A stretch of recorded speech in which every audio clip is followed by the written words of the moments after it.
是说好人不成命，祸害1000年吗？难道我还不够坏吗？人送称号大魔王难道是假的？快，我们二小姐落水了！快来人呐！救人呐！快来个人救救我们二小姐吧！哎呀，是赵家大小姐和吕家二小姐落水了！啊！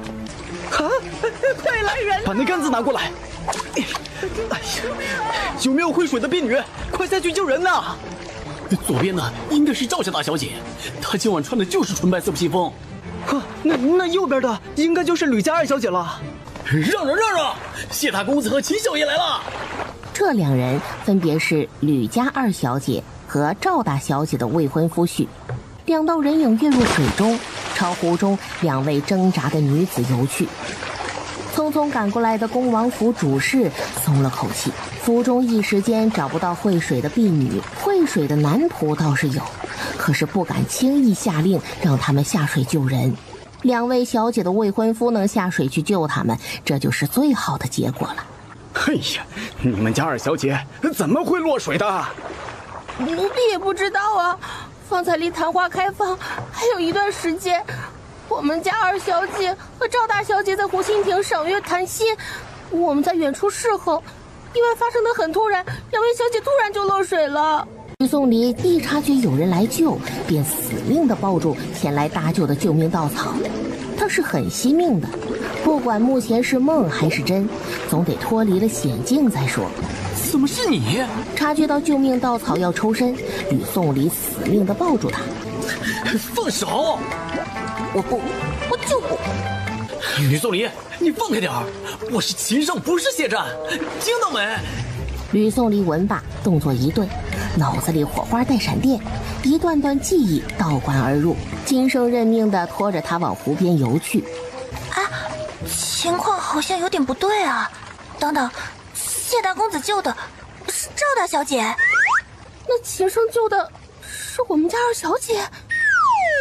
哎，这吕家二小姐怎么穿了赵大小姐的披风啊？完了，救错人了！这救人的时候又冷又包的，可咋整啊？不等他有动作，吕宋离率先甩开了他的手。二小姐，你没事吧？吕宋离摇了摇头，他没什么大碍，就是觉得冷。余光看着周遭人的穿着，吕宋离再琢磨谢战、赵玉潭、秦胜这几个人的名字，总觉得耳熟。然后他突然想到什么，他觉得自己大概也许可能穿书了，而且是穿到了同名同姓却不同时空的原主身上了。快！谢大公子带着赵大小姐快到湖边了，大家准备一下啊，大把手！赵玉潭双目紧闭，像是昏了过去。吕宋离看着他，手往后背一扯，将第二层那件湿漉漉的白色披风扯了下来，扔到赵玉潭的脸上。你干什么？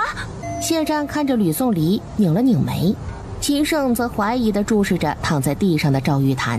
不愧是女主啊，一般人被忽然来这么一下都尖叫出声了吧，她只是颤动了一下，在别人看来也有可能是冷战。赵玉潭，这是你硬要我穿上的披风，还你。赵玉潭的眼皮颤了颤。果然。哎，他这话是什么意思啊？哎呀，我们刚才确实是因为这件白披风才认错人的。难道吕宋离觉得赵玉潭是故意的？吕家二小姐，你什么意思？我们家大小姐是看你身体单薄才把披风给你的，你现在反倒怪上我们家大小姐了？用得着你们给？当时我们这边已经有人去取披风了。大小姐，你太冤了，好心被当成驴肝肺啊！双方这么一闹，周遭的讨论声更大了。吕宋离，你太过分了，怎么可以把所有的错误都归咎在一个昏迷的人身上？秦胜，你瞎！吕宋离欺负你未婚妻都欺负到头上了，你屁都不敢放一个。你除了瞎逼逼还会什么？你清楚里面的事儿吗？这些人怎么净欺负我家二小姐？两人同时落水，为何我家二小姐这破身体还能撑着？她要是不心虚，能晕着吗？莫冰的话不无道理，吕宋离素有心急一事，并不是大秘密。配合的真棒，不愧是原主爹娘特意安排给我的侍女。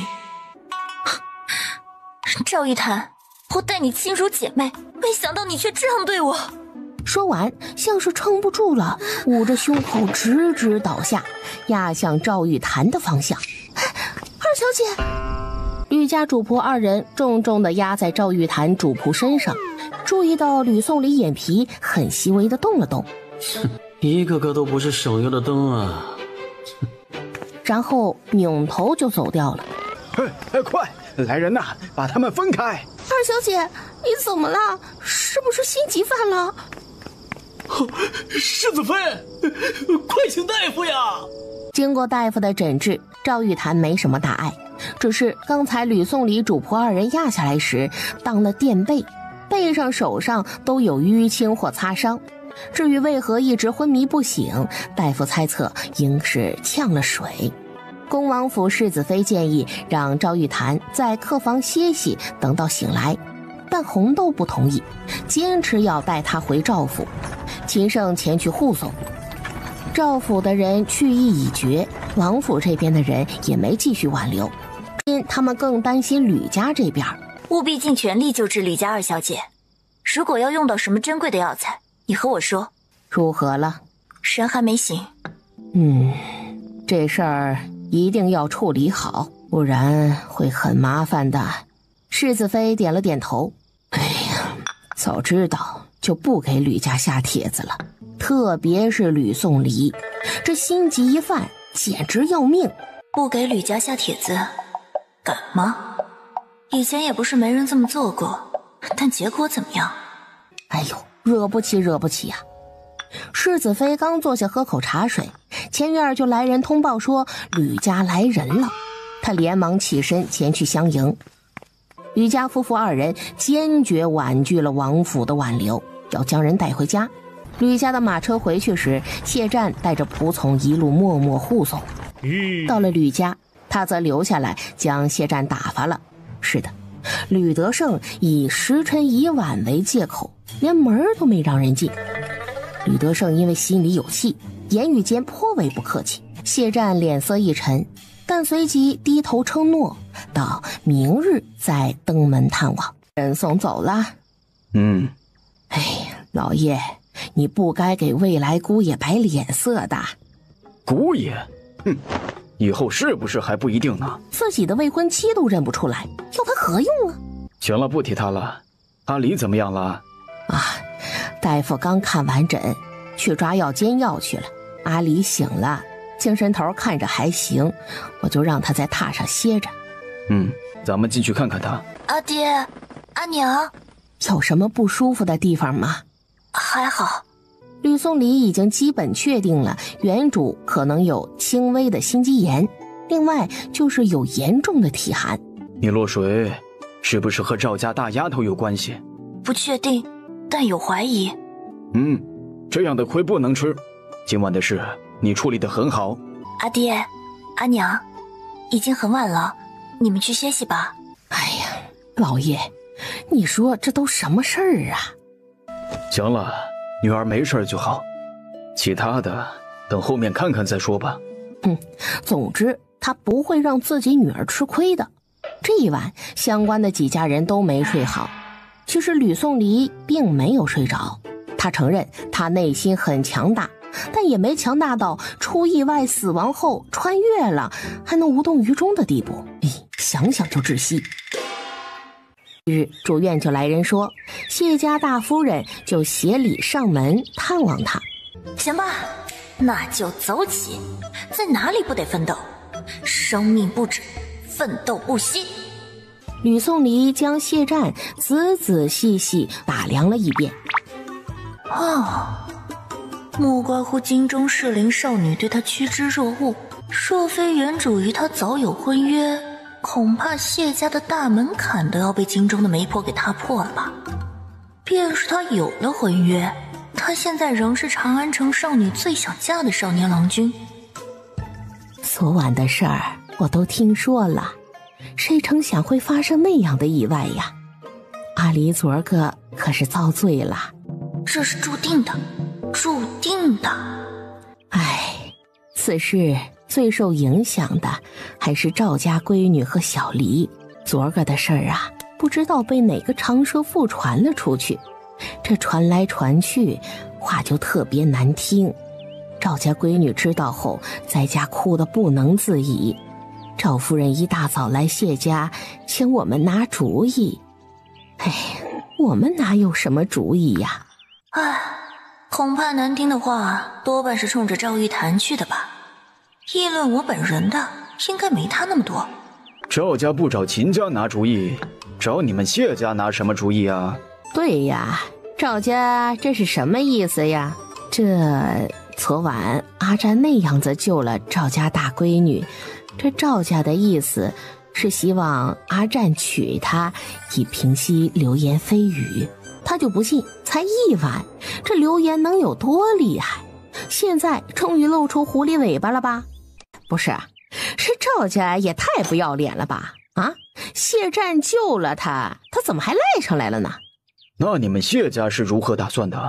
啊，这事儿主要还得看你们女方这边，姑娘的名声要紧。要知道，如果处理不好，这将来赵家大娘子和阿离会一直被人说嘴的。那依大夫人你的意思，你们谢家是完全不介意昨晚的事喽？这事出有因，我也知道阿离很无辜。你们谢家不介意昨晚的事儿就行，咱们两家亲事不变，赵家想赖上来那就做小。哎，可是考虑到这事儿有可能带来的长远影响，我觉得我们几家的亲事还是得慎重。谢大夫人，你还真厉害呀，还能做得了赵家和秦家的主。就是，你们明明介意就直说介意，这当婊子还要立牌坊，我可看不惯。牛啊，我爹娘这战斗力杠杠的。伯父伯母，这事不只牵扯我们谢吕两家，我们谢家这边的意思是，改天4家人找个机会坐下来谈一谈，尽量降低影响的将这件事情给解决了。你们觉得呢？吕宋离不觉得有什么好谈的，现在明摆着谢家有了退亲的想法，而谢赵两家有可能已经达成了某些共识。若在原书里没有的吧？他猜测着，昨晚恭王府夜上谈花，原主和赵玉潭双双落水，却被对方未婚夫所救一事，在书中应该没有发生。如果这是变化，那就有意思了。就在这时，他们吕家的陈管家领着2个中年男子匆匆进来。老爷，什么事儿啊？老爷，是谢家那边的管事说有急事找谢大夫人和谢大公子。既然是家人来寻，恐怕是家中有急事。那么伯父伯母，阿离，我和母亲就先行告辞了，下次再来叨扰。回吧。等等，阿离，还有什么事吗？左边那位大叔不是你们谢府的管事吧？我这未婚妻何时这么敏锐了？她不是一向都挺胆小怕事、安静寡言的吗？而且说话也咄咄逼人，像带刀子一样，真是让人不快呀。这是怎么回事啊？谢大公子，求求你去看看我们大小姐吧，我们小姐刚才自枪了。你说赵玉潭自枪死了吗？吕夫人，你怎么如此恶毒？你们吕家就盼着我家大小姐出事对吧？放肆！谁给你的胆子来我吕家撒野？你就说他到底死没死？幸亏发现的早，人救回来了，请了大夫，只是人到现在还没醒。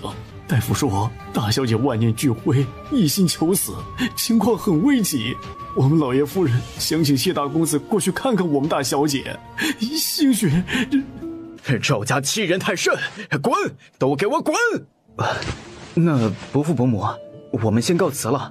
娘，走吧。气死人了！赵家欺人太甚，谢家可恶至极，谢战也是个没良心的。当年是阿离救了他，现在他们却因为一点小事就想退亲。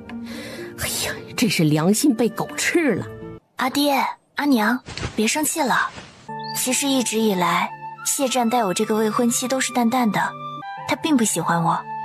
想必谢家对这桩亲事早就不满了。不然也不会揪着一个理由就想退亲。不过想退亲可以，事情可不是这么办的。哎呀，委屈你啦。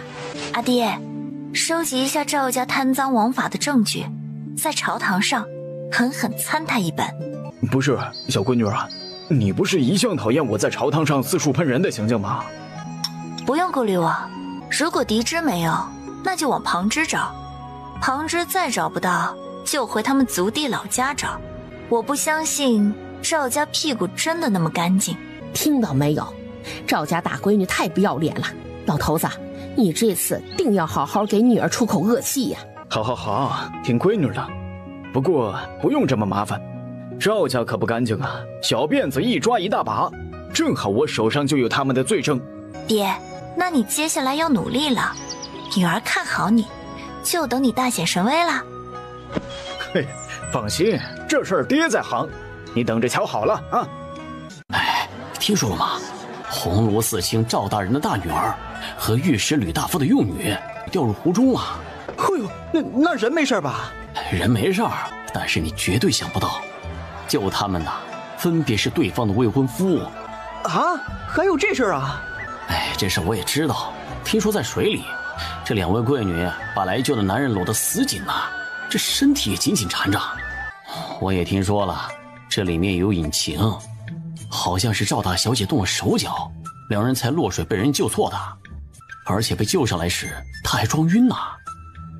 啊，真相竟然是这样的吗？那赵大小姐图啥呀？图啥？图人未婚夫呗。那晚的事迅速的在长安城老百姓里流传开来，什么两位贵女在水中露出一大片雪白的肌肤呀，贵女缠上去的时候，郎君们都起了反应，气息不稳啥的。别哭啦，仔细哭伤了身子。娘，怎会如此啊？哎呀，失算啦！你父亲说，发现有另一股人马浑水摸鱼，趁机生事，才让流言蜚语朝你那一面倒啊。是吕家吗？吕家反应太迅速了，恐怕是早有防备。娘，我要去见见阿离。好，娘来安排。哟，二小姐这钓鱼技术可以啊。陈叔一会儿回头的时候拿2条呗，这鱼不大，但看着还挺肥的，关键是活蹦乱跳的，肉质一定很嫩。行，回头我提2位回家去。我还有事儿啊，就先走了。二小姐，你们慢慢玩啊。陈叔，何事啊？这么急匆匆的？秦家给老爷下了帖子，想登门拜访，目前人就在大门外等着呢。秦家？是那个和赵玉谈定亲的秦家？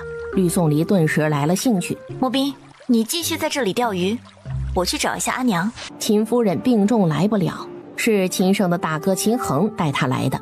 这事儿，贵府二小姐和阿胜都是无辜的，他落水是意外，秦胜救人没错，但都因此遭受了无妄之灾，婚事出现了波折。事已至此，毕竟与吕二小姐有肢体接触的人是秦胜，如果吕家需要我们秦家负责，我们表示很愿意；如果不需要的话，我们也不纠缠，一切依着吕家的需要来。看看什么叫担当，这就是；看看什么叫担当，这就是。但看到秦胜一脸不情不愿的态度，那赵家呢？赵家不是问题，我们秦家已经同意解除2家的婚约了。吕大人和吕夫人别介意啊，他今早刚被人退婚，还有点缓不过来劲儿。吕颂离忍不住往外探了探头，武将五官敏感，他才看过去，那边的人立即就察觉了。妈哎，秦胜那个长相，配上无边框眼镜，简直就是都市文本里走出来的斯文败类啊！认出吕颂离不是刺客什么乱七八糟的人，秦胜眼神的锐意顿减。还看，不知羞。吕颂离无语，这张脸配这副性格，真是暴殄天物。这会儿秦衡也察觉到了什么，不着痕迹地看了过来。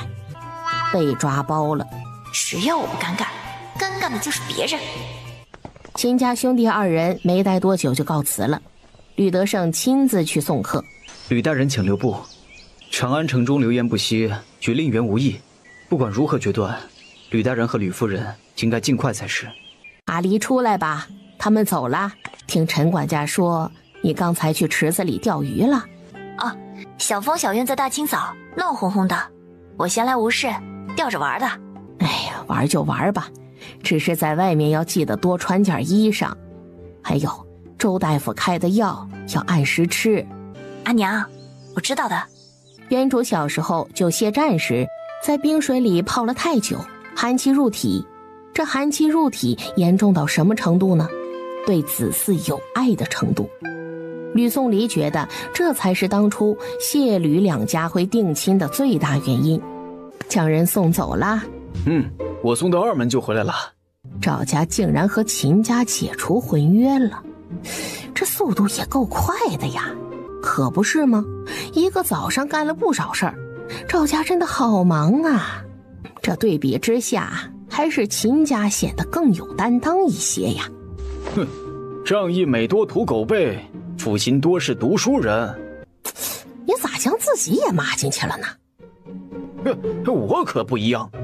娘，阿爹确实和谢战不一样，谢战这人啊，可比不上我爹。听到了没有？哎呀，行了行了，明天不是要上朝了吗？你还不去书房啊？哎呀，是该去书房了，晚饭不用叫我啊。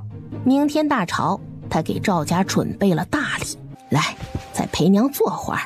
娘，你想说什么直说呗，咱娘俩还有什么不能说的呀？哎呀，阿离呀，你觉得秦胜这人怎么样啊？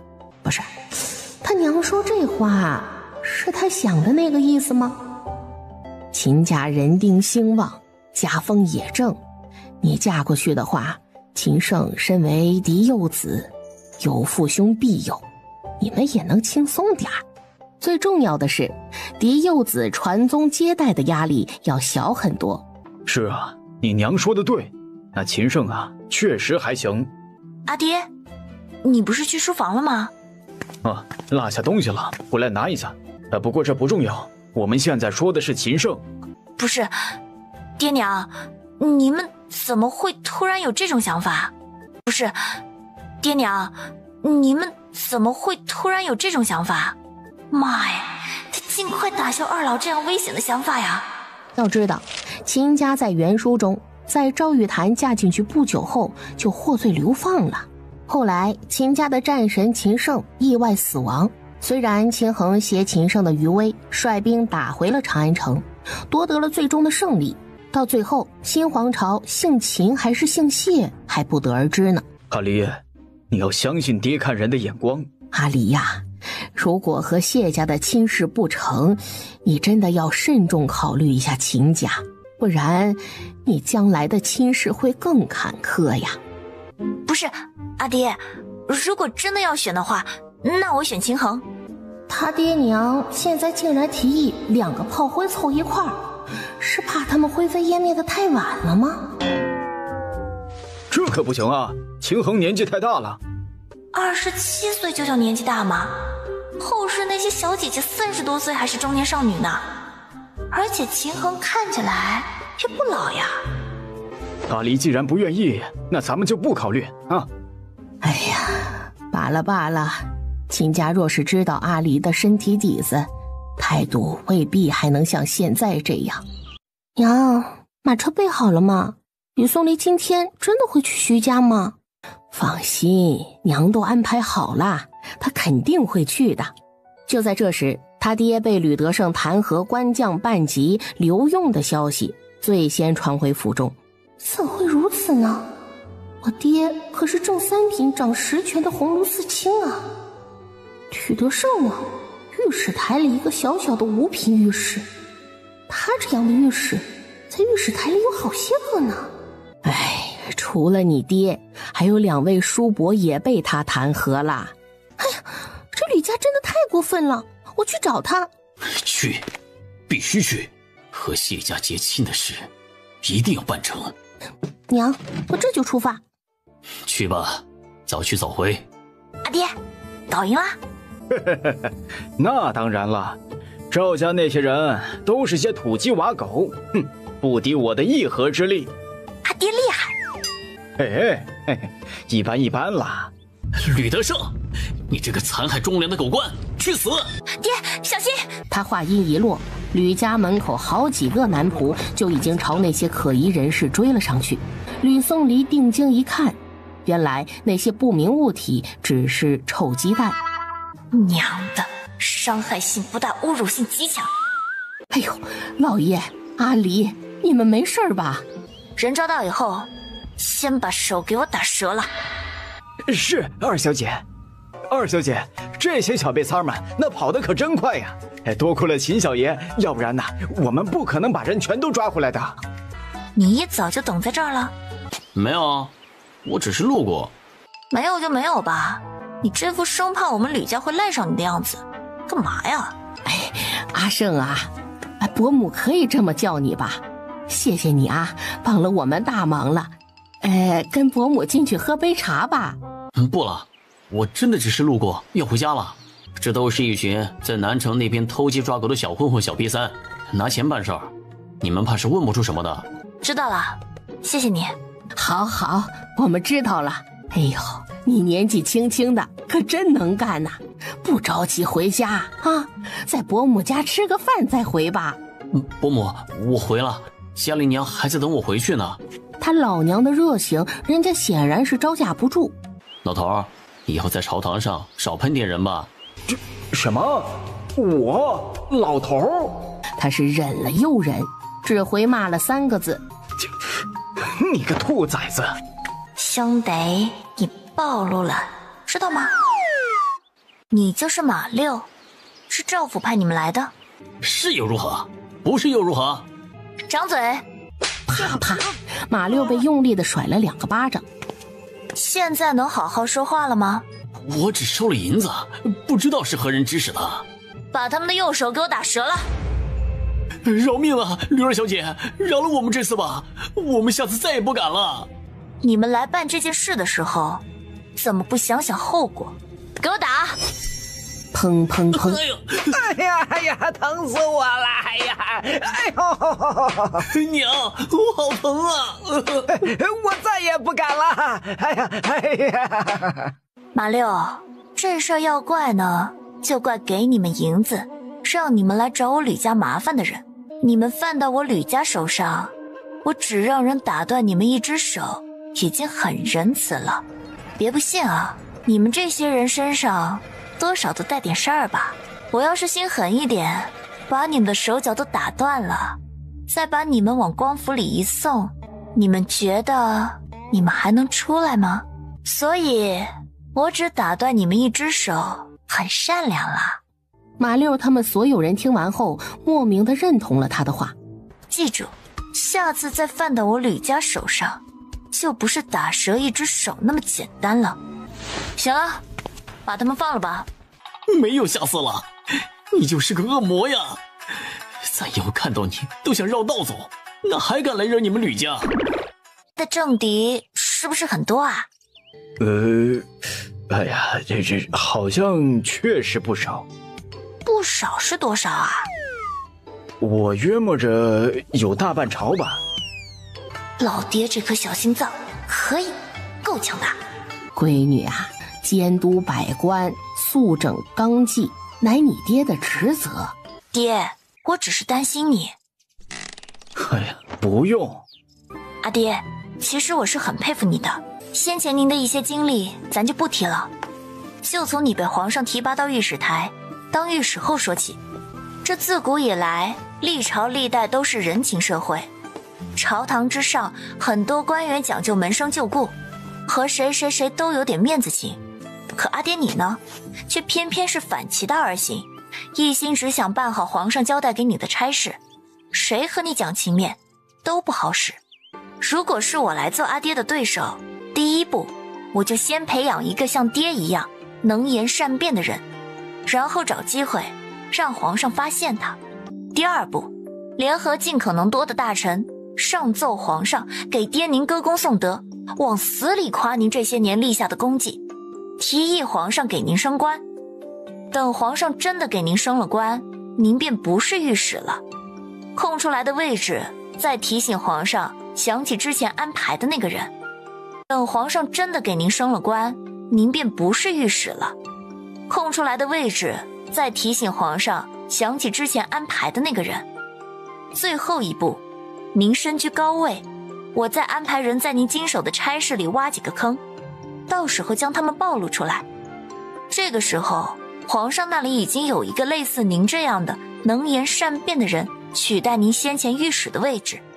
您又犯了大错，您说皇上还会像之前那样护着您吗？不会。届时便是除掉您最好的时机。哎呀，阿离呀，你真聪明啊！闺女儿，你今日的表现叫你阿爹刮目相看呐。难道你以前都是在藏拙吗？爹，我并不是藏拙，那天落水之后忽然就会的。嘿，那你这是突然开了窍啊，和藏拙一样的。哎呦，老天保佑啊！算了，你们高兴就好。哎，闺女，你说你爹该咋办呢？阿爹，首先你派人留意一下，接下来市井上有没有类似你这样能言善辩的人才崭露头角，不必广撒网，只需要留意长安城内皇上微服私访时最喜欢去的1-2处地方，以及在文人墨客中名气最大的3个酒楼就行。然后阿爹，你找个机会向皇上表忠心，表示你愿意一辈子不升官，为他挡住所有攻向他不好的言论。大概意思就是这样，具体怎么说，爹是这方面的行家，我就不班门弄斧了。调皮。最后，阿爹要不断修炼精进自己的业务能力，让别人无法取代你，那就谁也撬不动你屁股底下的位置。好啦，我说完了。哎呀，这可不行啊，一会儿我去书房看看书。你刚打外面回来呀？去哪儿了？哦，没去哪儿。哎，娘那里可以开饭了吗？有点饿了。小刘不对劲，有情况。几兄弟在一起，免不了谈起今儿个早朝发生的大事儿。还不是，这吕德胜这么恐怖的吗？这人确实厉害。吕德胜这是箭在地心呢。谢吕两家的婚事出现波折，赵玉潭是罪魁祸首，可阿胜也助纣为虐了呀。如果不是阿胜救错人的话，三嫂，咱不会成语就别乱用行不？再说了，又不止我一个人救错人，谢战不也没将自己的未婚妻认出来吗？哎，这不重要。我想说的是，你说吕德胜会不会因此迁怒咱们秦家呀？不会。那我就放心了。吕御史弹劾赵家的目的是不是警告他们，然后让他们不要掺和进谢吕两家的婚事里来呀？不，恰恰相反。从今天早朝吕德胜往死里整赵家的举动看来，这里面定然有我们不知道的内情。恐怕谢家已经做出了选择，吕家察觉到了，才会对赵家重拳出击。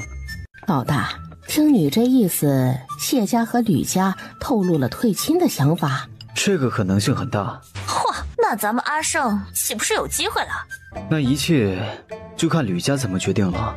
阿胜啊，你要是有幸娶到吕家二小姐，要对人家好点儿，知道吗？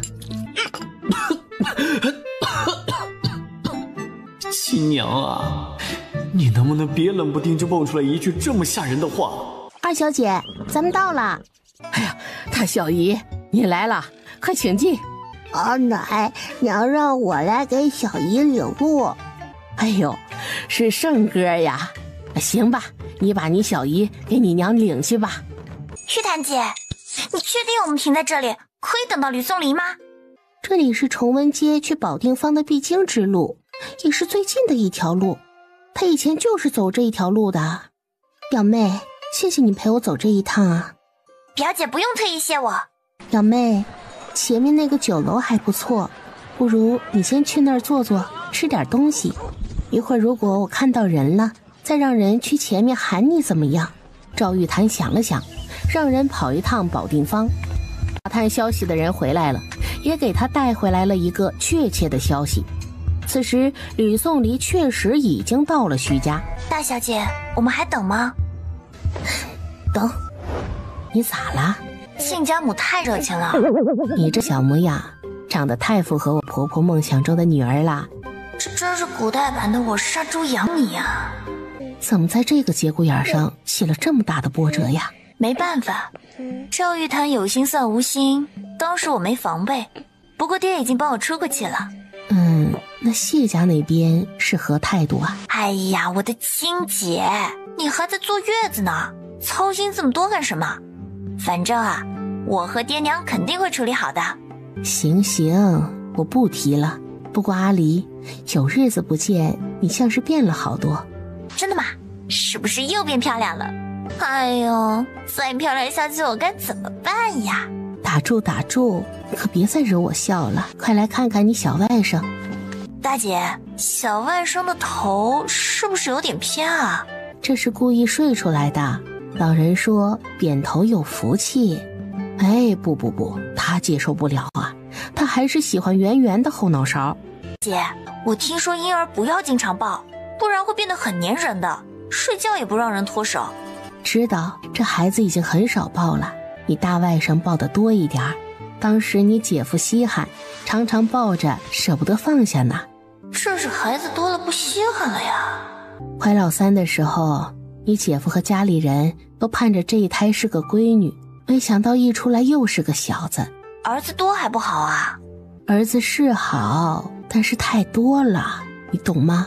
明白了，物以稀为贵，儿子多了不值钱了。小妹，你说咱娘好歹也生了咱们2个女儿，我也不多要，只要生1个就行了。这是盼女儿盼的眼睛都绿了。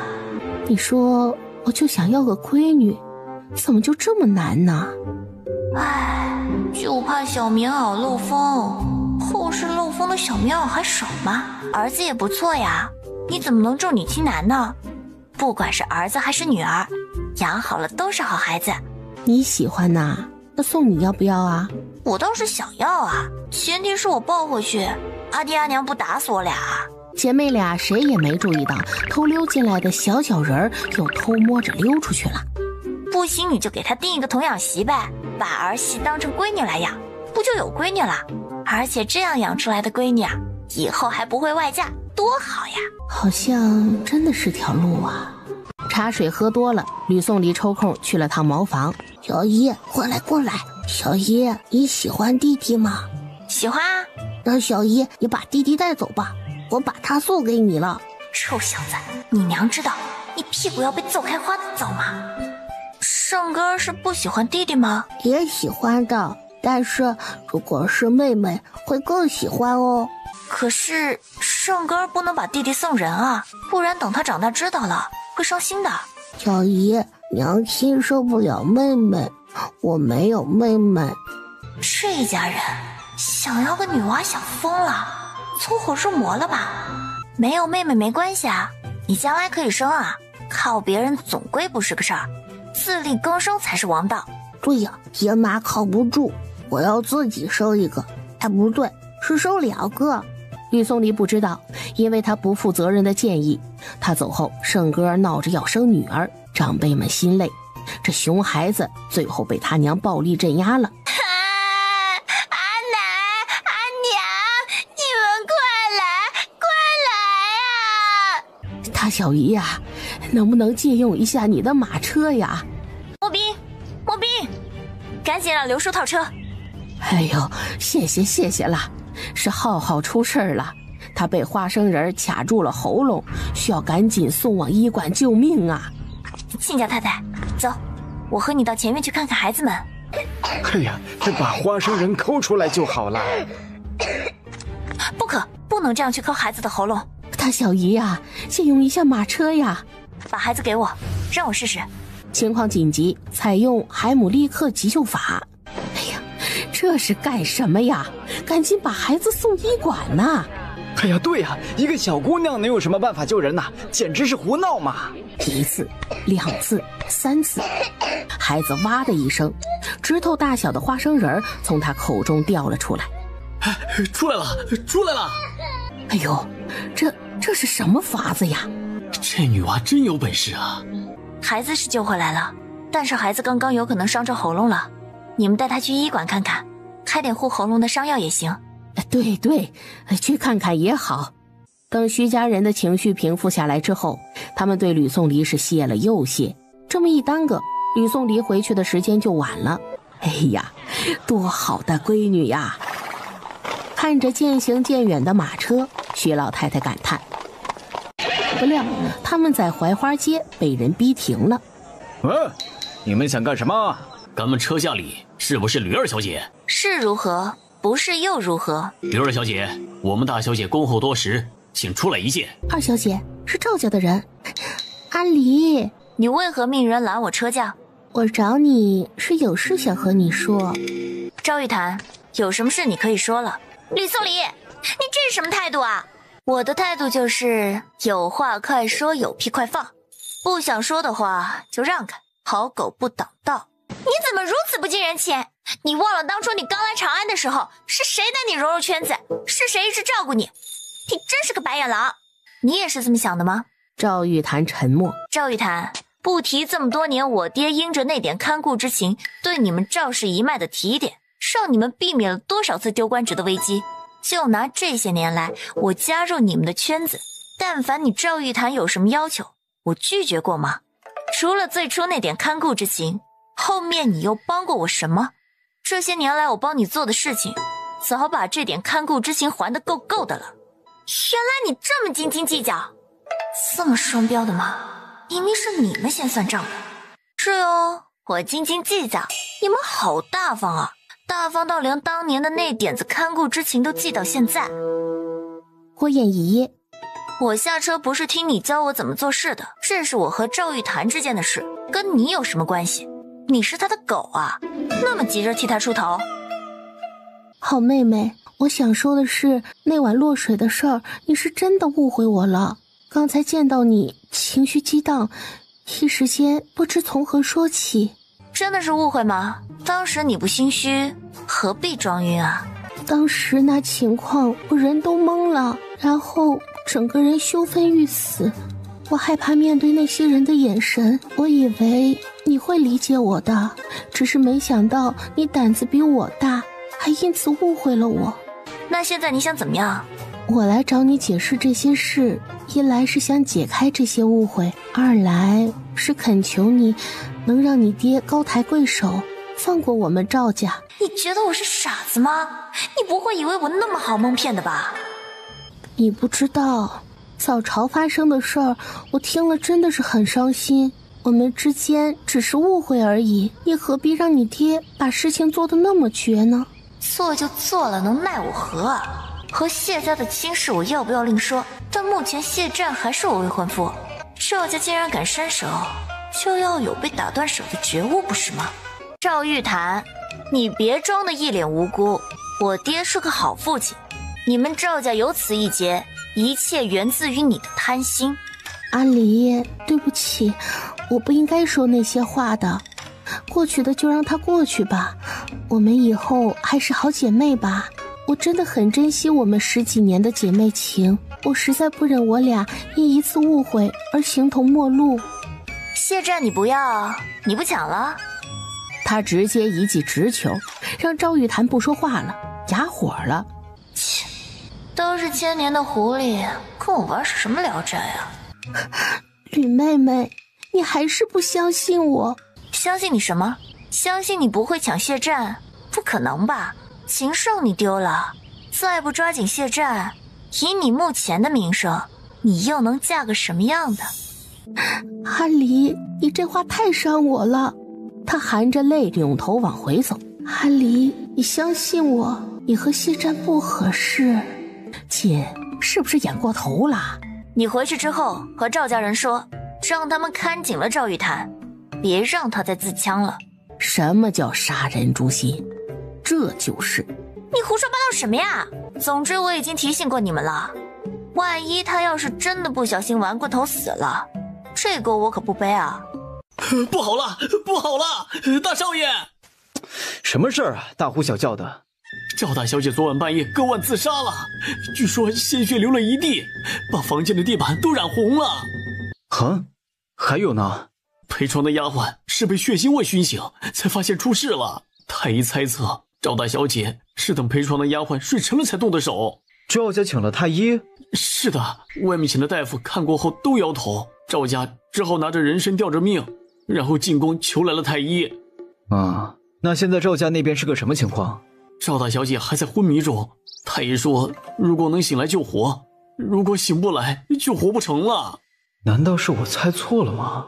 赵家玩脱了？赵玉潭受不了，所以真的自杀了？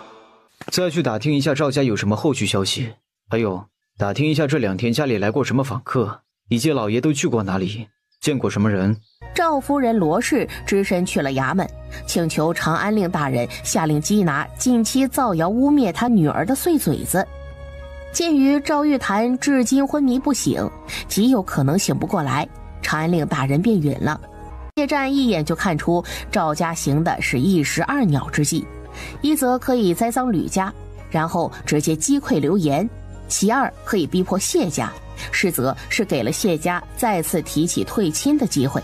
谢湛刚才让查的另一件事也有了结果，当他看到访客名单上有赵文宽的名字时，他脸色微沉。爹这是接受了赵家投诚了呀，难怪了，赵家行事敢如此激进。赵玉潭割腕自杀的消息传到吕府，还是这老一套啊，都提前跟他说了，不要老用这一招。哎，果然是黔驴技穷。哎呀，又来，这上次上吊的事儿才过去几天呢，这次又割腕放血，不会又是个幌子吧？那不能够，都请太医惊动宫中了，赵玉潭肯定是下刀子了，血也肯定没少流。老爷、夫人、二小姐，那赵大小姐还留下一封遗书。遗书上说什么了？大致的意思是说，她因落水一事名声尽毁，早已萌生死志。后来家族又因她蒙受污秽弹劾，她想道歉，想解释，又无功而返。一想到她的行为，甚至有可能给家族带来第2次打击，她自觉无颜苟活于世。好大一盆脏水啊！瞧瞧瞧瞧，这话里话外明里暗里，不就是说我们父女2人逼死他的吗？好大一盆脏水啊！瞧瞧瞧瞧，这话里话外明里暗里，不就是说我们父女2人逼死他的吗？他这什么意思呀？阿娘，咱别生气。闺女儿说的对，人家的遗书那爱怎么写就怎么写，上面有没有指名道姓和咱们有什么关系啊？你不要反应那么激烈嘛。嘿，行，我不生气了。赵府还有什么动静吗？赵夫人一怒之下去了长安衙门，长安令派人抓了不少嚼舌根的人。吕颂离看向他爹，吕德胜明白他的惊讶。昨晚他听了女儿的建议，将他们的人都撤了。赵家这么一搞，这下可有好戏看了。哎呀，这赵玉潭以死相逼，赵家或者谢家会不会直接来找我们谈退亲的事儿啊？赵家敢上门吗？他有那个脸吗？爹娘，不提这些糟心事儿了。不管如何，咱们吕家都是占理的一方，吃不了亏的。娘，我大哥陪大嫂回娘家也有些日子了吧？有小一旬啦，说是你大嫂亲娘摔着了，他爹带着他大哥去了外地看药材，家里的弟弟妹妹年纪都不大，遇上事儿也不懂怎么处理。你大嫂把你大哥带上，正好能派上用场。你的事儿他也是前儿个刚听说的，然后就让田安回来了一趟。我和你爹的意思呀，是让田安回去告诉他，让他安心，且在他岳母家将事情处理好了再回来。你的事儿且由我和你爹操心着呢，用不上他。亲家母摔得很严重吗？听田安说挺严重的。娘，不然我去平安镇看看大哥大嫂。吕颂离盘算着，他想亲自去看看有没有什么赚钱的机会。也可以，全当出去散散心了。不过得看看哪天天气好，你再出门。行，听娘的。翌日，吕颂离见天气晴朗，决定拉着他娘出去逛街。阿娘，你就放心吧，今天啊，保证没有几个人还敢对咱指指点点的。出来之后，蒋氏确实没有明显感觉到先前那种压抑的氛围了。哎呀，确实是好多了，是吧？他就知道会这样。昨儿个赵府自刀了一下，在经过昨天长安府衙役抓人一事，连老百姓们都静音了。就在这时，他们所在的这条街尽头传来一阵骚乱声。让开让开让开！有人当街纵马，不是赵四郎吗？孩子，别过来！千钧一发之际，三味轩2楼突然飞身下来一人，一脚直接将马上的赵四郎踢飞。就在这时，另一个男人冲出来，将马蹄下吓傻的孩子一抱一滚，随后他将怀里的孩子交给他爹。是平西侯世子和秦少爷。人群中爆发出强烈的欢呼声。秦胜，你这是何意啊？你当街纵马，险些伤了人命，还好意思质问他人？哼，我有紧急公务在身，且一路高歌喝令闲人回避。秦胜是不是有点傻啊？跟他理论什么？教护他的身份啊！算了，这题我会，我来。赵斌，你最好有10万火急的公务，不然你这一路纵马造成的损失引发的民怨，就不知道你们赵家和你上峰兜不兜得住。赵斌，赵家，哎，是不是鸿胪4卿赵大人那个赵家呀？应该是的吧？听着好耳熟啊！哎，他家大小姐是不是前几天赏花掉进湖里，被好姐妹的未婚夫救了，然后死缠着的那个赵家呀？哎，对对对，他们是同一个赵家呀，是亲姐弟吗？应该是亲姐弟，一个淫荡，一个嚣张，蛇鼠一窝的。难怪了，吕宋离，你很好。吕宋离，你很好。我当然很好。这女人就是个胆大妄为的，也不知道她有何异兆，这样挑衅赵斌。她难道就不怕赵斌一气之下给她一鞭子啊？赵斌，你不是身负紧急公务吗？不好再耽搁下去了吧？罢了，看在你的面子上，此次我便不与尔等计较。吕伯母，吕二小姐，刚才真是多谢了吕二小姐让一直言了，不然阿胜可能就会有麻烦了。哎，哪里，你们兄弟2人也是为了救人，小女帮说2句话也是应该的。哎，刚才我都看到了，这孩子身手真俊呐。秦衡脸上的笑容渐深，出言邀请他们上去三味轩2楼。眼看着他娘异动的就要答应下来了。阿娘，咱们出来挺久了，该回去了吧？爹在家应该等急了。我的亲娘哎，您老又不是第一回当丈母娘了，何必见着个好的就走不动路啊？我知道你很满意秦胜，但秦家真的不是一个好去处啊！整个秦家被连根拔起，收押的收押，流放的流放，这样的罪名，三爹的小身板扛不住啊！啊，确实时间不早了，世侄啊，我们得回去了。那也行，等改天伯母有空了，我们做东，请伯父伯母过来喝茶，或者等过段时日我大婚，请伯父伯母前来喝杯薄酒。你要娶继室啦？是啊，欢迎伯母届时莅临观礼。在原著里有这么一段吗？啊，那恭喜呀，我们吕家就等着你的喜帖了。双方客道了2句就散了。阿娘，你有话要和我说吗？刚才秦家世子说要娶继室了，你听了没啥想法吗？秦衡？不是啊，他秦衡娶继室，他能有啥想法？他娘不会还记得他前些日子的玩笑话吧？赵府，大姐，四郎，你怎么回来了？哎呀，发生这么大的事情，我怎么能不回来呀？大姐，你怎么会如此想不开呀？而且把自己搞得这么憔悴。四少爷，你不知道，小姐最近被人逼得好苦啊。你说的是吕宋离吗？就是之前总跟在你身后的那个丫头。听着丫鬟红豆的叙述，赵玉潭也觉得自己很委屈。确实是个牙尖嘴利的。你见过她了？这事儿啊，你就不用管了，我帮你解决。不是啊，四郎，你打算做什么？千万别以身涉险。放心吧，我自有办法，牵连不到自己身上。红豆，你出去。赵玉潭等红豆出去关好门，他拉着他耳语了几句。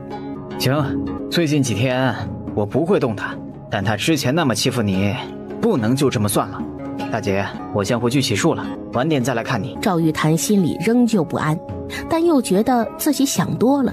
他家四郎好歹也是5军营5旗尉，吕颂梨只不过是一介弱智女流，两人对上，吃亏的肯定不是他家四郎。大小姐，不用担心，这一次四少爷一定能替你好好出一口恶气。吕颂梨母女2人到家后，下午家里来了2波宫中之人，一波是太后宣吕颂梨入宫参加晚宴，一波是皇上宣吕德胜入宫觐见。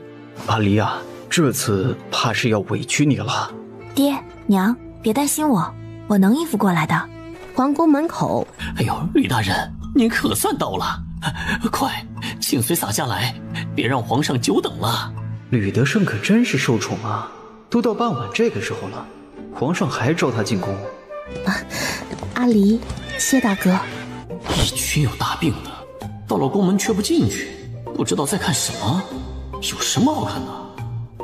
没多久，吕颂梨被传召，发现太后娘娘端坐主位，旁边还有几个衣着华丽的女眷，料想是几位皇子妃吧。就欺负我呗。臣女拜见太后娘娘千岁。起来吧。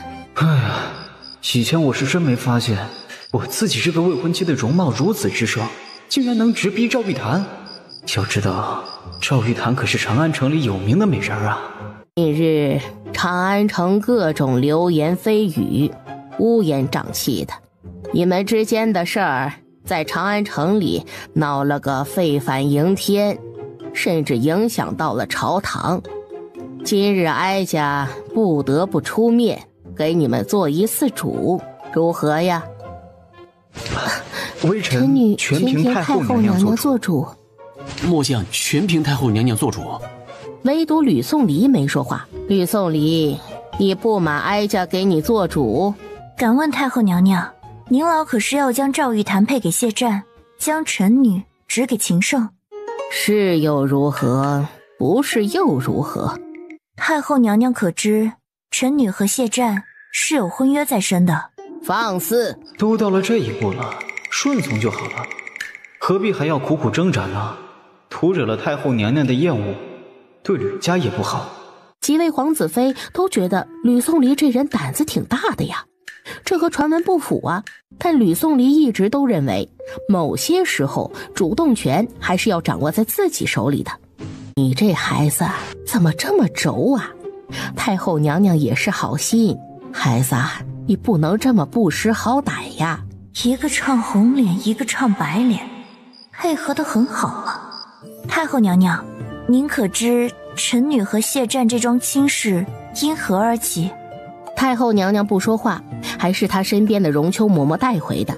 听说过，当年你救过她一命，然后谢怀里做主给你们定了亲。救她时是在寒冬腊月，将她救起后，我在冰水里泡了1个多时辰，我的身体因此留下了不可磨灭的病痛。这个我们都有所耳闻，可是你的心急不是不要紧了吗？太后娘娘，您宣个太医来给我瞧瞧便知。这些人在打什么哑谜啊？荣秋老嬷嬷还是让宫女去请了一个太医过来，太医给她把脉把了很久。陈太医，吕颂梨的心急如何？不碍事吧？吕小姐的心急，按时吃药应该会有所好转。但是……陈太医，你直接将诊脉结果说出来吧。身体的底子那样，要是暴露出来，他难道不怕被世人嫌弃？这秘密一暴露，恐怕长安城里他能勾得上的好人家都会对他避之不及吧？难道吕颂梨真的赖定谢家了吗？所以才不管不顾？难道他知道了？吕二小姐身体阴寒，应该是小时候曾在极寒之地待过，伤了底子，平日畏寒喜暖，癸水不定，期间疼痛难忍，日后成亲也难有子嗣啊。这么惨的吗？这也太惨了吧！有人怕是没办法如愿啦。也就是说，你当年救了谢战，不仅患上了心疾，还因为寒气入体伤了根本，无法生育子嗣。是的。这么大的事儿，谢家小子怎么也不跟我知会一二啊？这不纯粹让我没脸吗？本来他预计今晚将人召集了，然后下旨给谢战和赵玉潭赐婚的。现在在得知了这么一个隐情之后，他要是再给二人赐婚，肯定会被人指着鼻子骂的。阿离，这件事是我拖累了你，也对不住你，你要怪就怪我吧。怪你什么？怪你在这件事上的摇摆和不作为吗？那我能怎么办呢？如果我可以，我并不想伤害你，但是阿离，背负一条人命的心理压力是很重的。就在这时，泪流满面的赵玉潭跌跌撞撞地朝着一根柱子冲了过去。快拦住他！尽管他是冲着柱子去的，但速度不快，很快就被人拦住了。拦他的人不是别人，正是谢战。哎呀，你怎么那么傻呀？太后娘娘，臣女不想让你为难，也不想让阿离伤心难过。臣女名声一毁，家中父兄又受我所牵连，实在不想苟活于世了。他之前也是你的好友，你能眼睁睁地看他因流言而死吗？你忍心吗？我当然忍心，原主付出那么大的代价换来的姻缘，赵玉潭凭什么说抢就抢？凭他脸皮厚，凭他不要脸啊！没有公主命，倒是得了公主病，还真以为天下皆你妈啊！太后娘娘，您阻止不了一个一心求死的人，您拦得了一次，拦不了第二次。还有赵玉潭，谢战你喜欢可以来抢，毕竟女子嫁人关乎一生际遇，使点手段也不算什么。但请你不要打着我吕宋离好友好姐妹的头衔，打着为我好的名义来抢，我会觉得恶心。赵玉潭闻言，脸色惨白如纸。放肆！太后娘娘，放肆的不是臣女，而是赵玉潭。赵玉潭在您面前自戕，这是对太后娘娘您不满。如此蔑视皇家，太后娘娘难道不该治他的罪吗？大家你看看我，我看看你，眼神疯狂交流中。他说的也挺有道理呀。太后娘娘，臣女没有，臣女对您没有任何不满。没有不满？那你对太后娘娘以死相逼，难道不是不满太后娘娘没给你做主吗？不是，你不要污蔑我。够了，吕宋离，你以为自己很聪明吗？臣女没有。太后娘娘没说话，而是冷冷地看着殿下的吕宋离。戾气这么重的吗？这么不讲道理的吗？他不怪隐瞒了真相的谢战，也不怪让他陷入两难的赵玉潭，反倒怪起我这个受害者来了，有意思。一切但凭太后娘娘做主，臣女毫无怨言。说完人就晕了。正好陈太医还在，太后便让他给赵玉潭把脉。把完脉，陈太医回禀说身体虚弱，加上受了刺激才晕倒的，好好休养便能无碍。精彩绝杀呀！吕宋离这战力也太强了，连太后娘娘都被他堵得开不了口。够，这胡搅蛮缠的功力那是一流的。吕二姑娘，姑娘家的性子还是要软和一些好。太后娘娘召见你们几个的目的是想好好解决你们之间的纠葛，本意是好的。现在你看，你已无法生育，这是一个无法改变的事实。赵大小姐，这里是一条人命，俗话说救人一命胜造七级浮屠，吕二小姐何不稍微退让一二？依太后娘娘的意思，我该如何退让？其实解决你们之间流言蜚语的最好办法，就是让太后娘娘分别给赵玉潭、谢战，还有你和秦胜赐婚。但是如果你不同意，可以让赵玉潭当平妻。旁边的榻上，一滴泪从赵玉潭眼角滑落。感情当平妻还委屈了你赵玉潭是吧？正好你不能生育，谢战为谢家大房长子长孙，你总不能让他没有嫡子吧？如果不是当年原主舍命相救，他别说嫡子，命都没了。不对，坟头的草都有3丈高了。2个选择，就看你了。这时，门口来了一个神色焦急的小太监。太后娘娘心中一突，荣秋嬷嬷快速地走出去。荣秋嬷嬷几乎是刚出去就回来了，她走回来的脚步极快，就差小跑进来了。她一回来就挨着太后耳际耳语了1、2句：“西家御前宫。”谢战、秦胜、赵玉潭和吕颂离以及皇子妃们都愣住了。散了吧，你们都回吧。如此虎头蛇尾，最无法接受的人是昏着的赵玉潭。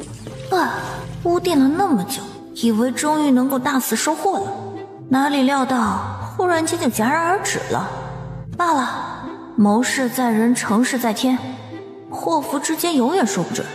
比起损失惨重的赵家，我这不算啥，有对比才有幸福嘛。抱歉呐，皇上，为了等闺女儿一块儿出门，微臣来晚了。你和你闺女儿一块儿出的门？是的，太后娘娘召见她，我们父女俩是在宫门分开的。太后娘娘召见她，所谓何事啊？微臣不知。康成帝也不在意，就拉着他一起下棋了。连下2、3局，吕德胜都输了。康成帝是个臭棋篓子，连赢3局，心情舒爽。爱卿啊，你这棋艺有待提高啊。皇上，您这话微臣不服，微臣棋艺不差。以往和皇上下棋，我们都是各有往来呀。皇上您忘了？能连输3把还嘴硬啊？那是我分心了。皇上的臭棋篓子也就欺负我这种老实人了。那你说说，你为什么分心了呀？回陛下，今儿个是小女第一次独自一人入宫，微臣担心她不懂规矩，冲撞了太后娘娘。韦子立，你派个人去长乐宫看看，一会儿回来禀报。是。微臣谢过皇上体恤。还要再来一盘吗？朕给你一个一雪前耻的机会。改天吧，微臣回去练2天，再来找皇上下棋，届时一定一雪前耻。那行吧，那朕就等着你。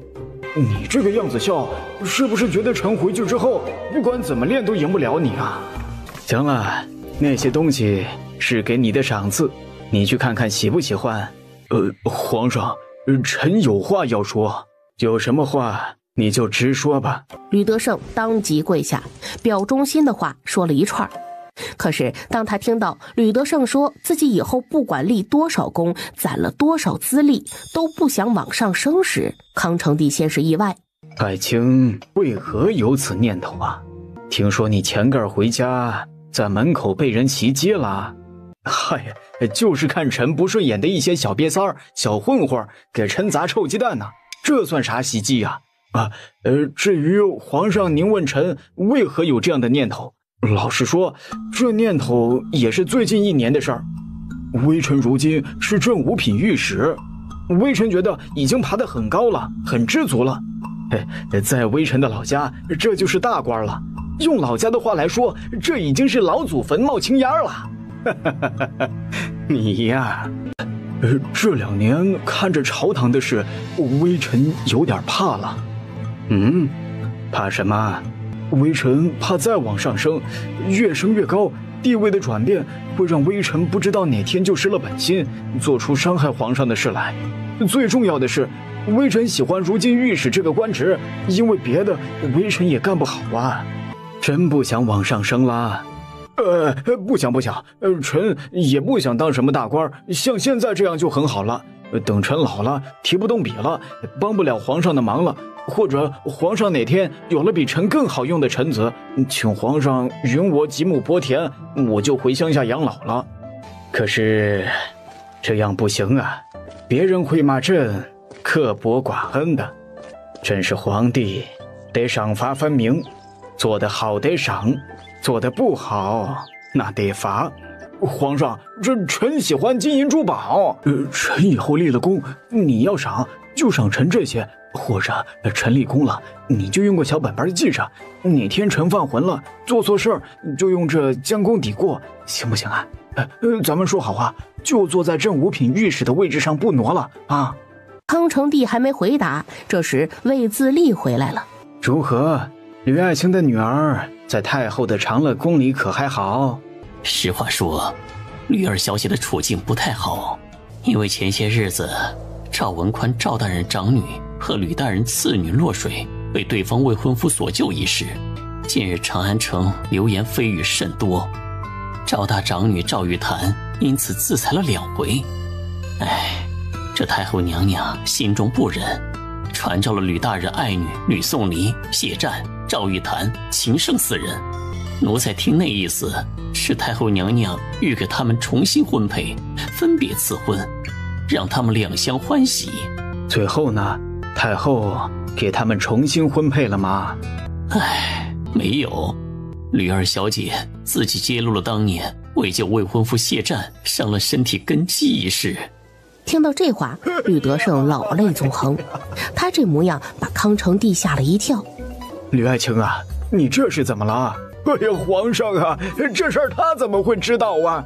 臣和他娘一直瞒着他的。哎呀，然后呢？吕二小姐患有心疾，且无法生育。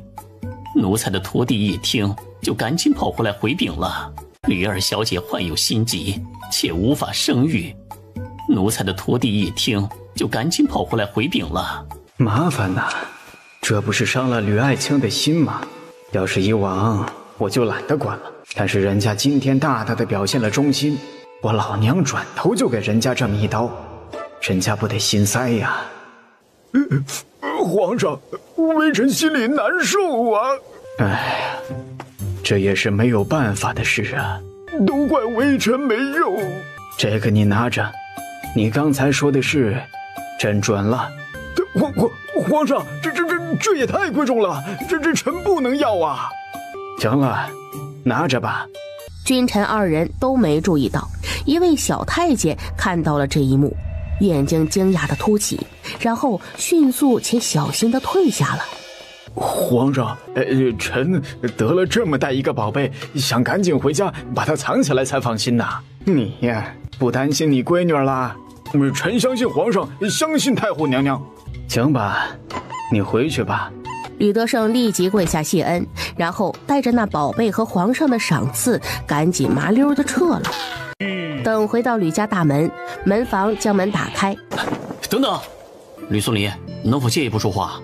秦胜，有事吗？那个，你和谢家推亲之后，可以嫁到秦家来。嫁到秦家？嫁给谁？你大哥啊？你看上了我大哥？你倒是有眼光啊，但是放弃吧啊！我大哥是不可能会娶你的。我大哥对于季大嫂的人选，心里早就有了决定，你就死心吧。丫的，我家大哥压着我娶你，你却想当我大嫂，你合适吗？切，逗你的，你喜欢我？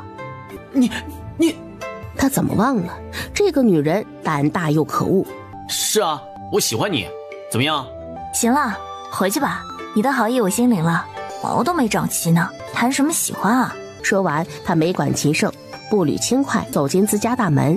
秦胜看着吕家的大门，木然笑了。吕颂离觉得他对自己是有好感的，对此他一点也不意外。她长得那么漂亮，又那么聪慧，他怎么会不喜欢呢？还没来得及和他娘问起他爹，他爹后脚就到家了。爹，你没遇上太后娘娘吗？没有啊，怎么这么问呢？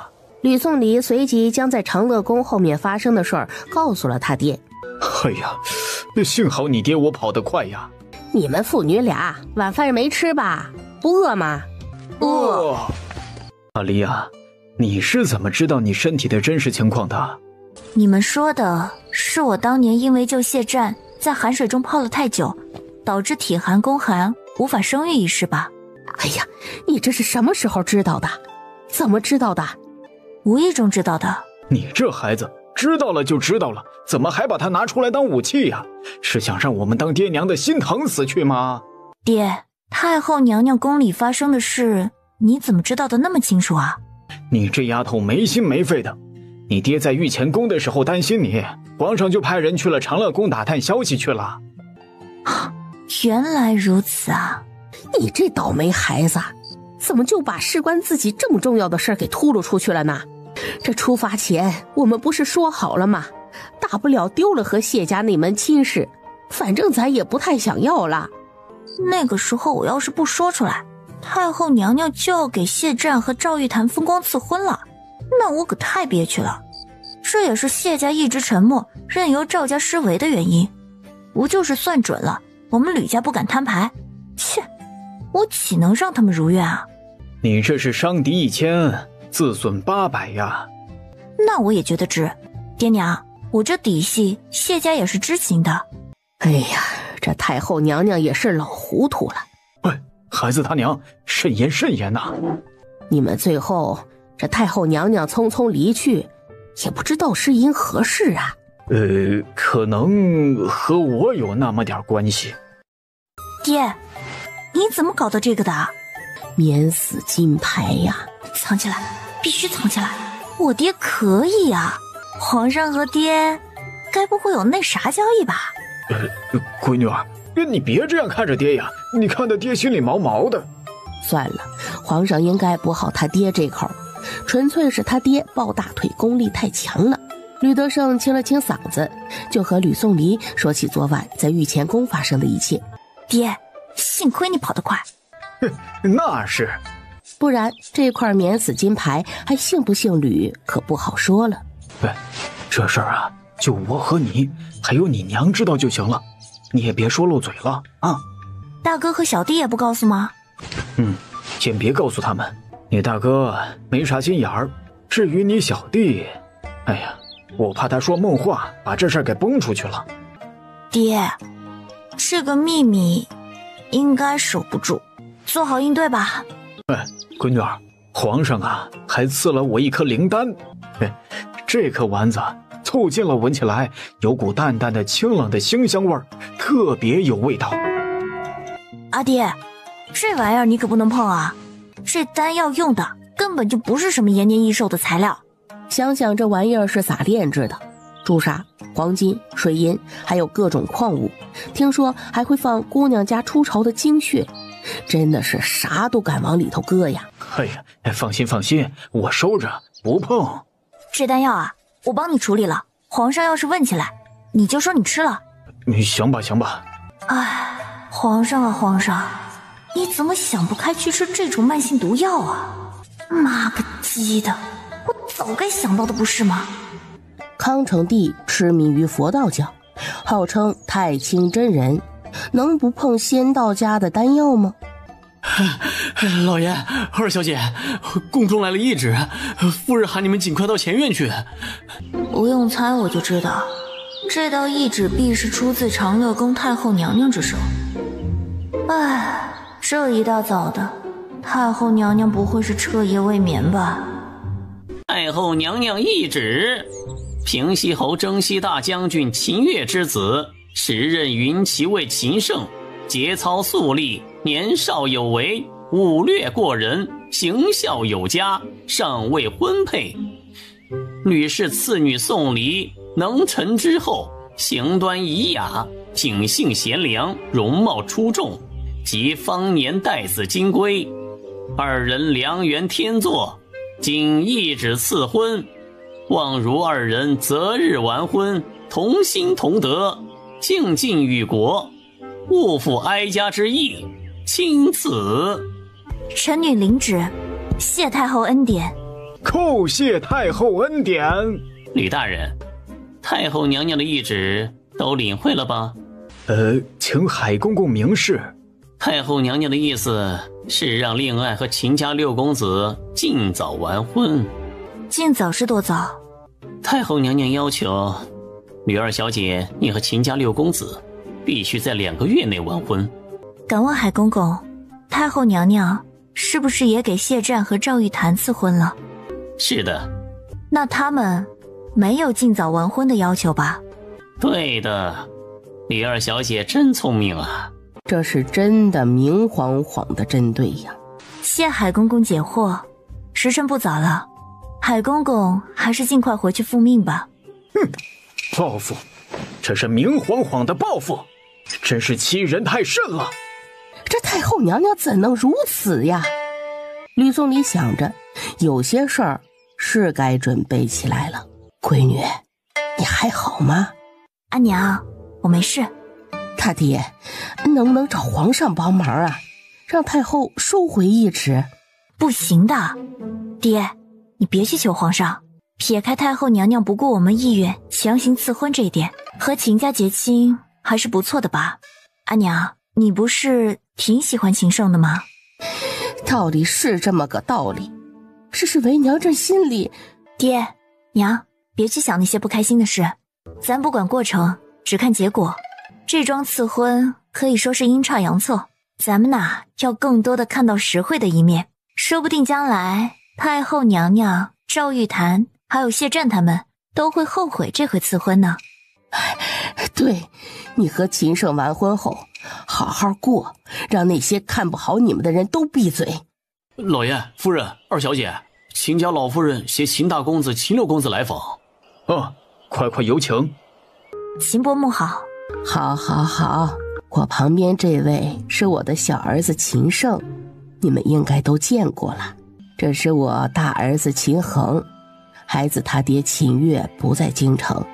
俗话说长子如父，阿胜的婚事他会帮着操持的。伯父伯母，关于阿胜和令媛的婚事，吕家要是有什么要求，尽管和我说，我会安排妥当的。恭王府赏花夜宴上，我家小子阴差阳错之下将令媛救起之时，回来就和我一说，我当时就觉得两人是有缘的。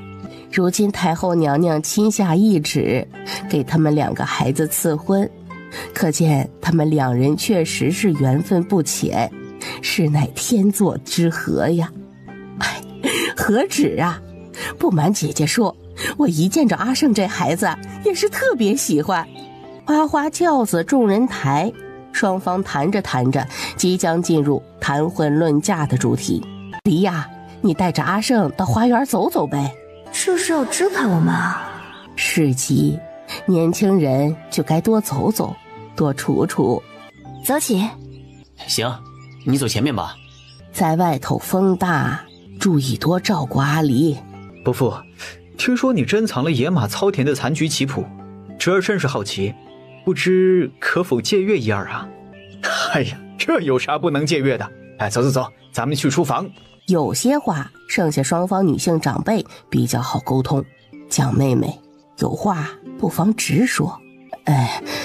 是这样的，阿离和阿胜都是好孩子，我也很满意阿胜，但是吧，昨晚太后娘娘召见，想必顾姐姐也知道，我们阿离因为当年救谢湛，这个我知道，我也问过阿胜了，我们都不觉得这是什么大事儿。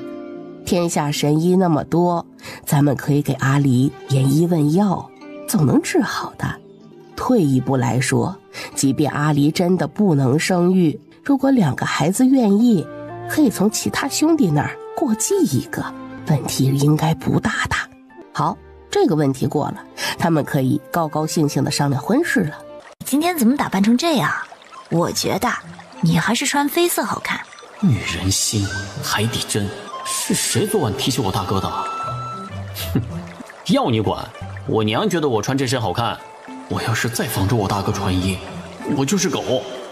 在思吉他刚才注意到的，他是一眼都没往他大哥那边看，好心情就像是在心底裂开了一道口子。怎么样？没想到吧？太后会给我俩赐婚。昨晚我让你嫁到秦家来，你还不愿意呢。我们才16岁啊，就要成亲了啊！更丧心病狂的是，这岁数还是虚岁，也就是说，我们俩都没满16岁呢。对于我无法生育这件事，你怎么看？这有什么？天下神医何其多，咱们从现在就开始找，就不信找不到能治好你的大夫。另外，秦家6兄弟，我有5个哥哥，如今已经有了6个侄子，这传宗接代的事儿，多我一个不多，少我一个不少。你要是真不能生也无所谓，生孩子对女人来说就是一条腿迈进鬼门关。我怕你真有了孩子，生产的时候2条腿就踏进去了。这人啥都好，就是长了一张嘴。听听，这人还敢嫌弃我的身材。这人啥都好，就是长了一张嘴。听听，这人还敢嫌弃我的身材。哎，等等，不对呀！原著里和秦胜成婚多年的女主赵玉檀是没有孩子的，而赵玉檀在嫁给谢占为继室后，火速的给他生了一对龙凤胎。不会是这家伙不行吧？你这是什么眼神？秦小爷，还有2个月我们就要成亲了，以后请多关照。好说好说。走，我带你去我爹书房。你家的鱼图就这么放着吗？不然呢？你以为这里是外人可以随便进来的吗？而且这张鱼图太辣眼睛了，还没见过这么丑的地图呢。他说啥？说鱼图丑？鱼图是按照大黎目前的实际版图勘测绘制的，总不能为了好看脱离实际吧？你说的我当然知道，但如果把江湖、鲜卑、高句丽、三韩等地方都画上，那不就好看多了？不是，那是别人的领土，你再为了美观，也不能往自己怀里扒拉呀。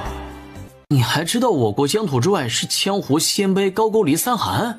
吕颂离对于自己的知识、才华、眼界等都没打算隐藏。一则是秦家快大祸临头了，他需要话语权；二则他自己的生活可不愿意由别人做主。秦胜站在鱼图前，他隐约意识到自己好像要娶的妻子有点了不得。你明天有空吗？你明天再过来一趟。怎么了？有事？带你去见见你未来大舅哥。我那大舅哥不是在他岳父家吗？你这是要去平安镇？吕颂离给了他一个赞赏的眼神。秦胜无语，他就没见过为见大舅子追到人岳家去的。翌日，这事儿交给我和你爹就行了。你之前不是跟我说想去田家看看吗？也别挑日子，就今儿去吧，正好出去散散心。行吧，我娘难得如此强势。行行行，我这就启程去田家。不过，等我回去拿个东西。赵府一大早的时候，谢家派人来给他们传了口信儿，说是昨儿个吕家改时间了，他们也被迫将商谈的时间改到了今儿早上。故而他们谢赵2家商量婚事的时间也要改。赵斌也不满谢家对这桩婚事的怠慢，但他也知道他大姐对这桩婚事无比的满意。就在这时，他院子里的小厮来找他，还给他打了个暗号。爹娘，我出去一趟啊，就不陪你们去谢家了。哎，你干嘛去啊？有事儿。男人在外头的事，你就别管那么多了。他去了平安镇。是的。哼，还真是得来全不费功夫呀。吕颂离今儿出门，视线有意无意地落在东北角。二小姐，东北角那里确实有异动啊。秦胜一大早赶到吕家时，却被告知吕颂离已经出发去了平安镇了。骗子，还说带我去见大舅哥，最后却等都不等我。吕颂离留下的人递给他一张纸条，秦胜打开看了，眉头一拧，然后他还沿路叫上2个玩得好的兄弟往平安镇的方向跑。吕颂离乘着马车晃悠悠地来到他大嫂的娘家田家。大哥大嫂，小妹，你怎么来了？你们这是……哦，太后懿旨赐婚的事儿，我和你大嫂刚听说了，正打算今天回去呢。哎，都别站在外头了，咱们先进屋吧。小妹，太后赐婚是怎么回事啊？于是吕颂离便简单的叙述了一下最近家里发生的事儿。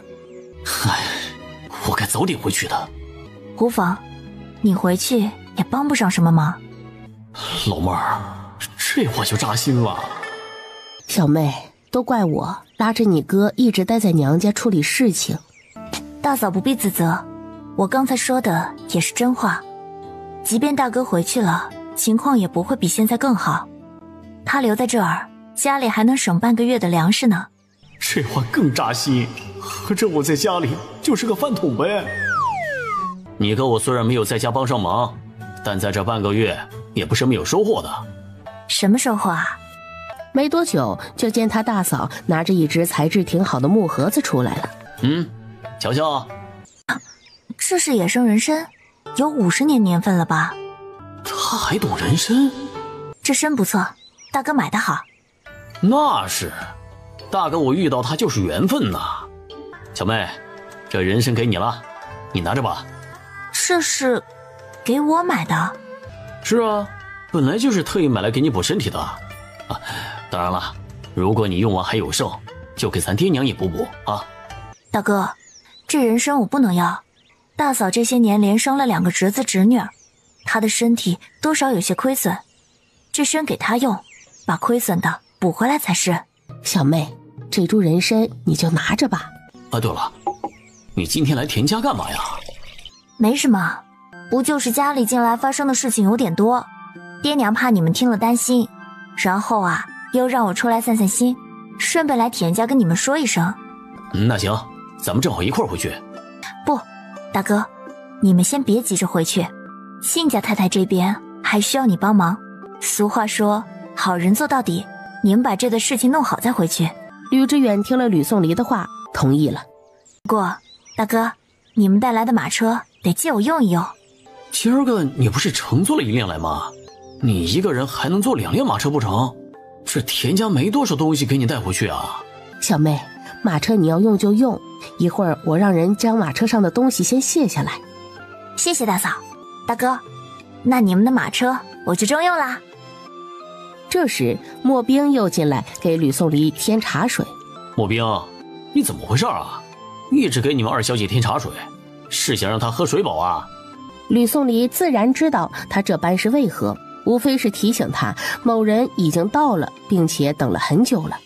大哥大嫂，我给你们介绍个人，你们见见呗。那就见见吧。那你们等我一下。让我干活就算了，我到了平安镇多久，他就进去田家多久，让我一个人在外面喝西北风，也不说派个人来接应我一下。估计他是压根没想起我这个人。来了，刚才太忙了，让你们久等了。秦胜没有转身，依旧背对着他。生气了，还真就是个少年啊。没有久等，我们也是刚到不久，对吧？是啊。你们好，你们是阿胜找来帮忙的吧？真是麻烦你们了，谢谢啊。不麻烦。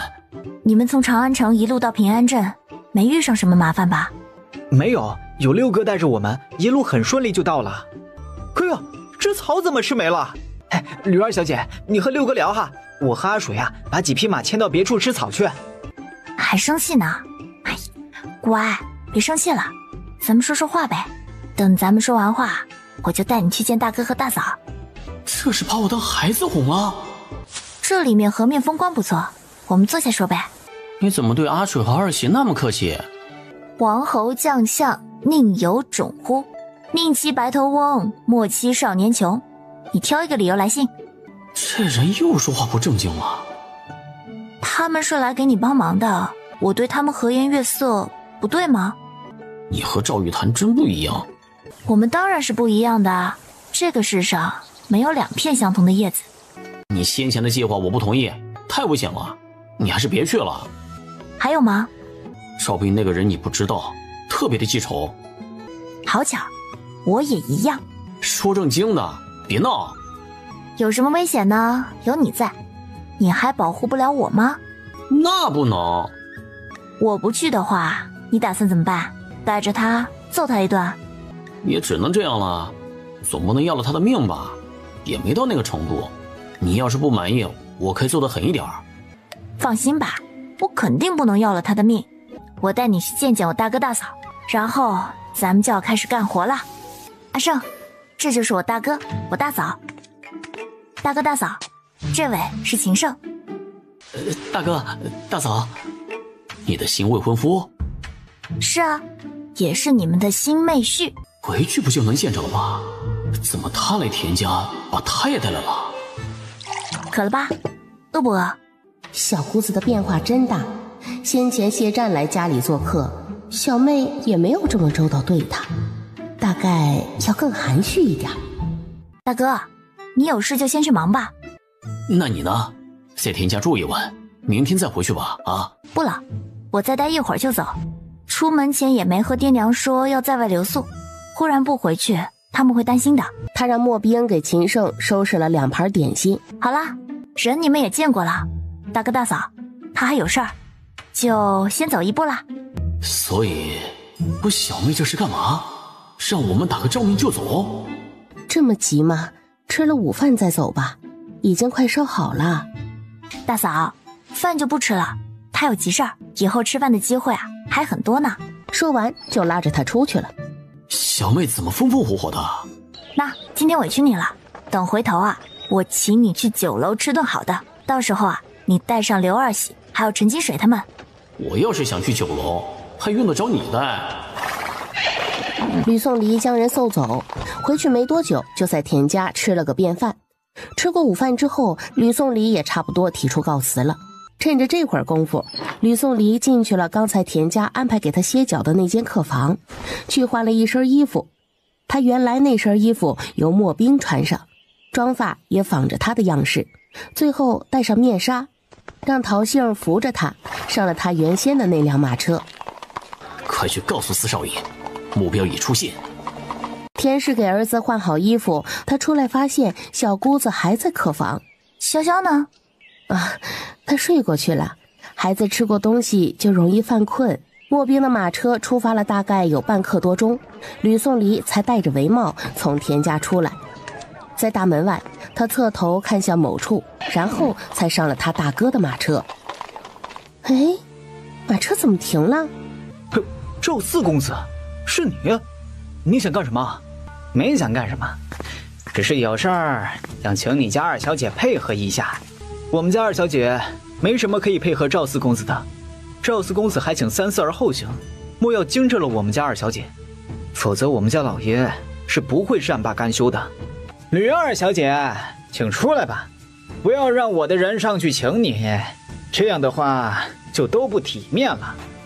马车依旧毫无动静。敬酒不吃吃罚酒，那就别怪我的人动作粗鲁了。四公子，里面的人不是吕二小姐。什么？怎么是你？吕颂离呢？赵斌，听说你在找我，你这是何意啊？埋伏我？我是何意？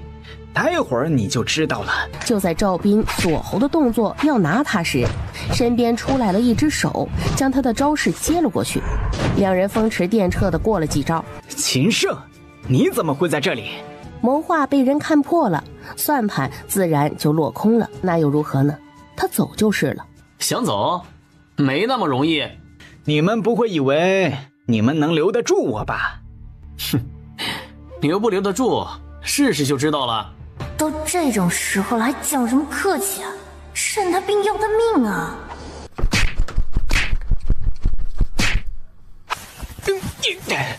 秦胜，放我走！之前的事情咱们两清如何？要抓你的人是我，你求他不如求我。吕二小姐，咱们也算是不打不相识啊！我求你大人大量，放我一回如何呀？哼，没想到你骨头还挺软的，可惜了，就算你求我，我也不会放过你的。你耍我？是啊，很明显就是耍你。你们这对狗男女，给我等着！回头我让你们不得好死！哎，要不要堵住他的嘴？他的嘴太臭了。你敢打我？就打了，怎么样？还得挑日子不成？我说秦胜，这回事儿我认栽，但是你们打也打了，训也训了，可以放我走了吧？凡事留一线，日后好相见呐。说说，你这次埋伏我是打算对我做什么？二小姐，这是从他怀里搜出来的。这药你是打算用在我身上？这就是你说的凡事留一线？那我还真挺好奇，人吃了这个药会有什么样的反应？来人，给他喂2颗。不，你不能这么做啊！秦胜，你就这么由他胡来呀？这家伙看着聪明，其实挺笨的。到这个时候了，还看不清我和吕宋离之间是谁做主吗？和我说有什么用？你敢乱来，我赵家一定不会放过你！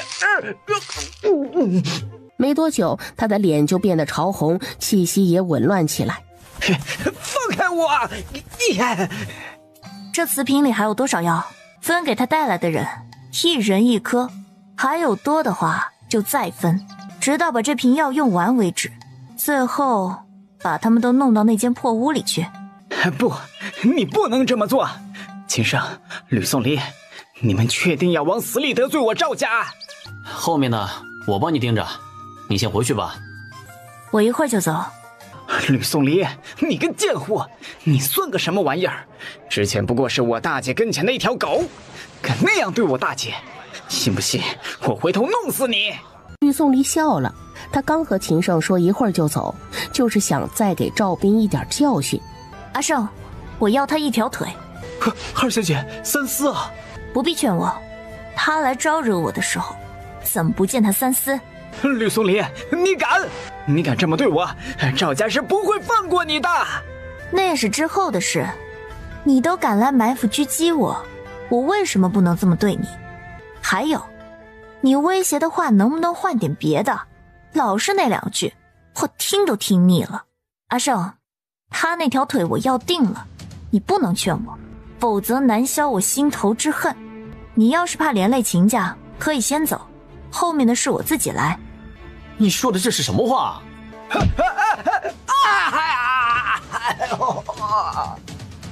后面交给你了。秦胜让人将赵斌以及他带来的人弄进那间破屋，很快里面就热闹起来了。最后吕宋离带着人先走了，还顺便带走了一个证人。吕宋离让人将借用他大哥的马车给还回去。田氏有些不明所以，不明白为何那么快就把马车还回来了。他当下3下5除2的将事情给说了。这个死丫头，发现有人埋伏也不说一声，竟然自己一个人去处理了，胆大包天了他。哎呦，小姑子胆子也太大了，这么大一件事儿竟然全程不露声色，关键是他还办成了，这就离谱啊。大少爷，二小姐不是一个人，未来二姑爷也在的。二小姐说让你们这段时间小心点，要留心突然出现在周遭的陌生人，看顾好小少爷和小小姐。陈荣说完就连忙溜了。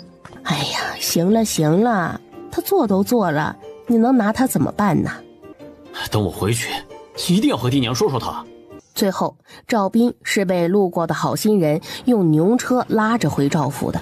老四啊，告诉娘，是谁把你打成这样的？娘，我爹呢？你爹在书房呢，我已经让人去请你爹了，他很快就会到了。儿啊，你和娘说，是谁把你害成这样的？娘拼了这条命也要给你报仇啊！是吕宋离。是他，竟然是他！毒妇，老天爷呀，你睁开眼吧，降下一道神雷，把那贱人给劈死吧！这时赵文宽也赶来了。老爷呀，你瞧瞧四郎，都是吕宋离这个毒妇，太狠心了，瞧把四郎的腿打成啥样了。爹，我要把吕宋离碎尸万段。对了，还有秦胜。好，爹答应你。什么？这里面竟然还有秦胜的事儿？大夫请了吗？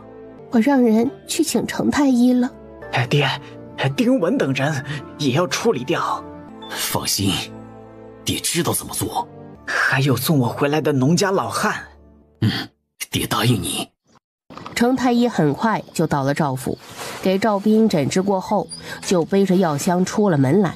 令公子的腿受到了3次重创，下手的人极狠，令郎的小腿骨下半截粉碎，即便骨头和伤口长好了，恐怕也会不良于行。哎，这赵斌算是完了。程太医，你想想办法。你看我儿如今如此年轻，我们做父母的实在是不忍心呐，他将来可怎么办呢？下官实在是无能为力呀，赵大人还是另请高明吧。哎，程太医，给他开点止痛药吧，先治着。他这样，我们做爹娘的看着难受。老爷呀，吕家父女二人如此嚣张，我们就没有治他的法子了吗？咱们儿子这罪不能白受啊！前面吕德胜胡乱弹劾人，害得他们赵家一系的好几个官员被贬了。如今吕宋离又害了他儿子，可谓是新仇旧恨。赵文宽沉默不语。我可怜的儿啊，难道就任由他逍遥法外吗？明明咱们可以找裴青天，再不济咱们可以找皇上做主啊。爹，不能这样啊，这事不能让人知道，儿子不想活了。放心，爹知道，这事一定不会让人知道的啊。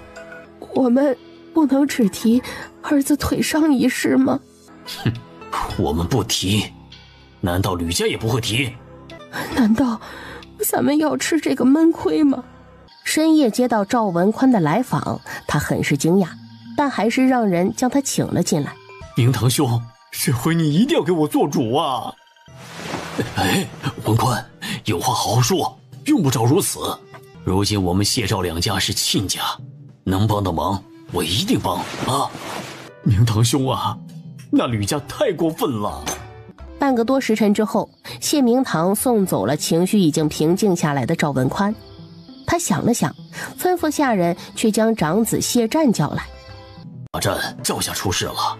赵家出了什么事啊？赵斌被人打伤了一条腿，人是长安城外的老农送回来的。这下手的人太狠了，他那条腿被打得粉碎。看过太医了，太医说他那条腿算是废了，即便救治过来，也很难走得了路了。动手的是吕家，吕宋离，还有秦胜，竟然还真是他呀！赵家打算告到皇上跟前？谢明堂摇头。这赵斌是什么时候，在哪儿遇上李宋离的？这事儿是赵斌先挑起的。吕宋离今天一早出城去了平安镇，赵斌在他回来的路上设伏，被他事先察觉了，然后他联合秦胜一起反手就将赵斌给废了。还有吗？赵斌被他们下了下三滥的药，除了他之外，他带去的人也一并被下了同样的药，然后那药是赵斌带去的。这个蠢货被人反算计了，这个蠢货被人反算计了。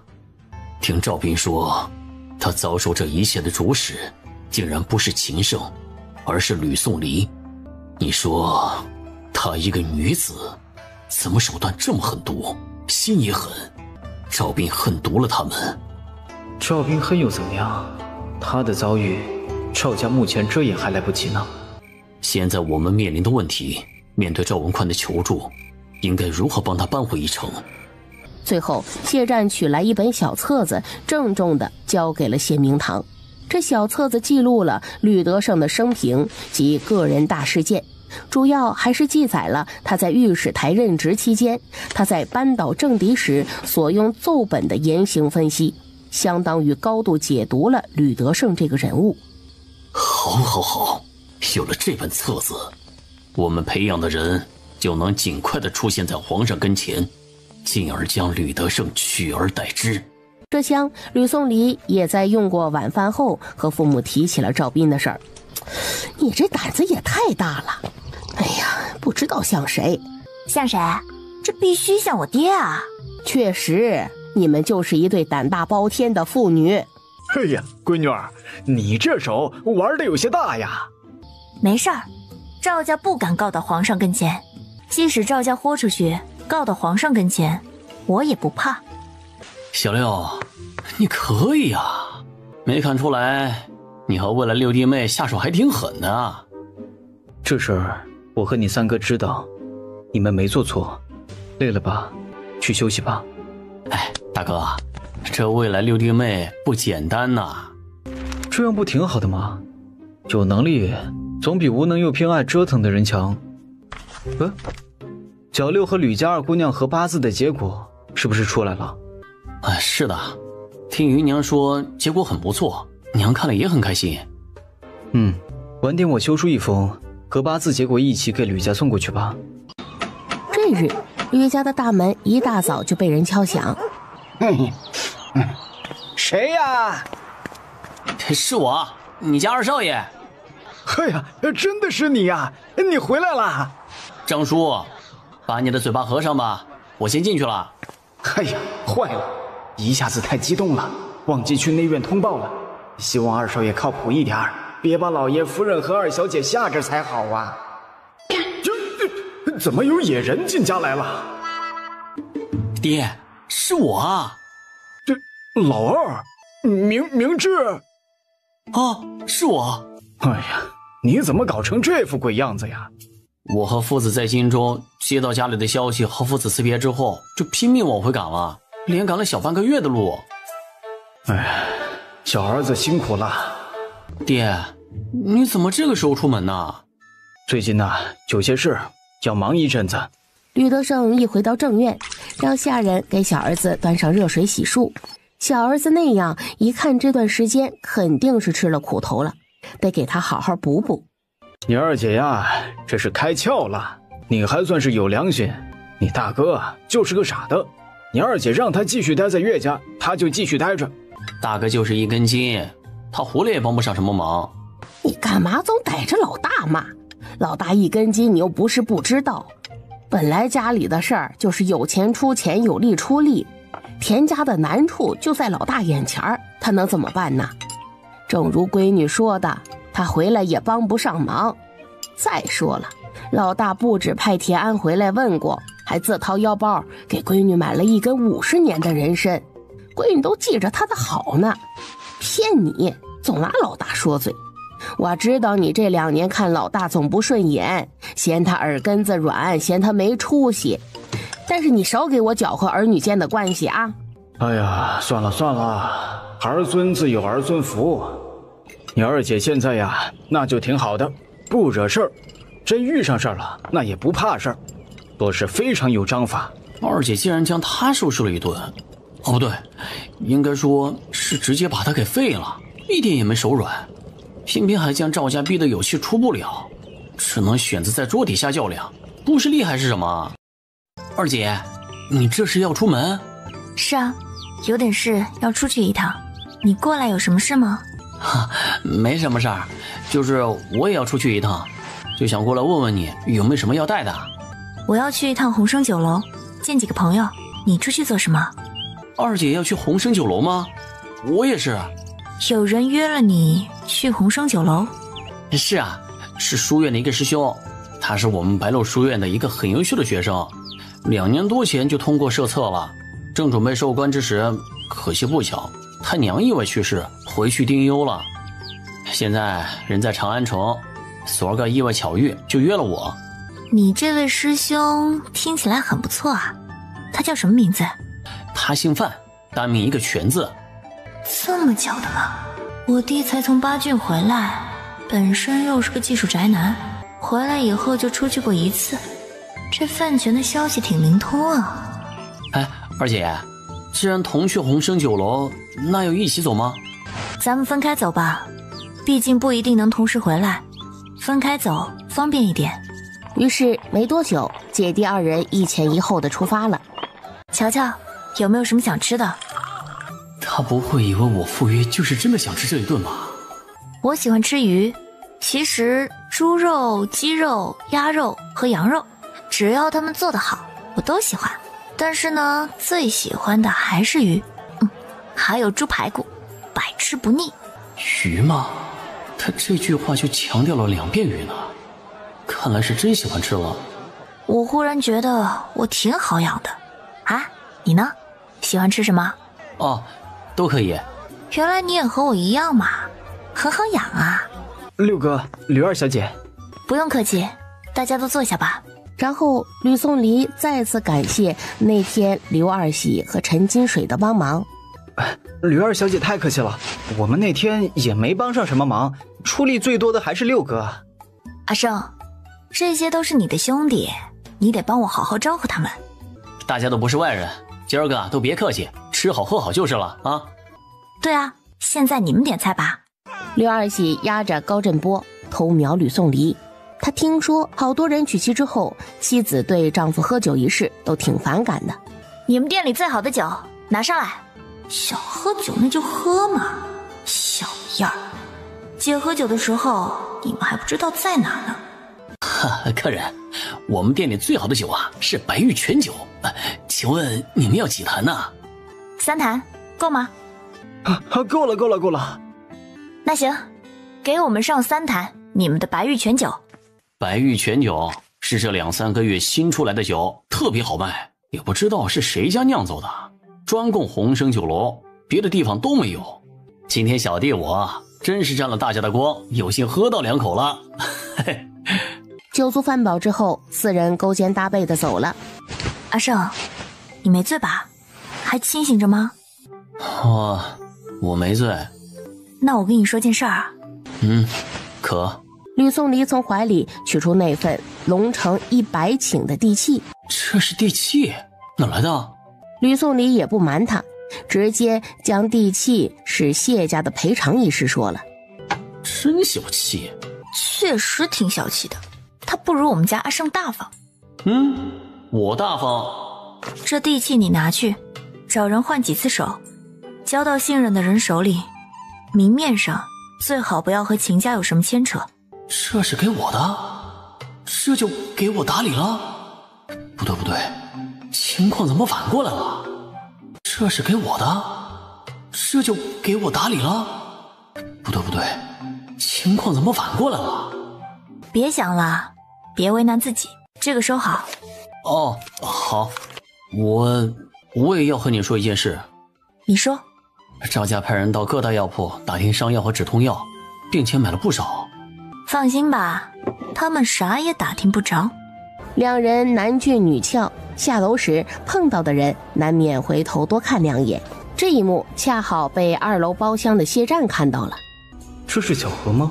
如果是特意将宴席安排在鸿升酒楼的话，那他们也未免太迷醉了。阿战，怎么出来了？你出来那么久，我以为发生什么事了，就出来看看。没什么，外面人多混杂，我们进去吧。吕颂离回去后给陈荣拿了银子，交代他出去收集这几日鸿升酒楼辩论台上上去过的书生们的过往以及他们所辩的内容。那个范权的资料是重中之重。等吕颂离到了正院，将自己的猜测和他爹一说。范权？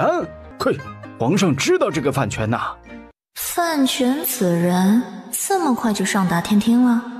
在这时，陈荣将收集好的资料给送了进来。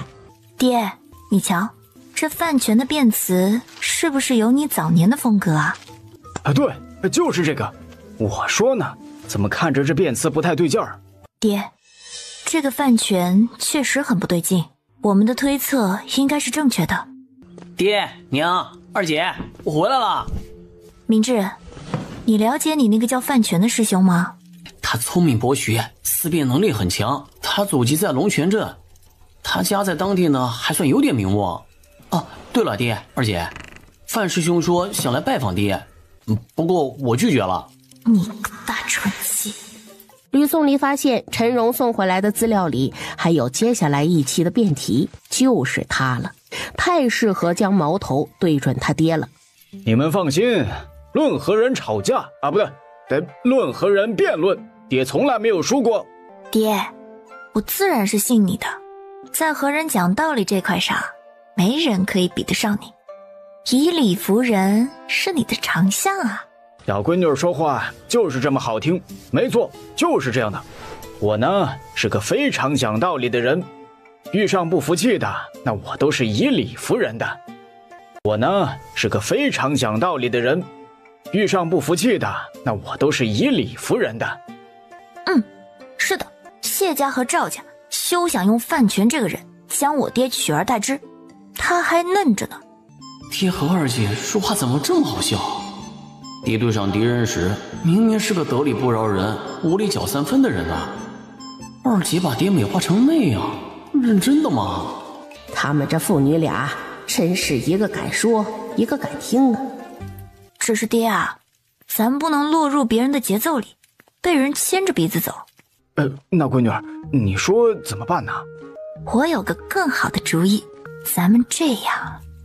诸位臣公，有事启奏，无事退朝。臣有本要奏。爱卿何事啊？皇上，臣年老体迈，近些年来常感精力不济，身体不适。前儿个老臣在家中昏倒，请了大夫。大夫看过之后，曾言老臣因操劳公务，身体亏空的厉害，并断言若臣再不好好将养，恐会影响寿元。故而老臣恳请起骸骨，辞去大理寺卿之位，回家休养，望皇上允许。玉爱卿啊，你乃朝廷肱骨，朕如何能缺得了你啊？皇上，臣这身体实在是有心无力了呀。季爱卿勿用担心，等下朝后，朕让太医前去祭服，给你诊治一二，你且安心做事。皇上，请允了老臣吧，老臣这把身子骨是真的不行了。季爱卿执意如此，那朕便允了爱卿之所求。如此一来，大理寺卿之位就空出来了。一时间，大臣们心思浮动。皇上，臣推荐吕德胜吕御史升任大理寺卿。爱卿何出此言呢？这谢家是想干什么呀？吕大人有识人之能，且火眼金睛，明察秋毫。朝堂上有问题的大臣，在臣等没发现时，他就已经发现了，且将他们弹劾了。这何尝不是一种能力呢？故而臣以为吕大人适合掌管大理寺卿之职务。皇上，臣附议。臣附议。好啊，你们这些家伙联手整我是不是啊？有一个算一个，我记住你们了，都给我等着，一个个的都别想跑。吕爱卿啊，你怎么说呀？皇上，微臣拒绝，微臣不敢妄想，也做不好。臣自知才疏学浅，品行浅薄，任五品御史也是小天之大幸，以及皇上隆恩。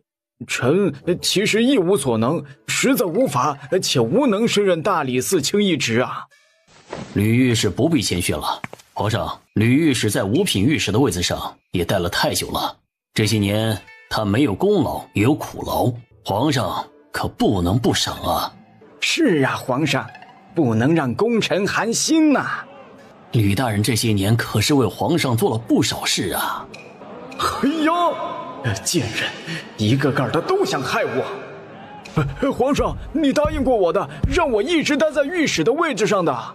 众卿不必再多言，吕爱卿这些年确实为朕分忧解难了，这些朕都记得，但他的功劳朕已经赏过了，朕赏了一枚免死金牌。皇上，你说什么了？再说一遍，臣好像出现了幻听。众卿没有听错，朕确实赏了吕爱卿一块免死金牌。哎呀，皇上啊，你是眼瘸吗？啊，看不到微臣等人，就看到了一个吕德胜。这些人都是嫉妒，嫉妒让他们面目全非，一个个的都好丑啊。皇上已经赏过微臣了，微臣谢主隆恩。微臣不贪心，且自知才疏学浅，不足胜任大理寺卿之职。但是臣觉得中书侍郎姚宗文姚大人非常不错，以他之能，足以胜任大理寺卿之职。皇上，微臣附议吕御史之建议。皇上，臣附议。姚系一派的人迅速填饼。娘的，一块无主的大馅饼，现在谁家舔到就是谁的，冲啊！皇上，臣虽不才，但愿勉励一试。行，朕允了。即刻起，你姚松文便是新任的大理寺卿了。谢皇上隆恩，臣自当鞠躬尽瘁，死而后已，不负皇恩。谢明堂眼前一黑呀，他们亏大了，人没算计到，反而丢了大理寺卿这样重要的职位。康成帝一走，谢明堂身体不由自主地摇晃了一下。谢大人，你没事吧？我们走。哈战，我们联合举荐吕德胜的事失败了。皇上不知何时赐了吕家一块免死金牌，皇上和吕德胜一起拒绝了升官一事。爹，把早朝的事情详细说一说。谢明堂也定了定心神，开始讲述早朝的情况。好厉害的人啊！这个人会是谁呢？会是秦家吗？秦衡？不对，时间上对不上啊。心痛啊！吕德胜，你有免死金牌你早说呀，我们两家根本就不必走到退婚，然后又各自婚嫁的地步，然后让秦家白白捡了一个大便宜呀。爹，不必悔恨，吕德胜得到免死金牌的时间未必在以前，应该是近期得到的。后面的计划还要继续下去吗？继续吧。好，那个阿战，我们家丢的是大理寺卿，而非大理寺少卿之位。他爹呀，早之前他就说过，用大理寺少卿之位诱之便可，他偏自作主张，自大狂妄到拿3品的大理寺卿来做诱饵。这下好了，一直掌控在谢家手中的大理寺卿的官位丢了。这时的谢战终于深刻地认识到，一个家族不能有2个声音。爹，干得漂亮！你废了赵文宽的一个儿子，为父自然不能太差。哎呀，就是我们家的免死金牌被人知道了。知道就知道。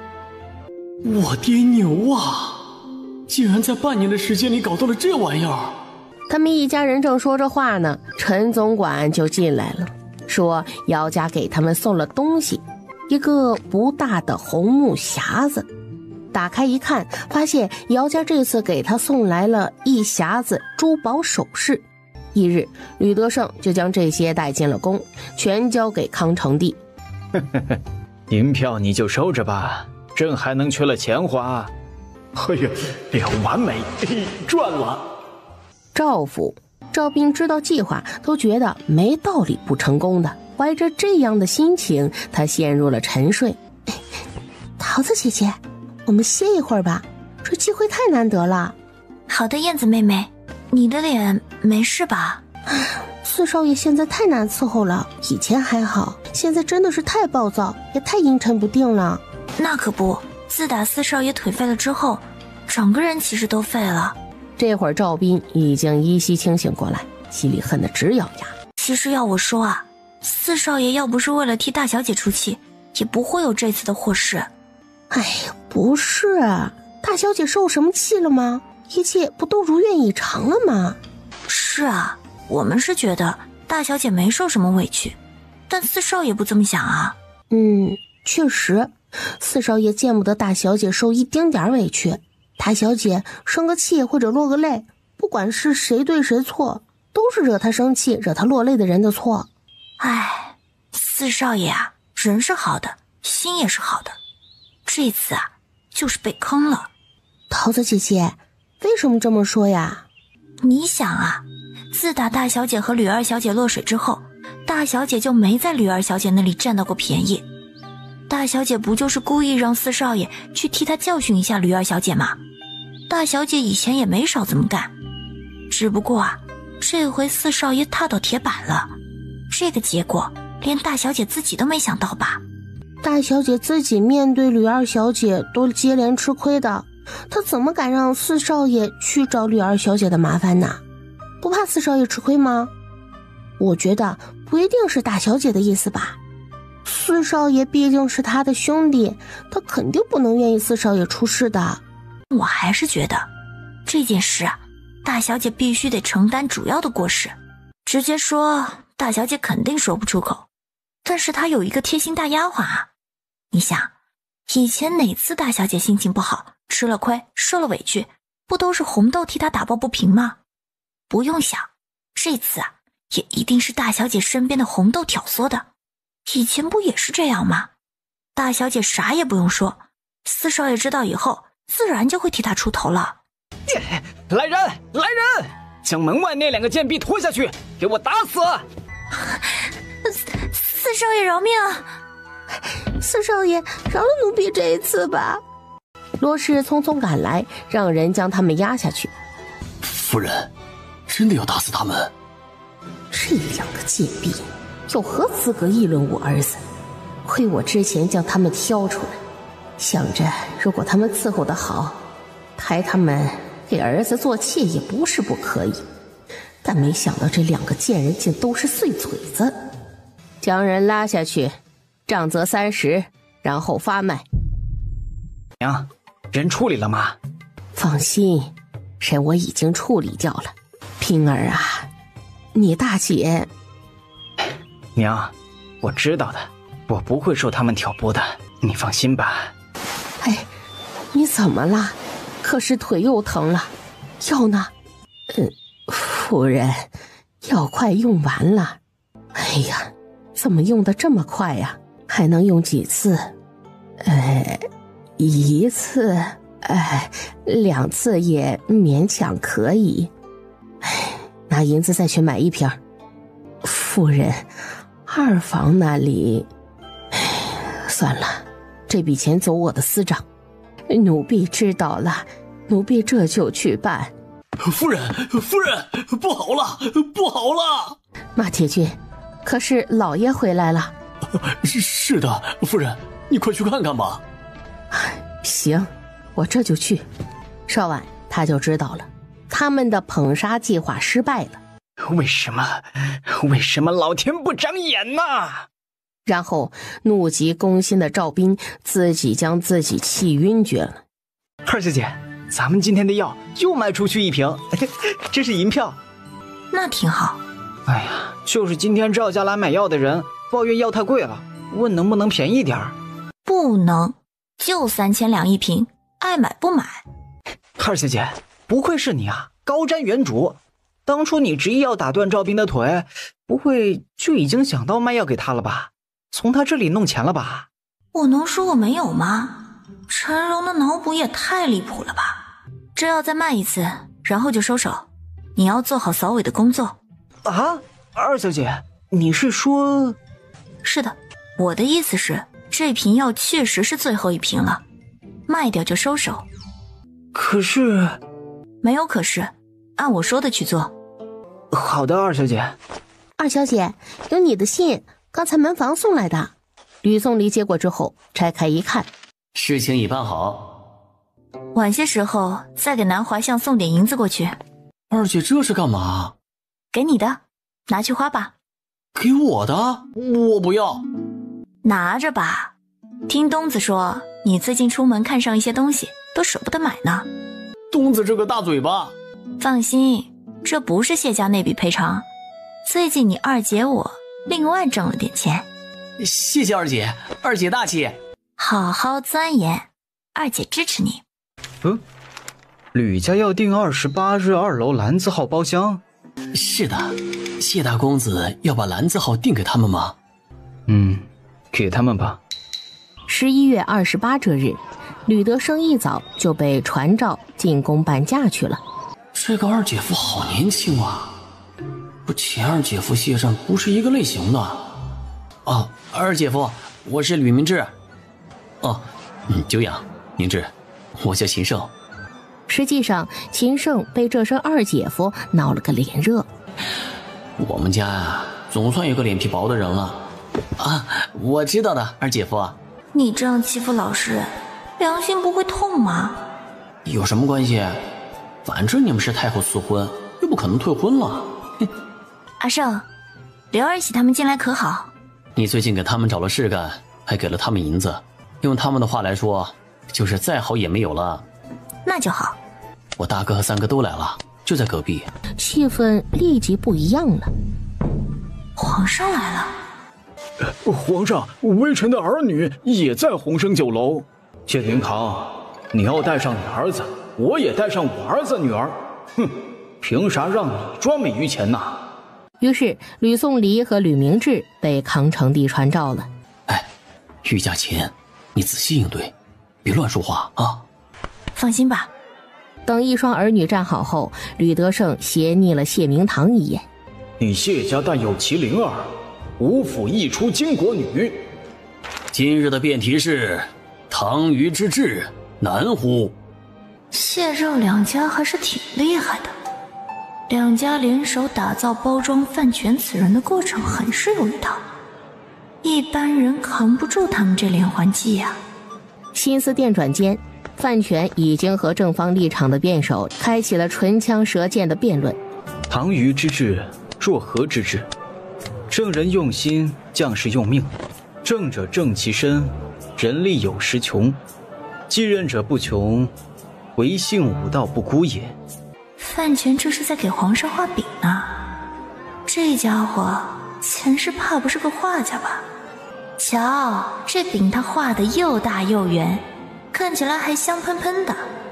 吕大人，这范全无官之有几分吕大人当年的风范呢？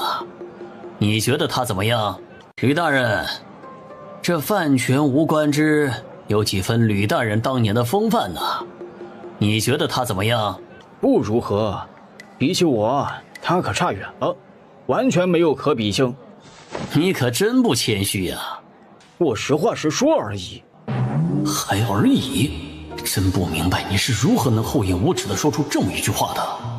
吕大人，范全这年轻人能有这样的表现，那已经很不错了，咱们得宽容点儿。一个个的都是拉偏架的。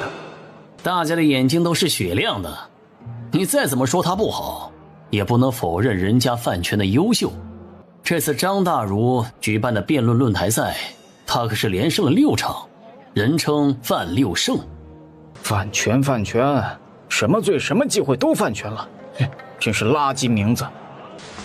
你，反正人家就是优秀，你不承认是你不能容人。切，你承认他优秀，那是因为你作为御史水平不行，在我这里他啥也不是，萤虫之光也敢在日月跟前争辉。你们都对吕大人群起而攻之，被吕大人撅回去了，还想皇上偏向你们呢？脸呢？吕德胜，你大欺小，拿范全和现在的你比，胜之不武。随你怎么说，反正尔等都是垃圾，我管你武不武的，我就不讲武德啊！咋地？反正谁抢我屁股下的位置，那我就和谁拼命。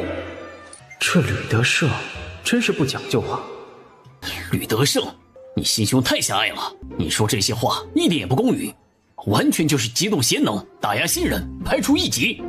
说的好像你没干过这事儿一样。天熙18年，你那好弟子张宪去哪儿了啊？被你弄到了大理最边界的地儿当官去了。你要是看不上他呀，让他拜入别人门下呀。你喜欢他的才华，勾着他拜入你门下，却又不肯给人出头的机会。就因为人家没有从了你女儿，不答应成为你的女婿，你就作践人家。你说你毒不毒吧？坏人虔诚和杀人父母有什么区别？自己不愿意也就罢了，也不许给别人机会。你就说你这是不是嫉贤妒能吧？严华瞪着吕德胜说不出话来，他气呀，吕德胜这张嘴太贱了。好了，别吵了。皇上，您看吕御史。皇上，您觉得老臣不中用了吗？哎呀，怎么会呢？爱卿还能再给朕当上10年的御史呢。皇上，微臣有您这句话就够了。范全呐，范全，只要我还在这个位置上，你就休想出头。哎呀，皇上喝茶，这鸿升酒楼啊，就这茶还可以入皇上的口了。行了，你也别忙了，刚才说了那么多话，不可吗？偏心，这是明晃晃的偏心。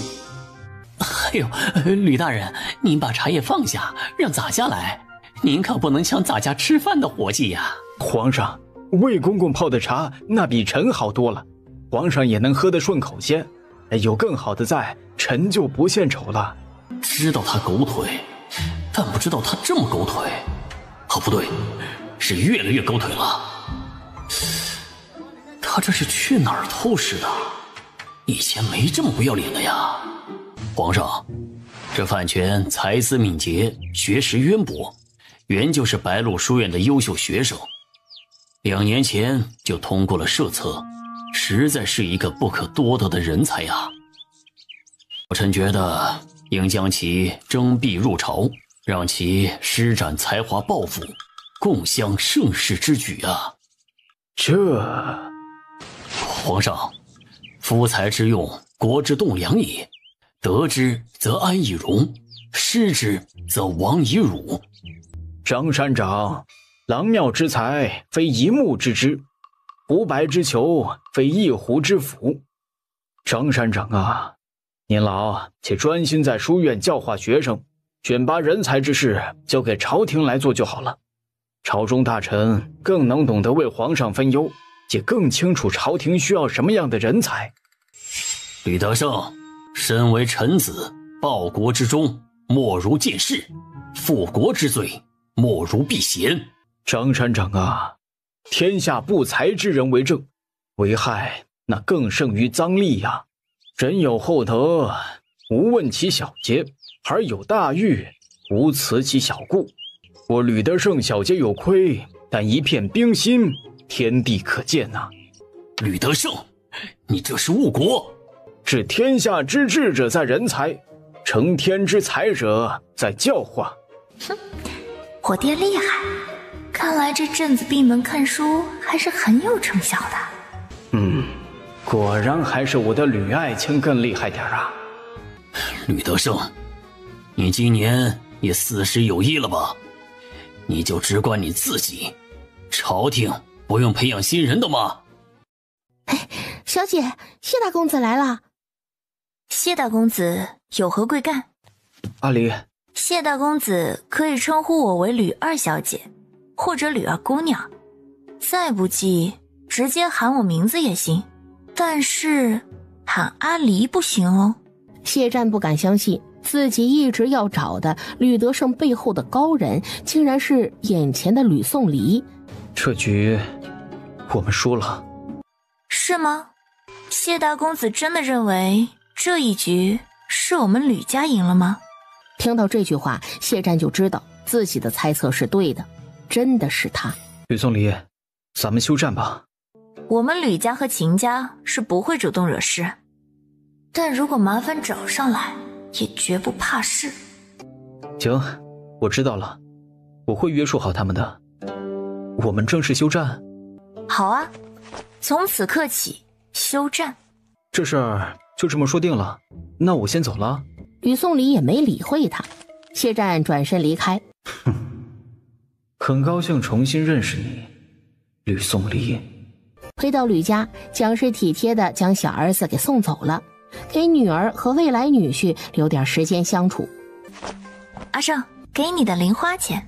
不行不行，这普通老百姓不都是丈夫给妻子拿钱的吗？怎么轮到我就是他给钱了？上次的第7就算了，这次他直接给银票了。不行不行，而且我有钱，我有好多珍宝。别忙着拒绝啊！上次你告诉我赵家在找止痛药，我弄了一些卖给他们。秦升一听急了，那么好的药，万一赵家拿去拆解破解了药方怎么办？放心，我还往里搁了不少没啥用的草药，他们分辨不出来的。那药啊，我前后卖给他们好几次，从赵家那里弄了15000两。挣了这么多吗？才多久啊？虽然挣了一大笔钱，秦胜还是觉着不划算。那么好的药用在赵斌身上太浪费了。你放心，他肉体的苦少吃了，但心灵的苦可没少吃。如果被赵斌知道他收买婢女的银子正是他掏出去买麻药的银子，他不得吐血三升啊！你不觉得我这样有点狠？快给我一个否定的答案呢，不然这三观不合就比较难搞了呀。不会，这些都多亏了你提供的消息，而且这些都是从赵斌身上薅的羊毛，算是咱俩一起挣的钱，当然得一起花啊。所以这银子你说你该不该拿吧？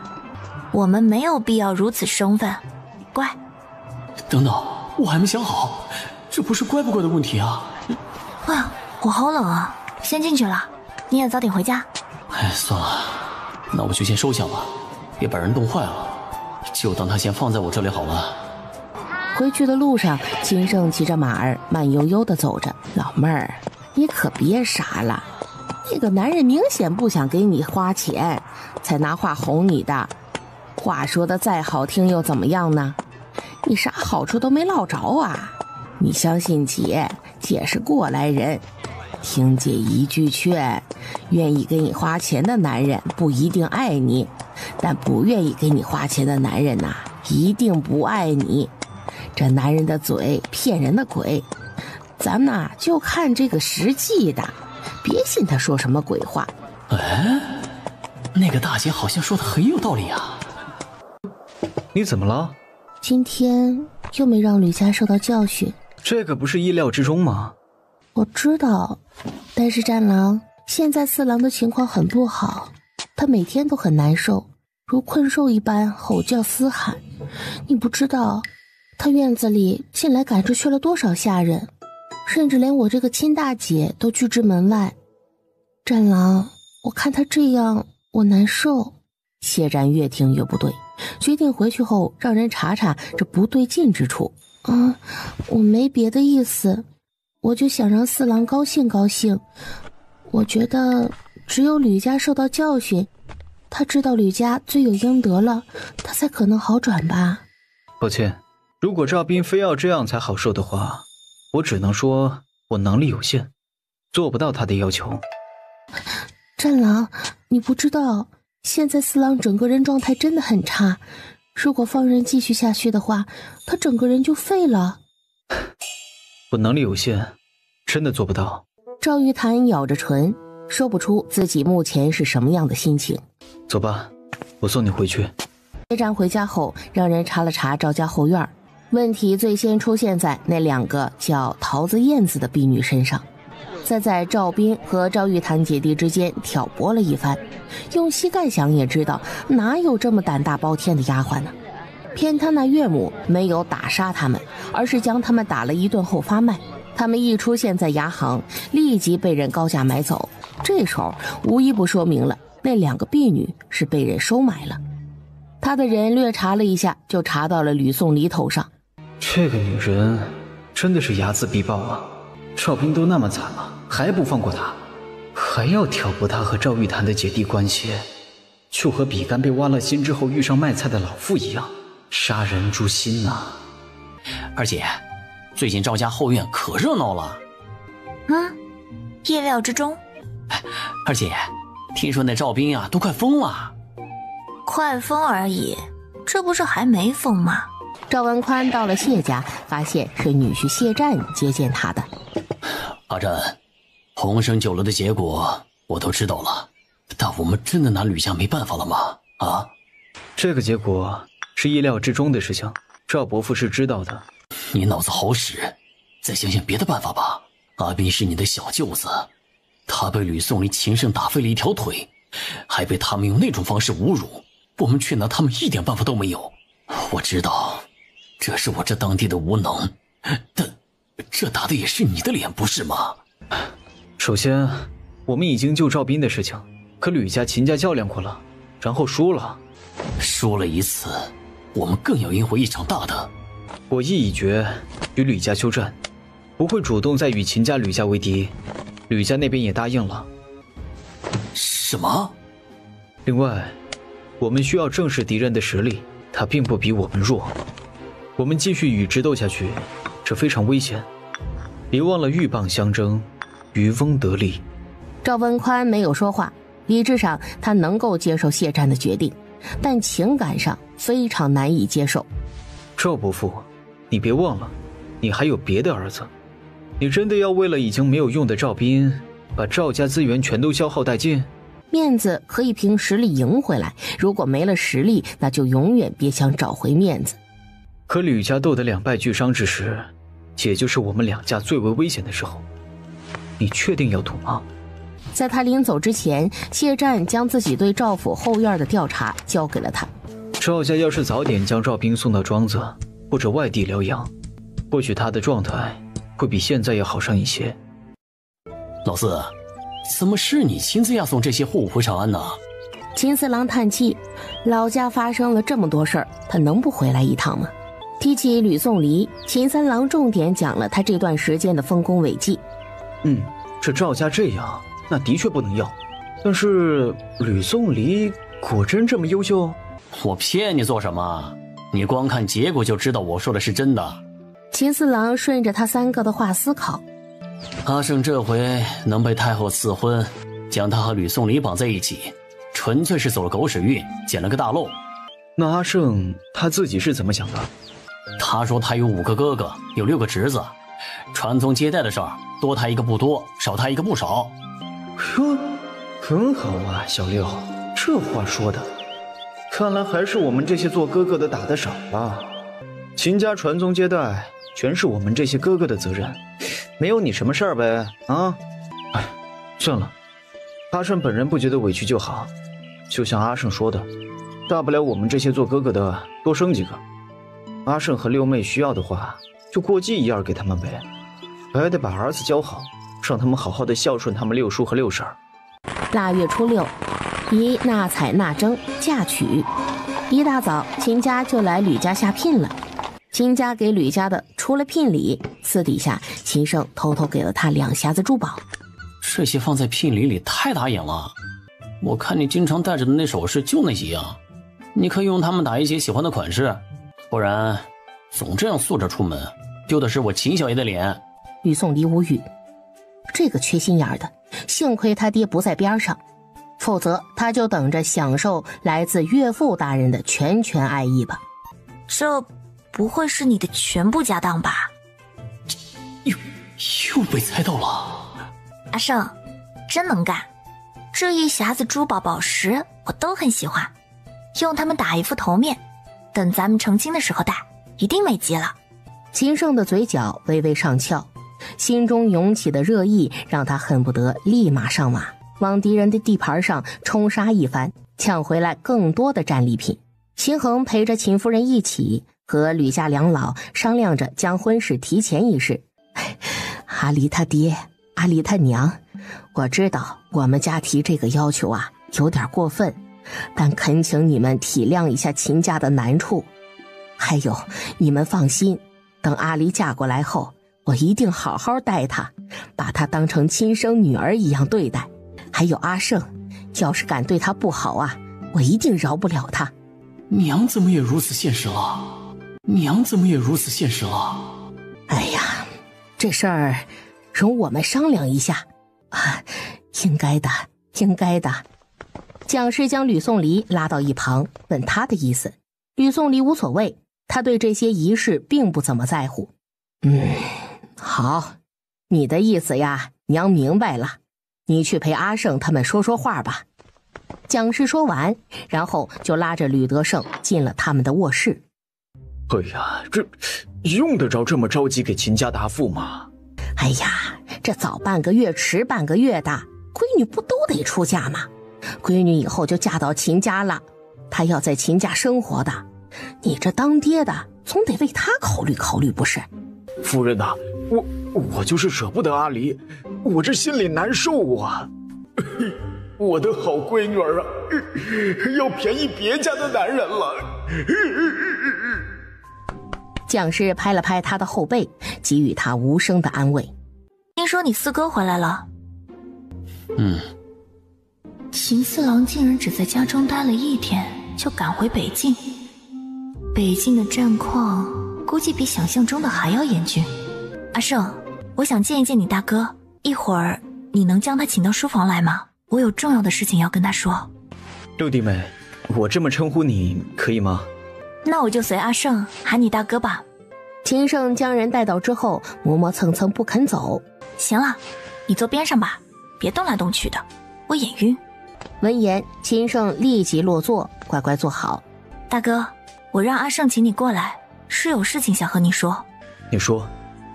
大哥，既然咱是一家人，这点不会有所改变，那有些话我就直说了。不用客气。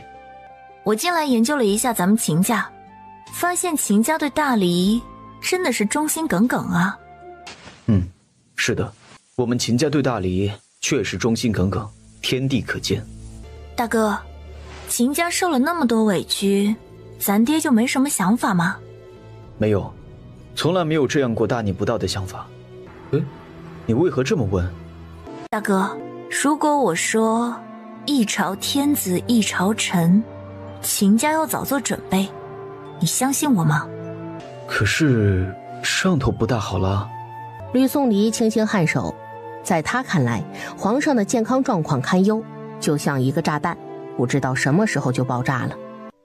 那我相信你，如果真是这样，那秦家确实要早做准备的。我也信你。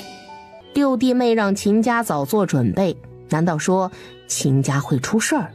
太子，吕宋离朝他轻轻地点了点头。你说的是我知道了，我一定会慎重对待的。多谢六弟妹提醒。以后咱们都是一家人，不用谢。六弟妹，你还有什么建议或者意见什么的，也可以一并告知。加强太子身边的防卫，一定不要让他在北境出事。另外，留意一下太子身边的亲信有没有问题。原著里在经历流放一事之后，秦衡能带着人杀回长安城，并夺得了最后的胜利，就证明了他不是那等愚忠到了极点的人。他认为应尽快将太子有可能会在北京出事的预测告诉四郎，看看他能不能撵上太子一行人的队伍。大哥，我去。好，你去，将消息告诉他之后就往回赶，知道吗？哎呀，皇上的龙体的确蛮不好的。爹，我接到一个消息，说有人在隐秘的和卫自力打听皇上目前的身体状况。你是说有人窥伺皇帝龙体是否安康等内情？我怎么不知道啊？那人怎么没找我打听啊？那些人真找上您，还得担心被您反手卖给皇帝。等等，背后之人找卫自力打听皇帝的消息，行事一定非常小心隐秘，那么谨慎，你是如何得知的？哎呀，算了算了，你不必告诉我了。吕德胜觉得闺女手中握着一些势力也挺好，这次递给他消息的人不是别人，正是上回他面见太后时给他领路的小李子公公。那日他从宫中回来后，就通过他爹的关系网给小李子公公投资了点儿。这个消息让你之前的猜测更有了依据，你这次提醒对秦家而言未必不是一次机会呀。吕宋离心中摇头，只能说他的提醒只能让秦家尽量的保护太子这个烫手山芋。如果我们能让太子平安归来，那这危机不就解决了一大半吗？吕宋离点头，你都提醒秦家了，难道这点事儿他们还做不好？吕宋离的目光落在手边的一张纸笺上，只见上面写着康成帝膝下各子的信息。哎呀，闺女啊，不行咱就退婚吧，秦家目前的处境太危险了。恐怕不行。爹，你也别急着撇开秦家，问题不大，会有办法的。那咱们接下来该怎么办呢？爹，你觉得幕后之人会是哪个皇子？吕德胜一听也来了精神。可惜小李公公撞见那个和卫自力打听皇上内幕的小太监韩面生，后来更是意外溺死了。不然顺着线索查下去，应该可以查到一点幕后指使之人的信息。魏自立对于谁和他买消息，那心里多少应该有点数。这个交给我，我去和他沟通沟通。好，这件事情就交给爹你了。爹，皇上诞下的龙子凤女挺多啊。很多吗？啊，皇上后宫那么大，还那么多妃嫔，拢共也才养了7个孩子，我才1个妻子就养了4个孩子呢。这如何能比？爹，咱们来看看2皇子、3皇子、4皇子，哪一位像是有鸿鹄之志的？首先排除3皇子。我也觉得他不太像。2皇子呢？2皇子上午，谢早早就翻去了南方的封地。如果他真是幕后主使，要让计划顺利实施，这一南一北需要多么强大的掌控力呀！将2皇子划掉之后，笼子里就只剩下4皇子了。这会是他吗？应该是他了。会叫的狗不咬人，咬人的狗不叫。而且我怀疑中书令薛怀民是他的人。可是4皇子无权无势的，薛怀民身为中书令，大权在握，他为什么要这么做呀？4皇子无权无势，但他有皇子的身份啊。至于说为什么，当然是为了从龙之功了。哎呀，闺女啊，你这么一分析，我也觉得4皇子最有可能。吕德胜知道这薛怀民老坏了，是个老阴逼，阴人可厉害了。闺女啊，现在4皇子身边的大臣不多，明面上就薛怀民一个，你说咱们可不可以？不可以。爹，你这个想法很危险，你信不信？你要是跑去和4皇子或者中书令薛怀民说这件事，打草惊蛇，他下一步就是弄死你，或者提前启动计划。可是干嘛一定要弄死我呀？那我好歹也是一个人才呀。你要去投奔人家，投名状呢？万一人家要的投名状是让你弄死当今皇上，你干不干？那肯定不能干的。不如我们告诉皇上。想法很好，但是证据呢？你就别想那些歪门邪道了。我们现在已经具备很大的优势了，接下来我们要积极应对，最后鹿死谁手还不一定呢。这一刻，吕宋离正式宣布，他们吕家申请加入战场。对了，爹，这阵子你和皇上相处还和往常一样，别露异色。放心吧，爹知道啊。这厢秦吕2家的婚期刚定下，谢赵2家也紧随其后。初时，谢家给赵家下聘，随后定下了谢战和赵玉潭的婚期，2人的婚期同样定在腊月15。哎呀，赵家和谢家这是干什么呀？就不能避开这个日子吗？他们是非得和咱们抢风头是吧？爹娘，别生气，省得气坏自己啊。他更关注谢家传出的另一个消息，年后谢战就会正式接任谢家家主之位。莫冰，我给你放了奴籍，怎么样？2小姐，你不要赶我走，我对孤月绝无非分之想。你想哪里去了？我想给你放籍，并不是因为这个。不是这个吗？他还以为2小姐是担心他爬床呢。我也不瞒你说，接下来秦吕2家可能会有一些变故，你继续以贴身丫鬟跟着我，可能会受牵连。2小姐，奴婢不走，奴婢不怕。但我需要你除掉奴籍，然后在外面帮我做事。这样吗？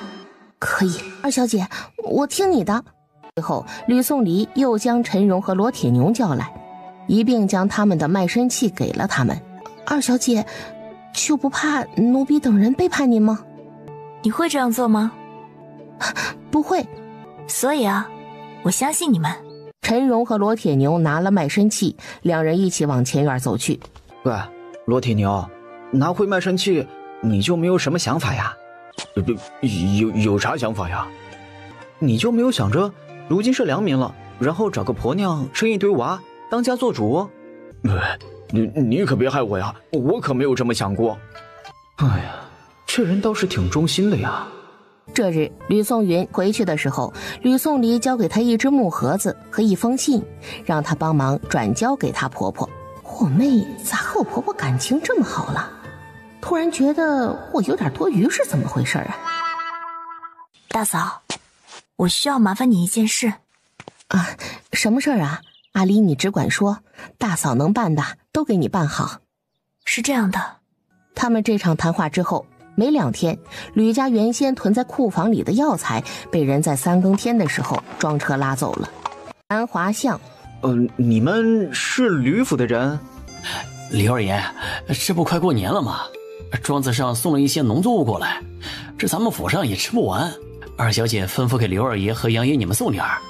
哦，哎呀，那有心了有心了，你家二小姐也太客气了，后面的我分一分，然后给他们送去就行，不用麻烦你们了。小六嫂是个讲究人，帮她办事儿心里特别舒坦。分东西的刘二喜在篮子底下发现了一只匣子，打开一看，最上面还有一封信。他看完信后，才提着分好的东西出门了。二小姐，您让找的匠人找好了，那匠人是一对父子，人已经接近长安城了。好，我知道了。于是吕颂离带着人出去了一下午，和那匠人见了一面，把自己的要求说了。扬威镖局，总镖头，镖局接到一单很奇怪的镖。哦，镖是什么？是护着人走一趟远门，从长安将人护送到目的地就行。总镖头，镖局接到一单很奇怪的镖。哦，镖是什么？是护着人走一趟远门，从长安将人护送到目的地就行。哦，让我们护送的是什么人呢？目的地是哪里？从何时开始护送？时间、地点、人物信上都没写，只说了约定的信物。如果我们的人看到杏花胡同的杨威酒馆门头上绑上了红布，就是差不多要出发了。时间大概是1个月左右，不会超过2个月，还标明了危险性不大。好奇怪的标单，总镖头不想接的，但对方给的实在是太多了。头，真的不接吗？人家还说了会给2成定金，如果最后不用他们出标，他们也能白拿2成。接了。老镖师在沉思。张叔在想什么呢？我在想，咱们镖局今年运势不错呀。怎么说？这单镖的主顾和前阵子找我的吕家一样大方。吕家那活儿啊轻松，这主家给的还不少。今年看年的时候，我们是用烧猪拜的财神，等明年也这么搞吧啊。可以。好好拜一拜，让财神继续保佑他们扬威镖局。到家茶室，有什么事就直接说吧。战狼，你是不是不喜欢我在这个时候找你啊？没有，你想多了。我这次找你其实是想告诉你，皇上他皇上的寿元应该不多了。消息确定属实吗？保证真实。赵玉潭悄悄地松了口气，他没追问，不然他真不知道怎么回答他了。总不能告诉他这是做梦梦到的吧？一朝天子一朝臣，我们谢家能从中谋取什么利益？对了，继位者是谁？太子吗？可是不对呀，如今太子身在北境，不在长安。目前的话，只有3皇子和4皇子在长安。你觉得那位大概还有多少时间？不到2个月。不到2个月？不到2个月？曲檀，谢谢你将这个消息告诉我，帮了我大忙了。爹，你还在烦恼怎么吃席呀？哼，小兔崽子，这是吃席吗？啊，这是站队。这谢家不干人事儿，竟会为难你爹。爹和娘，你们一人去一下不就行了吗？按理说是行的，但是我和你娘谁去吕家，谁去谢家呀？这个就随便了吧。嗨，孩子呀，你还是太年轻了。你爹倒是想随便，但是吕德胜那个家伙会和你随便吗？啊，听说吕德胜很宠他这个小女儿，你信不信15那天我要是去谢家，你娘去吕家，那就等着被参吧。可是爹，谢战是谢家的嫡长子啊，还有那赵玉潭，在赵家也是很受宠的。你去了吕家，谢家不会记你一笔吗？哎呀，真是头大呀，恨不得有个分身。有了，生病，你爹那天我就生个病就行了，然后你大哥和你娘一人去一家。爹，那大哥和娘分别去哪家呀？哎呀，让我死了吧！哎呀，魏大办，吕大人，我听说最近私底下有人找你啊。吕大人说什么呢？咱家听不懂您的意思。魏大办，不是我说，咱们都是伺候皇上的，在这种关键时候可别行差踏错呀。小样儿，还和他装呢。有些船看着挺好的，但是上船的时候小心踏空啊。他也让人找你了？四什么四？你是想说四皇子吧？闺女儿猜得对呀，真的有人。四皇子真的是幕后之人。这四皇子不堪为伍，事已密成，予以谢拜，他咋谁都打听啊？哎呀，咱们好好伺候好皇上，比啥都强。接完手，吕德胜便慢慢地走回御书房。微臣见过四皇子殿下。吕大人。宋墨腼腆地和他打完招呼，就微低着头快步离开了。哎呀，这个脸蛋生嫩，面上无毛，眼神纯良的四皇子真的是幕后主使啊！真是会咬人的狗不叫啊！不对，真是人不可貌相啊！哎呀，这个脸蛋生嫩，面上无毛，眼神纯良的四皇子真的是幕后主使啊！真是会咬人的狗不叫啊！不对，真是人不可貌相啊！还不进来！吕德胜连忙收敛心神，进去了。刚才在想什么呢？回皇上，臣是觉得四皇子挺有孝心的，也是个细心的孩子。他好像是看出皇上您龙体不适，最近总来尽孝心。哼，你呀，吕爱卿，应该没有什么烦恼啊。上次在鸿升酒楼，你的一双儿女来面圣，是你最小的儿子还有闺女吧？虽然只有护短的一面，加上偶尔听起你提过他们，朕觉得非常不错。嘿，瞧，他又来了他。哎呀，是的，皇上，那是微臣的小儿子和小闺女，他们的确很不错，特别是我小闺女很聪明。骄傲，他敢说他家的情况，皇上不说一清二楚，那也算是了解一二了。哎呀，皇上，微臣家小业小，经得住折腾，反正大不了就一夜回到当初一贫如洗的时候呗。但是您不一样啊，您家大业大，可千万要三思啊！哎呀，皇上啊，格局打开呀，咱可不止这儿子一项选项啊，还有孙子呢。至于他这个提醒会不会让四皇子记恨，吕德胜自暴自弃的想，随便吧，反正四皇子都要算计秦家，也容不下他了，那还不许他偷偷添点乱呢。北境安阳，老四，二哥，我来晚了，如果我不是我们都来晚了。二哥，四哥是为救太子而死的。他们来晚了，太子被羌胡人劫持并转移走了。秦胜给他四哥合上双眼，整理好衣冠后，就要去追踪羌胡人。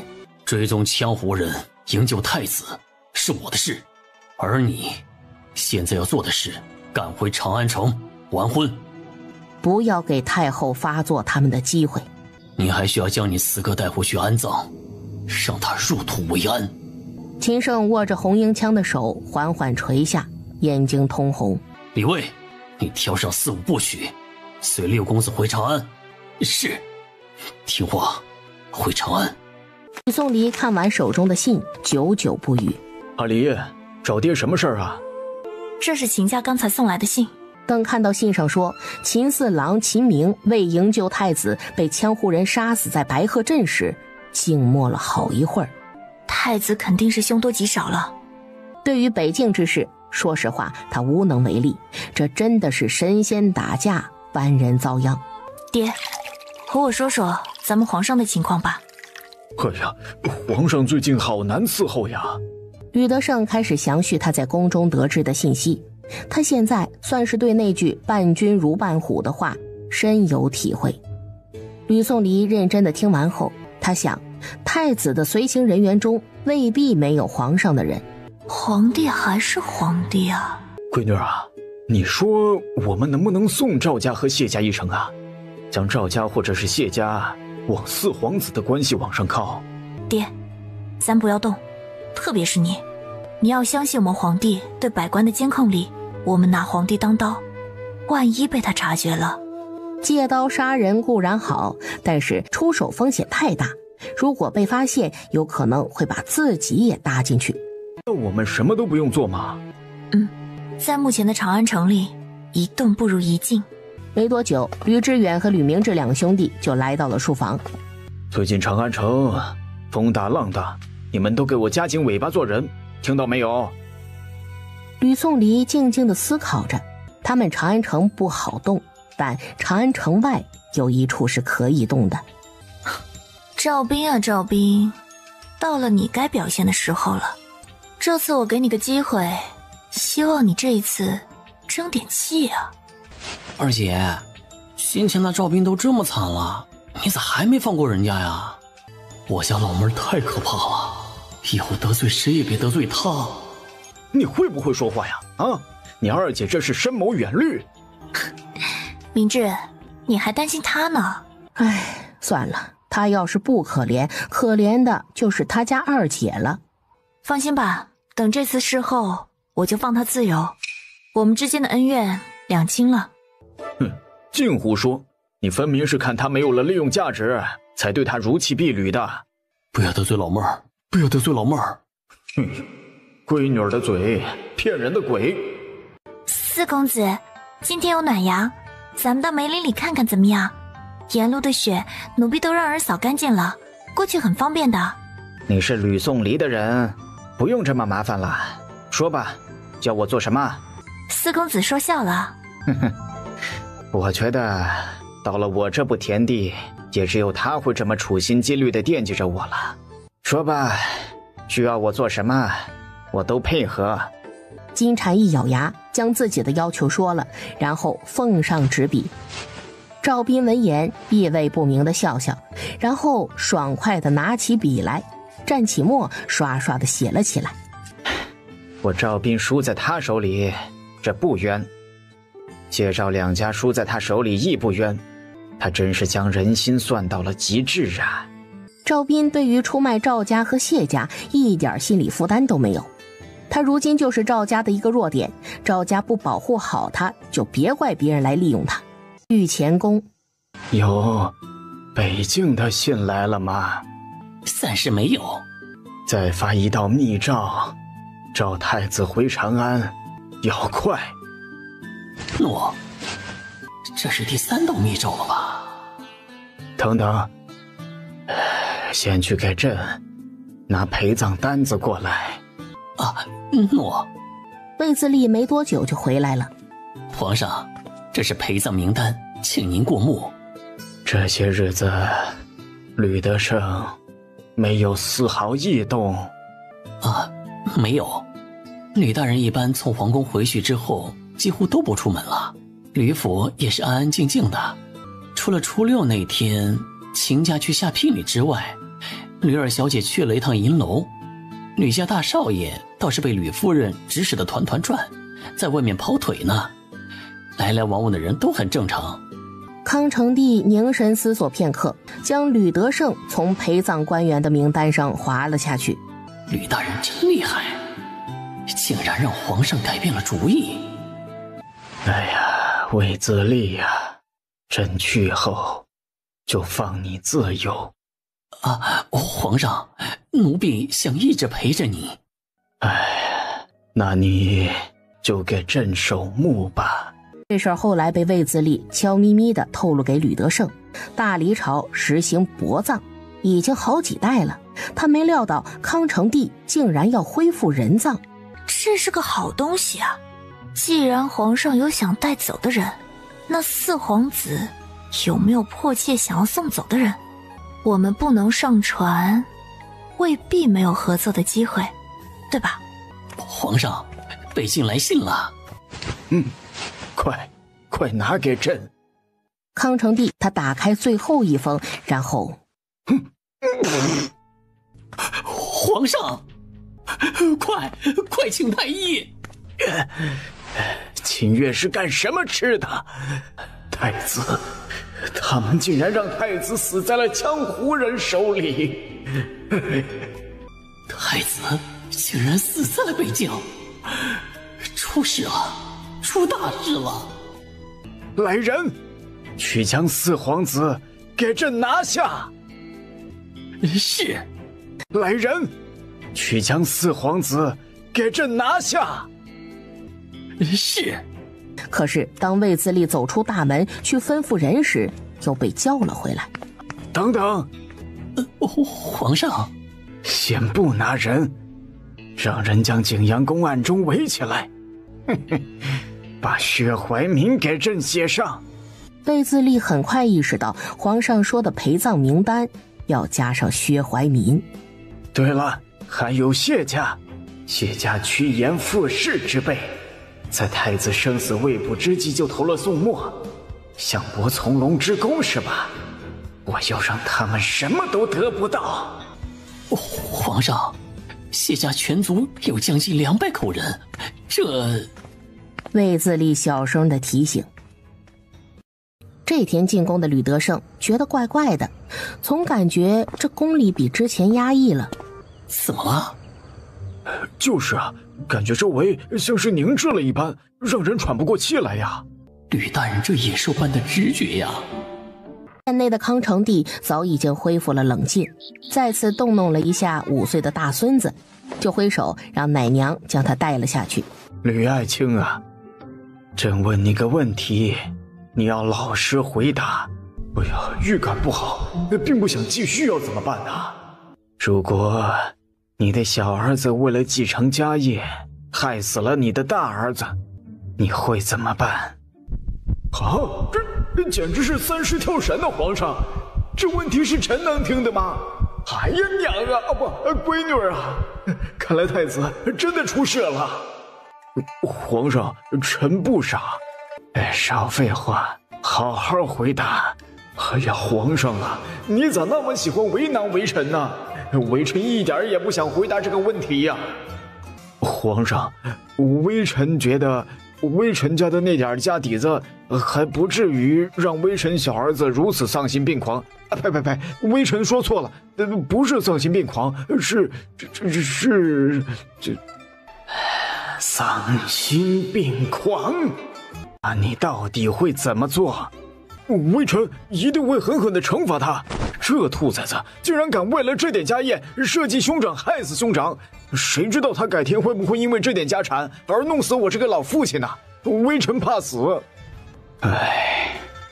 皇上，求您饶了微臣吧，这种问题微臣想的都头大呀。行了，回去吧。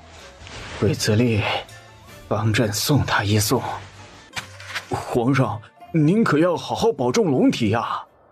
吕大人，出宫之后，什么事能说，什么事不能说，晓得吧？我懂。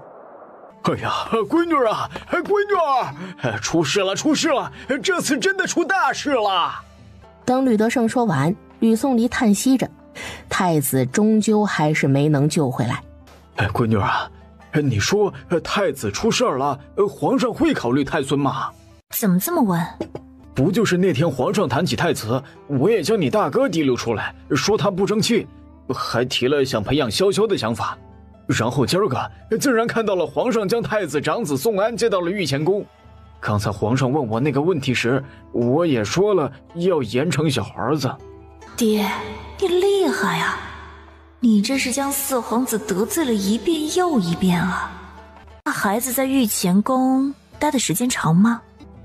不长，好像是在御前宫待了2刻钟，这样就被送到了太子妃那里。皇上在接到太子薨逝的消息时，是没有理性最激动的时候，他都没将四皇子处理了，那自有他的考量在。哎呀，这四皇子怕是有点天命在身上啊。从皇上的角度来看，太子已死，他有愤怒，也有对接下来皇位由谁来继承的担忧。得知是四皇子害死太子没错，但是也显出他的能力，在剩余的3个皇子里无疑是出众的。人心是很幽暗的，撇开他设计害死太子这点不谈，从理性去看，四皇子是这3个人里最适合继位的。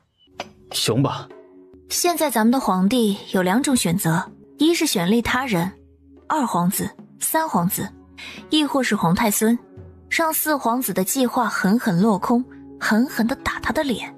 可是这样爽快是爽快了，但是会给大黎皇朝带来隐患，或者说动荡。咱们的皇上是一个合格的帝王，为帝20多年，人也算克制，他应该不会想让祖宗基业败在他一时任性上。赞同你的看法。如果四皇子继位的话，那太子就死得好冤了呀。如果四皇子继位的话，那太子就死得好冤了呀。没错，正是因为太子死得冤，康成帝出于愧疚，会让更多的人下去给他陪葬。还有四皇子身边那些谋求从龙之功的大臣，一定会承受皇上的雷霆之怒。那是，这些大胆包天的谋害太子，那皇上能饶得了他们？等等，刚才我出宫时，卫子里偷偷给我塞了一张纸条，我看看啊。他一边说，一边从衣夹里拿出纸条。什么？薛怀民上了生死簿，据说人已经被秘密监视起来了。早死和晚死的区别而已。薛怀民的权欲心那么重，等四皇子顺利登基之后，他会成为新帝的掣肘，迟早会被他卸磨杀驴的。说到这儿，吕颂离意识到不对。爹，你有没有觉得薛怀民等人的暴露是不是太快了？薛怀民等人很像是被人故意推出来，让康成帝泄愤一样。展现能力是真的，害了太子利用皇上也是真的。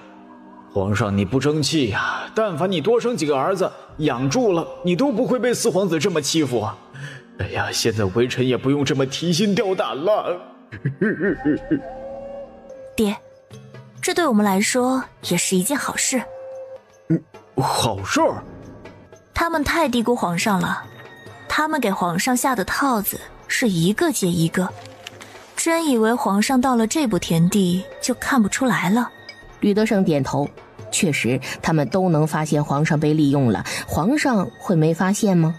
四皇子这一手相当于让皇上捏着鼻子认下他这个继承人，你说皇上生不生气？生气。你想啊，一辈子没憋过气的帝王，临了你让他憋着一股气走，没可能的，就是他儿子也不行，所以这股气必须撒出来。以我对康成帝的了解，他真的有可能这么做。不行的话，他们也可以让人稍微引导一下。哼，宋墨，你可知罪？父皇，儿臣无话可说。好一个无话可说，你是不见棺材不落泪吧？宋墨呀宋墨，你今年才14吧？啊，真没想到你竟然这么有本事，害死了太子这个储君。告诉朕，下一步你是不是准备弑父？儿臣不敢。哼，你胆子肥得很呐，有什么不敢？害死太子之后还算计了朕，借刀杀人，你很得意是吧？借朕的手替你除掉掣肘你的薛怀民等人，朕的这把刀好不好用啊？啊，很得意吧？你就这么笃定，朕不敢弄死你？父皇，我也是没办法，我所做的一切都是为了大理皇朝。父皇，你公平公正地说说，太子比我更看重任吗？因为你觉得太子无用，不如你，所以你就害死他是吧？那你知不知道他是太子，是储君，同时也是你大哥？我没想要太子的命，只是想让他当不了储君而已。打算是这么打算的，但现在只是玩脱了而已。父皇，你信我，大理江山交到我手中，我一定能治理好的，不会比太子差。你的确比你几个哥哥都聪明，退下吧，朕不想看到你。你不是说自己能吗？不是不想被人掣肘吗？那朕偏给你安排几位顾命大臣分权，并且互相制衡。等你能扳倒他们时，你才能算一个合格的帝王了。你不是既想夺位，还想让秦家给你背锅吗？那朕就偏要留着秦家。秦家是一条看家护院的好狗，还有老四背后究竟是谁在给他出主意？如此老谋深算，我竟然没有查到。看来老四的人刚才扒拉了一遍，没有特别符合的人呐。8月14，吕德胜依旧进宫伴驾。皇上，明天微臣嫁女就不进宫了，待后天微臣一早就进宫来伴驾。哎呀，皇上精神头是越来越差了，每天醒着的时候只有3个时辰左右了。吕大人，在下送你。吕大人，你明天嫁女，这是皇上给你的贺礼。这里人多也杂，先别看啊。放心吧。感觉里面的东西不是很重，会是什么呢？哎，皇帝呀，你的龙体怎么如此衰败？母后，朕也没有想到啊。皇帝，你这样，太子是不是该召回来了？太子他已经罹难了。怎么回事啊？太子不是北上劳军的吗？信越是干什么吃的？竟然让太子死在北境，他是不是想谋反呢？康成帝只得解释，太子是死在入境的羌胡人手里。哎，皇儿啊，既然太子已逝，尽管咱们哀痛至极，但在这个节骨眼上，你还需要尽快定下下一任的皇位继承人呐。母后，朕已决定立四皇子宋墨为下一任皇帝。哎，行吧，你决定了就好。母后，您刚回宫，且回长乐宫休息吧，朕也倦了。腊月15，秦吕两府张灯结彩，喜气满满，万事俱备，只差新郎了。哎呀，阿胜他到底能不能赶回来呀？出事儿，一定是出事儿了。娘，放心，他一定能赶回来的。你说能赶回来，那他人呢？大概还在路上，我已经让人去城门守着了，人一出现就立刻带回来。夫人呐，世子爷，咱们这迎亲队伍是不是该出发了呀？再不出发的话，就误了吉时了呀。哎呀，再等等。哎呀，这秦胜至今还没到家，这会儿离吉时只有不到半个时辰了，这能赶得回来吗？爹娘，你们放心吧，秦胜一定能够赶得回来。当秦胜驮着秦四郎回到秦家，秦衡第一时间出现，身后跟着秦三郎。秦衡忍着心痛，亲手接过秦明，然后让长随将秦胜带下去拾掇仪表。老四，你起来呀！你不是说要和小六比一场吗？你起来，我和你联手和他比一场。打起精神来，去迎亲吧。吕家也接到了秦胜回到长安城的消息，大家都松了口气。这宾客是不是有些少啊？我发出去那么多请帖呢？负责登记礼金的管事连忙和他说，虽然朝中好多大人没来，但他们都送来了贺礼。他们老爷是生病了，没办法来吕家，但是也没办法去谢家。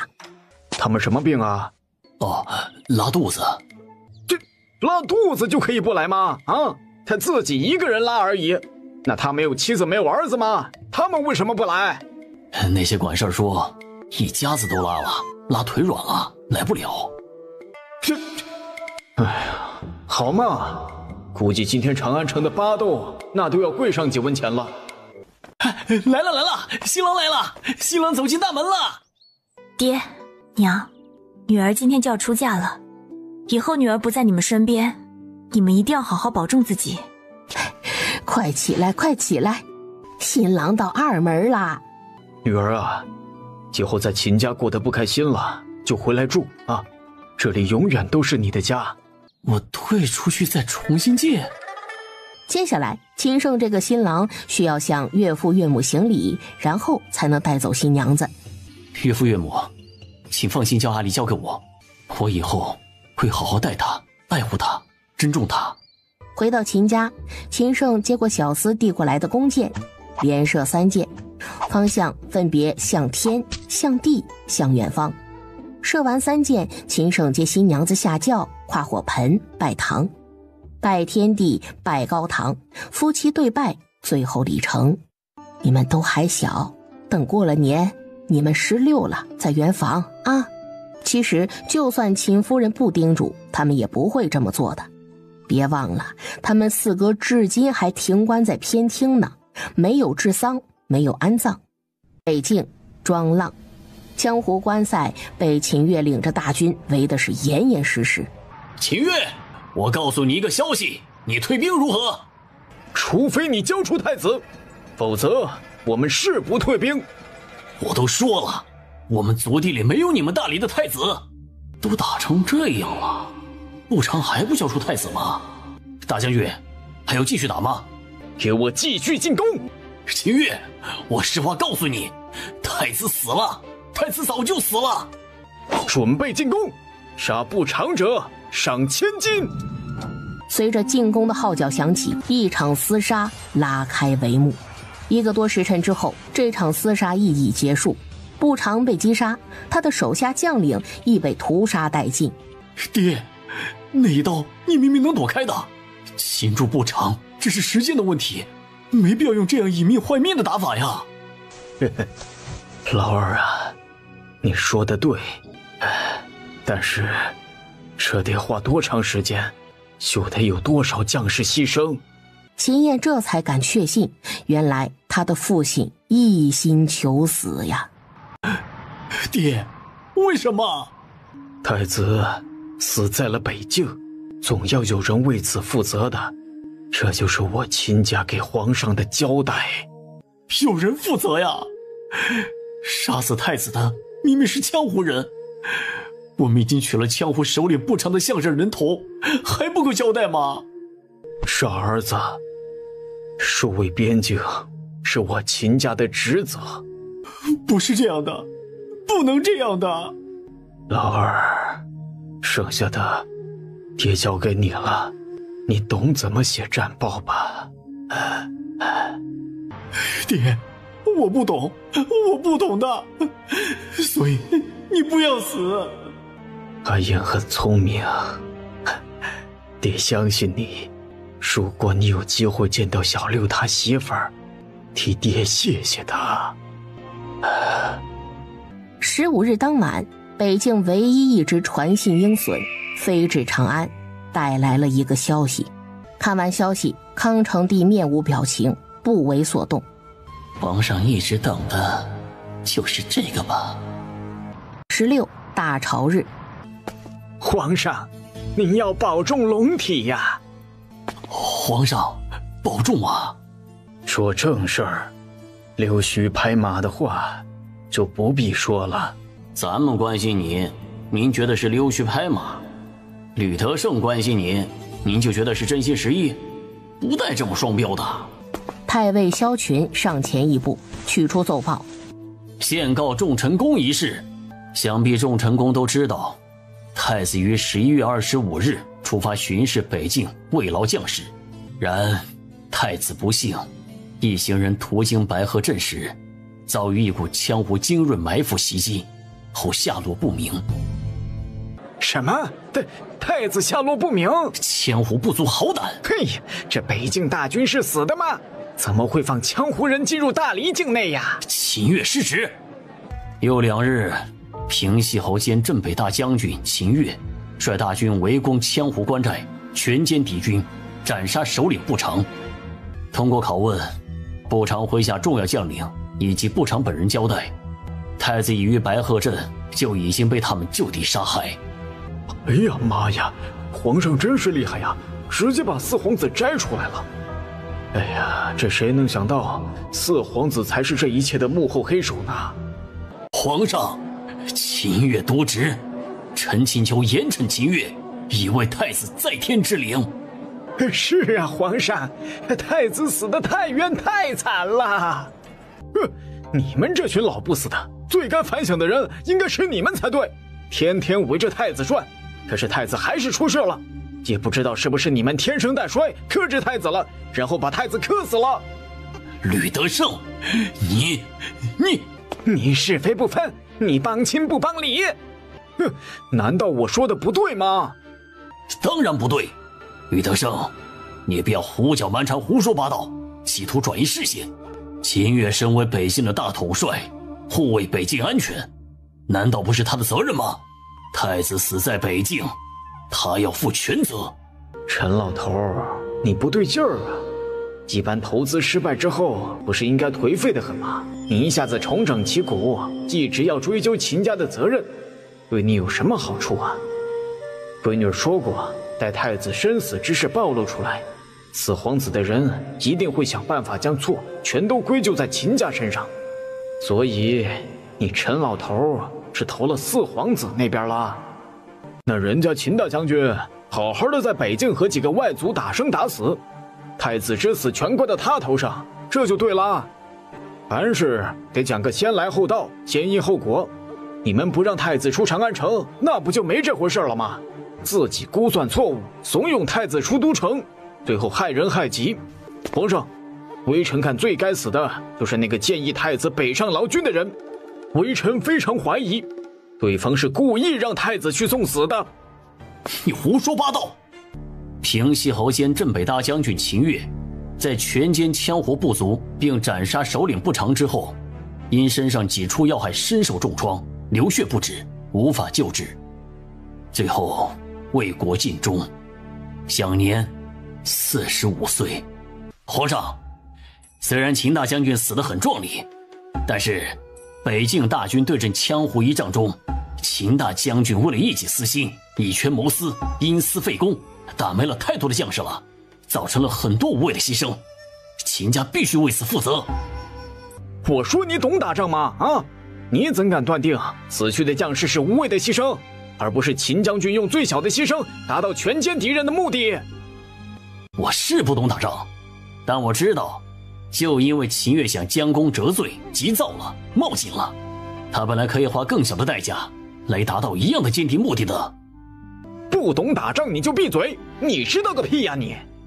康成帝自然知道谢家这是在帮四皇子将秦家往死里按，见严华还打算开口，他再次抬手表示此事暂时搁置不议。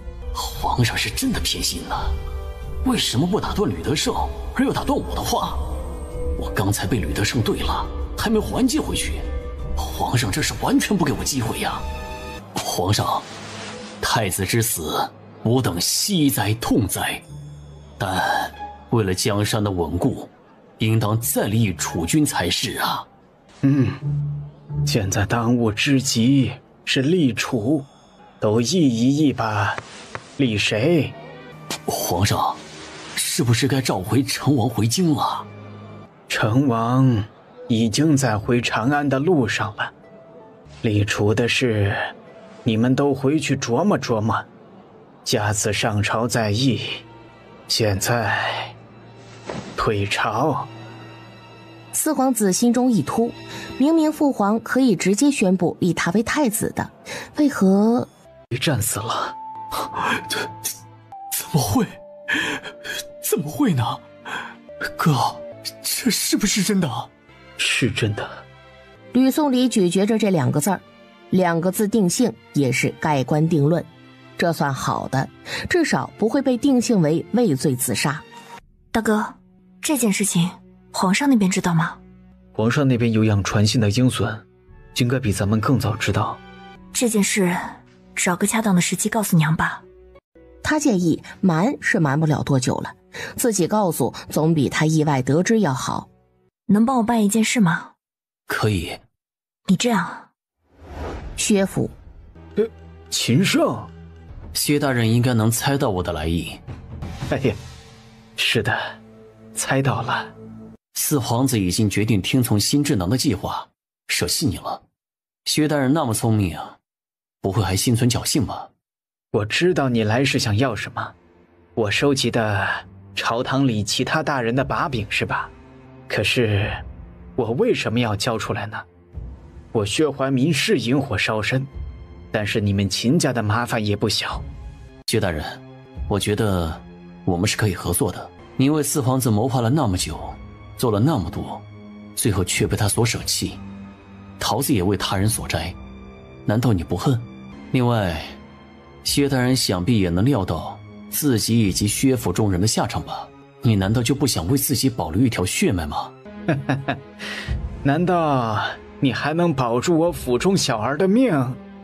不能，但我们能合作，至少你杏花胡同的东西能保住。薛大人，帮秦家也是帮你自己。你说什么？我是说，我们2方合作，对我们都有好处。于薛大人的好处，自然是能保住杏花胡同的东西。哎呀，你说服了我啊，不，应该是说你背后的人说服了我。秦胜拧眉，薛怀民这是诈他。薛怀民没理会他，起身去了旁边的多宝阁，取出来一只锦盒递给了他。是吕宋离让你来找我的吧？你们秦家还真是娶了个好媳妇儿啊。不知道你说什么。告诉吕宋离小心谢战。辛苦了，你先去换一身衣服，一会儿咱们就去给娘请安，请完安后再去见见四哥，给他上一炷香。你在收集谢赵2家的把柄？是啊，已经差不多了，我手上的东西扔出去，足够他们跌个大跟头了。刚才我从薛府离开时，薛怀民让我告诉你，小心谢战。想必对方也利用了这次筹备婚礼之宜，办了不少大事吧？怎么了？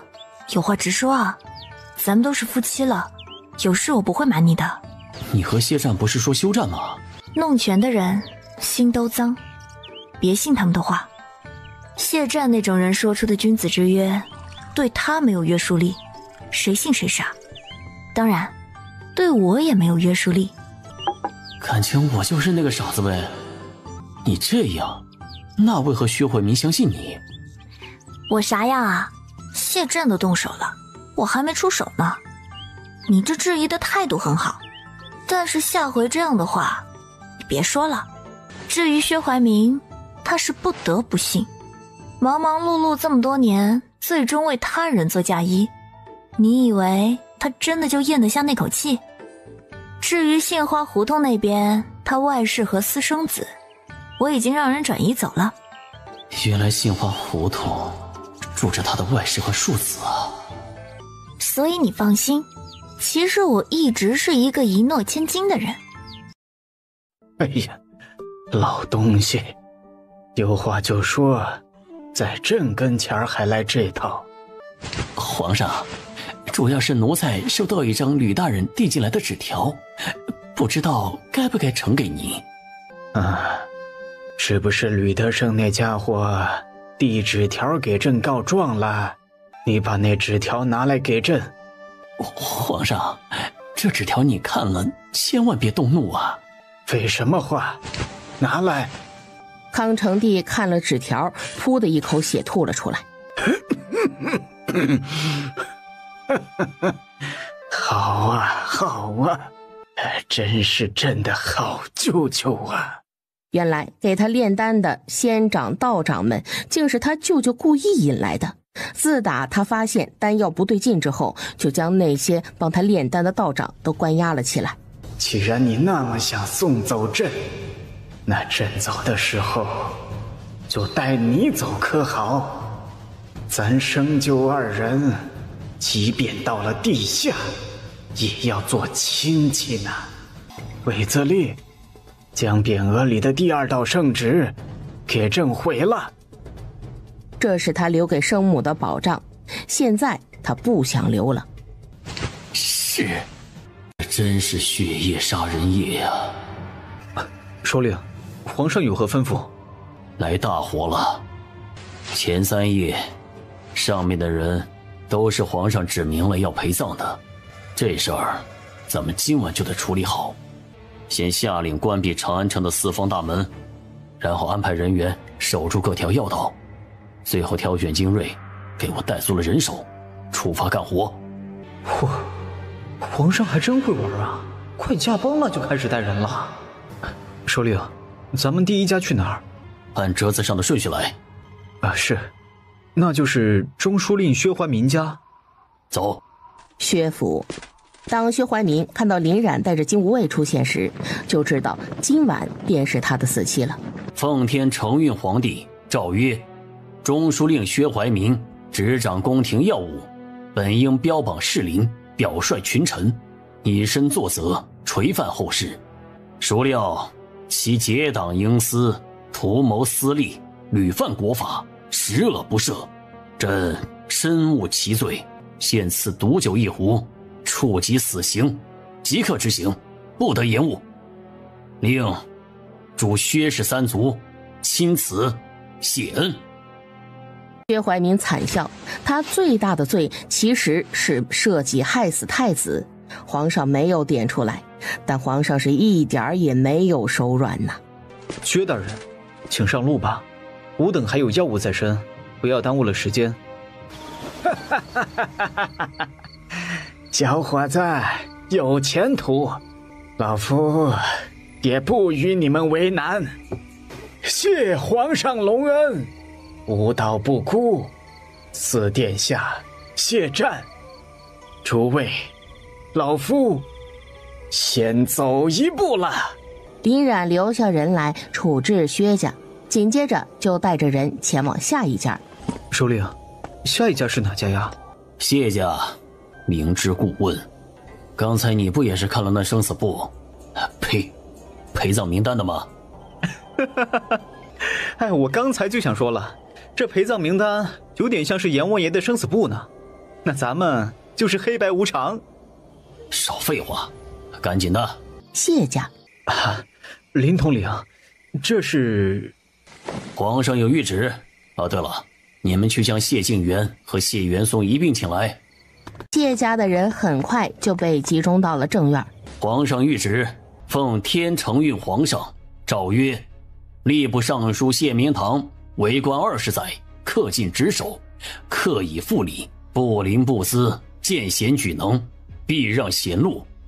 尔等3人，朕甚心悦之，特着执金吾宣示朕旨，加恩赐令陪葬，现赐白绫3尺与毒酒1杯，择一自行了断，不得延误，钦此谢恩。谢战没想到皇上会来这招，这是一道陪葬谕旨。帝王将行，需文臣武将先开道，你们这是不愿？臣等遵旨。谢家就交给你了，叔公走了。哈战，照顾好你的弟弟们。金无畏确定3人一死，就马不停蹄地走了。他们还要赶去下一家。谢战心情沉重地处理着后事，康成帝应该是在找他，也就是给4皇子出借刀杀人主意的人。康成帝估计是想错杀也不会放过了。你说林冉到哪儿了？回太后娘娘，执金无畏林冉林统领带着金无畏到了承恩公家。立刻给哀家摆驾御前功，快！不料太后的一驾紧赶慢赶的到了御前宫，正要往康成帝的寝宫而去，就被卫子理拦下了。放肆，给哀家乞丐！太后娘娘，皇上说了，谁也不见。皇儿，你不能这样，他是你小舅舅啊！长安城里的官宦人家顿时噤若寒蝉。在得知皇上大幸之前，连国舅爷都带走时，他们已经没脾气了。这一夜的长安城，他们杀得人头滚滚。拿来吧。皇上，这药……康成帝看着手中的9粒丹药，然后一把服下，就躺回龙床上，闭上眼睛。1刻钟后，当冬日初阳的光线划破云雾，丧龙钟响彻长安城。当生当则生，死当则死。宋芝，你真不愧是一代帝王啊！皇上，一路走好，回天上做你的太清真人去吧。谢战欣喜地看着皇城的方向。昨晚康成帝让金吾卫命令那么多大臣陪葬，他就猜到他命不久矣。他去了，压在他头顶上的阴云终于散去了。他谢战将带着谢家进入一个新的纪元。走，去秦家。哎呀，我就知道。秦家，奉天承运皇帝诏曰：平西侯秦越身为北境大将军，有护卫边境安宁之责，却因失其职，未察羌胡精锐之动向，以致太子身死羌胡人之手，造成国本损失，国朝动荡，罪大至极。念及其秦家昔日功勋，遂保留其平西侯及镇北大将军之名，其子嗣妻女免去死罪，罢免秦家男丁身上所有官职，女眷身上所有诰命。秦氏一族流放平州，府内家产全部冲入国库，全家冲入大牢，着令择日启程。钦此。吕宋离平静地听完，秦家果然还是逃不掉流放的结局，而流放地在他的预料之中，东北嘛。林统领，能否让吾等将身上收拾一下？可以，但只有2刻钟的时间。多谢。不能带走任何财物。放心吧，吴大人可以先去接收库房。吕宋离拉着秦胜就往他们的院子里跑，回到卧室，然后他开始换衣裳。眼见时间到了，吕宋离他们得赶回正院了。诸位，请吧。吴大人呐，这秦家财产的数目不太对呀。怎么回事？这账没有做平。怎么回事啊，近来举办婚礼花了不少。你秦家办个婚礼花那么多银子？是的，可是秦胜和吕宋离的聘礼嫁妆都在那儿，这数目对不上啊。这婚礼时间太紧了，聘礼婚礼要用的东西又多，档次还不能太低了，所以花出去的钱就有点多了，但东西还在库房呢。你秦家有些个库房得空的可以跑耗子了，这正常吗？正常啊，谁家娶媳妇儿不花钱呢？谁家娶个媳妇儿花那么多冤枉钱？我家呀。你们不要耍嘴皮子了，还是老实交代，那些钱哪儿去了？不是正在交代吗？被人挣走了呀，非要我们说的那么明白吗？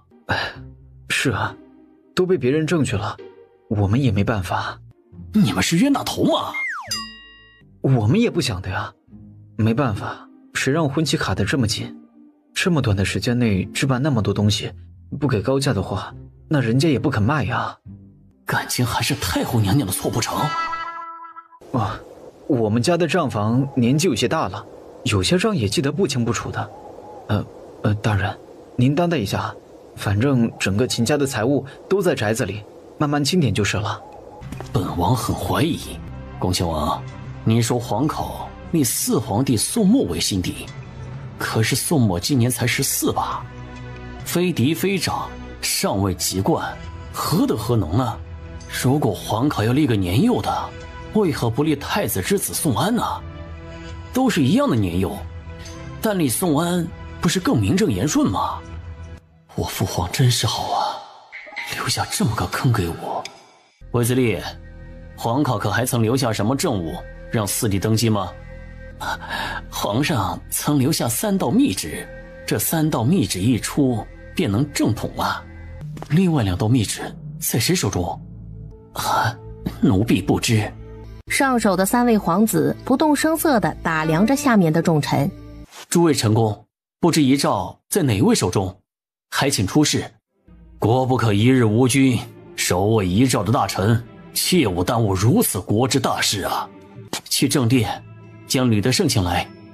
没多久，吕德胜就被请到了偏殿。遗诏？什么遗诏？我不知道啊。吕德胜，如果遗诏在你手里，就拿出来，不要藏着掖着，耽误了国朝传承之大事，你担待得起吗？太后娘娘啊，微臣真的不记得有这回事儿啊。不如太后娘娘和3位殿下问问其他大臣，如果没有什么事，微臣想回正殿继续给皇上守丧。我就不拿，咋的呀？你这么舍不得皇帝，皇帝生前也最待见你，不如你下去给皇帝陪葬如何？太后娘娘，大行皇帝留下谕旨，他大行之后，不许任何人再以给他陪葬的名义赐死大臣。滚去给皇帝守丧！吕德胜麻溜的滚了。只能私下问问他有何要求了。午时，吕德胜从宫中出来，他的马车刚出宫门，就被4皇子的人拦住了。4皇子拦他没别的意思，就是想问遗诏的事儿。你大连皇朝乱不乱关我什么事啊？你们自己干掉太子的时候，也不担心会动摇国本啊？怎么以前砸的不是你的碗，你不心疼？现在碗成了自己的了，你倒是心疼了。4殿下，你说的我都热血沸腾了。我要是现在身上真有遗诏，我恨不得立即拿出来双手奉上。可是这不是没有吗？他一副我也没办法的样子。4皇子默默地看着他。4殿下，要不我先走，下午还得进宫给大行皇帝守丧呢。看着吕德胜远去的马车，4皇子觉得头疼。这个问题不解决，没法名正言顺的话，会留下很多后患的。没法带太多太好的东西进来，不然就太打眼了，狱卒也不让。亲家母已经很好啦。没法带太多太好的东西进来，不然就太打眼了，狱卒也不让。亲家母已经很好啦。只是孩儿他爹和老4刚去，这鸡汤，怪我，只想着你们身体受不住，得补了。不，亲家伯母，谢谢你为我们着想。娘，喝吧。3弟妹刚生产，您和6弟妹身体都不好，爹和4弟会体谅的。你大嫂和明智在秦府治丧，吴玉春还在清点秦家的财物，所以秦家被封锁着。咱们是好说歹说，还有看在林统领、盛副统领的面子上，吴玉春才划了一个偏僻的院子给我们治丧，偏院的财物自然都是搬空了的。还有你爹也从宫里出来了，4皇子登基不顺，2皇子和晋王都质疑其正统性。卫子烈告知群臣，其实大行皇帝留下了3道遗诏，目前只有恭亲王手上的那道拿出来了，剩下2道没出现。就在这时，狱卒进来和他们说，探监的时间快到了，让他们有话就抓紧时间说。蒋氏想了想，觉得该交代的也交代了，和闺女说一声后，麻溜的走了。阿离，你是好孩子，虽然和阿胜成婚了，但还没圆房。如果有机会离开这儿，就离开吧。我让阿胜给你写放妻书，我相信你离开秦家后也能找个好归宿，不必陪着我们一起受苦的。娘，这话就不用说了，我不会离开的。咱们还是要尽快离开长安，到流放地才行啊。大哥，是不是？有所准备。秦衡轻轻颔首，正好他也做了相应的准备。陈总管又来活了。这回是个大活儿。太好了，自打上次咱们和赵家打了一回口水仗之后就没活了，这底下的兄弟们和老娘们都有点闲得发慌了。啊，对了，吕爷这次要搞谁呀？我和你说，咱们这次对上不对下，你们要这么做。对方一边听一边点头。记住了吗？速战速决，后面绝不可恋战，听明白了吗？明白。当天夜里说，四皇子宋墨成为世宗皇帝遗诏上写着的继任者，谢战功不可没。俗话说，造谣一张嘴，辟谣跑断腿，他要的就是谢战百口莫辩。对上了，女儿说的全对上了。虽然中间出了点岔子，谢家死了几个人，但这不重要，谢家依旧会是经历两朝不倒的大世家。秦家下大狱了，秦家要流放了，我终于可以为弟弟报仇了。平州是吧？吕宋离也到不了平州了。四殿下，大牢里吕家二姑娘吕宋离传话，说是想和您谈一谈。本殿下和他有什么好谈的？派个人去问问吕德胜，对于他闺女约谈本殿下一事，有什么想说的？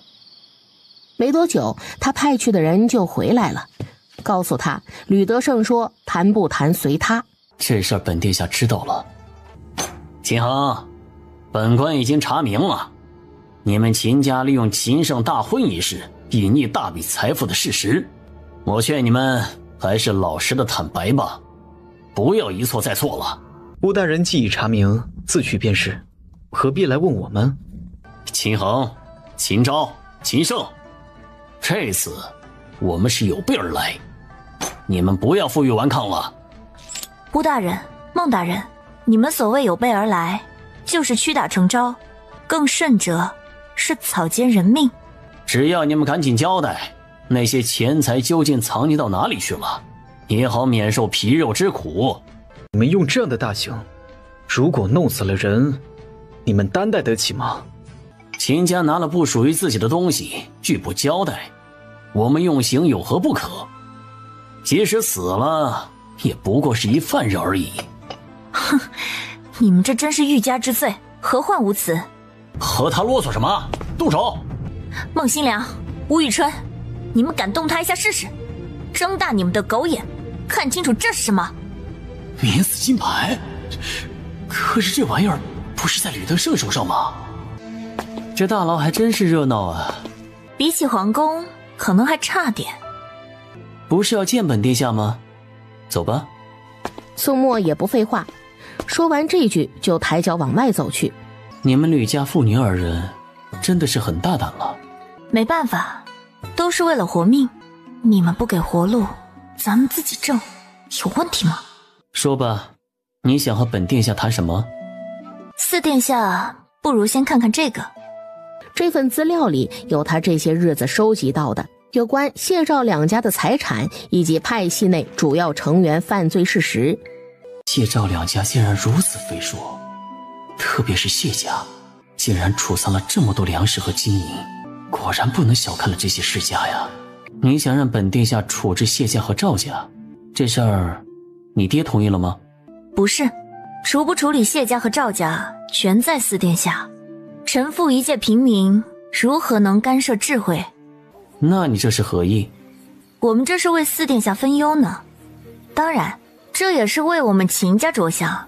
这样的话，乌大人也不必因为秦家筹办婚礼花掉的冤枉钱而难为我们了。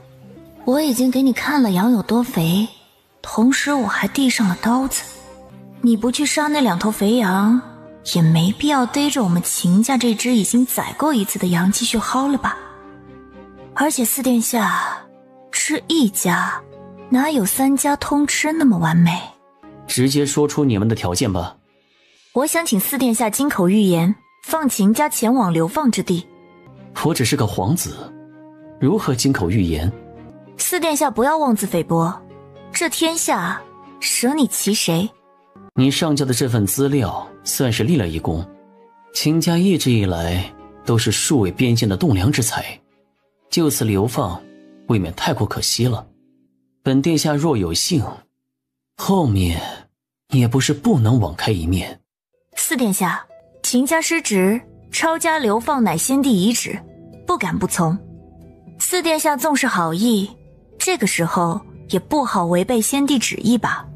而且说实话，我夫君以及其兄弟，他们经历了那么多，只想在平州这样偏僻之地过一些平平淡淡、安安稳稳的日子，不像谢战谢大人那样能力卓绝，素有大志，能大力辅佐君王。是啊，谢战确实能力卓越，连薛怀民这样厉害的大臣都被他略施一计就扳倒了，然后素有大志。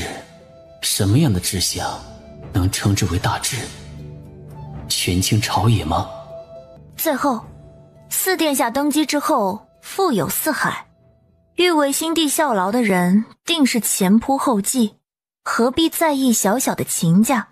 本殿下记得谢战曾经是你的未婚夫，好歹也那么多年情分，你在本殿下面前这么夸他，是不是不太好？最终还不是使君有妇，罗夫有夫。只有这个条件吗？是的，四殿下，如果我们秦家平安到达平州，免死金牌也可以交还给您。你们吕氏妇女的嘴皮子真是厉害。宋墨拿着资料站了起来，一边说着话一边往外走。四殿下过奖了，刚才如有冒犯之处，还请四殿下见谅。你们倒是挺识时务的。再怎么说，我们都是大理子民，我爹以及吕家一直深受世宗皇帝隆恩，我们其实只是想要活着而已。秦家会顺利到达平州的。四殿下必能心想事成。谢战啊谢战，这一次你不死也要脱层皮。快想办法，会有办法吧？一定要尽快解决这些流言蜚语，要不然后果不堪设想。这流言真是歹毒啊，直接将我和新帝的关系对立起来了，等于四皇子正式登基成为新帝后，要是重用我，就证明了新帝和太子的死有直接的关系。本来新帝上位的过程就很不顺利，也不够光明正大，他会让自己有这个污点吗？会愿意让自己因为一个臣子而被诟病吗？吕宋离啊吕宋离，你出手可真是一如既往的狠辣呀。皇宫里，吕德胜拿出了第2道遗诏。骗子，你不是说你手上没新帝遗诏了吗？那你现在手里拿的是什么？你自己说说，打不打脸？微臣也没想到第2道遗诏竟然真的在微臣家里。你就编吧，当我们傻子呢？这道遗诏是微臣在一个锦盒里找到的，当时微臣的女儿出嫁，先帝只说锦盒之物是送给微臣的贺礼，先帝也没说里面藏着密诏啊。难道你就不曾打开看过？我们不信。没有，我怎么可能打开？当时先帝的龙体已经很不好了，微臣忧心都来不及，哪会在意这些小事啊？当林冉拿着第3道遗诏出现的时候，众人才恍然大悟，早该想到的，怪只怪林冉太没存在感了。第1道遗诏交给了恭亲王，是点名让皇四子宋墨继位的遗诏。第2道遗诏交给了吕德胜，同样是点名让皇四子宋墨继位的诏书。第3道遗诏交给了执金吾、林冉，不仅点明了前面2道遗诏在谁手上，还钦点了4位顾命大臣辅助新帝，直至他16岁即冠，方能亲政。宋墨脸色一黑，所以他拼命找出的最后2道遗诏，相当于给他自己挖了个坑。遗诏已经宣读完毕，末将告退。谢战，你有何话说？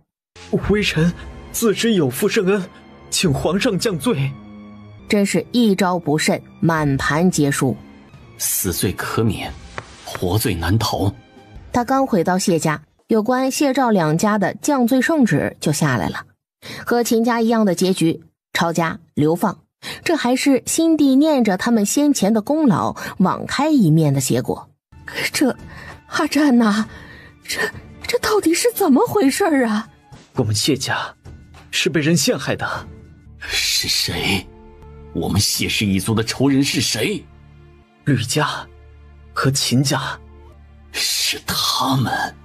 我恨。谢家主，请吧。爹娘大哥二哥三哥大姐，好久不见呐。你是赵斌？是啊。拿下。老四，那些证据是你提供的？是的。阿斌，你为什么要这么做呀？我们是你的家人呢。没为什么，就是觉得吕宋礼有一句话说得很好，一家人就该整整齐齐的。你和吕宋礼联手了？联手？我配吗？你不配，那你还帮他对付家里？你忘了是谁把你害成这个样子的吗？你怎么能如此敌我不分呢？哎呀，谁把我害成这个样子的啊？不是你吗？我没想到你是这么想的，你知不知道，我差点就能替你报仇了，就差一点儿，就能让你手刃敌人了，你知不知道？就因为你，一切都功亏一篑，还害了谢家和赵家。好了，都别说了。金无畏看完一场撕逼大戏，心中直呼过瘾，才押着人往大理狱去的。不知姑娘想让我们护送何人前往何地，何时出发？护送原先的平西侯府秦家老小前往平州，如果可以，你们尽快出发，可以在长安前往平州必经之路上等一等人。莫冰姑娘，是你吗？是我，张镖师。这还是认识的。这位叫莫冰的姑娘，不会是因为张叔的原因才选择让我们扬威镖局走这一趟的吧？杨总镖头，我现在需要和你确认，这镖你们扬威镖局接不接？那容我们商量一下。可以，2刻钟给我答复可以吗？杨总镖头想了想，2刻钟足够了。我大概知道为什么咱们镖局会接到这趟镖了。为什么？几个月前，我不是在吕家干了一段时间私活吗？你知道你张叔的，一沾酒就忍不住多话。那段时间，吕家的那些护院小子天天晚上请我吃酒啊，我呢就和他们说了一些咱自己的英勇过往，然后你知道的，我自己的说完了，就提到了总镖头你。哼，张叔啊，你这是把我的裤衩子都扒光了呀！放心，张叔没有败坏你的名声，你在吕家眼里是一个力大无穷、有本事又有情义的大男人。张叔啊，你怎么看？这趟镖咱们该不该接呀？阿威啊，这趟镖咱们还是接了吧。这位是徐押司，负责押送你们前往平州的官差大人。你们现在听我的，往外走。他们走出牢房的时候，正好遇到金无畏押着谢赵2家人过来。哟，这是怎么了？和你们一样，抄家流放。谢战，大家一起喜提综合版抄家，惊不惊喜，意不意外？吕宋离，你又赢了一局。是啊，我又赢了一局。哎呀，谢战啊谢战，就问你后不后悔吧，退个婚而已。前未婚妻把你的一个家族都给送进了大牢，落了个抄家流放的结局。哦对了，还有赵家女儿抢了个男人，就让自家也跟着落了个抄家流放的下场。就问还有谁了？小六，保重，为了秦家，可千万不能背叛你媳妇儿啊！不然大哥和我准给你腿打断。反正以后咱们秦家的宗旨就是牺牲你一个，幸福全家人。生副统领，麻烦你让他们靠边站，给我们让一条路出来，好吗？来，出来的人往右边，进去的人从我左手边进去。吕宋离，你们把我们谢家害成这样，不得好死！就是去死吧！呸！谢战，你是这么放纵你的族人的？你们行了，不许再这样了，像什么样子？吕德胜刚赶到，就看到这一幕。狗屁谢家，拉不出屎你也怪别人呐啊！你们今天落到这步田地，完全是你们咎由自取，还有脸怪别人呐？你女儿都承认了，是她害的我们。哎呀，人家只是说又赢了一局。怎么，我闺女赢了，你们被抄家流放，你们就接受不了了？哼，看你们这衰样子，只有你们算计别人，找别人麻烦的份儿呗啊！那别人还击就是错的。我说你们谢氏一族的脸怎么那么大呢？从能力上讲，你们落得现在这个下场，最该怪的应该是你们谢家的家主才对。谁让你们家主无能呢？技不如人啊，输了。从道义上讲，就算你们这样是我闺女害的，那你们最该怪的也是你们少家主。就是当初你们谢家没有三心二意，没有背信弃义，那就不会有今天这一切了嘛。这说到底呀，你们就是输不起，哼，还自诩大家族呢，我呸！吕德胜一顿疯狂输出，骂得谢氏一族的人头都抬不起来。还有你们赵家有什么资格来说呀？还有我的娘哎，这人口才实在太好了，骂了这么久，用词儿都不带重复的，这难道就是他得先帝宠的原因？王大人，圣府统领，怎么不见乌玉春乌大人？哈，你找他呀？是啊，上回他为了追回秦家筹办婚礼花出去的冤枉钱，竟想大动干戈，严刑逼供。现在有这么一桩合算的买卖摆在他面前，他努力一下就能捞个大功劳，可不能错过呀。这种功劳怕是不好捞吧？圣府统领，这你就不懂了吧？乌大人连秦家这种没有油水的鸡骨头都想榨一榨，谢家豪富几代人的积累，难道就只有明面上的那些财富吗？问一问，逼一逼，实在嘴硬就给他们上上刑，只要他们松松口，在耗子洞里掏出点什么来，可能就够养活一城的人。俗话说，救人一命胜造7级浮屠，不管是乌大人还是大理寺的人，都应该上上心。趁他病要他命，这吕宋离真是时时刻刻不忘给敌人落井下石啊！这吕宋离是真的狠啊，谢赵两家都被他搞垮了，抄家流放了，他还没有打算放过人家。我闺女儿说的对，此事本御是会跟进的。当初他想对秦家用刑时，那可是打着一心一意为新帝效力的名头。要是他对这件事情不努力不上心，那本御史就要严重怀疑他是不是和谢赵两家有勾结了。吕德胜，你不要含血喷人！我没有，说真的，你要是区别对待，我真的会参你一本哦。吕德胜，现在是新帝当政了，一朝天子一朝臣，懂？你还有是先帝当政那会儿呢。你不审问谢家和赵家，我就参你，我就要将此不公平面呈新帝，还要告诉皇上你有二心。审，我会好好审的。赵文宽，之前你向我提议可以严刑逼供逼问秦家所藏财富，现在我将你曾经提议用到你们赵家和谢家身上，你应该可以理解我的吧？刘大哥，你说我们小姐和姑爷他们今天能赶到这破庙吗？没问题，按照他们的脚程，今晚之前就能到这里。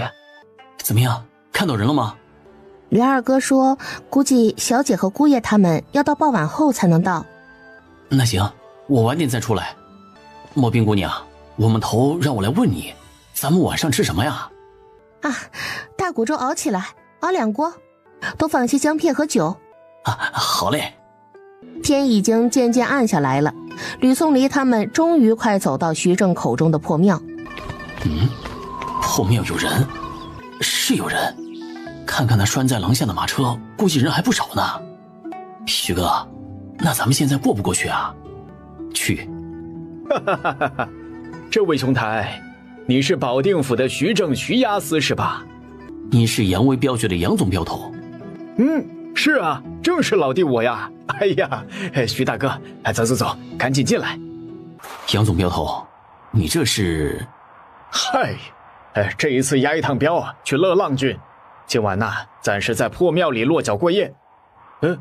徐大哥，不介意的话，大家今晚挤一挤。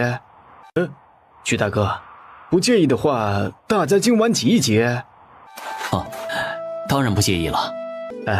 其实啊，这破庙还挺大的，小弟我带的人多，东西也多，就用了正殿，两边的偏殿还空着。徐大哥不介意的话，就随便选吧。好，一会儿我们自己看着选。杨总镖头辛苦了，这个时候还要出门押镖呢。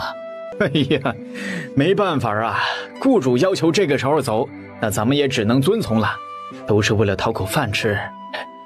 哎呀，徐押司，你们不也是大过年的出远门吗？没办法，上头有命令，不得不从。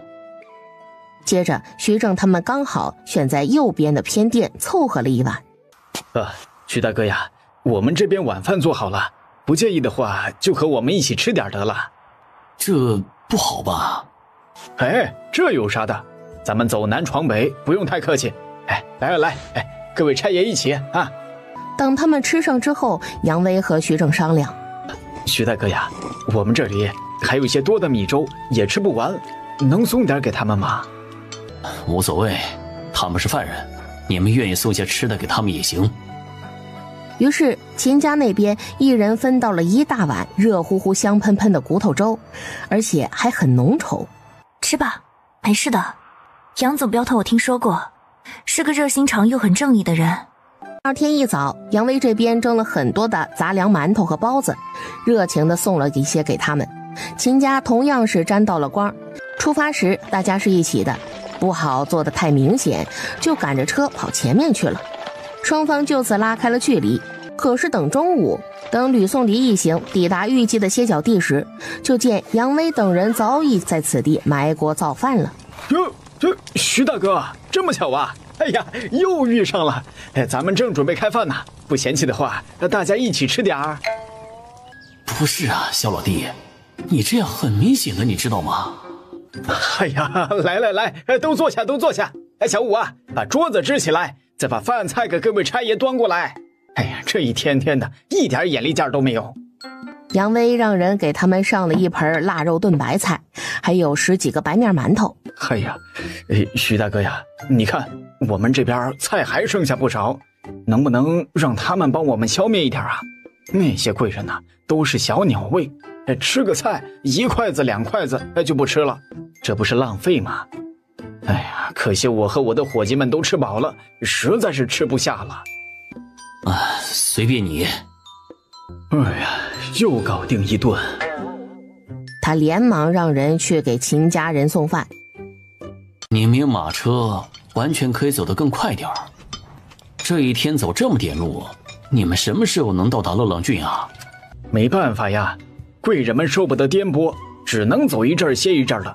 或许等过些日子贵人们适应了，我们一天就能多赶些路了。吃饱喝足，两方人马再次上路。杨威镖局的车队再次跑到他们前面去了。但等吕宋离他们抵达预计的住宿点一座破屋时，刚好又遇上杨威等人。徐押司，我们镖局的马儿有一匹不知道怎么回事了，拉肚子，我们只好停下来休整了。你瞧瞧，就是那匹，他拉的腿都软了，路都走不动了，更别提拉车了。那我们总不能扔下他不管吧？行，这个借口很可以，你高兴就好。于是这一晚又是一顿丰盛的晚饭。晚饭后，秦家3兄弟趁着差役没注意的时候，和吕宋离一起碰了个头。六弟妹，太明显了，你能给你的人传个消息吗？六弟妹，太明显了，你能给你的人传个消息吗？哎呀，其他差役都还好，就是那个赵龙，得……大哥，你要怎么对付他？秦衡的意思是找个机会，趁他在外面方便的时候把他弄晕，让他冻死在外面。吕宋离觉得他这法子还是有点风险的，而且还有可能连累到徐正，倒不如让他在睡梦中悄无声息地死去来得好。这个法子好啊，只是真的可以吗？试试吧，不行再用你那个法子。也行。这时吕宋离的表情略显迟疑。怎么了？大哥，你不会觉得我这个人心狠手辣吗？六弟妹，你一直都这样，我们全家都知道。即使不知道的，在出大楼的时候看到谢赵两家的下场也知道了。你现在才担心这个问题，是不是有点晚了？一个人狠不狠辣，不是看他所用的手段，而是看他的目的。我同样想弄死赵龙，并且还想出了具体实施的办法，不也是一样的狠辣啊？守卫边境这么多年，我的手上同样沾满了鲜血与人命，我们秦家人都是如此，就连阿胜手上同样有不少外族人的性命，这又怎么说呢？第二天一早，扬威镖局照样包揽了所有人的早饭之后，双方再次启程。徐正等人再次被甩下。就在大家都以为今天也是重复昨天的剧本时，中午的时候，扬威镖局的人竟然没有等在前面再次巧遇了。等傍晚他们抵达预备入住的客栈时，才发现整个客栈都被扬威镖局大手笔的包下来了。杨威依旧是很热情地招呼他们吃喝，还给徐正等押司差役准备了6个房间。夜晚，赵龙在他选的那间上房里熟睡，房间里原来放了1只炭盆，不知何时又多了1只。同时他房间里的门窗都被关得死死的。第二天他迟迟未起，其他差役不得已来敲他的门，没听见人应，后来强行将门撞开后，才发现他人已死了。客栈掌柜的表侄子是附近驿站的驿长，他表叔的客栈出了人命，他也赶过来了。他查看之后和徐正一起商量，最终决定给赵龙之死定性为意外死亡。两人都签字并且按了手印，除了他们，另外几名差役也作为人证画了个押。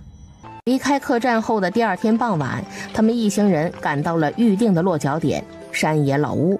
不出意外的，扬威镖局的人同样已经在里面等了。怎么了？我们到这里的时候，已经有一拨人住进去了。什么人呢？是一对涪陵回乡的富商，对方带了好些护院和家丁。好些是多少？最少30人。有打听到富商老家是哪里吗？没有，对方嘴挺紧的，没说。他们说话间，从堂屋里走出来一个满脸络腮胡子的壮汉。周达，是你吗？秦少将军，是我。大哥，认识。周达以前在咱爹麾下任过职，后来因为一些事情卸甲回乡了，可是没想到在这里遇到。这家子为了个流放，究竟准备了多少后手？就像那啥胡葱，一层又一层，没完没了了。既然认识，那相逢便是缘。这天寒地冻的，大家都别在外头罚站了啊，都进去吧。一顿丰盛的晚饭过后，秦衡、秦昭、秦胜、吕宋离夫妇等4人小组再次碰头。三弟、六弟、六弟妹，想必你们已经猜到了，周达是我的人。3人齐齐点头，是，他们都猜到了。一开始我也没有想到六弟妹会准备得这么充分，现在经为六弟妹安排得妥当，我们一路平安到达平州的问题不大。然后我想说的是，这样一来，周达跟着我们，那用处发挥不出来了。另外就是北境那边，二娘、老二媳妇儿和4弟妹他们就地流放平州，估计什么准备都没有，还带着5个这么小的孩子，我真是非常担心呐。我现在的想法是，让周达分出一半的人北上，直接撵上去暗中保护他们，剩下的一半并入扬威镖局中。这样一来，他们这边也有30多个壮汉护送他们前往平州，加上他们3兄弟的武力值，足够应付一切意外和危险了。六弟妹，你是怎么扳倒谢少两家的啊？吕宋离诉说了针对四皇子当时的处境以及国库空虚的实际情况，他们吕家是如何布局的。厉害，厉害！还好，其实和你们行军打仗是一样的道理。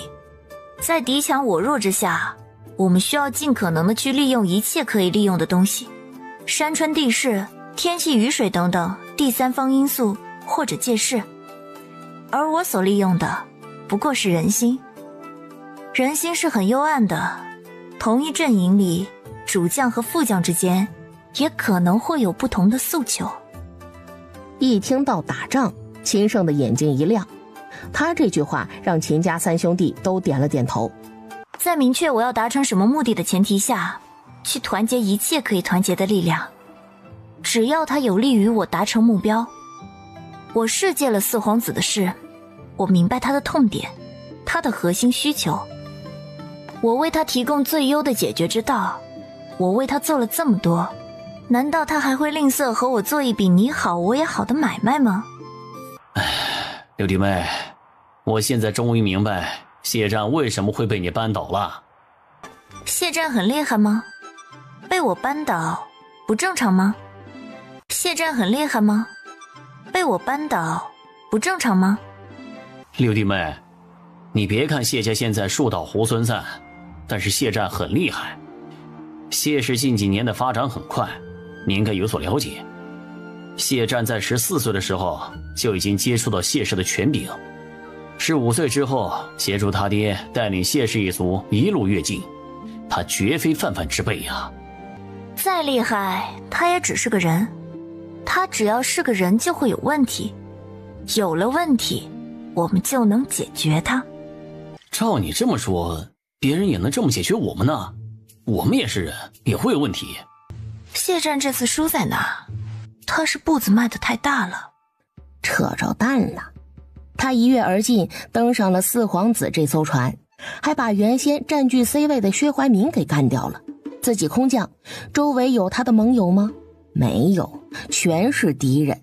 所以我们要尽可能多的结交朋友，尽可能少树敌，互为犄角，守望相助。吕宋离不知道他这番话教出来了几个什么样的战略家和军事家，反正在以后的战役中很是让敌人头疼。离开长安600里后，杨威就告诉徐正，他们吃光了1马车的粮食了，现在空出来1辆马车，他们可以让行动不便的老人妇孺坐上去。你们怎么说？好家伙，这刘范连马车都坐上了。头儿，你做主，你说怎么样就怎么样，咱们都没意见。那行，那我去做主吧。于是徐正一挥手，秦家的女眷和孩子们都上了马车。前面有个村子，我们去问问村长有没有空的屋子让我们借宿一宿。请问有人在家吗？门里的那位老汉，我看到你了，但你放心，我们不是坏人，我是朝廷的一名押司，我身边这位是扬威镖局的总镖头，是负责护送富商及其货物的，都不是坏人。我们进村也没有别的意思，就是想问问贵村有没有空的屋子借给我们休整一下。这个你们要问村长啊，村长家就在前面，你们往前走一会儿就到了。啊，好的，谢谢您了。他们刚往前走没多久，一个矮小的老头就带着7、8个壮汉，双方直接碰上了。哎呀，各位差爷莫怪呀，我们村之所以防备陌生人，那实在是怕了呀。徐正先问对方贵姓，然后又连忙问他那话是怎么回事。嗨，这是造孽呀！距离我们清溪村200里外有一个叫做青龙寨的山寨，时常掠夺周边的村子。我们清溪村半个月前被他们抢了一回。你们刚才声势浩大，我还以为是青龙寨的山贼们又来了。这青龙寨这么猖狂吗？哎呀，那可不。官府就没管吗？管了也没用。青龙寨坐落在地势险峻的苍山半腰上，那里易守难攻。官府倒是派过兵来，但是总是搅不干净呢。反正青龙寨的人一来，只要我们乖乖地按他们的要求交出足够的粮食，他们就不会杀人，也不会糟蹋妇人、抢人儿女。至于粮食不够吃，哎呀，那就勒紧点裤腰带，多喝点水呗，饿不死人就行。感情这青龙寨将这方圆百里都当成自己的鱼塘了，是懂得走可持续发展路线的。只是这样一来，这青龙寨不就等于第二个朝廷了吗？百姓们每年给朝廷交了税之后，还得被这青龙寨给盘剥一回。而且作为普通百姓，不被烧杀抢掠，那不是应该的吗？各位大人呐，是想问问咱们村子有没有空屋子吧？是想借宿是吧？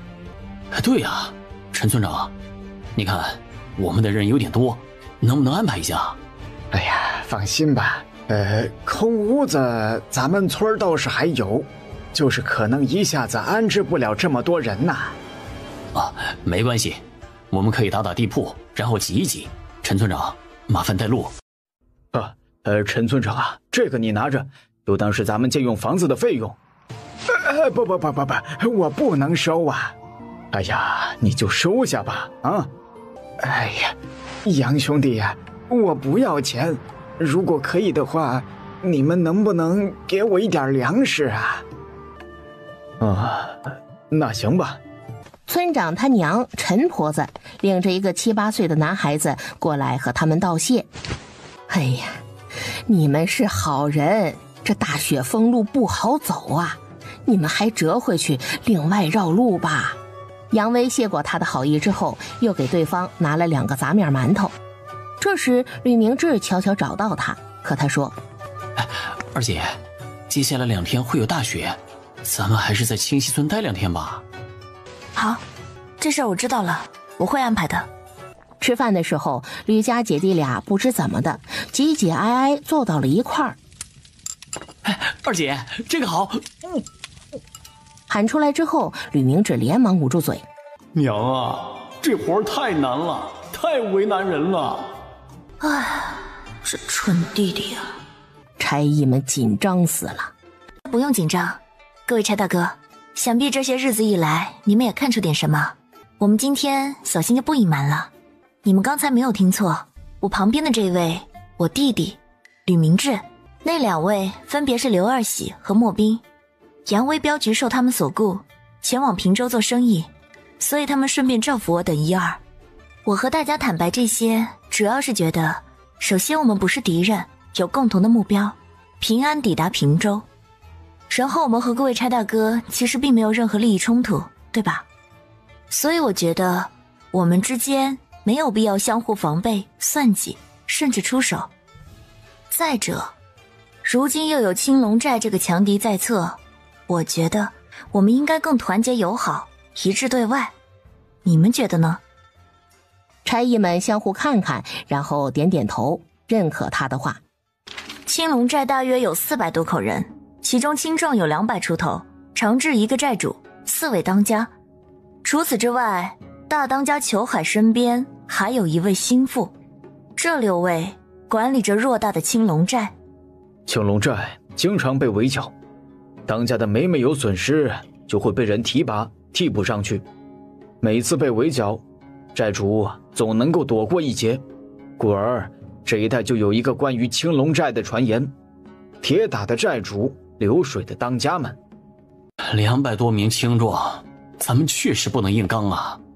这裘海貌似有点晕倒在身上啊！你们说，这青龙寨既然知道了我们借助清溪村，会不会连夜来围了咱们呢？应该不会，这2、3年他们打家劫舍从未失手。接下来2天都是大雪，在这样的前提之下，他们已经笃定了我们插翅难飞，怎么会在这么艰难恶劣的环境下出击呢？可以说大雪天为我们争取到2天的时间，不过我们晚上也要加强警戒。最重要的是，咱们得在这2日内想出一个好办法来。时间还是很紧急的，大家有什么想法都可以说出来，集思广益嘛。大哥，你是不是有什么想法？我在思考你之前说过的那句话，为了我们的目的，可以团结一切可以团结的力量。对上青龙寨，既然我们不能硬刚，那我们能不能和这些被害的村子联合起来呢？想法很好，但是这一带的村民不行，且不说里面有没有对方的眼线，我们没有那么多时间去做动员工作。其实最好的是可以和官府合作。对，如果能够忽悠官府出兵剿匪就好了，趁他们打得火热，我们就可以偷偷开溜。你这么猥琐的吗？明智，你还记得张宪吗？是爹之前在红生酒楼训斥严华严御史时提到过的，严华的弟子。就是他。先给他写一封信吧，看看他态度怎么样。这封信6弟妹不能写。是的，明智，你来。这封信明智弟弟来可以，由他执笔，合情合理。于是这封由吕颂礼口述、吕明智执笔的信，在1刻钟左右就完成了。而且不同，你一定要给老爹去一封信，和他老人家解释，给张宪的许诺是你的意思，我只是代笔，与我无关啊。放心，爹不会怪你的，有权不用，过期作废。而且作为老子，不就是给儿女收拾烂摊子的吗？哎呦我去！哎呦我去！哎呦，你不是着凉了吧？哎呀，这指定是哪个老王八蛋或者小兔崽子惦记我呢，让我来扒拉扒拉，看看最有可能是谁在惦记他吕爷爷。哎，也不知道闺女和女婿走到哪儿了。就算再慢的话，也应该到洛阳了。哦，这是走了有1/3这样了。差不多吧。哎，最近呐，你要低调点儿。这我还不够低调吗？除了大朝，我能不露面就不露面，就算去上朝，那我都不开口了，都快成了锯嘴葫芦了。乖，咱们这阵子别冒头啊！女儿不在，你要是不小心冒头了，这被人算计了可怎么办呢？苟着吧，等过了这段时间，咱们就能离开长安城了。你要是闲得发慌，就帮帮大儿子，他最近都累瘦了。你也太过心疼他了，男人在外边那摔摔打打很正常，累点也正常。我在朝廷那就不累吗？啊，如履薄冰，不止身累啊，我心也累。瞧瞧人家是怎么说的，如果世叔觉得小侄还堪一用，请回个口信，小侄稍后会送来详细的计划。如果张叔看不上孩子的打打闹闹，能不能为我等晚辈提供一点小小的帮助，比如给我们提供一下官府收集的有关青龙寨的消息什么的，小侄在此拜谢，望来信。这封信确实写得不错。如果我说写这封信的人才14、15岁呢？长安城长大的孩子这么厉害吗？你怎么看？不若属下先去见见人，看看对方的计划，再做商议。不，有备无患，我们这边先准备好兵力，这事儿一定要保密，执行任务的人进行仔细甄别，对于不确定的差役，宁缺毋滥，谨防走漏消息。如果对方真拿出具体的计划，我就配合。拼了！反正之前亲自主持的剿匪都失败了几次了，不差这一次了。万一成功了呢？苍山青龙寨，多亏了先生足智多谋，咱们青龙寨才能在这几年发展壮大。新的一年，愿我们青龙寨越来越好。大当家的，清溪村的眼线传回消息来了，说他们村儿来了一只肥羊，是一支车队呀。进村的时候，那10几辆马车呢，据说上面全都是物资啊。这支车队都是些什么人？主要是富商，还有他们雇佣的镖师。哦，对了，除此之外，还有一个押司的4个差役，他们负责押送流犯前往平州。哎，这里面怎么还有押司、差役和流犯呢？而且这个时节也不是押送流犯的时节呀。你知道流犯有几个人吗？是什么身份？这时间太短了，打听不出来，只知道带着镣铐的是3名青壮年。大当家的，咱们山寨目前那还是挺富裕的，不缺吃喝用度，要不然就放过他们吧。喂，薛先生此言差矣，我们青龙寨目前是吃喝不愁，但是肥羊也是可遇不可求的，而且青黄不接的3、4月份要来了，不得多做点准备啊。哎呀，可是我觉得这批人有些特别，还是小心为上啊。对呀，怕啥？正所谓富贵险中求，我们是山贼啊，干的就是刀口淌血的活儿，还能怕这怕那吗？对呀，几个押司和差役而已，先生怕他干嘛？哎呀，薛先生就是胆子太小了，10次有5次都不建议咱们冲。都闭嘴，不可对薛先生出言不逊啊！薛先生勿怪，我知道，不管是先生还是兄弟们，都是为了青龙寨着想。哎，大当家的，我都明白。至于这一票，大当家的，干吧！这是咱们今年第1票啊！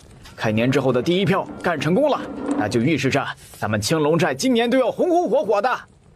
对，人无横财不富，马无夜草不肥，干他娘的！就是啊，有肥羊经过，那干嘛不宰呀？看来这青龙寨不能再待了，骄兵必败。即使这次侥幸得手，本来干的就是提着脑袋的活计，还这么轻狂，10条命都怕是不够送的呀。不急，现在外面下着大雪，咱们接着喝酒吃肉。对，喝酒吃肉，正好让他们放松一下警惕。等雪一停或者变小些，咱们就立即出击，杀他个措手不及。我知道咱们清溪村是谁在给青龙寨通风报信，我可以告诉你们。哎呦，你这孩子胡说什么呢？孩子，你为什么要告诉我们？我知道你们想对付青龙寨，我可以帮你们。你几岁了？读过书是吗？你想要什么？我今年10岁了，我读过一点书，我想要跟你们走。哎呀，你这孩子主意咋这么正呢？孩子，你现在10岁了，你留在清溪村，再过几年就能长大。清溪村有你的亲人，你家，还有你爹给你留下的2亩地，还有房子。等你长大了，就能自己做主，日子就会越来越好起来。这是一条很平凡却很安稳的路。哎，就是这样，谁不是这么走过来的呢？但是如果你跟着我们，会走上另一条不安稳的路，会很辛苦，很不容易，甚至会有死的可能。你还愿意跟着我们吗？我不怕。你看看这孩子的筋骨怎么样？还行。行。陈阿婆，陈村长现在在家是吗？能不能和你们谈谈？他喜欢陈长安这样的人，他拥有顽强的生命力，即使经历了那么多生活的苦难，也没能将他的棱角磨平。夜幕降临之时，薛许背着一只小小的包袱从一条小路里钻出。薛先生，晚上好啊。谁？刀剑无眼，大家有话好说，有话好说呀。俗话说，春江水暖鸭先知。薛先生不愧是青龙寨的军师智者，这先知先觉的能力真是厉害。不，薛某担不起这样的夸奖啊。2位贤伉俪是目前借住在清溪村吗？薛先生真是聪明人。2位在此是专程等小老头的吗？是啊，我们专程在此等候，有请薛先生随我们回去清溪村小住2日。哎呀，你们请人的方式太别致了。好说好说。哎，其实我在青龙寨就是一个小人物，吃闲饭的。两位贤伉俪啊，能不能高抬贵手，放薛某一马呀？薛先生太谦虚了。真的，薛某就是一个糟老头子，自认为没有做过什么伤天害理之事啊。薛先生这话我信。就凭薛先生上苍山之后，青龙寨这2-3年来甚少杀生了。苍山附近的居民们虽然日子过得很艰难，但好歹没有丢命。不敢当，不敢当。先生的功劳我们都知道，但是我们暂时还不能放薛先生离开。行吧，你们不介意养糟老头子2日，那糟老头子就跟你们回去吧。薛先生，冒犯了。就在这时，一头刚成年的小鹿从边上窜了出来。秦胜在所有人都没反应过来时，就搭弓拉箭射向了他，一箭毙命，小鹿缓缓倒地。快，谁拿水壶来？趁鹿还是热的，赶紧放血，这鹿血可是大补之物啊。有谁带了大米吗？带了的话，把大米浸到鹿血里，回去再把大米给晾干。想吃的时候拿着鹿血米熬点粥，这样就不会浪费鹿血了。六爷，我带了点儿，大概有3-4斤这样吧。哎，你们带些饼子干粮我都还能理解，你带几斤米做什么呀？又不能生吃。你管我呢？这不就派上用场了吗？嘿，行吧，你厉害。兄弟们嘻嘻哈哈的忙碌着，很快鹿血就被放完了。六爷，这鹿茸留给你吧。啊，滚！谁不知道这玩意儿大不那啥呀？我又不需要。能否请您帮个忙？什么忙？您应该猜到了，我们想彻底拔除青龙寨，所以想和你打听一些消息。如果能得到您的帮助，那就更好了。你就不怕我给你们一些假消息？你没那个必要，不是吗？青龙寨是个山寨，在你之前作恶多端，即使你在山寨的时候也没好太多。再者，你都决意离开青龙寨了，必然是他有不妥之处。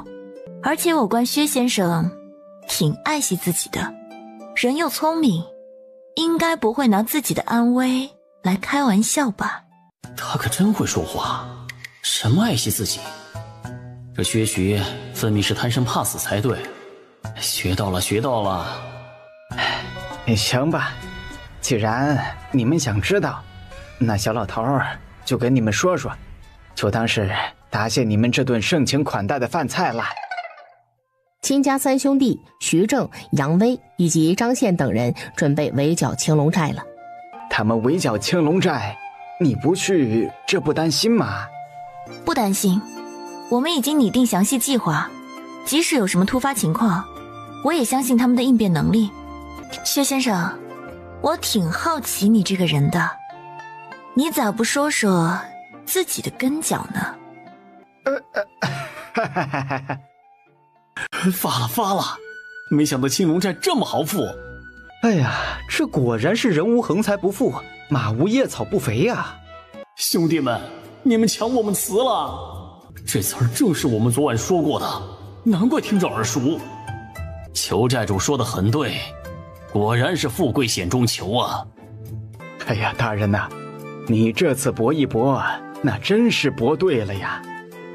就别说了，什么富贵险中求，说这话的人现在尸体已经凉了。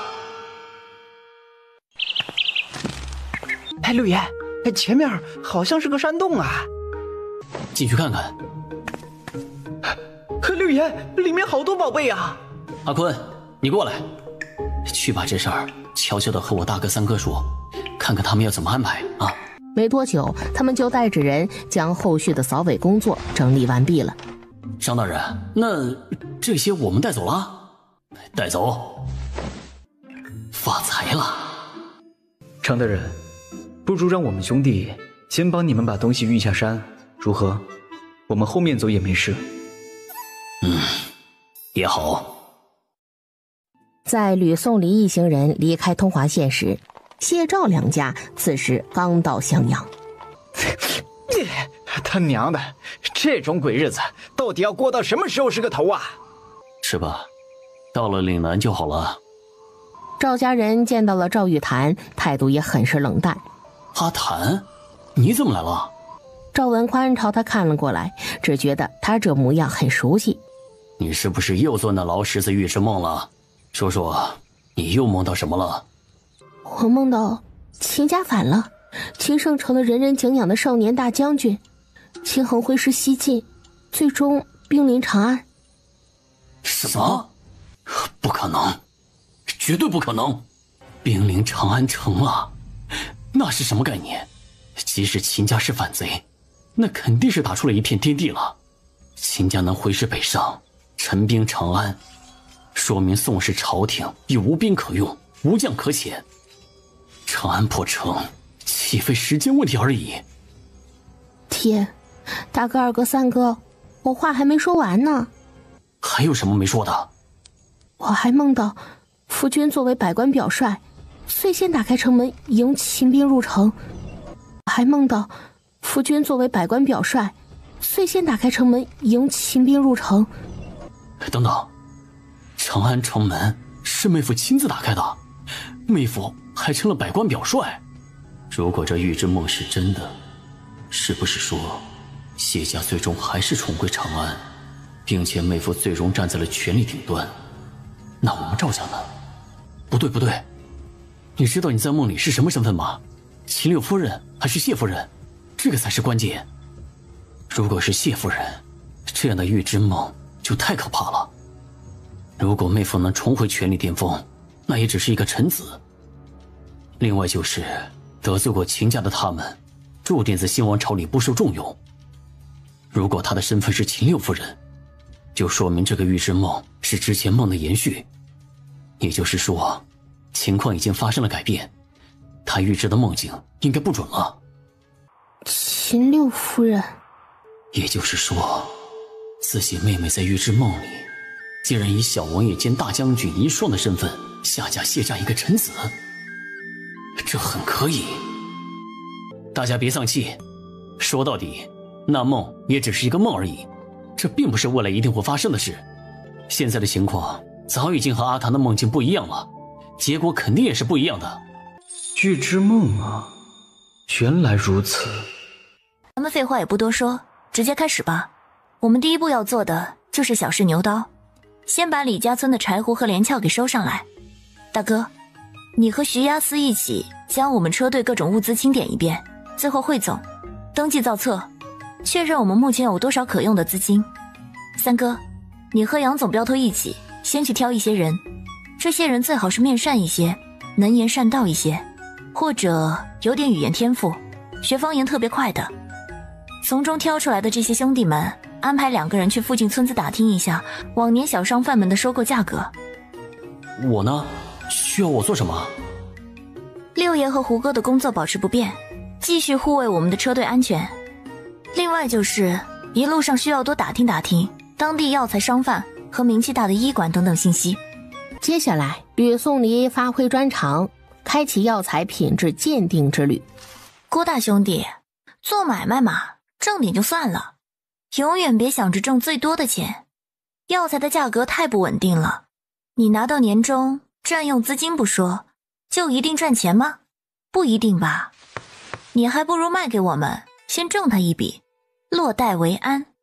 然后你手头上也有活动资金，以大兄弟你敏锐独到的眼光，等发现什么好的项目，也能及时下手，不至于白白错失赚钱的好机会。薛许看着已经陷入沉思的郭茂，心里知道这人已经被忽悠的晕头转向了，要上当了。果然没多久，对方就松口了。打铁需趁热，吕宋黎立即叫人提着银子跟他回去交割药材。你这张嘴还真是厉害呀，真是深得汝父真传呐。啊，不对，应该是青出于蓝而胜于蓝。吕德胜那个家伙只会将人劈得体无完肤，恨不得没来这世上一趟。而他这个女儿呢，更不得了啊，棺材都能被你忽悠的打开盖儿。我哪里说错了吗？是，你没错儿。薛先生认识我爹啊？你爹在朝堂上那么有名，这天下谁人不知谁人不晓啊。就这样，在穿越冀州时，他们一路走一路交易，主要是和当地的药材收购商人进行交易，交易物品是品质上乘的道地药材。他们现在暂时驻扎在幽州边上的一个小镇边上，这会儿吕宋离就打算将大部分药材陆续出掉，目前已经和秦衡说过，让他派人去幽州主城打听能吃得下他们这批货的买主的消息了。他们带着药材样品去的，没多久打听消息的人就回来了，听到他们打听回来的价格竟然是他们收购价的3倍时，所有人都吃惊了。好多钱呐！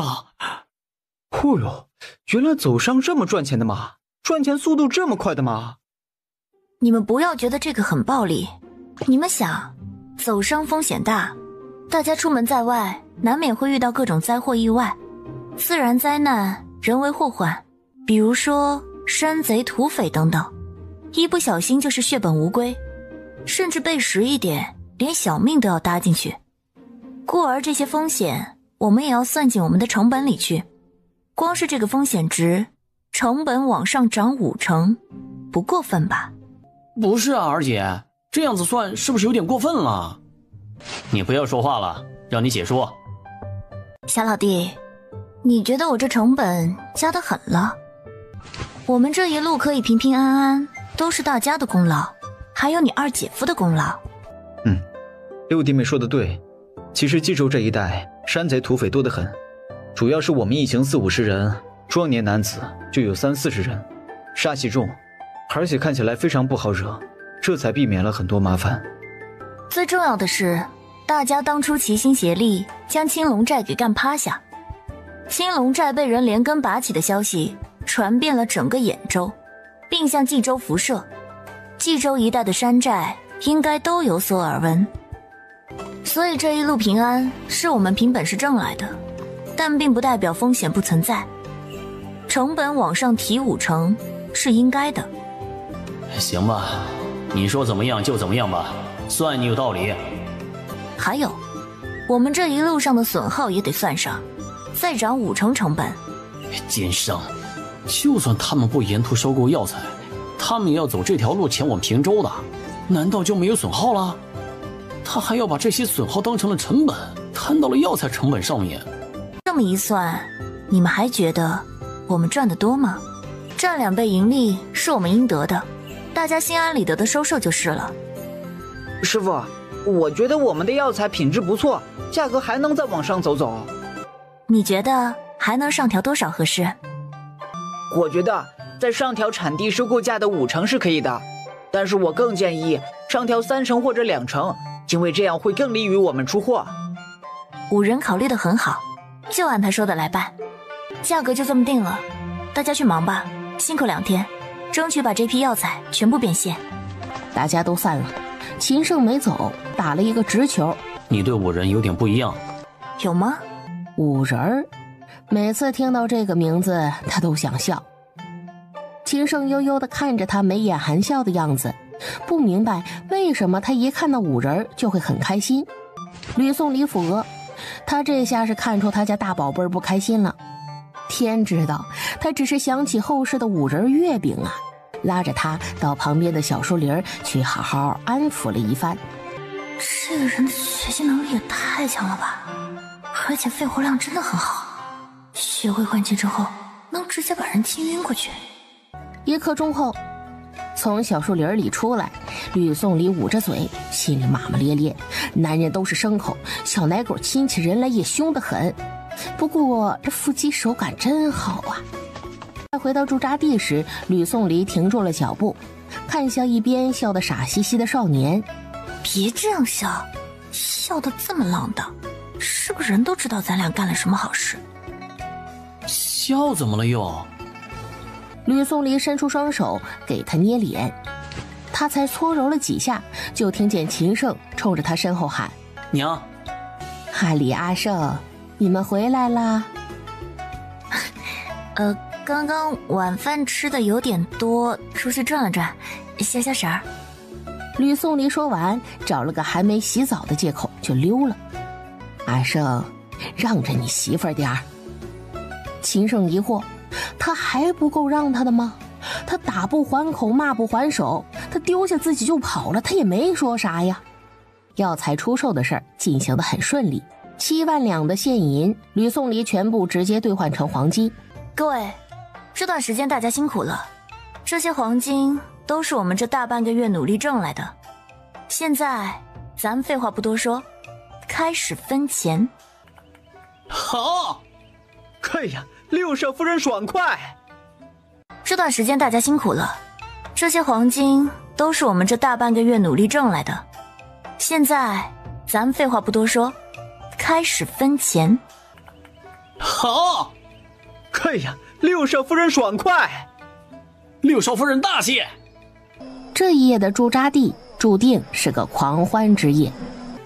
各位兄弟，经过我们商量之后，决定拿出3000两，奖励那些在这段时间表现非常出色的个人。人数不多，只有6人，每人500两。下面我念到名字的上前来。惊喜，这绝对是大惊喜。这6个名额都是在第3、第4梯队里甄选出来的。被念到名字的人很激动，没被念到名字的也暗决定以后要更努力。毫无疑问，这一次秦家是最大的赢家，光是现银就分到了2万多两。老弟呀，你不知道，我们这些镖师苦啊！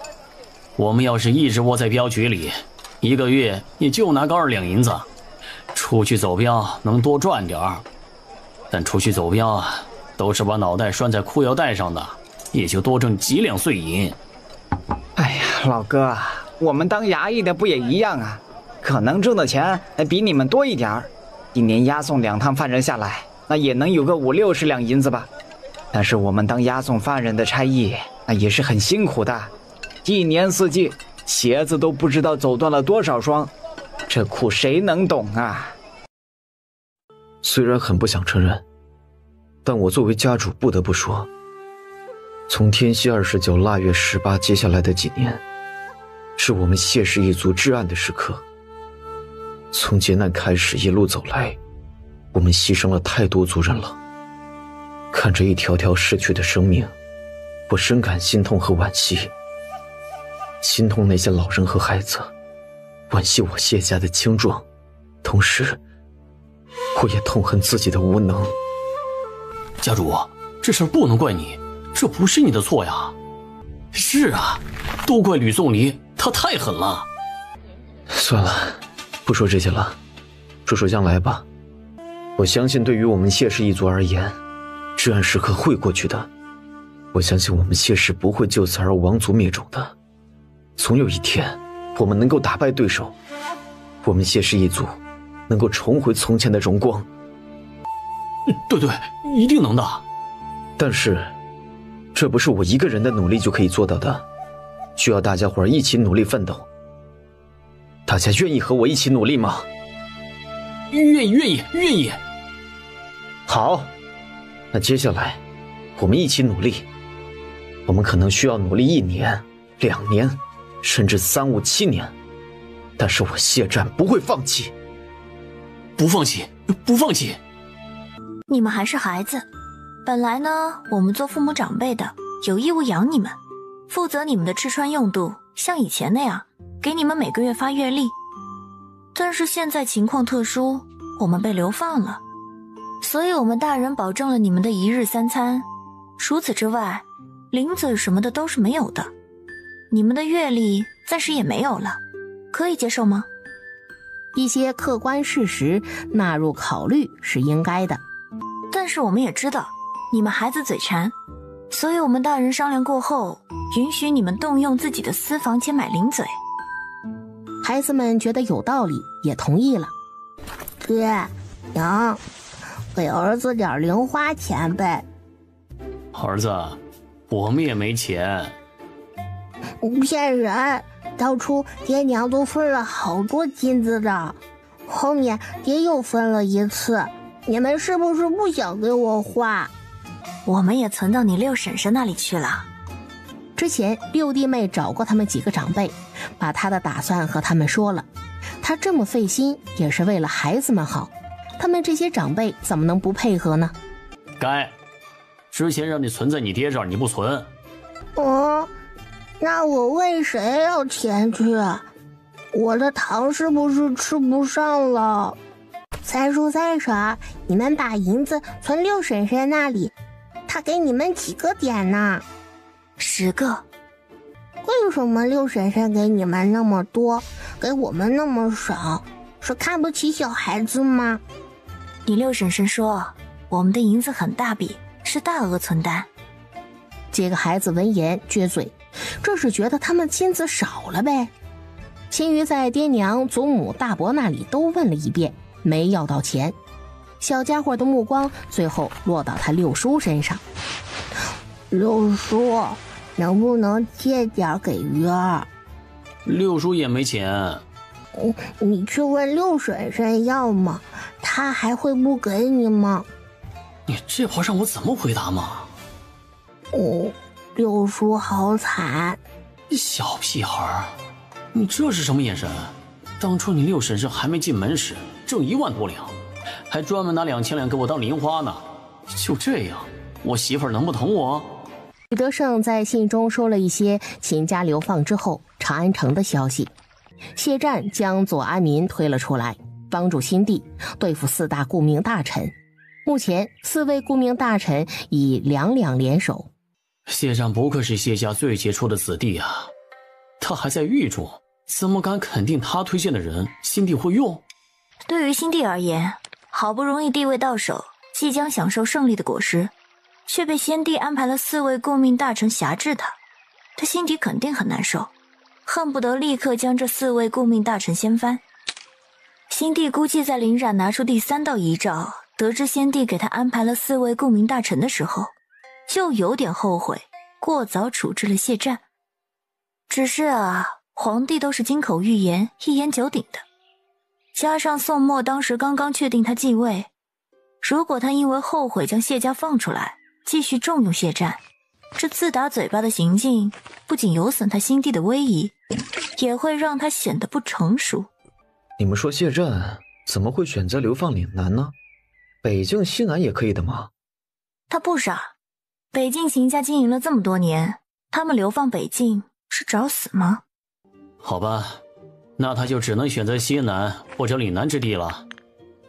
如果我是谢战，我会选西南地区，容易收服人心，在上下一心发展当地，更容易出成绩。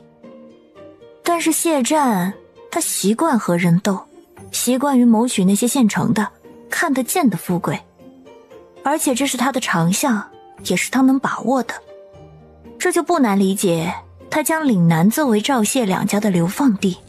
爹在信中隐晦地提了一句，他收买了一个押司，让他在路上看看有没有机会除掉谢战。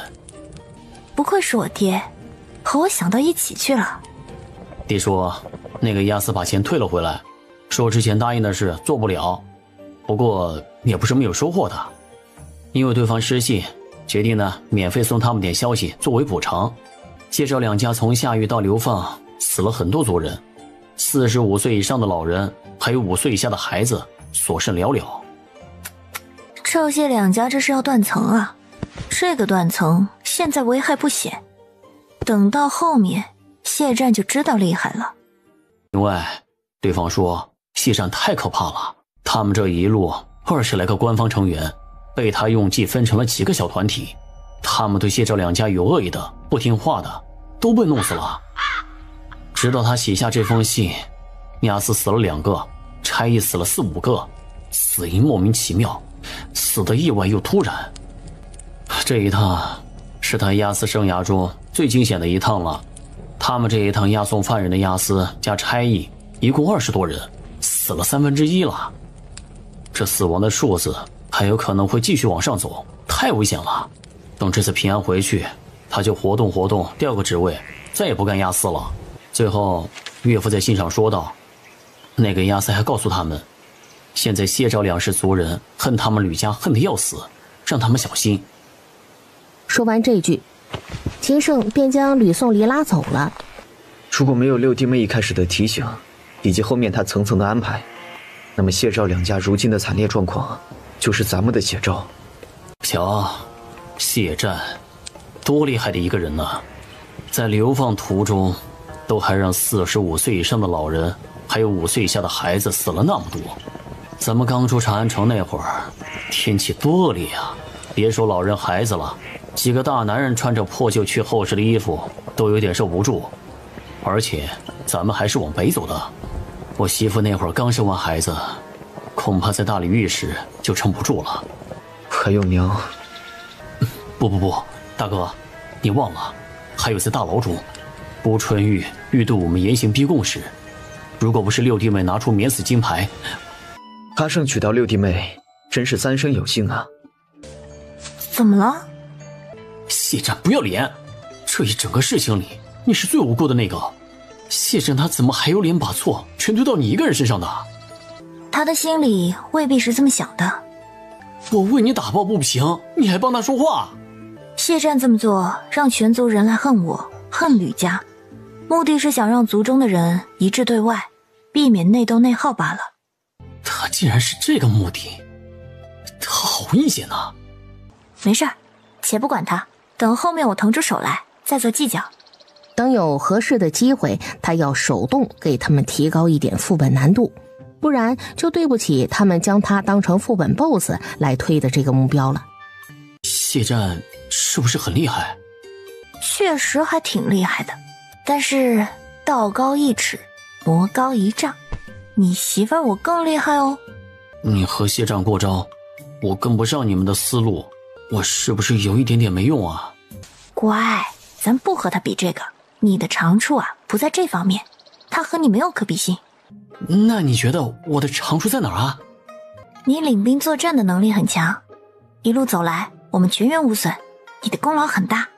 想想咱们这一路走了2000多里地，其中不乏危险之地，是你指挥有度，侦察到了，才让我们避免了很多危险。你瞧，谢战那么聪明，谢赵两家一路减员非常严重。显而易见的，一个队伍里光有聪明的领队是不够的，还需要你这样的将才。除了这个呢，我就没别的优点和长处了吗？想知道？哦，当然想知道了。走，咱们去那边细说。秦胜一看前方是一处小树林，他偷偷的左右看了看，发现没人注意他们。后面他立即反客为主，拉着他直冲小树林。不用管这些外乡人，先把那个奸夫给我抓住！好心的陌生人，求求你们，救救我表哥！外乡人，我劝你们少管闲事。哎，马老太，不然就算了吧，教训过就行了。你这是站着说话不腰疼？我们老马家娶个媳妇儿容易吗？敢偷我们老马家的媳妇儿，非得给他一个教训不可。马中平，你说我齐真娘为什么要和你和离？莲儿是我们唯一的女儿，明明大夫说过她的耳疾是可以治好的，只要在3岁前我们攒够银子给她治。每攒到一点银子就被你娘来搜刮走，现在莲儿都8岁了还没治好病呢。你娘说我们一起挣的银子她拿走，孝敬长辈是应该的。好，我认了，但是我和我表哥借的30两，为什么他还要拿走啊？你既然护不住妻子，护不住女儿，我和你和离有什么错？呸！说得好听，你分明是嫌贫爱富，嫌弃中儿，然后和你表哥有一腿，想和离后改嫁给你表哥，休想！大嫂，你们误会了，娘是拿了你们一点银子没错，但是她也是为了你们好，那些钱她给你们抓药了，想让你们补好身子以后再怀一个。对，是给我们抓药了，拿我们5两银子给我们抓5文钱的便宜药呗。真娘，你别听着大夫忽悠，莲儿的病压根就治不好。就算治不好，我也愿意把银子花在我闺女身上，而不是浪费在你们这一大家子人身上。我娘说的对，你就是嫌贫爱富。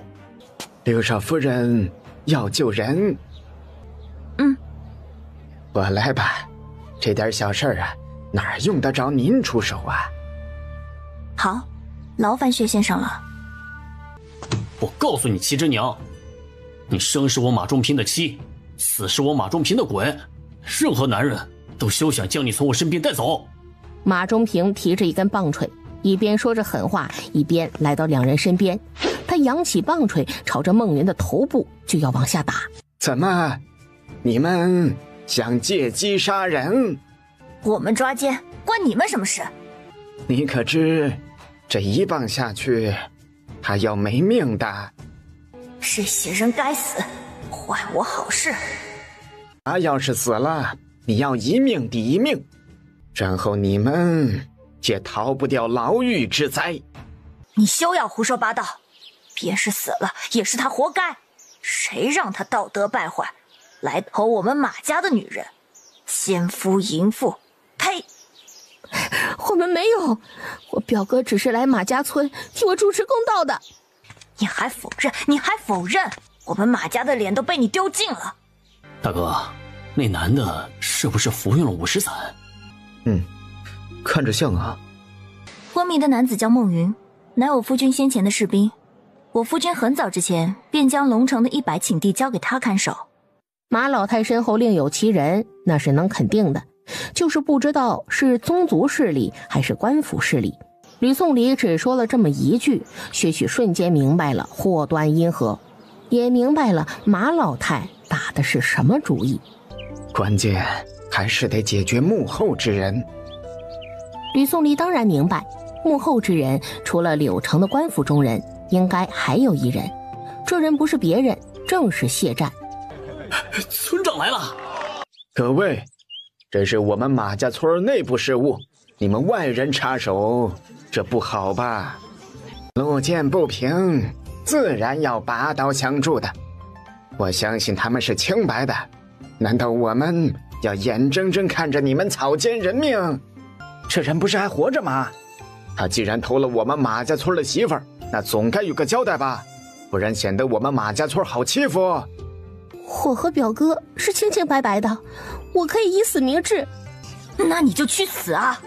不要只是嘴上说说。如果我的死能证明我的清白，齐真娘啊，你先不忙着死，纵然你死了，他们也不会放过你表哥的。村长，我觉得这事儿吧，既然都到了这地步了，人打也打了，就算了吧，大不了让齐氏表兄赔偿点儿。是啊，总不能真要人家的命吧？哎呀，马老太对人家喊打喊杀的，过了吧？不行，这对奸夫淫妇必须进猪笼，否则我们老马家的面子往哪搁？嘿，死你娘啊！说实话，老子忍你很久了，人家清清白白的，你凭什么要让人进猪笼啊？啊！你上下嘴皮子一磕，就说人家不清白，叫人家的命，你以为你是谁啊？啊！哎呀，疼死我了！天杀的，我被一个外乡人给打了！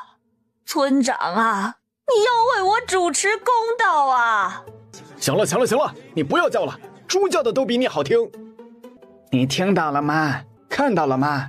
你婆婆想要你和你表兄的命，你死了，那她也不会放过你表兄的。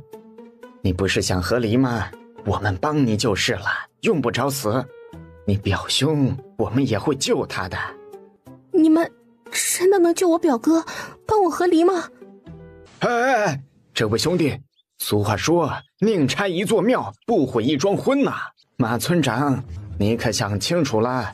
齐真娘和马中平都这个样子了，你还不给他们和离？人家闺女儿是嫁到你们马家村，而不是卖到你们马家村。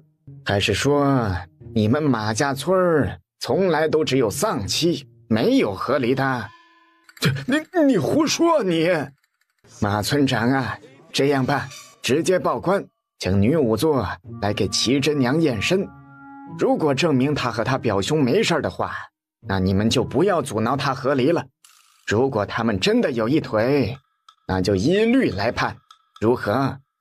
哎呀，这下被将军了。不合理，我死都不会合理的。行，报官，必须报官。嘿呀，那就报官去吧。六弟妹，这事儿交给薛先生就行了吗？有没有什么需要我们帮忙的地方？这件事情很明显不简单呐，还有大鱼未出。我已经让明智去帮他了，不用担心，问题不大。刚才我们隐约听到你提到谢战，这事儿和他有关？和他有点关系。这100顷地本就是从他手里得来的。这真是谢战设的局？这人的手未免也伸得太长了吧？这会儿谢赵两家还在流放路上，没到岭南吧？而且一路还和押司差役等斗得那么狠，还有心思给咱们这边添堵？设局应该称不上。这事儿他猜是谢战的手笔，是他随意下的一招闲棋。他的用意应该是不管有枣没枣都打一竿子线。爷，马家人来了。事情办好了？没有。怎么回事？心腹小子将事情经过叙述了一遍。现在人已经在押来县衙的路上了，马家人的意思是想让您出手。蠢货，懂不懂什么叫死无对证啊？马家要是果断的将人弄死，后面的事怎么翻都翻不起浪来。现在弄得不上不下的，让爷来收拾摊子。心腹小厮不说话，事儿就是这么回事儿。管闲事的是一群外乡人。对呀，听说对方好像是刀比利出身，状纸都已经写好了。多管闲事的家伙，爷这次非要让他知道什么叫是条龙，都得给爷盘着。爹，马家村的人快到了，不过我已经和杨婆子打好招呼了。行了，这件事我来办，你乖乖的，别再给我惹事儿。他要去和县令打一声招呼，让他称病不出，把这案子交给他来审。贺大人在吗？乔大人有事吗？是这样的，外面呢来了桩农村人的官司，吵吵嚷嚷的。凭贺大人这些日子身体一直不适，下官觉得应该是水土不服的原因。这个病啊，那不能急，需要好好的将养，不宜操劳过度。哼，从昌黎到柳城不过是300多里，竟然也能扯上水土不服。所以大人要好好休息，外面那桩小案子就让下官替您分忧吧。贺大人，乔大人，刚才有人递了一张状纸上来。贺大人，您先过目。贺子期抓着状纸，不管这个人是不是他等的那个人，这状纸他都不能视而不见。大概在1个月前，他接到恩师张宪给他寄来的信，信中提起了吕明志、吕颂离、秦家等人。恩师在信中重点提了吕明志，托付他方便的话就近照拂一下他们。这次的案子就由我来审吧，我来柳城也有小半个月了，说起来也没哪个人因为水土不服歇那么久的。而且我乃柳城县令，柳城终归是我的责任，总不能一直躲懒，把所有事都丢给你。乔寿义心中一沉，但是又无可奈何，接下来的事儿只能随机应变了。吕颂离这边，他们将就着安顿下来，就有人来回报说县令大人升堂了。丽丽，你笑什么呀？孟云和他表妹齐真娘的事情应该可以顺利解决。真的？你怎么知道的？不是正在升堂吗？媳妇儿就知道结果了？吕颂离扔给他一个本子，打开一看，里面每一页都是人名。看出什么来了吗？这个贺子期是我们的友军。聪明。丽丽，你说我能不能针对现有的武将也做一个这样的人名册啊？当然可以，之前我是不是说过，他只要是个人就会有问题，有了问题我们就能解决他。我们通过收集他的资料，然后不断的去分析他，肯定可以找到他的问题所在。丽丽，你这种缺胳膊的字儿能不能教我啊？这是什么破形容词啊？但凡简体字能说话，这肯定会哭的。丽丽，行，我教你。请对方出示相关人证物证，来证明齐真娘与其表哥苟且私通。凭啥要我证明？叫骑士证明他自己的清白。证据呢？我亲眼所见，还能是假？她是我大儿媳，如果她不做那种丢人的事情，我何必揭开这样的丑事？这位大娘说的对啊，俗话说家丑不可外扬，如果真的没有这样的话，她何必揭开丢自己家的脸啊？马老太，我知道你和隔壁的小叔有一腿。你胡说八道，我撕了你的嘴！你凭什么这样说我？有什么证据？我亲眼所见。狗屁！的确是我亲眼所见。如果你觉得我说假话，那你自己拿出证据来证明自己的清白呀！你这是污蔑我！我污蔑你吗？那你有什么证据能证明自己是清白的？你大儿媳与其表哥私通罪名，那是你提起的，你就有承担拿出证据的责任。你不能让你儿媳妇一个清清白白的人去证明她没有做过的事情，不然你也得好好证明你和隔壁小叔是清清白白的。你不能让你儿媳妇一个清清白白的人去证明她没有做过的事情，不然你也得好好证明你和隔壁小叔是清清白白的。我觉得人家这位老先生说的对，如果能不拿证据随意的污蔑人，被污蔑的还要忙着去证明自己的清白，这世界就乱套了。对啊，就该是这样的。像那位胡子大叔还有年轻小哥，他们要是烈性的，搞不好真的会欺负正清白，抵死正清白呢。当真蠢物，早点将人弄死，苦助于人犯地位调转，马下成为既定受益人。即便被告了，对方要拿出证据来也是很难的。骑士他闹着和离，不是有了奸夫他敢吗？还是那句话，证据呢？你要是拿不出证据，那这就是污蔑。大人，尽管马老太没有证据，但是无风不起浪，这骑士那不一定就是完全清白的吧？徐壮士，对于乔大人的疑问你怎么看？徐壮士，对于乔大人的疑问你怎么看？回县令大人，此案张状设于疑似，傍无见证之人或傍有见闻之人，其事全非疑似，疑似有罪却无旁证，虽有旁证而事实并无疑似有罪之情形。上书有言，罪疑为轻，公疑为重，举其杀不辜，宁实不惊。古人又云，刑疑摄从罚，罚疑摄从免，其当清查，能得其理。善。齐真娘与其表哥孟云的清白由官府盖棺定论，至于齐真娘和离之请求，问过齐真娘的意愿之后，贺大人便允了，还特允他将女儿一并带走。娘，我不要和离。县令大人，你不能这样判的。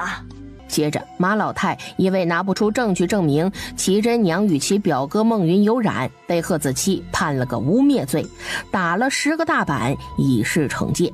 哎呀，乔公子，你替我们求求情呐！咱们不告了，求你让县令大人不要判呐！哎呀，乔公子，你替我们求求情呐！咱们不告了，求你让县令大人不要判呐！放手！乔公子，我们都是听了您的话才这么做的，您不能不管我们呐！胡说八道！我认识你是谁？您不认识我，我认识您啊！笑话！柳城上下认识我的人多了去了，我和你们马家大喜往日无冤，近日无仇的，为什么要这么做？县令大人，这老婆子胡乱攀咬别人，是该狠狠的打。马老太，你说你所做的一切都是别人指使的，你可有证据？等等，证据我有。什么证据？他们给了我一包50散，我只给我大儿子用了一半，另一半烧起来了。你说我给你50散，那证据呢？50散是乔公子的长随拿给我们的，我们这样的穷苦人家哪里买得起50散呢？说得很好，证据呢？没用完的50散就在我家里。娘，什么事？剩下的50散被我卖了。马老太顿时一个踉跄，造孽呀！六少将军，孟云有负所托。好了，事情过去了，不用想太多啊。六少将军，您既然来了，就安排个人，我就把地过回去给您吧。以后属下还替你守着那地。秦胜看向吕宋离，吕宋离微微颔首，这地拿回来也好，他另有安排。哎呦，钟平还是好的，就是他娘造孽，现在好好的一个家就被他娘给拆散了。流水山，那个大叔哭了。正常，因为他后悔了。别看了，这绝对不是他第一次哭。可是他好像哭得很可怜。咱们不能只看到他哭的样子，要去思考他为什么哭，再来看看他可怜不可怜。马中平的可怜是他自找的。吕宋离这话其实是对齐真娘说的，后悔是最廉价的一件事儿。你这个女子怎么这么坏啊？宁拆10座庙，不毁1桩婚，晓得吧？真娘，你不要胡乱听信外人的话。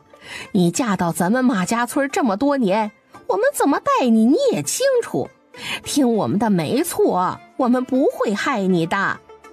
哎，真娘，这次钟平知道错了，你就原谅他吧，就当做为你们闺女着想。无论村里的大娘怎么劝，齐真娘都咬死了不回头。哎呀，真娘的心肠太狠了，一夜夫妻百日恩，况且钟平平日里对她也不错啊，说走就走。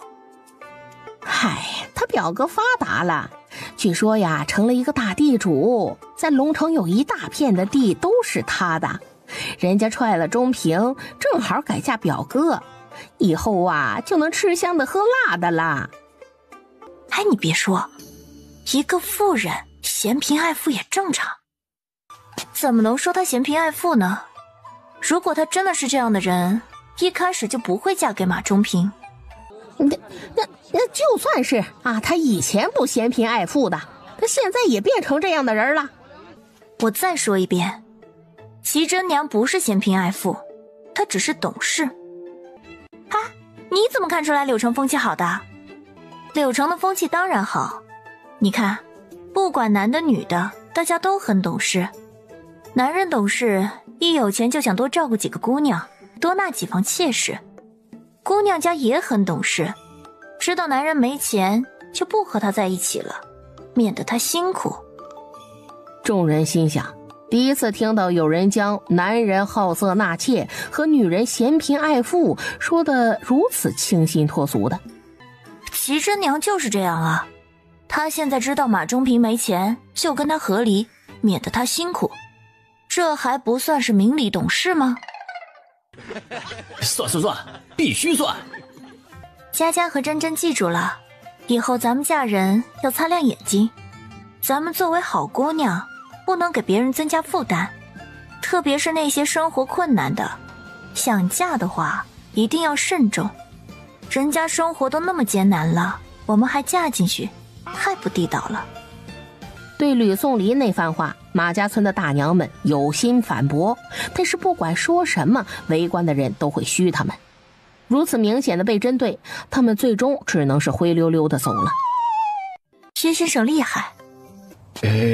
六少夫人认识贺子期贺大人。薛先生给人扣帽子的行为和咱爹一样的。薛先生的做法是对的，当我们遇到不平不公的时候，不要总去自省自己哪里做错了，有可能错的不是自己，而是别人。可是圣人言吾日三省吾身，挺好的习惯。二姐，你也这样吗？对，我也是这样。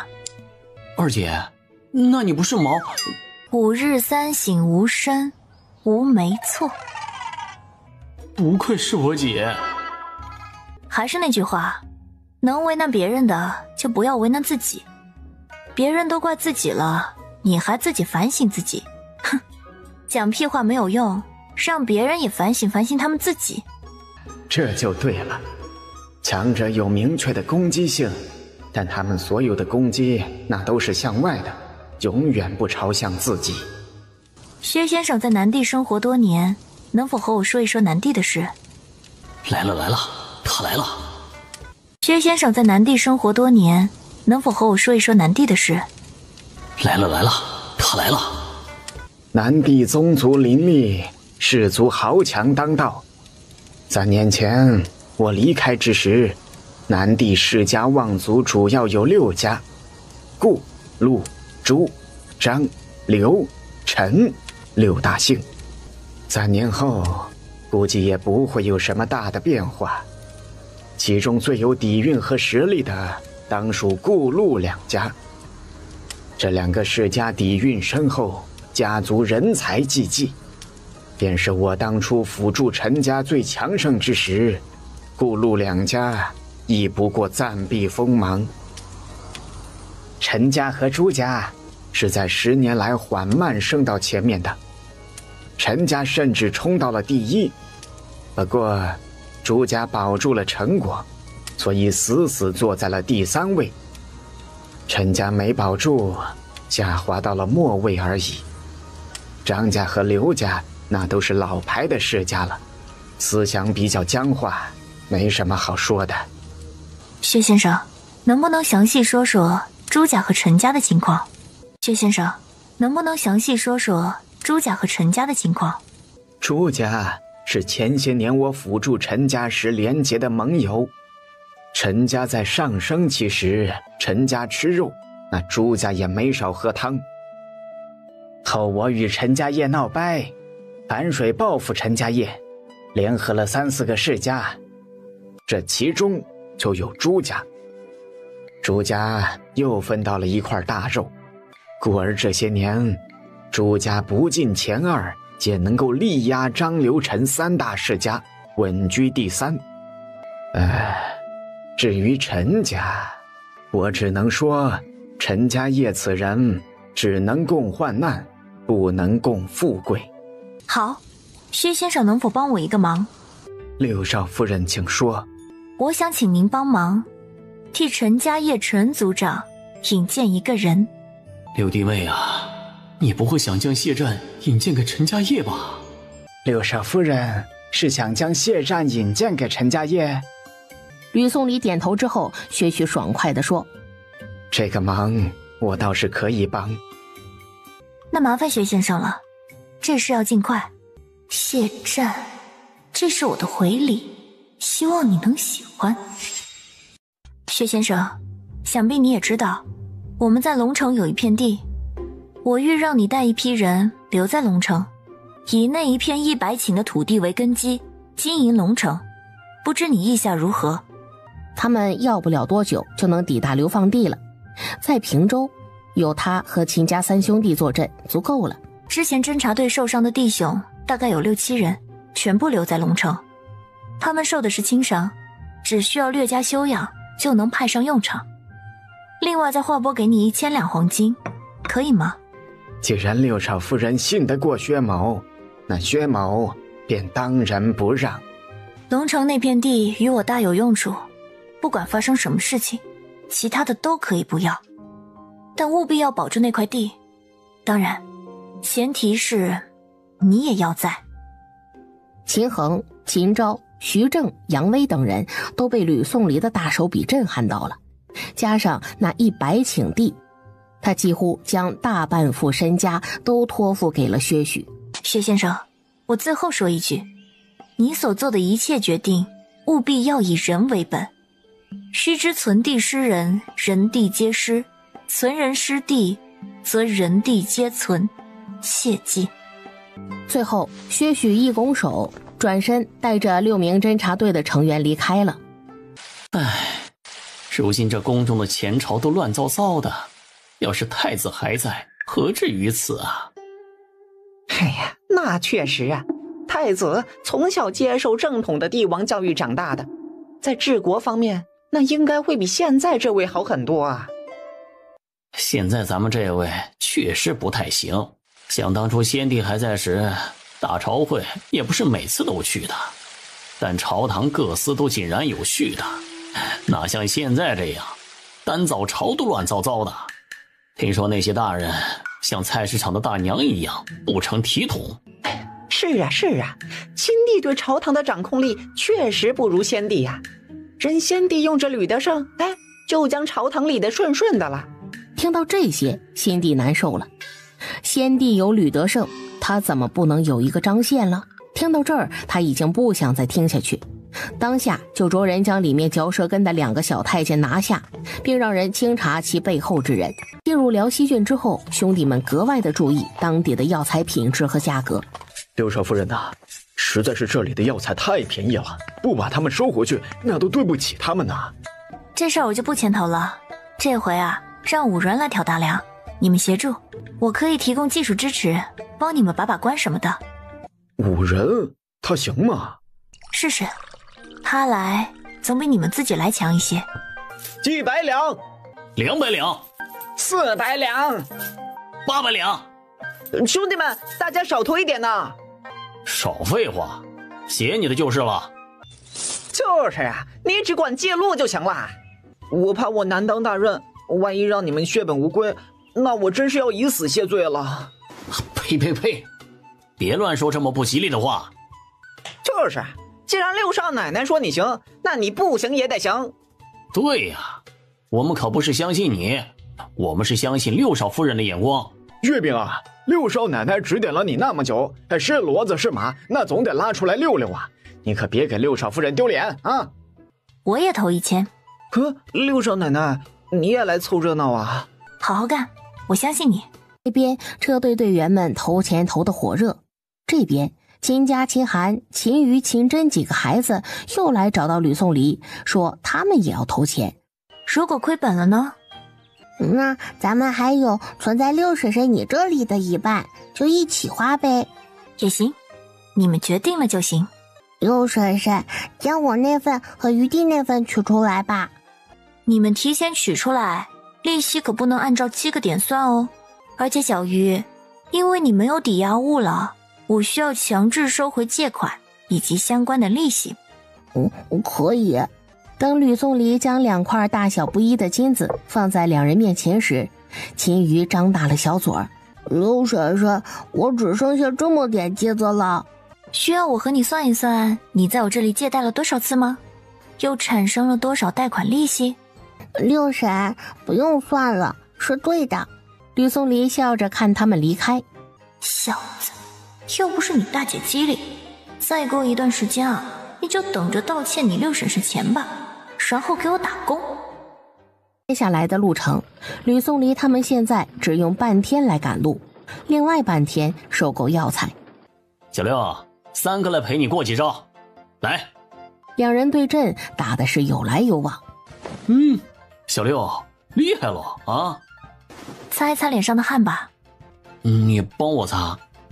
吕宋黎环视四周，发现秦家的老小们一个个或戏谑或好奇地朝他们这边看来。走，我们去那边。大家再往前走一走，前面有条河，今天差不多了，可以扎营了。周达，六少将军，你在这里了，那二哥他们呢？回六少将军，二少将军他们就在后面。六少将军，您在这里，那世子爷他们是不是也在呀？他们就在前面。这么巧，你们和我去见一下大哥，然后再回头迎一下二娘和二哥他们啊。亲人意外重逢，男人们忍不住团团拥抱了一下。母亲，大哥，我对不起你们，我没有保护好爹。母亲，大哥，我对不起你们，我没有保护好爹。嘿，这不怪你，快起来。阿莹，这是小六媳妇儿。阿离，这是你们二娘。二娘好。好，是个齐整孩子。这是你二哥、二嫂，还有四嫂。这是你们六弟妹。二哥、二嫂、四嫂。秦燕等人也唤了他一声，打过招呼之后，秦燕第一时间看向秦胜。爹临死之前一直惦记着你，看到你和六弟妹好好的，他在天之灵一定会感到欣慰的。爹葬在哪里了？我把爹埋在了北境一处视线开阔之地，在那里可以看到北边辽阔的草原。好，青山处处埋忠骨，何须马革裹尸还。说得好，青山处处埋忠骨，何须马革裹尸还。新家人那边久别重逢，大家都很有眼色的不去打扰。周达和马进两人摸到胡光聪身边坐下。哟，烤鸡呀，你们伙食真好啊啊！一般一般。我勒个娘嘞，你还长高了？没办法，伙食太好了。我以为你们早到襄平了呢。哎呀，快别说了，我们之所以还没到，是忙着挣钱呢。挣钱？挣什么钱呢？啊，兄弟，那边是自己人不？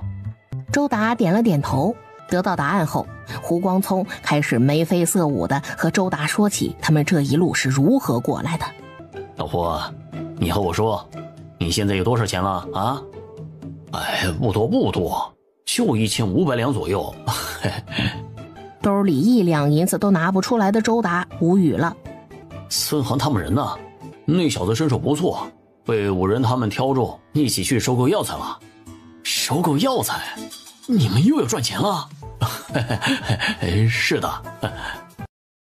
老莫，这组流饭就交给你了，你明天给他们安排一下活计。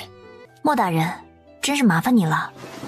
从明天开始，你们要去翻地，成年男丁每人翻3亩，妇人每人2亩，5到10岁的孩子都去拔草吧。莫大人，这翻地的活我们大概要干多久啊？现在准备春耕了，流贩们都在干这个活计，估计得干10天半个月的吧。穆大人，能不能以10日为限，划一片约摸240亩的地给我们？您放心，我们在这10天里肯定能将地翻好。如果您不放心的话，每3、5日来看看我们的翻地进度。你们确定要这样？也不是不可以，但是如果完不成的话，那是会有惩罚的。我们确定。莫大人，我们能不能请您帮个忙？我们想去打铁铺打一样工具，这工具做好了，有助于我们翻地。当然，如果您很忙的话，我们自己去找打铁铺也行。可以允许你们去打铁铺，不过只能1个人出去。回头我让人给你们送来一个板子，只能用1次。莫连峰挺忙的，见他们没事了，就挥手将他们打发了。稍晚我会让人给你们送口粮过来，这口粮大概只能支撑你们半月左右，至于后续怎么安排再看啊。谢谢唐大人。总算安顿下来了，新家入宅，要是有一顿入伙酒就好了。这个可以有。真想吃啊？1刻钟不到，一只肥硕的兔子踩着风火轮一路从山上狂奔而下。那是什么？好像是兔子。这冬天刚过，那兔子怎么能长那么肥？邪门了！砰！什么声音？等打开门一看，一只肥兔子一头撞他们门上了。就在这时，轰隆轰隆，山上传来了一阵阵的轰鸣声。什么声音？山塌了！飞爷，你们听到这声音，不是山塌了，而是山上正在打青石。说话间，他的目光看着那只肥硕的兔子，他咂巴了一下嘴。谢谢先生解惑，在下秦衡，他们都是我的家人，不知先生贵姓，祖籍是哪里？免贵姓顾，至于祖籍就不说了，不足挂齿。秦家呀，我知道你们一直镇守北境的秦越秦大将军的亲属。吕宋离闻言有点意外，朝廷有意淡化镇守四方的武将的功劳和存在，但他没想到眼前这个中年人他竟然知道。你们分到了啥活？翻地。那还行，不是最苦最累最危险的活儿。像现在在山上打青石的流犯，干的就是最苦最累的活，还危险。打完青石就该打石头了，都是咱们这些流犯的活。打石头？难道要修补城墙？去岁鲜卑南下，把襄平城都攻破了，这会儿都忙着春耕，还来不及补。等春耕忙完，咱们就得去打石头，修补城墙。修补城墙还没完，还得继续采石修路铺路。总之就是干不完的活儿。就在这时，军屯这边的人给他们送来了他们一家子半个月的口粮，另外还给他们带来了莫连峰答应给的一次性进出的令牌。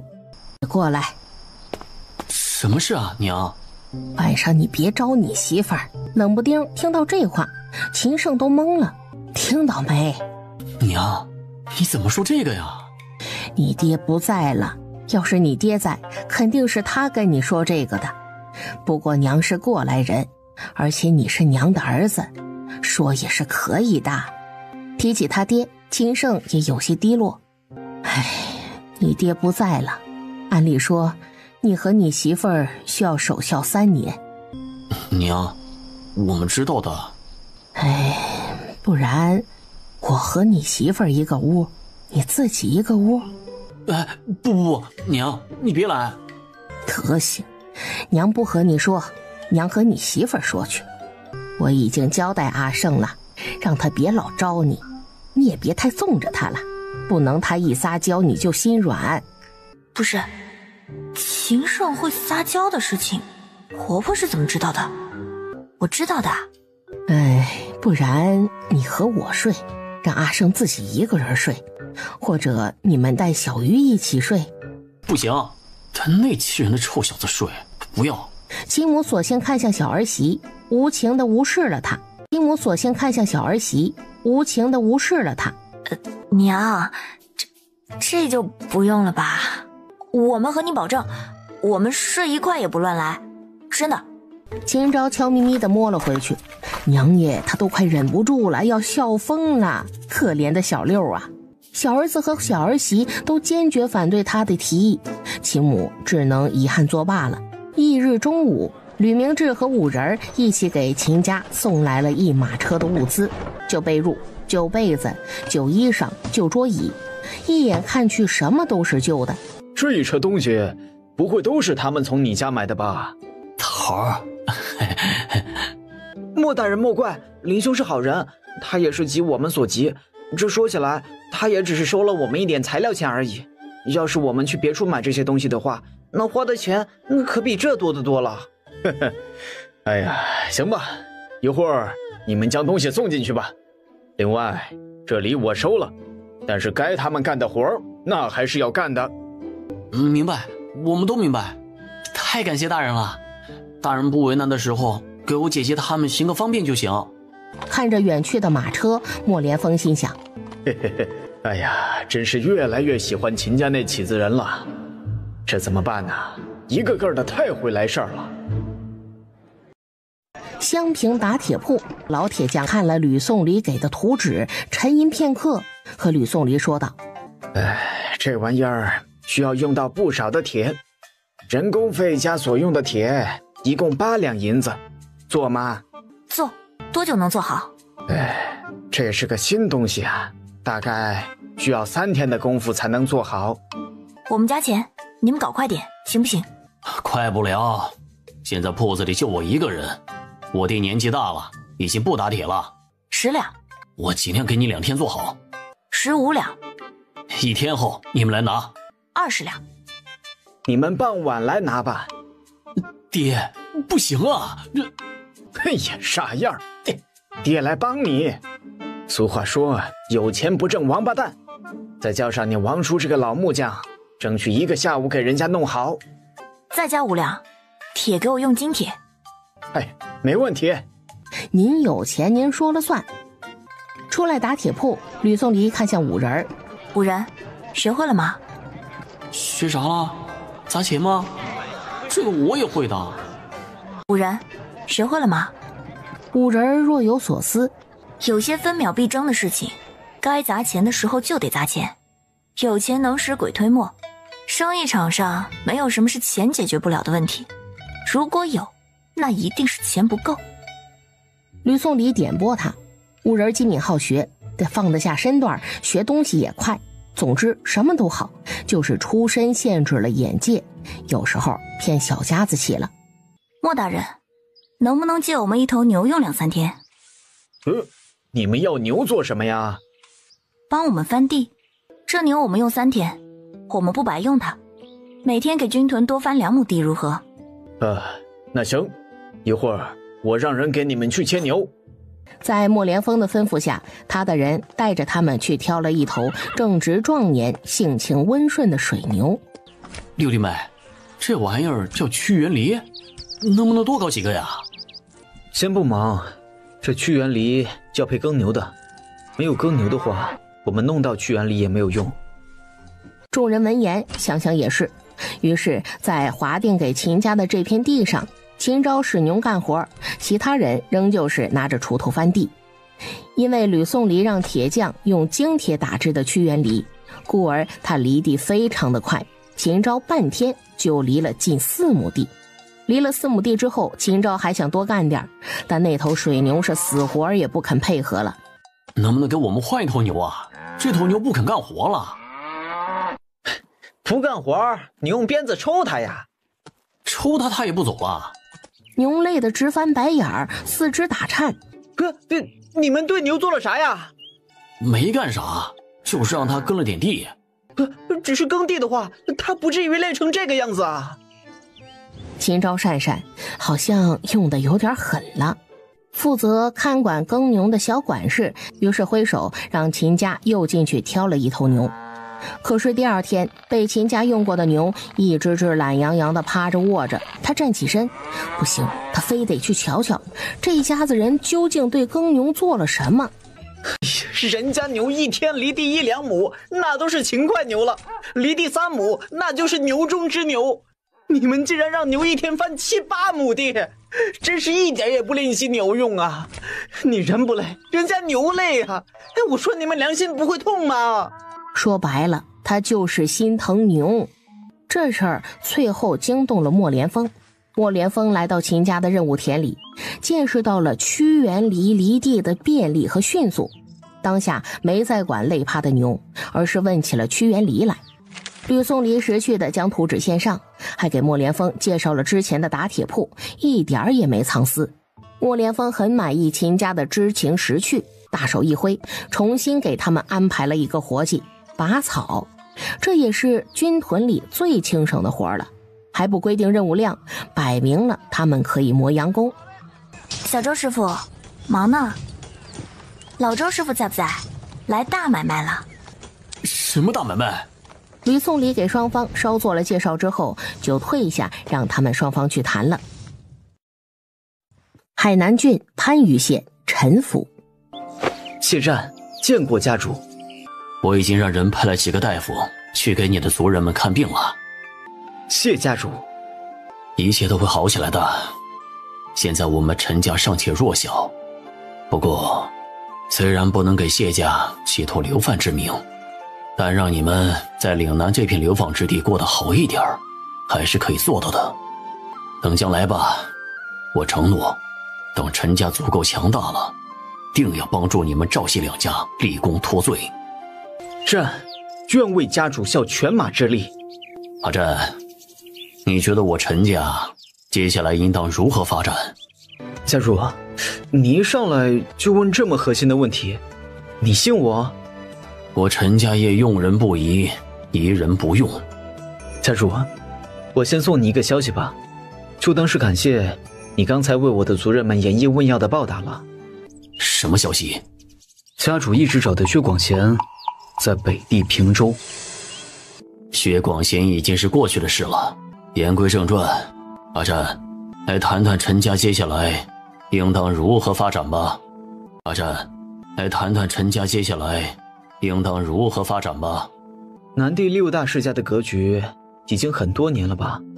在南地6大世家望族顾、陆、朱、张、刘、陈之中，陈家是排末位。在这样的格局之下，陈家想往上走何其难也。这不是废话吗？我当然知道了，不然何必请他来？但是也不是没有机会的，陈家的机会在朱家。结盟吗？非也，南地6大世家之中，顾陆两家的底蕴和实力最强，朱张刘陈4家拍马难及。陈家业心梗，他们陈家3年前也有机会成为陆顾两家之一的。张家和刘家乃是老牌世家，两家近些年联谊密切，互相抱团。张刘两家本就是联盟，他们是不可能和另外4家任何一家单独结盟的。除去张家和刘家，就还剩顾陆朱3家。现在陈家弱小，就与顾陆两家结盟，他们估计看不上，所以即使要结盟，也要展现出自己实力之后，才有可能被他们看在眼里，有了与之结盟的资格。那你的意思是让我们陈家和朱家结盟吗？不，即使你想结盟，也不会如愿的。现在的朱家被上下所忌，相反，陈家不管是直接想往上走，还是顾陆两家结盟对付其他世家迂回往上，最好是直接干掉朱家。不是，你以为陈家排在末尾的实力，单挑的话能打得过以上哪家？家主，我有一计，我们需要找到这么一处地方。谢战向陈家业淡淡地陈述着自己的计划。等陈家将朱家完全拖住之后，再联合其他几家分而食之。想必其他几家见到机会的话，会很乐意的。倒是有这么一处地方，符合你所言。家主，计策大概就是如此，你考虑考虑吧。开门，快开门！所有15以上的男流贩都出来，集合了！开门，快开门！所有15以上的男流贩都出来，集合了！长官，发生什么事了？有一支鲜卑军队穿过瓮平县，直插辽阳县。辽阳县被袭，当地的县尉武备匆忙应战，并且朝周边县府求救。襄平这边决定派兵支援。你们这些流贩，15岁以上的全部都在征调之列。长官，我们家4个男丁，能不能去3个，留1个在家呀？不行，只要满15岁，就得全部去抗击鲜卑大军。说话的时候，那人的眼神落在秦家的蔡氏和吕宋礼2个年轻女眷身上，黏腻得很。吕宋礼表情未变，只是原先还算温和的神情瞬间冷了几度。带走！等等！穆连峰，你敢阻碍军令？邱大山，抽丁不是你这么抽的，他们是一家人，不说1户抽1丁，最过分的也就是2丁抽1，3丁抽1，没有你这样1户4兵的。哼，那是良民，这些流贩配吗？啊？哼，那是良民，这些流贩配吗？啊？哼，抽3个留1个，不然你休想将人带走。行，那就3个。给你们一会儿功夫，将人选商议好。莫连峰不忍心，但他已经尽力了，给秦家留1个男丁，万一有个好歹，这秦家也有个男丁支撑着门户。老二，你留在家里吧。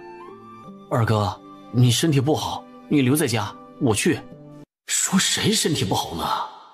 这臭弟弟啥都好，就是长了一张嘴。听老大的，就让老二留下。吕宋离迅速的回房，拿了一些止血止痛药粉给秦胜。答应我，一定要平安归来，带着大哥三哥他们一起。秦胜郑重的点了点头，眉眼坚毅。得知秦家3兄弟要去战场了，屋子里的聂云娘和苏氏带着孩子们都出来了，默默的作别。邱大山很快就将集结好的流贩们带走了。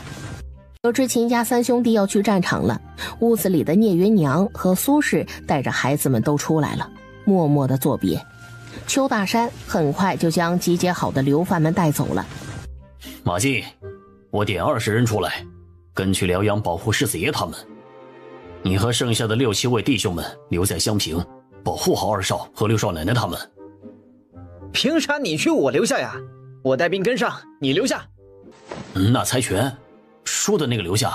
行，猜拳就猜拳，计局定输赢。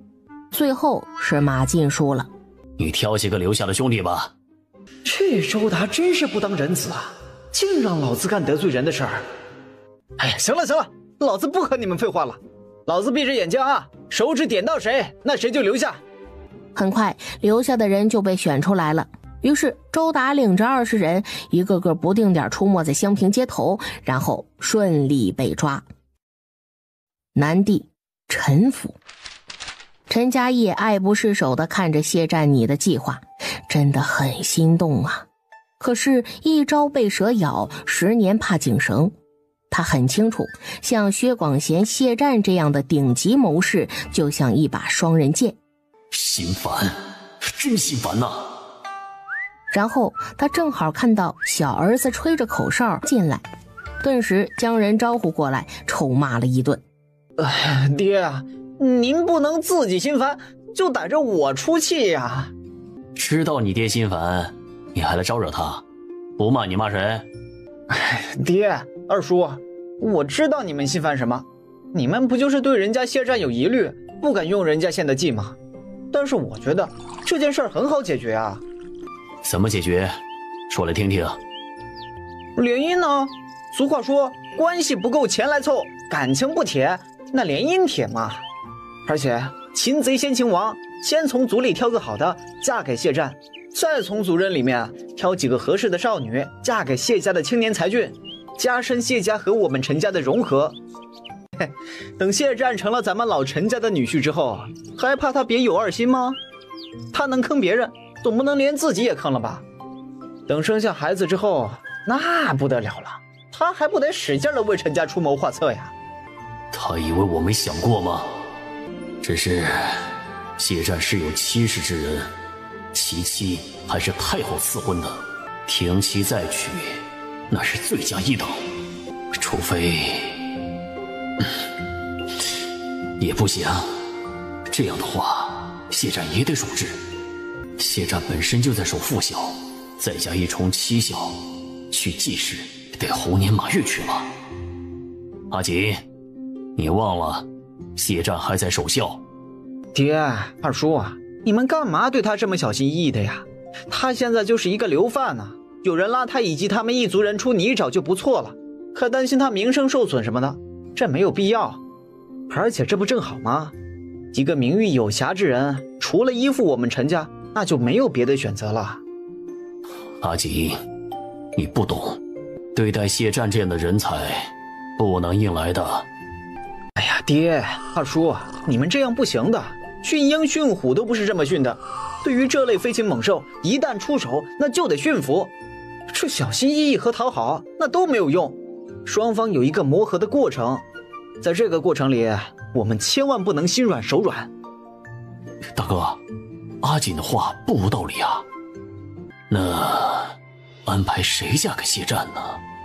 爹，舍不得孩子套不着狼，你就让小妹嫁过去呗，而且直接议亲不好，先来个生米煮成熟饭，再朝他发难。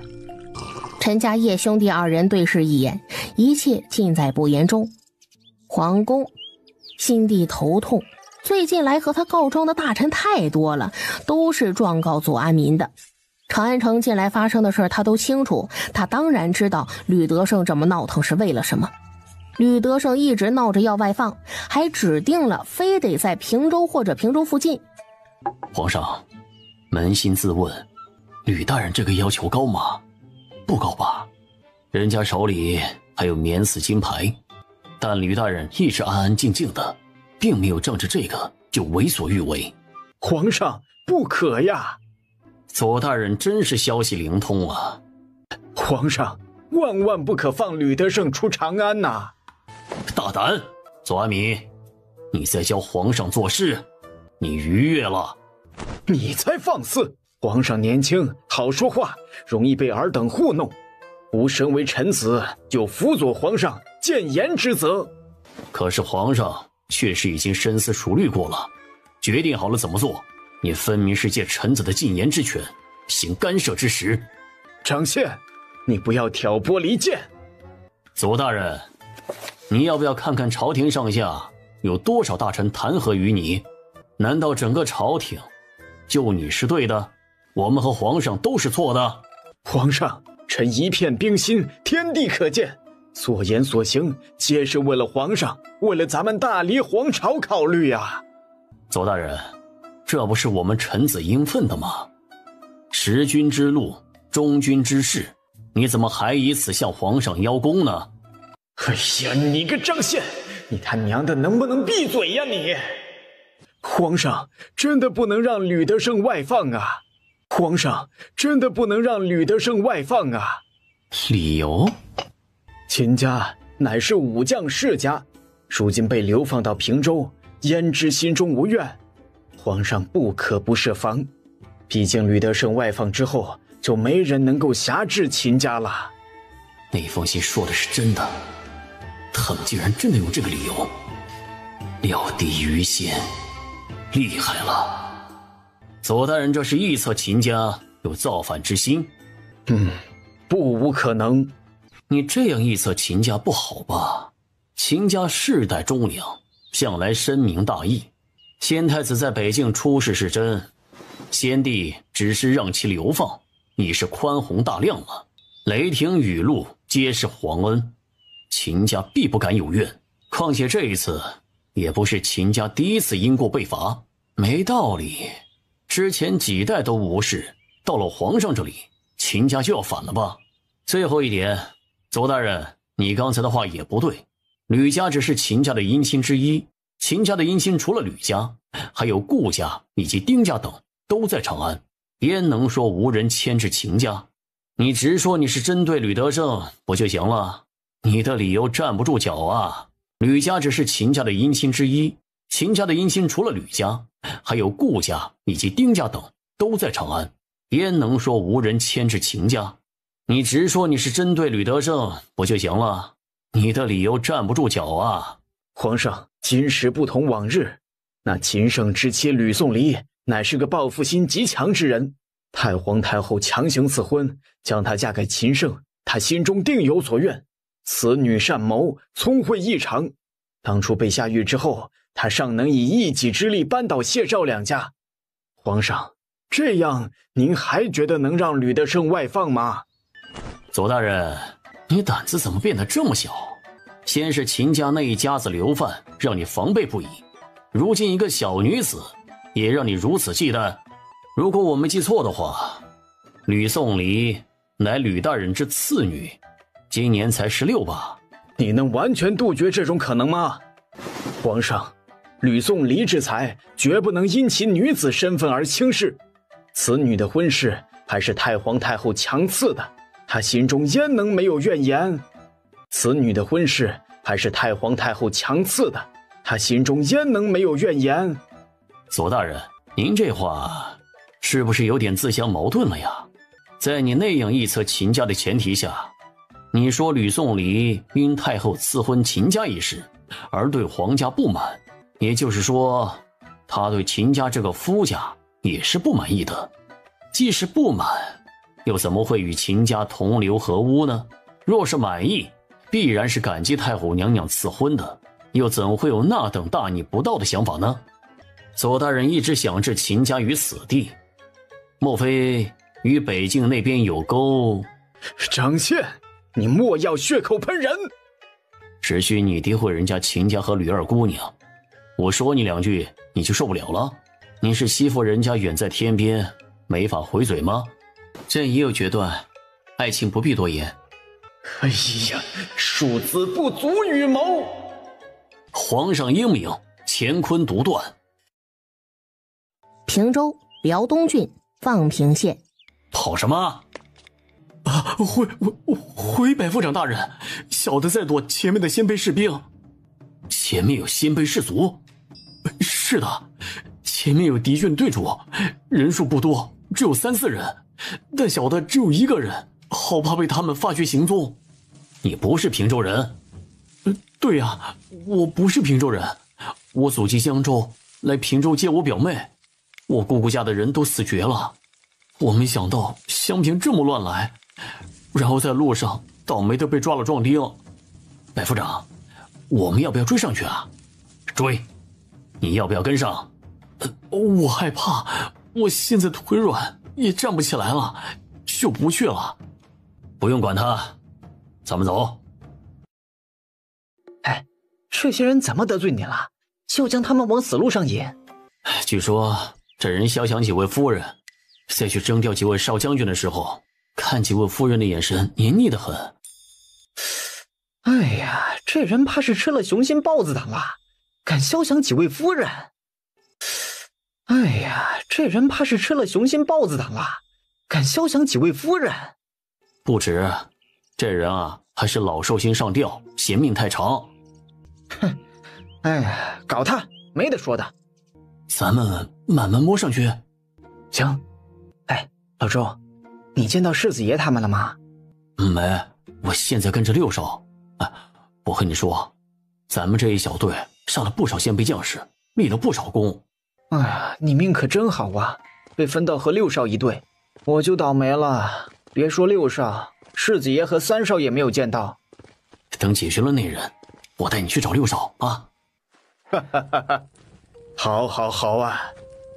你叫什么名字呀？在下秦胜，拜见郡尉大人。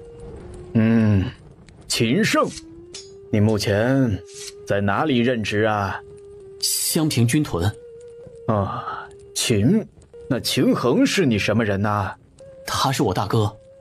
你叫秦胜，在襄平军屯是吧？是的。你刚才好像受了伤，先下去处理一下吧。于是秦胜就退下了。大人，有长安城发来的公函。哎呀，拿来吧，我看看。当他打开公函一看，整个人不由自主地挺直了脊背。哈哈哈哈哈！好啊，实在是太好了。大人，是有什么喜事吗？哎，我要去外地做官了。大人，你要走了？对对对，恭喜恭喜。收到公函后，郑乔开始了盼星星盼月亮的等待，只等接任者一到，他办好交接，就能快乐地前去中原上任了。哎呀，平安回来就好。三郎，你受伤了？啊，不小心受了一点伤，但是不严重。那也得好好上药，注意保养。是啊，你二娘说的对，你别不当回事儿，不好好养伤，落下病根，等老了就难受了。你也受伤了？你那伤口就是硬冒出了2滴血珠，这也要包扎？心肌6，啊，受了一点点伤。我看看。哼，我看你怎么演。回房再看。哎呀，你还不赶紧把手拿开，不疼吗？还有，给我们看看严不严重啊？进退两难了吧？该。媳妇儿，你来解吧。哎呀，行吧。吕颂离答应了，于是轻轻地将绑带解开，看着已经结痂了的细碎伤口，再过半天，如果没人说的话，这伤口估计都看不出来了，好吗？你至于这样？阿离，你回房给他上药吧，不要在外面丢脸啦。哎呀，自己生的，自己生的。走吧。趁着众人还没见到他的伤口前，赶紧走，不然可太丢脸了。六啊，你活该，丢脸丢到老娘跟前了。黎黎，过来，和我说说，还有没有别的地方受伤了？这回秦胜很诚意地摇了摇头。过来呀，和我说说这次打仗的情况。秦胜和他说了大概的情况。说完这些之后，他就有点欲言又止。是不是有什么话要说？有话就说，咱俩有啥不好说的？黎黎，你知道这回鲜卑领兵的将领是谁吗？是谁？是拓跋连。是他？须得防止他烧回马枪啊。这事儿回来前我已经告诉大哥了，大哥也觉得要防备此人。后来大哥好像去和辽东郡尉乐贵才说了。吕颂离思索着这事儿会给他们带来的影响，等他回过神，发现秦胜正躺在那儿发呆呢。怎么了？三爹身死，咱们家被流放，4个5个都是为了宋氏的江山王的。如今我们还要为大黎，为他们宋氏王朝抵御外敌，捍卫疆土，我心里很迷茫。我很高兴你能和我说这些，我身为你的妻子，现在郑重地告诉你，你做得对。俗话说，大丈夫养不愧天，俯不愧地，侯城和辽阳的百姓们都是无辜的，在大是大非面前，我们应该摒弃成见和私心。你觉得迷茫，但是你却还是做了，这可能会使你痛苦迷茫一阵子，但如果因为你的私心，对有可能发生的危机视而不见，袖手旁观，什么都不做的话，却可能使你后悔一辈子。我很高兴你做出了正确的决定。宋离的话让秦胜豁然开朗，想通之后，秦胜迷惑地看着他。他承认自己媳妇儿说的很有道理，但是媳妇儿不像是这样大公无私的人呐。别人是你好我好大家好，很有成人之美。媳妇儿她是你好我好还是我好。你保卫这片土地，还有这片土地上的百姓，将来一定不会后悔今日之举的。谢战呀谢战，当初祖父选你弃我，让我转入暗处，我一直不服。我哪里不如你了？现在你看看你是怎么搞的，才成为家主多久，就让谢氏一族被流放了。谢战眉目冷淡，任由他嘲讽。藏在骊山那里的宝藏，我取走了一半。谢战闻言心痛，这笔财富只有历代的家主知晓，连他爹都不知晓。怎么舍不得啊？你以为在征南军，在孙家手底下，想要发展起来那么容易？谢威，谢氏一族如今的处境，需要你我摒弃前嫌，齐心协力，才会有未来。知道了。谢伟走后，谢战依旧在书房忙碌，直到3更天，更深露重了，他才起身回房歇息。你怎么了？是不是哪里不舒服？赵玉潭怔怔地看着他，摇了摇头。起身了，睡吧。今天在陈府，是不是发生什么事儿了？事情大概是这样的。听着他说陈府的事儿，赵玉潭的心都提了起来。陈府是不是不会就此罢休啊？你是要停妻再娶，还是娶平妻？别怕，不会停妻再娶的，就是平妻而已。如果可以选择，我也不想让你受此委屈。可是现在人在屋檐下，不得不低头。明知是陈家的算计，但是为了谢氏一族，为了赵家，我和你少不得都要受些委屈。不过你放心，在我的心里，你永远都是我的正妻。襄平军屯，怎么样，心情好点了吗？不好。那你要怎么样才会好？你说出来，我满足你，就当做是这一次你打胜仗的奖励。秦胜的眼珠子转了一转，就要开口提要求。算了，你不用说了。媳妇儿，咱别这样行不行啊？算了，你不用说了。媳妇儿，咱别这样行不行啊？吕宋离去翻柜子，只一会儿，吕宋离便将茶油翻了出来。脱衣服吧。脱衣？是啊，赶紧的。秦胜很听话，飞快地将全身上下的衣裤都给扒了。鞋裤就不用脱了，趴下吧。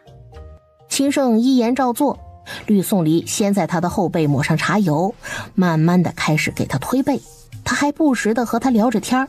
按着按着，他就发现秦胜呼吸变得均匀了，他睡着了。翌日一大早，秦胜就开始精神抖擞地练武了。鱼儿啊，学学你六叔，冬练3九，夏练3伏，这样才能娶到你六婶婶这么好的媳妇儿啊。可是六叔不是受伤了吗？奶奶昨晚都说了，受伤的人要多休息。六叔真可怜，都受伤了还得练武来讨六婶欢心。六婶这样的媳妇儿还是太难伺候了，我还是考虑换个目标吧。这受伤一事过不去了是吧？我一大早练武，就是想告诉他们，我好了，我好了。三哥，我陪你练练吧。三哥，我陪你练练吧。你瞧，这次出去，大哥和我都没受伤，就你挂彩了。原因就是你平时操练太少了。我受伤了，你赢了我也是胜之不武。说的好像你赢过一样。辽东郡府衙后院，你说你怎么就把拓跋连活抓了呢？你这是什么意思？活抓拓跋连，这是大家的功劳。听你这话，我们活抓了拓跋连，难道还错了吗？啊，难不成推测到拓跋连会杀个回马枪，可直接放任拓跋连烧杀抢掠？你不懂，你这样又要在先战端了。拓跋真必定不会善罢甘休的。他鲜卑要是敢来，那就打，直接杀了拓跋连祭旗。打什么？是谁给你的底气？那往年人家秋收后南下都没打得赢人家，现在只赢了一次就骄傲上了？难道你想白白放走拓跋连？哼，就是这样，总是这样，所以才会养肥了鲜卑族，让他们越来越强大。拓跋连的报复心理极重，不将他打疼了，他只会变本加厉的报复回来。不然咱们和拓跋可汗少少的要一点赎金。郑大人，你相信我，我们有希望赢的。不妨实话和你说，这次就是秦衡兄弟二人预料到了拓跋连会杀个回马枪，所以我想将他们从军屯调任军中。我不同意。你为什么不同意啊？他们能领军打仗，能够与鲜卑对抗，你让他们在军屯做苦力，这简直是大材小用啊！不对，明明是有才却不用。你知道他们这次救了多少士兵以及老百姓的命吗？不是，他们再有能力也都是流犯呐。你这样我很难做的。郑轩态度很坚决，咬死了不同意。双方不欢而散，应该说是乐贵才很生气的走了。老爷，您咋了？刚才我远远的看到郡尉大人怒气冲冲的往外走，是不是他惹您生气了？如果是呢，您就大人有大量，原谅他呗。反正他就是个大老粗，说话经常不过脑子的，您可别气坏了自个儿的身体才是。反正他就是个大老粗，说话经常不过脑子的，您可别气坏了自个儿的身体才是。他这次不是说话不过脑子，而是做事不过脑子，竟然想任用军屯流犯，简直不知所谓。郡尉大人不像这么莽撞的人呐。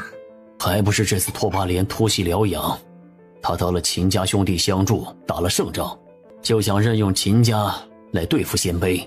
郡尉大人这样做法确实不对，但这秦家是流犯吧？那万一出了什么事儿，不是连累老爷吗？只是老爷，妾虽然只是妇道人家，但鲜卑凶残，我们是知道的。这次听说呀，郡尉大人活捉了拓跋连呢。如果鲜卑可汗一怒之下挥兵南下，哎呦，郡尉大人能挡得住吗？如果抵挡不住，会不会连累你呀？毕竟您才是辽东郡最大的官老爷，那乐贵才自己惹的祸，死不足惜，妾就是担心您。丁雪如越说，郑轩的脸越黑。前儿个呀，去戏楼听戏，遇到了以前的死对头，还被他嘲讽了2句呢，说什么俺花无百日红，人无千日好，可把妾气的呀，这不是咒人呢吗？老爷疼我爱我，老爷您对皇上又是忠心耿耿的，怎么可能会落到那种田地呀？那你不教训教训他，老爷给你撑腰。教训了，妾甩了他几个耳光呢，手都打疼了。教训得好。郑轩说完这句就陷入了沉思。丁雪如也是乖乖的没说话。瞧，他该说的话说了，该帮的忙帮了，钱收的是心安理得的。难道真的要让乐贵才弃用秦家兄弟？这事竟然成了，没想到那个叫蒋墨兵的富商太太竟然真有2把刷子。哎呀，我说的这些全是学他的呀。老爷，我觉得呀，郡尉大人的主意可以用。秦家是流犯，我们应该物尽其用嘛。那他们立功又能怎么样呢？只要他们的身份一直是流犯，完全不会有威胁。他们的身份注定了，我们完全可以做到又让马儿跑，又让马儿不吃草。老爷，你顶多再给长安的述职年报里提上那么一句，就是对他们的恩典啦。丁雪茹说这话是完全不了解一个英明神武的武将在军中的号召力和影响力，偏偏郑勋觉得他说的极有道理。下午呢，你们就不用去干活了啊，收拾收拾，你们明天就要走了。什么？给你们1个下午的时间，明天会有人来带你们走。厉害了，我的六弟妹，昨儿个才透露我们有可能会离开襄平军屯，今儿个就应验了。莫大人，这就是我之前说的水稻育苗移栽法的步骤，请笑纳。那几亩试验田一定要坚持下去啊。哎呀，瞧啊，刚才说什么来着？秦家人做事啊就是周到，让人挑不出毛病。莫大人知道我们接下来要去哪里吗？莫大人知道我们接下来要去哪里吗？听说是去侯城。侯城啊，谢谢莫大人相告。行了，天儿也不早了啊，你们好好收拾，我这儿还有事，先走了。大人慢走。娘、二娘，你们带着大家先收拾行李。六弟妹，你跟我来。好的，大哥。六弟妹，你想做什么？大哥为什么这样问？你知道我在问什么？为什么要让秦家前往侯城？大哥，如果我没有猜错的话，咱们家前往侯城之后，你和二哥、三哥以及阿胜4个人会被乐贵才乐郡尉安排进入军中。齐衡一怔，然后微微一喜，进了军中是不是代表着他们有机会？大哥，你以为你们进入军中之后就能凭借努力和拼命立下军功，让秦家脱离流犯的身份吗？不可能的。就比如这次你们参战的军功就被抹了。那你为什么还要运作，把一家子人弄到侯城呢？大哥，我爹有可能会调任侯城县令。你是想让秦家庇佑于吕伯父之下？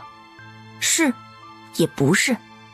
大哥，侯城乃至辽东郡没有兵权是不可能长治久安的。你是想割据侯城？有何不可？六弟妹，你真是震惊到我了。那吕伯父知道你这么大胆的计划吗？他还不知道，但我爹那边我会去说的，大哥就放心吧，他那边肯定没有问题。太大胆了。大哥，我这也是被逼无奈。不说我和我爹，我就问大哥，您难道愿意秦家世世代代都当宋氏皇朝案板上的鱼肉吗？秦家之前列祖列宗如何就不说了，就拿公爹和4哥5哥来说，他们的死值不值得？另外就是我们去侯城是直面危险没错，但是大哥，我们留在襄平军屯难道就绝对安全了吗？留在襄平军屯种地、打石头、修城墙，难道就好吗？然后我们就这样静静等待长安城那边的新地特赦。秦衡明白，不管是吕家还是秦家，都要做好两手准备，不然真的会有灭顶之灾。秦衡明白，不管是吕家还是秦家，都要做好两手准备，不然真的会有灭顶之灾。大哥，我的决定不会错的，咱们暗中控制侯城，至少可以保我们秦吕2家平安。吕伯父确定能调任侯城？你接到消息了吗？目前还没有接到消息，但我有5成把握，我爹外放之地必在吴绿县和侯城2者之一。不是，六弟妹，55开的机会你就敢先赌一手？机不可失，失不再来。万一吕伯父流放之地是无虑县呢？这有何难？六弟妹，你就仗着自己脑瓜好使，此事不宜张扬。后面我会和老二老三他们说，去侯城乃是托庇于吕伯父之下。听大哥的。当一个人有能力、有野心、有胆魄又有机遇，显明发迹是其实也，称功做君理所当然。而现在六弟妹又能走到哪一步呢？就在这时，周达赶着马车来军屯看他们了，顺便还给吕宋离送来了一封信。媳妇儿，这封信写了什么啊？你这么高兴？有一个好消息。什么好消息啊？我亲爹，你岳父大人要外放侯城做官了，开不开心？开心，开心的。老二、老三、老六，随我来，咱们商议一下，到了侯城该怎么做。你快去，我也要去收拾行李了。好吧。哎，二哥、三哥，等等我！就在秦家收拾行李的时候，顾章匆匆的来了。你们要走？是啊，你有什么事吗？可以说的。顾章先是迟疑，最后还是摇了摇头。对了，顾叔，家里还有很多东西搬不走，像水桶啊、桌椅一类的，你要吗？要的话，一会儿让外子给你送过去。哎，顾兄弟，东西都挺好的，你莫要嫌弃。我不嫌弃，谢谢你们了。吕宋离回到房间后，将薛许的信看了。陈家这使计算计谢战没有得逞，反被他将计就计，将陈家的小心思摊开在了众人面前，为自己揽了一波同情心呢。陈家要糟糕了，他们最后肯定是玩不过谢战的。吕宋离将薛许的信放下，又拿起他爹的信。刚才这信他才只看了一半。他爹在信末骂骂咧咧地和他告状，说谢战不当人子，为了不让他外放，竟然给他扣帽子，污蔑他有谋反之心。唉，老爹，有没有一种可能，这不是污蔑啊？不过从他爹这封信的反馈表明了，他防着那一手果然防对了。谢战，我又小胜了一局，承让了。黎黎，你会不会觉得我们心狠呢？慈不掌兵，对付鲜卑，辽东郡真的需要一场大战。等等，这计你想的？黎黎，到了侯城，见到乐贵才，非迫不得已，勿陷此计。行，这话我会和大哥他们说的。也不一定能打得起来。吕宋离若有所思的呢喃，战争是政治的继续，只有用正常的政治方法达不到目的时，才使用特殊的战争手段。你与宝珠共处一室是事实，当日那么多人在场，宝珠的名声也因此而变差。族长，我可以负责，但是我和内子乃是太皇太后赐婚，不能停妻再娶。意思就是平妻和应妾，你们二选一吧。内子怀孕了，本不应该这时迎娶新人入门的，但这意外都发生了，该我负责的，我不会逃避。阿战，我将宝珠嫁与你，日后咱们就是一家人了。之后我会尽力帮助你们谢氏一族，你也要努力才行了。世道艰难，我们陈家在南地本就是排名最末，又这么帮你们谢家，得花掉族中不少资源，族人肯定有所非议，我压力不小的。战定当尽力为咱们陈家谋划，万死不辞。稍晚，陈氏一族嫡女下嫁曾经长安谢氏一族的麒麟儿谢战的消息刚传出，谢战就被赵家人找上门了。你要娶陈氏嫡女为平妻？你要娶陈氏嫡女为平妻？谢战自然得将事情和赵家解释一番。我与阿谭乃是太皇太后赐婚，而且现在又怀了我的骨肉，我如何能负她？岳父，大哥，如今形势比人强，我们是人在屋檐下，不得不低头啊。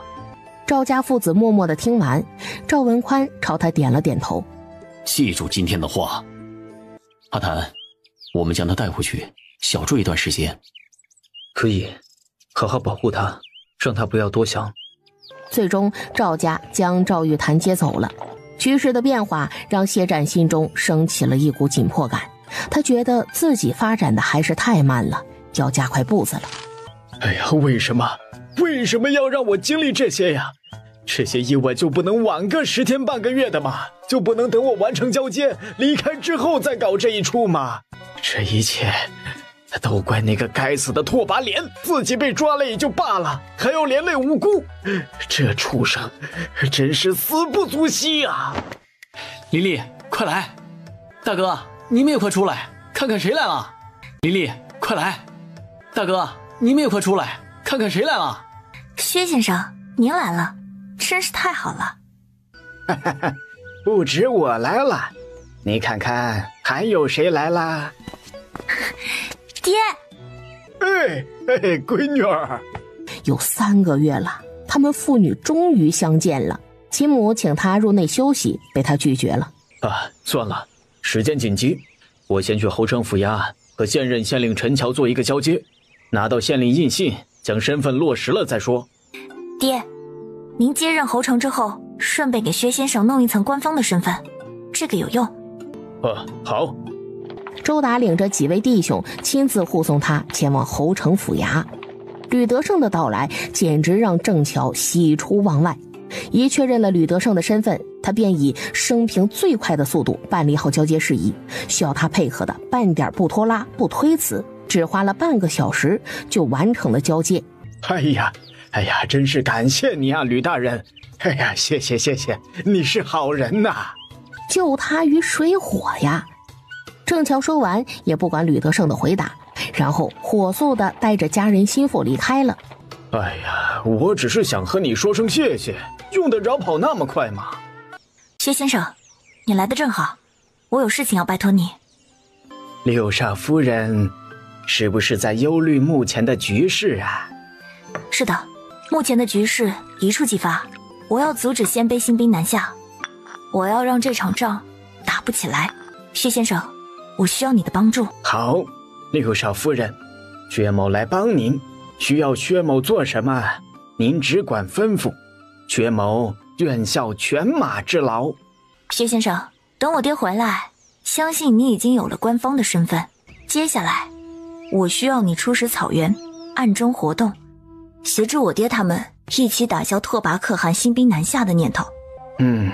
既然六少夫人如此信任薛某，那薛某就亲自走一趟草原。鲜卑王府只给出5天的时间，来得及吗？而且现在已经过去了2天了。试试看。六弟妹，你倒是给说说呀，怎么事啊？看样子你和薛先生都明白了，一切尽在不言中。但小六还不明白，也不能欺负不聪明的人，不是啊？说谁不聪明啊？其他人忍俊不禁。三哥想知道。想知道。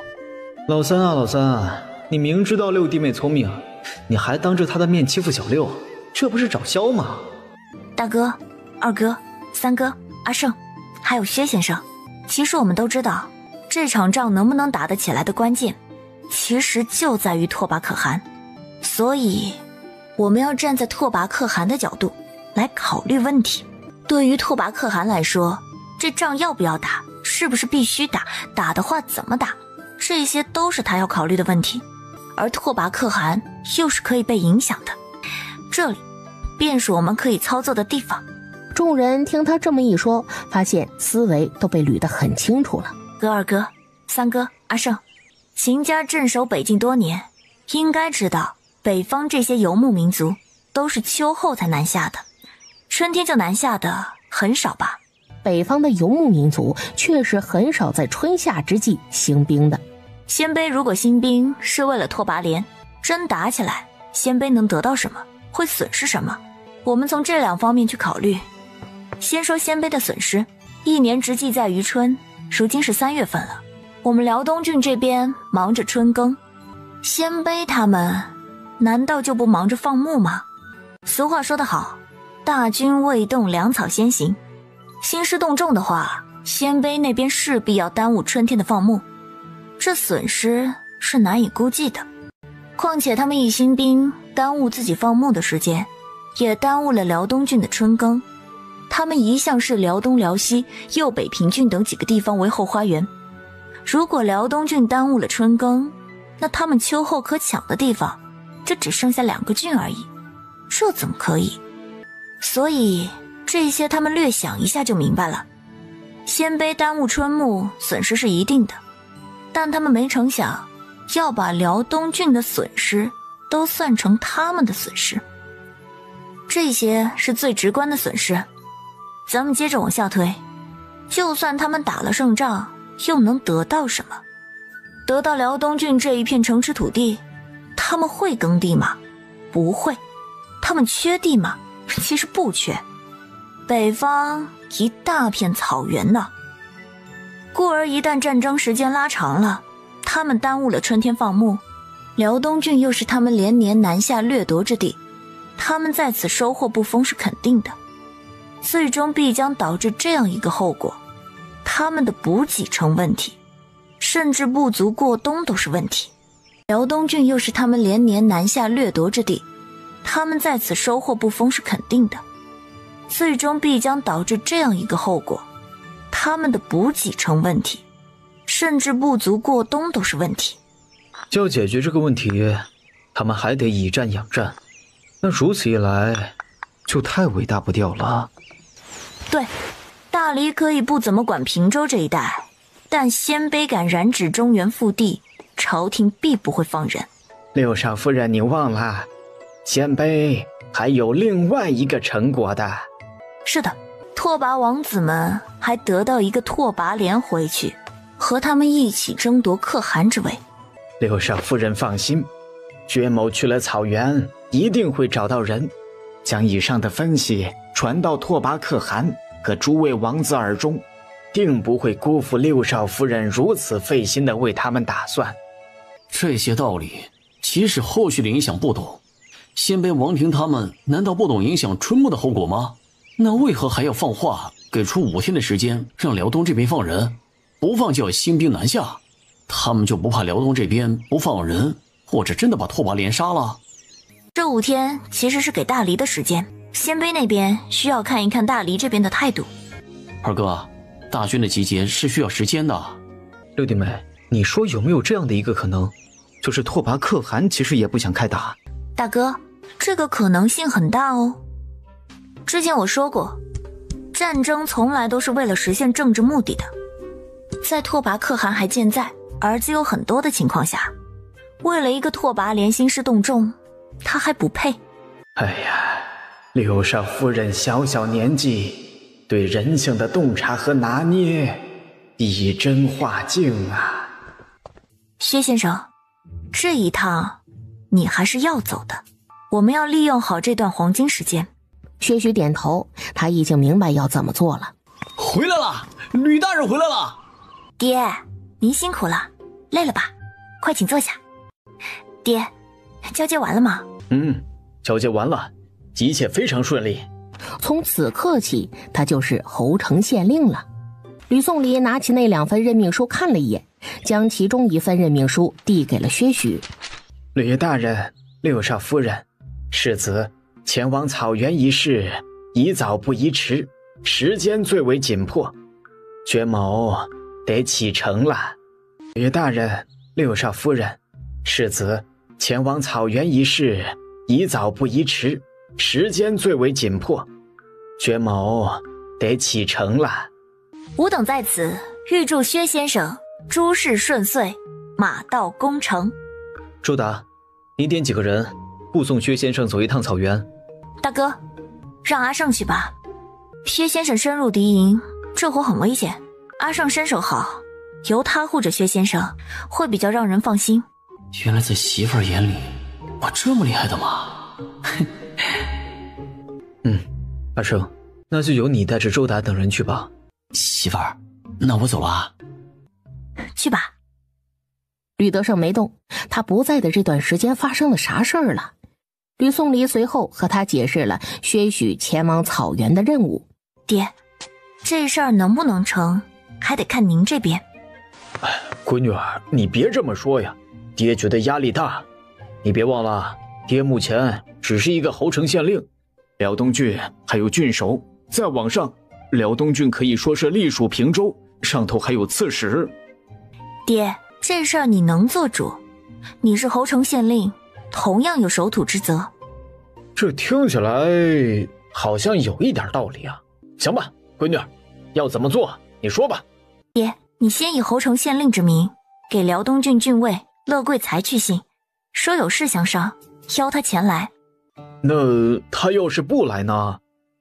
他会来的，你告诉他，在不释放拓跋连的情况下，你有办法平息这场风波，让这场仗打不起来，他一定会来的。闺女儿，你真有办法，别大祸想出去了，最后不行，我新官上任的第一把火烧不起来，那就丢老脸了。有。那行，这信呢，我写。爹，接着你再以侯城县令的名义给望平和无虑县的2位县令发去一纸公函，邀请他们来侯城，就说是一起商议退敌之计，他们会来的。等他们来了，咱们再以辽东郡或者朝廷的名义和鲜卑进行谈判。哎呀，闺女啊，咱们玩的这么大，有点害怕怎么办呢？爹，咱不怕呀，这不是无解之局。如果真的没办法解决，我也早带大家跑路了。那辽东郡郡守以及平州刺史怎么办呢？真要谈判，那绕不过他们的。郑勋不用担心，至于平州刺史，看看能不能阻一阻他。哎呀，玩大了，玩大了！闺女啊，你悠着点啊，别玩那么大，爹的小身板有些扛不住啊。爹，放心吧，闺女不会让你这100来斤交代在侯城的，侯城还不配。长见识了，原来长安城让大臣们闻风丧胆的吕大人，在闺女面前是这个样子的。不过六弟妹这确实玩的有些大了，揽权夺权，欺上瞒下，全齐活了。你的胆大和魄力真是让人叹为观止啊。六弟妹，需要用到我们的地方，你只管吩咐，有马进等人手随你调用。好，他不会客气的，过了这关，侯城就是他们的了。望平县衙，大人呐，你就是转个10圈8圈的，没办法还是没办法，就别转了，除了把我头转晕了，啥办法也没有想出来。哎呀，蛋呐，你说老爷这官儿是不是要做到头了呀？但也不知道啊。都怪郡尉乐大人，那么能做干什么呀？老爷，慎言。之前那一仗，乐大人先是解了辽阳之危，后又埋伏在侯城，生擒了杀回枪的拓跋连，才阻止了侯城被袭的结果。这2场仗，乐大人救了不少辽东郡的老百姓，老百姓对他可是很感激的。蛋呐，你说，郑乔那老东西是走了什么狗屎运呐？他怎么就没那么幸运呢？不像郑乔那样有这样一位冤大头愿意接受他屁股下的位置。大人，有侯城送来的公函。给我吧。他倒要看看这位新任的侯城县令有什么指教。蛋呐，这位新任侯城县令竟然说有办法平息这场争端，请我们过去一起共商大计。你说我去不去呀？去吧，反正老爷你也没有办法解决眼前的问题。这时下面的人来报说无虑县县令刘鹤山来访。你是不是接到了侯城县令吕德胜的公函了？你也接到了？去不去？去。那咱们就一起去看看。没有3两3，不敢上梁山。听说这位吕德胜吕大人在长安的时候很是厉害，或许他真的有办法能解这燃眉之急呢。像乐贵才最先到的侯城，来的时候人看起来比前2天还要疲惫。你就是侯城县令？是的，在下吕德胜，原是朝廷的御史大夫，现任的侯城县令。你在信中说有办法能够解决眼前的危局，兵不血刃地平息这场争端。是的。那要如何做呀？我打算亲自牵头，与鲜卑王庭进行谈判，需要从乐大人手中借拓跋连一用。只要对方答应谈判，我就有把握此事到此为止。你牵头？是的，我牵头。哎呀，恕我直言，你一介县令，如何绕过郡守乃至刺史大人牵头谈判呢？有何资格？刺史和郡守郑勋的德行你是知道的，他们是不会管辽东郡百姓的死活的，所以我决定牵头，负责与鲜卑进行谈判。你当真有把握？当然有，我愿立军令状。哎呀，闺女啊，爹这回受的委屈大了。乐贵才沉默，吕德胜就当他是默许了这次合作。乐大人呐，拓跋连还在你的手里吧？为了能让鲜卑族同意谈判，我需要您的帮助，需要借拓跋连一用。怎么？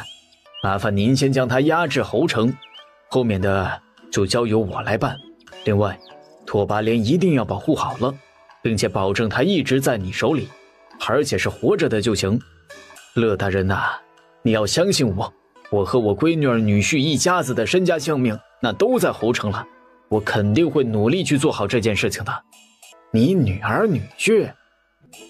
正是，秦家秦胜就是我的女婿。原来是他们呐。乐大人，我们只需要借拓跋连一用，其余的你就不用多做什么了。我们相信局势发展至今，你一定想过把拓跋连还回去，但是你没有这么做，肯定是因为你心里也清楚，即使将人还回去了，鲜卑那边也一定得报复一番，他们会将怒火发泄在辽东郡这片土地上。既然如此，你何不让我试一试？好，我答应你。陈平和刘鹤山两位县令来的速度很快。秦哥儿，咱们算是认识了，不如闲话就絮到此处，咱们直接进入正题如何？毕竟来日方长，相信过了这关的话，以后我们会有很多时间互相交流的。局势危急，吕大人所虑极是啊。您有何良策高见，还请明示。面对辽东危局，我的确有一计能够解眼前危局。这个计策非常简单，就是由我牵头与诸位组成谈判团，和鲜卑进行谈判，目的就是阻止他们出兵。他和他们就3个小县令与鲜卑谈判，什么牌面啊？鲜卑会答应吗？万幸，乐大人已经支持这个计划，并将拓跋连借给我们使用。我们的牌面是不够，但是我们手中捏着他们的命根子，他们就不得不答应谈判。等等，吕大人，你是不是忘了什么人了？我知道你们的意思，我牵头与诸位组成谈判团这事儿，郡守郑勋郑大人那不会有意见的。只是现在问题就在于刺史石涛，咱们不能让他来干涉这件事情。你这是越权揽权，还不让人正主行使自己的权利，如此厚颜无耻，你是怎么做到的呀？我知道此举有些逾越之处了，但是我也是没有任何办法，谁让我老吕倒霉呢？才外放就遇到这种事情。陈平和刘鹤山顿时对他生起了同情之心，没有谁比他们更能体会侯城县令的不好做了。邀请几位前来，主要是我觉得大家都是地方父母官，也只有我们会真心为了辽东郡的百姓考虑了。而且我们同病相怜，大家家里出个官绅不容易，我不知道诸位容不容易，反正我老吕家那祖上就是个卖货郎，出一个官儿那是真的不容易呀，我可不想折在侯城这弹丸之地。那可不是，我是我们陈家6代里第一个当官的。父母都说是祖坟冒青烟了呀。你是你们陈家上下6代里第一个当官的，那我就是我们刘家9代第一个官。我祖父说，我出生那天祖坟都着火了。哎呀，你们真是一个比一个夸张啊！我老吕可是做到了御史大夫的，得过免死金牌的人，我骄傲了吗？依你们的说法，我做到了辽东郡尉，出生那日岂不是老祖宗的开关板都压不住了？诸位啊，咱们如今可都是一条线上的蚱蜢，此事事关咱们身家前程乃至性命，我们必须要一起使劲蹬腿自救啊！我在此立个军令状，由我来牵头，谈判一事能成，那必定能够解决眼前的危局，平息这场争端，保住大家头顶上的乌纱帽。至于如何谈判，暂时保密。另外，我再透露一点，此计一成，我保证这次谈判之后可以保辽东郡3年平安，3年不被鲜卑攻打。吕大人，我们觉得你说的非常有道理，就决定跟着你干了。好，现在我们商议一下如何拖住刺史大人。我能拖住刺史石涛2日，最多2日。能说说你打算怎么拖住石涛吗？我有个表弟，正好在刺史石涛身边做事，可以让他给刺史下点巴豆。吕德胜和陈平都朝他竖起了大拇指，这招可以呀。2日够了。那我再加一道防范吧。刺史从辽西过来，必须得经过望平的。将他主意说出来时，大家看他的眼神都变了。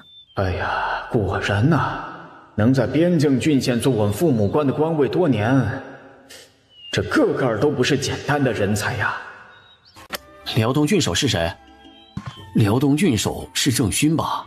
他是干什么吃的？这才刚春耕，辽东那边就惹得鲜卑又先战端了。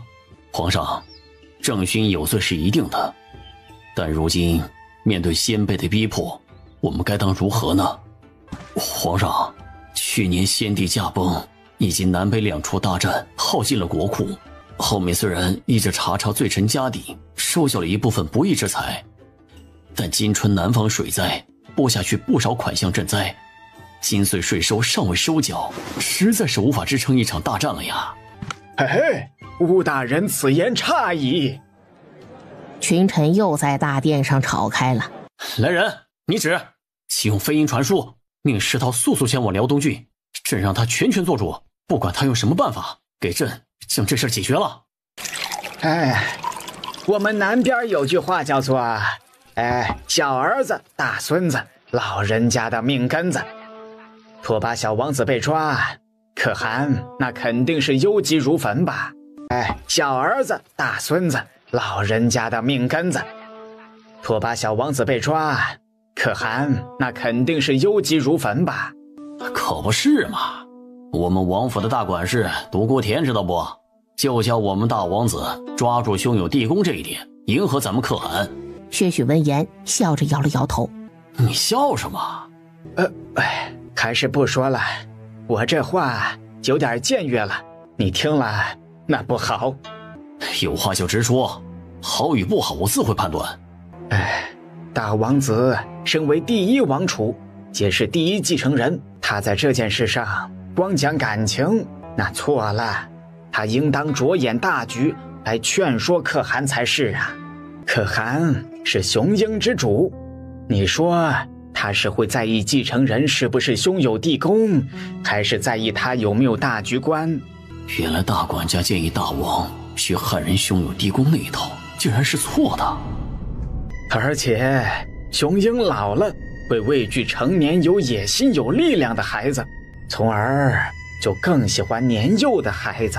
他疯狂暗示，对于大王子来说，二王子和最小的王子拓跋廉才是他最大的威胁。大王子不借此机会除掉拓跋廉，那可就太可惜了。你不是普通的生意人吧？薛许先假意愣了一下，然后暗暗地给他亮了一眼身份。今天就喝到这儿吧。你叫薛许对吧？你这个朋友我交定了，下次再来圣乐，我再好好招待你啊。薛许在小本本上画了个勾，然后伸了个懒腰。他们再见一见二王子那边的人就差不多了。对面的鲜卑蛮子，请你们尉迟瑞将军出来，我们县令大人有话想和他说。敢问前方是尉迟瑞将军吗？我正是尉迟瑞，敢问阁下是谁？我乃新任侯城县令吕德胜。吕县令，你这是什么意思？此次我出面是想告诉你们拓跋可汗，我们大黎国辽东郡侯城谈判团想和他谈谈。大黎是没人了吗？大黎是看不起我们鲜卑吗？你一介县令就敢提和我们可汗谈话？吕德胜朝乐贵才点了点头。没一会儿，高台上就出现了一个人。尉迟将军，我们谈判团官职是低了一点，但是没办法，事急从权。你们鲜卑只给了5日的时间，更高级别的官员那赶不过来。你想怎么谈？谈判的时间就定在后天午时正，具体怎么谈，到时候再说。啊，对了，不一定要拓跋可汗亲自来，他指定的谈判团来谈，那也是可以的。如果我们不答应谈判呢？哎呀，拓跋小王子啊，你听到了没有？你的父汗还有你们鲜卑族的将领，并不在意你的死活呀。大胆！你就不怕我们鲜卑铁骑踏平你们辽东郡？踏吧，尽管踏吧，反正我们丢了辽东郡，那也是没有活路。叫我们白白放人，那是不可能的。大不了大家鱼死网破，反正我们有拓跋小王子陪葬，那够本了。来人，800里传信回王庭，禀告可汗，就说侯城县令吕德胜要求和我们谈判，谈判的时间就安排在2日后的午时。尉迟将军，那2日后，吕某便在此恭候鲜卑王庭的谈判团，到时候千万守时啊，不然我不知道会发生什么不好的事。吕县令放心。鲜卑王庭，独孤忠，这仗你说不打就不打，我们鲜卑的脸往哪儿搁？就是，拓跋连小王子都被人家抓了，我们鲜卑还不吭气，以后是不是个人都能欺负我们了？哼，别说的那么好听。贺兰言、贺新明，你们主战还不是为了想替儿子报仇？对呀，你们这私心也太重了，为了一己之私，竟然不顾整个部族的死活。那你们的意思就是不救拓跋连小王子啦？你胡说八道！人我们当然要救了，但不能轻易兴兵。清兵怎么了啊？我们鲜卑一族难道还怕打仗不成？此时兴兵，牛羊不管了，耽误了春牧，我们整个部族秋冬吃什么喝什么，没吃没喝，咱们就去抢汉人的呀。以往我们都是这么干的，现在怎么就不行了？辽东郡抢完，我们可以抢大黎的玄兔郡、辽西郡、右北平郡、渔阳郡。你们当大黎是软柿子啊，任由咱们拿捏。可汗，请您慎重定夺。报！何事？报来。可汗，尉迟睿将军来报，大黎侯城县令吕德胜挟持拓跋连小王子，要求和我们鲜卑族谈判，谈判的时间就定在2日后的午时。可汗，尉迟睿将军来报，大黎侯城县令吕德胜挟持拓跋连小王子，要求和我们鲜卑族谈判，谈判的时间就定在2日后的午时。大胆！这吕德胜什么牌面的人，敢叫嚣着和我们可汗谈判？可汗，这姓吕的如此侮辱您，容我带兵灭了他。在你灭了他们之前，他们能先把拓跋连小王子给先灭了。他们想谈，那就谈，谈得不好，本可汗不介意率领大军踏平他辽东郡。可汗威武！那可汗，这次谈判由谁负责呀？雪儿，你去，谈判一事由你负责。是，儿子领命。胆大包天，他吕德胜是吃了雄心豹子胆了吗？啊，他怎么敢？刺史息怒啊，别气坏了自己。石涛刚接到朝廷飞鹰传书，命他速速前往辽东郡，并让他全权处理辽东郡和鲜卑的冲突。然后他就听到吕德胜竟敢越过郑勋和他这个刺史，私自做主与鲜卑谈判的消息。来人，备马！他要去辽东郡，真是反了他了。来人，备马！他要去辽东郡，真是反了他了。随从江长运此时端了一碗粥上来。大人，瑶柱鲍鱼人参粥好了，温度正适宜，喝了再出发吧。当下便不疑有他，伸手接过碗，一饮而尽。粥一喝完，石涛便骑着马带着随从出发了。不到半个时辰，石涛感觉肚子疼。此时他们早已出了城，他便随便找了个地方方便。可是方便没多久，他又要方便。这人生三急来得太汹涌了，短短的一段路，他已经停下了5次了。大人还去吗？去，给我换乘马车。于是咱们的刺史大人一边拉着肚子，一边坐马车赶路，也是艰难。大人，喝点水。对于跟着自己10多年的下属，石涛不疑有他，接过喝了2口。大人呐，您若不那么拼命赶路该多好啊，咱们慢悠悠的不行吗？杨总镖头，为何近日怎么走得比之前慢多了呀？吕大人来信说是侯城那边有点麻烦，他正在处理。什么麻烦呢？夫人放心，吕大人说了，这麻烦已经在处理了，等大家抵达侯城的时候就应该能够处理好了。在这期间咱们可以放缓脚步，慢悠悠的过去。3月21日晚，大家辛苦点儿，今晚连夜再赶1晚路，明儿就能到侯城了。表哥，我尽力了，大人太倔了，这怪不了我了。疤都不能再用下去了，再下的话就要了刺史大人的清醒老命了。你表弟我也得搭进去。吕德胜、陈平，你们好样的！大人呐，咱们还走吗？给我准备一套换洗衣物。大人，换洗的衣物用完了。你们的呢？也用完了。大人，不如在此歇上一些，小的们将衣物洗一洗，晾一晾。而且大人的情况，静静躺着歇着，不奔波的话，那应该会有所好转。在此地歇息1晚吧。你就是侯城新任县令吕德胜？本官正是吕德胜。吴地拓跋连呢？就知道你们会有这样的要求。看那边。废话就不多说了，你们要怎么样才能放了拓跋连？你们让我们放了拓跋连也可以，但是这不能白白放吧？那你们想如何？如果说要黄金牛羊来赎回小王子的话，没得谈，直接开打。我们不要你们的黄金还有牛马羊。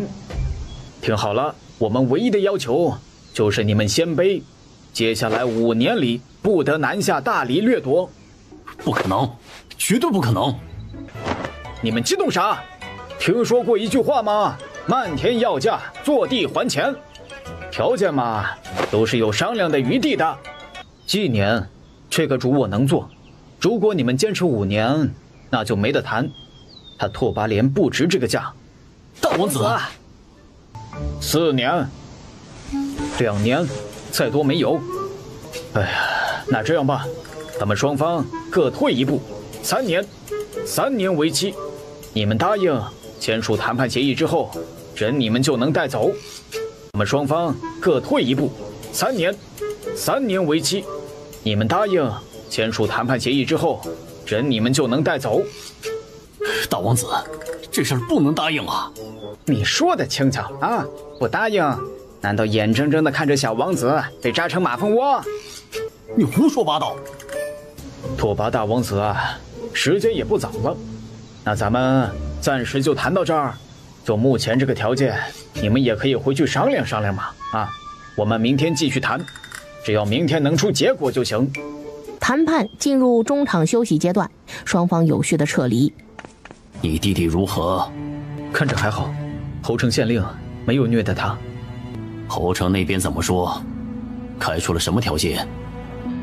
拓跋寻将谈判的内容一一叙述给拓跋可汗听。拓跋可汗听完有些讶异，对方就提了那么一个条件，黄金白银牛羊马什么的都没要。是的，孩儿臣觉得不妨答应他们，先把弟弟救回来再说。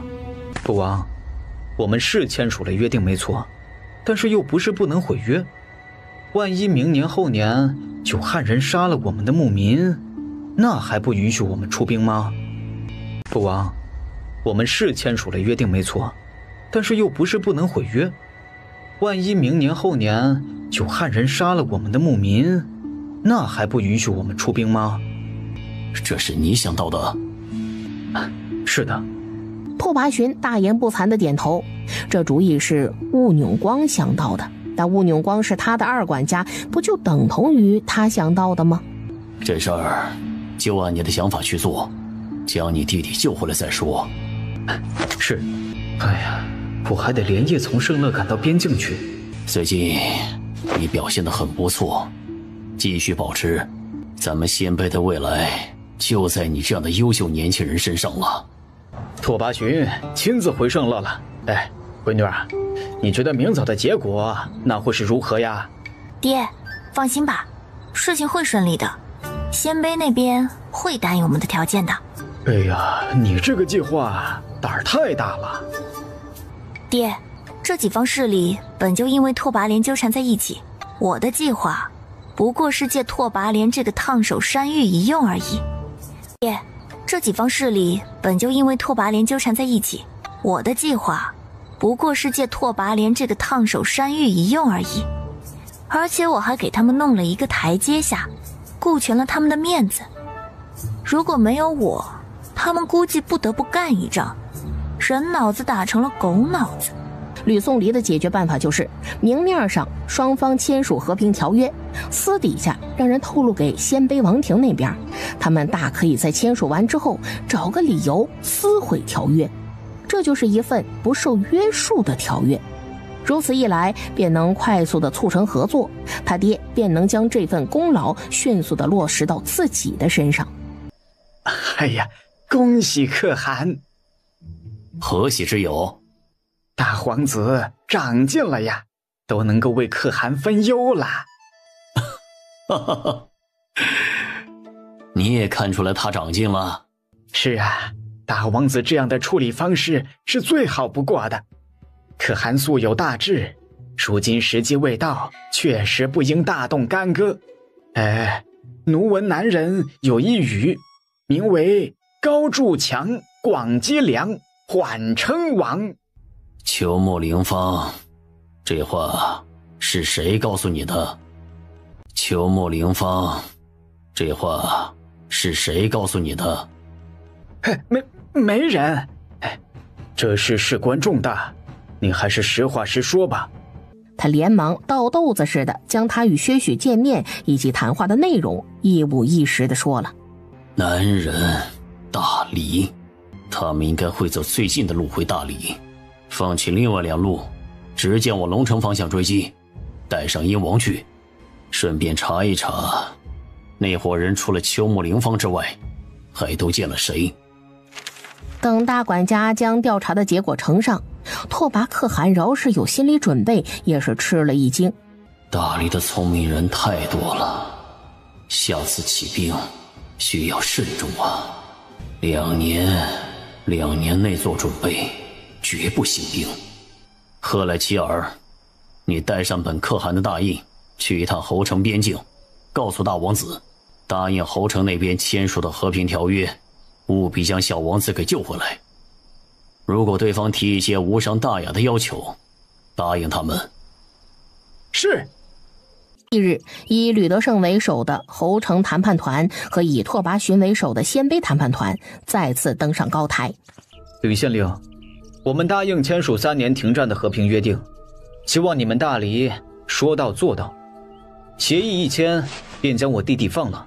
好，我怕大王子果然是够爽快。放心，朕指定给你放了。扣着他，我们侯城那还得出粮食养着他，这不划算。吕德胜一抬手，陈平便将拟好的协议奉上。你们看看，没有意见的话就签了吧。拓跋寻接过，开始翻看条约，还有一份补充条款，上面写着鲜卑3年内不得骚扰入侵平州4郡，特别是辽东郡。为什么会有这个？有什么不对吗？你们鲜卑都答应3年内不南下大理掠夺，那么不得骚扰入侵平州4郡，自然也包含在内啊，这不是吗？这又是什么？协议的最后一条就是鲜卑王庭这边必须补偿侯城30头羊，或者15头牛，或者15匹马，作为拓跋连这几日在侯城消耗的伙食。有问题吗？你们的小王子拓跋连是被我们活抓了没错，但是他们是你们的小王子对吧？没道理你们的人要我们养着吧？这当然不行了。我们侯城养了他几天，这口粮伙食费你们必须得出了。还是说你们鲜卑王族也穷得吃不起饭了，然后想赖账？给口粮没有问题，但是你们也要的太多了。哪里多了？他又不是猪，怎么吃都吃不了30头羊。我们抓到他的时候，他又没有自带口粮，要不是我们预支给他饭吃，那他早就饿死了。到时候别说你们愿意给30头羊，就算给100头，他都活不了。行了，给他们牵15匹马过来。吕德胜顺利接收了15匹战马之后，开始麻溜的在和平条约上签字了。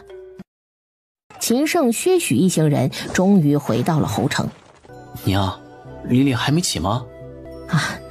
最近可能累了，还在睡呢。话音刚落，秦胜已经不在跟前了，他人已经快速回到当初分给他们小夫妻的那间屋子前。谁？李丽，是我。你回来了？你是怎么进来的？你知不知道，你刚刚吓了我一跳。李丽不怕，这次怪我不好。你们此行顺利吗？你们都没有受伤吧？很顺利的，我们都没有受伤。秦胜和他说了，吕颂离认真的听着。李丽，我有一件事，不知道要不要告诉你。你想说就说呀。那我就说了哟，然后你不能生气哦。说嘛。我这次出去，在给薛先生望风的时候，地上总有人掉荷包。但是李丽，你放心，我都是直接无视的，一个都没捡哦。做得好，以后也要继续保持。谨记着，掉在地上的帕子、荷包、珠钗一类的女眷用品不能乱捡。李丽，你说我做得好，那有没有奖励啊？你要什么奖励？就是……他一边说是，一边不时地看向他的红唇。吕颂离心中闷笑，他伸手捂住了他的眼睛，然后欺身亲了上去。吕德胜，你可知罪？大人呐，下官何罪之有啊？你擅自牵头组成谈判团和鲜卑王庭谈判一事，没有经过辽东郡郡守郑勋的同意，也没有经过我这个平州刺史的同意，属于越权擅。刺史大人，这次谈判，吕大人虽然在某些地方有些不当之处，但请你念在此次谈判取得重大成果的份上。等等，刺史大人，下官决定谈判之前，曾派人分别给刺史大人和郡守大人送信，并在信中叙明了此事，邀请2位大人前来侯城主持谈判一事。可惜的是，直到双方正式开始谈判的日子，你们2位大人都没有来，下官没有办法，才硬着头皮上的。你说让人给我送信，人呢？本刺史没见着，我也没见到人。不可能啊！我明明派出了2方人马的。就在这时，有衙役前来汇报事情。大人，外面有人求见，说有重要的事情向您禀报。大人，外面有人求见，说有重要的事情向您禀报。见什么见呐？没看到本官正忙着吗？大人，那人说他是去给刺史大人送信的。什么？快请进来！没多久，人就被几个村民模样的人给抬了进来。李荣，你怎么搞成这个样子了？大人，李荣有负所托。行了，你先别忙着请罪，先说说你这是怎么搞的啊？属下前往辽西郡给刺史大人送信，途经望平时遇到了山体滑坡了，然后被砸在沙石下面砸晕了，醒了后才发现腿断了，幸亏属下幸运被砸晕在边上，要是在中间，属下估计当场人就没了。同样是幸运，后来我被村里的老乡救了。刺史大人呐，您看这事儿……吕德胜，你以为随便找点人来演戏就能蒙骗得了本刺史吗？大人呐，您怎么能够如此冤枉下官呢？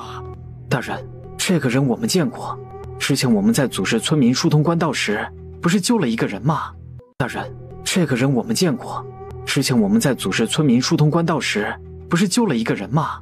是啊，大人，抬他进来的那几个村民我都认得。这个人是你们之前救的那个？是啊，大人，这人确实是我们之前救的那个人。大人，你们当时也在场的呀。那这样的话，也不能怪吕县令吧？吕大人呐，我俩也只能帮到你这儿了。刺史大人呐，先让人将李荣抬下去吧，我找个大夫给他治一下腿。石涛沉默了半晌，然后一挥手准了他的所请。郡守大人那里，我们也派人送来求助信的。我没收到信啊。什么？不是吧？给你送信的人不会也出意外了吧？哎呀，这辽东郡怎么回事啊？和我犯客吗？去查，看看吕大人派去给郡守郑大人送信的到底在哪儿。活要见人，死要见尸。侯城军营，六弟妹，薛先生，刺史大人和郡守大人都来了。六弟妹，薛先生，刺史大人和郡守大人都来了。三哥放心吧，不会有问题的。六弟妹，听说石头下马车的时候那一副兴师问罪之态。三哥，目前的形势对于石涛而言就两个选择，一个是你好我好大家好，他身为平州刺史能分到谈判成功的部分功劳，另一个选择就是他将整件事情奏报朝廷，一定要追究我爹越权擅权之罪。但此次谈判取得巨大成功，加上我爹把尾巴都扫干净了，石涛拿不出有力的证据，大家只会进入扯皮的状态。他不会这么做的，因为这样一来，他石涛岂不是要暴露自己的无能，暴露自己对整个平州掌控不力？就不许石涛是那种损人不利己的人吗？他不是那样的人，从他一路那么努力从辽西郡赶来侯城来看，他对自己的仕途还是很看重的。三哥，你咋那么多问题？晚点就出结果了，你等等不行吗？这小子怎么了？火气那么大。六夫人可是身体不适？有一点点疲倦。薛某曾闻六夫人有轻微心疾，薛某这里有方子，不嫌弃的话，你拿去配些药试试。那我先谢过薛先生了。我看看，挺好的药方，只是这药方要用到200年以上的人参。六夫人，人参的事不用担心。啊？薛许笑着看向秦胜，你挖到人参了？黎黎，小六爷呀，你装人参的包袱呢？我去拿。没一会儿，1株、2株、3株，秦胜一株一株的往外掏。媳妇儿用脑耗神是吧？那就补一补。这么多人参，你这是捅了人参窝了吧？啊，黎黎，以后我会努力学东西的，你不用那么辛苦。这几株人参你尽管拿去配药，等用完了我再去找。这人啊，是心疼我呢。这个不忙，我看了这药方的用量，这一株200年的人参能用好久呢。哦，你需要的时候就告诉我。1个多时辰左右，结果出来了。最后的结果是，吕大人确实还派了人去郡守府送信儿，只是这送信的不幸遇到劫道的，然后信没送到而已。一个个的都出意外。吕德胜，你是不是以为我们傻？大人何出此言？哎呀，我知道你们不信，也知道你们不满，但是你咬我呀！你知道我是什么意思？哎呀，下官又不是大人您肚子里的虫子，下官不知道您是什么意思。下官只知道出了这等意外是谁也不想的，包括前去送信的李荣等人。但是这人有3衰6旺，谁也不知道自己下一刻是不是会遭霉运。就像我常对自己说，要积德少造孽，厄运自然而然就会远离，属于自己的福报那自然就会来。大人您说对不对呀？吕德胜，你很好，你真是令本刺史印象深刻呀。哎呀，大人呐，你是听不懂吗？刺史大人的未尽之语。刺史大人、郡守大人，都怪下官派的人没用。石头沉默。吕德胜给他们台阶了，要不要借坡下驴呀？原来都是一场误会，他们没用，也怪不了你。哎呀，谢刺史大人体谅。吕县令，你将签订的3年免战和平条约给我，此次与鲜卑的谈判成果，本刺史会上表朝廷，上表天子的。哎呀，好的好的，刺史大人一定要替乐大人、陈大人，还有刘大人以及郭县城、李主簿等人多多美言几句呀。另外，那2个去送信的人不要用了。这是为什么呀？运气太差，和衙门犯客。好嘛，看来咱们这位刺史大人是气疯了呀，总得让人把气给出一出嘛。皇上，这吕德胜一介小小县令，竟敢负责牵头与鲜卑谈判，这规格是不是不太够啊？左大人，你没听见刚才平州刺史所说吗？因为送信的人发生意外，导致平州刺史和郡守没有在约定的谈判时间内出席，人吕县令是硬着头皮上的，还把事情办得那么漂亮，该赏才对。吕德胜这事儿是办得还行，但是皇上，微臣觉得如果吕德胜把谈判的时间拖延一下，等待更高身份的人到场主持，那谈判成果是不是会更好啊？左大人有没有想过，就算事情按你所说的发展，鲜卑那边答应10年，我们敢信吗？皇上，这该赏的还是得赏啊。朕知道，皇上英明。海南郡番禺，姬无隐也收到了好友的来信。果然是祸害1000年呐。哎呀，老爷，如果您在说这话的时候，嘴角不是上扬的就好了。要不是知道您让下人将院子都收拾好了，大夫也打好招呼了，还以为你多巴不得对方死翘翘呢。老东西还说，侯城主簿本是在他前往草原前给封的。老东西这位新主公挺大方的呀，难道他果然托了秦家世子？下去安排一下，我要去一趟侯城。哎呀，恭亲王你来了。吕德胜，你厉害呀，才到地方就立下了大功了啊！嗨，一般一般。恭亲王，您这一路累了吧？走，咱们进去。我已经备下酒席，您也尝尝这辽东郡的特色美食。那本王倒要试试。姑姑，是萧儿啊？是萧啊。闺女啊。娘，我就说我二姐没瘦吧。大哥大嫂、大姐、大姐夫、小弟，大家先进城吧，住的地方都给大家安排好了，而且大家最先都住在一个村子里，至于以后你们住哪，要不要搬家，由你们自己做主。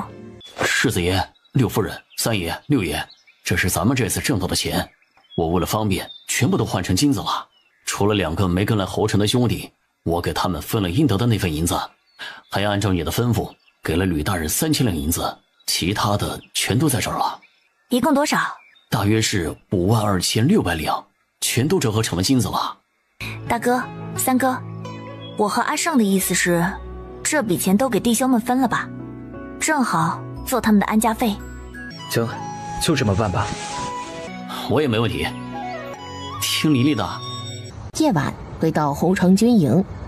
哎，真是哪都要花钱啊，头疼。黎黎，你头疼？是啊，头疼，怎么能够快速弄到钱？黎黎，你说我带兵将辽东境内的山贼土匪清一遍怎么样啊？剿匪，好主意，肃清一下匪患，还老百姓一个朗朗青天，甚好。真的吗？当然，你把这个想法和咱爹说说，然后让他帮你和乐大人说一声，应该没有问题。好，黎黎，别发愁银子了。好，我不发愁。有什么比黑吃黑来钱更快呢？怎么了？遇到什么难题了？秦胜将山贼分布的情况说了，还说了自己的担忧。你不用急，先把侯城的黑风寨剿了再说。另外17处匪寇逃不掉的，你会心想事成的。这是什么意思啊？我爹有可能会升任新任的辽东郡守，到时候整个辽东郡的匪寇都是你的。真的吗？要不了几日了。他猜皇帝宋墨这次的赏赐一定会尽快发下的。侯城县衙，奉天承运皇帝诏曰：子有臣子吕德胜，才干敏捷，经世致用，于大黎危机之际勇毅非常，力挽狂澜，化解鲜卑再次南下的危机，朕心甚慰。特将如提拔为辽东郡郡守，以褒奖如之功勋，望儿在新的职位上再接再厉，继续为朝廷效力，不负朕意。钦此。臣叩谢圣恩，吾皇万岁万岁万万岁！吕大人，恭喜恭喜呀！同喜同喜！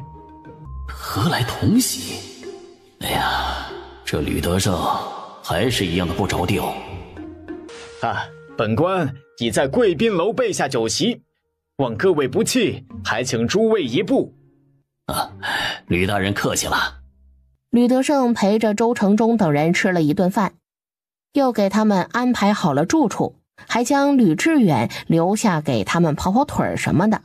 翌日，昨个二爹刚升官，你就不能再让爹高兴高兴，再歇一歇吗？爹，你这么年轻，歇一晚上就足够了。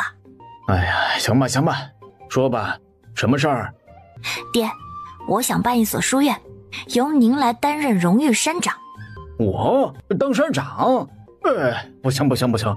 哎呀，闺女啊，你太看得起你爹了，咱不能误人子弟呀。爹，你太低估你在读书人里的影响了。荣誉山长的意思呢，是你只在书院挂一个名字，不用你干活，偶尔有些重要的场合，你去露一露脸，讲一讲话就行。哎呀，这活不难，听起来挺轻松的。你是懂怎么用爹的。爹，能力越大，责任越大，咱们两家还有甜水村的族人们就都靠你了。难道你不想在辽东郡干出一番事业来，啪啪打长安那帮人的脸吗？别提他们，晦气。说说你出院要怎么办？是怎么样的一个章程啊？说说你出院要怎么办？是怎么样的一个章程啊？爹，建一所书院是势在必行的。甜水村有将近40-50个孩子，那么多人追随咱们总不能不给人家孩子找一条出人头地的路子吧。另外就是要经营好辽东郡，需要不少人才，人才最好由我们自己来培养。二姐，不是我泼你冷水，建一座书院在辽东郡是没有优势的。谁说没有优势啊？咱爹好歹也是3绝碑上和3大山长齐名的一员，又不比张庸、陈定怀、江九卿3位山长差。咱们新书院不求能和万松、白鹿、嵩山3大书院齐名，但办成一所特色的标志性书院还是可以做到的。二姐，就算是这样也很难的。首先没有夫子，其次是没有生源。吕明志感觉自己被盯上了，希望是错觉。你给你家夫子写封信，邀请他到辽东郡游学呗。不是吧？二姐将主意打到夫子头上了？就说这一路来往的程仪我们给他出了。二姐，我能知道夫子来了辽东郡之后还能顺利离开吗？你怎么这样想？咱们辽东郡当然是来去自由的，你可以告诉你家夫子，多带些人来也无妨，路上有个照应也热闹，他们的程仪我们辽东郡都包了。行吧，这信我写。那二姐，第二件事呢？第二件事就是我想弄一个造纸坊，需要大哥大姐小弟你们帮忙。二姐，这造纸术是4大家的不传之秘。我能弄到方子，但是需要你们不断去试验。厉害了我的姐，这造纸秘方你都能弄得到？大哥大姐，你们就负责管理这个造纸坊，至于你们谁管哪一块，你们商量着来，可以吗？哎呀，有什么不会的那就学，只要学不死就往死里学。啊，那行吧，我试试。爹，你女婿传来消息，给你将侯城东南的黑风寨给打下来了。听到这个消息，你高不高兴？这么快啊？是的，目前他们正将人押送过来。爹，你得让人将县衙的大佬给腾出来。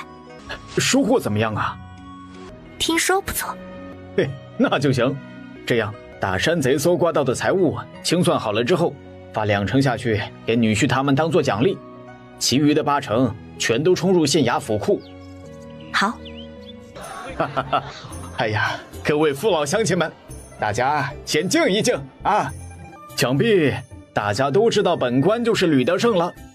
本官也知道，最近大家都在担心吴从县令升任郡守之后，会不会离开侯城，前往襄平郡守府。本官现在就告诉大家，本官决定不迁府，以后这里就是郡守府了。吕大人真是意见严该呀！嗨，吕大人很忙的。他们这是什么意思？早知今日，何必当初呢？大人，他们估计是想主动借银子给您。这事儿我们知道了，麻烦郭大人了。闺女儿，你为什么不让爹拒绝他们呢？爹，咱不能和钱过不去啊。你还缺钱？女婿不是正在攻打望平的黑龙寨吗？之前打黑风寨扒拉回来不少银子，那还没花呢吧？爹，之前只是一个侯城要花钱建设，现在是一整个辽东郡18县嗷嗷待哺，不多准备点钱不行呢。耿元等人捧着银子上门时，吕大人的不计前嫌以及笑脸相迎，让他们提着的心放下来。这些人这回借钱都挺大方的，多则2万，少则1万。望平，六爷，这黑龙寨坚持不了多久了，咱们接下来打哪里啊？不然先打高显县的黑熊寨，听说黑熊寨比较富裕。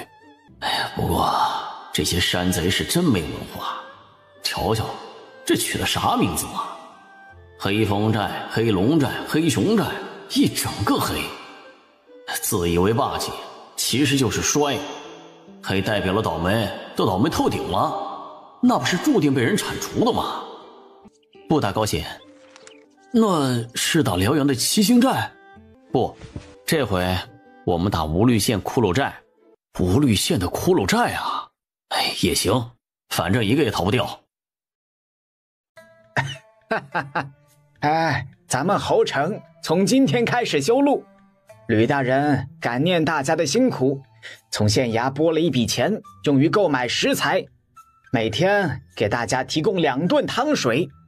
现在大家可以拿碗过来打汤了，每人1碗，官府免费赠送。官府对我们这么好，走，去打一碗试试。这是鸡蛋吗？呵，上面的人竟然舍得给我们吃鸡蛋呐！我吃到肉了。明智，给你们家夫子的信寄出去了吗？啊，二姐，信我已经寄出去了，而且夫子在出发前给我回信了。明智，之前听你说过，你家几位在外面的师兄都像你夫子那样一脉相承，喜欢钻研各种各样稀奇古怪的东西，是吗？是啊，二姐，你可别叫我一个个给他们写信呐，你弟弟的脸面在他们跟前不值钱的。后面我还有些东西要你来做，你要注意休息，身体可不能垮了。你注意一下，每日茶水点心都要备上，确保二少爷想吃的时候能吃上一口可心的。是。二姐，你还有什么东西要做啊？要做的东西多着呢。你这是为难我。记住了，能力越大，责任越大。在咱们家，女人当男人用，男人当牲口用，认命吧。你要是不想那么累，就给你的同窗、同门、朋友、至交都写信，让他们动身前来侯城帮你。这话听着好像有什么不对啊。二姐，这个时候你难道不是应该减少安排给我的任务，让我休息休息的吗？休息？想什么没事儿呢？写信吧。俗话说，死道友不死贫道。我可是好心为了你啊，而且这里也不差呀。瞧，你要什么我提供什么，他们来了，我也一视同仁。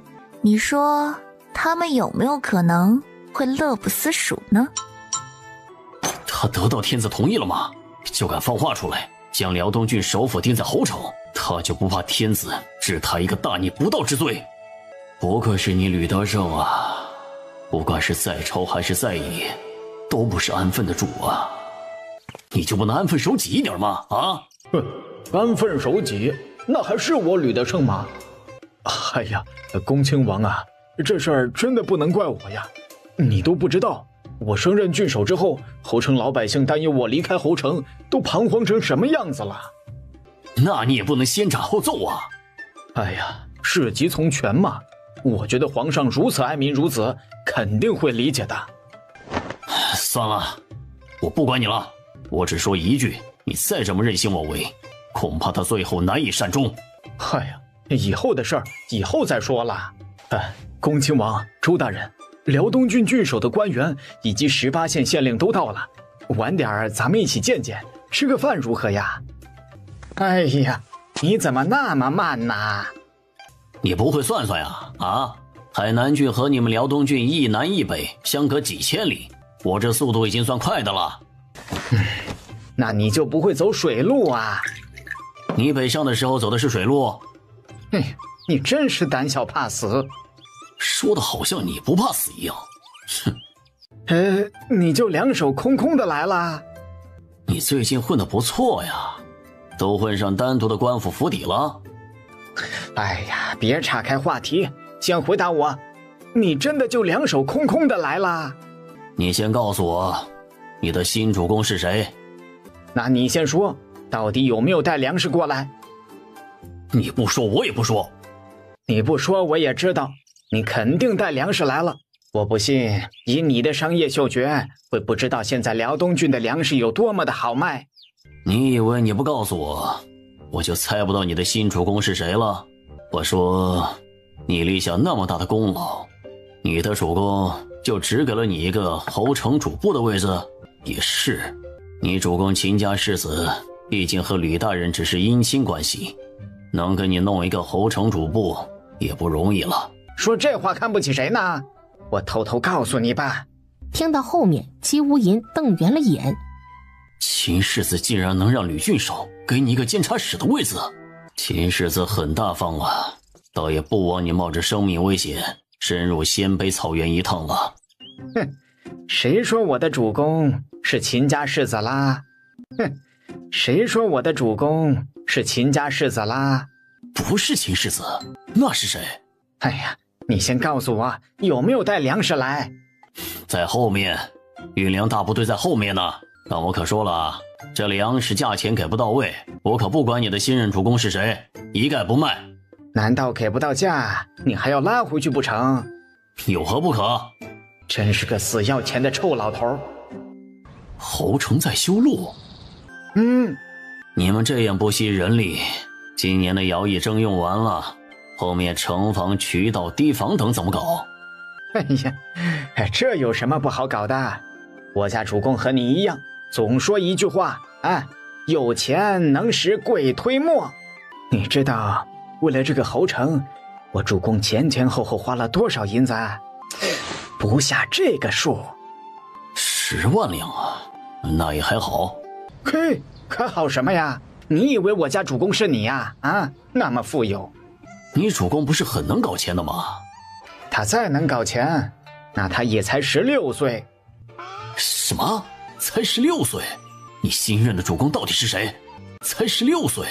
你新任的主公到底是谁？吕宋礼。哎呀，就是吕德胜的小闺女儿，秦家的六夫人。万万没想到，这老不死的竟然认了一个女主公。姬先生日安，欢迎做客辽东郡。此次本应无父亲自设宴为姬先生接风洗尘，奈何他刚接任郡守之位，千头万绪，也是异常繁忙，所以只能由吴代劳代为招待姬先生，如有招待不周之处，还望见谅。秦六夫人客气了。这说起来，我之前不是让你写信将流放到南地的谢家家主谢湛引荐给陈家吗？现在赵谢两家如今在南地如何啦？谢湛娶了陈宝珠后，陈家也对他极其信重。谢家依靠谢湛混得还不错，谢湛将族里的一些青年才俊都带起来了。赵家就不行了，目前需要依附谢家。谢赵两家到了南地，不知是因为水土不服，还是服役辛劳等原因，依旧有人相继死去，其中不乏家族青壮。谢氏一族的青壮去世时间，是不是在谢湛和陈家联姻前后？好像是的。吕宋礼点了点头。秦六夫人，我能问你个问题吗？什么问题？这个问题可能会有点冒昧，但这确实是季某很想知道的问题。姬先生可以直接问。那就恕季某直言了。之前赵氏嫡女赵玉檀与你争夺前未婚夫谢湛，虽说如今落到这田地，也算是他的报应。难道你不恨他吗？不想报复他吗？姬先生，你觉得我恨不恨他？应该是恨的吧，但你似乎没有动手报复过他。您说的报复是指我们两个女子互相扯头花，还是和他一起抢夺谢湛的欢心？撕逼抢男人，那确实没有。谁说我没有报复他了？不过你以为的那两种，我确实没有这么做。不知这个答案姬先生满不满意？就在这时，吕宋离的护卫进来了，和他耳语了2句，让他在外面等一等我。话说他不是去无虑县剿匪了吗？这么快又被他打下了一个土匪窝，而且这人是怎么回事啊？剿匪回来不累吗？在家好好休息不行吗？姬先生、薛先生，时间很晚了，姬先生舟车劳顿，不如早些休息。粮食一事，我们明日再谈如何？老姬呀，你意下如何？就依秦六夫人所言，咱们明日再谈。丽丽，我把无虑县的骷髅寨打下来了，真棒。丽丽，这是第3个山寨了，回头我再把辽源县的七星寨打下来。好啊，我等你的好消息。丽丽，今天我们在打无虑县的七星寨的时候，一山之隔的六佛寨就在边上观望，他们好嚣张啊，像是料定了我们不敢攻过去一样。这一山之隔分辽东辽西，倒成了他们的安全线了。丽丽，我们什么时候能打他们呀？怎么，辽东郡的山贼已经满足不了你了？怎么，辽东郡的山贼已经满足不了你了？不是我，是周达。在回来的路上，他还一个劲地问我什么时候能攻打辽西郡的山贼匪寇。我也觉得他是吃着碗里望着锅里，这行为习惯很不好。他是不是觉得自己很机智啊？不过像周达这样挺好，进取心强。失策了，现在把帽子抢回来还来得及吗？等你们把辽东郡的匪寇全部拔除，应该就可以考虑西进了。丽丽，打完七星寨，你说我们接下来打哪个县的山寨比较好啊？带兵打仗，你比我在行。接下来攻打哪里，你自己心里是不是已经有章程了？你一定要记得，将在外，君命有所不受。如果以后你领兵在外，怎么打，按照你自己的判断来，不要受后方影响。秦胜小鸡啄米般的点头。连攻3个山寨，累不累？是有一点疲惫了，但是只有一点点哦，并没有很多的。回去给按一按，捏一捏，好不好？好，当然好了。丽丽，我们快坐马车回去吧，很晚了。春宵苦短，不能再浪费时间了。听你的。翌日下竿，不知姬先生这次带来多少粮食，都有哪些种类？倒数寄卖书，应有尽有，不知道你能给什么价呀？姬先生想要什么价？一担不低于1800钱。哎呀，这个铁公鸡真是死要钱。姬先生是要现银结算吗？你不讨价还价一番？没必要。如果姬先生带来的粮食质量不错的话，姬先生这个价格很公道。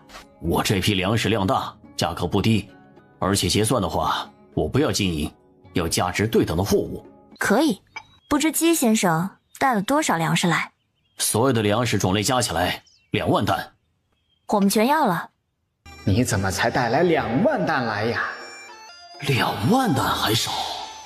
不知你这批粮食什么时候可以到辽东郡？就这2日了。不知姬先生对辽东郡的药材有没有兴趣？秦柳夫人，姬某对药材不是很精通，可以请别人上来帮我长眼吗？可以。等老师傅检查完，他站起来后对着姬无银微微点头。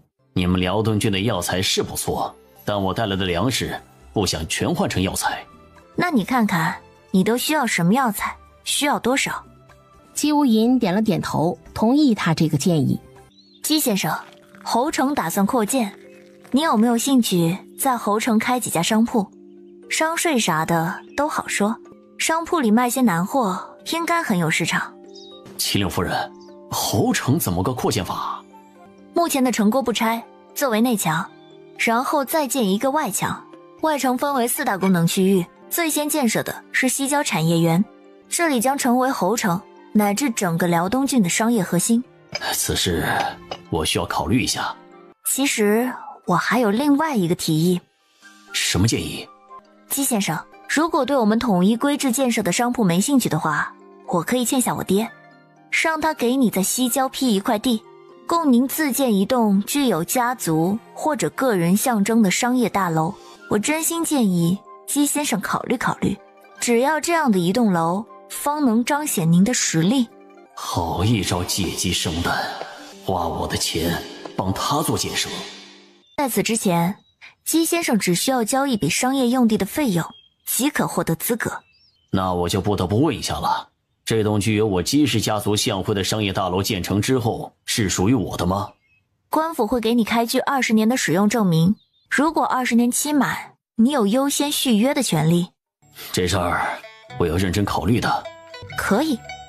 没多久，吕宋离和姬无银双方的手下将姬无银所需的材料核算完毕。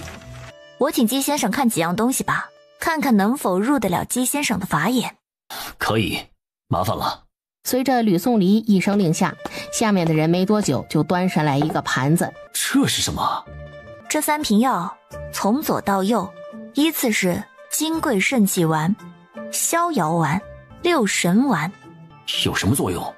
旁边不是有一张纸吗？上面有解释。姬无银将瓷瓶的纸张拿起来一看，只见上面写着3种药对应治疗的病症。这些药真管用？管用。如果姬先生不信，可以另外找人试药。剩下的那1万担粮食，我们就用这3种药和姬先生换如何？可以。这3种药都有标价，姬先生要多少量，我们可以给你配货。姬先生，我这边还有事，先失陪了，可否让薛先生代为招待，尽一尽地主之谊？可以的，秦六夫人有事自去忙吧。姬先生，我刚才的建议您可以认真考虑一下。这回姬无银郑重地点了点头。吕宋离一走，姬无银就开始唉声叹气。你这是怎么了啊？一副天塌下来的样子。我有预感，我的银子要离我而去了。这不是很正常吗？你胳膊肘往外滚。你的考察结束了，结果怎么样啊？还满意吗？不知道怎么说，我能说这个结果出乎我的意料吗？哦，怎么说？我之前提出和秦六夫人亲自谈这笔买卖的本意，是想看看吕氏妇女，特别是你心里认定的新主公吕宋离，作为辽东郡的1把手，思想够不够开阔，允许下面的人赚钱和享受吗？如果在此次交易中，他思想狭隘，斤斤计较，那我不得不怀疑，他并不想让下面的人过得好，不让大家赚钱，或者说赚钱了，可能也带不走。我觉得你只是考察这一点，我就感觉你必须满意啊。满意是满意，但一想到那么多银子要离我而去，我就无比心痛啊。你这个想法就对了嘛。俗话说狡兔3窟啊，多给自己准备一条后路，那准没错。粮食刚运回，五人就来报讯：秦乐夫人，粮食运回来了，足2万担。将其中1万担储存起来，以备不时之需。另外1万担给侯城3000担，另外7000担分别给望平、无虑县、辽阳县、高显县。高显县境内清水村。不叔，去县里回来了呀？不叔，县里粮食降价了吗？哎，降啥价呀？1斗粮食都卖到300文钱了。哎，吃不起呀！我看这个粮价还要往上涨，家里的粮食省着点吃吧。有钱的话可以再买点儿。哎呀，虎叔，您这话说的，家里哪还有余钱呢？这粮食已经是省得不能再省了，每顿都做稀的，米粒都能数得出来了。这样的日子，什么时候是个头啊？听说侯城、望平、无虑县都在征集民众服役了，服役期间官府提供免费好汤。啊，这是真的吗？是真的，1天2顿，每人1碗。我也听说了。哎呀，不知道什么时候才能轮到我们高显县。就在这时，一个年轻男子从外面跑来：快呀，大家快去镇上！镇上辽东商会粮油店有便宜粮食卖，未时开卖，大家抓紧时间呐！便宜粮食有多便宜啊？1斗200文。这个价格和以前一样啊！别得了便宜还卖乖了，以前是以前，现在是什么手了？人家肯卖200文1斗，比现在的粮店便宜了100文，你还想怎么样？白送给你啊！可是这么便宜，不会是发霉的粮食吧？不是，我看过了，粮食都是好粮食，大家要去买粮的，记得带上户籍本，没带户籍本的不让买粮的。哦，对了，一个户籍本最多能买36斤粮食。户籍本是前阵子统计人口时官府让办的那个吗？是的，就是那个。我这就去拿。哎呀，坏了，我家嫌麻烦没办呢，这可咋办呢？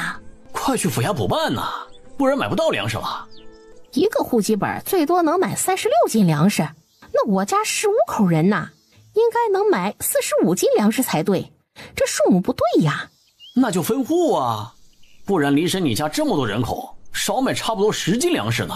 胡叔，我还要去通知一下隔壁村，就不和你们多说了。大家在村里相互通知一下，限购的，拿了户籍本的，每口人限买3斤粮。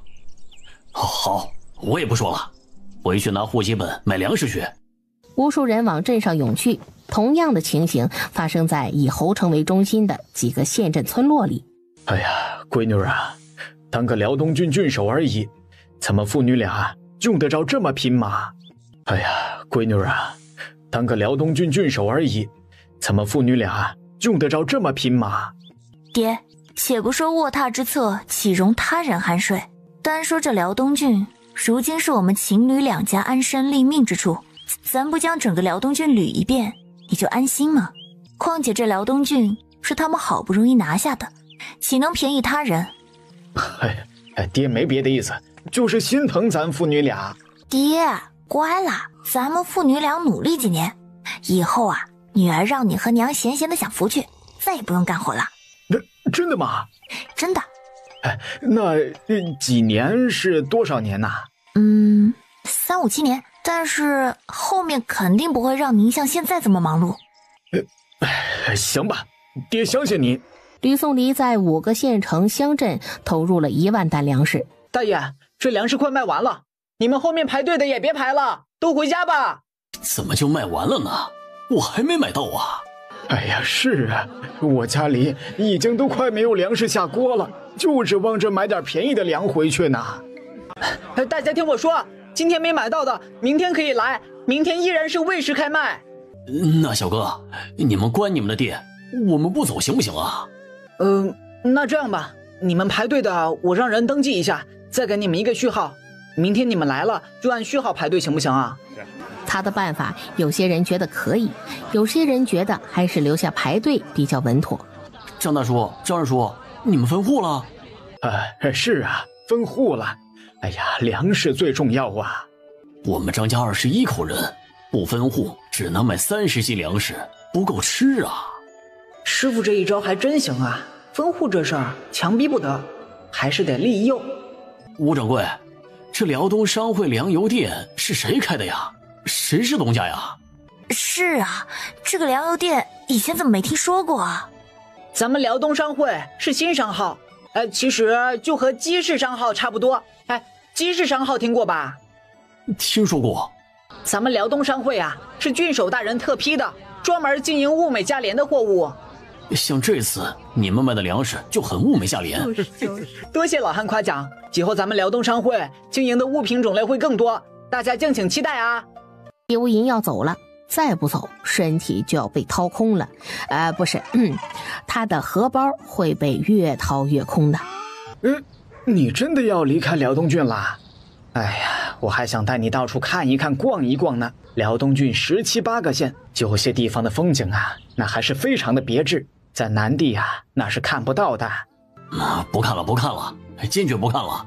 在吕宋黎和老友相陪的几天，他每天都往外掏银子。真的不多待2天？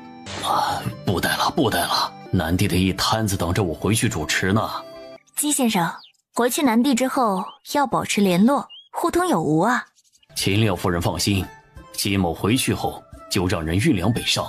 正好过些日子设计图出来了，你的人将粮送到，正好可以拿走。待姬先生满意，差不多就可以动工了。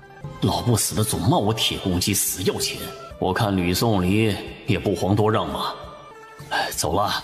姬先生一路顺风，回去之后你要小心谢阵。吕德胜呢？吕大人带着一张小板凳在刺史府外静坐。他什么毛病？反正这吕大人就是一个意思，我要迁府，给钱。他是无赖吗？他堂堂一个辽东郡守，还要不要脸了？他没有胡说八道什么？目前还没有，就是静坐。去，把他喊进来。石涛将人喊进来之后，本来打算意思意思，给个2、3千两将他打发掉。哎呀，刺史大人呐，这3千两盖不完郡守府啊，大概只能盖个2尺高啊！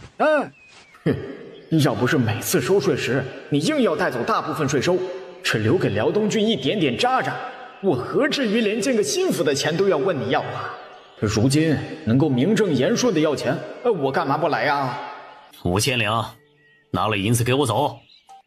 哎呀，大人呐，5千两也不够啊！5千两是能盖到足够高处了，但是指定没办法上梁封顶啊，这可怎么住人嘛？8千两，再盖不好你就别盖了。吕德胜见到松口，于是见好就收，麻溜的让大管家带他去拿钱。这2种纸是你近期研制出来的？不过配方是我二姐给我淘换来的。你二姐真好啊，明智，你不错呀对啊，明智，即使有你二姐给你淘换来的方子，那也只是大概的方子，但是要从方子到弄出实物，那也是很不容易的。这个过程需要很强的自制力、执行力，小师弟能够把它做出来，已经是很不容易了。夫子，2位师兄，你们太过奖了。我到了这里，这衣食住行都有人操心，我只负责不断的试验，至于试验的材料缺什么说一声，就会有人给我送来了，并不辛苦。我在这儿啥事都被包圆了，想去干点活换换脑子都不行，只能每次累了就到外面走走的样子。傍晚的时候，周从光和韦文谦2人头挨着头嘀咕了一阵，嘀咕完了，周从光就去找吕明志了。周师兄，是有什么事吗？师弟，我之前研究的那个东西你知道的是吗？吕明志点了点头。师兄呢，还差一点点就能成功了。真的吗？那恭喜周师兄了。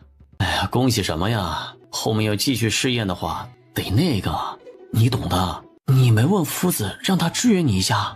夫子很冷酷无情的，他让我不要问他，我求他他也不答应，说我喊爹都没用。咱们不说师傅了。小师弟，你之前在书院的时候，师兄对你好吧？现在师兄想让你帮个忙。什么忙啊？师兄请说，能帮师弟一定帮。师兄是想问你个事儿。你问吧。是这样的，你觉得如果师兄去和你二姐说，让她支援我弄那个东西，你觉得她会不会愿意啊？二姐还没下钩子下饵料，顶多就是打了个窝而已，这周师兄就着急忙慌的把自己挂上钩了。唉，二姐这运气也太好了。周师兄，我可以给你们约个时间，你可以亲自问问她。好。当吕颂离得知周从光等人通过吕明志传话想要见他一见时，他抽了个时间和他们见面。周师兄，有什么需要有什么困难尽管说，你是明智的师兄，我能帮的一定帮。周师兄，既然秦六夫人都这么说了，你就直说了吧。秦六夫人，是这样的。他开始介绍他要做的东西，吕颂离认真的听着。这不是甩干机的原理吗？自带项目挺好的。秦六夫人，你放心，这次我很有把握，就快成功了，不会花很多钱的。你能不能帮我买点材料啊？好啊，你的试验场地同样安排在北区的4进院子行吗？就安排在明志旁边的院子，我再给你安排一个管事，和明志院子里的姚管事一样，专门负责你的一切需求。后面需要买什么东西来试验，你吩咐他就行，会尽快买回来给你的。哦，好的，都可以，你安排吧。詹夫子和韦师兄有没有什么事？詹夫子迟疑地摇了摇头，韦文谦也是。秦六夫人，我一定会很快弄好，不会让你太浪费银子的。我相信你，好好干，该买的材料就买，不要怕花钱。以后小师弟他二姐就是我亲姐。夫子，我二姐交代我弄一样东西，有些地方我没想明白，你能来帮帮弟子吗？韦师兄，你也来帮帮师弟吧。其实吕颂离交给他的正是雕版印刷术的研究。行，那一会儿我们去你院子里看看啊。南地，哈战，小猪崖岛那边什么情况？我看不出来，但是马师傅几位都是有经验的，听他们的应该不会错吧。天知道，得知这个大惊喜的时候，他差点就要晕过去了。可惜的是，金矿不大，质量不理想。就按计划执行吧。目前所有计划启动前的布局已经安排好，那我们就启动计划吧。后续的事情就交给你来主持。我要一个什么样的结果，你知道的。岳父放心，小婿会安排好的。此事成了之后，岳父莫忘了之前的承诺。放心吧，你是我女婿，都是一家人，我不会亏待你的啊。听说你和陆源的嫡女陆斐在净慈寺单独见面。那日赵氏肚子不舒服，我娘说是冲撞了。后来小婿陪母亲去净慈寺，想着替她和肚子里的孩子求个平安符。当时陆小姐所乘的马车马匹受惊，眼见着人就要从马车上摔下去，小婿不得不让人出手相救。陆小姐得救后便来与我道谢，事情大概就是这个样子。陈家业点了点头，便让这事儿过了。不过岳父，这是歪打误撞的，陆斐此人我能用得上。谢战大概和他说了一下自己接下来的行动。你看着办吧，一切以我们的计划为要。谢战从陈府出来时正是下午时分。家主，陆大小姐让人传话说想见一见你。那就明晚明华楼吧。等谢战到了明华楼，就发现陆斐正在喝着闷酒。你来了。等你清醒了我们再说话。行，我先去洗把脸。朱从文，你爹也太狠心了，竟然把你派到朱崖岛去吃苦。朱从文，你爹也太狠心了，竟然把你派到朱崖岛去吃苦。是啊，要不是他还算疼你，我都要怀疑你是不是他亲生儿子了。你这次回来不走了吧？他要是再让你去朱崖岛，你就和你娘告状。哼，胡说八道什么啊？你们懂什么？我爹那是爱之深责之切。不是，这吃苦跟爱之深责之切有关系吗？朱哥，你应该说父母之爱子，则为之计长远才对。哎，随便了，反正都是一个意思。来，大家喝一个啊！我现在去了朱崖岛，难得回来一次，大家一定要吃好喝好，酒不够再拿，菜不够再点。朱哥，你发财了，出手这么阔绰。哎呀，没有发财，就是我难得回来一趟嘛。谢战所在的包厢和朱从文的包厢紧紧挨着。这时陆斐洗漱好出来了。你3番2次找我，有什么事？将自己在陆家的憋闷以及所受的气说了出来。既然你不满，那就反抗。既然你不满，那就反抗。怎么反抗？自己想。像你之前和我说过的那个姑娘一样。你自己决定。你能再说说她的事儿吗？可以。如果不想养人鼻息过活，自己就要努力了，不然谁也帮不了你。你也帮不了我吗？对，我也帮不了你。人能依靠的，永远都只有自己。试一试吧，情况再差，也不会比现在更差了。谢战，真的有那样的女子吗？有。她是谁？以后有机会的话，再告诉你。你出来很久了，该回去了。走吧，我送你出去。组长，我去备马车。说着，他不小心将门一推，太过用力了，门撞到墙壁上，发出砰的一声。组长，对不起啊，小的太不小心了。少爷对不住啊，奴才去下面给您拿套干净的衣服。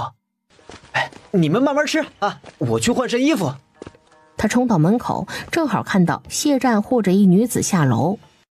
不知朱少找谢某有何事？谢战啊谢战，你不愧是长安来的翩翩风流家公子，这到了南地依旧不改风流习性啊。朱少这是何意？陆家嫡长女陆斐。朱少可以把话说明白吗？谢兄，你就别装了，我都看见你俩。朱公子误会了，我和陆大小姐没有什么。谢兄，你以为你不承认就能躲得过去吗？啊，我既然敢把你叫出来，手上就不会没有证据。你说我要是把这件事情捅到陈家业那里，你会有什么下场？谢战的脸色变得凝重起来。其实叫我封口也简单，把陈家的小猪牙岛卖给我。不可能。哟，你想清楚再说话啊！这是陈家的产业，我无权处置。这我可不管，这是你的问题。3天之后我要答复，如果答案让我不满意，后果你知道的啊！朱从文说完，不等谢战回答，便扬长而去。辽东郡侯城郡守府，这些放到我爹的办公桌上去。我来吧。哎呀，闺女啊，你累不累呀？累的话就先休息一下。还行，爹，你手上那些都是比较紧急的公务，需要你赶紧处理。好的，爹这就处理啊。这时，一封来自南地的信送到了辽东郡，去请薛大人过来。没多久，薛许就到了。吕大人好，秦六夫人，您找我？这封信您看看。好，秦六夫人呐，谢战那边应该如你所猜测的，转移了一部分族中年轻的人才出去，化名为暗。哎呀，这谢战还真是奸诈呀。爹，薛先生，我怀疑谢家还有一支隐藏的势力。谢氏一族家大业大，您的猜测完全有可能。这谢家真是打不死的蟑螂。不过这话又说回来，谢战还真是聪明啊。谢氏一族人多，谢战可以将人送出去，然后由明转暗，在暗处为谢氏一族效命，反哺家族。阿离啊，你说谢战送出去的人有没有可能比这还多呀？另外就是有没有可能在流放途中就开始了？这样做的话不容易引人注目。爹，其实我们知道有一批人被谢战送出去了就行，探查数量多少这个没有意义。爹，薛先生，军政商3界，谢战送出去的这批人最有可能会投入到军商2界。以后咱们要多留意这2方面。爹，薛先生，南地要乱了，我们要做好准备。这何以见得呀？南地因为水灾，局势微妙，谢战不会放过这次机会。谢战有这么大的能耐？他现在不是还在寄人篱下吗？爹，不能小看他。薛先生，像谢战这样的情况，要获得陈家业全然的信任，我觉得要么他为陈家立下大功，要么就是替陈家规避到大危机。你以为谢战会是哪一种情况？前者吧。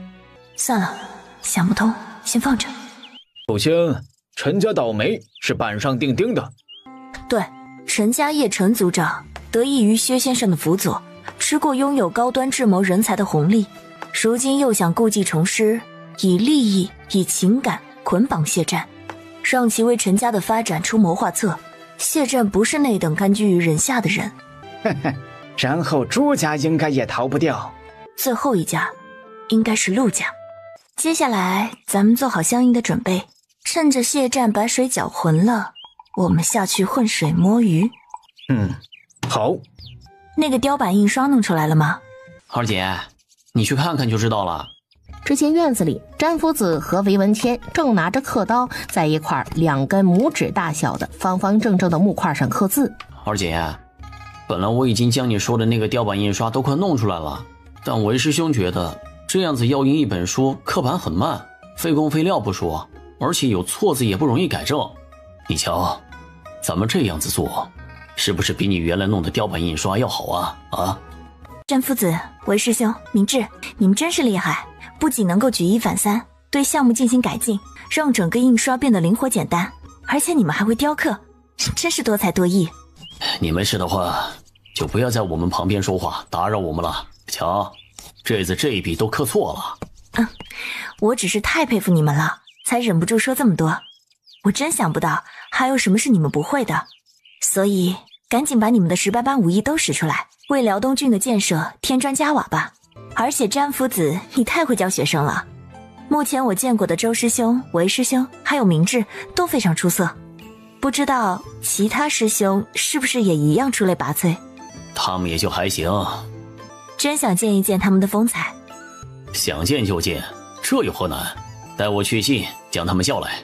那我们就侯城扫踏相迎了。夫子，你大意了，中计了，知道吗？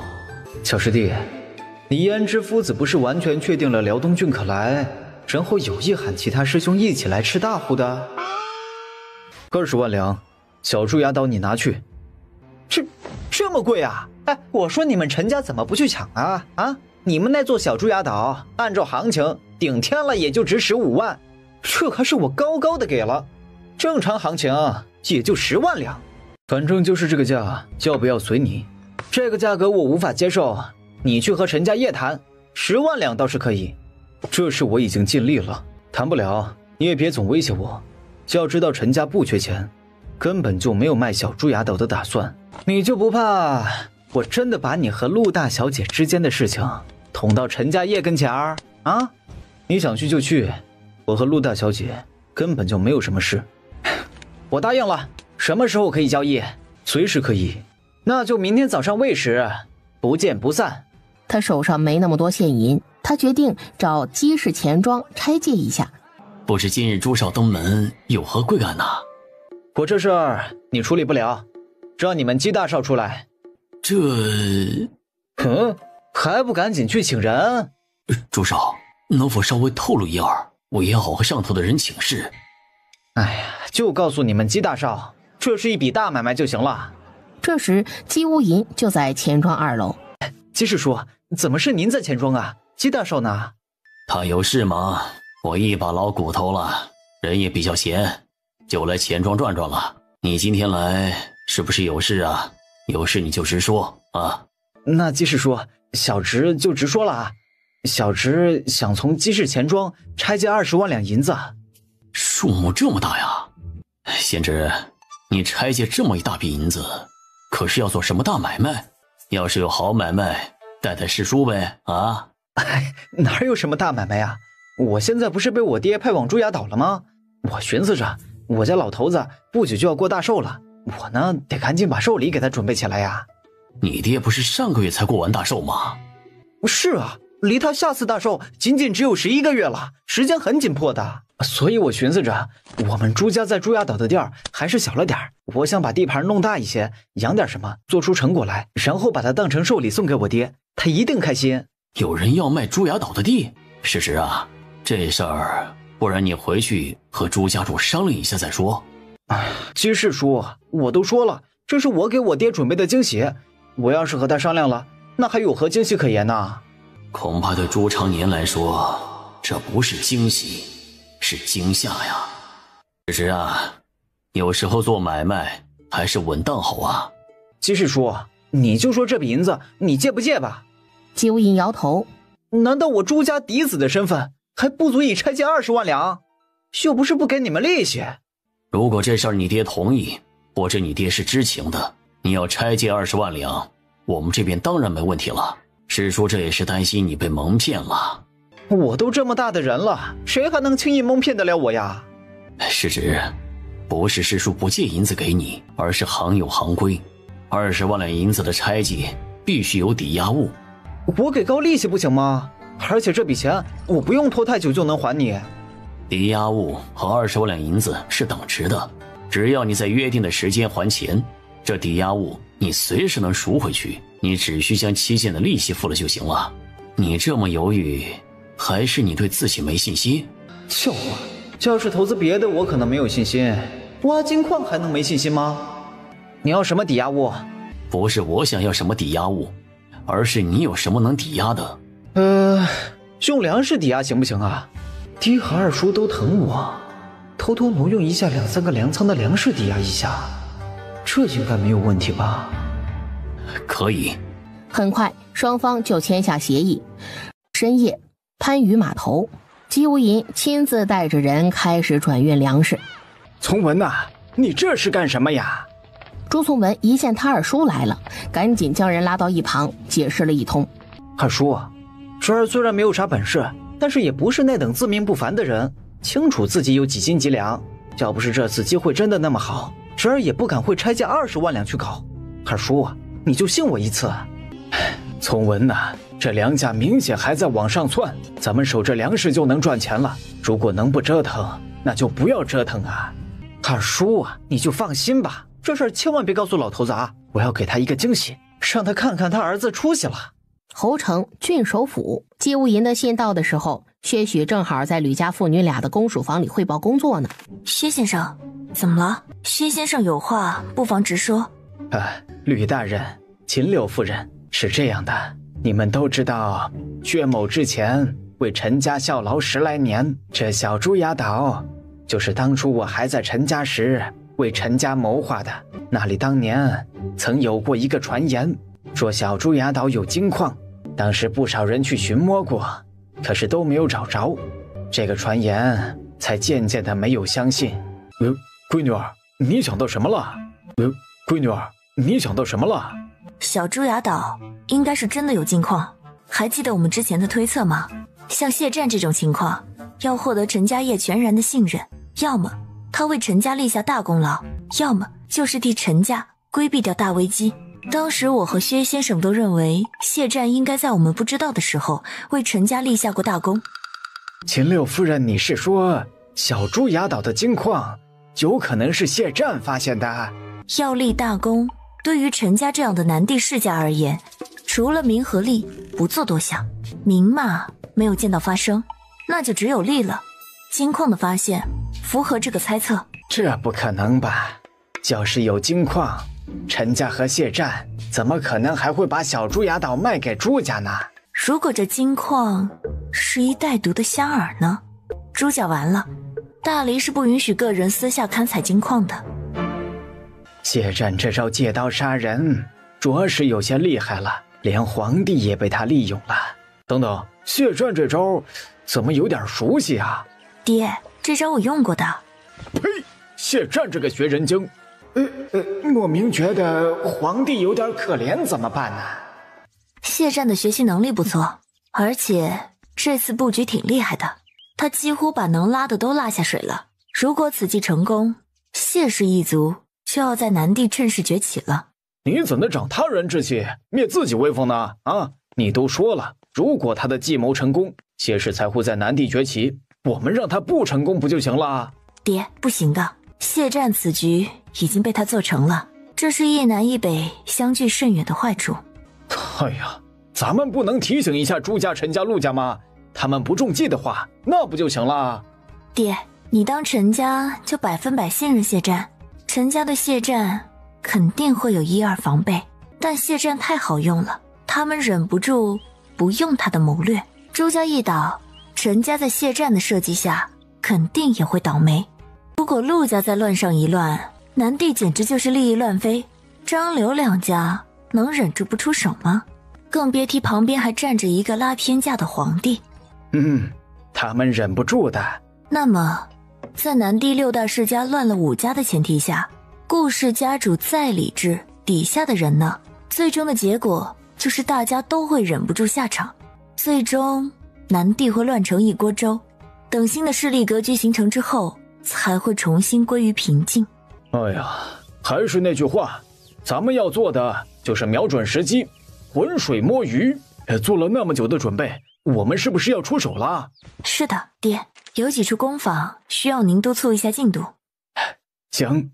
薛先生，这一次可能要劳烦您走一回南地，可以吗？没问题。那您先准备准备，一会儿我回去一趟秦家，把外子叫回来，让他陪您走一趟。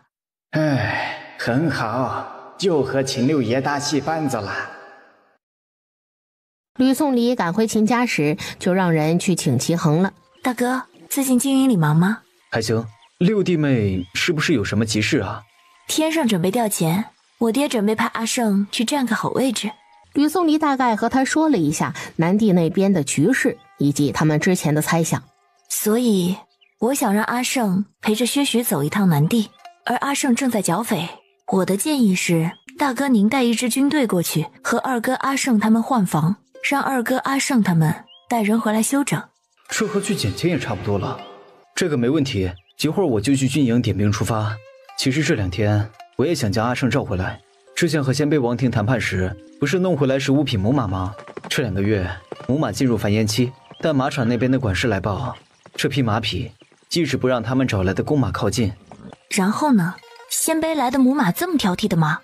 后来我们没有办法，组了一个小队，进入鲜卑草原深处，套了3匹公马回来。那15匹母马总算让公马靠近了。很好，很强大。我之所以想将小六叫回来，是我们的人在草原深处发现了一群野马，其中头马很是狂野，一般人降不住他。我想让小六去试试。事不宜迟，见吕宋礼没什么交代的了，秦衡便起身回金营去做准备。夜里，秦胜抱着怀中的娇娇，别了，咱们说说话好不好？乖，听话。好。此次前往南地，以薛先生为主，办完事就回来，保护好薛先生，最重要的是保护好自己。好。这个锦囊你拿着，如果你意外遇到谢战，他一直为难你或者恐吓你的话，不用怕，你就打开锦囊，里面有对付他的办法。我知道了。一定要平安回来。玲玲放心。长安。皇上，您还记得谢战吗？朕记得谢战，他和他的家族好像是流放岭南了。左爱卿，你怎么提起他了？皇上，是这样的，南地朱崖岛上发现金矿。果真是谢战发现的吗？皇上，请听臣详细说来。左爱卿请说。发现金矿的地方是朱崖岛上最东边的一个小朱崖岛，这一片本来是陈家的，陈家家主将其交给谢战管理。前些日子，南地6大世家之一的朱家嫡子朱从文，却是以权势威逼谢战，以20万两的价格从他手里将小朱崖岛给买了过去。那小朱崖岛本来只值10万两，谢战为了逼退对方，就开出了20万两的价格，但对方在溢价这么高的条件下，还是买下了小朱崖岛。当时谢战就觉得不对劲，在交易完成之后，便派人偷偷留意起了小朱崖岛的动静，然后就发现朱家竟然在偷偷私采金矿。岂有此理！这些士族阀门就是不安分，难怪我一个皇帝那么穷，朝廷那么穷，有这样的蛀虫在，我能不穷吗？来人，给朕去查，一旦发现朱家私采金矿一事为真，严惩不贷。来人，给朕去查，一旦发现朱家私采金矿一事为真，严惩不贷。这个朱家要被抄家灭族了，皇上缺钱都缺到红了眼了，朱家还犯到皇上手里，他能手软才见鬼了。皇上，信中谢湛除了举报朱家私采金矿以外，还说了他愿意为皇上分忧解难，解决南地灾情所致的一切问题，请皇上相信他并应允他，他愿意立下军令状。哟吼，这口气很大嘛！朕准了，他既立了军令状，要是做不到，他是知道朕的脾气的。陈府书房，确定是薛广贤，派人去看过了，应该是他。他住进了普贤寺山脚下那一片给香客准备歇脚的简陋住所，是他会选的地方，应该是他回来了。大哥，我们接下来该怎么办呢？去会会他。啊，好，多带点人。3年前他害得陈家损失巨大，咱们这次务必要让他插翅难逃。好。陈家业和陈家玉会上当，谢湛是一点也不意外。族长，小夫人使人来问，你这边准备好了吗？我这就过去。陈宝珠见到谢湛很是高兴。我们可以出门了吗？今天下雨，咱们改天再去普贤寺好吗？不行，咱们不是说好今天去普贤寺的吗？今天是好日子，而且我是去还愿的，哪里有改期的？哎呀，你怀有身孕，下雨天容易滑倒。我就想今天去。夫君，就今天去吧，这雨应该不会一直下的，可能我们到了之后就停了呢。哎，你想去就去吧。雨中，陆家的下人们按照大小姐陆斐的吩咐备好马车。此时，陆西华正巧从外面回来。哥，马车靠边，咱们等一等。大公子，这是大小姐私下用的马车。呸！这个贱人，陆斐大雨天的还出门，这不会是去私会情郎吧？跟上。好嘞。陈家业和陈家玉刚来到据说是薛广贤居住的那间屋子前，就被人拦住了。站住！敢问里面住着的可是薛广贤薛先生？胡可奉告。我们是薛先生在南地的故友，还请通报一下。先生正在午睡，有什么事等他睡醒了再说。你们先生还有多久才醒？小半个时辰吧。大哥，不到半个时辰，咱们不如在旁边的屋子里整理一下仪容。也好。谢湛和陈宝珠二人只安排了2辆马车出行。宝珠，这雨太大了，咱们还是先在山下歇个脚，等雨稍微小一点再上去吧。陈宝珠看了一下雨势，知道这个时候确实不好上山，便点了点头。嘿，你们怎么来了？你这什么眼神？我们不能来这里吗？我还没问你们呢，你和大哥出现在这里要干什么勾当？宝珠想来普贤寺烧香还愿，我就陪她来了，没想到竟然在这里遇见大哥和小弟。我们在此有要事，回去再与你细说。大哥，我和宝珠去最外面那间屋子吧，让他把衣服鞋子换一换，等雨停了我们就上山。如果你这边有什么事情也可以吩咐我。行，你们先去把身上被打湿的衣服换下吧。大哥，要不要把谢湛和宝珠也到这里的消息和咱爹说一声啊？还是别了吧，不过派人看着点他们。陈海和陈诚是陈氏一族的族人，这会儿2人正守着一处出口。谁？自己人？是你们呐？当然是我们啦，不然你以为这么大的雨谁想出来呀？想不到你们还挺负责的呀。哎呀，没办法，大家都一样。对了，你们带什么好吃的来了？篮子里的东西是我们俩的，你们就别惦记了。大公子让我们来接替你俩的，你们先去换身干爽的衣服，吃口热乎的不好吗？这里我们来守就行了。行，那这里就交给你们了。陈海和陈诚一边往回走一边聊天。陈诚，蒋杰、胡军他们有一起来吗？哦，哎呀，今天来的人太多了，记不清了。但是我想应该有吧，不然他们从哪里冒出来的？砰！说着话的2人没注意身后，被人从背后袭击，人立即倒下了。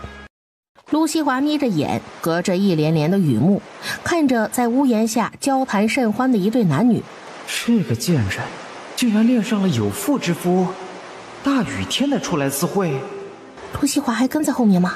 没有，他没有跟上，但是他应该能看到我们这边。他会动手吗？会的。来，雨大，我送你到旁边的屋子去。从陆西华的角度看到谢战和陆匪共撑一把伞，最后消失在他的视线里。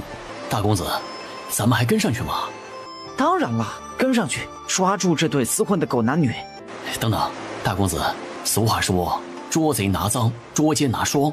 再说了，现在这个天色还早，他们应该不会发生什么。不如这里先派人守着，然后您先回家将老爷请来。这样一来，最后不管大小姐有没有与那谢战苟且，只要揭发他与有妇之夫的私情，老爷必然震怒。薛先生，我是陈家业，多年不见，还请出来一叙。轰隆隆，轰隆隆，一阵轰隆声传来。不好，是山洪，快跑！谢战反应最迅速，他在第一时间拖着陈宝珠朝屋后的山上奔去。快跑！邵将军，我们要下去救人吗？族长还在下面，也不知道能不能安全躲过这一劫。不去。谢战让他办的事儿他办了，他可没让自己再去救他。生死有命，富贵在天，一场山洪夺走了陈家家主及20多名核心成员的性命。陈宝珠动了胎气，谢战为了救陈宝珠被石头砸伤，如今昏迷不醒。你真的回南地了？是啊，刚到。陈家昨天出事了，你知不知道？哎呀，路上听说了。陈家业、陈家玉都死了，还有他的2个儿子，几十个族中精英都死了，真是惨呐！这下他们陈家真的是伤了元气了。对呀，他们这是被人一锅端了，这确实是蛮惨的。其实他们岂只是伤了元气而已啊！等着吧，陈家距离覆灭那不远了，即使不覆灭，也会变得名存实亡。你的意思是，这一切都是谢战算计的？你会不会想多了？这一切都只是巧合而已吧？真的只是巧合吗？要知道出事的都是秦六夫人预测最会先乱起来的陆陈朱3家中的2家哦。而且谢战的昏迷真的是昏迷吗？谢战真是个疯子，他就不怕自己也死在了山洪里？谢战真是个疯子，他就不怕自己也死在了山洪里？我只能说谢战是个狠人。那你知不知道为什么陈家业和陈家玉会带着那么多陈家的嫡系核心成员前往普贤寺山脚下呢？和我有关？是啊，陈家就是为了前去围堵你才遭此横祸。哎呀，这锅他真是又黑又重啊！谢战，你个铺盖仔！陈家的事先放一边，你帮我约一下朱昌年，越快越好。你们真要掺和进来？他们人都到了南地，后续的物资会陆续运到，像是开玩笑的样子吗？你今天去了普贤寺山脚下的香客街，还不老实交代？老爷，消消气，孩子有做的不对的地方，要好好和他说，他会改的。你给我闭嘴！都是你把孩子惯的无法无天了，还不赶紧把事情一一说来？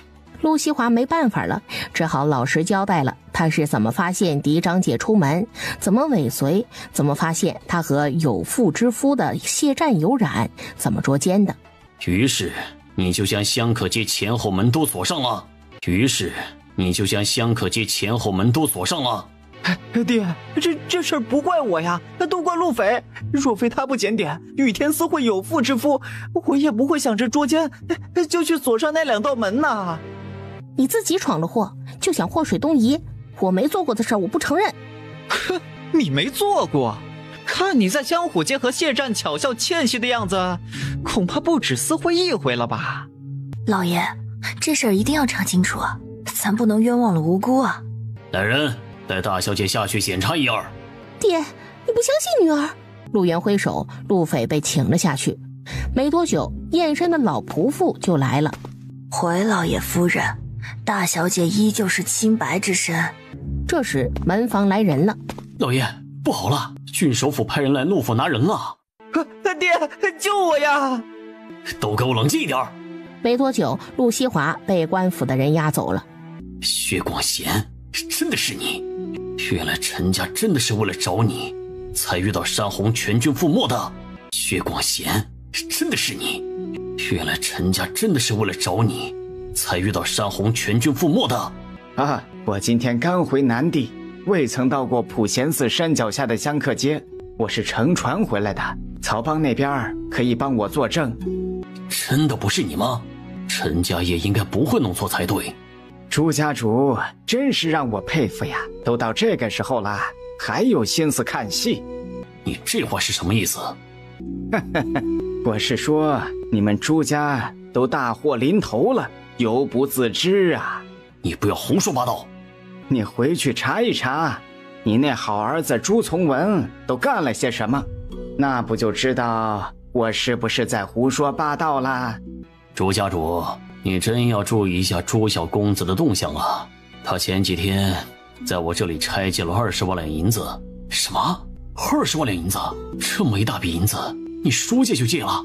季大兄，你这样就不地道了，你好歹让人来和我说一声啊！我姬氏钱庄是开门做生意的，令公子有抵押物，我岂能把生意往外推？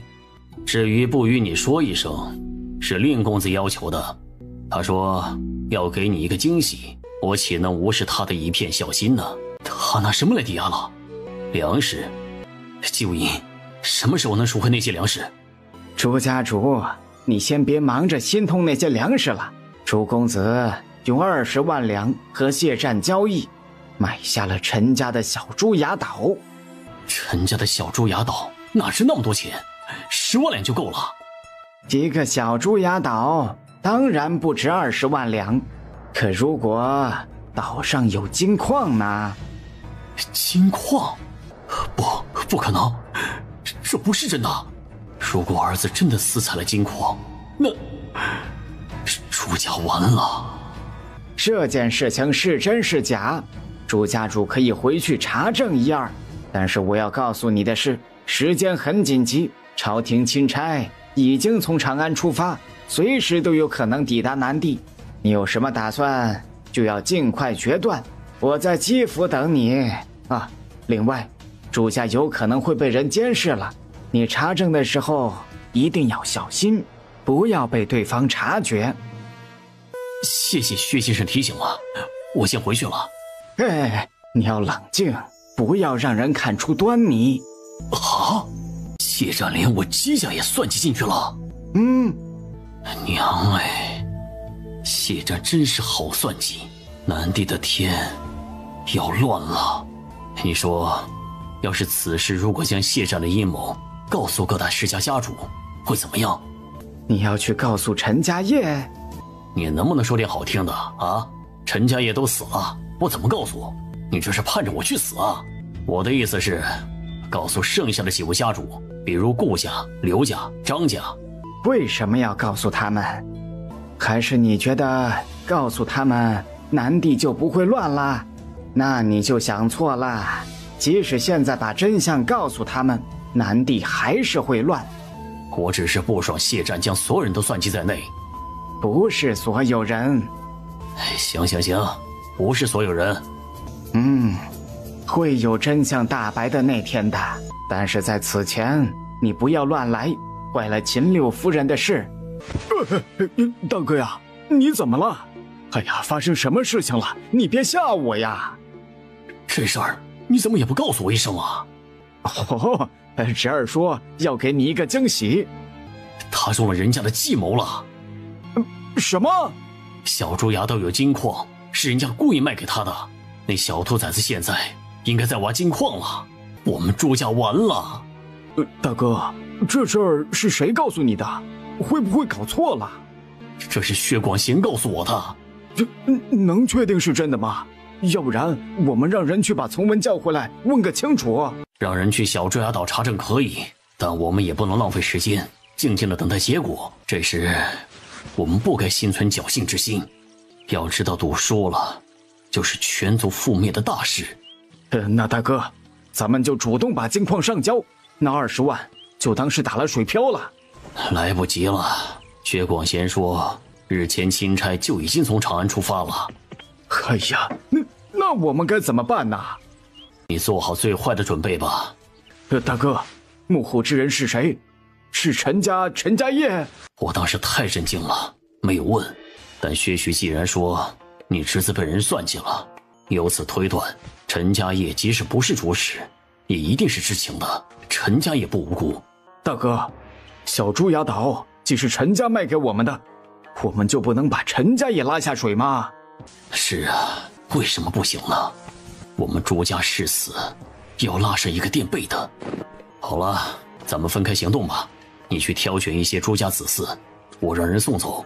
如此，我们朱家血脉不至于断后。没上族谱的，特别是鲜为人知的私生子，能送就送出去吧。这事交给你了。我现在要去见一个人。大哥，你是去见薛广贤吗？薛广贤这次特意告知咱们这事儿，是不是有所图啊？我知道他有所图，还是你想咱们朱氏一族偌大的资产便宜了幕后主使，便宜了那位？不想。朱常年去而复返，薛许一点也不意外。薛先生，幕后主使是谁？谢战。是他，竟然是他！可我朱家与他近日无冤，往日无仇的，他为何算计我朱家？难道是受陈家业之使的？总的就一句话，你们挡着他的道啦。他们，也就是说，除了朱家之外，还有人挡了他的道？挡什么道啊？南地就像一块肥沃的土地，6大世家各占了其中一片，并种上了果树。6大世家就像是守林人，守着自家的果林。6大世家加起来，再加上一个姬家，起码占据了南地这片土地的10之8九，剩余的地方才是小商贾、小富农生存之地。在这样的背景下，谢战想带领着谢氏一族崛起，想在南地占有一席之地，他能怎么办呢？谢战只能用计，引发守林人混战，最好能弄死几个守林人，然后自家再去抢地盘，当上守林人。陈家业等人的身死也是他设计的？薛许笑而不语。朱常年懂了，这谢战厉害呀，厉害！薛广贤，你现在的主子是谁？目的又是什么？这个无可奉告，目的嘛，自然是为了截取利益了。明人不说暗话，我有一些朱家的子嗣血脉，想托付给你。大概有多少人？10来人吧。这人选，朱家主你那边要严格筛选。你应该知道，我们要护住你们朱家的这些血脉，并且将他们抚养成人，那需要付出多大的代价？我朱家的人我朱家养，不需要你们来养。还有，既然我们朱家麻烦到你们，自然也有众筹。我将暗地里的2大仓粮食给你，那2大仓粮食都是顶级的粮食，条件只有一个，尽可能的将他们养大成人。如果可以的话，他们长大之后，给他们一笔能安身立命的银子。朱家主大气。不用拍我马屁了，我现在就想知道如何保证你们不会拿了好处却不办事。到了这个时候了，你也只能相信我了，对吗？到了这个时候了，你也只能相信我了，对吗？是的，但是你的言行也将影响着我的决定。粮食，我朱家有的是，明的暗的，给多给少，全凭我的心意。请朱家主放心，我主子以及我薛某人都并非言而无信之人。不过我家主子经常说，客户就是老佛爷，老佛爷的需求我们当然得重视。这是什么意思？听着他的主人还是个商贾。秦六爷进来。这位是我们秦圣秦六爷，镇北侯秦越嫡幼子。六爷，这位便是朱家主。镇北侯一家不是流放平州了吗？久仰，幸会。薛先生，你们的诚意朱某感受到了。我最后再送你们1大仓粮食，这是我朱家家主的信物。你们安排人随我的心腹前去取粮吧。朱家主，你是对的，有些事知道的人越少越好。我再拿2仓粮与你抵押，贷款18万两银子，抵押期限1天。你敢吗？我有什么不敢的？敢就行，咱们就定下契约吧。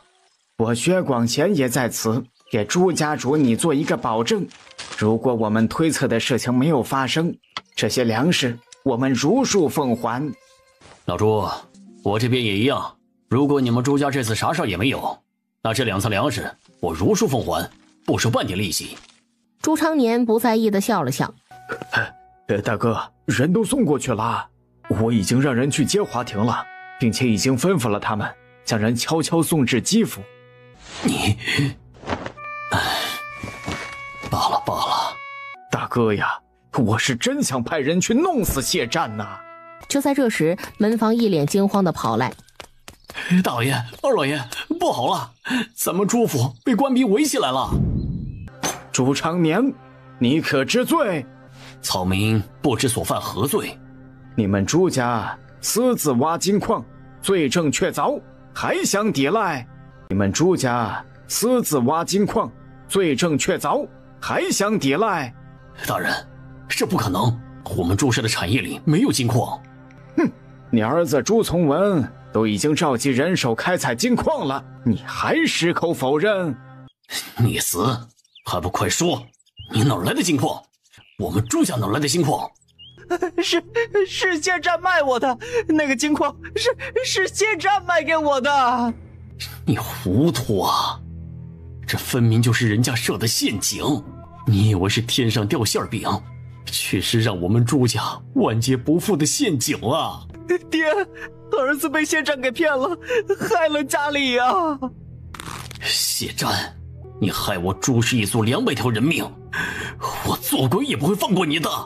哼，休得胡言乱语！来人呐，将朱氏一族全部押入大牢！家主，你的名声不要紧。这些人真是太可恶了！朱家父子这样将你暴露在众目睽睽之下，会不会影响你后续的计划呀？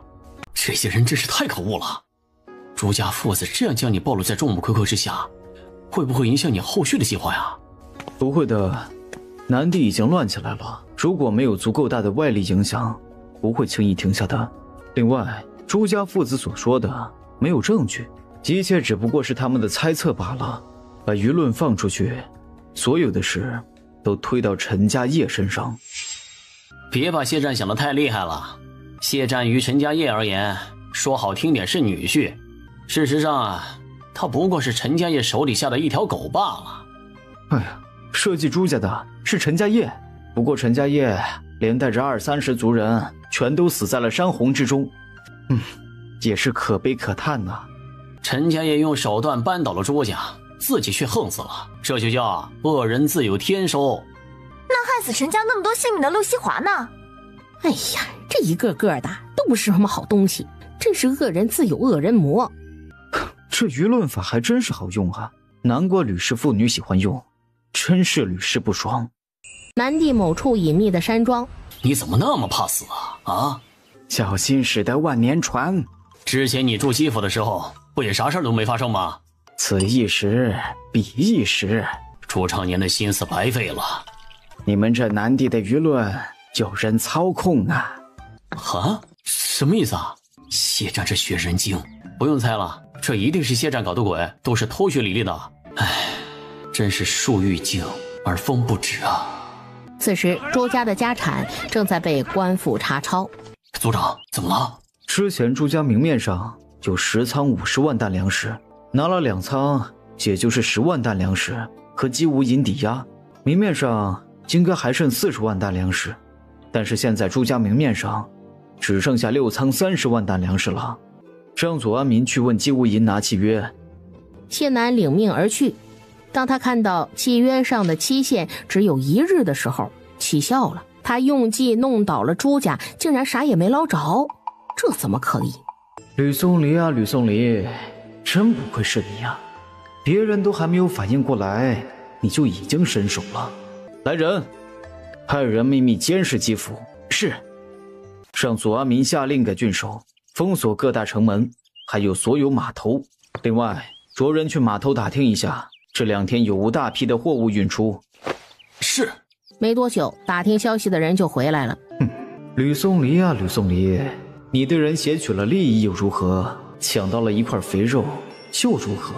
要瓮中捉鳖，我要让这块肉烂在南地。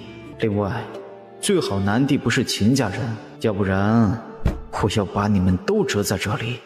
这日，姬无隐从薛许那儿回到了姬府。老爷，有人在监视姬府。啊，那老不死的是对的，谢战太聪明了，估计他已经意识到什么了。看来下次过去找他们时要更谨慎了，防止被跟踪。哎呀，咱们要抓紧啊，速度要快。他们盘下了4家店，分别在陆家书肆或边上或对面。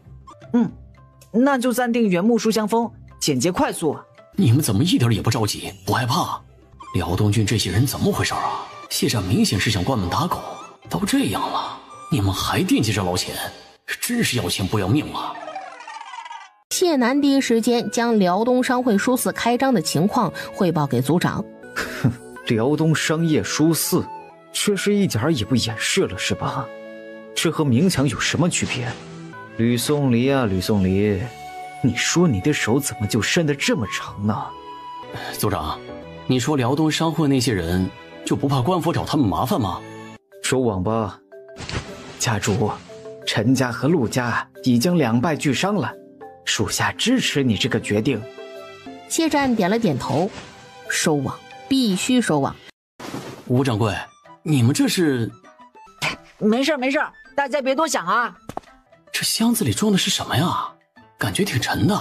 我估计是这几天的营收。我也这么觉得。那小匣子里装着的是银子吧？那大箱子装的就是铜钱喽？不是吧？这家书肆新开张第3天，竟然挣了这么多呀！人家已经很便宜了，挣的都是该挣的钱。哎呀，是啊，咱们也不能光盯着人家挣了多少钱，也得看自己有没有受益呀。走，咱们跟上去看看，反正书肆都快打烊了。街市钱庄，今天依然很多人在排队取钱。哎呀，吴掌柜，你来了。是啊，季大少。后面这些是我们辽东商会4家书肆3天的营收，麻烦你们清点一下。好说好说。清点完之后都存进咱们钱庄是吗？是的。自此彻底解决了街市钱庄的挤兑危机。谢战，你怎么在这儿？七爷，游戏该结束了。什么？这是什么意思？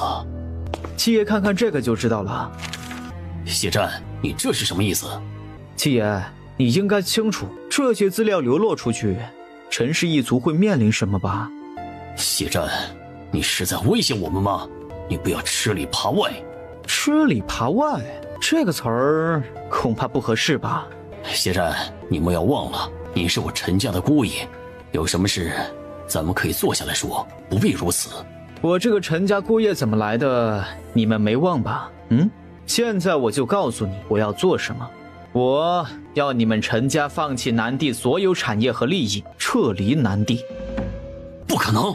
你们陈氏一族族人个人资产可以带走，陈家在南地的所有产业还有利益折合成现银，我允许你们带走2成。如果我不同意呢？如果不同意的话，我就将这些资料交给官府或者钦差大人，让你们陈氏一族步朱家的后尘。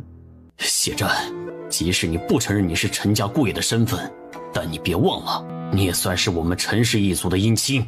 还有，小朱崖岛后面是你在经营，如果你将这些交给官府和钦差，皇上降罪下来，你属于从犯，同样逃不掉一死。那你可以试试，看看我会不会有事。七爷，你可以召集陈家族老商议一下，我给你们1个时辰的时间。陈七爷神情恍惚，不自觉地点了点头。七爷，你也不必感到愤懑，觉得被我谢战威胁了怎么样？我接到消息，陆家换家主了，是陆家的嫡长女陆斐。以七爷的头脑，应该想到了此事对目前双方局势的影响了吧？临川郡阮家不愿意支持姑爷陆源，未必不愿意支持外孙女陆斐，故而陈家和陆家的斗争最终以陈家的失败告终。即使此时陈家愿意停战和谈，陆家也未必会答应了。如此一来，你接手陈家产业的话，同样要面临陆氏的打压。如此一来，你接手陈家产业的话，同样要面临陆氏的打压。你同样是死路一条啊！这就不劳你费心了，七爷可以请了。陈七爷面色灰白，不管怎么选，他们陈氏一族都逃不掉一败涂地的结局。陈氏一族离开南地的这一幕，也落在了薛许、秦胜、姬无隐等人眼里。谢战鸠占鹊巢啊！这是陈氏一族真惨呐！哎呀，谁让陈家业引狼入室呢？陈家就该有此劫呀！当初不是你家秦六夫人让我将谢战死命的往陈家业跟前引了吗？陈家业这锅背得属实冤枉。老不死的，你既已察觉谢战收网的举措，咋不去搅和搅和？咋搅和呀？谢战是秦六夫人的仇人，陈家是我的仇人，你让我帮谁呀？而且你觉得陈氏一族的人像是会听我的吗？倒不如让他们狗咬狗算了。而且我们也忙着呢，懒得掺和进去，都忙着搂钱呢。不得不说，你们这群人呐，真是艺高人胆大。南地这么乱，你们火中取栗啊！哼，撑死胆大的，饿死胆小的。你们来南地坏谢战的事，摘谢战的果子，就不怕他报复？辽东大舞台，有种他就来。陈氏一族的人全部离开后，谢氏一族的人陆续的迁入了。翌日，谢战亲自前往陆家拜访陆老爷子，双方约定了就此停战，前陈恩怨就此一笔勾销。秦胜，是你吗？秦胜！秦胜眉目冷淡，充耳不闻。媳妇儿说过，他长得俊，让他在外面也要保护好自己。谢战亲自接待了罗氏和赵明楼。高谈他怎么了？不舒服吗？还是累了？哎，阿战，她是孕妇，身体容易累，累就不想说话，不想理人。你体谅一下。刚才逛街时，她说她好像看到秦胜了，我就说她肯定是累得眼花了。好的，岳母，我知道了。谢氏一族族长谢战接旨，罪臣谢战接旨，罪臣谢战接旨。奉天承运，皇帝诏曰：谢氏一族族长谢战流落恶地，犹不忘为君分忧，今于社稷有功，故赦免谢氏一族先前所有罪状。谢氏一族即日起恢复良民身份，钦此叩谢皇恩。吾皇万岁万岁万万岁！谢族长，请起吧。谢左大人。左安民微微颔首。家主，是不是该着手解决南地的灾民问题了？不急，等我将几只小老鼠抓了以后，就开始着手处理此事。秦胜回到山庄的时候，整个人是闷闷不乐的。哎，你怎么了？嘿，这出去一趟，回来就拉成个脸。回来的时候遇上了个晦气的人，怎么可能要暴露了？怎么回事啊？是这样的。薛许听着，当他听到谢战之妻赵玉檀喊出他的名字时，行了，别闷闷不乐了，出门一趟。秦胜不理他。哎呀，放心吧，你只是被他看了一眼而已，秦六夫人不会嫌弃你的。秦胜沉默。我要不要给你们转移到别处去？不必了。你们不是很怕死吗？怎么不想转移了？是福不是祸，是祸躲不过。辽东郡侯城郡首府，薛先生他们刚将朱家的这些孩子送出来，没多久，南地各大城门就被封锁了。如今3大粮仓，目前只起了其中1大仓送出南城，目前这些粮食还在海上飘着。哎呀，闺女这桃子摘得有些大呀。朱氏一族一共送出来多少孩子？11人。吕宋离让人去请秦衡，晚点他和秦衡一起去见一见那些朱家的孩子。爹，咱们这个新帝也是命好，回回肚子一饿都有人喂饭给他吃。他这个样子搞，名声好不了。不提皇帝了，刚才周达说南地封锁了各大城门，薛先生和秦胜刚到南地，就将朱氏一族暗藏的粮食一锅端了，这不是小打小闹，被察觉是难免的。谢战又不傻，对吧？加上此前前往南地的钦差是左安民，谢战让人封锁南地各大城门，太正常了。那怎么办？这情况不会被谢战瓮中捉鳖吧？女婿以罪臣的身份出现在南地，终归不妥。爹不用担心，问题不大，谢战奈何不了他们的。程天青到了基府大门后，一声令下，官兵们迅速将基府给围住了。程大人，缘何如此大阵仗啊？原因自然是你姬无银犯事了。敢问我姬某人所犯何事？有人报官，说你姬府窝藏朝廷罪臣逃犯。冤枉啊，大人！敢问大人，是谁诬陷姬某人？可有证据？既然敢违你姬府，自然是有所倚仗。至于证，薛许几乎在官兵围住基府的第一时间就接到了消息。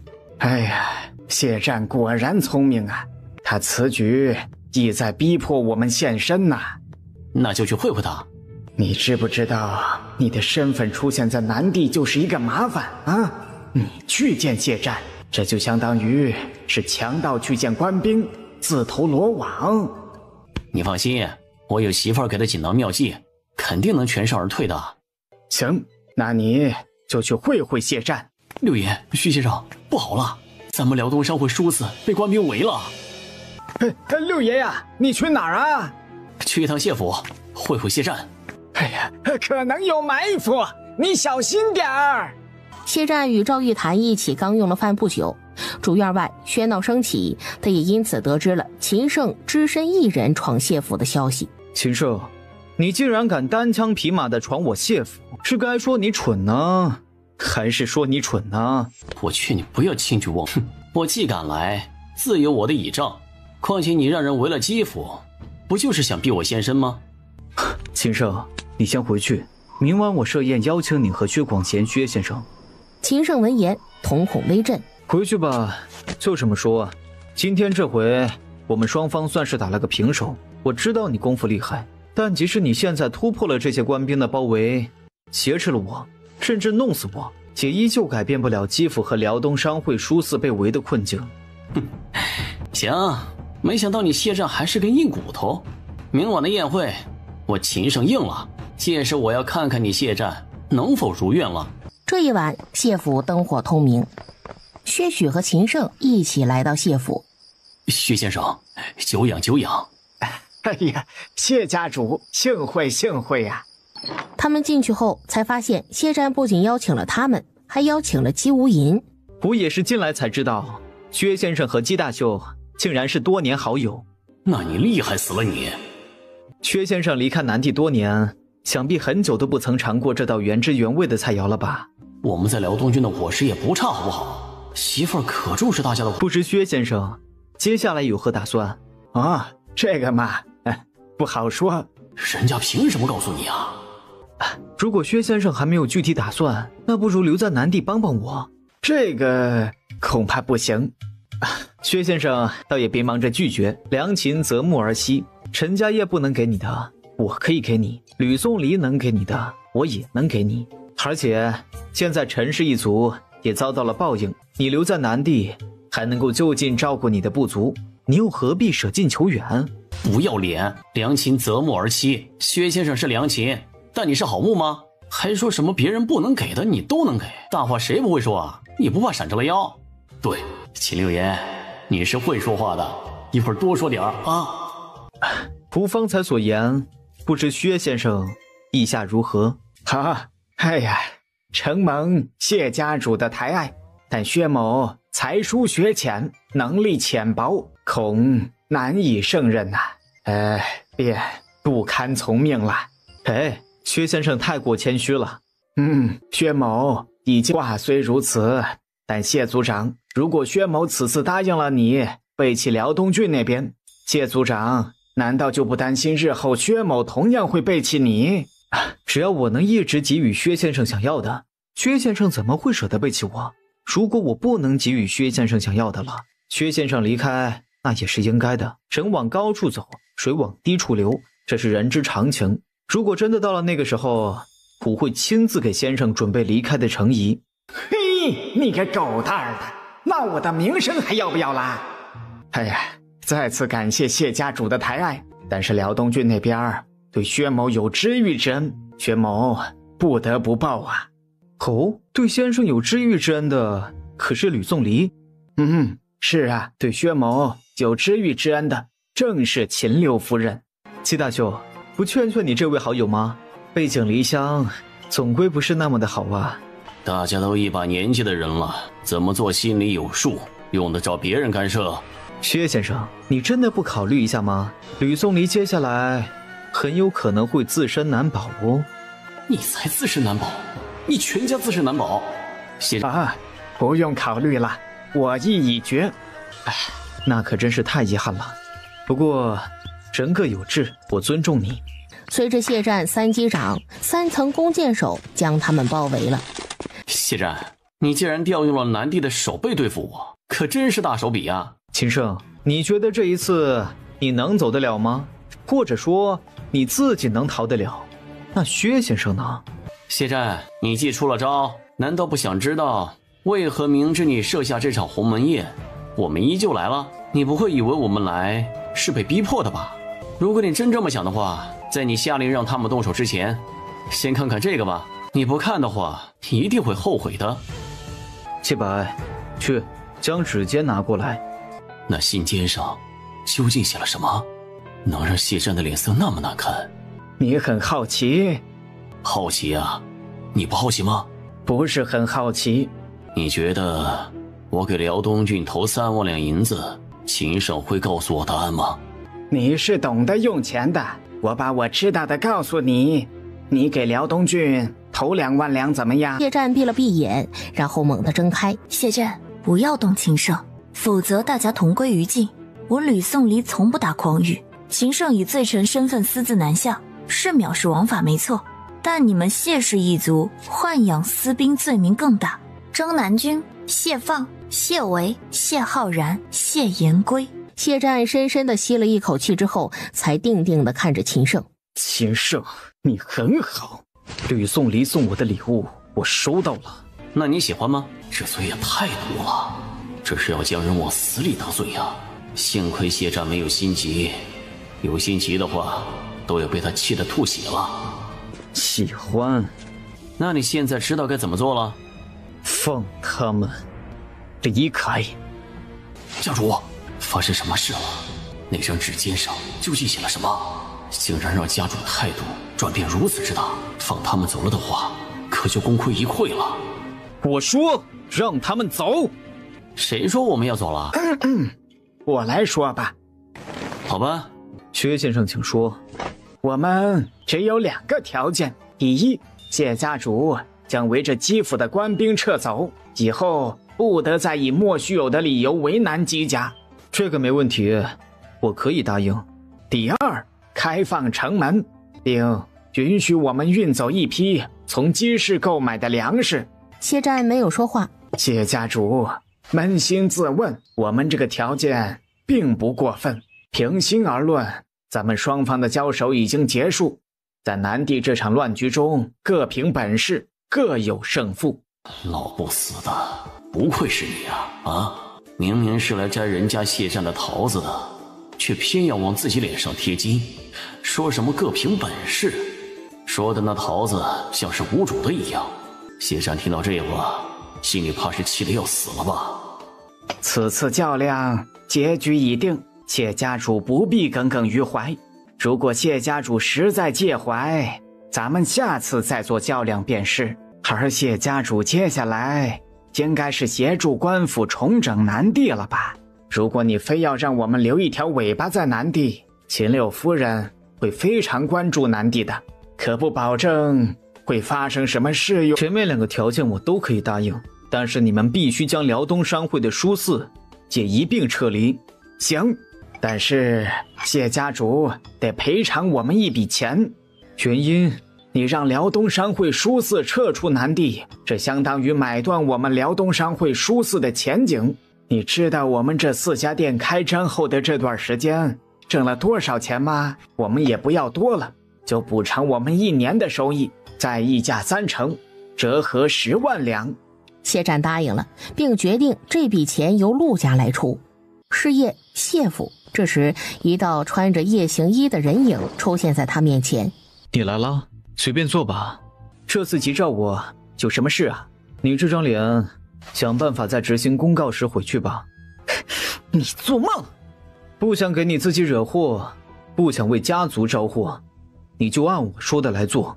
你突然提出这么一个过分的要求，总得让我知道发生了什么事吧？谢战只得将事情的原委道出。谢战，你可真是好样的！翌日，人们发现辽东商会书肆的官兵终于撤走了。你们要关门了？这才开张几天呢？你们这书肆生意这么好，怎么就经营不善了？是不是有人逼迫你们呢？是不是你们卖的书本纸张定价太低了，然后入不敷出了？吴掌柜啊，你把价钱调高一点啊，这好歹让书肆能够经营下去啊，我们都是可以接受的。是啊，适当调价我们可以接受的，不要关店呐。南地不太友好了，我们要回辽东郡去了。咱们这外来的商人斗不过本地的坐地虎啊，以后要是像这回一样，不时被官兵围上一次，对书肆的名声伤害太大了，不知道的还以为我们书肆干了啥违反法律的事情呢。之前书肆被围的时候我就说了，肯定是陆氏捣的鬼，就是为了排除异己。确实啊，陆氏和官府的关系那是非常紧密的。陆氏还有脸这么干呢？他家的东西卖得死贵。吴掌柜，你们走了，那我们以后是不是都买不到这么便宜的书籍和纸张了？其实血光纸在咱们辽东郡更为便宜，我们大老远的运来这里，成本增加了，价格自然就会贵一些。有多便宜啊？1刀10文。这是真的还是假的？我去，哎呀，这个陆氏真是不做人呐！陆氏奸商。那书本呢？你们的书在辽东郡当地是不是也很便宜啊？那是当然了，大家挑一挑选一选吧，机不可失，失不再来。咱们店里的书籍纸张，这回真是亏本卖给大家了。陆家的主事者找到五人，要求他立即关店。可是我们店里的东西还没有处理完呢。我给你们1万两，东西你们自己带走。那当然没有问题了。翌日，辽东商会书肆东南西北城的4店开始免费送老客户书籍以及文房四宝。诸位，咱们这次真的是要关门了。我想去辽东郡了。可是咱们南地文风还鼎盛些，辽东郡听说那边连识字的都不多，府学啥的都是摆设，废弃不用的。各位，我们辽东郡侯城筹备的书院很快就会建成了，我们的父母官辽东郡郡守吕德胜大人将成为我们书院的名誉山长，吴某在此欢迎各位相公前去游览参观。啊，吕德胜是那位与先帝及3位山长铭刻于3绝碑上的吕大人吗？对，就是他。各位，咱们青山不改，绿水长流，吴某在辽东郡恭候各位。吕德胜啊，那确实。侯城郡守府。闺女啊，咱们这位刺史大人真是越来越难打交道了。爹，您累不累啊？我给您捏捏肩吧。闺女，你别这样啊，爹害怕。没事儿，闺女好久没孝敬你了，去泡一壶大红袍来。哎呀，连那仅剩的2两大红袍都舍得给我泡上一壶，哎呀，我更加害怕了，有没有？真香啊！爹，这茶果然很香，对吧？这茶还是姬无营送的，上次随船送来就2两，多都没有，估计啊是他的珍藏。闺女啊，不是爹不去要铁矿石，而是咱们把辽东郡建设得太好了，刺史在辽西郡下不来台，他不高兴啊。上次我去要铁矿石，刺史府的管家送我出门的时候，不住的暗示说我们辽东郡动静太大了，什么事儿做个中不溜的就可以了。爹，可咱们辽东郡要发展，确实需要铁矿石。那些铁矿石熔成铁水，打成农具，以适当的价格卖给老百姓，可以让老百姓种地的时候事半功倍。闺女啊，朝廷对咱们身正不怕影子斜，他要是怀疑，就让他派人来查。对，我们就是这么有底气，不怕查。爹，女儿听过一句话，当官不与民做主，不如回家卖红薯。那石涛自己尸位素餐，却不允许您做出成绩，真是太可恶了。爹，这石涛不行，您来当这个平州刺史，怎么样？闺女啊，你刚才说什么了？爹，你又不比那个石涛差，一个区刺史之位，难道还当不得？那确实，我就不比石头差，比他强多了，好吗？再说了，爹，女儿也舍不得你去给人家鞠躬弯腰、伏低作小。等你当上刺史，铁矿石用多用少，还不是您说了算？闺女儿，你说的对。接下来要怎么做？你尽管说。爹，此事容我计划计划。不过在此之前，这铁矿石，爹，其实你往好的方面去想，你这伏低作小的机会是用一次少一次啊。在诡辩歪理方面，他谁都不服，就服他家闺女。这一次您去刺史府，顺便带几台打谷机和几套农具过去。不带，一台也不带，一台都没有，还送给他几台？他怕不是在想屁吃啊！先帝那么难搞的人，我都摆弄得服服帖帖的，区石涛，我就不信还搞不定他。爹真厉害，那今儿个就回去和娘好好吃顿饭，明天走一趟。吕宋离推着他爹出门，听到能早退，吕德胜心中欢喜，半推半就的出了门。爹，早去早回，闺女等你好消息。辽东郡安县码头。吴掌柜，这就是辽东郡了。是啊，目前辽东郡一共有5个码头，安县码头便是其中之一。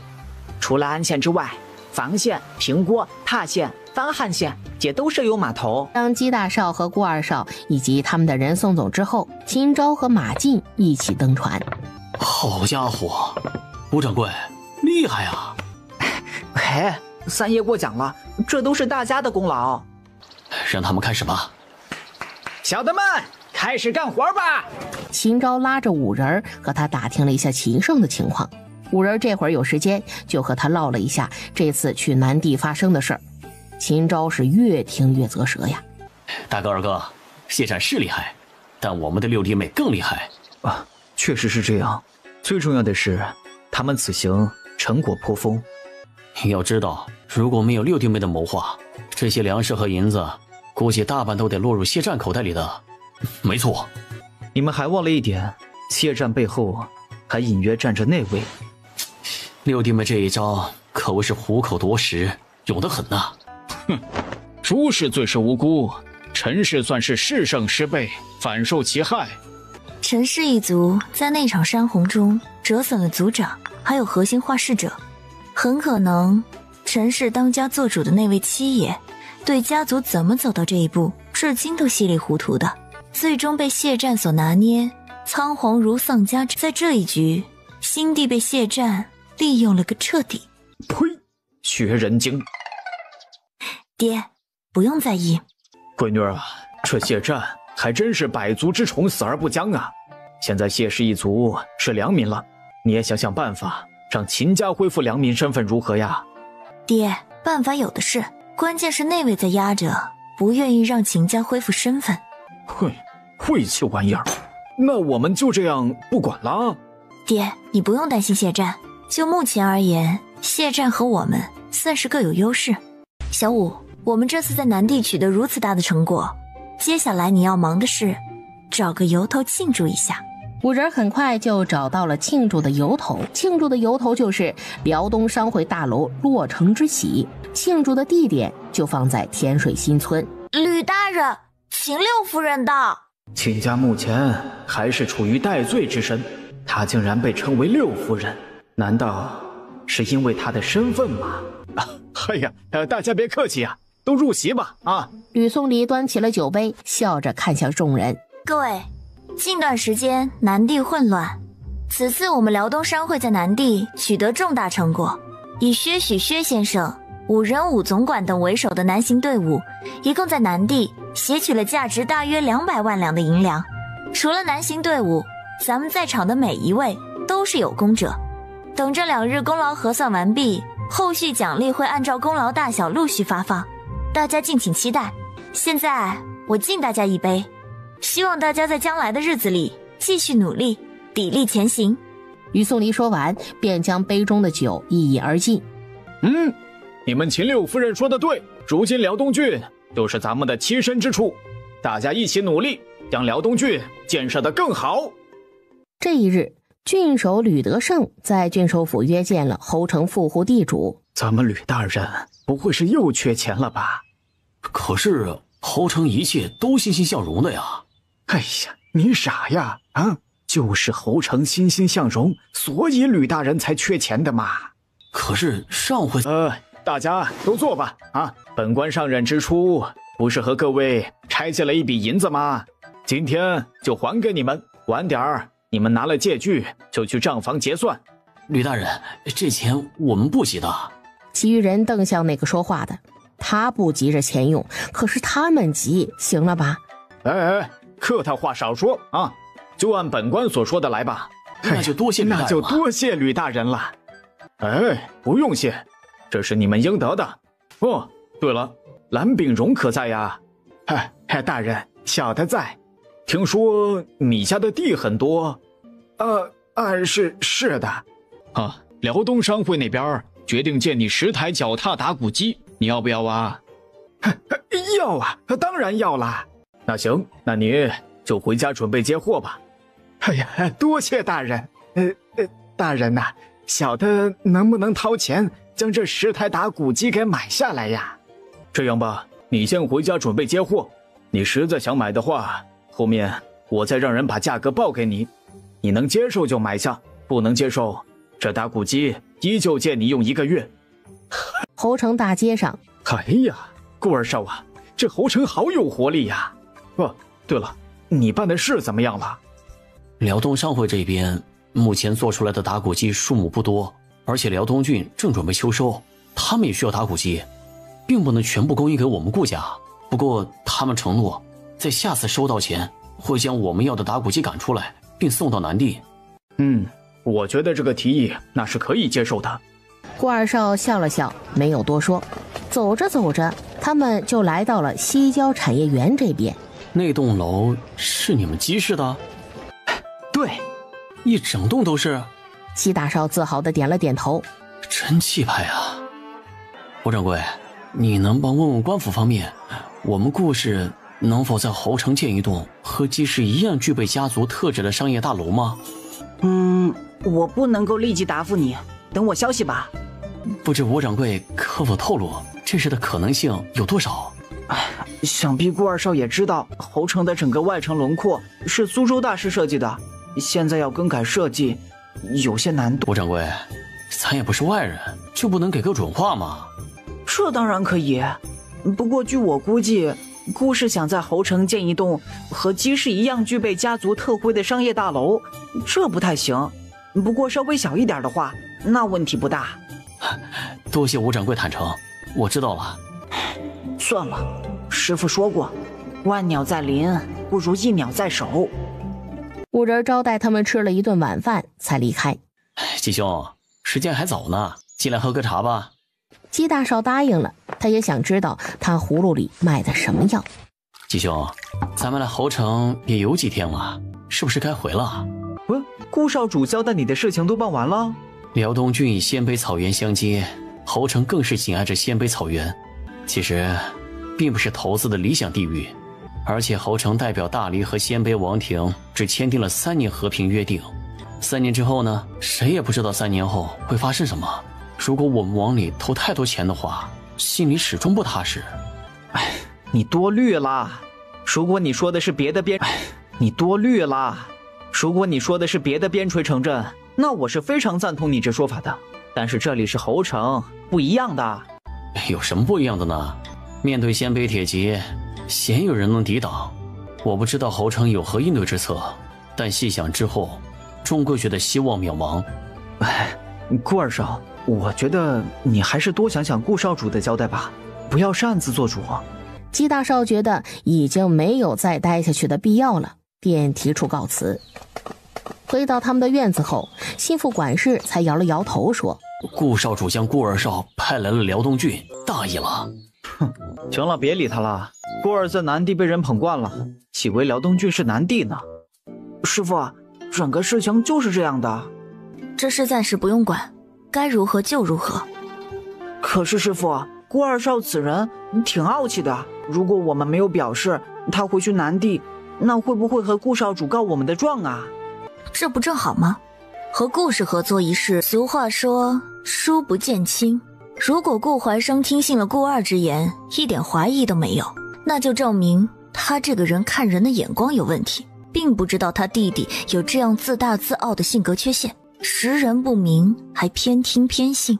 如果他没有听信顾二的话，就说明他还有一定的辨别是非的能力，也知道顾二是什么德性，就这样还派他过来，要么就是一种试探，要么就是极信任他这个弟弟，对这个弟弟抱有脱离实际的想法和期待。天水新村宴席之后，秦家三兄弟难得同时回家了。爹，不是赚钱了吗？可以分一点给四婶婶吗？为什么这么说？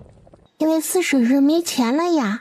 现在四堂弟和七堂弟可惨了，以前很容易就能得到的东西，现在都要干活才能得到，而且最好是兄弟俩相互配合完成的才快，要是不配合是很浪费时间的。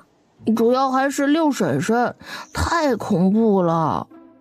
是呀，自从六婶婶和四婶婶谈完之后，四婶婶就变了。不止四婶婶啊，如果四堂弟和七堂弟他们两个人不合作的话，想要的玩具什么也得不到。咱们家怎么那么穷啊？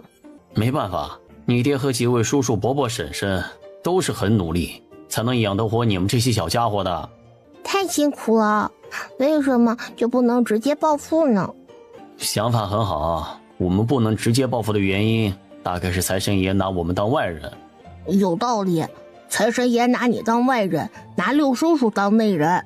我看你小嘴会叭叭的，要不要爹把你送给吕叔公，让你继承他的衣钵算了啊？吕颂离回来的时候，正好听到他们的对话，不由得忍俊不禁。六婶婶，你笑什么呀？我有说错吗？你说的没错，很对，关键是你不能拉一个踩一个，往你亲爹伤口上撒盐。是吧？爹。长安皇宫，辽东郡要办书院。吕德胜在折子上说，请他题字。皇上，这吕大人还是很有眼光的，您不如就给题一副。呸！马屁精。行，就依张爱卿所言，来人，笔墨伺候。没多久就写下了辽东书院4个大字儿。哎呀，好字儿啊！的确是好字啊，真乃龙蛇飞动，笔走游龙啊！等墨干了之后，让下面的人600里加急给吕德胜送去。他刚留2位大臣一起用过午膳，内侍就匆匆来了，一脸的惊骇莫名。皇上，不好了！大胆！圣驾面前休得胡言乱语！奴才该死，奴才该死！行了，说说何事惊慌？皇上，南阳地龙翻身了。什么？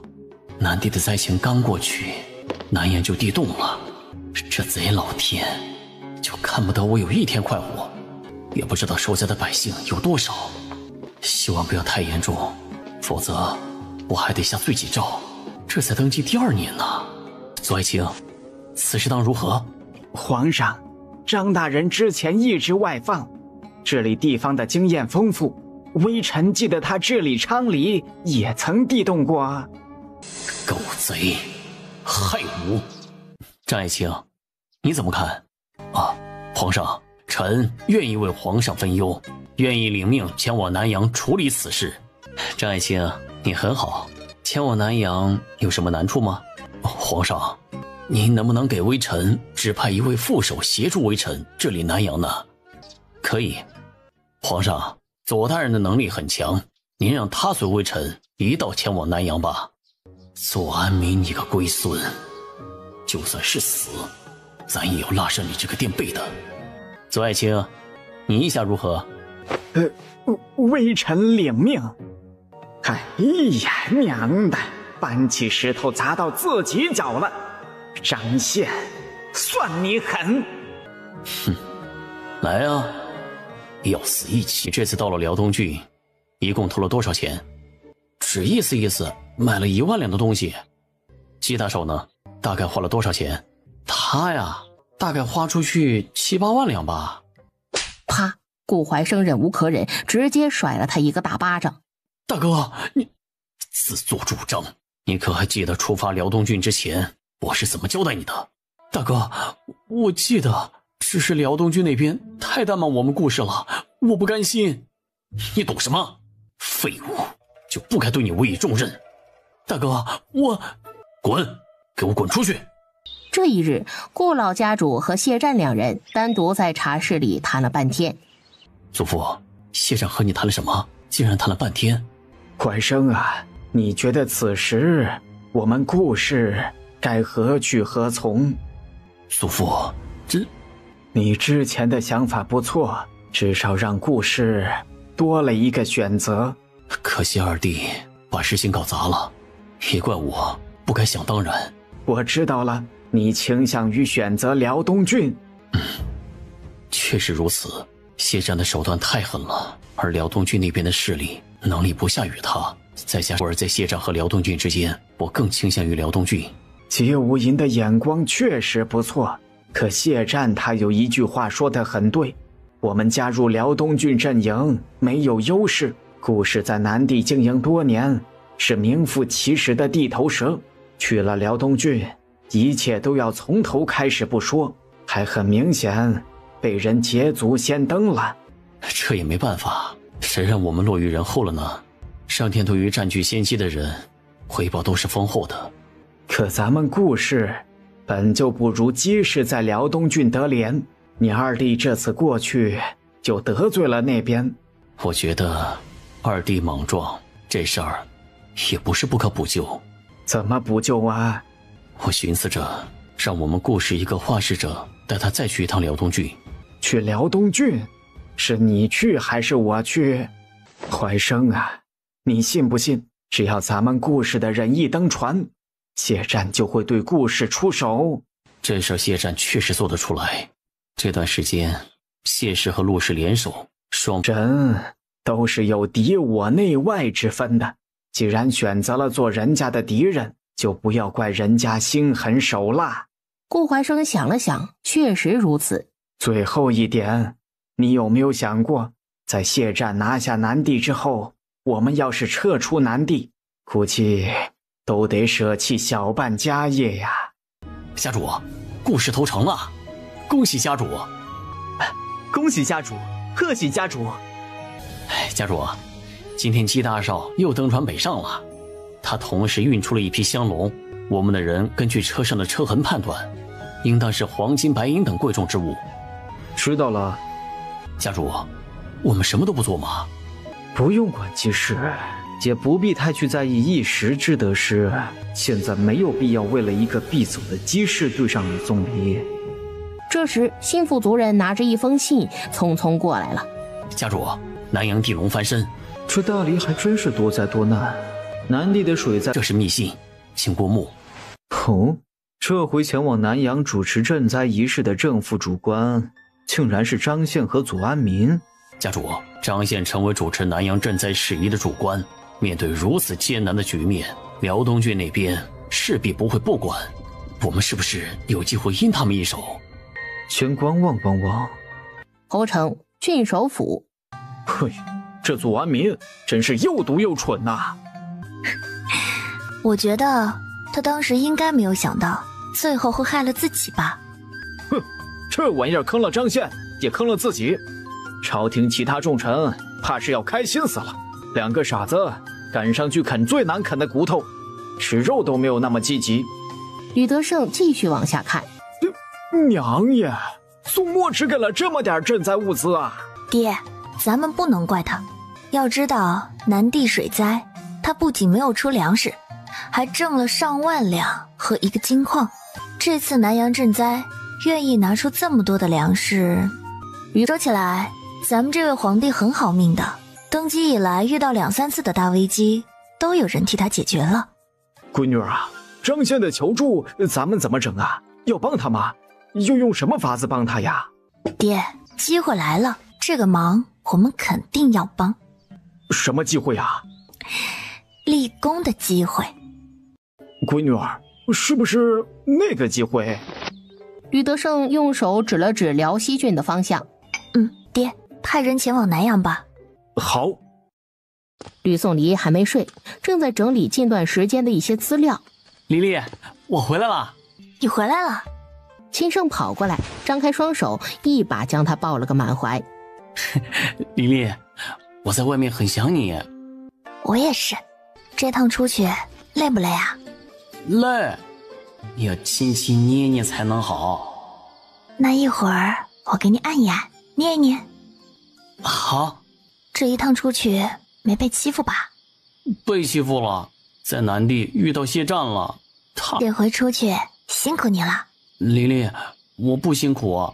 哎，对了，黎黎，在回城的时候，我和二哥一起端了辽西郡北镇的六福寨。我知道。会不会有麻烦呀？不用担心，问题不大。那就好。秦胜长臂一揽，搂着他的腰，两人双双就滚落榻上。什么时候回来的？昨天晚上到家的。这么早起来呀？怎么不在家多歇歇呀？我这趟出去太久了，有点想你们了。将士拉着他一阵嘘寒问暖，吕德胜直接看不下去了，在一旁直哼哼：哎呀，去前面衙门干活去，什么都丢给女儿，没你这样的啊。岳母，岳父不是这样的人，一定是身体不适才多懒的。你不用替他说话，他就是懒。好你个浓眉大眼的臭小子，竟然敢给我家媳妇儿上眼药！你还不赶紧去批阅你的公文？还有啊，这段时间阿胜难得回来，你多干点活，让两个孩子多点时间歇歇。见过秦六夫人。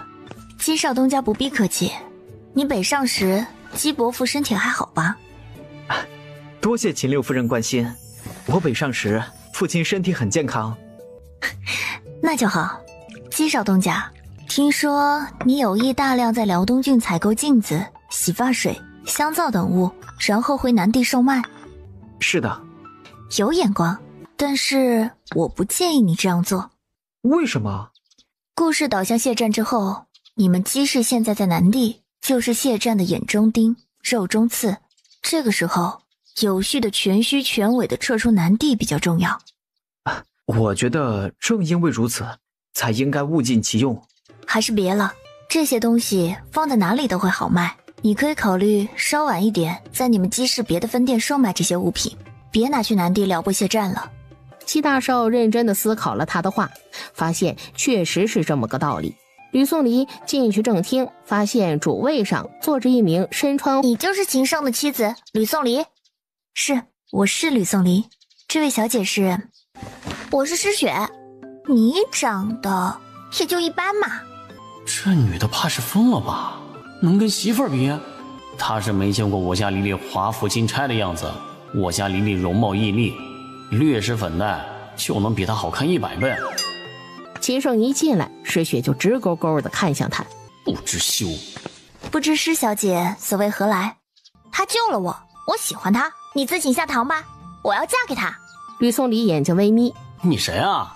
我有救过你？前天六福寨，你忘了？我救了你，你就要嫁给我，还让我妻子自请下堂？六爷，你救了我，我无以为报，唯有……那你也不能恩将仇报啊！再说了，如果每个被我救了的人都像你一样，我娶得过来吗？你跟我成亲之后，我让我爹努力帮秦家平反。我是不会和我妻子分开的，你还是另嫁他人吧。吕氏，你怎么说？做决定前多想想。施小姐这般肆意妄为，施大人知道吗？你不必管我爹知不知道，知道又如何？不知道又如何？又不会帮你。吕氏，你还是识趣点也免得最后连累娘家，啥也没落着。就因为他爹是刺史，他就可以无视道德，无视规则，无视秦胜已经娶妻的事实，为所欲为。当然，我家老爷身为封疆大吏，地方要员，我家小姐身份高贵，只要她喜欢就可以。你也别怨，这世道就是这么现实。强者可以为所欲为，弱者就只能认命了。这也许就是你的命吧。强者可以为所欲为，弱者就只能认命。这话我无比赞同，希望施小姐一直赞同下去哦。这吕宋离怕不是有毛病吧？那你的意思是同意了？他同意什么？他不同意。你们说完了吗？说完了就给我滚！你们可要想清楚，秦家身为流放犯人，住这么好的地方，这有违大理律例吧？怎么会有这样的人呢？太无耻了！吕宋离笑着摇头，确实挺无耻的。黎黎，你不会怪我吧？我怪你干什么呀？是他们癞蛤蟆想吃天鹅肉，痴心妄想。对，就是这样的。亏他还说我救了他。救命之恩无以为报，唯有恩将仇报。还真是这样。这时，秦母和蔡氏、聂云娘、苏静几个儿媳妇儿过来打听情况。听说她是刺史施涛的女儿，不会有什么麻烦吧？娘，你放心，我能处理好的。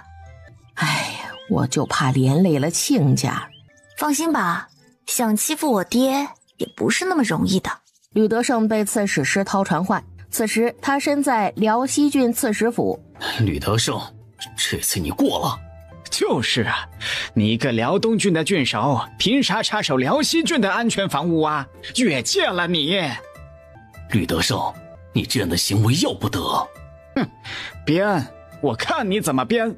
哼，这就编给你看。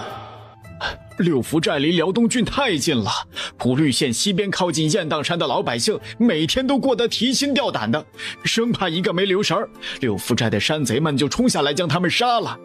近来太多老百姓去官府跪地求我们出兵剿匪了，咱们身为父母官，不得不为老百姓做主啊。你为你的老百姓做主啊，就将手伸进我的地盘。谁的百姓谁心疼？六福寨在你的地盘为祸乡里，你无能处理不了，那就我来。我不管，反正你剿了六福寨就是不对。山寨是你亲爹呀，很小不得了。你讲真的，我帮你拔除了六福寨，你难道不应该对我感恩戴德吗？怎么反而还责怪起我来了？难道六福寨有什么特别的不能除？吕德胜，你不要血口喷人，我们说的是你越界的事儿。吕德胜，你待如何？你要和我道歉，并保证像出兵剿灭六福寨这样的事情仅此一次，下不为例。行，我给你道歉，我不应该因为你的无能，处理不了辽西郡的匪患问题，而派兵去帮你剿了为祸乡里的六福寨。我保证，下次再也不派兵帮你剿匪了。哼，下次我还敢！还有什么要求就赶紧说。还有，打下了六福寨之后，搜刮到的财物如数归还给我们辽西郡。没有。吕德胜，你敢昧下这些财物？不是昧下，而是六福寨是一个穷山寨，我们端了他的库房，并没有得到什么财物，而且他们前一天还洗劫了一个村子，我们把粮食全都分给了受害的村民了。半个时辰后，石涛让他们散了。南阳，张宪在发愁。愁就对了，愁不死你。南阳情况这样，大家一起想想办法吧。我能有什么办法啊？咱俩商量着把这问题解决了，否则南阳灾后的问题处理不好，回长安后，我固然会让皇上觉得不堪大任，你也难辞其咎。你身为副官，责任确实没有我这个主官大，但如果加上识人不清、贻误国事呢？或者公报私仇，没有大局观，误国误民。闻言，左安民的神色渐渐凝重，他怒视张宪，这厮真是死也要拉他当垫背的呀。刺史府，爹，你要给我做主啊！做什么主？老爷，让我来说吧。事情是这样的，施涛没想到被剿灭的六福寨竟然还绑了他闺女。老爷，那秦六啊，我见过画像，确实长得是一表人才。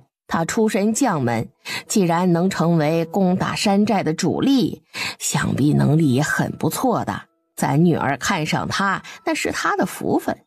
我还想着，如果这事儿能成，一来闺女报了秦六的救命之恩，二来有你帮衬，这秦家也能尽快平反，脱离流犯的身份，也不算是埋没秦家了。秦家在辽东郡的待遇，但是啊，这秦六和吕氏夫妻两人拒绝了。其实拒绝也就拒绝了，委婉一点也行，但他们一点面子也不给呀，竟然就直接将咱们雪儿给轰出来了，这也太过分了。我之所以这么生气，一来是他们太不识抬举了，二来由此也可以看出，吕氏父女对你这个刺史可没什么敬畏之心。爹，你帮我抻一抻那个吕德胜，教训他们一下。胡说什么？雪儿，你少说两句，你爹做事用不着你来指指点点。秦六不为所动，难道秦家其他人也不为所动吗？听雪儿说，秦家的女眷似乎都挺维护那吕氏的。是，就按我说的去做。也行。且说另一头，一见到自家丈夫，蒋氏就关心地问：你去刺史府没被刁难吧？放心，他们刁难就刁难呗。岳父，喝口热茶吧。你不对劲儿啊。哎呀，孩子孝敬你的，你就喝嘛，他是你女婿，孝敬你一杯茶，你难不成还喝不得了？蒋氏看他喝了，便说道：喝了阿胜的茶，你就不能和孩子计较了啊。这茶是彻底喝不下去了。说吧，你怎么了？秦胜乖乖的将失血的事儿说了。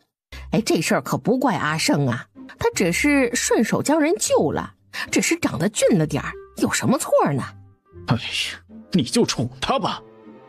这事儿还真不是我偏袒咱家阿胜，是那个失血不要脸，明知他都成亲了，还硬要扒上来，还要让咱们阿离自请下堂呢。我呸！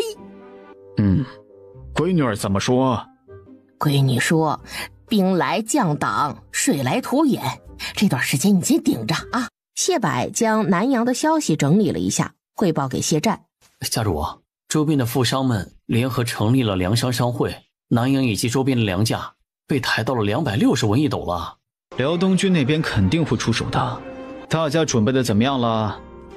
回家主，我们早就整装待发了，顾氏和陆氏都准备好了，随时都能启程。那行，明天一早我们就启程前往汝南。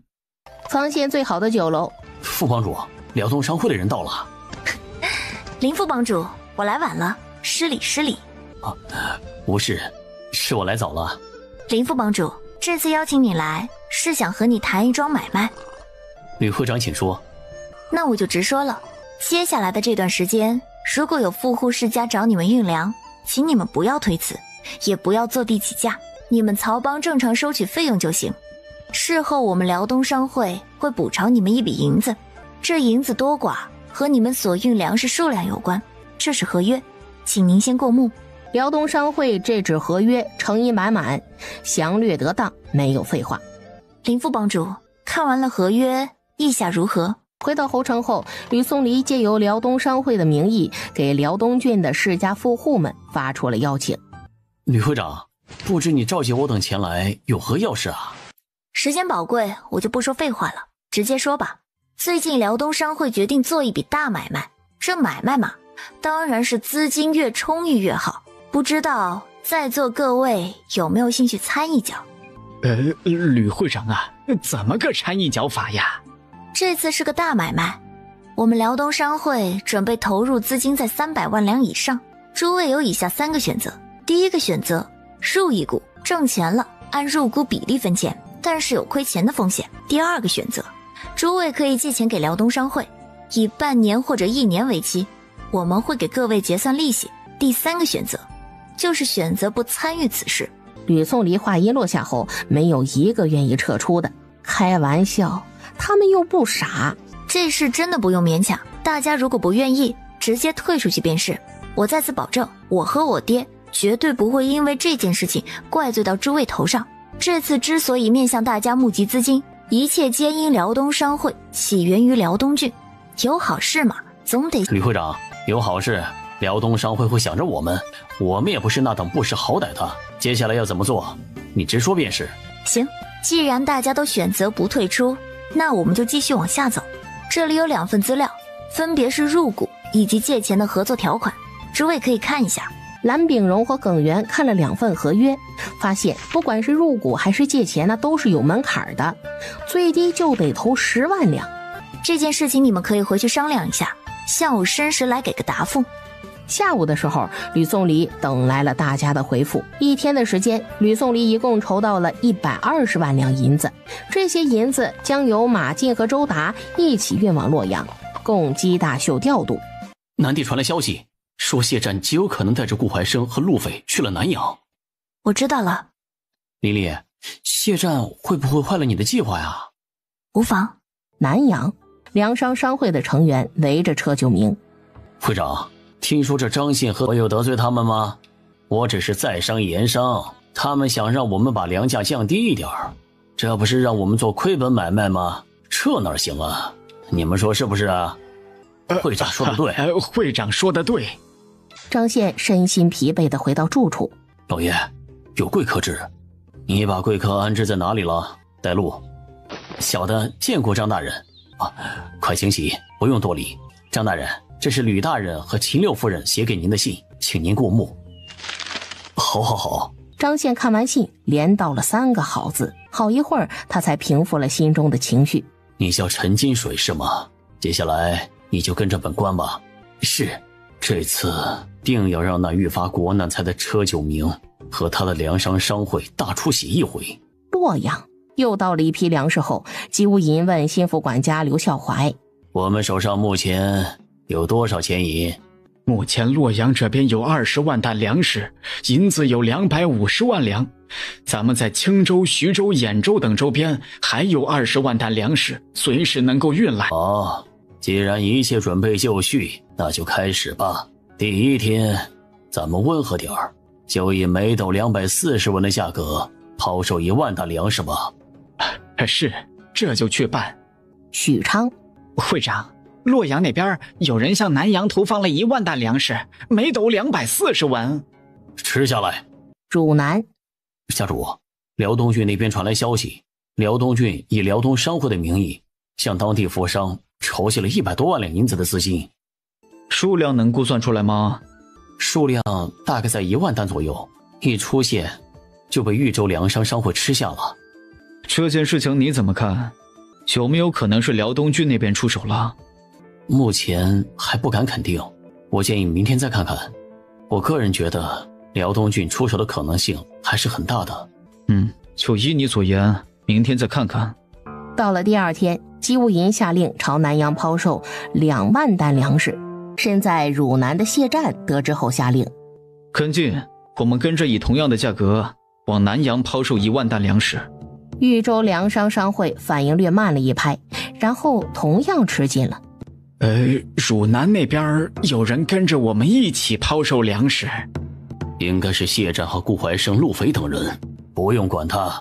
第3天，洛阳那边抛售了3万担，谢战在汝南就抛售2万担。豫州粮商商会两边都吃进了。姬无银看着许昌方向，9万担了，豫州粮商商会还能吃进多少？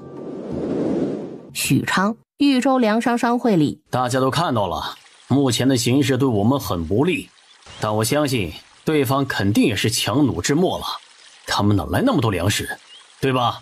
这一回只要我们同心协力，大家再拿出一笔钱来，凑在一起继续吃进洛阳汝南的粮食，一定能把他们掏空，达到咱们掌控南阳粮食价格的目的。对，会长说的对，现在正是黎明前的黑暗，闯过这一关就好了，大家正应该同心协力共度难关呢。而且这回咱们这么多人成立粮商协会联合行动，如果失败了，裴子山、单天行、周北成，你们怎么说？大概还能拿出多少钱来？哎呀，会长啊，我只是一个小小的粮商，这会儿实在是拿不出钱来呀。是啊，会长，我的全部身家也都在这儿了。真是一群胆小如鼠、不足与谋的家伙。大家亲朋故交都有吧？和大钱庄的关系不差吧？就不能借点来应急？对，我尽量吧。你们可要想清楚了，现在投入的钱，将来都能翻倍挣回来。大家回去想想，咱们就差这最后一哆嗦了。大家想想，这么长时间以来的努力，总不能让它白费了吧？接下来就是比谁的实力雄厚了。鲁威笑眯眯地收起合约。梅掌柜，相信在不久的将来，你会感谢你今天做出的决定的。梅子山瞥了他一眼，不知梅掌柜的朋友里，梅掌柜渴了吧？咱们到那边坐一坐，喝杯茶，如何？坐就坐，谁怕谁啊？等梅子山离开的时候，他整个人都恍惚了。对方竟然愿意让他从中赚取夹账费，而他竟然答应了那个姓鲁的替他穿针引线。稍晚，梅子山偷偷地登了周家的门。什么？你已经偷偷把你的10万担粮食卖了？嘘！哎呀，现在什么形势你也看到了，早点跑掉就完事儿了。你跑得可真快啊！就是这粮价有点低呀。哎呀，没办法，现在这情况，许昌和洛阳那边博弈，要么就是赢了吃大肉，要么就是亏了赔个底儿朝天。我胆子小啊，直接选择不玩，小亏点拉倒。你呢？是怎么想的？你才告诉我，就要让我立刻做决定，我不得想一想啊？不是，你不会以为对方就找上了我而已吧？哎呀，尽快做决定吧，不然我怕你会后悔的。2个时辰后，梅子山再次坐到周北城的对面。哎呀，现在已经不是之前的那个价格了。对方现在的价格是多少？季斗140，你还卖不卖呀？卖。车九明亲自去了一趟许昌最大的钱庄柳氏钱庄。哎呀，稀客呀，车会长。我这次的来意就直说了吧，我要和你们柳氏钱庄拆借1笔银子。那自然是没问题的。不知车会长需要拆借多少啊？100万两银子。哎呀，这太多了，车会长，这是不行的。100万两而已，还太多了。柳延青，你看不起我？哎呀，车会长请息怒啊，您的田地房屋都抵押过一次了。那我拿粮食抵押总可以了吧？你不要告诉我，我手上的80万担粮食还不值得抵押出100万两出来。哎呀，如今粮价混乱，最终的落点在哪里，我们钱庄也不好估算。是粮食不值钱？再怎么着，我80万担粮食放在这儿，打底也值个180万两吧。来，您先喝杯茶消消气啊，容我们钱庄这边商量一下。最终，柳氏钱庄答应借给车九明80万两银子，但是需要他用手上的粮食作为抵押物。双方拟定了契约。车会长啊，如果将来粮价不行，你手上的粮食会贬值。如果总价值低于80万两，我们有权强行没收，并且出售抵押物的权利。啰嗦。许昌，会长，我们赢了！洛阳和汝南那边没有粮食了。是的，我们赢了！险胜啊！确实啊，太险了，差一点我们就输了。多亏会长后面拿出了80万两。第8天的时候，车九明直接将1斗粮食的价格升到280文。洛阳，老爷，对方上钩了。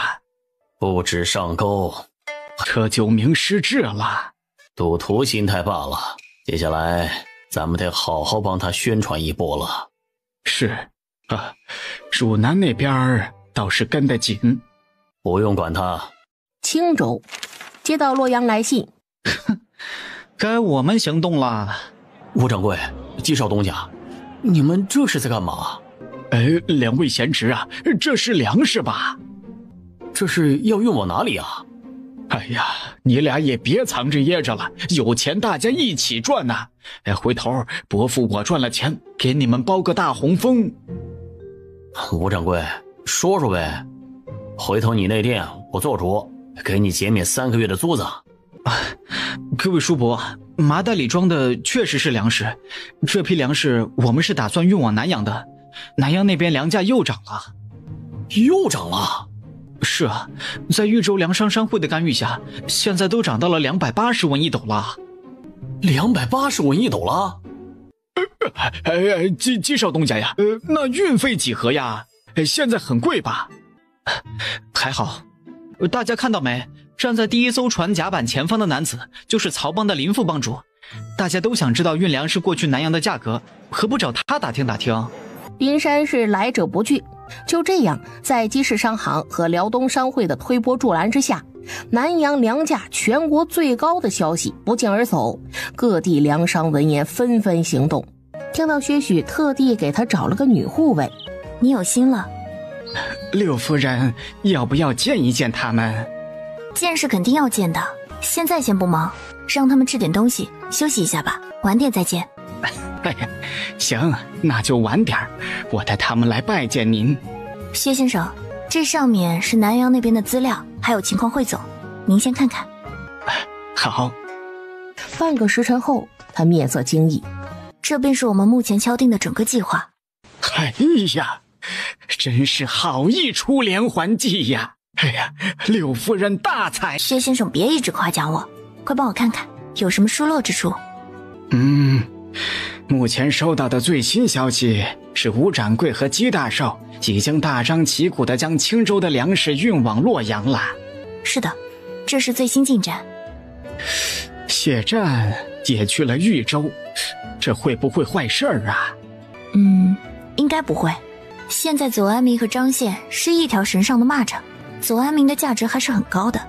谢湛可不舍得对方折在南阳赈灾一事上。他们一行人去南阳的目的就是想浑水摸鱼，占我们辽东郡的便宜。资料上说，这段时间谢湛等人跟着洛阳那边以每斗260文和230文的价格分别抛售了15万担粮食，不知道他们手里还有多少粮食。他们手上的粮食应该不多了，毕竟安置南地灾民那需要耗费不少粮食。这谢湛还是很聪明的，而且理智。六夫人，谢湛这样，我们就什么都不做吗？不用理会他，没有他也会有别人。晚点你回侯城吧。薛许点头。石涛这边要给他找点事情，让他忙起来，正好没时间惦记我们辽东郡，省得他来给我们找事儿。这事儿我来安排。先前我命人张榜收了一批人才，回头看看有哪些能用的，都登记好了，等时机成熟就能派上用场了。好的，我知道了。还有征兵一事也该准备起来了。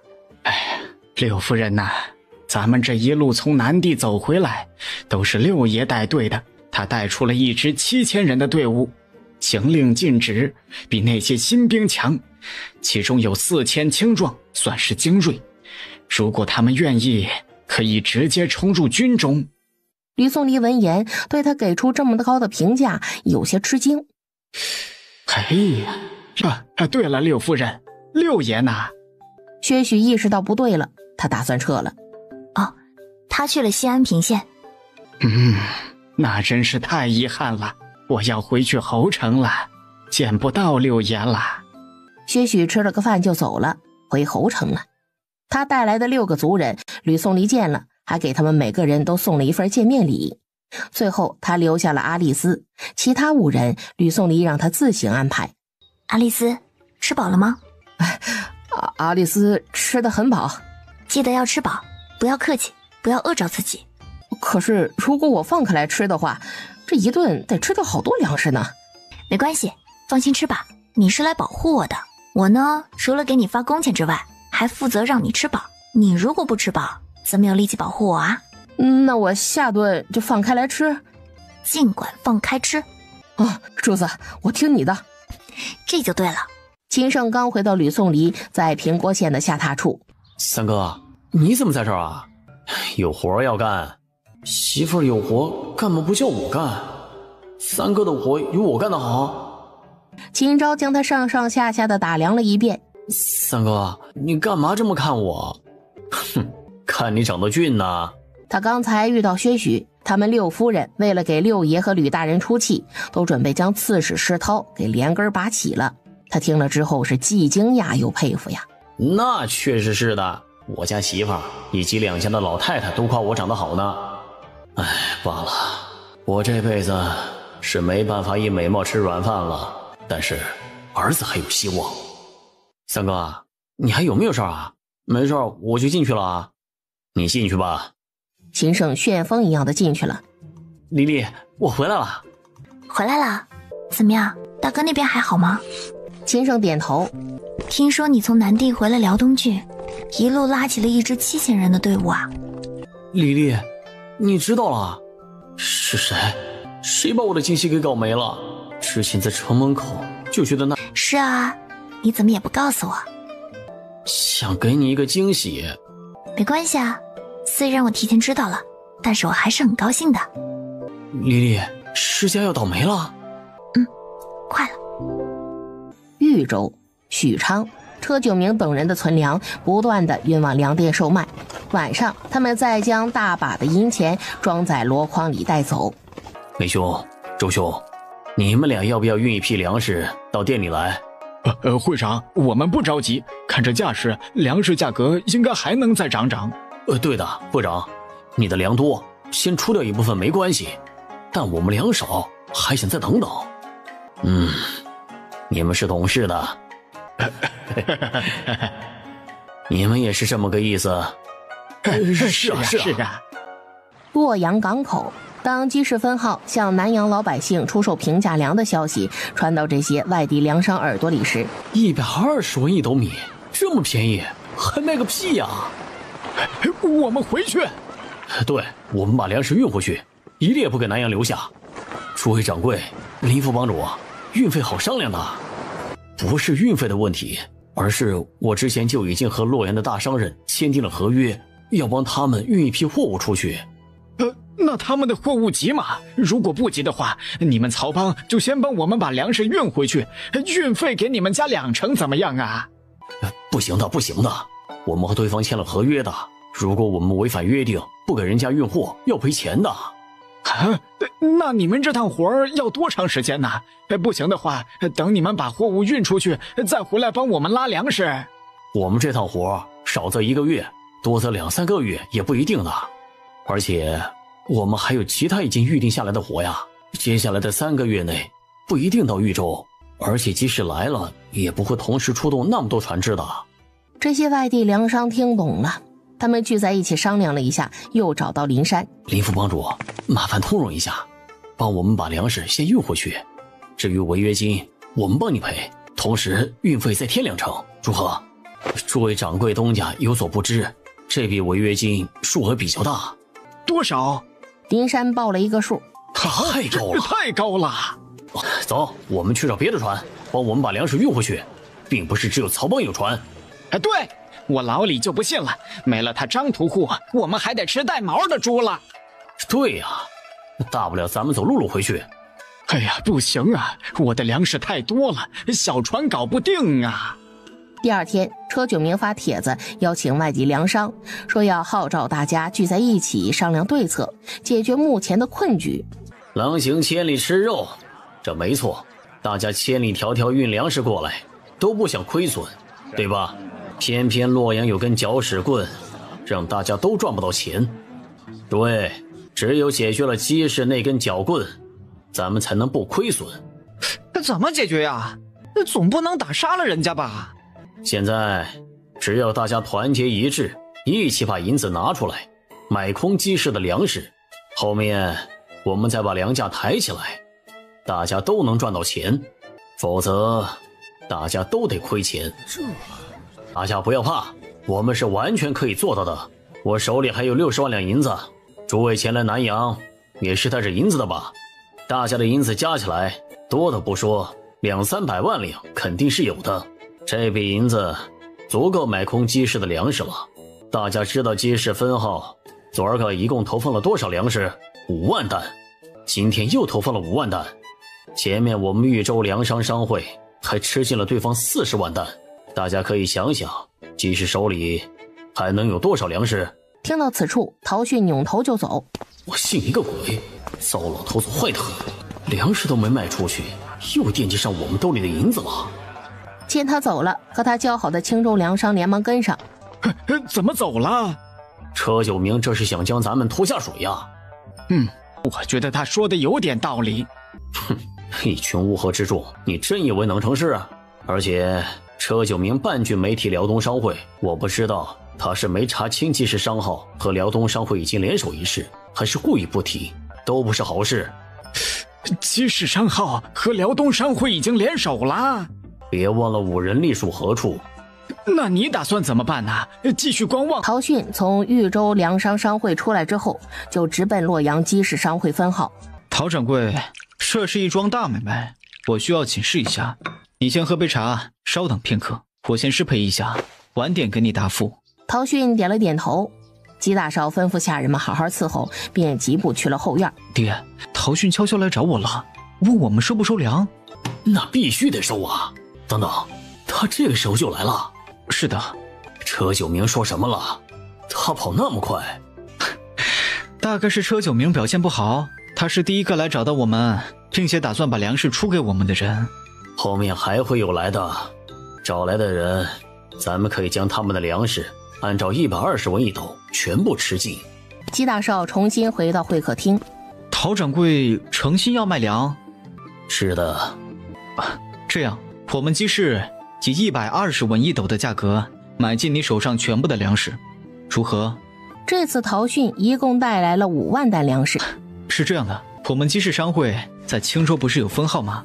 陶掌柜完全可以拿着我们济世商号给的凭证，回到青州之后，到我们青州分号提银子。如此一来，陶掌柜回城就完全可以免去很多麻烦。当然，如果陶掌柜现在想要银子，也是可以的。不，就按你说的来。你们即使出一张凭证给我，我回去后再去给你们青州分号取银子。陶掌柜这是要动身回青州了吗？怎地？若是无要紧之事，陶掌柜不妨在南阳多待一阵，南阳各地的景致还是不错的。啊？这是什么意思啊？姬大少笑而不语。好，就听你一回，咱们多留一阵，好好逛一逛整个南阳。辽东郡侯城。哎呀，姬无银在南阳搞这么一出，等最终真相大白时，我们辽东郡会不会被各地粮商骂个狗血淋头啊？骂就骂，做大事而牺牲，方方面面都想讨好，最终吃亏的只会是自己。闺女啊，爷，那个问题不用担心，现在南阳的局势已经在加速了，长安那边也可以安排起来了。好。一波未平，一波又起。硕鼠，你们这些吃里扒外的家伙！哼，虽说我们大家结成攻守同盟，但是当时明显形势不对呀，还不让跑吗？你们倒是跑得快，剩下我们在店里。在他们的内讧声中，姬大少和5人带着人拉走了剩余的粮食。翌日，济世分号宣布，粮价降到100文一斗。哎呀，姬无银疯了！姬大秀，这是什么大善语啊？哎呀，喊什么姬大秀啊？以后啊，咱们应该喊他叫姬大善人。2波粮商对比鲜明。真羡慕你们呐！我劝你还是赶紧抛了吧。可是这个价抛，我们亏太多了。信不信你现在不抛，接下来会亏更多？你是说这粮价还得往下走？哎呀，这谁知道呢？济世商号不会吧？还要压？他们到底图啥呀？这么个亏法，济世和辽东商会受得了？哎，你管人家呢？操心人家，还不如操心一下自己呢。无数的平价粮流入南阳市场，造福的是老百姓。难怪介绍东家之前让我们按货按人头购买粮食，原来是让我们留着钱买更便宜的粮食呢。第一、第二天，济世和辽东商会都没有动静。到第3日，老百姓购买的速度明显变缓后，他们才开始隐蔽以及有序地吃进外地粮商抛售的粮食。汝南济世分号将粮价压到100文一斗的消息传到谢战一系耳中。他们这个价钱卖粮得亏好多吧？其实他们并没有亏损太多。据说梁商商会和辽机联盟的博弈已经趋近尾声了，机辽联盟应该在吃尽粮食了，不然各地粮商是没有办法出货那么快的。家主，咱们要不要跟上？可以跟上。机氏商号和辽东商会联盟连续卖了7天100文1斗的平价粮。接着发生了一件骇人听闻的事儿，林家老二在柳氏钱庄登门清点粮食之时，揣着锋利的匕首去了车府，见到车九明之后将他捅伤逃逸了。车九明身上连中3刀，失血过多，在大夫到来之前就已经气息全无。车府群龙无首，车老夫人决定将车府100多万担粮食卖掉。就在此时，柳氏钱庄刘掌柜上门了，拿出合约让车府还钱。车老夫人只得划出100万担粮食给他抵债。至此，南阳一役之价格战，辽东商会和机氏商号联盟完美收官。南阳的老百姓们都以史上最低的价格买到了一批粮食储存起来。吕颂离将手中的捷报递给他爹。是啊，南阳那边已成定局，姬无影已经返程，五人和姬昌年会在南阳再逗留一段时间。吕德胜从捷报中看到，他们在南阳一役中竟然哎呀，闺女儿，好多粮食啊！不多，这一次我们动用了不少人力、物力和财力，有此硕果是我们该得的，而且我们还需要支付给曹帮一笔银子。确实应该给，这次真是多亏了曹帮的配合呀。南阳势必接下来就看长安那边了。张宪回到长安，第一时间就上了请功折子，将头功推给了吕大人。后面多亏了吕大人来信，为微臣出谋划策，南阳的粮价才能在这么短的时间内平稳下来。现在南阳的粮价实行按户限购方案，每斗粮食才100文，这个粮价乃大黎最低，并且机氏商号承诺这个粮价会持续到来年夏粮下来。皇上，微臣以为南阳赈灾一事中，吕大人应居头功，负伤姬无影亦有功劳，请皇上论功行赏。皇上，臣以为机氏商号和辽东商会此举乃施恩于民之嫌，不可依张大人所言再行重赏。皇上，张大人乃此行赈灾的主官，居首功者应当是张大人才对。另外，左大人应居次功。对呀，张大人太谦虚了，他也是有大功劳的。是极啊！皇上，臣认为有功者赏，有过者罚，兼顾公平公正才是正理。吕大人为皇上安定了南阳，实在不应事后鸡蛋里挑骨头，意图抹掉有功者的封赏。有功不赏，不仅令立功者寒心，也会让旁人心凉。姚大人所言甚是，这功劳该谁的就是谁的。你们不用打着为我好的名义，却一再罔顾我的意愿。我张宪话就放在这里，不属于我张宪的功劳，我不屑要。这吕德胜再往上升，就是刺史了，该把他放在哪里合适呢？近来地方并没有空出刺史的缺呀。行了，都给朕闭嘴！沈爱卿，你命人速速前往辽东郡确认此事。这次选秀后宫初开，世柔出来前喝了一碗甜酒冲蛋，那碗甜酒冲蛋有问题。此时他觉得自己脑袋有点昏昏沉沉的。小姐，您别太难过了，您这样奴婢替您感到委屈。红袖，别说了。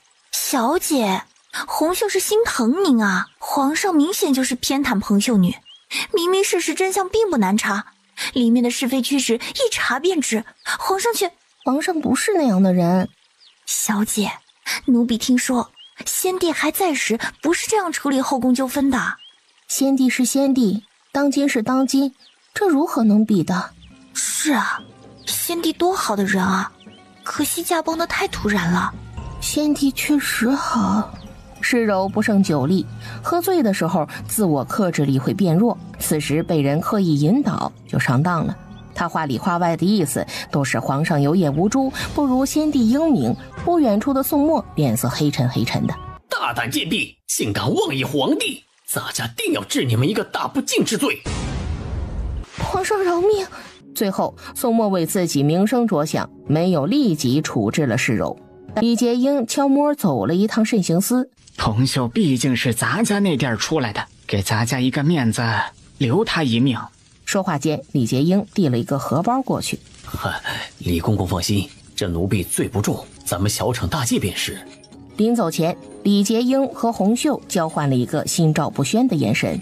平州刺史府，石涛在酒兴正浓之时，听闻一个惊天噩耗，自己前程大好的女儿被废了。庶子不堪与谋，这皇帝小儿刻薄寡恩，不如老皇帝多疑，得位不正，难怪登基后大理多灾多难。快，石大人喝醉了，把他扶进屋里。尽管他们反应很快了，但是雁过留声，蛇过有路，这事儿最终还是被宋墨派来平州的第二拨人知道了。宋墨得知后简直是震怒，石涛他怎么搞东郡？接到消息的吕宋黎笑着对他爹说道：爹，石涛要遭殃了。他这就要完蛋了。爹，您知道的，咱们这位皇帝心眼不大，石涛能力平平，他凭什么当上平州刺史？不就是凭他忠心吗？如今他亲手打破了自己这个优点，并且不断在宋墨的忌讳上反复横跳，哼，宋墨能饶了他？哼，这石涛也真是作死啊，活了大半辈子了，自己什么酒量心里没点数吗？估计是人逢喜事太得意忘形了。石涛父女俩都是喝了酒控制不住嘴巴的人，这个弱点被吕宋黎反复利用。爹，恭喜你啊，要不了多久就要升任平州刺史了。这宋墨真就不同意让秦家平反？这事儿你得和女婿他们说一声。好。一日，奉天承运皇帝诏曰：自古圣贤治国，皆赖英才辅佐，自有能臣吕德胜，才德兼备，能力卓绝，经世致用。在任期间，励精图治，为君分忧，献策南阳，有功于国，得信于民者，实乃不可多得之能臣也。今朕奉天命，特此对其进行封赏，即刻起任命其为平州刺史，钦此谢恩。吾皇万岁万岁万万岁！吕知远和陈总管一起将来传旨的一行人引去休息。爹，恭喜恭喜！同喜同喜啊！秦家兄弟们回来了，秦母的生辰到了，他们没办法大办，只能回去陪他吃顿饭。六弟妹太厉害了，大哥，你说咱们平州的骑兵和水军是不是该准备起来了？老三，我赞同你的建议，但这事儿还是得问问六弟妹。六啊，晚上的时候你问问你媳妇儿呗。好的，你看情况啊，不行的话你牺牲一下，不必要让她答应啊。南地谢氏族地，谢战依旧在书房忙碌。就在这时，一杯冒着寒光的剑抵在他的脖颈处。谢战，你不怕我一剑抹了你的脖子？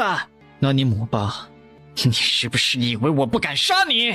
你当然可以杀了我，你杀了我之后，大不了谢氏一族再也没有崛起的机会。你的一双龙凤胎女儿以后会变得无亲族帮衬，势单力薄的在这残酷的世道艰难谋生，等到了婚配的年纪，永远都够不到高等世家的门楣罢了。单人的剑迟疑了。谢维，你以为如今谢氏一族还是之前刚来南地那会儿的丧家之犬吗？任由你来去自由，如果不是你的身份是我谢战的弟弟，你觉得你能轻易的就进我的书房？睁大眼睛瞧一瞧你干的好事，对我，你难道就没有什么话说吗？挺好的，五官没有被烧到，我是说真的，你只是没了张脸，而我却让他们两个都活了下来。我觉得你说的有道理，一张脸换两个人活，但是你凭什么让我作为牺牲者？因为你牺牲对整个家族来说损失是比较小的。你可真是冷血到让人发指。物尽其用，将人利用到了极致啊！我为你谋的好处，你不喜欢吗？你最好记住你今晚的话，否则我将来不介意亲手取你性命。你放心，我不会辜负你的期待的。谢伟懒得再费口舌。谢伟，你这脸只是暂时的，等以后谢氏一族不再受人辖制，我定为你寻找天下名医治脸。齐母的生辰宴，他们将2张桌子合并在一起，热热闹闹地吃了顿晚饭。大哥、二哥、三哥，骑兵营和水军那边的事情，阿胜都跟我说了，我是极为赞成的。那我们准备征多少兵丁合适呢？征满。如此一来，粮草方面的压力会很大。我知道的，粮草的问题我来解决。既如此，六弟妹，我秦衡别的就不多说了，只一点，我们秦家必为平州带出一支强军。大哥，在平州上下都忙碌着春耕的时候，长安送来了一封加急的信件。这谢战成为岭南刺史了？哎呀，这太突然了，完全没有征兆啊！吕宋离眸色一深，进宫，让我看看他谢战究竟立了什么大功。吕德胜目光往下一扫，然后他眨眨眼，再眨眨眼，然后将信推到了吕宋离跟前儿。闺女啊，你看一看这信，我总觉得是我眼花了。爹，你应该没有眼花。谢战向皇上透露了一个消息，朱崖岛的水稻可以1年3熟。嘿，真是岂有此理呀！就这一个还没有完全确定的消息，皇上就给了他一个刺史之位，皇上真是太偏心了，太欺负人了。爹，咱不生气啊，生气啊，不过就是拿别人的错误来惩罚自己。而且您且看着，宋墨这么干，有他后悔的一天。闺女啊，朱崖岛的稻子真能1年3熟？应该是真的。竟然是真的？那朱崖岛1年3熟，咱们这边才是1年1熟啊，种得再好也是赶不上人家呀。第二天一早，姬无银到刺史府见吕宋离。出事了，蜀郡锦城目前蜀锦价格大降，全城哀鸿遍野。出什么事了？你详细说。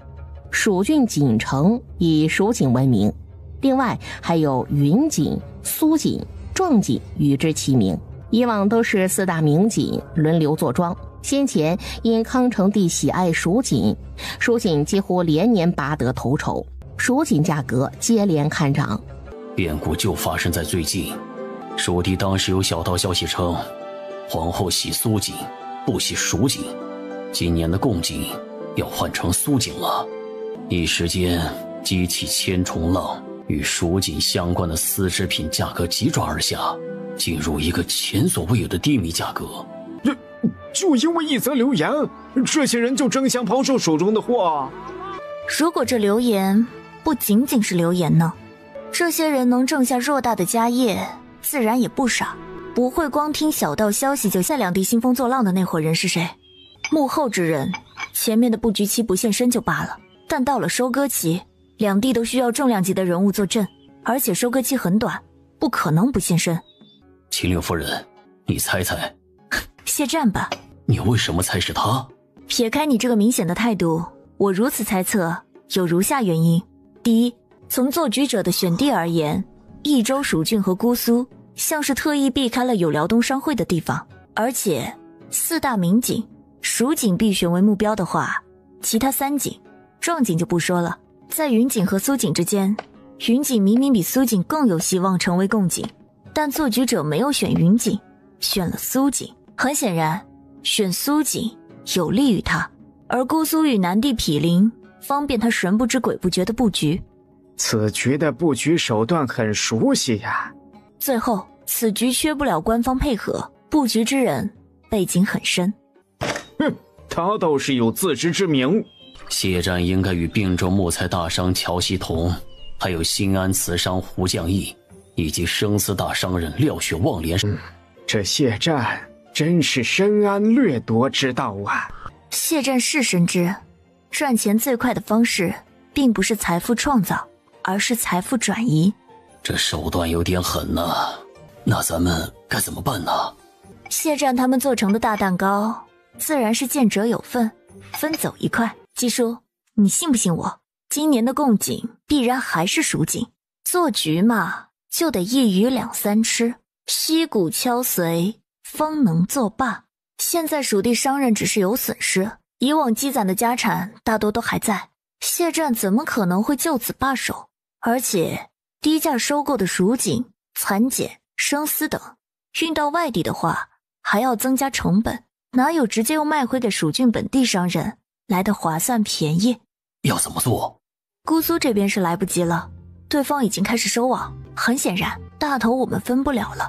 现在就看看能不能在蜀郡这边喝上一口汤吧。您这样，吕宋礼直接交代他。姬无银一边听一边点头，我明白了。那您就赶紧去安排吧，时间紧迫，能抢到多少利？谢战成为岭南刺史之后，不好好经营南地，怎么和别人联手到处搅风搅雨的？他应该是为接下来的行动布局。谢战一行人真是太可恶卑鄙了，咱们就放任他们这样欺负人？当然不能放任他们乱来。那咱们是不是要做点什么？谢震不是和皇上合作愉快吗？咱们来个离间计，离间他和皇帝，怎么样？好，这事儿交给我，我来。行，这件事就交给吕大人您了，大可放手去做。吕德胜得了这活，颠颠的走了，搞事儿去了。平州辽西郡刺史府，那闺女儿，计划做好了，帮看看有没有什么疏漏之处啊。爹，你这计划不错啊，谢战要被你坑死了。哈哈哈哈！哎呀，只是可惜不知道谢战等人此次赚了多少钱，不然这计划能够更加事半功倍。这有何难？你有办法得知这点？这个需要尽快打听出来，然后将消息递往长安，时间不要太久。吕宋礼点头，接着姬无银和薛许再次被吕宋礼请到刺史府。齐老板，一夕之间家产易于他人之手，你就甘心？哎呀，不甘心又能如何呀？做局者不止一人，有些人咱动不了，但有些人却是可以动的，他们可不是铁板一块啊。齐老板大概还不知道此局的牵头者是谁吧？哦，是谁呀？岭南刺史谢战。他？如果你们不甘心，我有一法，可让你们出了这口恶气，同时让对方得到应有的报应。要怎么做？这就看你敢不敢豁出去了。哼，笑话，都到了这步田地了，我有什么不敢的？去长安状告谢战，敢吗？你为什么要帮我？我也不怕与你说实话，我叔的贵人与那岭南刺史有些旧怨。长安状告谢战，我倒是敢，可是此次只针对岭南刺史，不牵扯他人。好，我答应你，利用就利。那你明天尽早启程，到了长安直接去。离开前，姬广宽最后和戚少光说道：你无需担心，此次长安行应该没有性命之忧，但如果有万一，你的妻儿贵人那边答应会代为照料，直到你儿子年满16。长安，在宋末的期待中，600万两银子终于运到长安了。谢战此人真是有大才呀！皇上，这里有一道平州刺史递上来的折子。闻言，宋墨拒绝。他现在很是高兴，并不是很想看吕德胜的折子。皇上，吕德胜在折子之中所述的事情还是挺要紧的，您还是看一眼吧。宋墨一看折子就皱眉呀。吕德胜在折子上写啥了？吕大人弹劾谢战谢大人，他身为岭南刺史，一方大员，居然结党营私。上朝。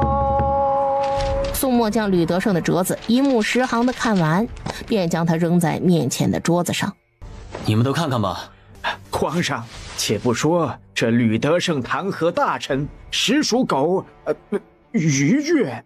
在场大臣心说：你是想说狗拿耗子多管闲事吧？但皇上，您应该清楚，谢大人对您那可是忠心耿耿，一片冰心在玉壶。吕德胜如此污蔑忠良，残害栋梁，祸害大理江山，实在是居心叵测呀！索大人，你怎么那么着急？折子都没看，就开始袒护谢刺史了？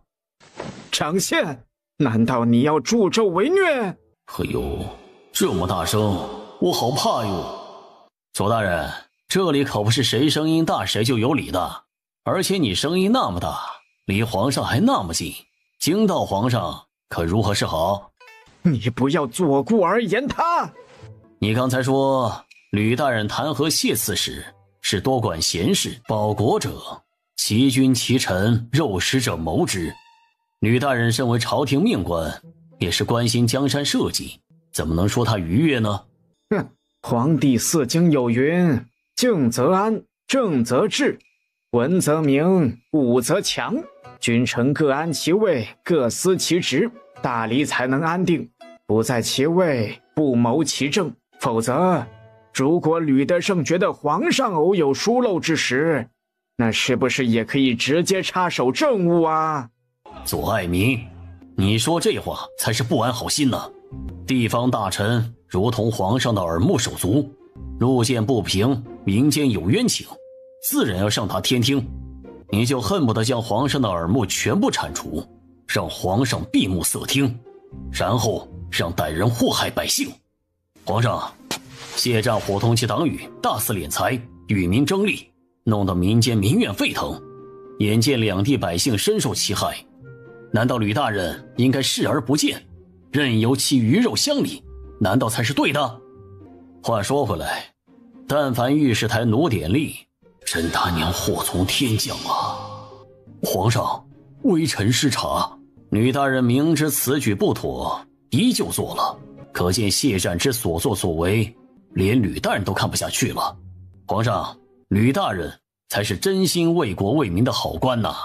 常大人，你不要血口喷人！你说谢大人伙同其党羽大肆敛财，弄得民间民怨沸腾，这有什么证据啊？没有证据，吕德胜就是假公济私，公报私仇，又该当何罪？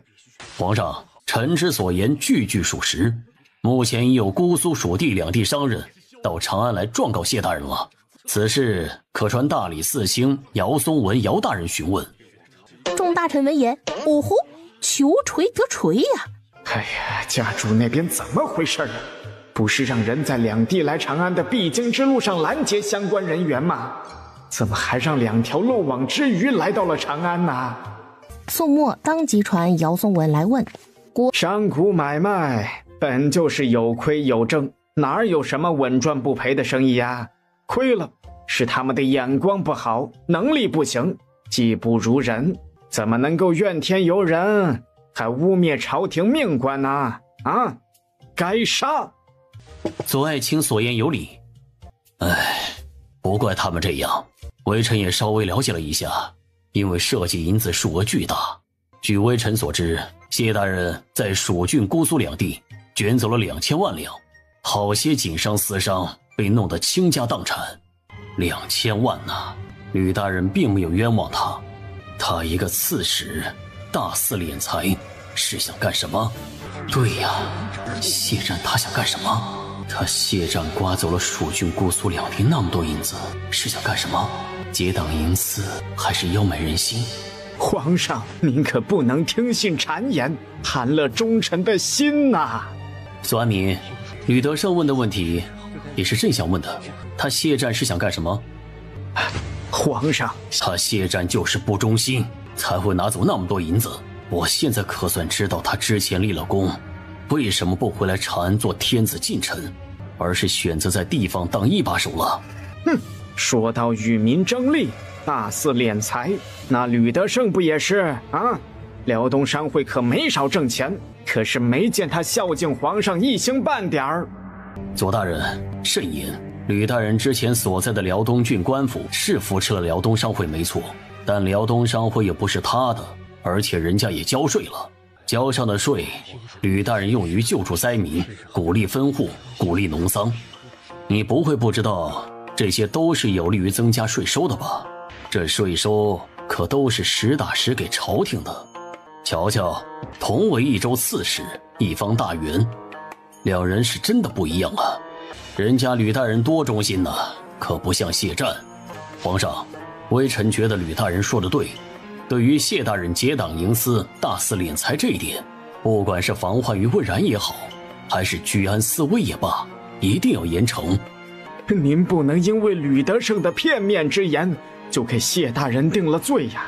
说因此害了一个栋梁，岂不是皇上的损失？谢战接到长安的信鸽传信，真是庶子不足与谋也。来人，给长安再送去100万两银子。如果宋牧还不满意，就要治罪就治。平州这边也接到了长安的消息。哎呀，这次谢战不死也得脱层皮。爹您厉害。哎呀，谢战吃了那么大一个亏，肯定会报复的。吕大人，秦六夫人，咱们得早做预防啊。的确，薛先生提醒的对，平州这边水稻已经开始灌溉，再有1个多月就能收割了。在场的都是聪明人，只一句话，大家都明白了他的意思。他们还需要防备鲜卑，因为鲜卑历来都是秋收前后南下抢掠的。可是咱们去年不是刚和他们签订了3年的和平约定吗？鲜卑王庭不可信。嘿，真是没脸没皮，好歹那么大一个游牧民族呢。爹，在这时，外头响起一阵阵热闹的声音，3人停止了谈话。我好像听到了老鸡的声音呢，我出去瞧瞧。没多久，他们厅堂的大门就被打开了。见过吕大人，见过秦六夫人。来，你们把东西搬进来，放这里。季叔，您这是干什么？这是20万两黄金，蜀郡那事儿，多亏了秦六夫人那边的钱庄分号，才没有造成太大的损失。不仅没有损失，我那侄儿最后统计还狠赚了400万两银子。咱们俩2-1天作5，一人一半，如何？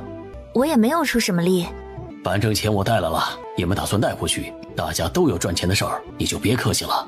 行，那我就收下了。对，就应该收下。我还指望这样的好事儿多来几次呢。季叔，这样我只收下10万两黄金，剩下的话还没有说完。我的意思是，我这边收下10万两黄金，另外10万两您拿回去，我让5人去你们青州钱庄提走100万两银子，行不行？行，很行。好，那就这么说定了。爹，薛先生，见者有份。接下来几日，官府衙门、各房以及军营，还有整个平州市场，突然发放了一次福利，大家狠狠地吃了一回肉。南地一切准备妥当后，谢柏带着大批人马，押送着一车车的银子，声势浩荡地出发了。浩浩荡荡的运银队，这谢战不会是将他所得的400万两全都送到长安了吧？闺女啊，你说要不要放出消息，让人将谢战送往长安的银子给劫了？爹，你这个想法可要不得。谢战估计正盼着有人去劫道呢。我估计这笔银子不会多，但您信不信，只要有人敢打这笔银子的主意，谢战就敢把这1000多万两的银子往那个人身上栽赃。谢战想钓鱼。哎呀，谢战这个卑鄙无耻下流的家伙，他是天天喝墨水的吗？京城怎么这么黑呀？那沿路的匪寇会不会中计呀？话虽如此，但谢战不敢随便栽赃的，要匪寇的体量足够大才行，否则闹到最后有可能罪加一等。那我们让5人设法通知一下沿路的几个大山寨。据说得知这个消息时，宋墨砸了自己最喜欢的一只龙杯，大骂谢战给他100万两，他打发叫花子呢。皇上当场就要拟旨罢黜谢战，正巧这时候皇后娘娘来了，将皇上安抚下来，这事儿就暂时不了了之了。谢战自然就没有被罢黜。平州辽西郡刺史府后院，我需要他们回来龙城，特别是龙城制药坊周围进行重点的布控和防御。龙城布控？为什么是龙城啊？还是龙城制药坊附近？闺女啊，这龙城制药坊到底有什么呀？也没什么，就是里面有一处盐湖，盐湖湖底是盐卤，它和井盐不同，谨言需要将盐卤捞出。什么是盐结晶啊？这些盐结晶拿回来之后，咱们只需要经过过滤这一道工序，就能变成干净的食盐。这么简单？那可不比井盐好。是的，井盐是会枯竭的，但盐湖不会，它就好像是活的一样，每年都会产出一定的盐结晶体，然后就停下，来年春天它又会重新开始产出，日复一日，年复一年，只要盐湖一直存在，没有被污染，就不存在枯竭的情况。哎呀，这个好啊！听起来这盐湖真是产盐的好地呀。正要坐下的吕德胜不知道想到什么，又挺直了腰杆。闺女啊，咱们算不算是狠狠地坑了谢战一把呀？爹，我觉得这是谢战已经回过味来了。今年年初就不断有人想摸进去刺探消息。哼，回过味儿就回过味儿，反正那100顷地也到了咱们手上了。我估计他将这消息透露给了鲜卑那边。什么？哎呀，谢战这个卑鄙无耻下流的贱人，难怪你要让秦世子他们回来呀。目前鲜卑南下为的是什么？不就是物资吗？其中粮食、盐、茶都是他们最渴求之物。这一次我们可以利用信息差对龙城进行秘密布控。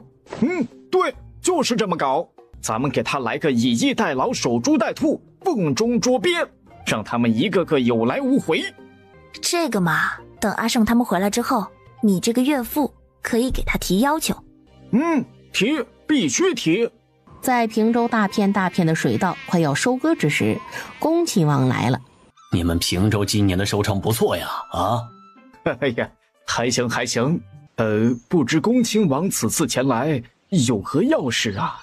是这样的，话里话外就是，你们平州今年收成好，多交点税。30税一本就是老百姓应该交的，朝廷也没有多收。那你来说说，朝廷今年算出来的平均亩产是多少啊？281石斤。那30税一，我们平州1亩地平均要交税9斤3两6钱。不行。为什么？那恭亲王啊，你觉得我们应该按多少产量来交税比较合适啊？你们平州就按照每亩地400石斤来交就行了。我懂了。我们平州今年收成高一点就要多交，那其他地方的收成低于你们今年的算计亩产呢，是不是可以少交啊？如果是的话，那没问题啊。吕大人，你也要体谅一下朝廷的难处嘛，啊？是体谅宋墨的难处吧？我体谅了呀。本来龙城盐湖的发现是要上报朝廷的，我之前还想着找个时间报上去，但是现在，报啥报呀？你乖一些，这事儿办漂亮了，我回去也好替你在皇上跟前美言几句啊。我才不要乖呢，都被欺负了，凭什么乖呀？还帮我在宋墨那里美言几句，我呸！以为我稀罕呐？吕德胜，你不要忘了你身为朝廷命官的职责。这吕德胜是怎么回事？收老百姓的税，又不是割他的肉，用得着这么反对吗？我没忘，但我恭亲王啊，朝廷很缺钱缺粮吗？是啊，你外放了，不知道皇上和大臣们是真的头疼啊。这不对呀，我怎么听说谢战在蜀郡和姑苏两地狂敛了2000万两银子，皇上就这么纵容他胡作非为，没有收缴？他不是后代谢战吗？缺钱缺粮，应该找谢战去呀。这都是误会。恭亲王啊，皇上他不能总逮着老实人欺负啊。吕大人，你还是考虑一下我刚才说的话吧。我无功而返，下一个人大概不会像我这么客气了。要这么收也可以，不过这道命令得由你来发布。其实你误会了，不一定要按亩产400石斤来，朝廷只是希望你们平州按实际产量交纳税收。这完全可以，一事不烦二主。既然恭亲王你都来了平州了，就待到平州秋后把粮食统计好了。可是等恭亲王回到下榻的酒楼，把这事儿和属下一说，哎呀，粮食是最容易监守自盗的，是最难监管的，特别是吕德胜这个父母官，如果让老百姓放开了手，吕德胜他不会这么干吧？算了，这事儿我搞不赢，后天就回长安吧。属下赞同他的决定。爹，恭亲王所谓何来？吕德胜将他的来意说了。是个老好人，我没有为难他哟。爹，我觉得你可以答应他。在亲闺女的提示下，吕德胜明白了，当即他悔得直拍大腿呀。闺女啊，你说咱们能不能趁机向朝廷要点好处啊？爹，您是厉害的。那咱要点啥好处呢？不然要铁矿石吧？可以试试。等恭亲王再次见到吕德胜，恭亲王决定留到秋后了是吗？哎呀，这总驻酒楼客栈始终是不方便，我已经让人安排好了一处别院了。不用麻烦了，我后天就启程回长。行吧，一切依你。恭亲王啊，我思考了一整夜，决定答应朝廷的要求了。什么？我家里人劝我了，多交些粮食是利国利民的好事情啊。吕大人，你说的是真的？当然是真的了，你也太小瞧我了。就说看在先帝的份上，那我也不能拒绝呀。你能想通就好。恭亲王啊，你看我们这么乖，朝廷是不是该给点奖赏啊？什么奖赏？比如多拨点铁矿石给平州。每年拨给你们的量不够用吗？哪儿够啊？来，你跟我过来啊！吕德胜直接将他带去看看他们平州的新式农具。这俗话说得好，磨刀不误砍柴工。你也说了，我们平州今年收成好，那可多亏了他们呐。这回吕德胜给他看的是脚踏打谷机。这玩意儿啊，给高粱小麦水稻脱粒那是特别好用啊。走了一圈，恭亲王可算知道平州的铁矿石都用哪儿去了。恭亲王啊，你回宫之后记得就算朝廷批准，也没那么快运到平州的吧？你也可以建议皇上给幽州刺史下一个旨意，先让他把手里的铁矿石给我们平州嘛，朝廷拨下来再还给他就是了，我们也不嫌弃他。没有这样办事的。可是秋收要紧呐，农具早点到位，我们也好早点把粮食收上来，好早点交税，是不是啊？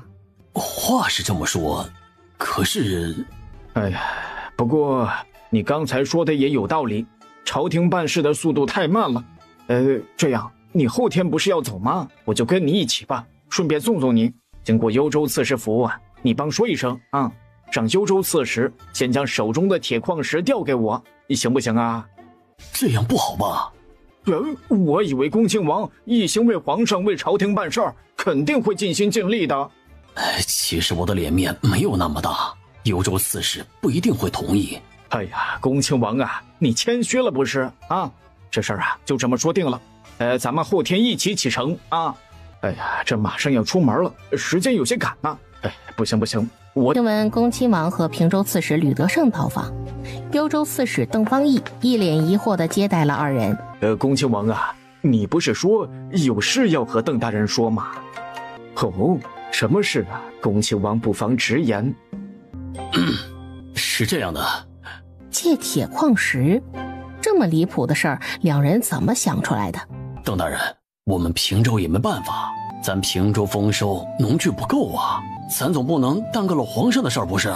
你就通融一下。这不合规矩呀。邓大人此言差矣，法理不外乎人情，规矩嘛，它不是死的，也是可以变通的嘛。这铁矿石你们不用，也是放在库房里生灰，我们平州只是借用一下，又不是不还。恭亲王一回长安，和皇上一请示，就能还你了。邓大人呐，通融一下啊，不然我们平州秋收有很大可能会被耽搁呀。你自耽搁你的，关我什么事儿？皇上非常关心平州秋收一事，如果方便的话，麻烦邓大人通融一二。行吧，总不能耽误了平州的秋收。好说。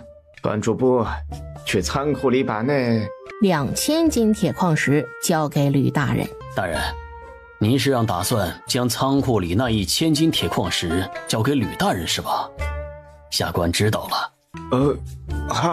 对啊，我就是这么个意思。登车前，恭亲王冲吕德胜喊：“别忘了你答应的事。”放心吧，忘不了。恭亲王放心的离开了。顺利弄回来1000斤铁矿石，但吕德胜并没有很高兴。我怀疑幽州刺史府不止1000斤铁矿石。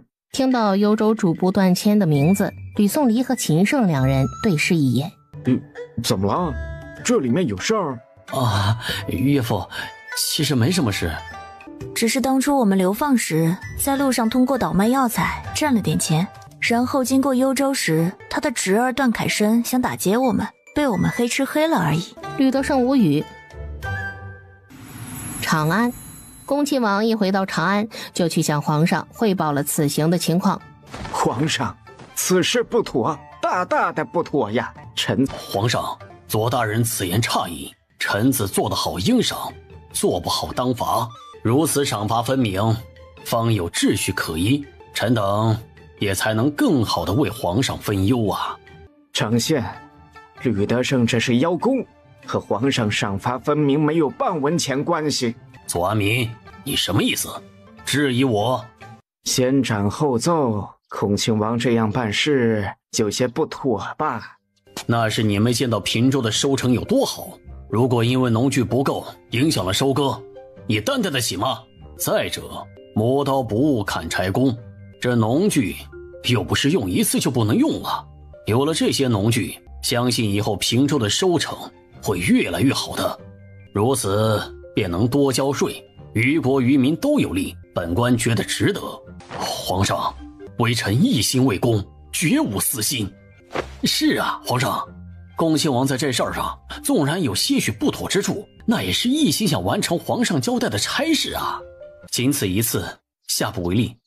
皇上，这吕德胜信不过，他虽然答应了要多交粮税的要求，但微臣以为你应该派人前去平州督促此事。随便你折腾。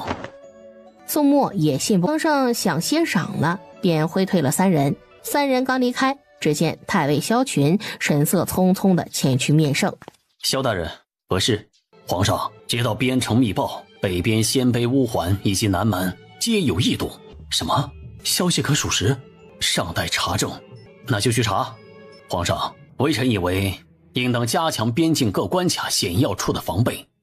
鲜卑王庭，傅寒，距离平州秋收已经过去4、5日了，咱们鲜卑大军是不是应该行动了？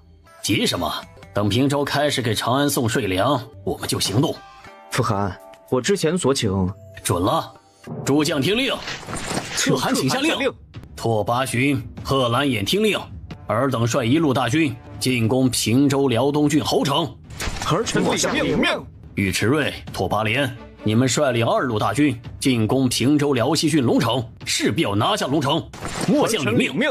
拓跋金、何新明率3路大军进攻幽州右北平郡，务必击穿右北平郡，拦截平州前往长安的运粮队。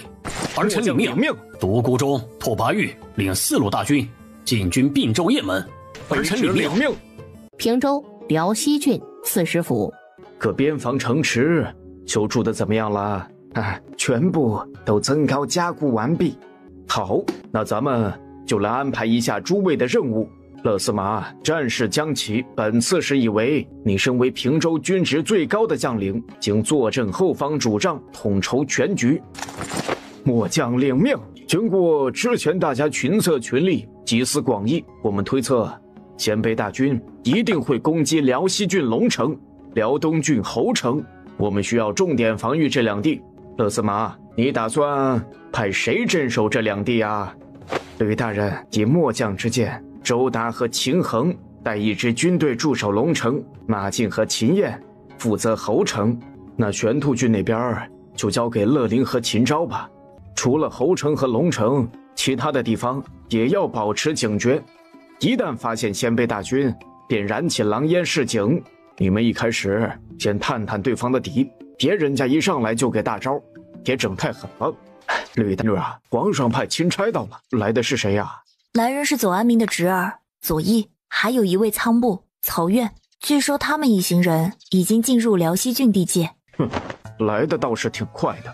来了也好，有个证人作为见证，还省得以后扯皮。左安民的侄儿啊，你说他后面被摆了一刀，会不会哭鼻子呀？不管他来还是谁来，面对那样的状况，都得哭鼻子吧？都安排好了吗？不会有纰漏吧？爹，放心吧，这事儿他交给了秦昭去办。徐曹院，这便是我平州要上缴的粮税，一共大概120万担粮食，各位可以检查检查。徐君凡不客气，带人前去做检查。他们发现平州上交的粮食应该都是经过筛选的，粒粒饱满，完全没有问题。检查完毕后，徐君凡要走了，他们的运粮队一出发，浩浩荡荡的。鲜卑那边一下子就得到了消息，北境突然燃起了狼烟，没多久，长安就收到了800里加急的军报，乌桓大军突袭北境，严征严大将军身死。如今福大将军带着人退守白鹤镇，请求朝廷派兵支援。宋末还没缓过劲儿来，又接连接到并州、雁门山、幽州、右北平郡以及平州、辽西、辽东郡被鲜卑袭击的消息，并且雁门以及右北平郡已失，5路大军攻入大黎。战火在意料之中，却又以一种意料之外的方式打响了。接连4地都发来了请求援助的消息。此时整个朝廷也是处于失声之中。嘿，那些武将们是干什么吃的呀？现在不是追究责任的时候。皇上，现在4地都发来了请求援助的消息，北境要军队，并州要兵马，幽州要钱粮，平州要兵器。朝廷国库一下子也拿不出来这么多东西呀。现在国库有多少就先支援多少，不够的后面再筹集。皇上，目前国库的物资只够支援2处战地呀，那先支援北境和并州吧。瞧你这话说的，幽州和平州就不管了？张大人别犟，幽州和平州好点儿还能坚持，但北境和并州都开始丢失城池了。皇上，启奏用秦家吧。可是现在平州2地正遭受鲜卑大军的袭击，也不知道秦家有没有事啊？对呀，这个时候不好传召秦家回长安吧？还不如就地平反秦家之后，让秦家在平州领兵对抗鲜卑算了。不妥，我觉得还是将秦家，可是秦家常年镇守北境，明明对北境无比熟悉，只要将秦家兄弟调往北境，北境必稳。放在平州那可就不一定了。北境是大黎的疆土，平州就不是了。此事容朕再想想。皇上，情况危急，这时我们应当摒弃一切恩怨与成见，团结一致对抗外族呀。恭亲王此言差矣，我们大黎人才济济，并非只有秦家会打仗。秦家固然会打仗，但我朝会打仗的将领也不少。这回咱们完全可以从西南2军调任大将和大军回来，应该能应付此次危机。现在各位臣工先筹集物资，支援并州和北境，然后传朕旨意，命征南军孙明、镇西军董国维分别率大军回援。平州、辽东郡、侯城外。大王子，侯城这城门城墙都修整过，咱们进攻的难度增加了。这是他们第3次发动进攻了，前2次不知道辽西军那边状况如何。日前传来消息，乌桓破了晋阳城，北境大军退守白鹤镇，孤独将军和4王子带领的第4路大军已经占领了雁门。目前1、2、3路大军都还没有好消息传出。咱们得加紧了，先让将士们撤回来吧，咱们再研究一下怎么有效地攻破眼前这座城门关卡。是。右北平郡最南边某座靠近辽西郡的山头。朱鹏，你以为你把威虎寨搬到右北平郡来就没事了？不过你小子是聪明的，没有硬扛，不然这会儿你的脑袋早就搬家了。这不是见到各位哥哥来了吗？小弟哪敢放肆啊？是个识相的，福气还在后头呢。对，和我们一样有福气。各位哥哥，这嘴下留情啊！行了，你们别吓唬他了。不过你小子也算走运，咱六爷要借你威虎寨名头一用，后面你得让你的兄弟们配合一下，别怪哥哥不提醒你啊！别，刚才打头那位就是六爷。是啊。半个时辰后，朱鹏那张苦瓜脸更苦了。咱们都是一样的，旧的不去，新的不来，那些脏钱不要也罢。哼，你们一个个的说的倒是轻巧，那可都是我的家当啊！这么多年的家当，一转眼就没了。这时，秦胜进来了。鲜卑第3路大军破了右北平郡北边关卡了，大家准备准备。他交代完，也去做准备了。你小子好命啊，便宜你了。六爷让我们扮作你的小弟，听你号令，你福气不小啊。就是，还敢率领哥哥们，回头得赔我10两银子。朱鹏战战兢兢，这一个个都是他的老大哥，这福气完全不敢要啊，却又不得不要。松州城破之后，二皇子拓跋金看着城内满地的尸首以及仓皇而逃的平民们，右北平郡不行，儿郎们，接下来3日是你们的狂欢时间，开始屠城，可汗万岁，二王子千岁。鲜卑将士们开始鬼哭狼嚎，嚎完之后，他们开始如同饿狼般扑向城中手无寸铁的老百姓。何西明没有阻止，因为屠城对于他们而言利大于弊。二王子有消息。拓跋金一看乐了，原来是平州运送税粮的消息。老七不行啊，这个战功还得我这二哥来。二王子啊，咱们分兵吧。于是拓跋金和何西明分兵了。拓跋金带走一半兵力南下，剩下一半留下打扫战场，以及作为后方接应。这群畜生啊！邓方毅在干什么啊？身为幽州刺史，怎么能弃松州县的危机视而不见呢？爹，不应该全怪邓方毅，他固然失职，但错处更大的是朝廷，是朝廷的不作为。从鲜卑寇关开始，想必邓刺史和我们一样，都向朝廷发出过救援请求，但是至今都不见朝廷的支援到来。去问问前线差什么物资，我们给支援。目前右北平郡一破，平州即将面临的就是鲜卑3路幽州刺史府。邓大人无需太过自责了，目前鲜卑5路大军攻入大黎，不仅我们幽州丢了右北平郡，北境、并州一样丢失了重要的城池。现在只有平州、辽西、辽东2郡还在坚持，也不知道能坚持多久。想不到这吕大胜还挺厉害。平州表示承让，全靠同行衬托。看看吧，平州即将面临鲜卑3路大军的共同攻伐，估计也坚持不了多久了。现在就希望朝廷能赶紧调派大军过来，不然平州一破，鲜卑3路大军会合之后，必然会来攻打我们渔阳郡。届时我们幽州3郡被鲜卑4路大军前后夹击，那可就危险了。这时东城城门将会报道，刺史大人，东城门外聚集了不少逃难而来的右北平郡的老百姓，一直哀求我们将城门打开，让他们进来。大人，该怎么办呢？不能放进来，这里面不定有奸细。咱们幽州现在要保全其他3郡已经很吃力了，再加上这些不确定因素，只会更难。那这样，你让人劝他们改道，去辽西郡。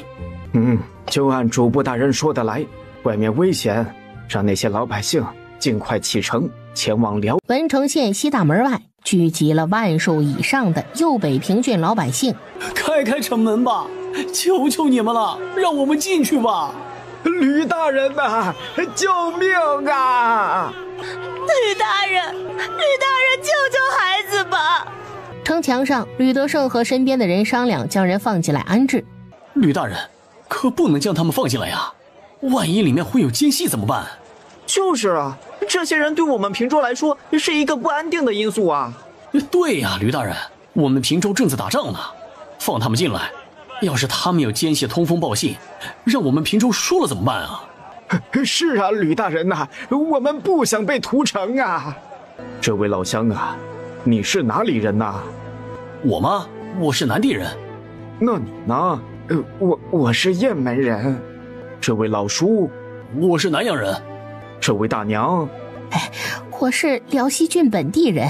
瞧，这里很多人都是家乡遭灾之后到平州谋生的，平州是包容的，来去自由，也愿意为勤劳的你们遮风挡雨。但我们不能自己将心比心吧？试想一下，如果是我们现在被挡在城外，吕大人，这是打算让我们进城对吗？是的，我听着是这个意思呀。大家先安静下来，现在让吕大人说话。放你们进来可以，但是你们必须要服从安排。他已经让人开始腾地方了，准备将他们集中安置。我们听话，保证听话。另外，你们之间可能会有鲜卑的探子，进城外大家相互监督，发现异常就上报，我们会核查的，保证不会冤枉一个好人，也不会放过一个坏人。平州的安全需要大家一起努力，这世道安全的地方不多了，大家都要珍惜呀。老百姓听吕德胜说开头时还有点犹豫，后面却没有了。去开城门吧。晚了一步，就晚了一步啊！二王子啊，这把火是不是烧得太快了？是这样吗？但秋天嘛，天干物燥，加上这些粮食都是税粮，一般都会晒得比较干，一下就烧起来，不奇怪吧？而且他们用了一种淡黄色的玩意儿，好像挺容易助燃的。何西明连续奔跑了半个时辰。哎呀，憋死我了！小心！朱鹏推着的粮车因为平衡问题差点侧翻。哎呀，谢谢六爷。朱鹏，你这体力不行啊。对呀，你这样的当人家大当家，心不虚？哼，谁像他们呢？推着装满粮食的推车，还能在山林里如履平地的奔驰着，灵活的跟猴子一样。而且这都跑了多久了？半个时辰了吧？也不知道这些人是怎么做到的。哎呀，小弟哪比得上各位哥哥呀？那是。论跑路，他们是一流的。说真的，朱鹏，你真要好好练练了。就是，刚才见你的时候，你都长膘了，肯定是搬到右北平郡后就不爱动弹了。你再不练，你对得起你威虎寨寨主的名头啊？你知不知道，以你现在的实力，如果平州的匪寇有排名的话，你都排到200-300名开外去了。哎呀，各位哥哥确实厉害，自己人打劫自己人，玩的可真是花呀。你懂啥？这粮食作为税粮，交到朝廷派来的钦差手里，就不属于他们平州的粮食了。哎呀，那你们胆子可真是大呀，连朝廷税粮都敢打劫。不然呢？辛辛苦苦种出来的粮食，就这么便宜了鲜卑大军？而且你小子是不是忘了，我们用的是威虎寨的名头啊？可惜了，那帮龟孙没追来。放心，咱们迟早收拾他们，现在只是热热身，对吧，六爷？此间事了，另外一处咱们该去收网了。六爷，咱们抢到的粮食大概有1万斤出头吧？有。小朱啊，你想多了，那些粮食一定会被烧成灰烬的，他们救不回来的。经过这么一遭，咱们也算是一个锅里搅勺的了。不妨告诉你，那么多粮食，只有最外围的那一圈是真的。哎呀，亏了呀，还是亏了。秦胜闻言，在心里点了点头。这批税粮，光外围的真粮食就有近10万斤。他当时觉得真粮掺进去多了，但媳妇儿说舍不得孩子套不着狼。说你们胆大包天，这都是轻的了，你们就不怕被朝廷钦差发现呐？你真天真，你以为我们来这儿是干嘛的？2位钦差只有2个结局，没发现税粮的异样的话就能活着，如果发现了就只能去死了。理由都是现成的，要么死于鲜卑之手，要么死于山贼刀下。你们怎么携带了那么多松油？引火好用啊，就带了。那你说说，鲜卑大军为什么就在那个节骨眼上出现了？索大人，你什么意思啊？怀疑我勾结鲜卑？我是有天大的本事，还是有天大的脸面，指使得了鲜卑2王子及其大军？你不用那么激动，我只是就事论事而已。毕竟鲜卑大军出现的太巧了。为什么会遭遇鲜卑大军？左大人心里没数吗？我提过多少次了，让你们不要运粮走，让你们回头。好了，现在出事了，倒推到我头上来了。左大人，这事儿确实怪不了鲁卫，你应该是误会他了。那你为什么要烧掉那么多粮食？不烧掉，留着给鲜卑大军，让他们吃饱喝足了，来屠戮我们大理百姓。总之，你不应该烧掉那些税粮的。不烧掉的话，我们还能让吕德胜出兵将税粮抢回来。现在可好，你一把火烧掉了，我们连抢回来的机会都没有了。水良还在老地方，你尽管回去抢。想甩锅给我们，没门儿！这人就是个白眼狼，刚才就不应该劝他离开的，让他和水良共存亡，顺便让他领教一下鲜卑大军的残忍。真以为自己有9条命呢？人家凶神恶煞的，一样见了山贼，见了鲜卑大军，那都是撒丫子逃命。我不管，这次的事算是你们护粮不力，责任全在你们平州。所以，你们平州需要再缴一次粮税。这事儿你得和我们吕大人说去。回到驿站时，双方分道扬镳。徐君凡拉住左翼：“咱们先把水良被劫的消息传回去吧。”鲁威回来后，悄悄地去了一趟刺史府。当天夜里，平州刺史府又飞出去好几支信鸽。乱臣贼子，当真是乱臣贼子！最终，宋末罢黜吕德胜的圣旨被4大顾命大臣给联手拦下了。张宪和左安民得知消息后，也立即赶往宫中。此时的整个宫中只有宋末并6个臣子在。皇上，这道旨意不能下呀！皇上，这道圣旨确实不能下。以平州目前的形势，这旨意一下会激怒吕德胜的。届时他直接撂挑子不干了，将平州拱手让给鲜卑怎么办？他敢？你们要让朕忍下这口气？瞧瞧他吕德胜都干了什么？120万担的税粮，在他辽西郡的地盘被鲜卑抢了，龙城有盐湖却知情不报，私自开采。皇上，恕臣直言，税粮被抢，责任真不在吕大人。攻打平州的鲜卑大军，吕大人守住了，这事儿应该怪幽州刺史邓方义。要不是松州失守，又被平郡被击穿，平州税粮也不会被劫。要是他吕德胜多派点兵护送运税粮的队伍，税粮何至于被劫？皇上，你直接断了给平州的支援，就足够惩罚吕德胜了。不过这道旨意，暂时先压下呀，咱们看看局势发展再说。最后，宋末同意了，但沈婉他们都不知道，左翼还出了一个想让平州老百姓再缴纳一次税粮的昏招。平州、辽西郡、昌黎，这是真的吗？哎呀，是的呀，已经得到确切消息了。吕大人请求朝廷支援一些兵器，但是被拒绝了呀。朝廷怎么可以这样？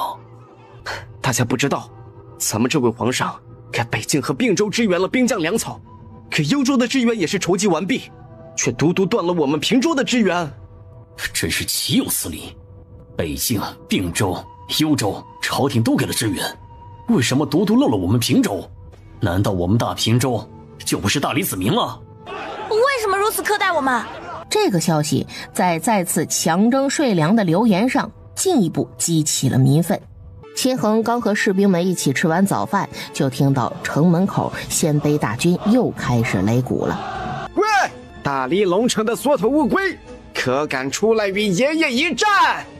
你们这些没有卵蛋的软货，只会躲在城里，不敢冒头。就是啊，你们都龟缩着小半个月了，这么怕死，那就赶紧把城门打开。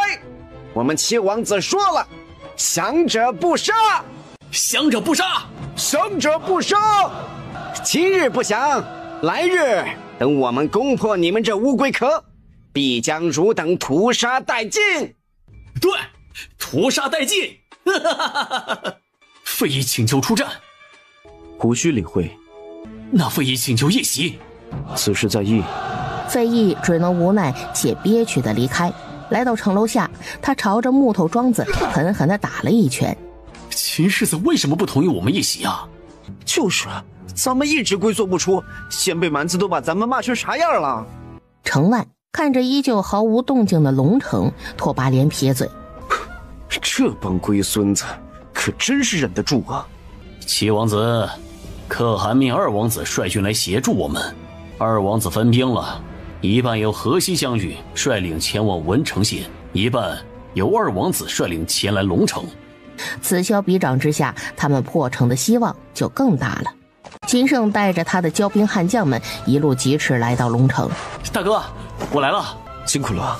不辛苦，大哥，拓跋金分兵了，他亲自带了一半的兵往龙城方向赶，明天一早应该就会抵达了。我知道了，今晚咱们要行动。好。秦家兄弟俩说话的时候，城外的鲜卑蛮子依旧在叫骂：你们这样不行啊！说出去要给吕大人丢脸的。不然你来。我来就我来，骂驾校镇是吧？你们这些龟孙都是小娘有的，胆子才那么小，大力龟孙下来，与爷爷一战高低，爷爷敬你是条汉子。我们要出去随时都可以，有本事你们上来呀！你们上来，我们打一场，爷爷在这儿等着你，不来是狗，鳖孙。什么？你们上不来？上不来你说个锤子！齐恒按计划下令移师文城县。走喽！去哪儿啊？咱们撤到文城县，这里就交给秦六爷了。阿胜，交给你了。大哥，放心吧，一切有我呢。城外，鲜卑营帐。这是怎么回事？昨晚我们被龙城将士吸营了，可知晓是何人所为，能把老七的营地弄成这样，是个心腹大患呢。只听他们喊那头目六爷，我听说了，现在平州守城的将领有大理镇国公秦越的几个儿子，所以平州才会变得难以攻克。秦越不是前年战死了吗？拓跋金解释了一下秦家和平州刺史吕德胜的关系。损失如何？营帐几乎全毁，粮草被烧了，抢救回来了一些，仅够支撑3天。3000多战马，只剩下800多了。3万大军，昨晚伤亡1万余人，其中骑兵营受到重创，目前还有完整的作战力的，大概有13000人。拓跋连，你是干什么吃的？怎么损伤如此惨重？轻敌，玩忽职守，你想想怎么和傅寒交代吧。二哥，你要帮帮我呀！理由？帮我这一次，以后我站在你这边。可以。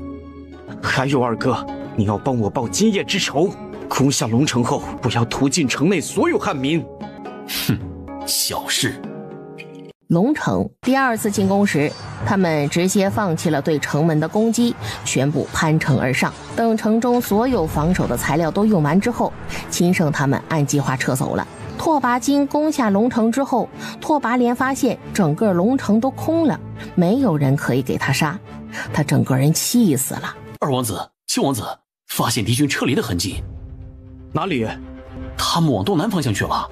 另外，我们沿路还发现了这个。拓跋金一看士兵手上的东西不是别物，正是白垩，他急了。二哥，我去追！说着就冲了出去。他所率领的骑兵连忙跟上，其次是部族。多带点人，注意埋伏。陈金龙带着人刚蹲好，拓跋连就带着易水的骑兵追了上来。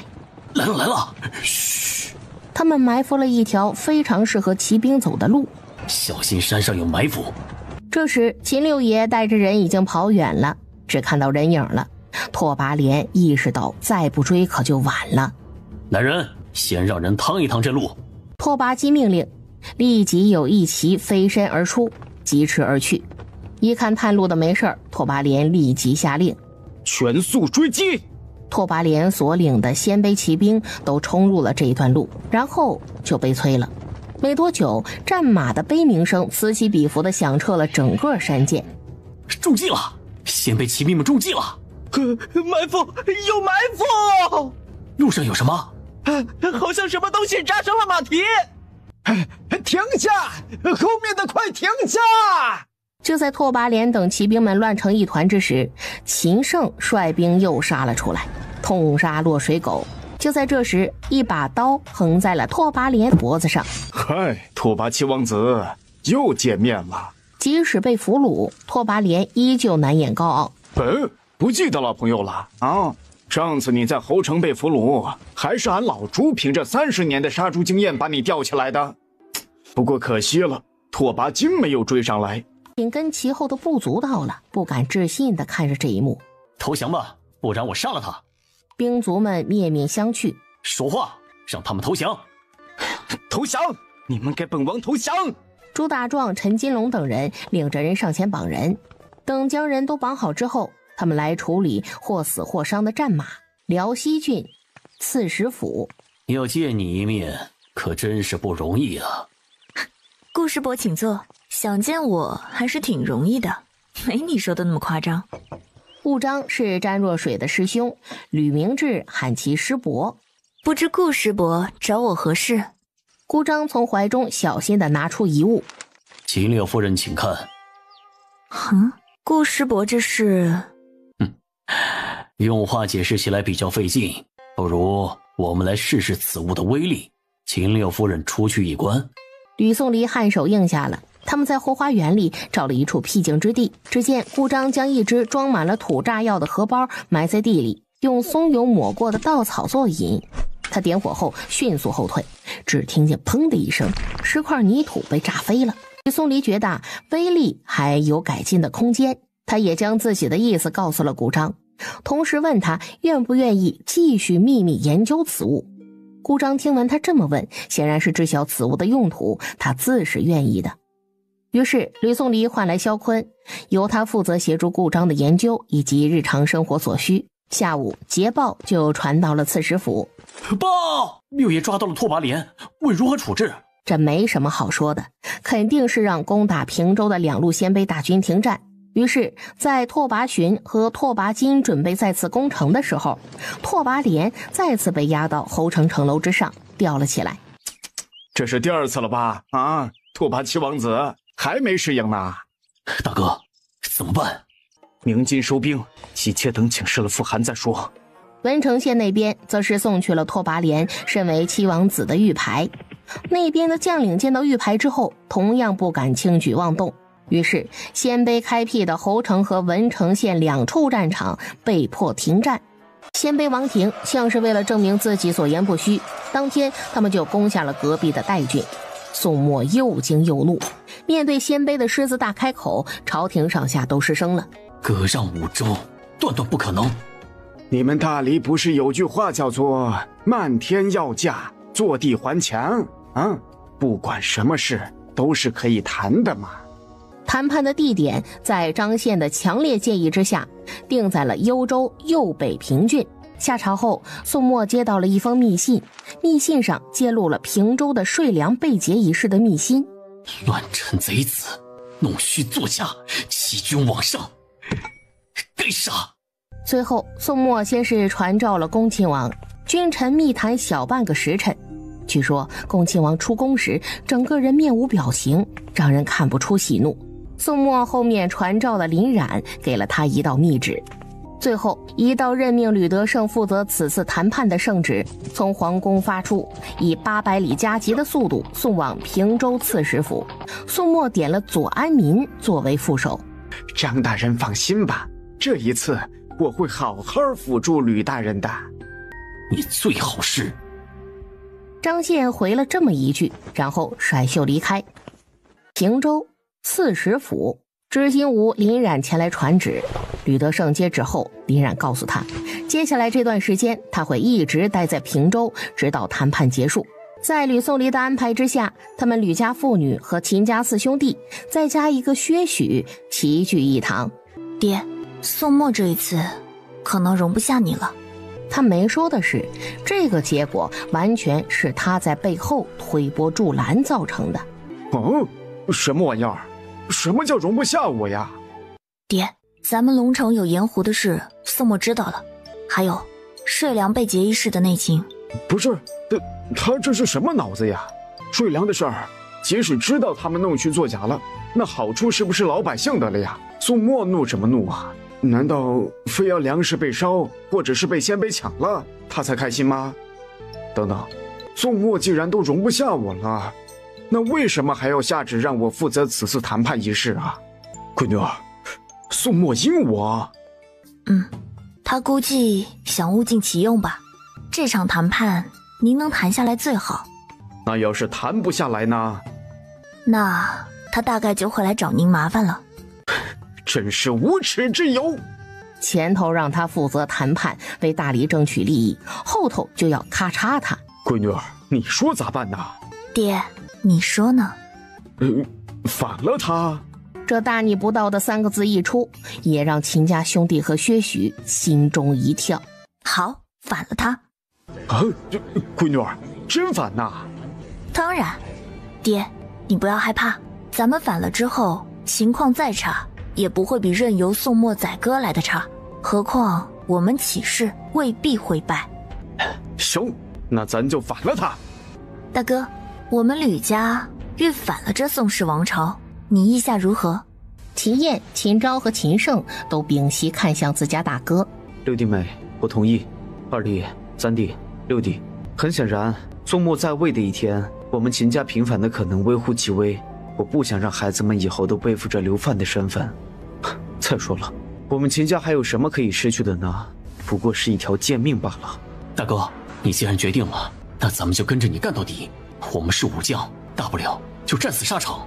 薛先生，此事事关身家性命，如果你不想淌这趟浑水，现在就可离去。秦六夫人主若不弃，薛许愿效犬马之劳。薛先生谦虚了，能得薛先生相助，实乃吾等之幸。那咱们得好好计划一下接下来怎么做。随着谈判的时间越来越近，右北平郡越来越热闹。11月25，谈判双方人马都已就位。你们一点也不肯让步，要知道5州你们也是各占了1郡而已。啊，不对，我们平州你们还没有攻下任何一个城池呢。这样的情况下，你们就是坚持要大黎割让5州，这还叫谈判吗？我看不用谈了，直接开打好了。你以为我们不敢？行啊，要开打是吧？那我们就先杀个人来祭一下旗好了。吕德胜话音一落，被吊着的拓跋连就发出了一声惨叫。吕大人，谈判刚开始，刚才也只是开个玩笑罢了，何必动怒呢？拓跋王爷的话我很能理解，我刚才也是开了一个玩笑，让人试一试刀子够不够锋利。行了，玩笑互相开过了，那咱们现在可以正式开始了吗？当然了，开始吧。谈判继续，鲜卑逼迫大黎割让5州，归还拓跋连，才愿意撤兵停战。大黎这边则是要求鲜卑大军无条件撤出大黎，并签订10年和平条约。10年期间，拓跋连需在长安为质。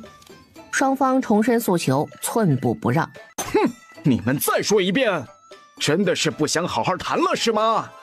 王叔，你们好好谈呐，拿出诚意来谈。于是鲜卑王庭那边磨磨蹭蹭，最终决定让一步。那就割让4个州好了，我们放弃凉州，要北境、并州、幽州、平州。我们这边呢？恭亲王没说话，林冉很显然是来凑数的，对谈判进度漠不关心。既然大家都不让步的话，这谈判没法谈。娘的，这就像2头倔牛，按下一头还得按另外一头，真是心累呀。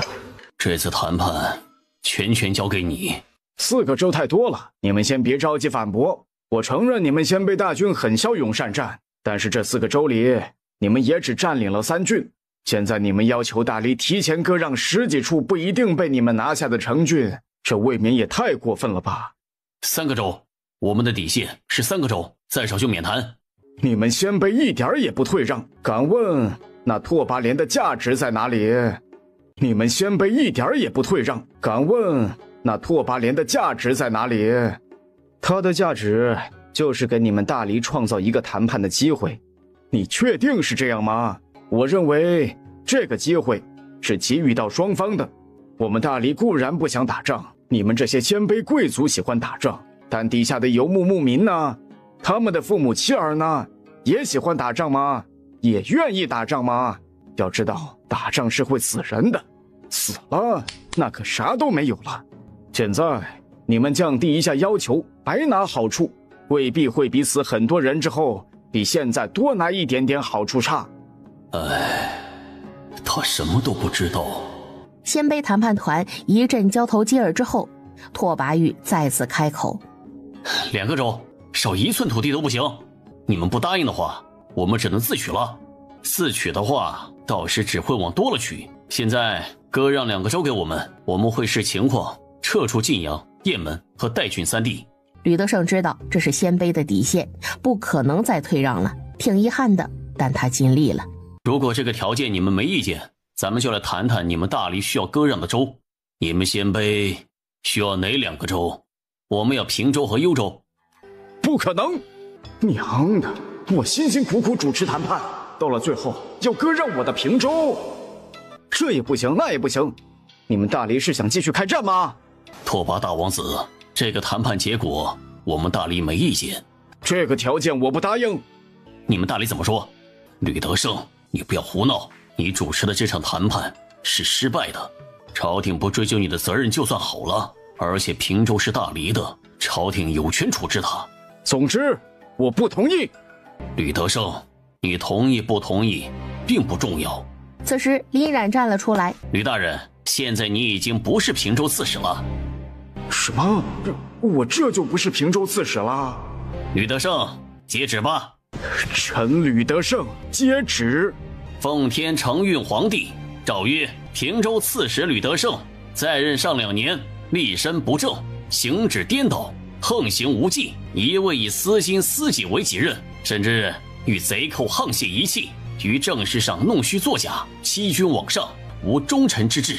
朕以此为愤，以此为戒，故下旨革去如平州刺史之职。本人及家眷押解回京，另行审查。钦此。吕德胜，接旨吧。吕德胜跪在地上，久久未起身。这时徐君凡走了进来，看到左翼在收拾行李了。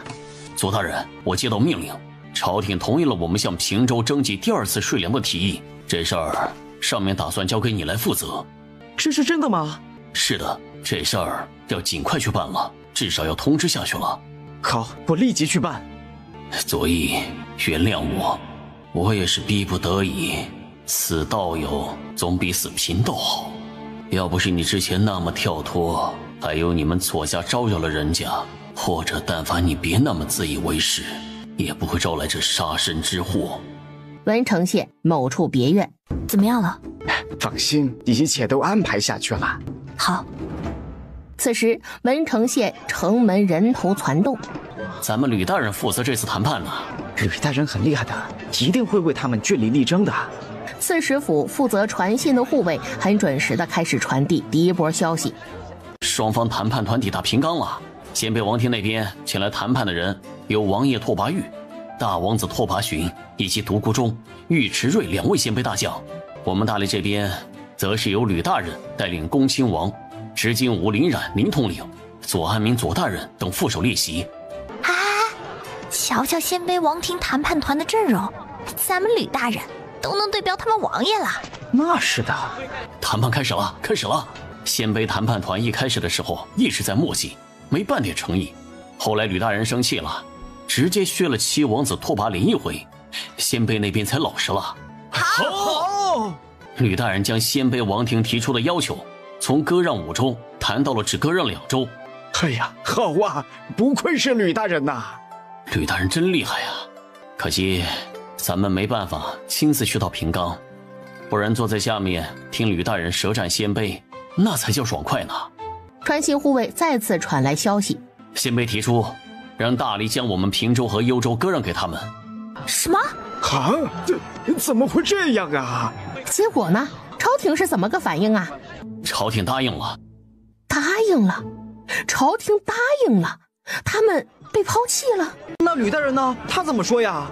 吕大人当然不同意了，但是什么？吕大人被皇上革职了，已经不是平州刺史了。就在这时，左翼带着他的人来了。现在宣布一个消息，平州需要再次缴纳税粮，接下来大家就按照上次缴纳的量来就行了。一时间民怨沸腾。做游侠儿打扮的险峰在左翼后面抽出长刀，在他还没反应过来的时候，就让他身首异处了。光天化日之下杀了人，老百姓们也只是在最初的时候被吓了一跳。杀了这朝廷狗官！真是岂有此理！我们平州百姓要这朝廷何用啊？税交个没完，可朝廷为我们平州做过什么？不曾庇护过我们半分，却不断给我们带来风雨伤害。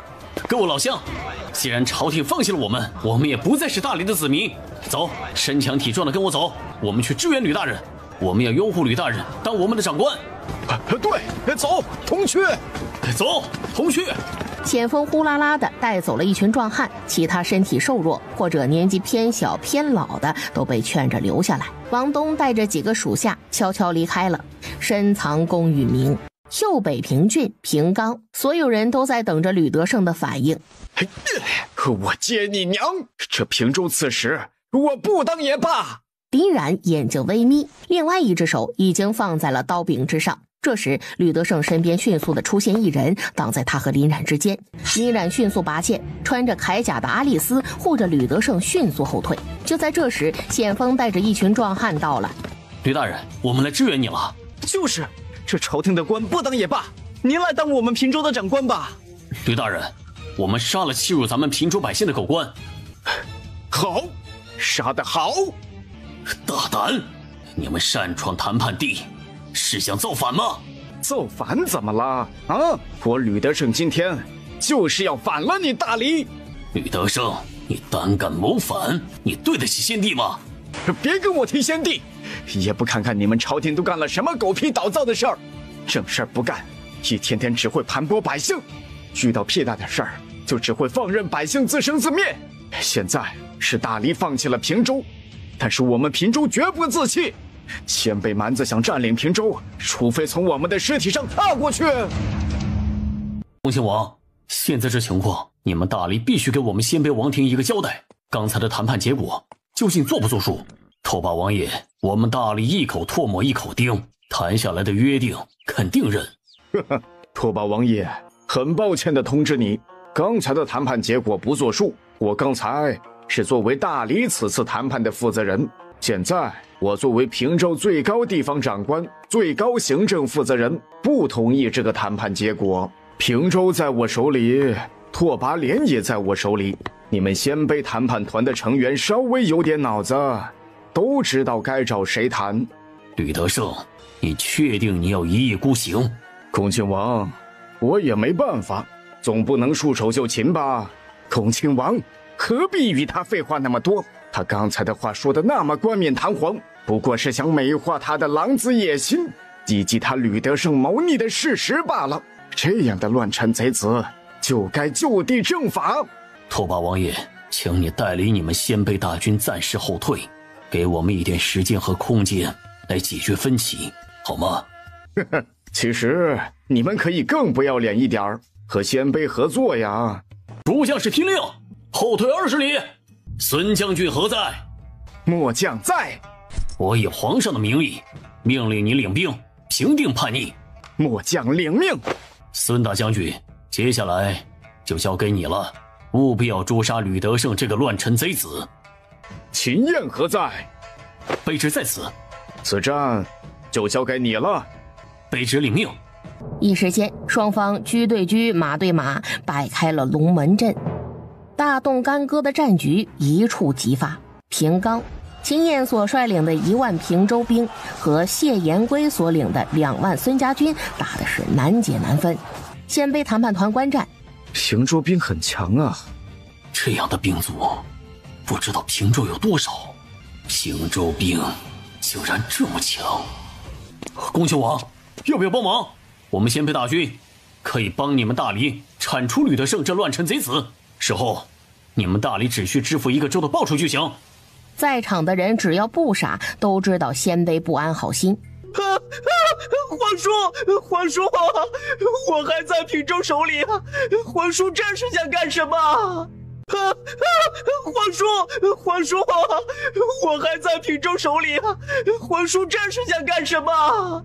糟糕，忘了那倒霉侄儿在平州手里了。恭亲王，停战吧，再打下去，除了2败俱伤，没有别的结果。你手里那4万兵马，这是底牌，不能动的。如果真的要动，我们要做好被鲜卑一锅端的准备。另外，即使我将4万兵马全都投进去，也不一定能达到你所想要的目的。平州方面有多少这样的兵马，你知道吗？就依你所言，停战吧。皇上终究是养虎为患了。孙家军最先挂起了停战牌，秦燕挥舞着军旗，打出了同意的旗语。你们也没打出个结果来，现在我们该和谁谈？恭亲王，之前的谈判结果，你们大理能兑现吗？哼，拓跋连在我们手里，你们鲜卑爱谈不谈？吕大人，那咱们就来谈谈，要如何你们才肯放了我们七王子？你们鲜卑先和大理朝廷谈吧。拓跋玉满脸问号。你们不和大理朝廷先谈，我怕你们支付不起赎回拓跋连的代价。好家伙，他不会是想他们过个手，把谈到的好处给他吧？等会儿吕德胜就会知道他在想屁吃。咱们先谈，去那边谈吧。大黎的官员另外收拾出来一处地方，那里远离平州势力所在地。以恭亲王为首的大黎官员与鲜卑谈判团到一旁重新谈判。恭亲王，你们大黎需要割让北境、凉州和幽州给我们，然后我们鲜卑撤军，并归还并州的雁门、代郡，并签订10年停战条约。玉王爷，之前我们不是已经谈好割让2个州的吗？咱们谈这个条件有个前提，就是咱们7王子在你们大黎手上。一会儿我们还得去和吕德胜谈，我们还不知道吕德胜会提出什么条件呢。多要1个州不过分吧？大黎不答应的话，我们自取也行。这事儿我不能做主，谈了1次2次，你当我们是来陪你们过家家的？本王需要请示我们皇上，这么大的谈判，大黎皇帝派来的人竟然无法做主，你们大黎是不是耍我们？说着，他人就站了起来，大有一言不合就开打的架势。我恭亲王代表大黎答应割让北境、凉州、幽州给鲜卑王庭。哎，这就对了嘛。吕德胜频频看向谈判地，他是真的好奇鲜卑那边究竟提出了什么样的要求，才会让恭亲王一副天塌下来的样子。吕大人，属下可以根据对方说话时的唇形知道对方在说什么。听着好厉害呀！哎呀，真是没想到啊，他们平州还有这样的人才。快给我说说，他们大概都谈了些啥？陈月便将他知道的说了。拓跋玉领着鲜卑谈判团其他成员走了过来。你们和朝廷那边谈好了？那来吧，你们鲜卑和大黎那边都谈了什么条件？这是机密。你们鲜卑打算付出什么代价赎回你们的7王子？你们将龙城让给我们鲜卑，顺便将拓跋连放了。我们鲜卑王庭承诺，未来10年不会攻打你们平州。拓跋玉，你看我像是傻子吗？吕大人，你反了大黎，大黎皇帝不会放过你以及你们平州的。如果我们鲜卑再攻打你们平州，你确定你们能顶得住？你们大可以试试。拓跋玉还待说呢，被吕德胜打断了。行了，你不用再劝了。我不相信你们鲜卑王庭的承诺。去年你们也是签订了3年的和平协议，可是结果呢？吕德胜这话像一巴掌甩在了拓跋玉脸上，就差说他们的承诺一文不值了。这次我们鲜卑南下是有原因的。行了，拓跋王爷，你代表你们鲜卑王庭给出你们的诚意，可是要不要听听我们这边的要求？吕大人请说。我们要幽州，还有啊，之前我们平州被你们2王子劫走了120万担税粮，你们鲜卑必须将这批税粮归还给我们。吕大人，你们这个条件太过分了，一个幽州并120万担粮食，太贵了，7王子太贵了。吕德胜知道现在粮食有多贵吗？难道你们尊贵的7王子殿下还不值这个价吗？再说了，我们只是想拿回属于我们原本的东西罢了，这个要求并不过分。狗屎！可是我们并没有抢到多少粮食，绝大部分的税粮都被你们一把火给烧掉了，还有一部分又被平郡的山贼抢了。这个我们就不知道了，反正我们平州就是丢了120万担税粮，你们得赔。吕德胜，你讲点道理。我是一个非常讲道理的人。拓跋金，你就说你们鲜卑有没有去抢税粮吧？是去抢了，这不就得了？可是在我们之前，你们的税粮已经被山贼抢走了一部分，大部分还被你们一把火给烧了。我们最终就抢到了不到2万斤的税粮。骗鬼呢！军粮的下属说，当时运粮队出事的地点边上就有小河，看到粮食着火，你们不救啊？绝大部分粮食肯定被你们救下来了。敢做不敢当，不是男人。山贼抢走了一部分，火烧了一些，但你们鲜卑肯定抢去了大头。吕大人，赔偿120万的粮食太多了，克夫免去。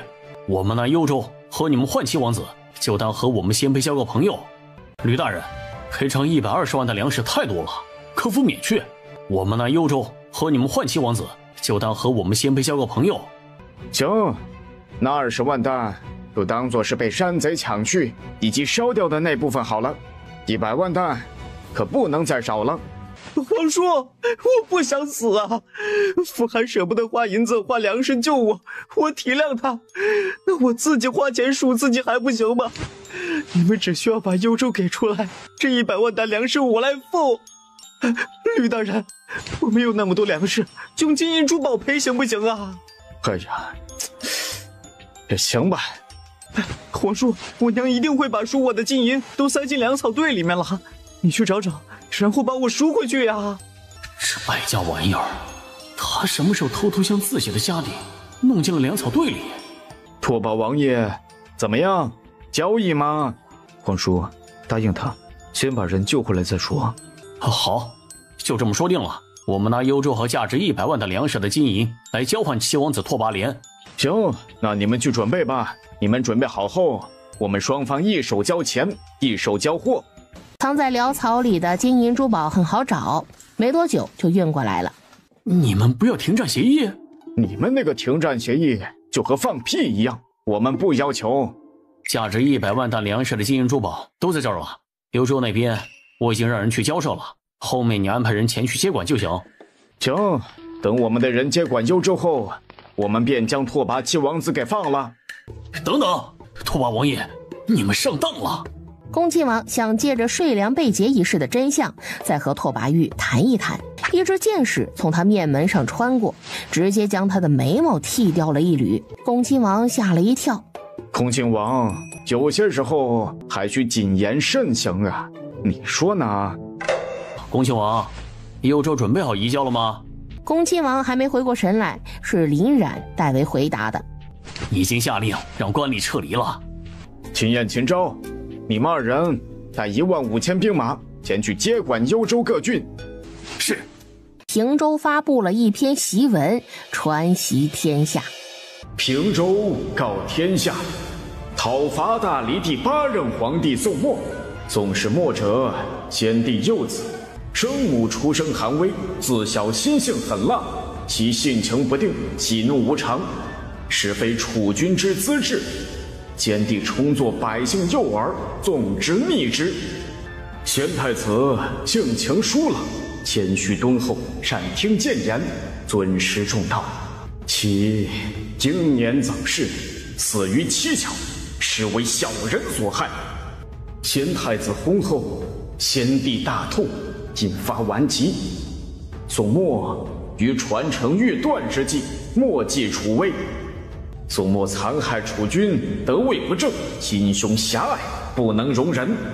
侥幸继承大统之后，残害知情忠良，开国之重臣，弃如敝履，甚至加以残害，奸佞之徒，委以重任，授以高官厚禄。如此倒行逆施，人神共极，天地所不容。宋末继位之后，方有南方水灾、南阳地动、雁门雪灾之难，此乃其得位不正之天罚。为掩盖其罪，宋末压制武将，弃绝良将于不用，劫持北境晋阳、并州雁门代郡、幽州右北平郡之师。宋末更是责无旁贷。如此种种，皆因其得位不正之过也。平冈谈判，平州刺史尽心尽力，宋末竟然要问罪于功臣，斩杀功臣，天理焉存？大黎传至第8代君王宋末之手，气数将尽，痛哉惜哉！今有我平州人杰地灵，英才济济，文能治国，武能安邦。志在逐胡虏，除暴乱，庇佑天下汉民，不受胡虏残害。请天下给平州一个机会，吾等在此宣誓：大黎镇不了的灾，平州来镇；大黎打不过的外敌，平州来打；大黎割让出去的地，平州来收复；大黎收拾不了的烂摊子，平州来收拾。总之，大黎给不了百姓的，平州给。平州也欢迎天下贤能前来共襄大业。南地谢府，这个檄文厉害，这是降了新地的君呐，高，实在是高。谢大人，这篇檄文广人天下知之时，必是平州闻名天下之日。江先生，咱们南地以清君侧、诛奸佞、匡复社稷名义举事如何？谢大人，此举甚妥。两人相视而笑。长安大殿，吕德胜那篇檄文，你们都看了吧？秦家、吕家明明包藏祸心，亏欠神器，却说的冠冕堂皇，真的脸皮、朝廷的颜面都被人给揭下来了。你们一个个，除了叫嚣他叛乱，还会什么呀？啊！孙明也是个没用的，10万大军竟然拿不下区区一个平州。诸位臣工，情况就是这么个情况，现在都来说说自己的想法吧。皇上，您历来称赞张宪张大人文采斐然，口才了得，这讨伐平州的檄文，不如就交给张大人。皇上，微臣真不知道吕德胜有此狼子野心呐，要是早知道，微臣坚决与之势不两立。吕大人，对不住啊，保密要紧啊，这会儿。而且，这讨伐吕德胜的檄文由你来执笔，如何？啊，微臣当然没问题了，只不过微臣担心自己笔力不如御史大夫周大人犀利刻骨，而周大人一直以来和吕德胜打交道颇多，一定非常了解对方的弱点，不如由周大人执笔，微臣协助。行，就依你所言，你俩负责此事。娘的，烫手山芋又被踢回来了，心累呀！是，皇上，微臣领命。宋墨知道问这些大臣也问不出什么有用的意见了，最后钦点了几位重臣去了御书房继续商议。皇上，不好了，西南称王、东海靖王、岭南谢战反了。什么？你说清楚，是只是谢战反了，还是成王、靖王以及谢战三方都反了？皇上，是三方都反了，他们都反了。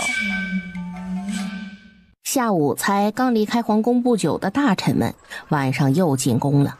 靖王造反，打出的旗号是伐吴道、正国本；成王则是打出了讨伐昏君、拨乱反正的名号。最后谢战是以清君侧、诛奸佞、匡复社稷名义谋反的。呸！不要脸！你们可以看不上他，但他确实很厉害呀。人家这简短的檄文里，分明预判了朝廷的下一步。皇上驾到！皇上万岁万岁万岁万万岁万岁！都来了，诸位大臣平身吧。事情你们都知道了吧？都来说说你们的想法，如何应对目前之变局？皇上，容微臣来说说目前咱们大黎敌人的分布。如今咱们大黎西北北境和凉州被鲜卑胡族占领，东北幽州和平州被秦吕两家割据，东海被晋王所占，岭南被谢战所得，西南被成王据为己有。大黎13州去了将近一半。朕现在就想知道如何处理目前这个局面。皇上，虽然我们之前商议的两策已经无用，但是其中的弃车保帅必须要用了，罪己诏不用下了。朕知道了，这个锅得恭亲王来背。皇上，这个时候万万不能处决其他大臣呐！大黎如今面对5个贼僚，朝廷应该如何消灭他们？皇上，咱们朝廷需要合纵连横，再进行各个击破。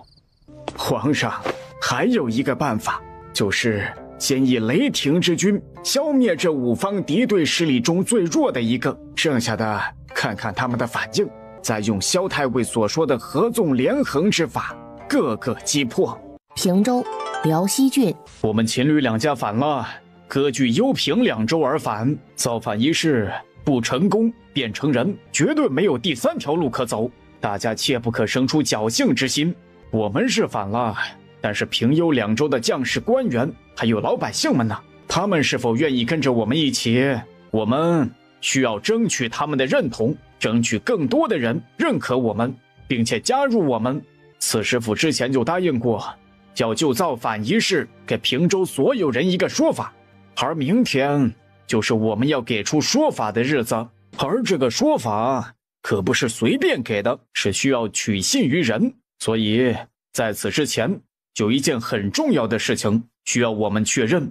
吕伯父，是什么事？您大可直言。檄文是以秦吕两家的名义发的，但一个势力不能有两个声音，否则那必然生乱。所以咱们秦吕两家必须分个主次，有个主心骨。我提出这个问题是非常有必要的，这不是争权夺利，而是主心骨确定下来之后，可以避免日后很多的麻烦。志远呐，你说呢？都听爹的。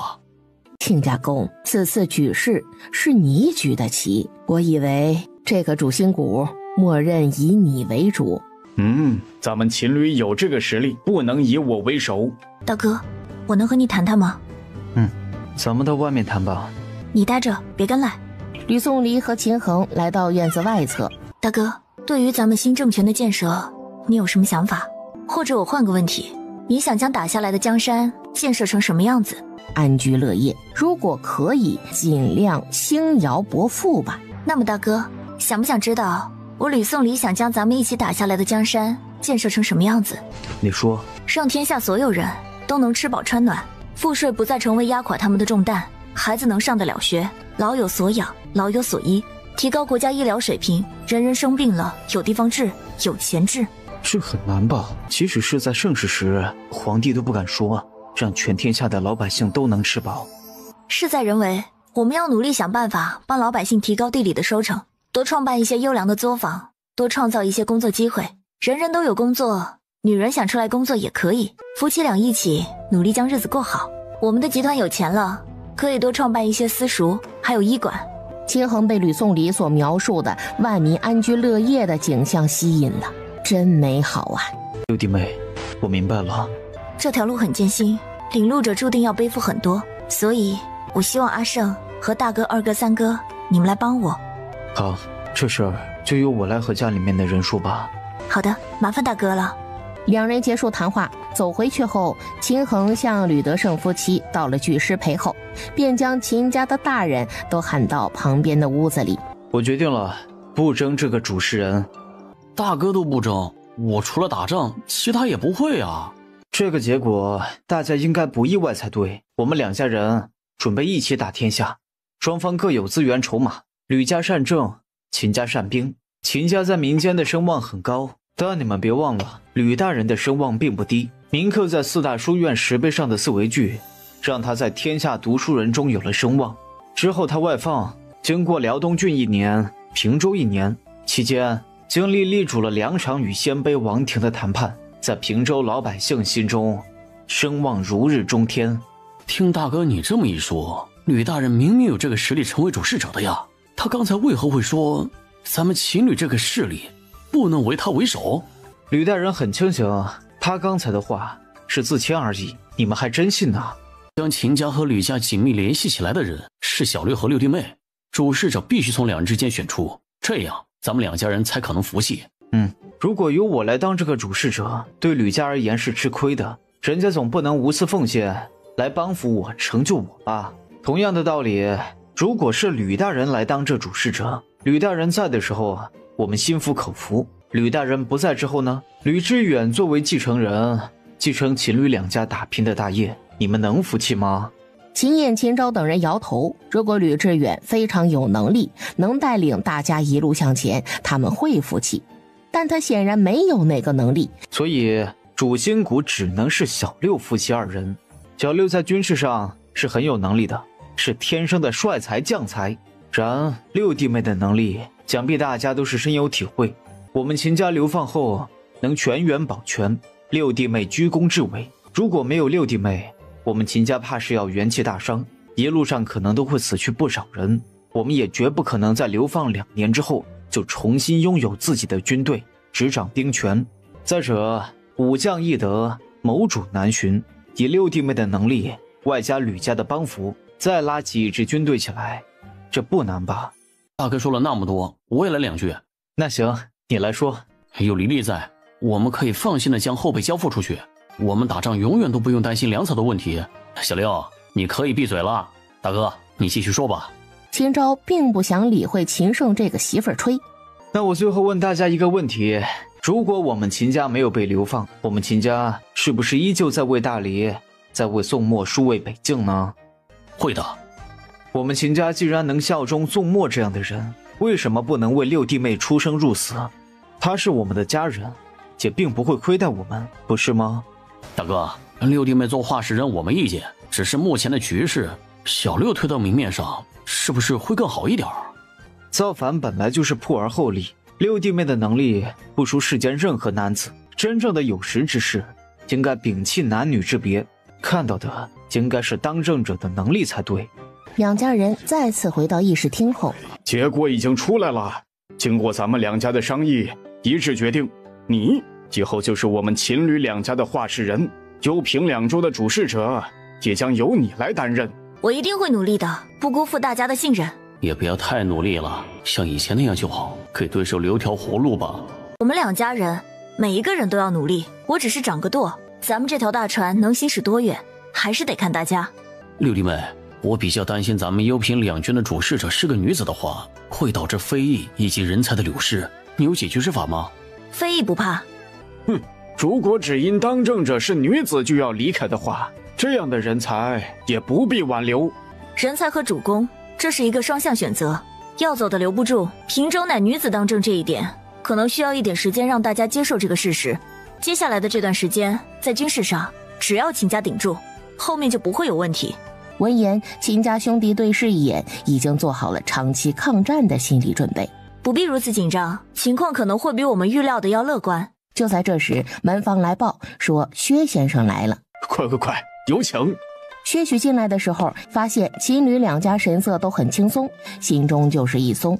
薛先生啊，你来了正好，已经确定下来了，你们吕会长将担任秦吕两家以及幽平两州的主事者。哎呀，恭喜吕大人，恭喜秦世子，恭喜吕会长。我建议明天公布此事。为什么？对了，薛先生，这么晚你怎么过来了？是这样的，吕大人呐，刚接到最新的消息，东海靖王、西南成王、岭南谢战，这三方都反了。都反了？是的。难道好运气也能传染？嘿，宋墨呀宋墨，你也有今天呐，让你中间不分，让你残害忠良。吕大人呐，各位，至此目前在大理的版图上，算上鲜卑胡族，一共有6方势力。6大势力中，如果按照地盘的大小来排列名次的话，谢战占据岭南3郡，成王占据西南4郡，靖王辖东海3郡，皆算一州之地。我们平州方面因为占据幽平2州，俨然排在继大理朝廷和鲜卑王庭之后，位列第3。现在出现了6方割据的局面，所以咱们先别出头，让几方势力斗上一斗再说。咱们正好沉下心来，安心治理2州。这也是我刚才建议明天公布吕会长身份的原因。我们平州出了个女主公，正好可以示敌以弱，麻痹某些势力。朝廷和岭南估计麻痹不了。嘿呀，薛先生说的这事儿那是大有可为呀。秦胜和吕宋礼两人慢悠悠地往他们的院子走去。黎黎，你今天开心吗？开心，你呢？我也开心。黎黎，既然这么开心，今晚咱们庆祝庆祝呗。好呀。还没等他露出傻笑，他又补充了一句：只能一次。秦胜傻眼了。不行吗？不行就……好。秦胜在心里盘算着，闹到几更天，媳妇儿不会生气。3更天前，我必须睡觉。什么？3更天前？现在都已经是亥时2刻了，除去洗漱等时间，剩下给他的时间还有多少？黎黎，你不能这样，再给我半个时辰呗。你再不抓紧洗漱，剩下的时间只会更少。闻言，秦胜顿住了脚步，一次就一次。今天他还能抓住这个月的尾巴，不然想亲近媳妇儿就得等下个月了。长安。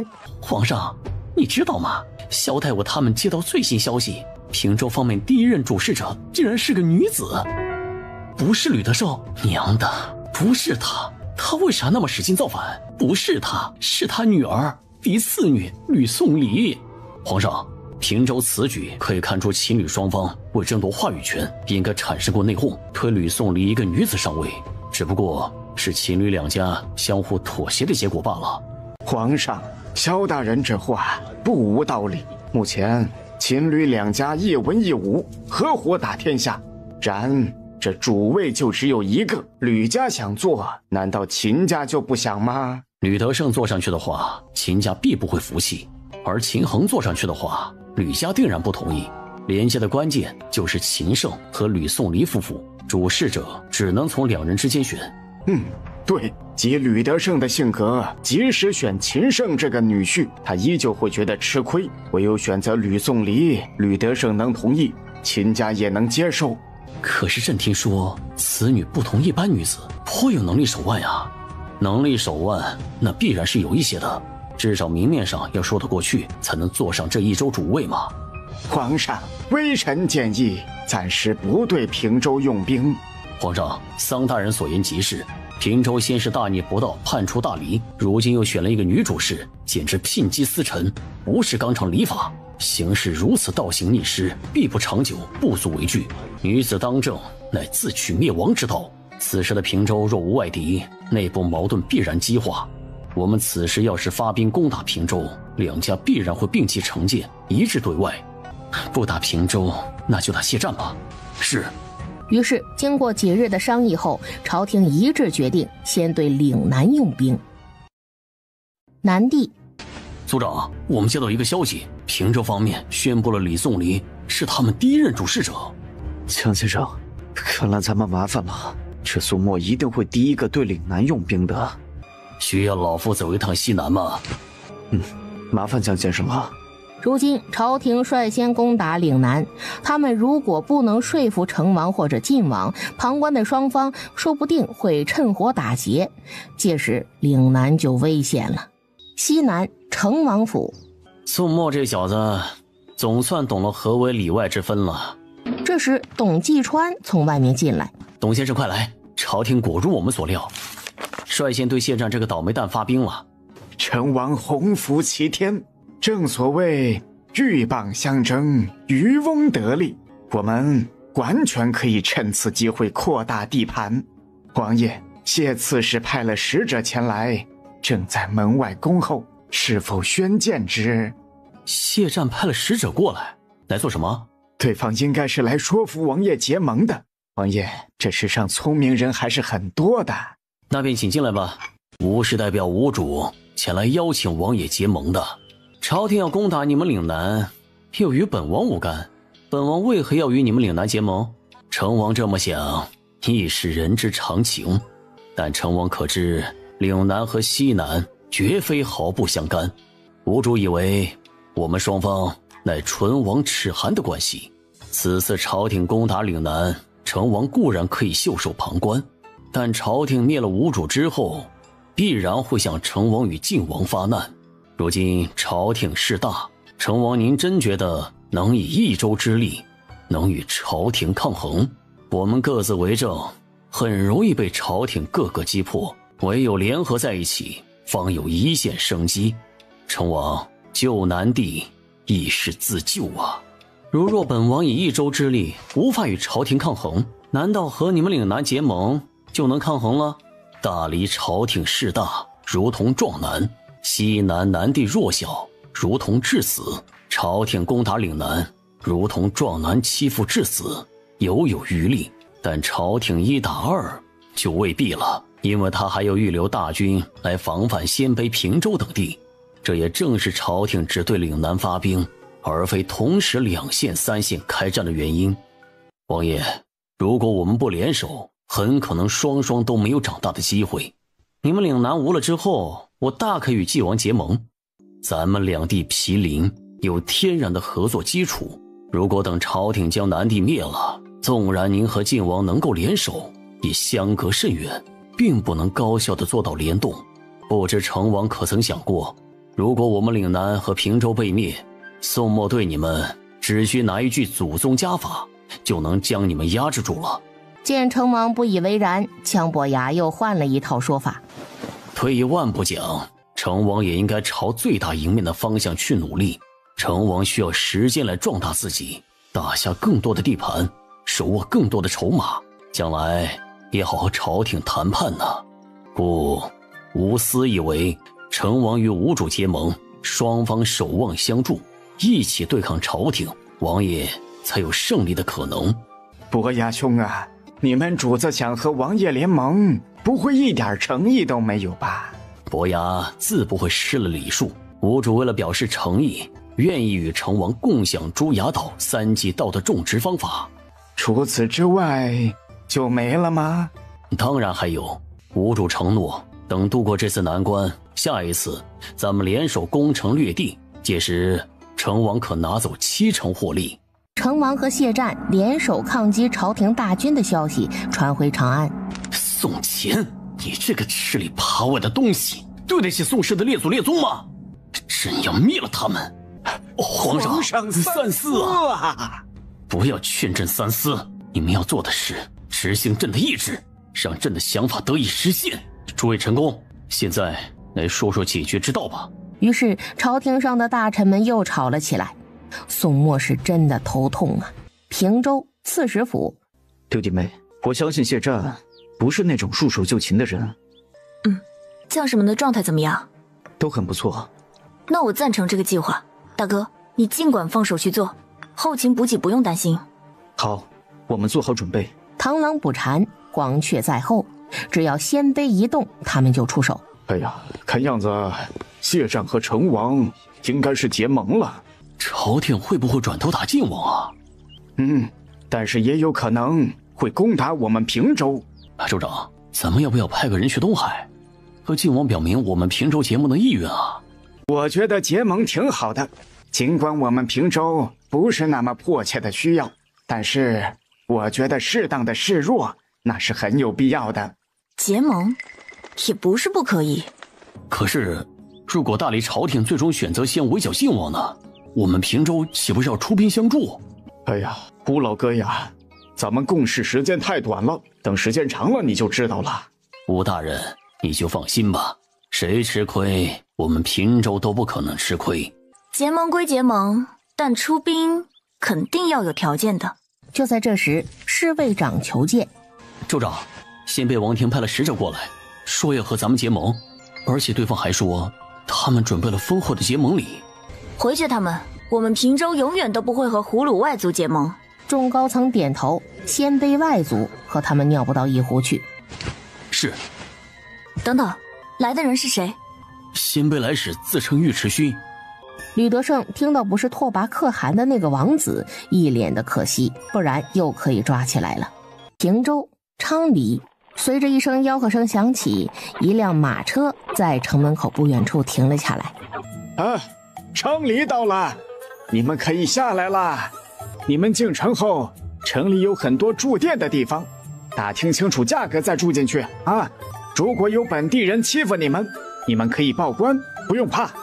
这种情况很少发生，但是你们初来乍到，也不能因为平州人客气就欺负人啊，闹到了衙门，衙门会秉公处理的，对你们也是有不好的影响。这进城后，如果你们不想住店，想租赁房屋的话，那可以去衙行看看。衙行呢也会提供一些做活的消息，衙行提供的活只适合普通人干，有点才识的话，那就可以去官府试试。咱们平州贴出了招贤榜，招揽各类人才，这360行啊，总有一行适合你们的。姓名啊，鄙人姓郭。籍贯邯郸人。擅长什么？我乃书生文人，可有合适我的活计？郭先生是刚到咱们昌黎吧？不妨先歇息2日，再来考虑工作的事。也行。郭先生可有住的地方？暂时还没来得及入住客栈。这样，我们平州府衙为前来平州的贤才们准备了住宿的地方，如果郭先生不介意，可以住到那里去。好啊。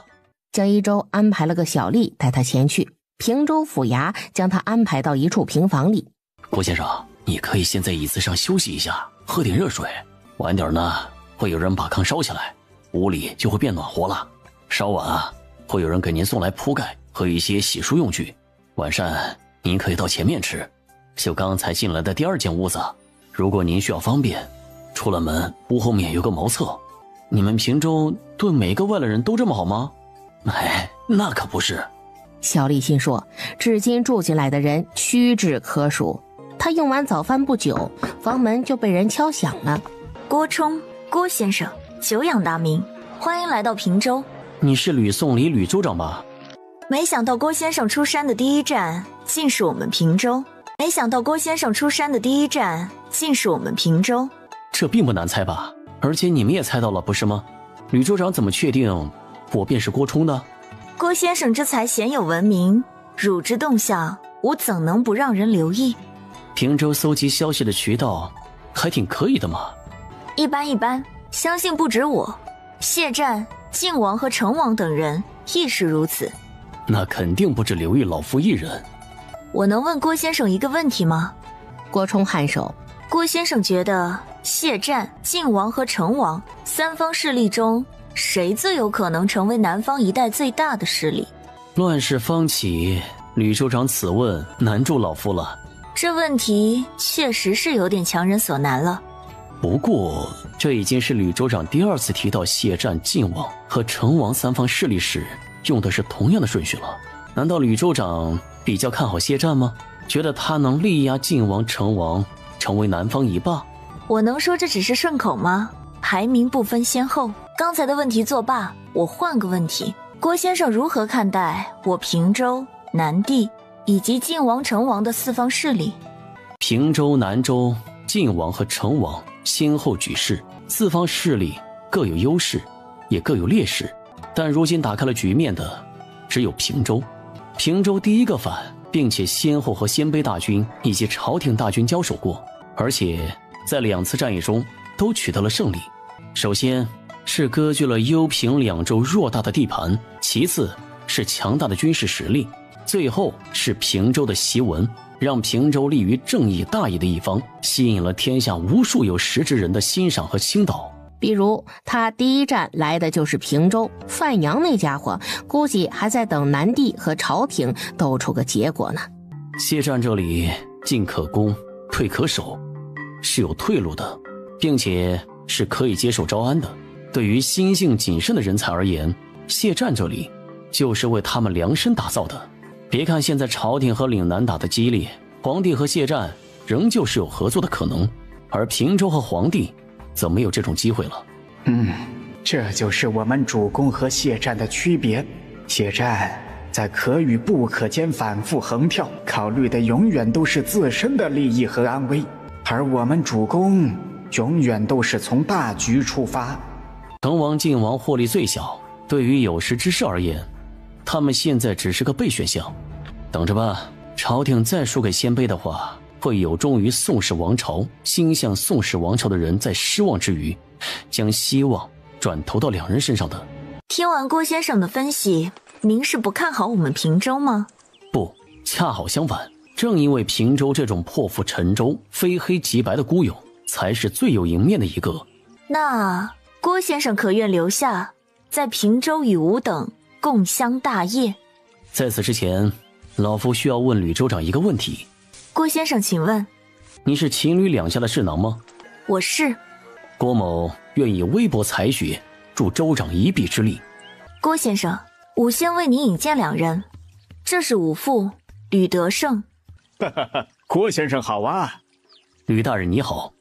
这位是薛许薛长史。薛许。郭冲，欢迎加入咱们大平州，以后咱们可就是一个锅里搅勺的了。咱们一起努力辅助州长大人，以平州、幽州为基础，逐步将整个盘子做大做强。好的，大家同心协力，辅佐州长。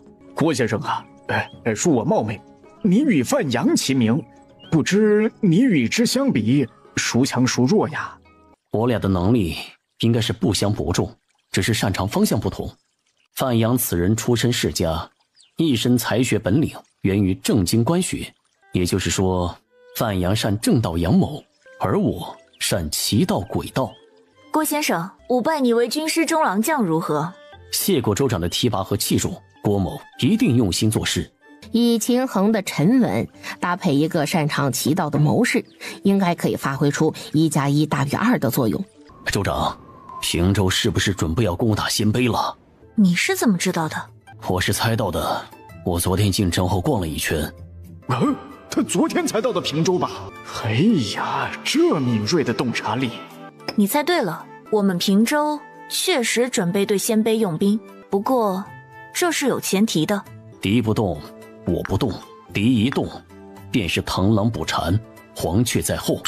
吕宋离微微颔首，这时吕宋离的侍从来提醒他：州长，时辰不早了，4时2刻您要见个人。另外，七公院说过，今天早上还会有大雪的。连天气都有人预测吗？平州真是人才济济呀！哎呀，闺女儿实在是太可怜了，瞧这时间已经被安排得满满当当的。军师，这里太逼仄了，崇文路那里有一座宅子，挺适合你的，不如你就先搬到那里去吧。可以。一会儿你收拾收拾，晚点会有人来帮你搬家。明儿个辰时，你到府衙报到，有问题吗？这么快吗？吕德胜同情地看了他一眼。南地，岭南居城而守，顽强地抵挡着朝廷大军的每一次攻城。大人，我们接到消息，郭冲去了平州，吕宋离拜之为军师中郎将，郭冲目前已经走马上任了。他这么快就决定留在平州为吕宋离效力了？是的呀，太快了。江先生，郭冲去了平州，咱们有没有可能争取到范阳？这个不好说。大人，我们当以目前的战局为重。先生所言极是。就在鲜卑大军和孙家军在雁门打生打死之际，平州已经悄然出兵。可汗，不好了，平州攻打了扶余部落。鸣金收兵。接着他回到王帐，召集部下议事。怎么会说得这么快？不是有人留守的吗？不知道啊，不知道。我留人了。傅汗，现在该怎么办呢？可汗，我要带他们回去救人。阿克斯，冷静一下，稍安勿躁。阿克斯，冷静一下，稍安勿躁。现在整个扶余都被人偷了，你让我怎么冷静啊？阿克斯，你生气于事无补啊！哼，你能冷静，是因为你的部落无事。如果现在被攻占的是你的部落，我看你比谁都急。你这人怎么这样呢？怎么可以乌鸦嘴？万一成真了怎么办？可汗，你多拨一支军队跟我回去行不行啊？平州兵不是大理那些软蛋，你这个时候撤兵回援，人家一个以逸待劳，正好把你扶余族一锅端了。到时你连带出来的扶余青壮都要损失掉。那我该怎么办呢？扶余一部分已经被对方占领了，我知道这很难让你接受，但这是事实。为今之计，只有努力打下雁门和代郡，之后不管是谈判也好，还是怎么样，我们手上也有筹码。可汗，下次进攻由我们扶余部落的勇士打头阵。可。徐君凡一行天使抵达东海之时，那是声势浩大。朝廷这次开出了优厚的招安条件，同意2个兄弟占2州自治，但是有一个条件，那就是不能再反朝廷。宋墨有这么大方？宋墨想破局，这不奇怪。董先生，宋墨的招安令，咱们是应还是不应？王爷不妨答应下来。如果靖王答应了，而王爷不答应，那王爷必将成为朝廷的眼中钉、肉中刺啊！行，那就答应他。与此同时，靖王那边也觉得可以答应皇帝的条件，毕竟唾手可得的好处，不答应的是傻子。此时的平州高层也在讨论此事。哎呀，这宋墨真是疯了，他这样做直接让大黎分裂了。哎呀，宋墨为了不让成王和靖王给朝廷添乱，扯后腿，显然是下了血本的。宋墨倒是有壮士扼腕的决心呐。这个思路是正确的。宋家这三兄弟算不算兄弟戏于墙，而外御其侮？这何尝又不是攘外必先安内呢？姜伯牙从锦县码头登陆，求见州长吕宋离。岭南司马姜伯牙拜见平州吕州长。姜司马不必多礼，姜司马千里迢迢从南地来到平州，不知所谓何来？吾为结盟而来。我们岭南刺史谢战谢大人想与平州结盟，不知吕州长意下如何？二圣啊，这姓姜的刚才说啥了？他说谢战想和咱们结盟。也就是说我刚才没听错？对，您没听错。吕州长如今乃益州主事，想必不会至今仍对过往儿女私情耿耿于怀吧？我与谢战之间没有儿女私情，只有恩怨仇恨。姜司马不必对吾用激将法。至于是否与南地合作，我平州人才济济，自会仔细考量。同时，吾之决断不会掺杂个人恩怨。吕州长非寻常人也。我们平州为什么和你们南地结盟啊？秦小将军此言差矣。双方结盟不仅对我们南地有利，对平州亦是有好处的。大理的5方势力中，3方姓宋，只有平州和南地是外姓。如今姓宋的3方已经抱在一团，南地和平州若不结盟，必然会被他们各个击破。结盟之后，南地和平州可以互为犄角，守护相望。南地和咱们平州一南一北的，结盟之后，我只看到对你们有好处了。如今南地之危迫在眉睫，如果我们平州答应结盟，便会立即引火烧身。我却没看到结盟对平州有什么好处。即使我们平州有难，你们南地那么远，远水也救不了近火呀。南地和平州单打独斗，南地固然举步维艰，有灭亡之险，但平州呢？平州的危机本来就是一直存在的，不在于与南地结盟与否。宋氏3兄弟解决了南地之后，掉头过来就该对付平州了。南地之今日，便是平州之明天。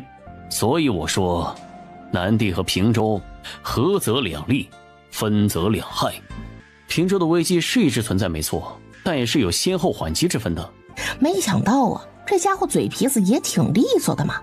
吕州长，不结盟，平州固然能得一息安寝，但与生死存亡相比，您应该很清楚孰轻孰重。合作倒也不是不行。谢战愿意给出什么条件和我们平州合作？如果平州同意结盟，并且帮助南地度过了此次危机之后，平州有难，南地无条件帮平州解围3次。另外，南地愿意划出1郡之地作为李族栖息地，或者吕州长有什么要求，也可以提出来。我们大人确实不知道平州需要什么。如果平州答应结盟，你们南地那边希望我们做什么？希望平州能出兵攻打东海靖王。姜司马，你刚才说的那些都是虚的，真心想合作就拿出诚意来。毕竟咱们平州出兵，那是真刀真枪的干，和你们南地一起分担大理的火力。不知吕大人的诚意指的是？来点实际的，真金白银、米面粮油这些。说实话，南地先是经历水灾，现在又和朝廷打仗，你们知道的，不管是水灾的损失，还是赈灾以及打仗，都很费钱。南地确实没什么钱了。我们南地是真心想和平州结盟的，如果平州只有这个条件，我们南地愿意出500万两银子，请求平州出兵。另外，东海地区的战利品皆归平州。这个不急，姜司马刚刚来到平州，可还习惯？除了有点冷，倒还算习惯。姜司马，别来无恙啊！当年我们在长安一别多年了啊！谢国军师关心。姜司马，南地的冬天和平州的冬天是不是大有不同？他想将话题拉回来，却被人3番2次岔开，引到别的话题上去。吕宋离回到秦府，便让人去将郭冲和薛许请来。咱们从头到尾来捋一捋这事儿。好。事情从朝廷决定派兵攻打谢战开始，谢战与成王联手抗击朝廷大军。宋末派出董国为带领10万大军攻打南地，却久攻不下，此事极大地伤了皇上以及朝廷的颜面。为了打破僵局，宋末决定割让2州，招安成王和晋王，并联合2王围剿谢战。闺女儿这边有帮手，挺好的。宋末此举那是下足了血本要告谢战，而谢战肯定不想坐以待毙的，所以他让姜伯牙来平州，欲与平州结盟。一切都顺理成章，逻辑上完全讲得通。我并不相信谢战会将唯一生的希望放在平州，换句话说，是放在我身上。可是姜伯牙来平州了，在谢战无法亲至的前提下，姜伯牙的分量那是最重的了，给出的条件是如此的诚意满满。如果我们平州拒绝与之结盟，谢战难道不是到了绝路了吗？未必。现在除了我们平州之外，就还有鲜卑这一方大势力了。难道谢战要和鲜卑合作？这应该不会吧？可是除了我们平州和鲜卑，他还能从哪里借力呀？不，谢战还能和一个人合作。谁呀？宋墨？这2人还能合作呀？不是，宋墨有那么大尺度吗？毕竟谢战也效反了他的人之一啊。这2人没有节操的吗？其实谢战和宋墨的核心需求是有重合点的。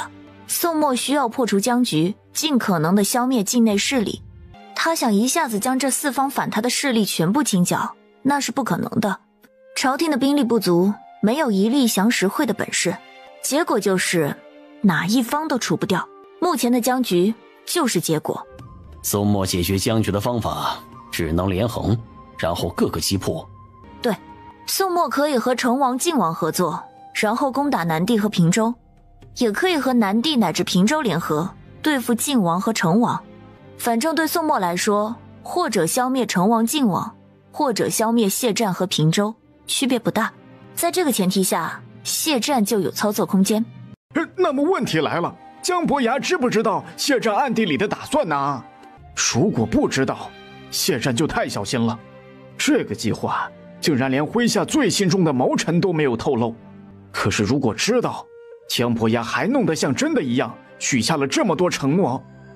这些如果是为了达到更高的目标，都是可以许出去的。毕竟有些事情必须骗过自己，才能骗过别人。说实话，谢战派姜伯牙来平州寻求联盟，这是不是有点多此一举呀？这一局明显和平州没有多大关系。怎么没有关系呢？要么咱们平州也是他的备选项，要么就是为了迷惑咱们，让咱们别去横插一脚坏他的事。最重要的是迷惑晋王和成王吧。天哪，这谢战竟然连我们平州都要利用，这也太贪心了吧？不，这不是贪心，他考虑得很周全，他将我们平州这个变数都算进去，是对的。我有一个问题，就是宋墨怎么会信任谢战啊？谢战毕竟辜负过他，反过他的。宋墨作为皇帝，不会那么天真的。谢战肯定用了什么取信于他的手段。谢战他究竟用了什么手段呢？吕宋离摇了摇头，他不是神，没有任何的信息就能凭空猜测。那咱们平州怎么办呢？我们接下来要做的当然是将计就计。我估计在谢战的预设中，我们平州有很大的可能会拒绝联盟。正如之前讨论过的，平州答应联盟没多大好处。再者就是谢赵两家和他们情侣两家的恩怨。这是一种情况，另一种情况就是如果我们不拒绝呢，谢战必然也要将此情况纳入考虑范围的。如果我们同意结盟，他也不怕，联盟了，按照谢战的计划，我们出兵能牵制晋王。在此期间，谢战和宋墨必然是先去清理成王去了，徒留我们和晋王打生打死，最好是双方两败俱伤。等他们腾出手来，再回过头来收拾晋王，顺便呢可以搂草打兔子，看看能不能将咱们平州也收拾掉。哎呀，这才是谢战完完整整的计谋吧？要不要将我们的推测告知成王或者是靖王啊？为什么要告诉他们？就算我们想告诉，可能也来不及了。谢战宋末的计划已经开始了，至少针对成王的局肯定已经在进行当中。而且成王和靖王未必会全然信任宋末，未必就不提防着朝廷。咱们真的要出兵攻打靖王吗？谢战想利用我们平州，我们呢将计就计，给他个教训，让他知道什么叫肉包子打狗。这个比喻是不是有些不恰当啊？这得好好合计合计呀。平州同时展开2处战线，有可能会出现3线作战，能做到吗？兵将问题不大，出兵东海，最大的问题是后勤粮草补给。这个我来想办法。那就没问题了。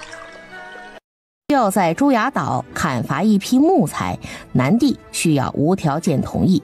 你知道的，因为平州距离东海甚远，你们南帝出500万的军费，用于支付路费还有粮草的费用，其实不太够的。我们平州也体谅你们南帝的不容易，所以我允许你们拿别的物资来抵军费的短缺。你们要砍伐的木材是什么木材？这个无可奉告。吕宋离要的是朱崖岛上的橡胶木。那要多少总能说吧？我们总不能让你们平州将朱崖岛上的木材全部砍伐殆尽吧？10万吨。不可能，太多了。姜司马别急着反对，我们要的是湿木材。行吧，那就这么说定了。我们先拟好盟约，然后我们这边立即让人出发前往朱崖岛，你给个凭证。姜伯牙手书一封，这信是写给朱崖岛的看守的。信末，他拿出印信，盖了个章。500万两银子一到，我们平州立即出兵。不用等了，银子给你们，你们出兵吧。我们大人之前让人在鸡市钱庄存了500万两，此乃取款凭证。姬无银在平州吧？你可以将他请来确认此事，确认属实的话，让他直接将银子划给平州，可以做到吧？姬无银很快就到了，他很快就查验并确认了姜伯牙手中的信物为真。如果对方还知道密语，就能将这笔银子取出。这笔银子我能做主让你转给平州吧？啊，可以。这是300万两，给你们。后续的200万，确认了你们出兵后再给。3天内必出兵。姜伯牙轻轻地点了点头，心里狠狠地松了口气。并州、雁门再一次艰难地击退了鲜卑的攻城大军之后，孙从义直接靠坐在地上，大口大口地喘着气。爹，朝廷的支援怎么还不来呀？这我哪知道啊！再给朝廷去一道请求支援的奏折。臭小子，敢命令你爹了？到底谁是爹，谁是儿子啊？已经去了2道折子了，那就再发一道啊！咱们皇上不会以为仅凭我们孙家军10万大军就能守住雁门和代郡吧？现在鲜卑集结了30万大军在雁门关外呀，就算我们孙家军全部上，1对1的打，将整支孙家军打绝，都是灭不掉对方的好吗？再等等，也许援军已经在路上了。希望吧。平州辽西郡锦县码头，3日一过，平州准时出兵。曹帮的大船停靠在码头，随时可以起航。林副帮主，是不是快要出发了？啊，是的，林副帮主和吕州长交情挺好的呀。哈，还行还行。我见曹帮和平州一直都有合作，甚至连平州出征这样的大事，曹帮都愿意帮忙，这可不像是还行的样子呀。没办法，平州给的太多了。林副帮主，我们岳将军有请。姜伯牙顺势看过去，发现林山正在和一位穿着胄甲的高壮汉子说话。他抓住一个路过的小将。那位将军是谁呀？真是鹦鹉啊！他是我们岳叔，岳将军。能和我说说你们这位岳将军吗？可以啊，说起来，岳将军还是你们南地人呢。他是我们南地的。骗你干什么？3年前南地水灾，岳将军家里遭了灾，一家子在南地生存不下去了，这才来到平州的。平州打算派出多少军队啊？这是机密。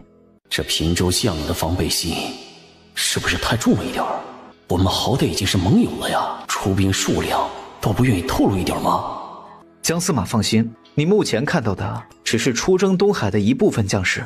此次我们平州出征的将士，从临榆、锦县还有安市3个码头出发，会在海上汇合。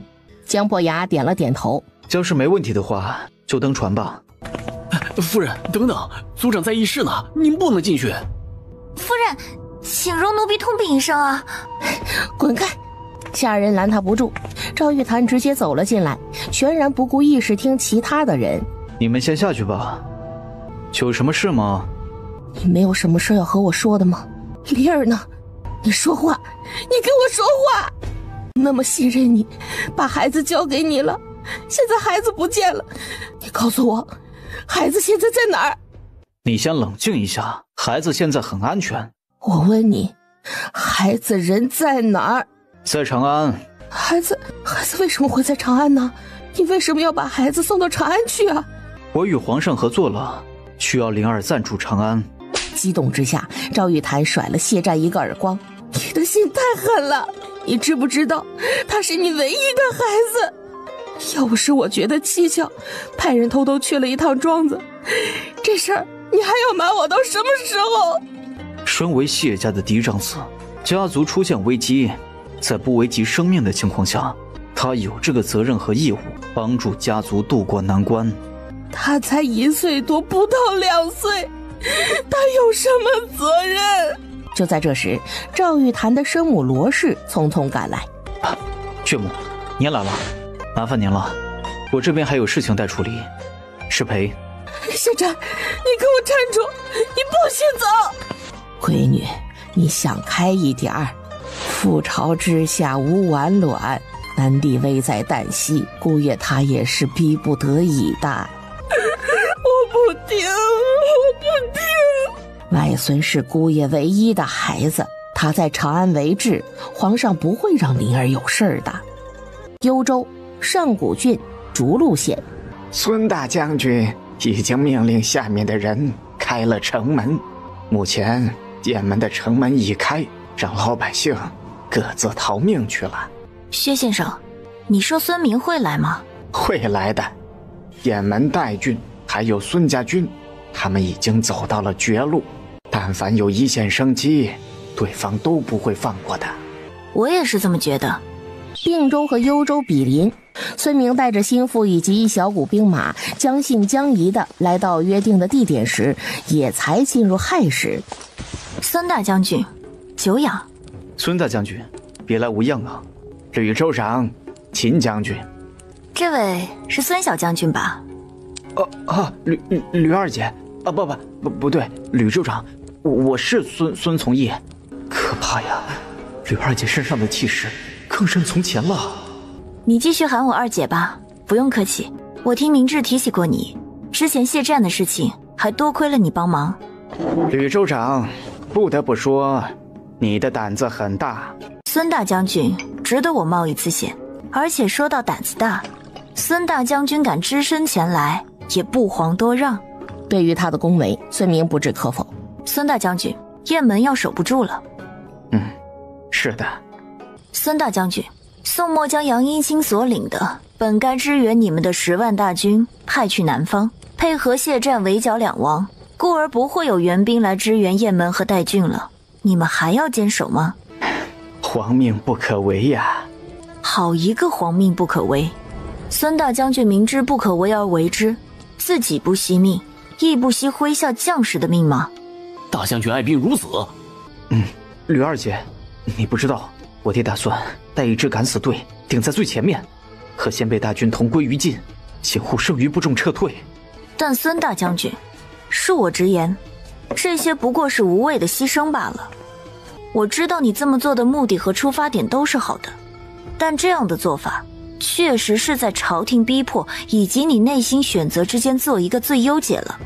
但是你有没有想过，在你想为孙家军保留一些火种，不愿意将孙家军都打绝之时，你就已经违背了宋末的旨意。宋末此人刚愎自用，最厌恶别人忤逆他。你这么做，他不会看到你的苦衷。即使你为大黎战死，你让孙家军撤退，那就是有罪。你的家人依旧会受你这个决定所累。具体可参照我们秦家与我公爹秦越前太子之死，乃因皇子之间夺嫡之争，我公爹无辜牵涉其中。即使他临死之前以一己之身重创江湖一族，秦家亦不能幸免于难。爹，你听到了没有？宋墨也是可笑，他还好意思治咱们的罪。如果朝廷真的到了强弩之末，孙家军誓死守卫边关，就算将整支孙家军都打绝了，我也无话可说。但是朝廷明明有援兵，宋墨却将之派去南方平叛，此中孰轻孰重，孰缓孰急，他不知道吗？他这是选择牺牲我们孙家军呐！吕州长，其实你早就觊觎孙家军了，对吗？孙家军忠肝义胆，能打仗，能打胜仗，谁会不喜欢？吕宋离间女子，竟然如此不掩饰他的目的，不愧是能当上益州之长的人。吕州长，孙某非常感激汝之赏识，但是孙家满门忠烈之名不能毁于无手。他决定效仿秦越。孙大将军或不畏死，但蝼蚁尚且偷生，如以身殉国，故能保全孙家之名声。你觉得你死得其所，但你有没有想过，活下来的你更有价值？孙大将军带兵多年，不会不明白培养一支纪律严明、会打仗的军队到底有多难，到底要投入多少资源。孙家军因为宋墨一纸圣旨，打没了一半的兵力，对得起他了。但这么些年来，缴纳赋税的是老百姓，养你们、养朝廷的也是老百姓。你死了倒是干脆，你对得起天下百姓吗？鲜卑目前集结50万兵马，并州外30万，凉州20万。人间正道是沧桑，这片土地上的汉人需要孙大将军您这样带兵打仗、经验丰富的老将。孙大将军，您的责任重大。而且你不死，兵权在握，宋墨也会忌惮你，孙家将会成为他拿捏你的把柄，他有所顾忌。可你若一死，孙家活下来的可能性就更低了。孙叔，满门忠烈之名固然重要，但是比起一家人的性命，区区虚名就何足挂齿。况且这也只是一时间的。我们州长说过，历史是为胜利者书写的，待将来我等事成，历史评价自然会重新书写。对呀，与其在大黎朝廷里做满门忠烈，还不如奋斗出一个新朝。世人皆说你爹吕德胜巧舌如簧，却不知吕州长也不遑多让。不得不说，平州这些人是会说服人的。孙大将军谬赞了。千金之子不做垂堂，我主不惜以身涉险。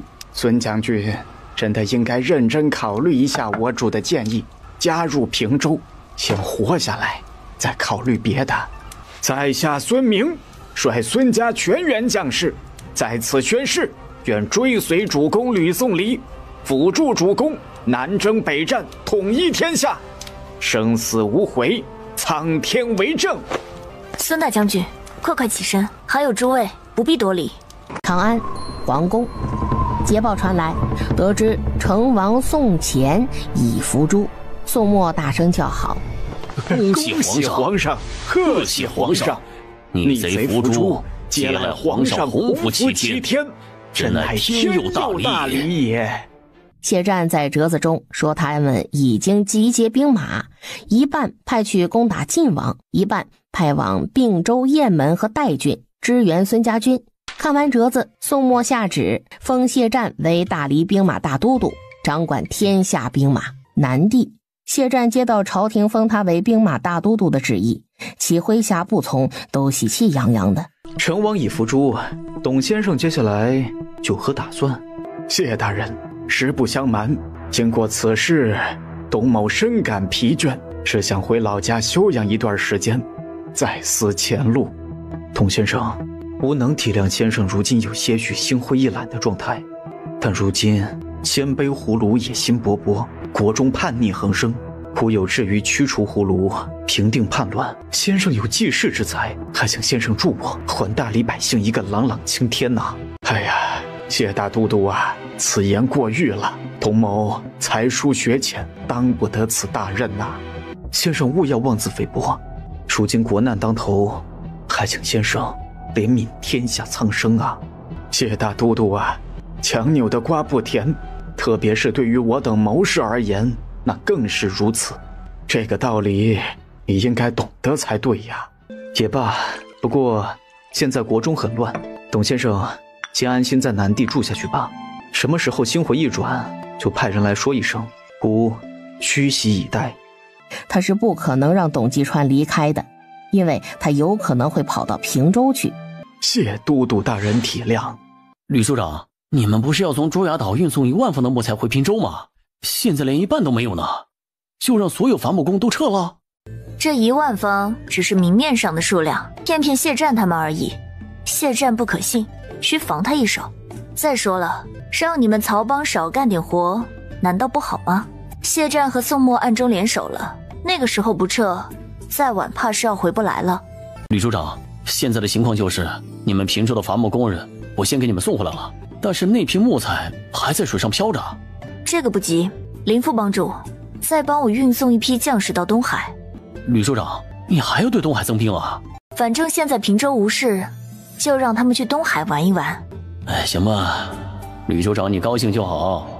长安，这日东海传来捷报，董国维和魏况所领的2路大军已经将会稽拿下。皇上，杨应钦大将军所领的3万前锋，在广武县遭遇鲜卑骑兵大军袭击，两军激战之下，杨大将军不敌，率众退守新兴。双方既然对上了，损失各有多少啊？对，都打起来了，就会有死伤。杨大将军所领部将大概损失2万余人。那么斩杀了多少鲜卑骑兵呢？3000。场面瞬间安静。等等，鲜卑骑兵怎么会出现在广武县？孙家军在做什么？皇上，雁门丢了。什么？那戴郡呢？戴郡也失守了，雁门失于鲜卑之手，戴郡则被平州占领。孙家军呢？杨大将军传回的消息称，26日晚，孙明大将军领着弹尽粮绝的孙家军，决定与鲜卑展开殊死决战。不料决战那晚，雁门地动，孙家军和鲜卑大军都是没有逃脱，加起来竟有10万人遇难，城内更是横尸遍野，孙家军则全军覆没。这些消息都是杨大将军通过逃出来的雁门老百姓收集的。现在雁门已经被鲜卑占领，杨大将军说打听到雁门的消息不易呀。雁门孙家军真的全军覆没了？杨大将军说雁门关地动是事实，孙家军有没有活口不知道，总之他是没见着一个孙家兵逃出。如果不是全军覆没的话，至少会有残部逃至新兴、中山等地。情况太反常了，什么样的地动也不至于一个也逃不出来吧？戴郡呢？又是怎么失的？杨大将军派人查到的说法是，26日晚，鲜卑同时向雁门和戴郡发起最后一波攻城战。戴郡的守军比雁门的弱，最先失守，戴郡守军基本战死。鲜卑大军刚清理完戴郡守军，平州大军来了。戴郡刚落入鲜卑之手，还没捂热乎呢，后面又被平州夺了去。于是平州是得了里子，成功让孙家军死遁，鲜卑得了面子。大理查明了真相，皆大欢喜。蓬莱酒楼，谢战站在包厢内，眉目沉沉，远眺万里碧波。可惜了之前给出的300万银子和那笔木材。大都督，客人到了。哦，汪军涛来了。双方一番寒暄之后，谢战说出了自己的目的。我希望曹帮配合朝廷剿匪行动，暂停一切船运1个月。谢大都督，你这样的要求曹帮做不到。曹帮有很多的买卖早就是定下的，很多客户就等着我们曹帮按时去提货送货呢。这停运1个月，且不说这1个月损失的钱财，曹帮的信誉也会严重受损呐。王帮主，朝廷不计较你们曹帮之前与平州暗中来往合作一事，这会儿你应该知趣一点才对。朝廷要剿匪，我们曹帮肯定配合，我保证我们曹帮不做平州的生意了。汪帮主，朝廷这么做也是逼不得已，平州叛军狡诈多端，我们也是不得不防啊，还望汪帮主能体谅一二。谢大都督，真的没有别的办法了吗？如果有，我也不愿意让汪帮主为难。行，我作为曹帮帮主答应了，如君所愿。汪帮主这1个月就先暂时在巨章小住如何？谢大都督，这便是你的待客之道。汪帮主啊，此乃皇命，一切都是为了朝廷。行，我汪某人领教了。汪君涛一行人被请下去之后，他的属下拿着一封信，匆匆到了酒楼。大都督，不好了，雁门代郡被攻破了，孙家军全军覆没。什么？谢战夺过信，一目十行的看完。大都督，现在该怎么办？按计划行事，蒋应钦带着7、8万将士据守新兴，应该可以抵挡一阵子。最重要的是，平州摘了鲜卑的桃子，鲜卑自然不会善罢甘休的。鲜卑和平州肯定是要斗上一斗的，咱们趁着这段时间得尽快完成目标。是。如谢战所料，鲜卑和平州在代郡斗起来了。你们要攻城是吧？攻吧，反正挂在上面的是你们胡人，要是不小心被你们打死了，或者掉下去了，那就长这么大了。平州怎么净出这么阴损的点子？端的丧心病狂，卑鄙无耻下流。行了，你不用哭了，本可汗已经决定派人去和平州商谈释放扶余俘虏一事。嘿，那太好了，可汗，你赶紧派人，我不哭，不耽误你了啊！接着，拓跋可汗果真派使者去问平州方面，他们想将人赎回去，问平州要什么条件。可以让他们分批赎回就是。这事儿啊，刚好被吕德胜知道了，他光速跑来上古郡，到闺女跟前请命。这事让我来。对于吕宋离来说，他爹愿意和鲜卑交流，那当然最好了。吕德胜领命后，带着人颠颠的去告诉鲜卑来使他们平州的决定。你们平州是什么意思啊？反正就是你们鲜卑想赎回扶余族的俘虏，那是可以的。我们平州愿意让你们赎回老人和孩子，但是青壮嘛，暂时不能赎回。为什么？你看我们傻吗？青壮给你们赎回去，那不是给你们增加兵源吗？再回头来打我们。那你们平州需要什么条件？大概什么时候愿意让我们将青壮赎回？等他们改造完成，你们就能将人赎回去了。至于条件嘛，到时候再谈。你说什么？你们鲜卑人不是不会种地，不会造房子，不会修路等等吗？我们免费教你们，等他们全部学会了，你们就能把人赎回去了。鲜卑使者团表示，他们需要学这些东西吗？哎呀，你们呐，就是太懒了，啥都不想学，才会吃不饱穿不暖，才会总想着去想别人的，这样是不对的。虽然我们都知道不劳而获是最快的能够获得财富的方式，不劳而获谁都想，但是当强盗也不是每次都能吃到肉的。就比如这次你们就挨打了吧，所以呀，这做人呢还是要踏实一点儿。什么叫杀人诛心？这就是啊！我们到底造了什么孽，要受这样的折磨呀？好了啊，现在的问题是，人你们是赎还是不赎？赎，要赎的。赎的话，那咱们就来算算赎金。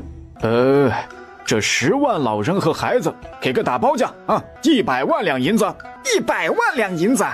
我说你们怎么不去抢啊？这话我可就不爱听了啊！每个老人6两银子不过分吧？孩子是希望，每人12两，这不过分吧？现在老人孩子一共10万人，收你们100万两，过分吗？这是良心价了，好不好啊？阿克斯族长啊，这100万两银子，我相信你是拿得出来的。眼前这位不是你们扶余族的人吧？看看有他这样谈判的吗？他是不是想你们灭族啊？你们平州这么嚣张的吗？是不是忘了北境还有凉州都是在我们鲜卑手里？你们就不怕我们搓磨辖下的汉人？话说，你们鲜卑是不是威胁错人了啊？这话你们该对大黎皇帝说才对呀。塔克斯族长，我刚才的话你多想想，是不是很有道理？自家的事儿自己得上心，别指望着外人替你操心。行了，回去好好考虑考虑，考虑好了就拿赎金来啊。当然，你们不想赎人也没关系，反正扶余族的老人和孩子我们养着就是。尉迟勋还欲说什么，被他一把拽走了。他要回去找拓跋可汗拿银子。鲜卑王庭，我们不能这样被平州牵着鼻子走。你什么意思？是让可汗不管我们扶余族的死活呗？帕克斯，我不是这个意思，我们可以有别的办法来达到目的的。你给我闭嘴！是有你什么事啊？可汗，咱们是联军呐，你可不能不管扶余族的死活。阿克斯，就让他试试吧。反正平州给了3天的时间，不行的话再交赎金。反正这100万两银子先给你准备着，可以吧？随便你们。于是新兴和中山两地的老百姓就遭殃了。鲜卑抓老百姓的动静很大，甚至有老百姓跑到上古郡求救。老伯，你们的诉求我们会报上去的，至于出不出兵，上头自有考量。我们平州还很弱小，没办法随意出兵。如果可以，你们尽快离开，前往安全之地吧。这会儿吕德胜正好在，听完这事儿嘟哝了一句：哎呀，朝廷无用啊，竟让鲜卑在大黎境内如入无人之境。爹，鲜卑骑兵在这个档口大肆抓人，不用想都知道他们是为了什么。放心吧，随便他们怎么折腾，我是不会让他们拿捏的。3日时间一到，双方再次见面。俘虏带来了吗？你们银子呢？银子没有，但我们可以拿别的和你们换。你们是什么意思啊？我们拿汉人和你们换扶余俘虏？不换，我们为什么要和你们换呢？麻烦你们搞清楚，是你们想赎回俘虏的。既然想和我们平州做交易，那就得按我们的规矩来。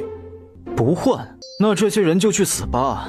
身后的人接收到信号，就开始将一批汉人拉了出来，手起刀落。你们要这么玩是吧？好，我们奉陪到底。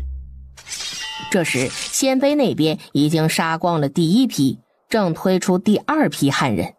杀！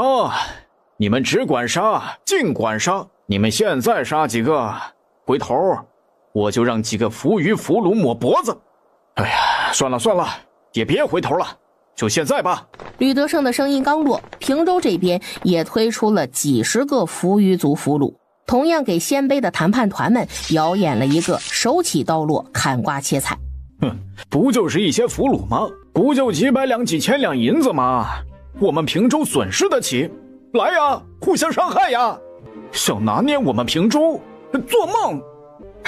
吕大人呐，别这样，有话好好说呀！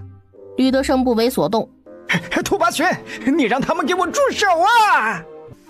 吕德胜啊，难道你们平州就不怕我们鲜卑50万大军攻打平州？怕你们呢啊！赶紧来，把驻守在北境和凉州的20万兵马也调过来。拓跋寻没辙了，让人停止了屠杀汉人。吕大人，咱们双方好好谈一谈赎回扶余部落所有俘虏的条件吧。你也知道，光赎回老人和孩子没意义。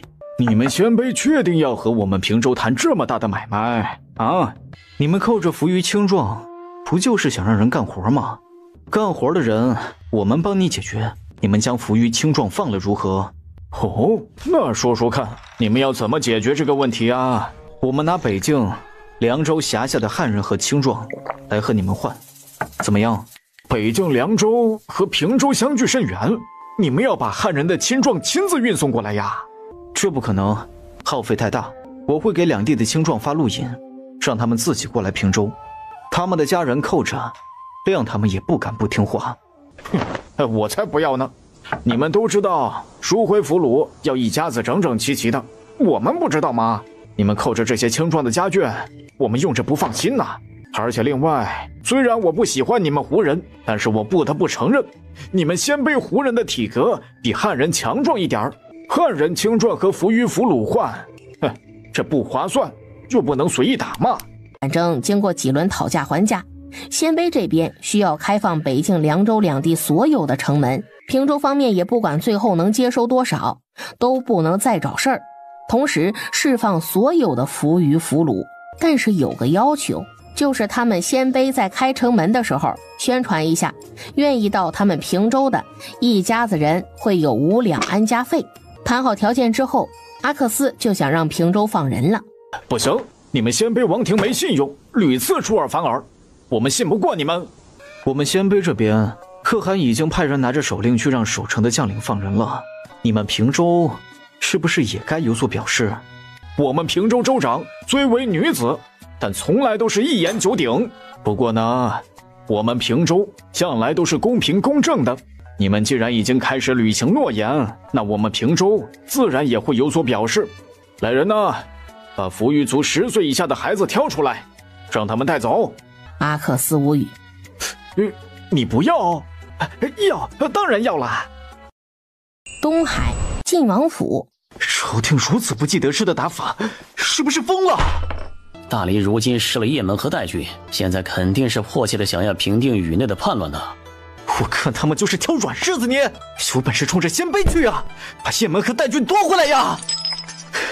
不行，不能再这么下去了，本王要打平州远征军。众属官一懵，怎么就说到这儿来了？这个平州兵不过是浪得虚名，在本王将士灭了之后，一来可以收复东台和江都，二来也能够释放更多的兵力来抵挡朝廷的进攻。这个时候我们需要主动出击，不然真的是四面楚歌了。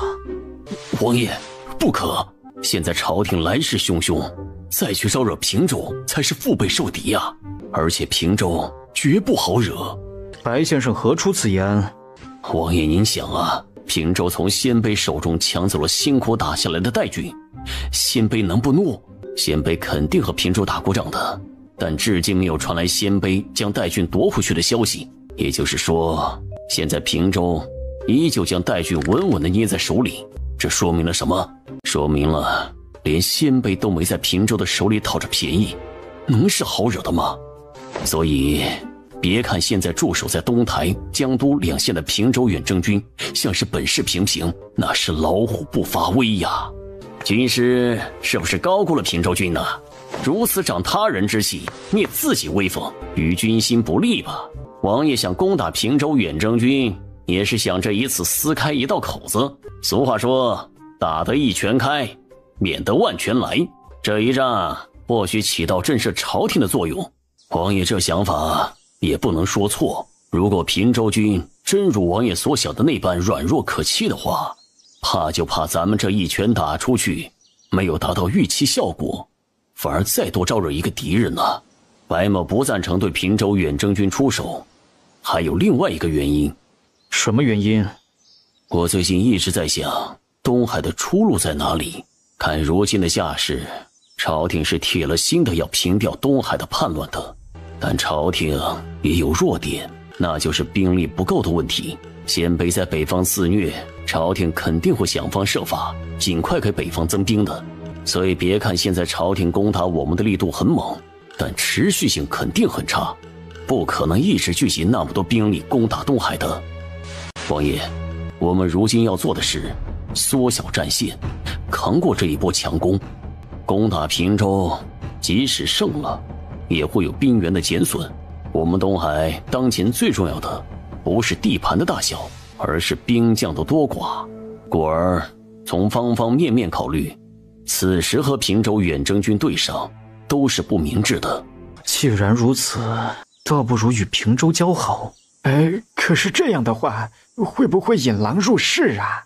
对呀，现在本王示弱，是条狗都会来欺负一下，平州不会趁火打劫才怪。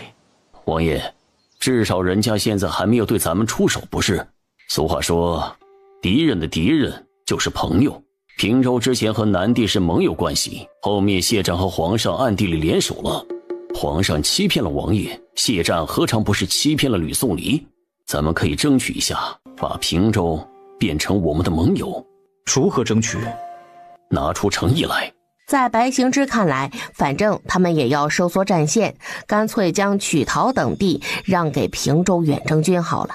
白先生，要不是确认你是我方成员，我都忍不住怀疑你被平州方面收买了。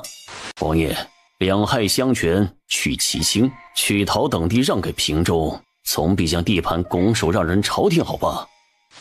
好，就依军师你所言，宋墨不给本王活路，那就休怪本王给他添堵。此事就劳烦你来促成了。故所愿意，不敢轻耳。徐州、广陵郡、东台县。林副帮主，发生什么事了？我义父王军涛被谢战拘在会稽郡张县。由于朝廷的强力干涉，我们曹帮接下来没办法替你们平州再运送任何物品了，包括粮草。这些都是小事儿，王老帮主人没事吧？我们遵照谢都督的要求来做的话，性命无虞。那就好，那就好。如果你们有需要，我可以托别人帮你们运送一批粮草，但数目不能太大。这事儿我们自己来解决吧，没必要连累别人了。此事说开之后，林山便告辞了。哼，谢大都督，这是想切断我们的粮草供应，瓮中捉鳖啊！这不是和尚头上的虱子，明摆着吗？这算盘珠子都打到我脸上来了。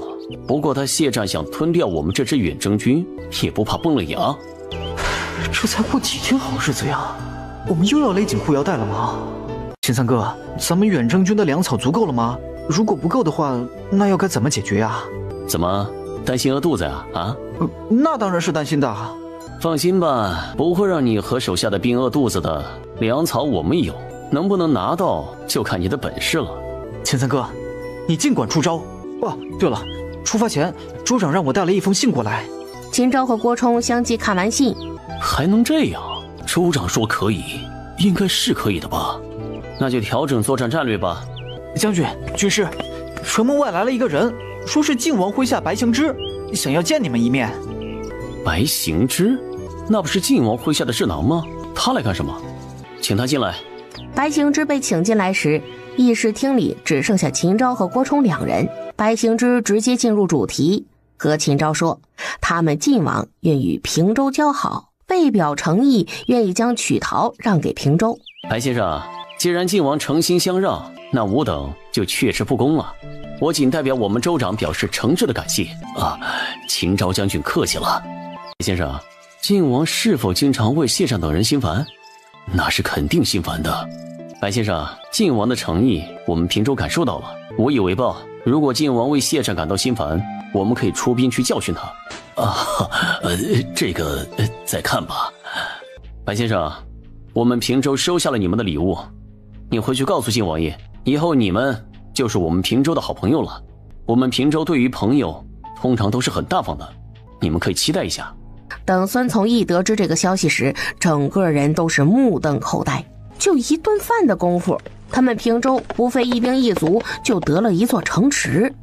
平州打仗怎么那么顺呢？会稽巨张县。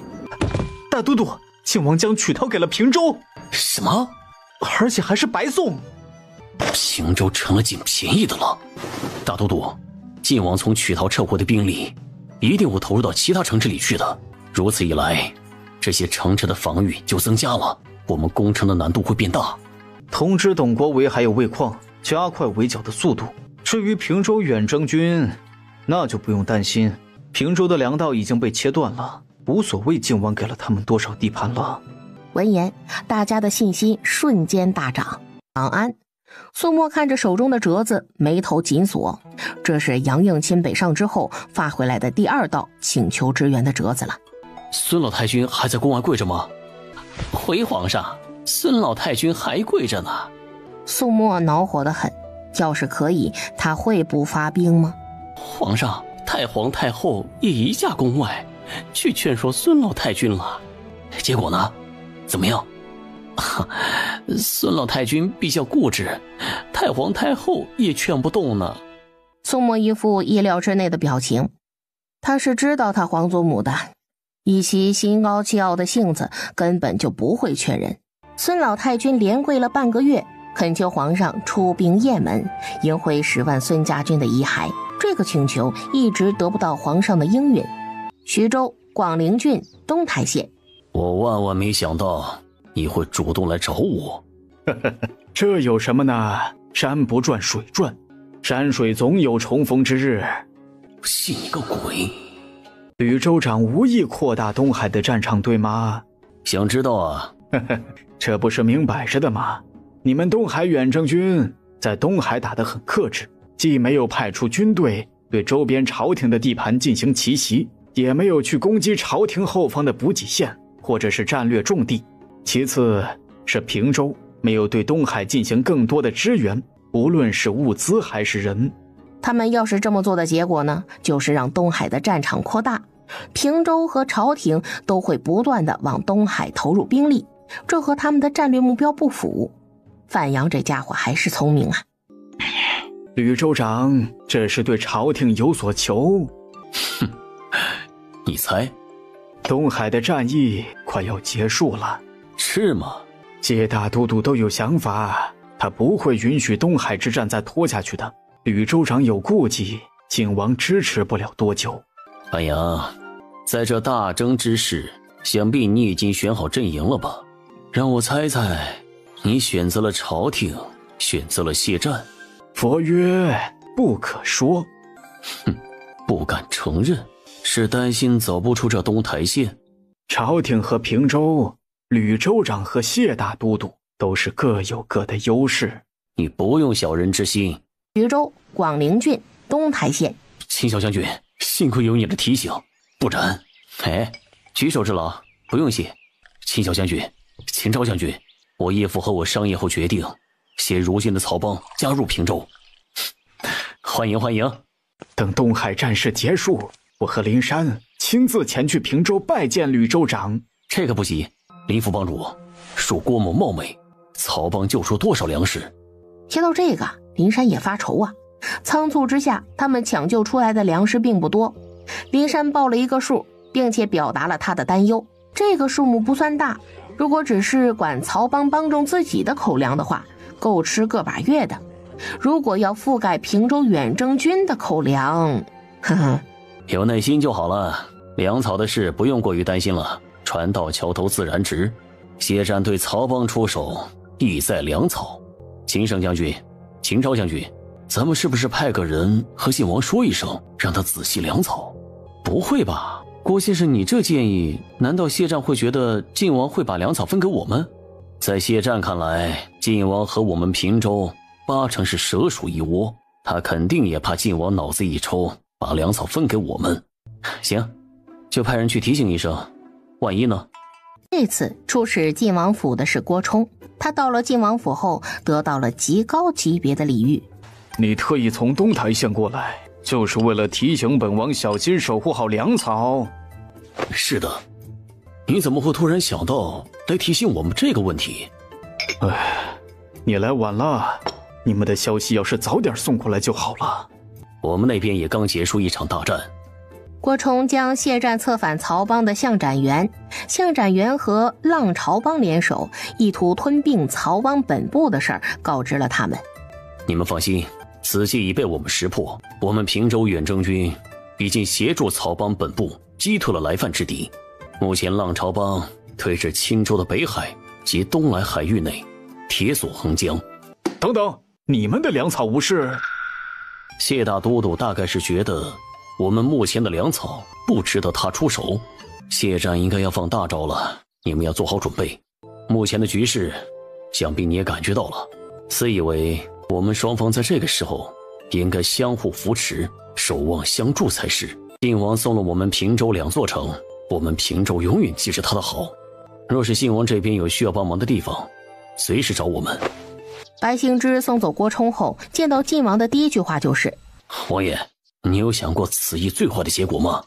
最坏的结果不过是一死罢了。王爷，你没有考虑过与平州深度合作吗？深度合作？你说的这个深度合作，其实就是依附于平州。只不过是名头好听一点罢了。说到底，平州吕宋离秦胜之流，终究是叛臣。姑父乃大理世宗康成帝，姑兄乃先太子，姑岂能臣服于大理的叛臣？姑不能让祖宗蒙羞。闻言，白行之不再劝，心中不由得升起一丝悲意。平州辽西郡，州长，秦衡将军回来了。都平安吗？没出什么状况吧？都是平安回来了。听他口气不对，吕宋离抬手朝他看了一眼。怎么了？出发时，秦衡将军带去了5000部众，回来时，秦衡将军带回了5580人。这580人都是原先秦家军的旧部，是秦衡等人经过绿阳城时偷偷跟上来的。也就是说，他们此行不仅没有减员，还拐回来了500-600人。这是秦家军旧部，那就合并到侯城军区吧。秦衡稍微的洗漱之后，就来请见吕宋离。吕宋离将东海那边的战况跟秦衡说了。这谢战的胃口可真大。大哥，东海的主场就交给三哥和阿胜他们，咱们平州这边就给他们敲敲边鼓，这戏嘛就要演全乎了。既然谢战以为能够切断平州远征军的粮草供给线，那就让他这么以为好了。好，咱们这次正好可以试探一下涿郡的防御力。徐州、广陵郡、东台县。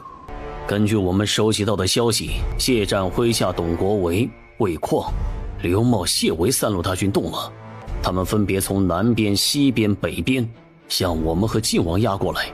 还有浪潮帮也动了，他们从东面环绕，将东台县以及吴郡这一带水域包围了。谢战围而不攻，是想等我们将粮草耗尽。很明显，他就是这么打算的。浪潮帮直接切断了北上的要道，打的就是这个主意。哼，谢战这是想将晋王和我们平州远征军一网打尽呢，也不怕撑死。那怎么办呢？孙小将军不用担心，谢战肯定是重点攻打晋王的，等收拾了晋王，才会着手对付我们。接下来的日子，他们果然看到谢战对晋王偏爱有加，朝廷大军重点进攻晋王的城池会稽、钱塘。大都督，海上曹帮不断的试图突围。谢战点了点头。平州也急了吧？通知各军，今晚好好休息，吃顿好的，明日一早发起总攻。遵命。晋王府，大势已去，晋王一脸颓然。王爷，您以益州4郡之地对抗朝廷，以5万兵马对抗15万兵马，虽败犹荣。王爷，郭冲求见。他怎么这个时候来了？哎呀，不见。王爷，还是见一见吧，看看对方有什么说头。见一见也不会有什么损失的，不是吗？将郭冲请进来后，后面全程都是由白行之招待。郭先生前来是有什么事吗？无他，只是忧心王爷的处境耳。你还挺关心本王的嘛。且不说如今在东海，我们平州远征军与王爷你们唇亡齿寒的关系，单说凭着王爷先前白宋2城的交情，凭着吕大人和先帝的君臣情谊，吴主对王爷的处境无法坐视不理呀。好家伙，给你攀上来了。这些理由本王竟无法反驳。先帝4子，太子且不说，龙章凤姿，秉善敦厚，重情重义，便是成王，那也是铁骨铮铮，悍不畏死，不坠先祖遗风啊。如今4子一失其二，王爷您若再出事，最终独留宋墨这个大逆不道、薄情寡义、心胸狭隘、不能容人之辈在世间，先帝和先太子地下有知，岂不痛心呐？故而如今之形势，你们得早做打算呐。郭先生言之有理，不知汝主有什么可教我们的？王爷，虽然我们很想将您接到平州，但也知道这样做是折辱了您，吾主亦不愿委屈了您。白行之闻言一愣，这样听下来，王爷的生路在哪儿啊？故吾主为王爷择了一地，既能让王爷远离东海这是非之地，亦能全了王爷对宋氏列祖列宗的忠诚。您不愿意跪着生，所以选择站着死。现在有了选择，可以站着生了。敢问吕州长是何意？行之可知，东海往东有一扶桑国，那里土地肥沃，海产富饶，并且盛产银矿。岛上呢，皆是为教化之民。最重要的是，那里气候以及土地大小都和东海差不多，非常宜人宜居。吴主建议王爷可带心腹属下迁至此处。闻言，晋王可耻的心动了。这个地方不会是骗本王的吧？不然怎么会那么巧？客户有疑虑，当然得解决了。不瞒王爷，这地方是吴主看好的，本想等着将来诸事底定之时，再派人前去开发。现在王爷比较需要，就拿出来紧着王爷先用了。原来如此，但是即使本王愿意，那扶桑国远在海的另一端，就该如何前往？自然是坐船前往。好人做到底，送佛送到西。他们平州的服务一向都很让合作方满意的。王爷只需要清点好带出去的货物以及带去的人手，后面的事就交给我们平州吧。最后一个问题，现在的局势，你们打算如何破局？这些王爷可以全权托付给我们平州来解决。我们平州肯定能让王爷带着属下顺利登船的，这是前提。最后双方达成了一个协议，晋王决定和平州合作，以及交出军队的指挥权。是他已经明白了，再和朝廷拼下去，只是增加无谓的牺牲罢了。四当家，前面就是繁昌了，走这一段路是最容易被发现的。绕过去呢？绕道的话，大概要耽搁1天1夜呀。这样，咱们不是有很多空麻袋吗？来，找个地方，装点腐叶，装点土，咱们扮成补给队过去。六爷，这个主意妙啊！赶紧干活。咱们现在的身份是给谢大都督运粮的辎重队，一会儿出去的时候，全都给我昂首挺胸。哪个再畏畏缩缩的话，我踹他屁股。1刻钟后，他们这支军队就穿着征南军的军服，扮成了朝廷的辎重补给队，招摇过市。站住！你们是什么人？站住！你们是什么人？你是不是瞎呀？我们身上穿着的军服你是看不见的。官爷息怒，咱们只是例行巡查。你小子的态度比边上的棒槌好多了。军爷我任务重，赶时间，不然高低得抽这个没眼色的2个嘴巴子。是，军爷别跟他这愣头青一般见识。军爷呀，你们这是干嘛呢？给谢大都督运粮呢，没看见呢行了，军情请息，你们呢好可不挡道，不然耽误了事儿，你们3族捆起来都不够砍头的。就是，还有没有规矩啦？净瞎打听。行了，别管他们了，大都督要发起总攻了，咱们赶紧的把粮食运过去，不然晚了要吃挂蜡的。你们这些人什么态度啊？都尉，既然他们不接受盘问，那就得拿出运粮的军命凭证来才是啊。行了，这些兵痞子蛮横，大有一言不合就大开杀戒的意思，何必去招惹他们呢？就在秦升、岳树和孙从义带领的3路大军抵达指定的战略要地之后，谢战对晋王发起了总攻。靖王，你自枪吧，你死后不会向皇上陈情保全靖王府的女眷以及孩童，还有赦免你麾下误入歧途的将士们的罪责。靖王，你自枪吧。凭什么？你算哪根葱啊？你让本王死去，本王就要去死啊！此时此刻，就算没有镜子，那还能没有尿吗？自己撒一泡尿照一照，人长得不咋地，想的倒还挺美的。靖王，你心知你身为东海势力造反的主谋，不死难以谢天下。同样是造反，你都没死，本王凭什么要自枪？既然靖王你敬酒不吃罚酒，那就没办法了。来人！慢着，谢战，你让靖王自枪，问过我们平州了吗？你们平州有何资格干涉此事？你们平州远征军都是泥菩萨过江，自身难保了，还想多管闲事儿，可笑！诛杀靖王！就在谢战麾下埋伏的神箭手们准备动手时，一支利箭破空而出，直射朝廷大旗的旗杆。等你们好久了，谢战，收回你的命令，不然信不信在你的神箭手出手前，你的脑袋会像那杆旗一样身首异处。秦胜和平州郡台军出现了，还有吗？谢大都督既然问了，那必须得有啊。谢大都督不会以为咱们就这点兵力吧？啊？谢战闻言心里一沉，难道……敢问谢大都督，现在我们平州有这个资格和你平等对话了吗？电光火石之间，谢战突然明白了，孙家军转投了平州。哎呀，今儿个的天气可真是好啊！靖王，你投靠了平州叛臣，你少血口喷人！双方合作的事情怎么能说是投靠呢？况且我也没有真的投靠，你们共同进退。不，你是将军队的指挥权都交给秦昭了，这不是投靠是什么？投靠叛臣，你可真是丢皇家的脸啊！难道你不愧对宋氏的列祖列宗吗？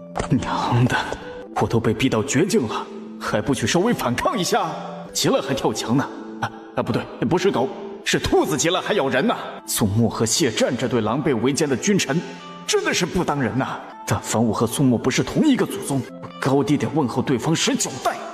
天和4年，平州举事，吴主和成王以及你们谢战跟着反了。吴主和成王还有平州3方一心为民，纵然遇到再大的困难，虽死无悔。唯独你谢战一被朝廷攻打，就瞬间华贵，临场倒戈，出卖盟友，岂不令天下人耻笑，令你祖先蒙羞？对，你膝盖那么软，那么贪生怕死，你都不觉得丢脸，那本王为何要愧对祖先？你们3个反贼是一条路走到黑，这有什么可称道的吗？我们大都督从来都是拥护当今的，之前举事也是为了清君侧，后来皇上醒悟过来，自己将奸佞给诛杀了，我们大都督就此打住，有何不可？这叫不忘初心。谢大都督1刻钟了，是谈是打可以决定了吧？还不到1刻钟吧，就逼谢战做决定了。平州的人真是太无理了，不过我喜欢。大都督，不如我们先听听平州方面想谈什么。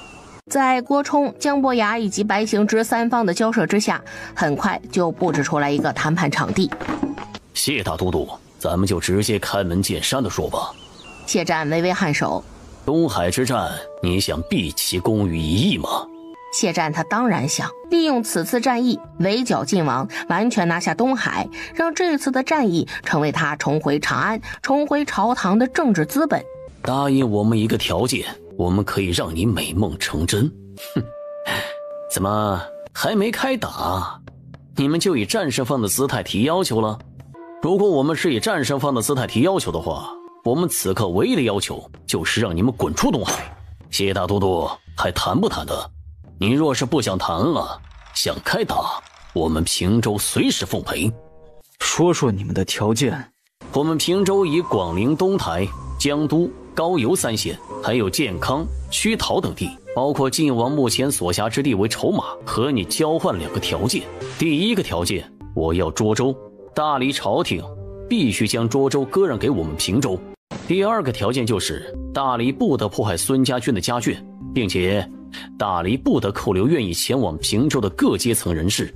考虑到后面这一点实施起来比较麻烦，所以我们平州希望大理皇帝开放辖下所有地区的城门，为期7日，7日内不得以任何理由阻拦想离开的各阶层人士。谢战和姜伯牙对视一眼，他们同时想到了孙家军的家眷们。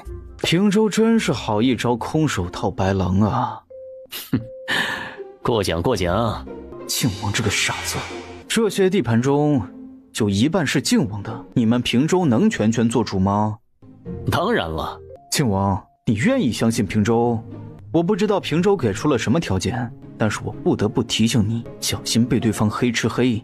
哼，本王乐意。你也是靠北，本王不相信平州，难道相信一心将本王置于死地的你啊？靖王可真是油盐不进啊！先帝信任李德胜，靖王信任吕宋李主政的平州，这对父女就这么得宋氏父子的信任？谢大都督一直在挑拨离间，看来你是不想谈下去了。你们的条件太离谱了，我们答应不了。我们这些地盘加起来相当于2郡之地，1郡用于置换涿州，1郡用于让朝廷放人，自觉还亏了呢。再者，涿州你们不给也守不住。哼，光孙家俊的家眷就是2郡了。孙家俊的家眷大半都已经离开长安了，现在很可能和我们平州出去接应的人遇上了，西使大半走了，还有一小半呢，依然能拿捏你们平州。割让涿州是不可能的，但是你们的第2个条件我们可以答应。在谢战咬死了只能答应第2个条件的前提下，最终的谈判结果就是平州拿他们在东海获得的地盘来换人。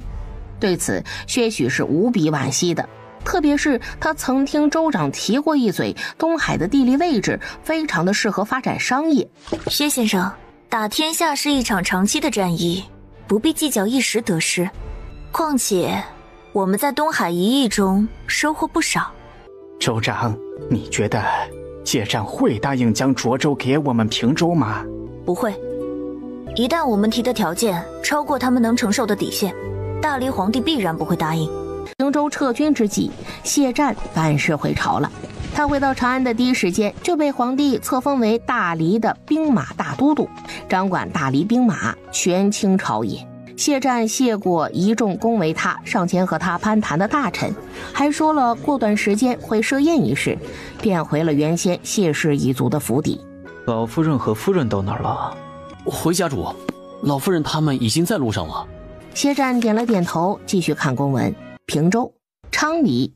州长，初步统计，截止目前为止，我们平州的人口达到了450万，接下来半个月估计还有人会陆续到达平州，保守估计我们平州人口最终能够达到500万。淡定点。州长，这可是500万啊，不是50万。大黎人口才多少啊？1800多万吧。人口速增，我们要做好各方面应对，治安方面一定要做好。另外，必须控制好物价、地价还有房价，不得出现宰人的情况。物价增幅不得超过5%，地价和房价不得超过10%。为了记账方便，吕宋礼引进了阿拉伯数字和百分比，然后进行推广。平州，李李看上哪里了？告诉为夫，为夫给你打下来。都看上了，咋办？那就都打下来，1年不行就3年，5年不行就10年。吕宋礼笑了笑，他当然知道打天下是一项长期投资。不过呢，李丽，大夫说你劳神心脾，休息不够，这2天你就不要劳神了，好好歇一歇吧啊。好吧。薛府，州长身体抱恙，无法亲至，薛某在此仅代其敬诸位一杯。说起来，州长完全是为了平州百姓殚精竭虑，不然也不会东海战事一结束就病倒了。州长原先的计划是拿打下的东海之地和朝廷置换冀州和涿州等，可惜州长费心费力，最终却……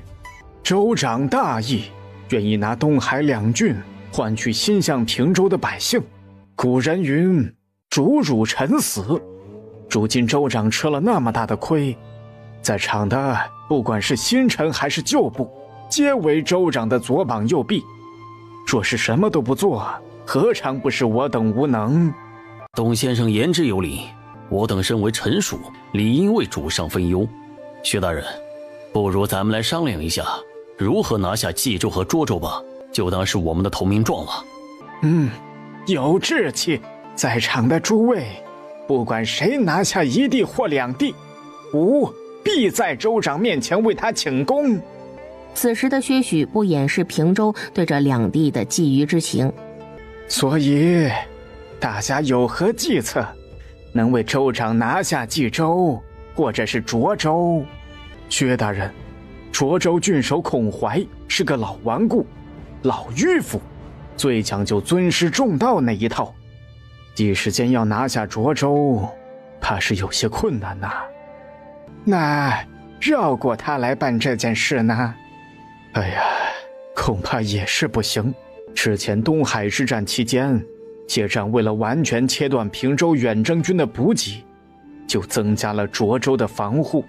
但是冀州郡守刘关林为人聪明机警，就没有什么根基，且冀州就在平州隔壁，想必会受到平州不小的影响。这说服他的可能性，那还是很大的。一阵咳嗽声起，众人朝声源处看去。魏公子，可是董某刚才的话有何不妥之处？那个刘郡守是我姨父。哦，不知魏公子可愿为我们从中牵线？愿为州长效劳。薛大人、郭军师，这次就让我走一趟冀州如何？好。薛大人，我有一策，或能为州长拿下涿州，只是需要时间，无法一蹴而就。快请说来。吕宋离病好之后，还让他出去干活。州长，告诉你一个好消息，咱们有机会拿下冀州。哼，怎么回事？随后薛许便向他汇报了他们通过魏阳牵线，委派董继川出马，说服冀州郡守刘冠林一事。州长啊，我们已经和刘冠林谈过了，不过对方想当面和您谈谈，不知可否？当然可以。既然打算现成，刘冠林便亲自来了。吕宋离和刘冠林谈得很是顺利，他现成之功已经记上，待将来这将成为他升迁的政治资本。事不宜迟，州长，你安排人随我回去接管冀州吧。行，我让人安排。一会儿你可以先去吃点东西，稍作休息，晚点就带人回去。好的。刘冠林出去之后，郭崇当下便说道：恭喜州长，咱们拿下冀州是十拿九稳了。万万没有想到，失去的地盘以另外一种方式回来了。什么叫做不战而屈人之兵啊？这不就是吗？你们三是还有事吗？州长，你还记得之前的南地世家之首的顾家少主顾怀生吗？记得，他弟弟顾二那年不是来过平州吗？对，就是他。州长记性真好。怎么提起他了？难道顾怀生来平州了？是的，州长。他找你们帮忙了？没，但据我所知，他已经盘下了几个店，又买了一些地，准备开干了。州长，是这样的，前2天老薛不是在府上举办了一场晚宴吗？我们在会上集思广益，想出了拿下冀州和涿州的对策。关于如何拿下冀州，你已经知道了，而拿下涿州之策，便是顾怀生献出的。说说。州长应该知道管仲给齐桓公献计买路治楚的典故吧？涿州的特产有白洋淀松花蛋、唐县大枣、雪里红、驴肉火烧、清苑熏香等等。你们想对哪个物品下手？白洋淀松花蛋，或者驴肉火烧？州长觉得哪个好？驴肉火烧吧。为什么？白洋淀松花蛋不好吗？让人把顾怀生请过来，咱们一起合计合计。顾怀生很快就被请来了。顾怀生见过州长大人。免礼。顾家主，欢迎加入平州。见人到齐了，吕宋离也没有废话，他直接将他们简单的买路治楚的计划设计成了一个复合型计划。这样子对州长，你的名声有损。无事，干大事岂能牺牲？怕什么？届时我们可以将压价驴子价格的原因甩到大黎皇帝头上。就是从头到尾，咱们州长就只爱吃这个火烧驴肉而已。驴肉的价格跌涨怎么能赖到州长头上啊？另外，涿州紧挨着幽州，一定会有百姓跟风的。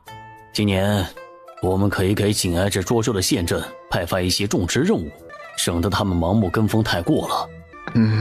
可是我觉得即使这样，依旧不缺乏跟风的。届时我们可不可以再对这部分跟风的百姓进行补贴？如此一来，州长的名声还是好好的，只是这样实施下来，有可能我们手上会有一大批驴子，这样的话我们也会跟着受损，而且大黎朝廷有可能会出手。我让辽东商会找青州知名做阿胶的药房签一笔同时期的订单。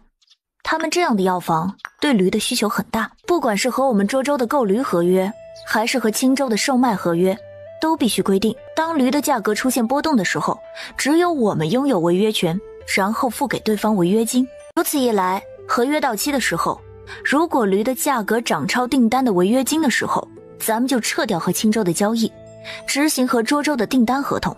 如果驴的价格跌超订单违约金的时候，我们就执行和青州的交易，撤掉和涿州的交易。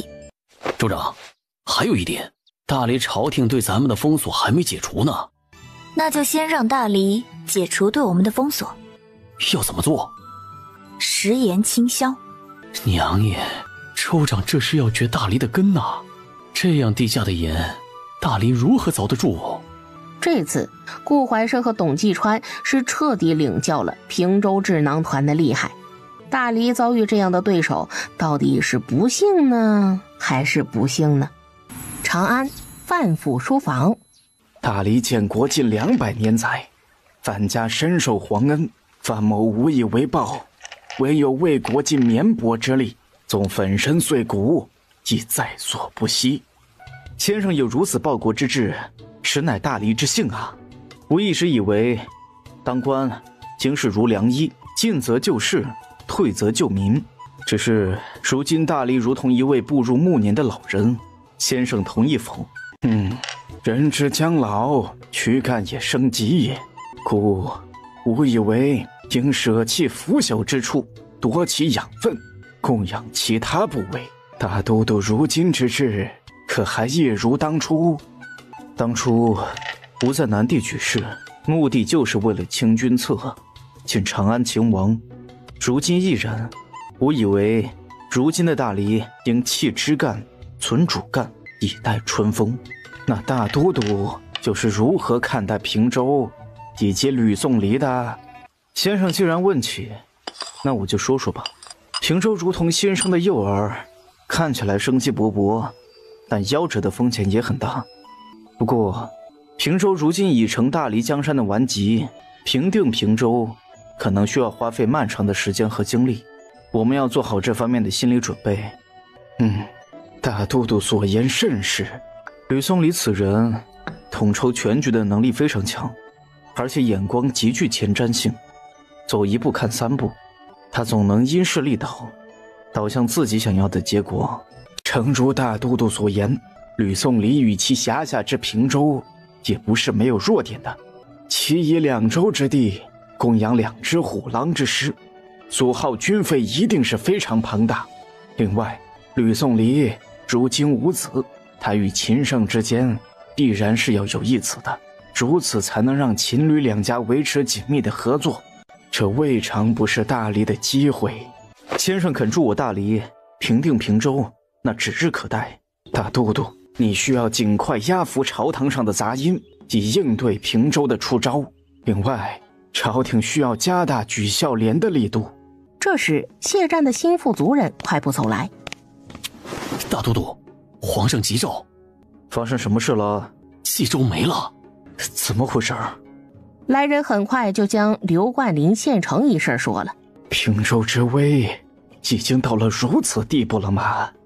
这刚结束了东海之战，平州又马不停蹄地出手了，就不累吗？还真是被先生给说中了。大都督不必自责，平州就得益于地盘还小，船小好掉头，大理江山庞大，难免有疏漏之处。范先生，我先入宫去了，我送你。宫中宋墨气炸了。该死的刘冠霖，冀州是朝廷的，他凭什么拿去献给平州？杜重，真乃国之杜重也！皇上息怒啊！这刘冠霖，您怎么罚处他都行，但您别气坏了龙体呀！刘冠霖的族亲何在？给朕诛他9族！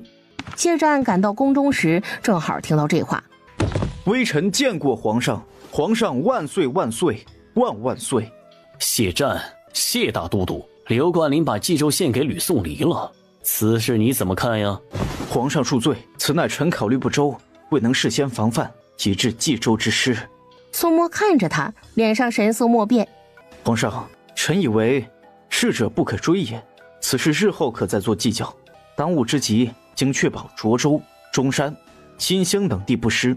微臣已经下令，让魏旷、谢之所率领之大军全速北上，请皇上下旨，对此3地父母官进行安抚。准卿所奏，如果再丢城池，朕唯你是问。皇上起驾！恭送皇上。鲜卑王庭，冀州郡守刘冠霖献城的消息传到鲜卑，拓跋可汗冷哼一声：汉人果然只会臣服于汉人。可汗，不然咱们也出个公告，如果有汉人给咱们献城，咱们也给他高官厚禄。可以。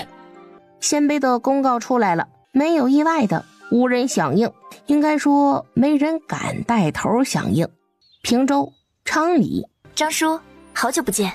当年通华县一别，确实有几年不见了。张叔，这次请您过来，是有件事情想问问您的意思。州长有话但说无妨。吾想让您出任幽州刺史，如何？多谢州长的赏识和重用，吾必为州长守护好、管理好幽州。城在人在，城亡人亡。好，您回去等着，任命书不日便会下达，顺便将贺子期调过去帮您。多谢州长。近日来，吕德胜是哪里繁华就带他们往哪儿钻，怎么这回带他们来这清冷之地呢？到了，这里是秦越秦大将军之墓。这又是？这是先帝的衣冠冢。好家伙，平州造了人家老宋家的反，还给人家立了衣冠冢了。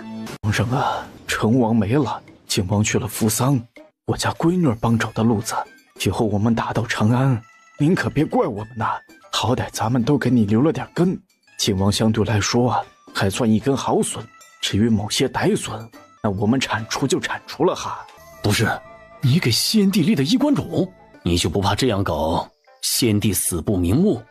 为什么死不瞑目啊？这墓修的不够气派吗？这不是气不气派的问题，而是你个乱臣贼子，有什么资格给先帝立衣冠冢啊？咋了？先帝好好的葬在皇陵，我给先帝立个衣冠冢，那咋就不行了？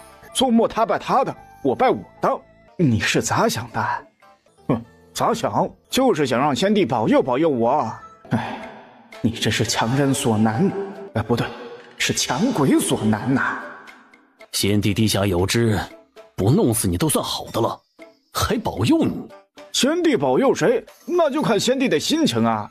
我只是让先帝多一个选择而已。吕德胜，你这样搞，你闺女知道吗？我闺女知道啊，她说随便我，有什么事儿她来兜底。吕德胜的确是有资格得意的，人生2大块，一是功成名就，二是后继有人。吕德胜这2样都占了。针对大黎的食盐倾销计划要开始了，州长怜惜百姓，故而打算向大黎境内售卖一批平价盐。一批是多少啊？咱们这一批平州官盐是7000万斤。那季大秀，你说的平价盐有多平价呀？州长已经定好了食盐的出货价，平州给咱们的批发价是80文一斤。80文一斤？是州长疯了，还是他们听错了？季大秀啊，我们能看看食盐的品质吗？可以的。姬无隐很快就让人拿了食盐样品上来。这样的品质，这么低的价格，咱们平州府衙还有赚头吗？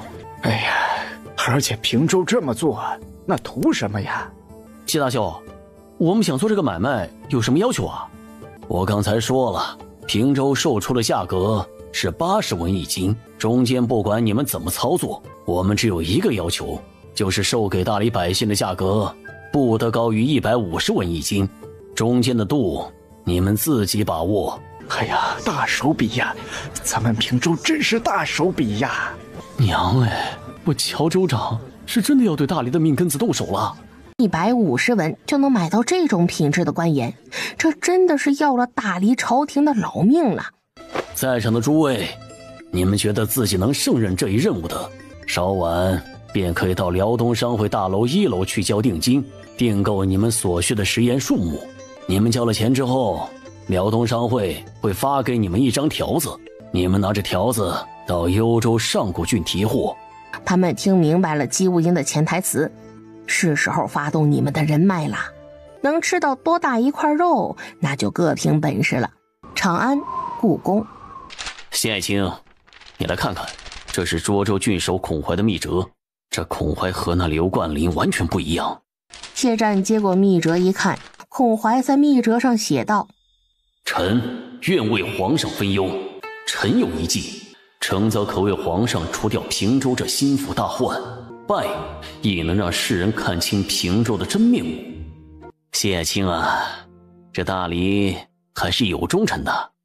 这是自然，大理养士近200载，不少人深慕皇恩，心向大理。皇上，这是一个难得的机会啊！孔怀之计可行，但他手上的人不行，应该无法对抗平州。皇上可以送点人去涿州给孔怀，方便他行事。宋默深以为然。平州、昌黎，吕宋黎位于上首，听着属下们的分析，孔怀欲献城一事。以孔怀之脾性，是绝不可能献城的。州长，需防其有诈呀。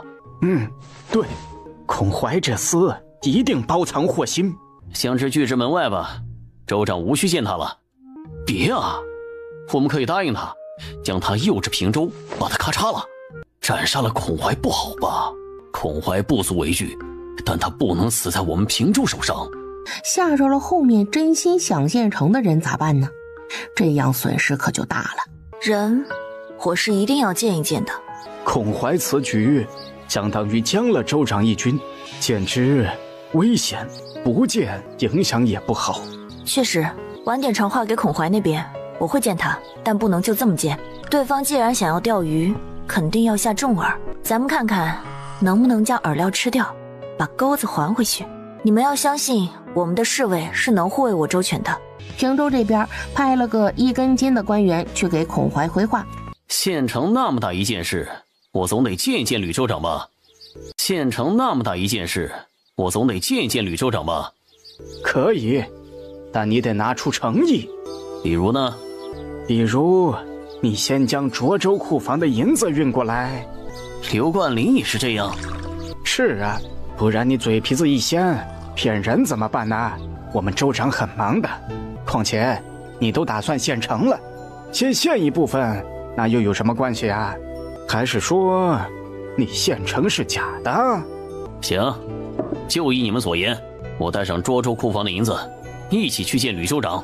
他知道舍不得孩子套不着狼，他那计策要是能成功，这笔金银就花得值得。可惜他在面见吕宋黎时，一直也没有找到近身的机会，最终只能找了一个相对较好的时机，放出讯号刺杀吕宋黎。此时阿丽丝、险峰还有罗铁牛正在议事厅内和2名刺客缠斗。等3名刺客被全部击杀，吕宋黎便开始质问孔怀。孔怀，你这是何意？吕州长，本官不知道啊。你之前说要将涿州献给吾，还献吗？献的。好，事不宜迟，我这就派人随你回去接手涿州。好。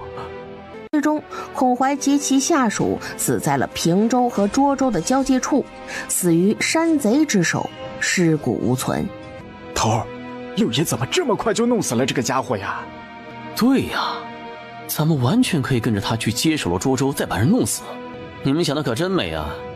告诉你们吧，出发前州长就交代了，不能进入涿州地界，说涿州目前很有可能已经被朝廷派人接管了，咱们进去有可能被人瓮中捉鳖。长安，故宫。平州他把盐价拉得那么低，是不是疯了？皇上，平州这么一搞，可以预见今年咱们大黎的税收情况，那是很不乐观呐。皇上，咱们必须拿出一个行之有效的方法来。今年的盐税能够挽回多少是多少，最重要的是不要影响到明年的盐税。平州有这么多盐？皇上，这个时候宁可信其有，也不可信其无啊。万一平州他是真的有呢，今年还可以称一称，东拼西凑一下，勉强能够应付过去。可要是明年的盐水再收不上来，那就真的会出事的。可恨！难道我们就拿平州没办法吗？若想解决目前的困境，有2个办法。第一个办法就是从源头上去解决私盐泛滥的问题。从源头上解决？你说的是解决平州？你以为朕不想吗？皇上，微臣的意思是，我们可以和平州谈谈，看看对方怎么样才能禁止平州向大黎大肆抛售食盐。朕还要向平州低头？第2个办法呢？第2个办法就是咱们大黎的官盐也跟着降价。现在平州这批私盐的价格是150文1斤，咱们也卖这个价，或者更低一点，能把市场抢回来。但微臣不建议如此。一旦朝廷将官盐价格降下来，老百姓对朝廷会失望的吧？再者，和平州打价格战，皇上需防再次拉低食盐价格。平州还要拉低盐价？疯了吗？赔本赚吆喝？皇上，此事需尽快处理，此事处理不好便会引起民怨。最重要的是，此时正是春耕前后，再折腾着打击私盐，会误了农时。还有别的办法吗？谢战摇了摇头。皇上，怎么了？朕头疼。那您先休息一下。皇上龙体欠安，诸位大人先请退下吧。苏沫最终还是同意了与平州谈判。大黎朝廷把话一递，平州便爽快地答应和谈了。给平州那边递话，就说皇上希望这次谈判吕州长能亲自来。平州、昌黎。什么？大黎朝廷希望州长出席这次谈判？州长别答应，谁知道他们憋着什么坏呢？对呀，难道他们说什么就是什么吗？那凭什么呀？大黎朝廷那边要求咱们州长出席谈判会议，那么他们那边是宋末皇帝出席吗？对呀，大黎朝廷那边宋末这个皇帝要是不出席，他们凭什么要求咱们州长出席呀？就是，你们不会觉得谢战一个大黎兵马大都督就能和咱们州长平起平坐吧？那就问一问大黎朝廷那边为这次的和谈准备的规格吧。大黎若是诚意足够，本州长也不是不能如他们所愿出席此次和谈会议。晚上，吕宋黎回到秦府。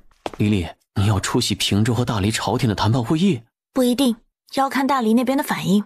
上次在东海时，谢战看起来比我沧桑多了。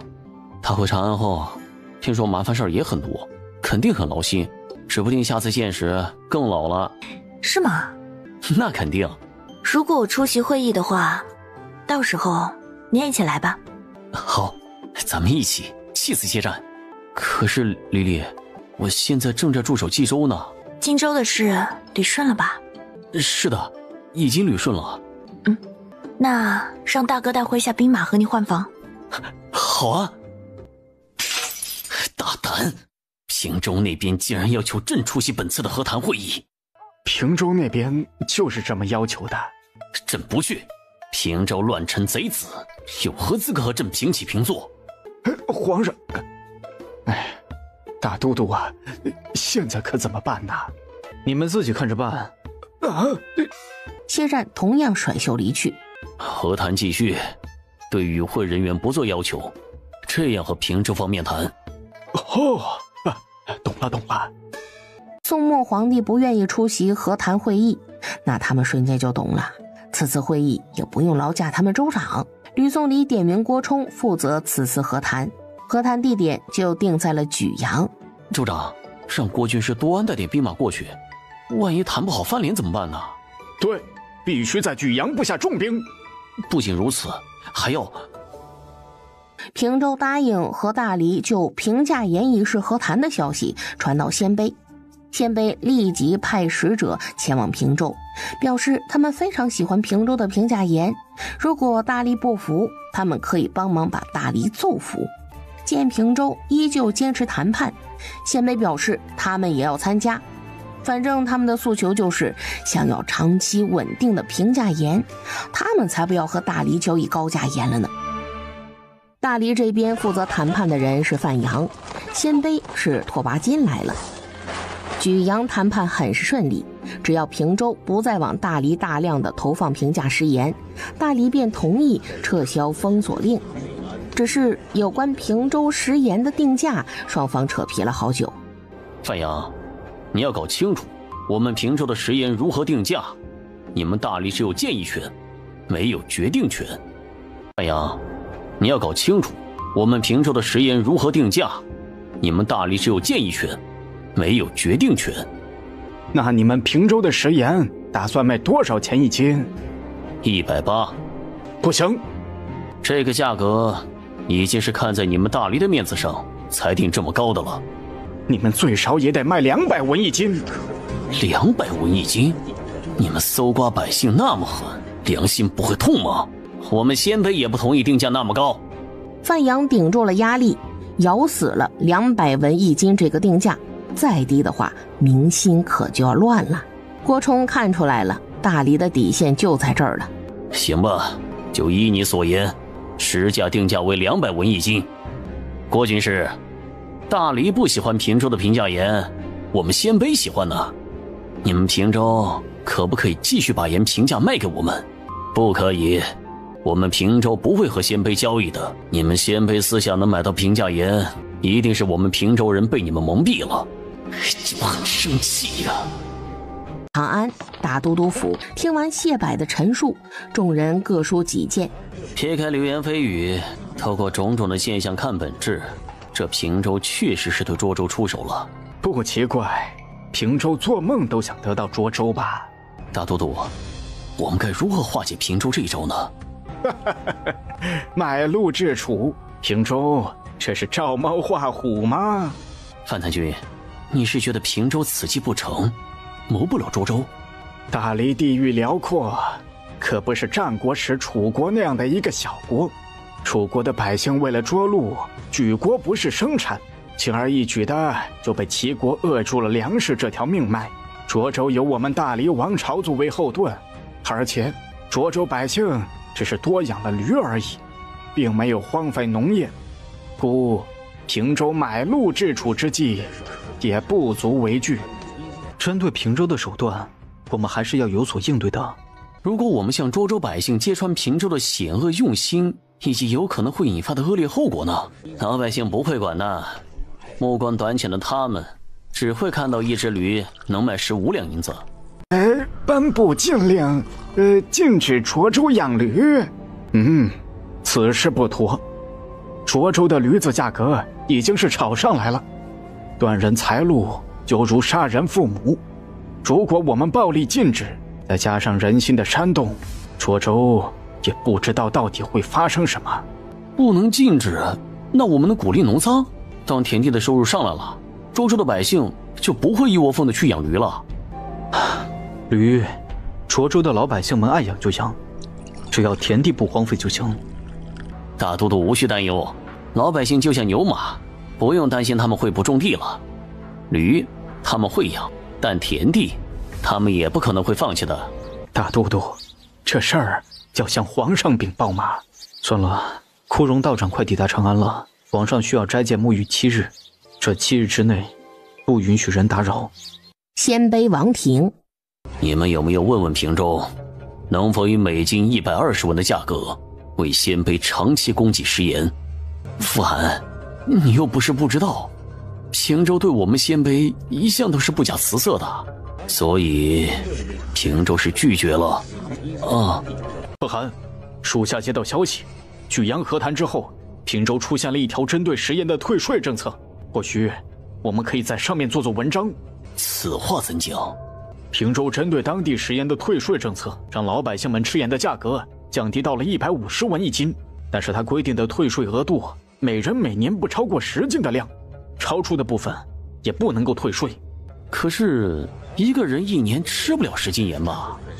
是的，吃不了。一个人一年吃盐的量，少点的3斤足矣，多点的也就是5斤这个样子。平州却给了10斤的额度，所以这是一个漏洞。拓跋连看看这些个大聪明，有没有可能这个漏洞是平州特意留出来的，就等着人钻进去呢？你们说平州有没有那种奸商利用这多余的额度收集赚钱的？肯定有。那咱们就可以以170万的价钱和平州的奸商购买平州官盐呐。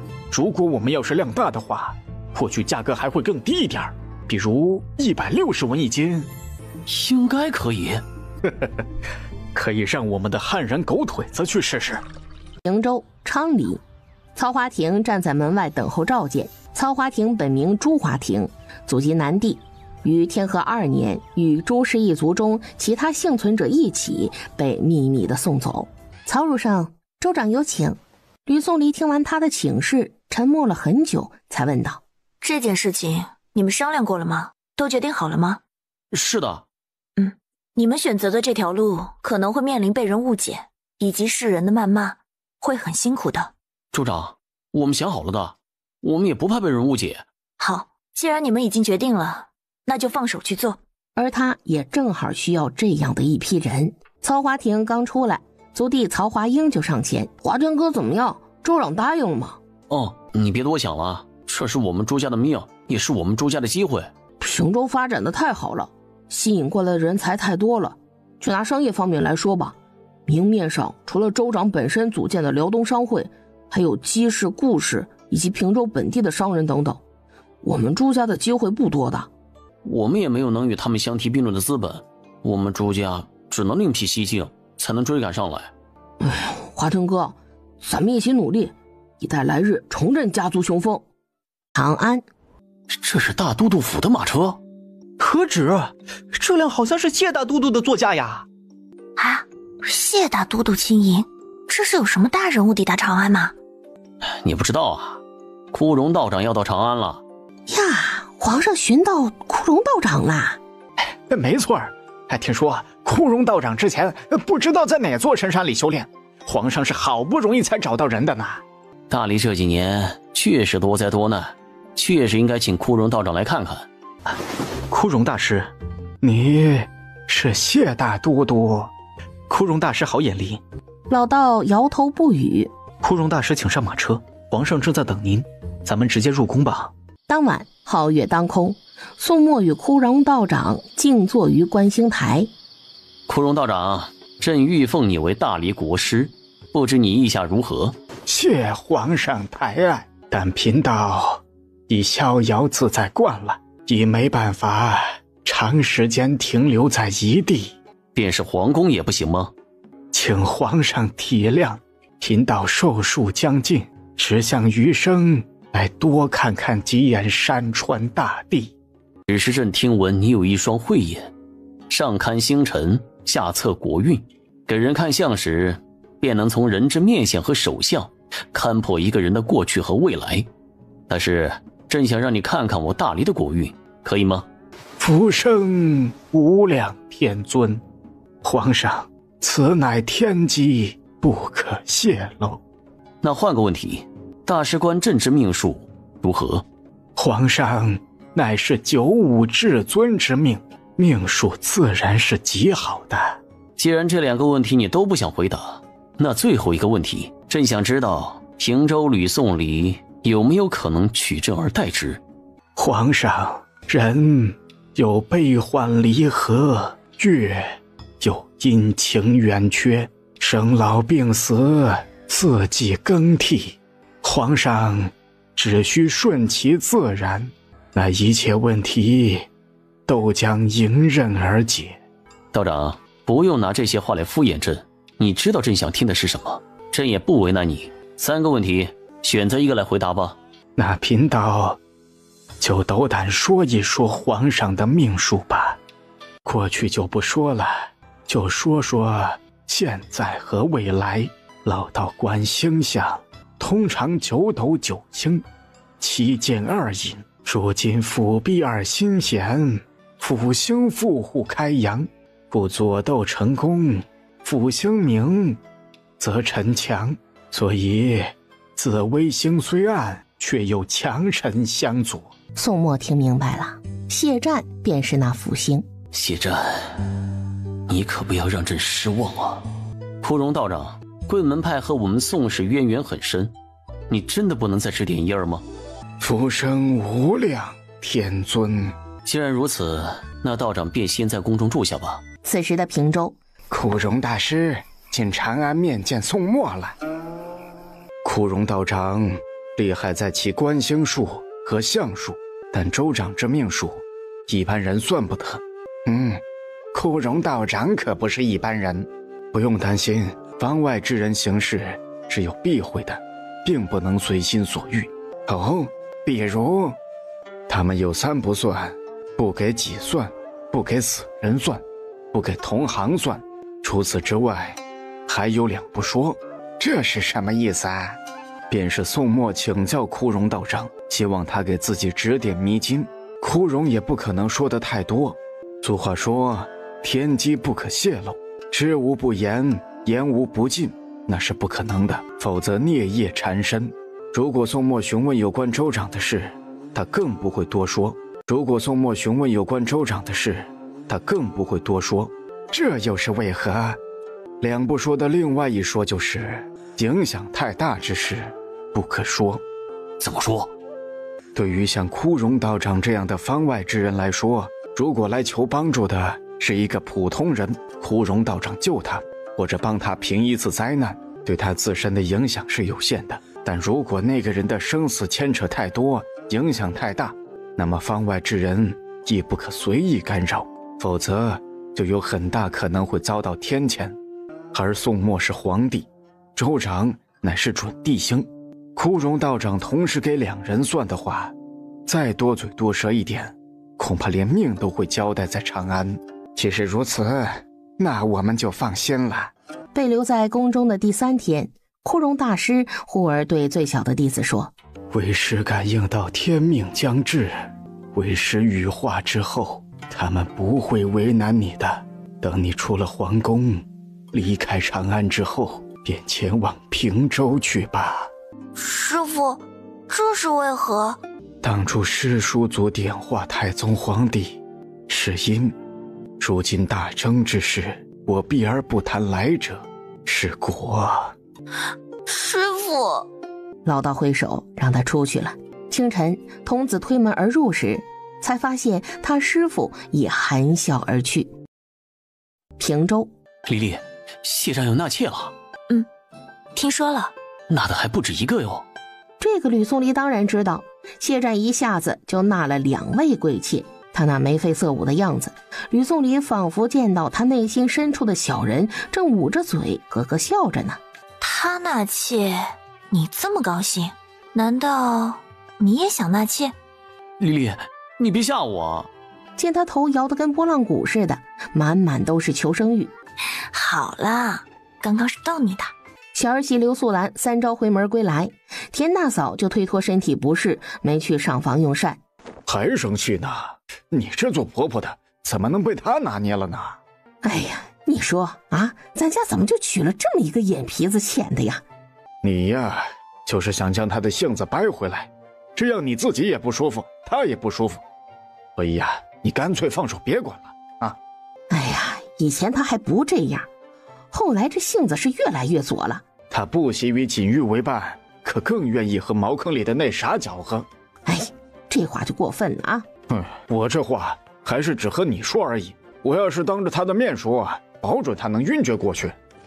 我这话还是只和你说而已。我要是当着他的面说，保准他能晕厥过去。吕志远刚来到外间，正好听到这一段。吕志远，还不给老子滚进来！求你媳妇儿把我媳妇儿气的啊！又被亲爹给训了。田氏这是对你弟媳有意见呢？对弟媳没意见，对弟媳的身份有意见。打铁还需自身硬，他自己不争气，反而怪别人太优秀了。咱家现在这个样子，也不可能为了他就让你弟娶个落魄户吧？啊，他那么会责怪人，怎么不怪他父母兄弟不够努力，没给他一个好的出身呢？爹，你的嘴巴还能再毒一点吗？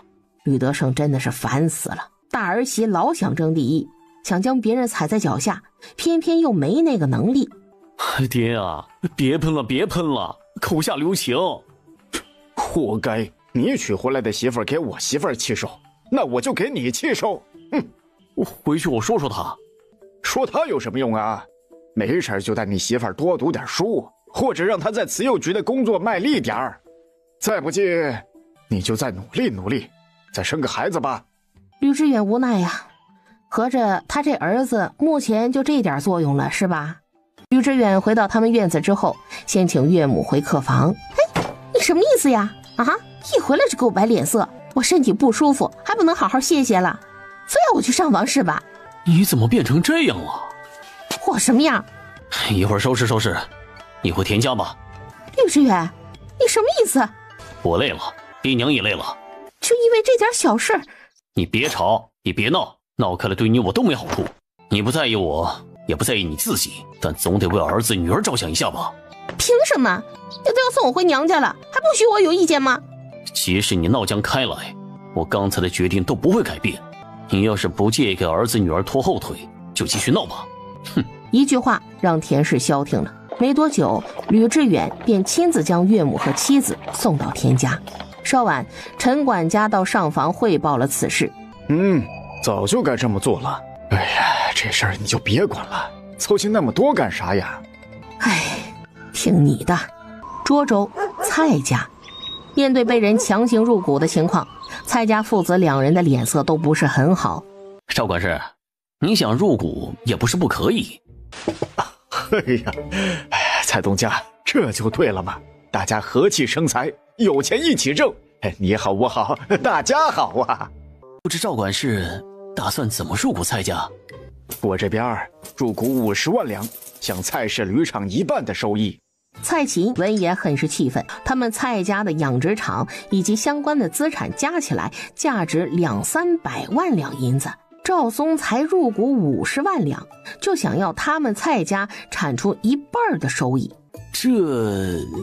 蔡东家呀，你应该知道，我这50万两可不是简单的50万两银子，我入股你们蔡家的好处，你是知道的。蔡光当然知道，可是50万两银子就要占据他们蔡家1半的股。放心吧，我入股也只要你们蔡氏为期1年盈利的1半，到时候结清了盈利，我会将50万的本钱撤出，往后你们蔡家的盈利就与我无关了。啊，这样好，这样好。最终，蔡家和赵松达成协议。等将人送走之后，蔡琴忍不住说道：“爹，这种事咱们就认了，这以后也认了。”其实赵松这次还算厚道了。蔡光父子皆以为赵松如此行事是赵明楼示意的，其实这事儿赵明楼并不知道。赵明楼上任之后，积极走访民众，发现涿州几乎家家户户要么养了驴，要么准备养，要么就是从事与驴相关的行当。赵明楼明里暗里提醒他们，万一等他们将驴养大之后，驴的价格跌了呢？老百姓很是惊讶，平州军队那么多人，驴肉火烧都成了军需用品了。只要秦胜将军一直爱吃驴肉火烧，想必平州州长会很乐意宠着他的。赵明楼和他们说，今年的粮食价格会涨，让他们好好伺候地里的庄稼。他们会笑笑，然后含糊地回道：“大概吧，也许吧。”他离开时，刚踏出院门，就听那户人家的小儿子不满地嘟哝：“赵郡守也真是的，他画的大饼他家里人都不吃，还让我们吃。”就是，他明明也是看好驴氏的，不然怎么会入股蔡家呀？赵明楼疑惑，这什么意思呀？回去让人一查，就查到了赵松那儿。小叔，你给蔡家投了50万两？是的。这笔银子怎么来的？你爹凑了20万，另外30万是玉檀那丫头拿的。小叔，这么大的事情，你怎么不和我商量一下？小叔，这么大的事情，你怎么不和我商量一下？你爹和玉檀那丫头都觉得这事儿你不要牵扯进来比较好。你们不知道平州用了买路治楚之计，欲堵涿州吗？涿州的驴就如同那楚国的鹿，当平州吕宋黎将驴肉火烧剔除出军需名单的时候，必然会引起驴价下跌。如今涿州养了那么多驴，即使那么多驴卖不动，又会反过来让价格跌得更惨。你们现在还一头扎进来，后果你们想过了吗？应楼啊，你说的是平州收网的阶段，但那是在平州收网前，驴价肯定是上涨的，对吧？咱们只要在平州收网前把驴子都清出，那不就没事了？而且还能大挣一笔。蔡家我是精挑细选出来的，我考察过了，他们家最小的一批驴已经快3个月大了，一定能赶在其他驴大批进市之前提前收获的。虽然赵松的话听起来很有道理，但赵明楼还是觉得太危险了。明楼啊，你知道吗？咱们家只要赢了这么一把，之前的家底儿就能够全部回来了。他们想要平州收网钱逃顶，并且收割一波，那也要平州给机会才行啊。鲜卑王庭，傅寒，我们联系到一条线，可以买到平州的食盐，多少钱一斤？170文，不便宜啊。拓跋金紧接着报出了一个数，这个价钱虽然并没有很便宜，并且对方现在能提供的量也不是很大，但是傅寒，咱们找到这么一条线不容易啊，不如先养着。阿金，由你和这条线的人暗中保持联系。涿州，赵松所为，郡守大人可知晓？此事我也是刚得知。赵松入股蔡家的50万两银子中，有30万两是大都督夫人的，这里面会不会有大都督？不会，赵郡守，你糊涂啊！此事我会写信回去禀报大都督的。江先生，此事没那么严重，这50万两投入涿州，如同一滴水入海，影响不了大局的。赵大人，关键是此事如今已经满城皆知，产生的影响是极其恶劣的。另外，你可还记得来此的任务？姜伯牙的责问让赵明楼哑口无言。荆州，昌黎，赵家这是在干嘛呀？这是上赶着火上浇油。他们这么做歇战知道吗？世家的傲慢呢？州长，各郡县反映上来，目前平州的案子纠纷太多，有些律法并不适用，让州长想想办法。州长，如今咱们平州自成一方势力，如果一直沿用大离律，也不是个事儿啊。是啊，州长，俗话说无规矩不成方圆，平州立法乃是当务之急呀。确实，法者天下之成事也，万事之仪表也，律者所以定分之争也。在立法之后，皆让地方郡县衙役有法可依。诸位，何人可负责此事？州长，术业有专攻，我等虽然熟读熟知大离律，但这方面确实非我等长项。不过有一人能解州之忧。谁？张仲贤。若是州长得知平州立法一事，便能迎刃而解。此人在哪？可在平州？此人乃是大离官员，不过他自天熙23年起就被贬谪了，如今人在其青州老家。能不能将他请到平州来？张仲贤是一个很固执的老头，我邀请过的，但他固守一隅，不肯挪窝，除非州长亲自去请，方有一丝可能。叫州长亲自去请，这可不行啊，实在是太危险了。对呀，他在青州呢。州长，平州立法的事儿也没那么着急的。是啊，大不了咱们这些人慢慢干。总之，一切都为了打消州长亲自去请人的念头。大理人口流失的问题一定要解决，不然不止税源有问题，连兵源都有问题。而且大理人口流失已经形成了一种势，大理必须要重拳出击，才能止住这股势头。大都督，这个问题不好解决呀。大都督的做法触犯了世家的利益，肯定会有很多人出来阻止，或者说不配合的。我知道，我需要一把刀。就在这时，姜伯牙的信到了。谢瞻看完，站在大窗前久久不言。范先生，我打算重新启用张仲贤。张忠贤就是他要用的那把刀。印台庄军区，小六，想你媳妇了吧？可惜我听说最近六弟妹挺忙的，你想了也是白想。三哥，三嫂最近也很忙吧？还要看顾鱼儿几个，根本分不出一丁点时间给你了吧？来呀，互相伤害呀！三哥，吕丽除了工作以外的时间都是我的，三嫂现在除了忙工作还要操心孩子，你根本分不到多少时间，你比我可怜多了。那话的深意秦昭是听懂了，然后就不想搭理他了。三哥，驴肉火烧好吃吧？也就一般般吧。一般般，你也一口气吃掉3个？承认它好吃有那么难吗？我看你是嫉妒我，你还要靠着我才能不时地吃上驴肉火烧，这只是一个借口，你不会当真了吧？等涿州收网的时候，六弟妹万一以移情别恋这个借口来收网，你该如何自处？秦胜整个人都不好了。这是怎么了？丽丽，你怎么来了？来看看你呀。真的呀？如假包换。丽丽，你吃过午饭了吗？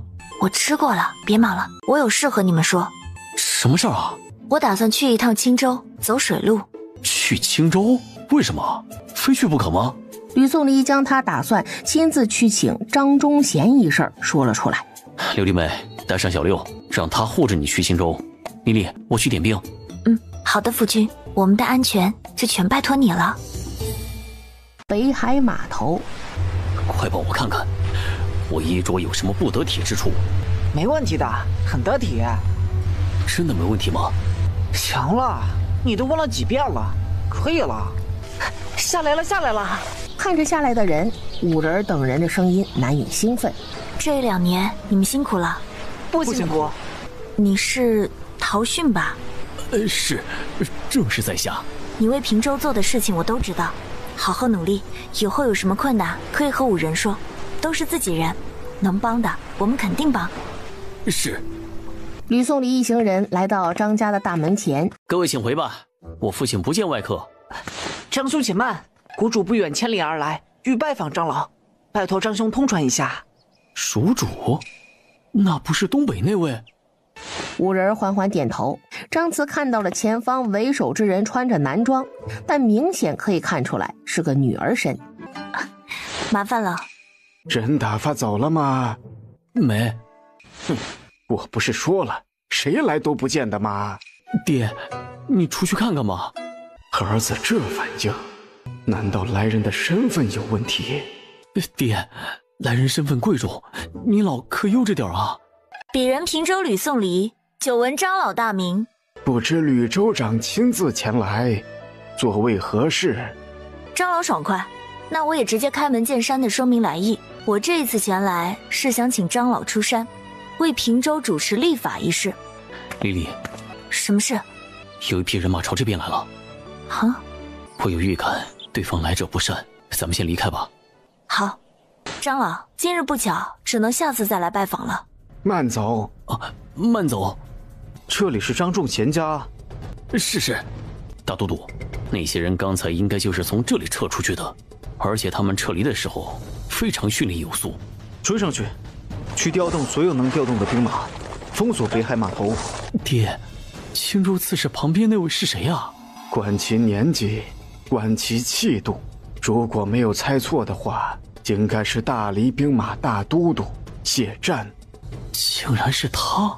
这2拨人怎么就那么凑巧的到了青州北海？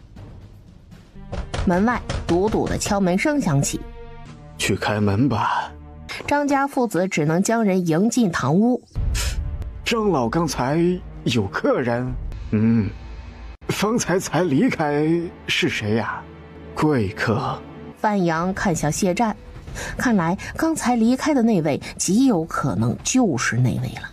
谢柏派回去的通信兵将前面的消息上报后，谢湛带着人追上去，直奔码头。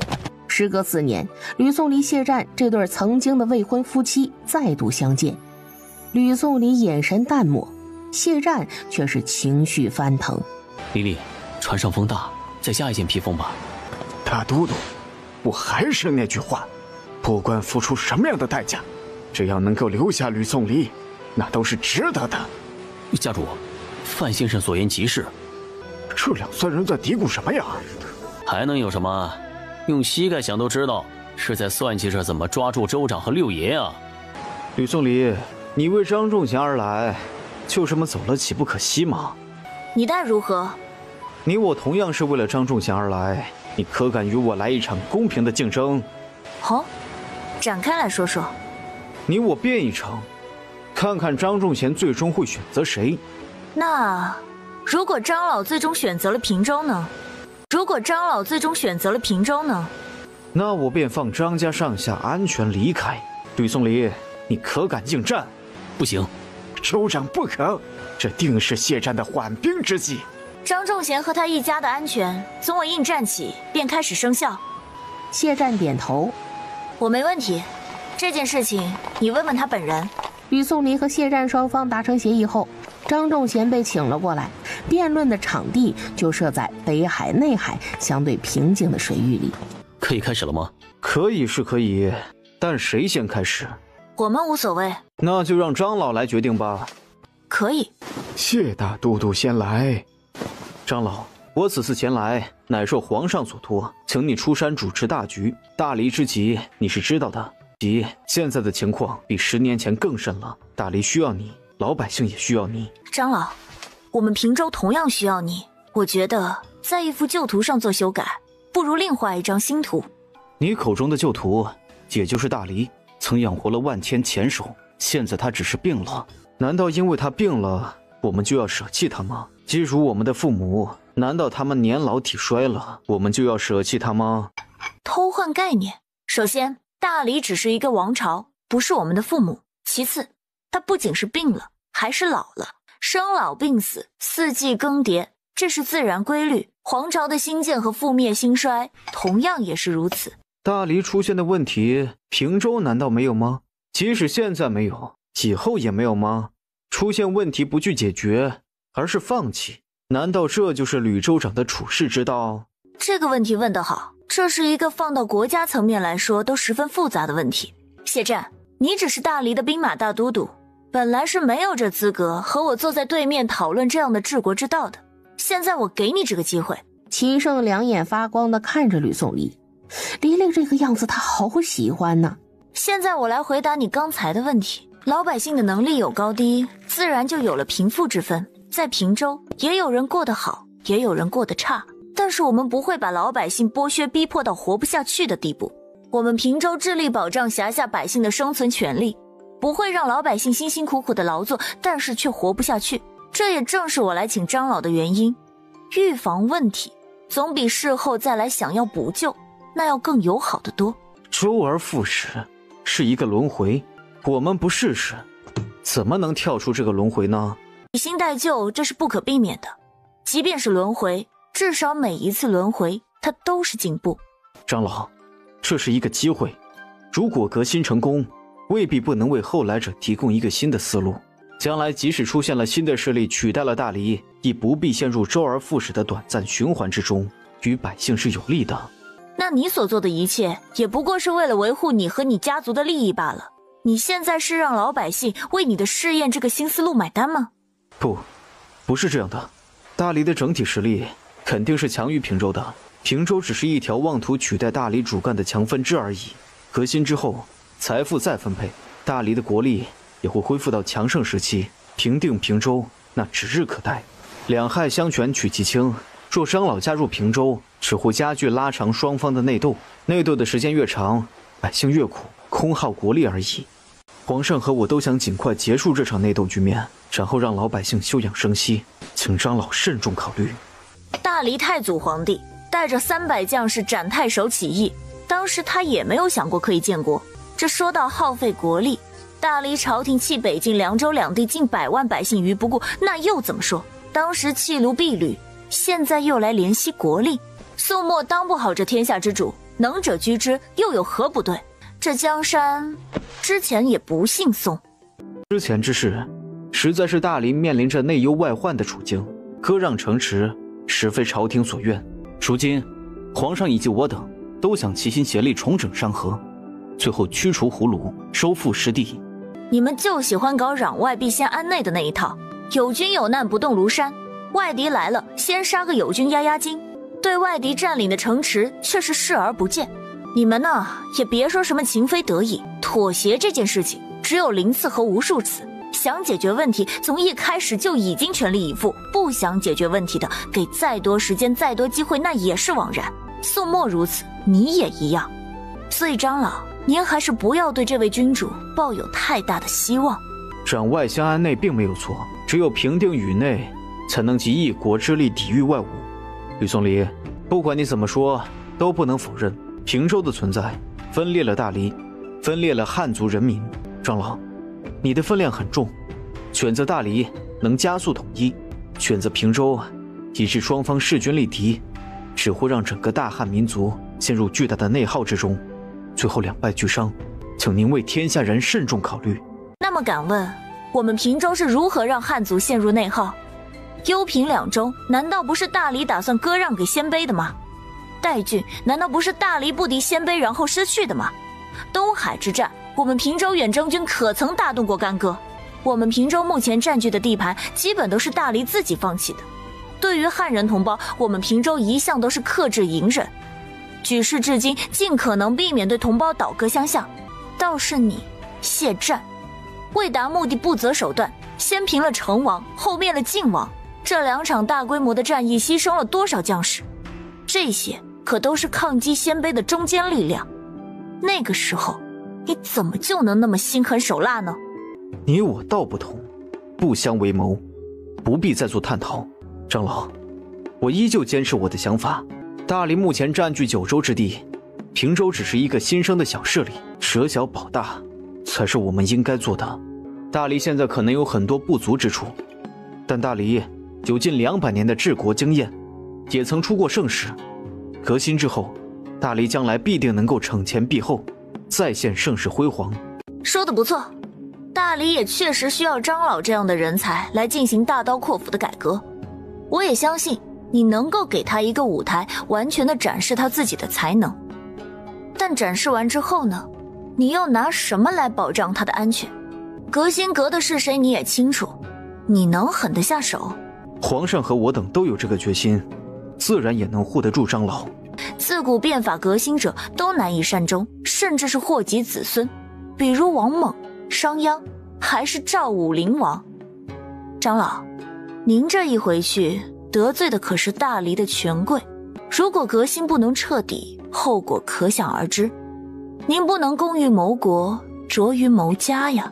吕宗离，你莫要危言耸听，皇上与我还护不住他，同样的道理，如果我们都护不住他，他去了平州，你又岂能护得住？哼，你做不到的事情，不代表别人做不到。我请张老是想他主持平州立法之事，新势力新秩序，并没有掠夺谁的既有利益，并不会让他得罪于人，也不会让他招致人恨。谢战，你认命吧，大理已经是积重难返。谢战，你认命吧，大理已经是积重难返。不，我们还可以力挽狂澜。拆东墙补西墙的那一套，你就不必再说了。能管用多久？会引起什么样的反弹？你我是心知肚明。算了，我不和你争论，你觉得行就行吧。你我不必再争论了。长老，你选择吧，是与我们一起再现大黎盛世，还是奔赴平州，赌那不可预知的未来？盛世？你大概想象不出来这片土地能养育多少人吧？4万万人。现在中原13州的人口加起来，连4万万的1/20都不到。你口中的盛世，离这个目标同样相距甚远。你为了争取张老，竟然如此夸大其词。也是，你大理连2000万百姓都养不活，难怪没有办法想象这片土地养育4万万人的样子。而我平州人杰地灵，有那个能力盘活辖下的地方经济，让其焕发生机，让下面的百姓过上好日子。长老，您选择吧。我选平州吕州长。就在这时，一道泛着寒光的飞镖射向张仲贤。小心！谢战，这就是你之前说的保张老无恙。大都督，这是范先生的安排。憋死老子了！3人一组，上！老天爷呀，不是说和平辩论吗？双方不是都检查过船上都没人了的吗？怎么这也有人，那儿也有人呢？不好，州长有难，掉头，全速赶往北海海域。别管事儿，船上的货怎么办啊？哎呀，还管什么货不货的？扔了，都扔了！金圣找到一次机会，用他们射出的飞镖上了谢战。大都督，不用管我，全力击杀吕宋离。当他们换了船，朱大壮等人立即大呼小叫地说：“朱大夫，刘岩受伤了，您快给他看看呐！”来了来了！周大夫，他怎么一直不止血？给他看看吧。哎呀，他确实是中毒了。什么毒？可以解吗？可以，这毒并不难解。那行，周大夫，你先帮他解毒。吕丽，你乖，让周大夫给你治疗解毒，我去让人重新给你收拾一间房间。张仲贤很是愧疚，没想到因为他导致平州发生了那么大的损失。不是，平州和朝廷迟早都要打这么一场。接着吕宋离又得知了，为了尽快赶到北海支援，让人将船上的货都推进了海里，让人将丢弃的货物登记好，损失的货物平州府买单。另外，所有参与了此战的人记上一功。州长万岁！万岁！周元华给秦胜解了毒，还给他包扎好了。吕丽，这是正常反应，剩下的余毒需要通过男女之事来排除。这是什么毒？六爷所中之毒乃前朝秘药春红，这药乃前朝的一位精通药理的宫女为了追求心中所爱而研制的。这毒并不难缠，中毒者服用解药之后就能解去大半的毒，再通过阴阳交合，余毒就能够全清了。如果这余毒不清呢？那六爷日后大概会没有子嗣。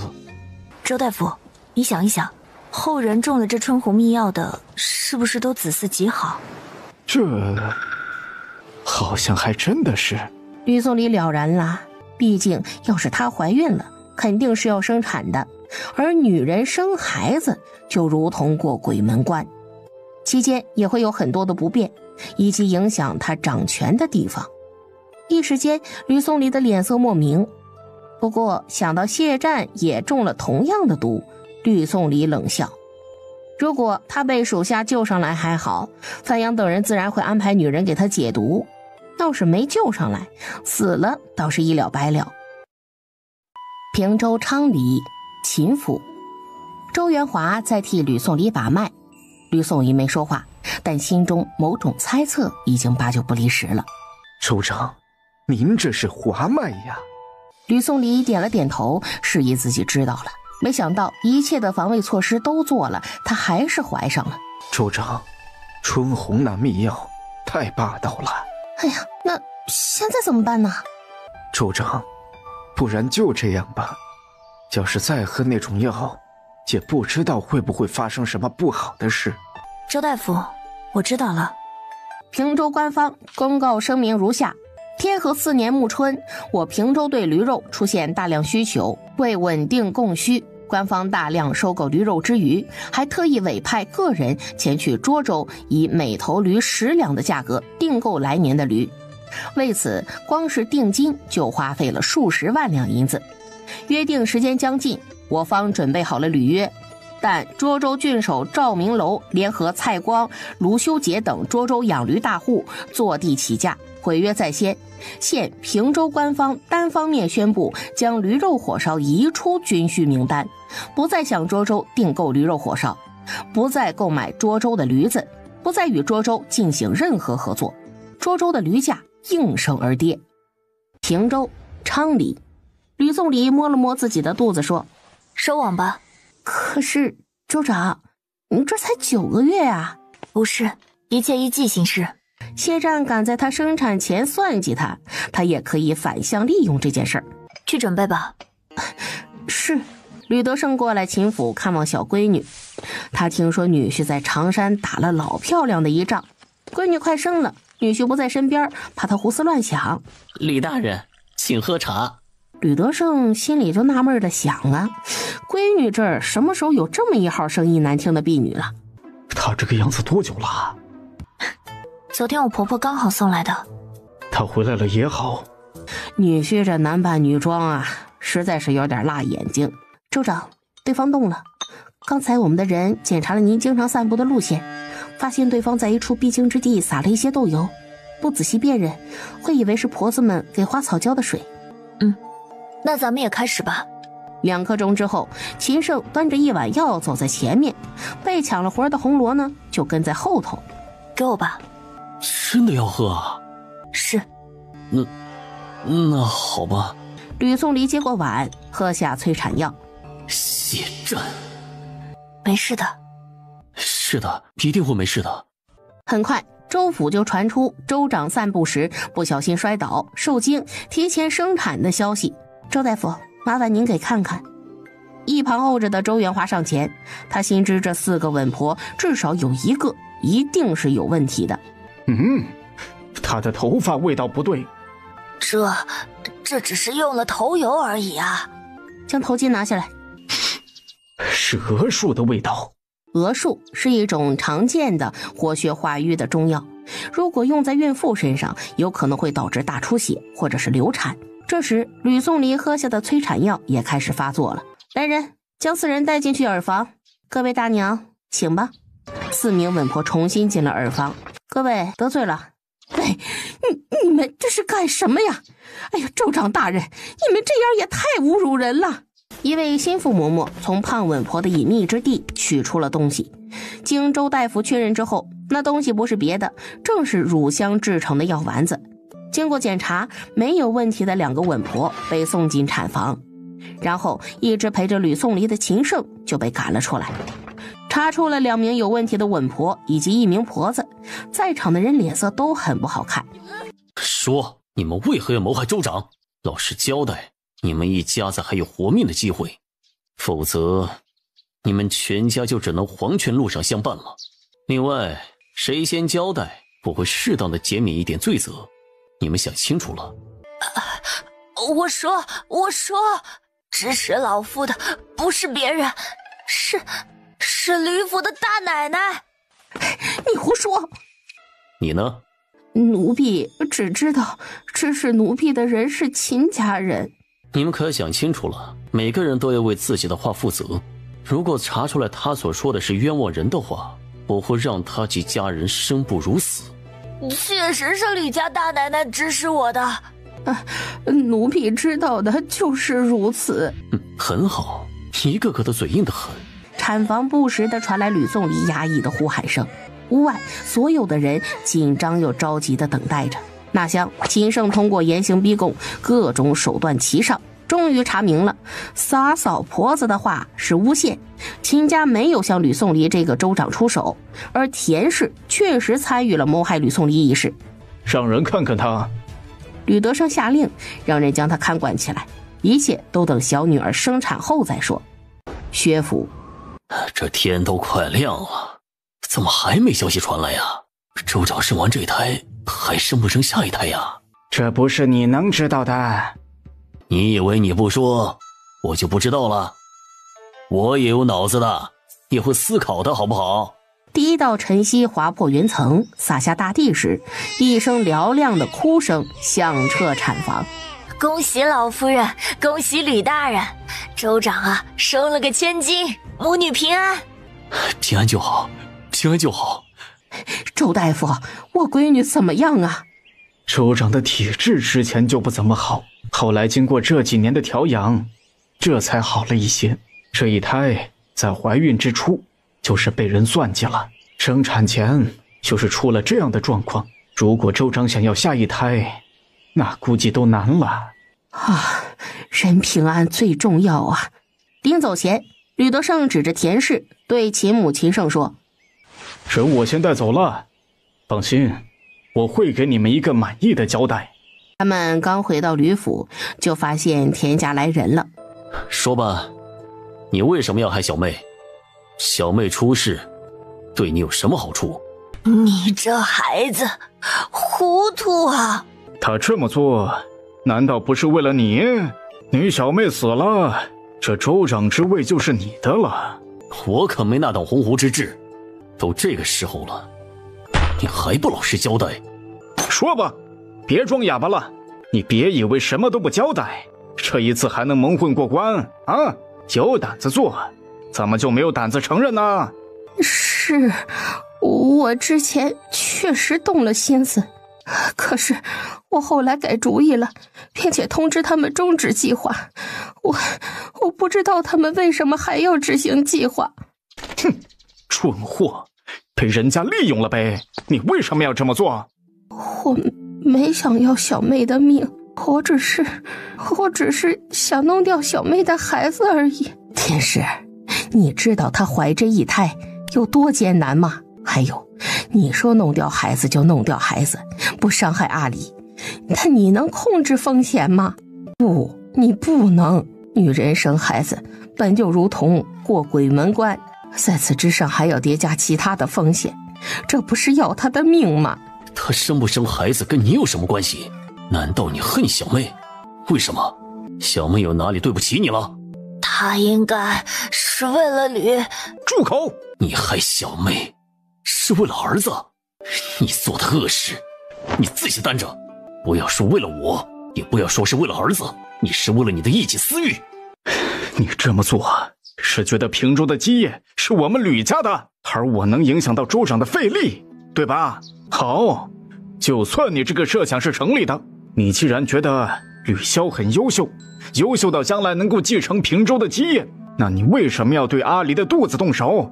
你完全可以等阿离将孩子生下来，等孩子长大了，再看看他和吕潇谁更优秀。如果我能决定下一任州长的人选，那必然会选择更优秀的那一个。你动手完全没有必要。怎么，没话说了啊？说来说去，你用这样卑劣的手段为吕潇铲除对手，不过就是因为你没有信心让吕潇和阿离的孩子在一同规则下公平竞争。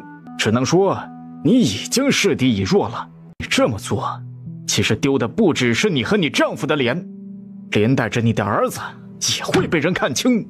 最后，如果你的假设不成立，那你更没有动手的必要。你怎么会有这样的心思？快说，你是不是被什么人蛊惑了，蒙蔽了？如果你知道什么，那可以说出来。但是你这次犯下的错，死罪可免，活罪难逃。亲家，这事儿确实是他做错了，我们认打认罚。什么惩罚？你说吧。田氏，你意外逝世吧？还有，族谱上也会抹去你的存在。这个决定你有意见吗？如果有，吕家可以一并安排，让你们俩都是意外逝世。吕志远连忙摇头，他没意见，也不敢有意见。田氏，说实话，走到今天，皆是你咎由自取。看在2个孩子的份上，吕家给你一笔银子，保你后半辈子衣食无忧，这是吕家的承诺。至于富贵荣华，那就别想了。你如果真有慈母之心，就乖乖领罚，不要拖累吕潇吕丹了。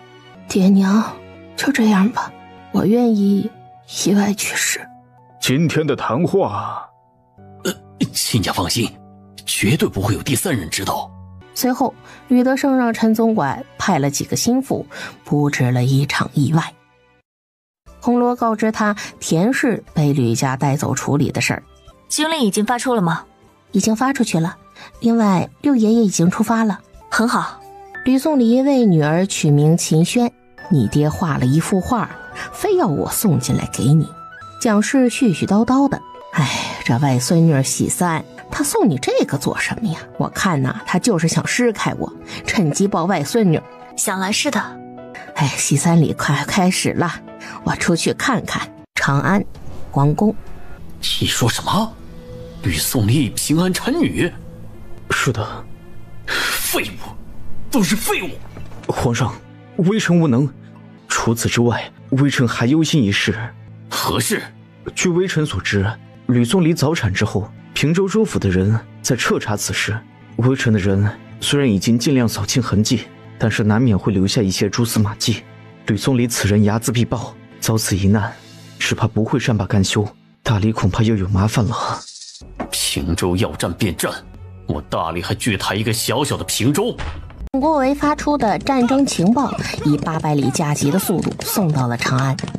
整个情报主要讲述了平州拥有炸药这样的战争利器。哎呀，平州有这样的神兵利器，这仗还怎么打呀？就是皇上，如果实在没有办法，不若和平州那边商议，划地而治。你说什么？划地而治？要不要镇江、长安将整个雍州并另外几州一起拱手相让？微臣只是觉得此法可以用来迷惑平州，先稳住平州，让其不要再继续扩张，后面再找制敌之机。你们当平州那些人是傻子吗？平州会同意划地而治？皇上英明，如果我们大理和平州提议划地而治，不就等于大理承认了平州的合法地位了吗？是的，制止平州的扩张，我们可以想别的办法。都来议议吧，诸位有何良策？大家一起集思广益，寻找化解此次危机之法。皇上，平州此次负责整个战事的战略布局的人是秦衡，现在攻打鲜卑的就有3支兵马，秦胜所领晋台军，孙明所领孙家军，还有岳树所领的扶余军。我们都知道，孙家军的建制是10万到15万之间，也就是说，平州派出去攻打鲜卑的兵马就有30万到45万之间，取个中间值，就算他30万好了，这是攻打鲜卑的兵马。而另外呢，攻打我们大理的主要是秦衡和秦昭所领的秦家军，以及孙从义所领的孙家军分支。据董国维董大将军传回来的消息，这几支兵马加起来大概是在20-30万左右。而且平州还有防守的军队呀，以及水军，平州的防线还很长，就算防守的军队和水军加起来都有30万好了。100万大军啊，平州是怎么养出来的？平州如今的人口应该有600多万了，但有将近200万是今年从大理抢过去的，暂时起不到大用。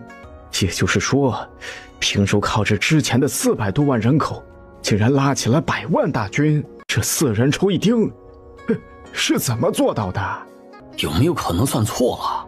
或者平州仗着自身城池之力，只管进攻不管防守？他们这么大的规模，想进攻那是坚持不了多久的。大理的文武百官们都从这几方面去思考，还真让他们想出了一些办法。在确定了某个办法之后，你一言我一语的不断的完善着。大都督府，家主，不好了！谢南拿着前线情报匆匆而来，谢战经过一看，他猜对了，平州果然将兴兵的由头扣到他头上。吕宋离，你够狠的呀！家主，不需过度担忧。他还在犹豫，到底要不要用掉手中那张底牌。如果他用了，双方直接开战，就是不死不休的局面了。平州、昌黎，吕宋离坐月子期间，蒋氏不时的来看他。这日，吕宋离看他脸色不对，娘，怎么了？没什么。这时，蒋氏注意到他的头发有点水汽，你这是洗头洗澡了？没有，只是让红罗用草药水擦了擦。哎呀，你呀，再忍忍，还有2日就能出月子了。吕宋离点头，他心里也挺期盼着出月子的。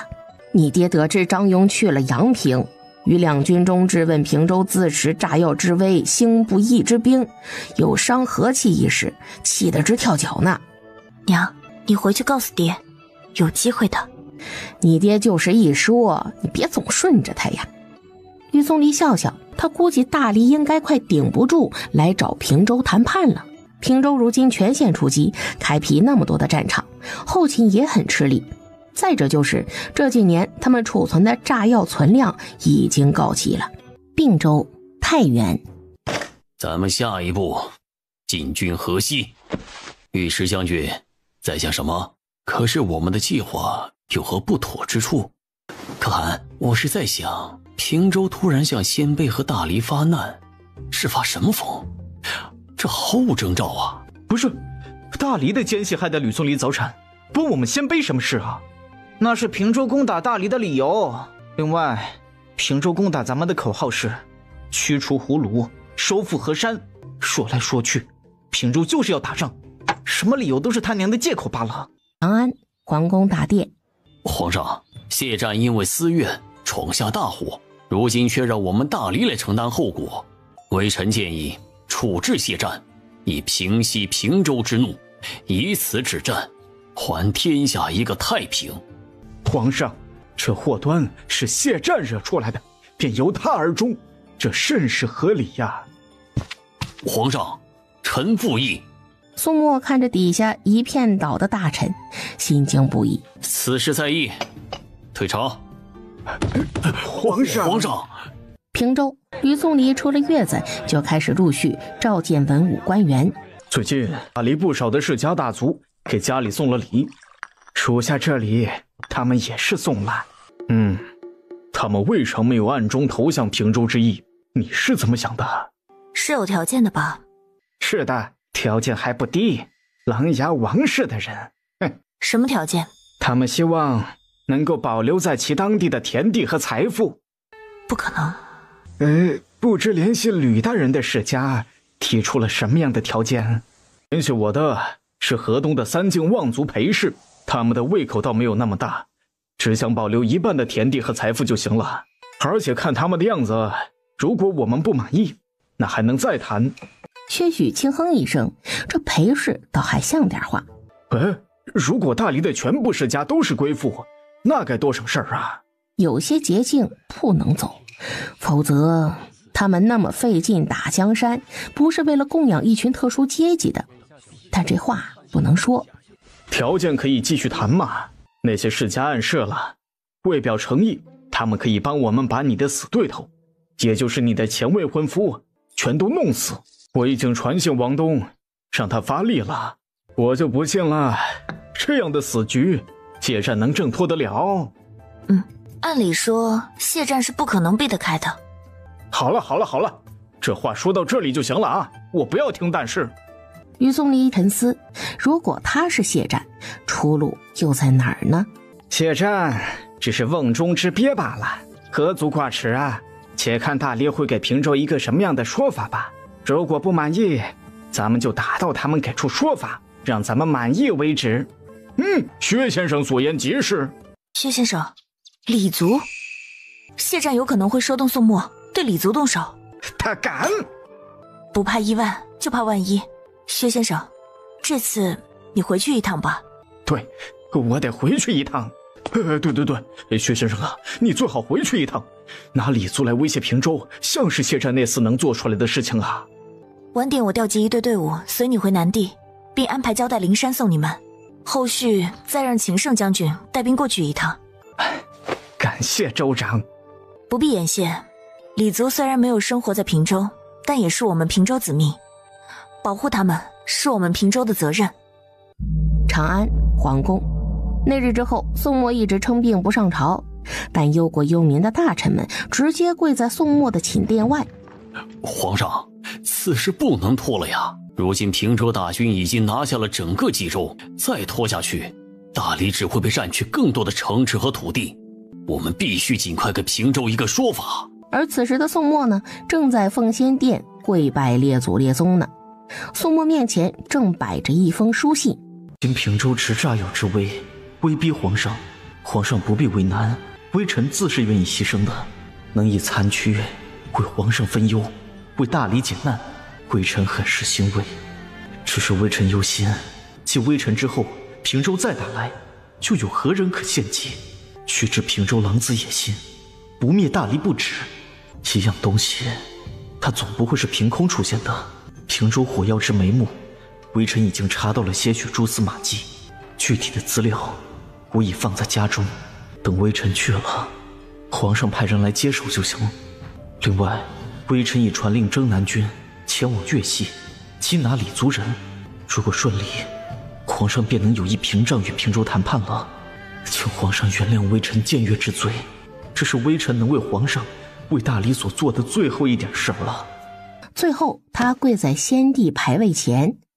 儿臣知道谢战不是个好货色，谢战可以当霍光，可以当窦宪，可以当梁冀，只要他不谋朝篡位，只要他能把大理这个构架维持下去就行。皇宫大殿，宋墨上朝了，大臣们喜出望外，都以为皇上终于想清楚了。大臣们再次请求皇上处置谢战。朕现在需要看吕宋离一个女人行事了，是不是平州要如何，朕便得如何。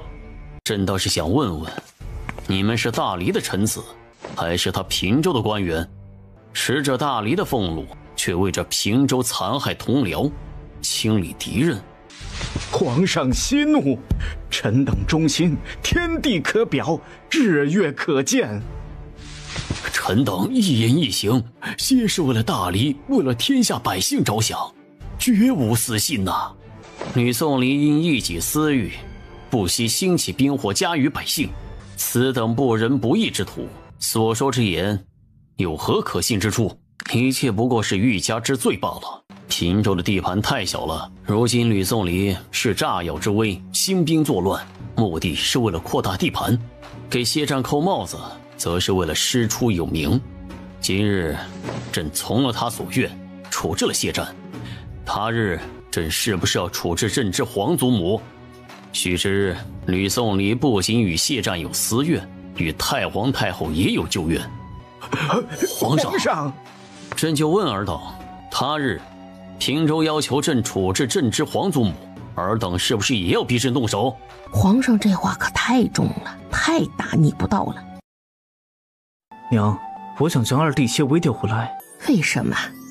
娘，我有预感，这次我怕是难逃一劫了。后面我努力让皇上不要降罪谢家，其实家里有他在，也能安稳一些。恕孩儿不能承欢膝下了。啊？怎会如此？战儿，没有办法了吗？皇上不是在力保你吗？没有用的，我这条命是平州指定要的，必须给出去。哎，他怎么能那么狠心呢？谢战垂下眼眸不语。大黎那边的消息，宋墨死活都要保谢战呐，他是不是脑子有坑啊？宋墨这么护着谢战，是他没料到的。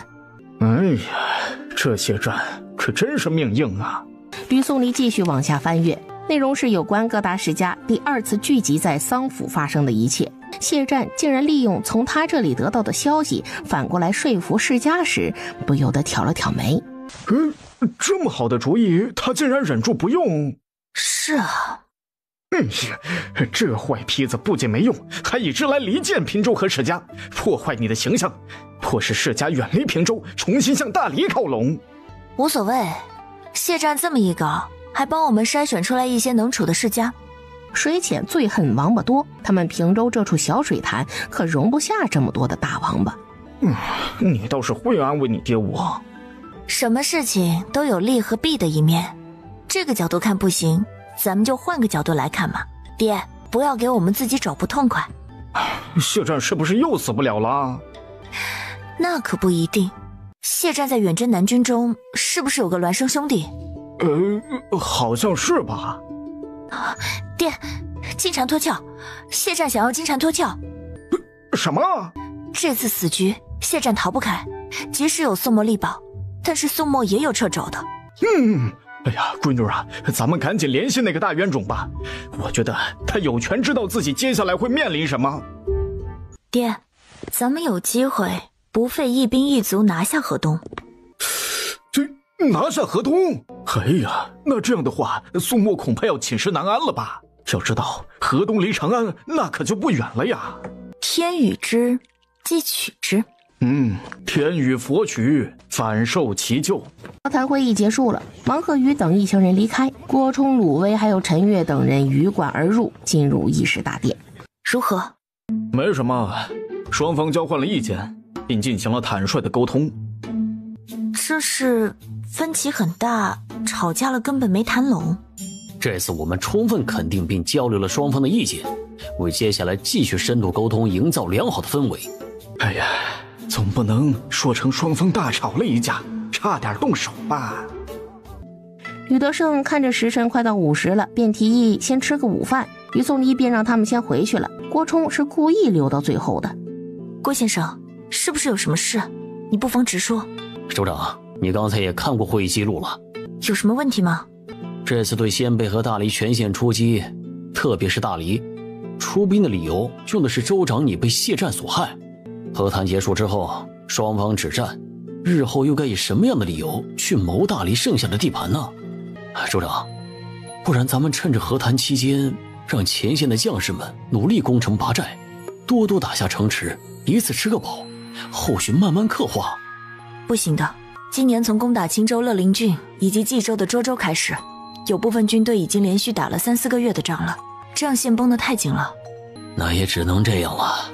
州长，以后如果没有更好的理由兴兵的话，类似的理由我们也是可以继续用的。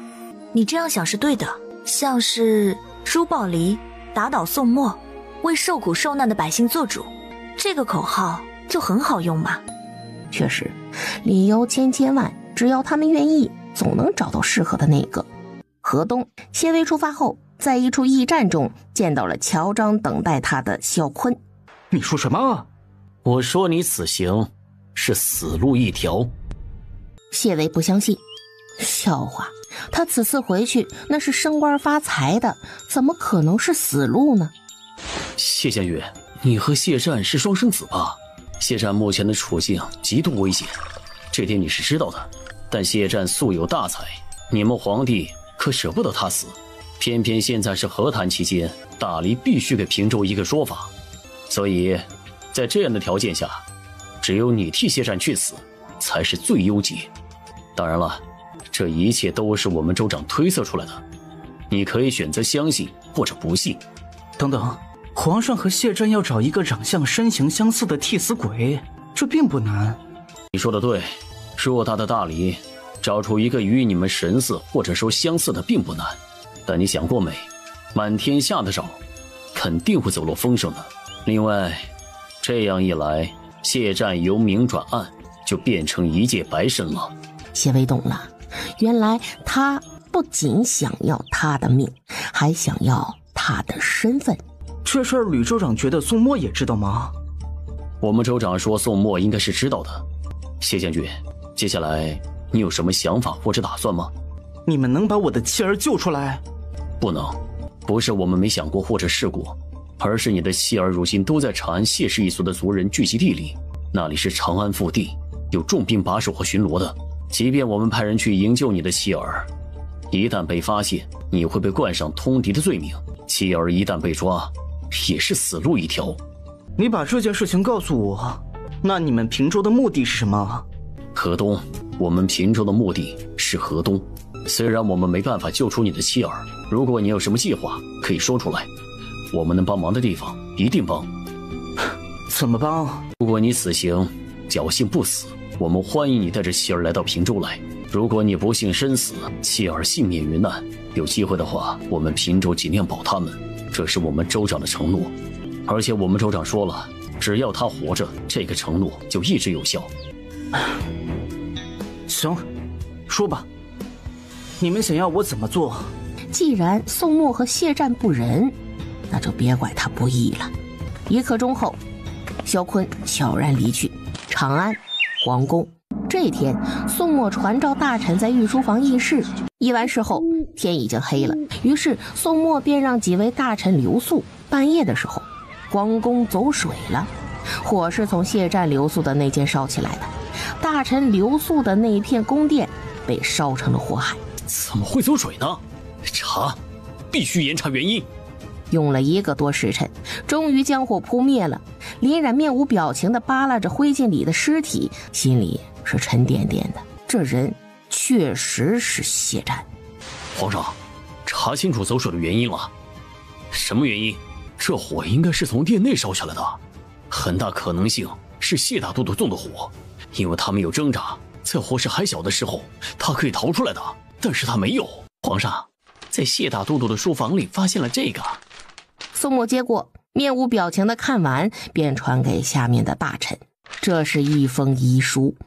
谢战在遗书上说，他会以死谢罪，让大理给平州一个交代。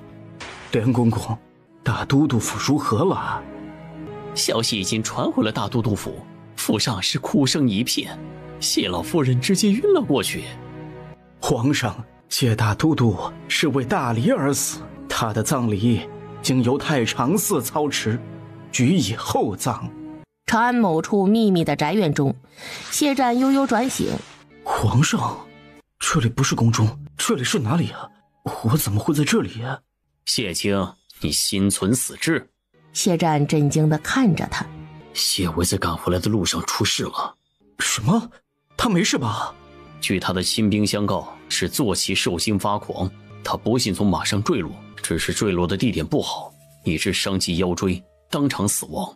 怎么会这样？他还那么年轻，而且即将升任新征南大将军。谢维死亡的消息被朕封锁了，只说摔伤了腿，休养一下就能恢复。朕已经失去了一位大将军，不能再失去爱卿你了，所以朕用他代替了你。你留在书房的遗书倒是派上了用场。在宋墨的解释下，谢战知道他已经死了，在宫中纵火自焚。谢战感动不已，一时间君臣俩是惺惺相惜。并州、河东、长安谢战纵火自缢的消息传来，萧坤就通过裴氏见到了谢放。你说维哥死了？这是他的遗书，你看了就知道了。谢放颤抖着双手看完，满脸都是不敢置信。为什么？你们都猜到了这是个阴谋，为什么不救救维哥？萧坤没有说话，任由他发泄着。至于为什么不救谢维，原因他相信谢维已经谢了，谢放只是一时间无法接受而已。我听维哥的，我帮你们。不着急，你等我消息，应该要不了2天了。冀州、并州以及青州3地尽归平州。谢维的妻儿被人监视着，救不出来。谢战这人还真是谨慎呢。哎，郭军师，别喊谢战，喊贱人，而且这贱人不是谨慎，而是冷酷无情、卑鄙无耻、下流。对，您老说的都对，吕大人，郭某懂了。可惜，如果我们将谢维的妻女救了出来，我们完全可以给谢战泼一盆脏水。只要对外说明，我们平州能不费一兵一卒拿下河东，全赖谢维将军的支持，就足够谢战喝一壶的了。是的，张宪等人出发了吗？带上足够人手了吗？对，秦衡将军直接派出一支军队护送他们前去。长安皇宫，御医战战兢兢地给宋墨诊完脉，当即就跪下了。说吧，朕的身体到底如何？御医心想，他不敢说呀。说，朕恕你无罪。皇上，您要多多保重龙体呀。他14岁继承皇位，翻过年也不过是6载光阴，他的身体就如此破败了。对外怎么说，你是知道的。是，微臣知道。平州府衙对于大黎和鲜卑的和谈新请求，平州的文官武将们反应激烈。大黎和鲜卑他们这是想干什么？如此放低姿态的请求和谈，难道是怕了我们平州？不对，大黎和鲜卑行动如此一致，是不是有什么猫腻啊？有没有可能双方已经暗中联手了？难说，不管大黎和鲜卑私底下有没有沟壑，现在的问题是咱们要不要答应和谈？州长，下官觉得不妨答应下来，毕竟大黎和鲜卑如此有诚意。确实有诚意，两方加起来一共拿了3州之地来和谈呢。州长，我觉得此事应该慎重。本州长会参加这一次的3方和谈。州长，和谈可以，但下官不赞成州长亲自参与和谈。正所谓千金之子不做垂堂，此次和谈的地点肯定不会安排在平州境内。另外，大黎和鲜卑很大可能暗地里有了首尾，州长若前往，恐怕会有意外呀。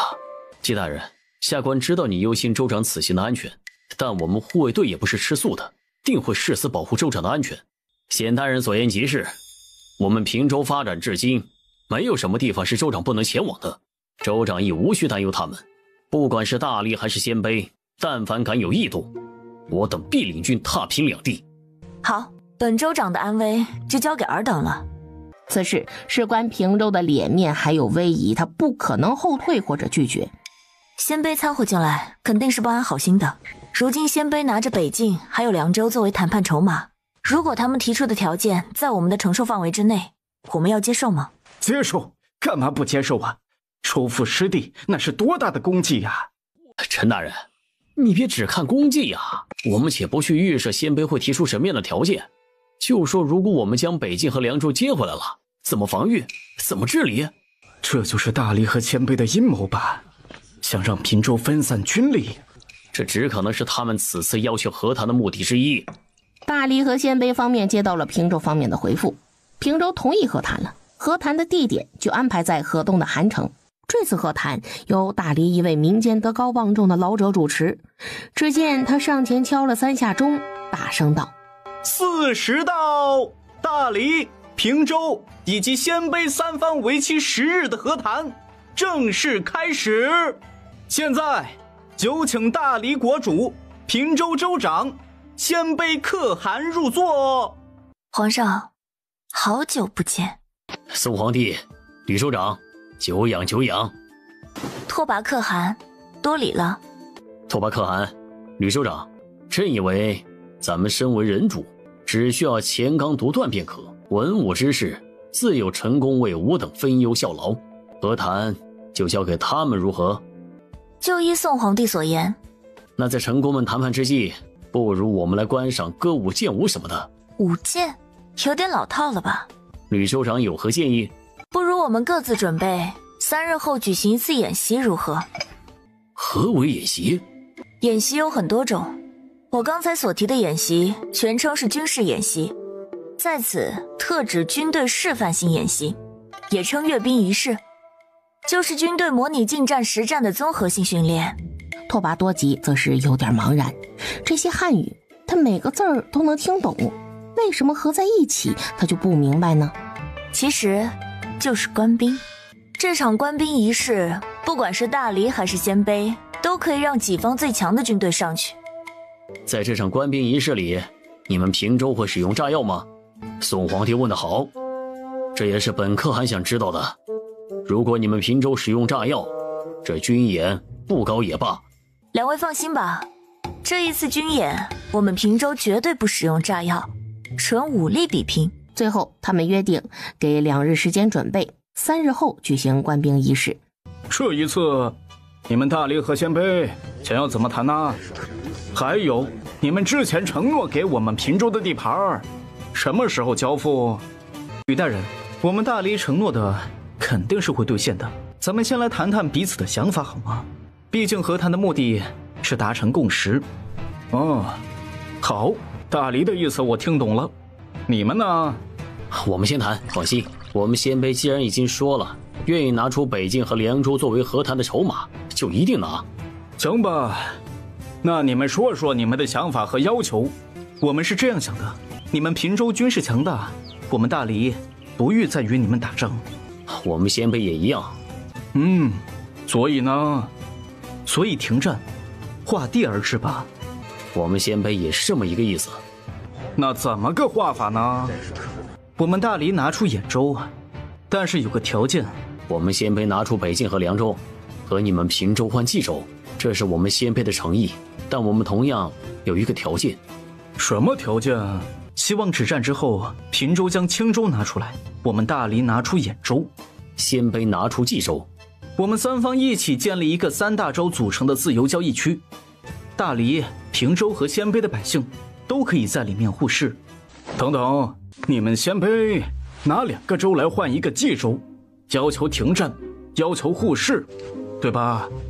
且不说我们答不答应，但这交易还算公道。那你们大黎呢？之前要求我们平州来韩城再次和谈时，要说拿兖州作为和谈的筹码，为此还要求我们州长亲自参加和谈。现在你和我说，我们3方一起成立一个3大州组成的自由交易区，鲜卑拿出冀州，平州拿出青州，那你们大黎拿出哪里啊？你耳朵没问题吧？刚才不是说了吗？我们大黎拿兖州啊。你确定你们拿兖州？吕大人，我觉得这个自由交易区，我们3方都要拿出1个州来，对不对？所以别看为了这个自由交易区，你们平州拿出了冀州和青州，可是你们也拿回去了北境和凉州2个地方，数量上并没有损失。那兖州呢？什么兖州啊？很好，兖州就是你们大黎用来吊我们平州的一块肉呗。现在我们平州如约而至，你们大黎倒是将肉收回去了。吕大人，看在先帝的份上，就别那么计较了好吗？先帝的面子被你们拿来卖了几回了啊？你们尊重过他吗？不是啊，吕大人，你看，兖州也拿出来做交易区了，这地盘是谁的，又有什么关系呢？当然有关系了，你们大黎没诚意，不谈了啊！吕德胜一回来就叭叭叭的将大黎鲜卑打的好算盘告诉众人。周长啊，你说大黎过不过分呐？周长，这样的条件不行，不能答应他们。如果我们答应鲜卑，拿冀州来换北境和凉州，那么我们平州的地盘几乎就成一条直线了，中间还隔着一个大黎雍州与河西鲜卑，守卫的困难也成倍的增加。你们放心吧，我还没有糊涂。那接下来咱们要怎么谈呢？不急。对呀，急的不会是我们平州。各位，目前看来，大黎和鲜卑肯定有了首尾。现在他们一致想弄这个自由交易区，是想干什么呢？自由交易区肯定和买卖有关，也就是说，和商业经济有关。吕宋离嘴角微扬，他最近正在思考停战期怎么将大黎和鲜卑再收割一波呢？能经济收买就经济收买，能外交搞定就外交搞定。总之，这天下他要定了。各位，我有话要说。在场的人越听眼睛越亮，神情那也是渐渐变得激动兴奋起来。吕大人，你们考虑的怎么样了？什么呀？就是三方一起组建自由交易区，互市一试啊。战争对于老百姓的伤害太大了，恢复民生，这是我们三方都要面临的问题，还希望你劝吕州长多多考虑。哦，这件事情啊，你们大黎和鲜卑的诚意不足，我们州长说不用考虑了。诚意？这话怎么说？我们州长的意思是，我们平州和大黎以及鲜卑三方一起组建自由交易区互市，这一事那是可以的，但是前提是雍州必须得给我们。我们为什么要把雍州给你们？你们大黎和鲜卑不是玩得很好吗？鲜卑之前说过拿北境和凉州来作为交换筹码，所以你们呢可以和鲜卑互换一下呀，让鲜卑用北境和凉州换雍州，你们再把雍州给我们。你们之前不是说过2州换1州，这样划算吗？怎么不愿意啦？不可能，绝对不可能。那就是没得谈喽。吕德胜两手一摊，让人送贺。等等，你们平州是怎么想的？我们平州的想法很简单，不像你们那么复杂。吕大人请讲。我们平州出一个青州，然后你们大黎就可以出兖州了。那鲜卑呢？不带鲜卑玩了吗？这个我们平州不管的啊。现在鲜卑拿凉州和北境和你们大黎来换雍州给我们，你们大黎给人家出一个徐州怎么了？就应该给。这日经过治疗，宋墨的病情有所好转。平州那边怎么说？皇上，现在还在谈，一时间谈不拢也是有的。给朕说。平州小雍州才肯答应停战，袭击建立自由交易区。你说什么？王允，你把话说清楚，一五一十的交代清楚。王允只好说了。听完，宋墨暴怒：吕宋离是故意的，他一定是故意的。皇上息怒啊！该死，该死的！接着，宋墨被气得吐了一口血，然后晕倒了。御医！大黎、平州和鲜卑又经过了几次谈判，此次我们三方和谈，就依照上面的条件来签订，自此定下5年和平之约。宋皇还有吕州长，就让我们共享此盛举吧。哼，你们鲜卑屡次毁约，在我这里没有信誉。那你意欲如何？你们鲜卑必须签这一份条约，我才能相信你们。吕宋离话落，边上的陈月立即递过来一纸文书。拓跋可汗黑着脸，接过一看，脸更黑了。如果5年内鲜卑毁约，那么必然割让兖州给他们平州作为补偿。拓跋多吉答应了。拓跋可汗够爽快，吕州长满意就好，这合约也就糊弄你罢了。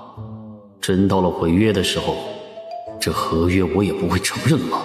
平州能拿我们鲜卑怎么办？你不给，我们不会自取吗？我大黎向来守诺，吕州长不会让朕也签下这一份文书吧？宋皇说笑了，但是我说实话，求和方本来就是你们大黎和鲜卑，那是不是该拿出些诚意来？我们大黎已经拿出了兖州和徐州，还不算诚意吗？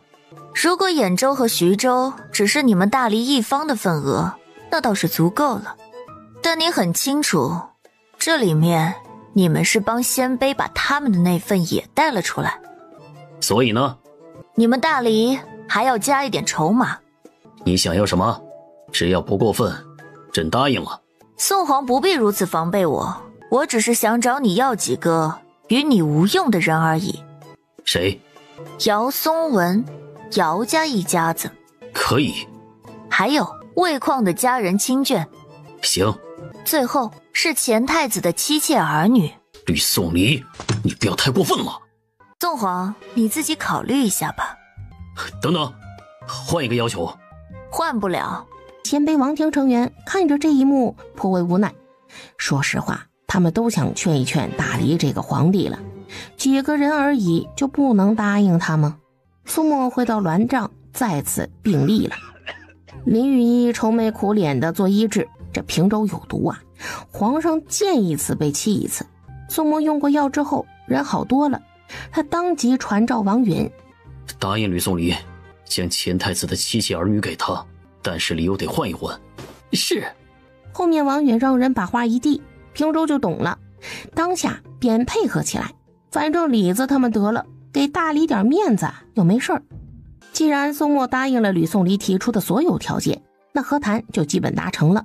此时三方举行了一个酒宴，宋皇吕州长和谈完美落幕，我们必须共襄此盛举。来来来，用大理的宫廷御宴酒吧。啊，也好。这次和谈，天下将迎来太平，如此盛世，当之一贺，朕先干为敬。与宋离，还有拓跋多吉，你们喝吧，喝下去吧。且慢。吕宋离将手中的酒往地上一倒。吕宋离，你这是何意？和谈不作数了？我是何意？宋皇，你难道不清楚吗？这是一杯毒酒，我是不会喝的。哼，你确定这是毒酒？那为什么刚才的银针没反应？而且这酒朕也会和你们一起喝，难道朕要毒死自己吗？是啊，你当然知道，喝下这杯酒你也会死，但你的目的是毒死我们，毒死你自己是迫不得已的。毕竟这酒你不喝，如何能取信我们？吕宋离啊，吕宋离，你这平州之州长可真是多疑呀！你说这酒有毒，朕就喝一个给你看看，别以小人之心夺君子之腹。单独喝着宫廷御宴酒自然是没有问题的，但是从和谈的那一天开始，每一次我们三个出现之处都有熏香，这某些香的作用需要我继续往下说吗？这酒你要喝也行，我将外面的人都叫进来做个见证，并且声明，如果你出事了，与我们平州没有干系。与我们鲜卑也没有干系。既然你们如此担心，这酒不喝便不喝吧。酒不喝了，条约还是得签的。条约一签，吕宋离便在秦胜、显风等人的护送下离开了。宋皇，这酒是之前说好要喝的，咱们喝还是不喝啊？让拓跋可汗见笑了，今天这酒怕是喝不成了，改天有机会朕再请你。拓跋可汗听懂了，就是他们之前说好的合作还算数的意思。那本可汗就静候佳音了，先走一步，拓跋可汗请。宋沫遗憾呐，但是想趁此机会一起将吕宋离和拓跋多吉带走。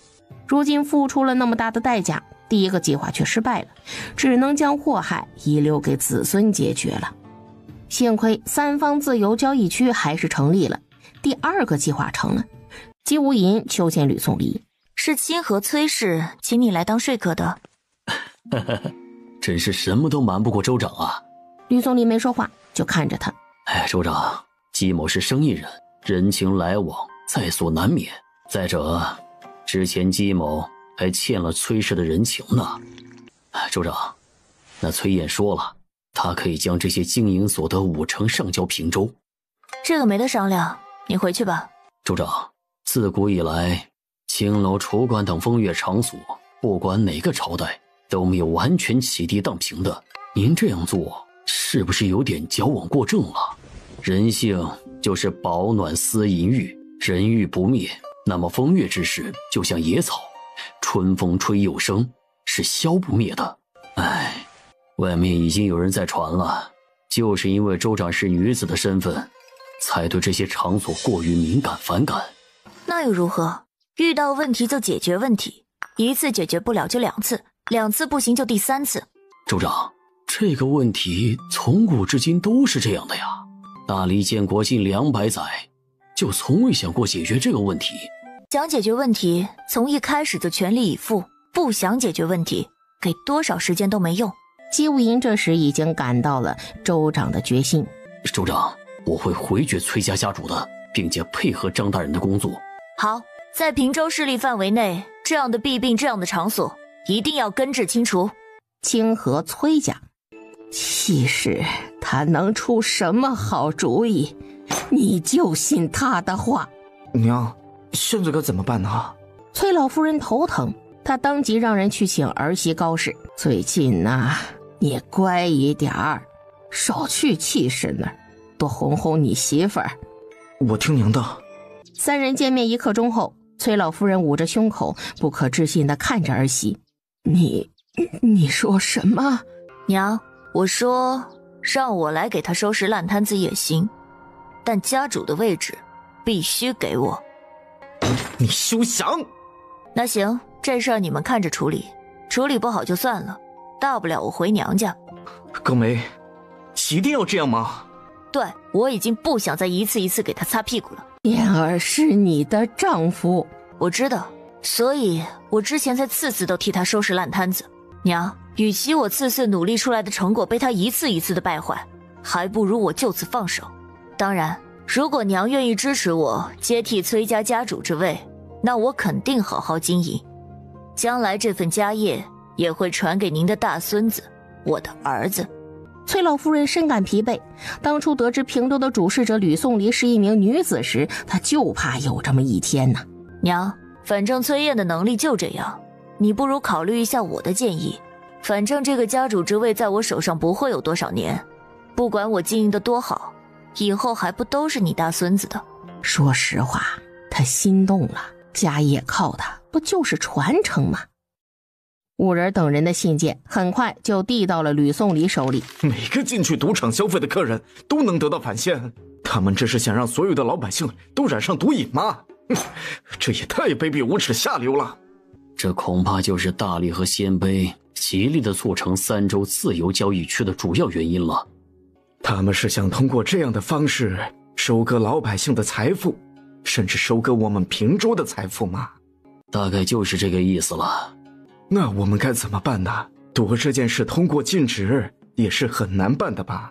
哎呀，就是当初和谈的时候规定在自由交易区内不能经营赌场还有风月场所就好了。爹，放心，没事的，有我在呢，事情不大。大黎开设的胜利赌场，还有鲜卑开设的青楼，生意都是异常火爆。庄大人，吴掌柜，你们这是怎么回事？怎么能让人到我们的地盘上去捣乱呢？你们赌场不是敞开门做买卖的吗？我们的人去照顾一下生意不行吗？怎么能叫捣乱呢？你管这叫照顾生意？不然呢？庄大人，我觉得我们应该谈一谈。对的，必须谈一谈。行吧，你们想谈，那就谈一谈。你们的人不得再去我们的场子里面捣乱。可以，但是你们大黎和鲜卑区域必须允许使用平州宝钞。王允想了想，还是答应了。谈完之后，王允和拓跋金相继离开。陈月将一纸公文递给了吕颂离。州长，这是崔氏呈上来关于青楼的整改方案的，请您过目。吕颂离拿起来，一目十行的看完。这方案出自崔家谁人之手？听说这次方案是崔燕之妻高梅做的。哦，崔氏有意换家主了。原来的家主崔燕本身是没有多大才能的，之所以一直在家主之位上屹立不倒，皆是因为高氏这个贤内助。崔氏临阵换将，现在的情况是高梅挑大梁。是的，听说张大人刚对崔氏的产业动手，高梅直接就撂挑子，和崔老夫人谈条件，要权力。这次危机就是崔氏对高梅的考验，如果她能解决的话，就能够顺利继承崔氏家主之位。这条件还算可以。对了，州长，他现在人就在外面等候您的召见，州长要见一见吗？见，你让他进来吧。这样的机会必须给，这人也必须见一见。1个时辰后，高梅辞别吕宋离，走了出来。高梅的情绪依旧很是激动，直到快到州府大门，她的情绪才平复了下来。断尾求生吧，崔氏这一次算是栽了大跟头了。3州自由交易区的赌场和风月场所生意是出人意料的火爆。州长，咱们就这样打不还手，骂不还口吗？任由大黎借着赌场榨取平州老百姓的财富与血汗。你不要急，也不要催州长，这件事情本身就是人的贪欲在作祟。赌不如输，你有办法你就提，没有办法的话，急上火也是没有用的呀。你凭啥让我不说话？我没办法，是我笨，但我相信州长一定有办法的。想到哗哗往外流的银钱，他就心疼咋了？诸位莫急，相关的措施已经在建设当中，等我们的秘密武器一亮相，大黎和鲜卑也只有干瞪眼的份。还在建设中？那让他们加快速度呀，张大人行不行啊？加快建设不要钱呐工钱、材料钱各种，现在府库空虚，拿什么去加快速度？州长啊，咱们平州府衙要是缺钱，您说一声啊，我们借您呐。这个不忙。州长，咱们平州目前的财政很是吃紧呐。我知道了。而且七公院方面预测，今年会是大雪翻飞的一年。州长，我们要做好应对啊。不用太担心，他已经让人去并州了，并会做好应对。南地，淳安的情况怎么样了？不太好，不少老臣吵吵嚷嚷着要迁都，而皇上沉睡的时候多，清醒的时候少。青眼须3州自由交易区里，王允干得不错。借此之机，王允借着在3州自由交易区开设了赌场，大肆敛财，狠狠地给大黎回了一口血。如果继续下去，平州百姓都要被吸干了，平州也不会好过。这个还说不准，平州方面还没有出招。平州方面应该拿自由交易区里面的赌场和青楼没办法吧？毕竟这事儿赌不如输。且不说这个了，据经验老道的农人预测，今年的冬天会很反常，估摸着会有大雪灾。将军，此话当真？应该是真的。哎呀，那真是太好了。是啊，平州太顺了，自平州势力建立就没有遭遇过大灾大难。不得不承认，有的时候运气也是实力的一种。此言虽不假，但没有经历过，是看不出平州对于大型灾难的能力的。张宪带着5人、姬大少以及顾怀生等人巡视刚竣工的场地。终于可以开张试业了。3日后是一个大吉之日，那就把日子定在3日后。现在立刻给各方人马发请帖吧。平州、青州区试业，大黎、徐州区和鲜卑、兖州区意料之内的冷清。少主，快来看看这玩意儿，这叫望远镜。哪来的？平州位于青州的大型娱乐场不是开业了吗？他们在里面搞了一个赛马场，这些望远镜就是给大客户拿来观看参赛的骏马的。里面的大客户用了望远镜这个玩意儿，觉得非常好，就问赛马场的管事他能不能买一个。当时的管事说不卖的，是好几个大客户都有同样的购买需求，他没办法，只好去向上级请示。后来就说可以卖几个，但是这玩意儿造价高昂，非常难得，价格并不低。那几个大客户不缺钱，都表示了想买，管事只好给他们报价了，2万一个。送回朝廷，让少府的人看看能不能复制出来。青州试业第4天，州长算出来了，这是2日青州区的总营收，请您过目。吕宋离接过看了一眼，很快账本就轮转了一圈。所有看过账册上数目的人都倒吸了一口凉气，这个自由交易区真挣钱呐！这才3日就赚了这么多钱，不敢想象这接下来的日子要有多赚钱。那厢听着下属汇报的王允心情很是糟糕。这样下去不行啊。确实。那咱们怎么办？那咱们就照着青州赌场来。你是说青州赌场做纸牌类竞技游戏，还有开设麻将室，我们也做？这是不是有点不要脸呢？就这么决定吧。赛马场要不要搞？如果搞的话，我们先辈提供好马，只是那青州赛马场能挣钱吗？能赚钱的，比如一场赛马押注的总金额是9万元平州宝钞吧，总金额9万元，平均一个号码2000元，一场赛马下来，平均能够盈利1万元以上。如果青州赛马场暗中搞点小动作，那就能赚更多了。小的有一计，不知当不当说？有什么话就直说吧。王大人，是这样的。随着曹华亭越往下说，王允等人的眼睛就越亮。平州进县码头。姚大人，到平州了。姚大人，好久不见呐。吕大人，我们有5、6年未见了吧？有了。想不到时间过得真快，不过您老看着风采依旧啊！老了。恭喜吕大人呐！吕州长青出于蓝，如今在他的带领下，平州已经占据半壁江山了。嘿，哪里呀！姚大人，朱府派了马车来接你们。天冷，快让你的家人上车吧。真是劳烦了。南地，青州区光是赌博的方式都如此新奇，不愧是吕宋离啊！标新立异是可以的，家主无需过于担忧的。王允乃是琅琊王氏精心培养的继承人，一定知道该怎么做的。跟上也没什么用。怎么会没用呢？你不懂，吕宋离敢将事拿出来，就不怕别人跟风，不就是一个赌术吗？还能怎么样啊？范先生，你一定要记住一点，对于吕宋离，怎么防备都不为过。这是不是有点太夸张了？星眼徐3州自由交易区已经成为了目前这片大地上最热闹的地方，没有之一。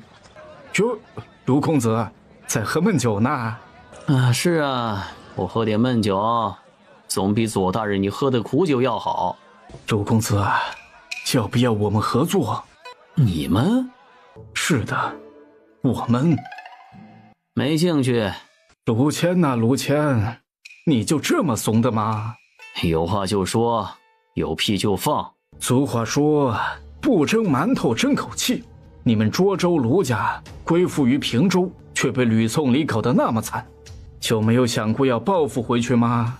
说吧，你们想干什么？听说你们卢氏的女婿和七公院中的那谁是亲戚？平州昌黎。州长，青州那边送来的银钱已经入库了。州长，咱们平州也有暗桩，这些隐藏在平州境内吸血的暗桩都要打掉，让徐正负责这事儿。州长，这恐怕治标不治本啊。这样，晚一点我给张宪去一封信。他们不是想参赌吗？那他给他们选择一个稍微健康一点的方式，赌球，赌马球。月底盘账，王允听着属下的汇报，脸阴沉沉的。就在王允等人束手无策之际，5人找了过来。你说平州想联合大黎和鲜卑举办马球比赛？是的，你们不觉得青州赛马场的玩法太过单一了吗？如今咱们3方签订了停战协议，仗打不起来，你们就不难受？组织几支队伍下场玩玩，可以发现你们麾下将士们多余的精力。行啊，你说说怎么玩？我们3方各出3支马球队，9支球队进行比赛，通过制定赛制，最终经过几轮之后，确定出冠军、亚军和季军。这前3名应该得到丰厚的奖励，而这个奖励就由我们平州、大黎还有鲜卑共同赞助，如何？你说前3名的奖励由我们3方来赞助，是不是我们鲜卑出多少，你们大黎和平州也出多少？当然，你们鲜卑和大黎能拿出多少钱，我们平州就可以拿出多少。我们平州别的不多，还算有2个钱。这冠军、亚军和季军的获奖比例该如何分配呢？这个是可以商议的。冠军、亚军和季军的获奖比例定为7比2比1，或者6比3比1，如何？可以啊，就定为7比2比1吧。那行，这事儿我们答应了。但是赞助金额多少，我觉得我们都需要再三斟酌。这样吧，7日后我们再一起坐下来决议此事。可以啊，随你们，反正你们出多少，我们平州都跟。但是我们这回的赞助只接受黄金，不能用你们大黎的金票作为赞助。想必你们也接受不了我们用平州宝钞吧？所以公平一点，就用黄金吧。我觉得可以。南地，将军，2封密信。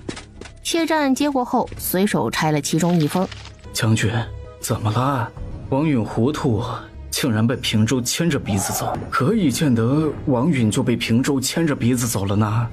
他不该走这一步的。青州区的赛马游戏本来就是平州搞出来的，他被人算计了，还自以为聪明。可是他不搜刮，也是有人搜刮吧？自己动手，好歹也还是能落下点儿。你们都这样想，且看平州是怎么做的。啊，平州是怎么做的？难道说这么好的机会，平州都不收割境内的子民的吗？平州在打击境内赌马的暗桩，王允这样做，要让大黎失去民心的。本来在平州报业的宣传下，平州老百姓的日子就比大黎稍微好一些。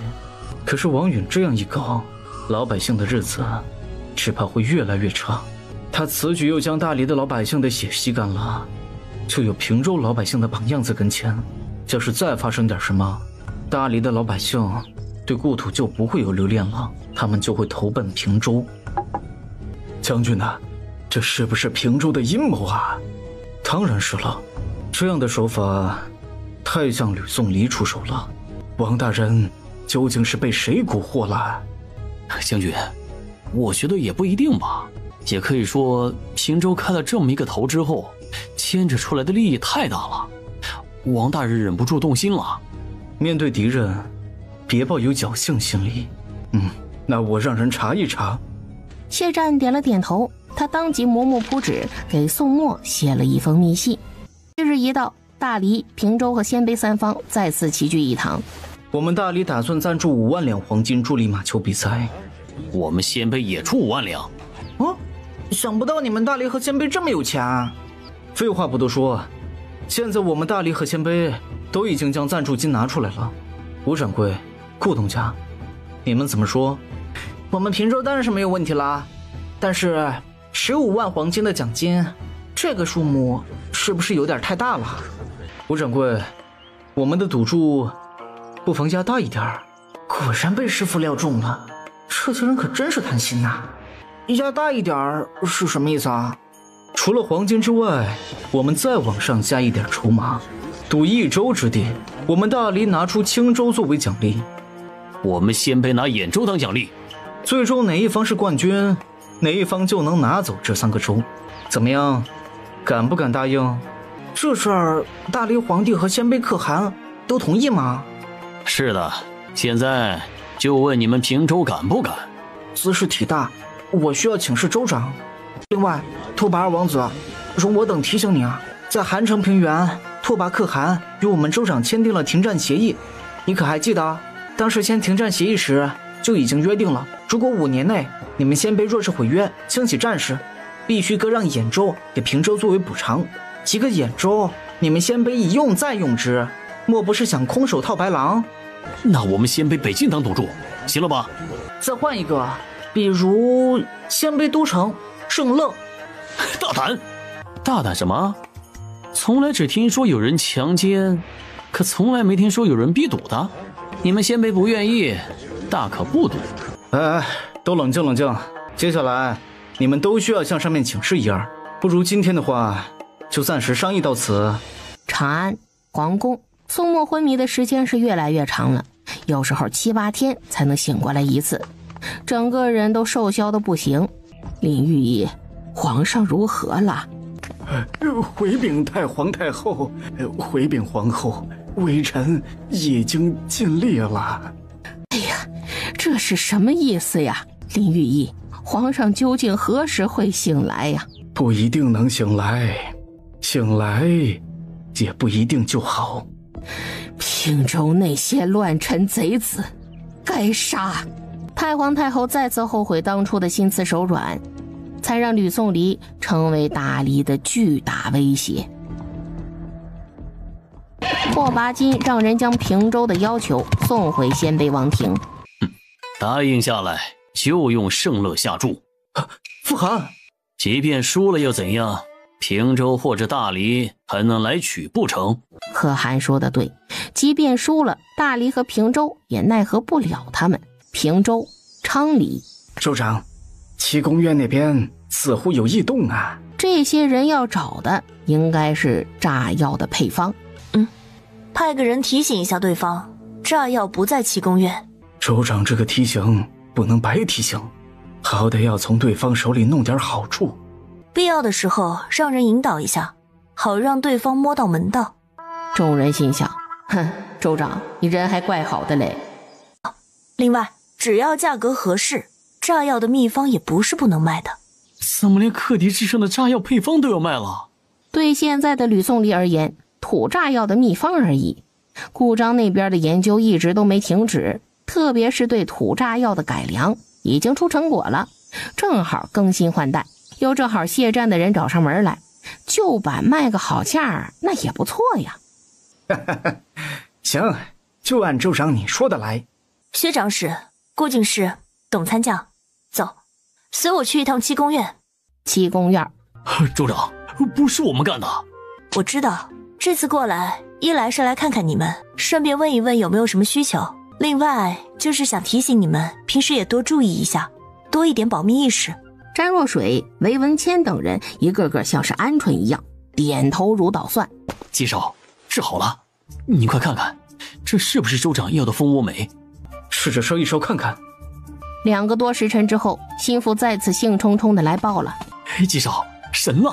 这蜂窝煤看起来就很与众不同，没想到烧起来之后热力十足，比一般的木炭耐烧多了。用这蜂窝煤烧水，很快就能将水烧开了。怎么说呢？普通炭勉强能烧1个时辰，1块蜂窝煤能烧2个多时辰，还多烧出来20斤水。既然已经弄出了成品，那你就赶紧安排人开工制起来。平州、昌黎，哎呀，楼下好热闹啊！从来没有见过把钱借出去这么积极的，民心可用啊！丽丽，事情真会如你所想那般吗？六爷，咱们人都在这里了，事情是否真如州长预测，一会儿便有分晓。4时一到，几位主持会议的高层现身了。这次召集大家是想向诸位募资的。这次募资，我们平州将推出3款平州公债。武总管，请问何为平州公债啊？所谓平州公债，就是州长吕宋离以平州信用为基础，向公众筹集资金的债务关系。这3款平州公债有1年债、2年债和3年债。1年债就是你交钱认购了一定数额的债券，1年后到期，你就拿着债券凭证，可以到平州钱庄拿回本钱以及拿到约定的利息。2年债和3年债亦是如此，只不过2年债和3年债的利息会比1年债要高。武总管呐，能告知一下，这次的3款平州公债一共有多少吗？这3款平州公债一共发行了2亿元。众人闻言倒吸一口凉气。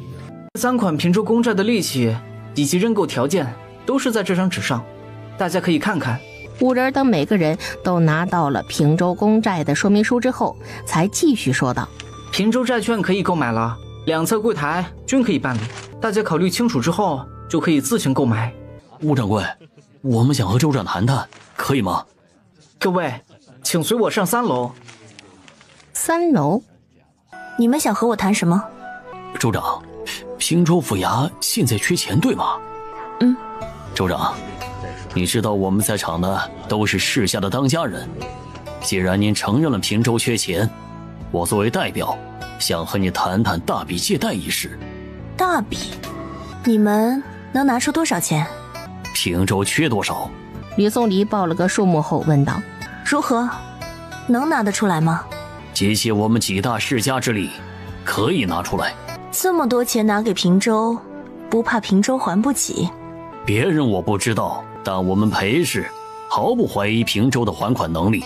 平州有难处，刚好我们又能帮，我们想和平州共同进退。你们的意思我知道了，感谢你们的赏识。这是一份合约书，你们看过之后还真心想借的话，我们再谈。裴若望等人看完，面上没有什么，但心中倒吸了一口凉气呀。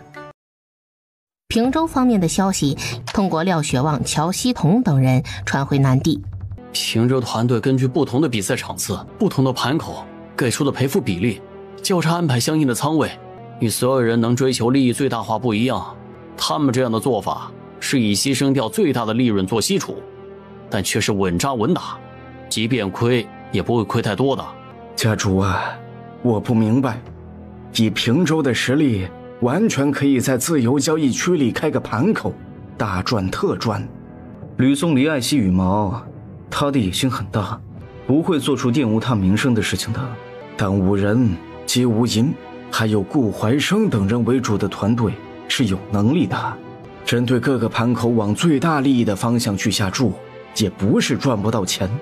可为什么要用这样不一定赚钱的方式来参与赌球呢？吕宋离是求稳，此话何解？吕宋离在流放的路上曾说过这么一句话：富贵险中求，也在险中丢，求时10之1，丢时10之9。大丈夫行事，当理侥幸之念，这是多么清醒的认知啊！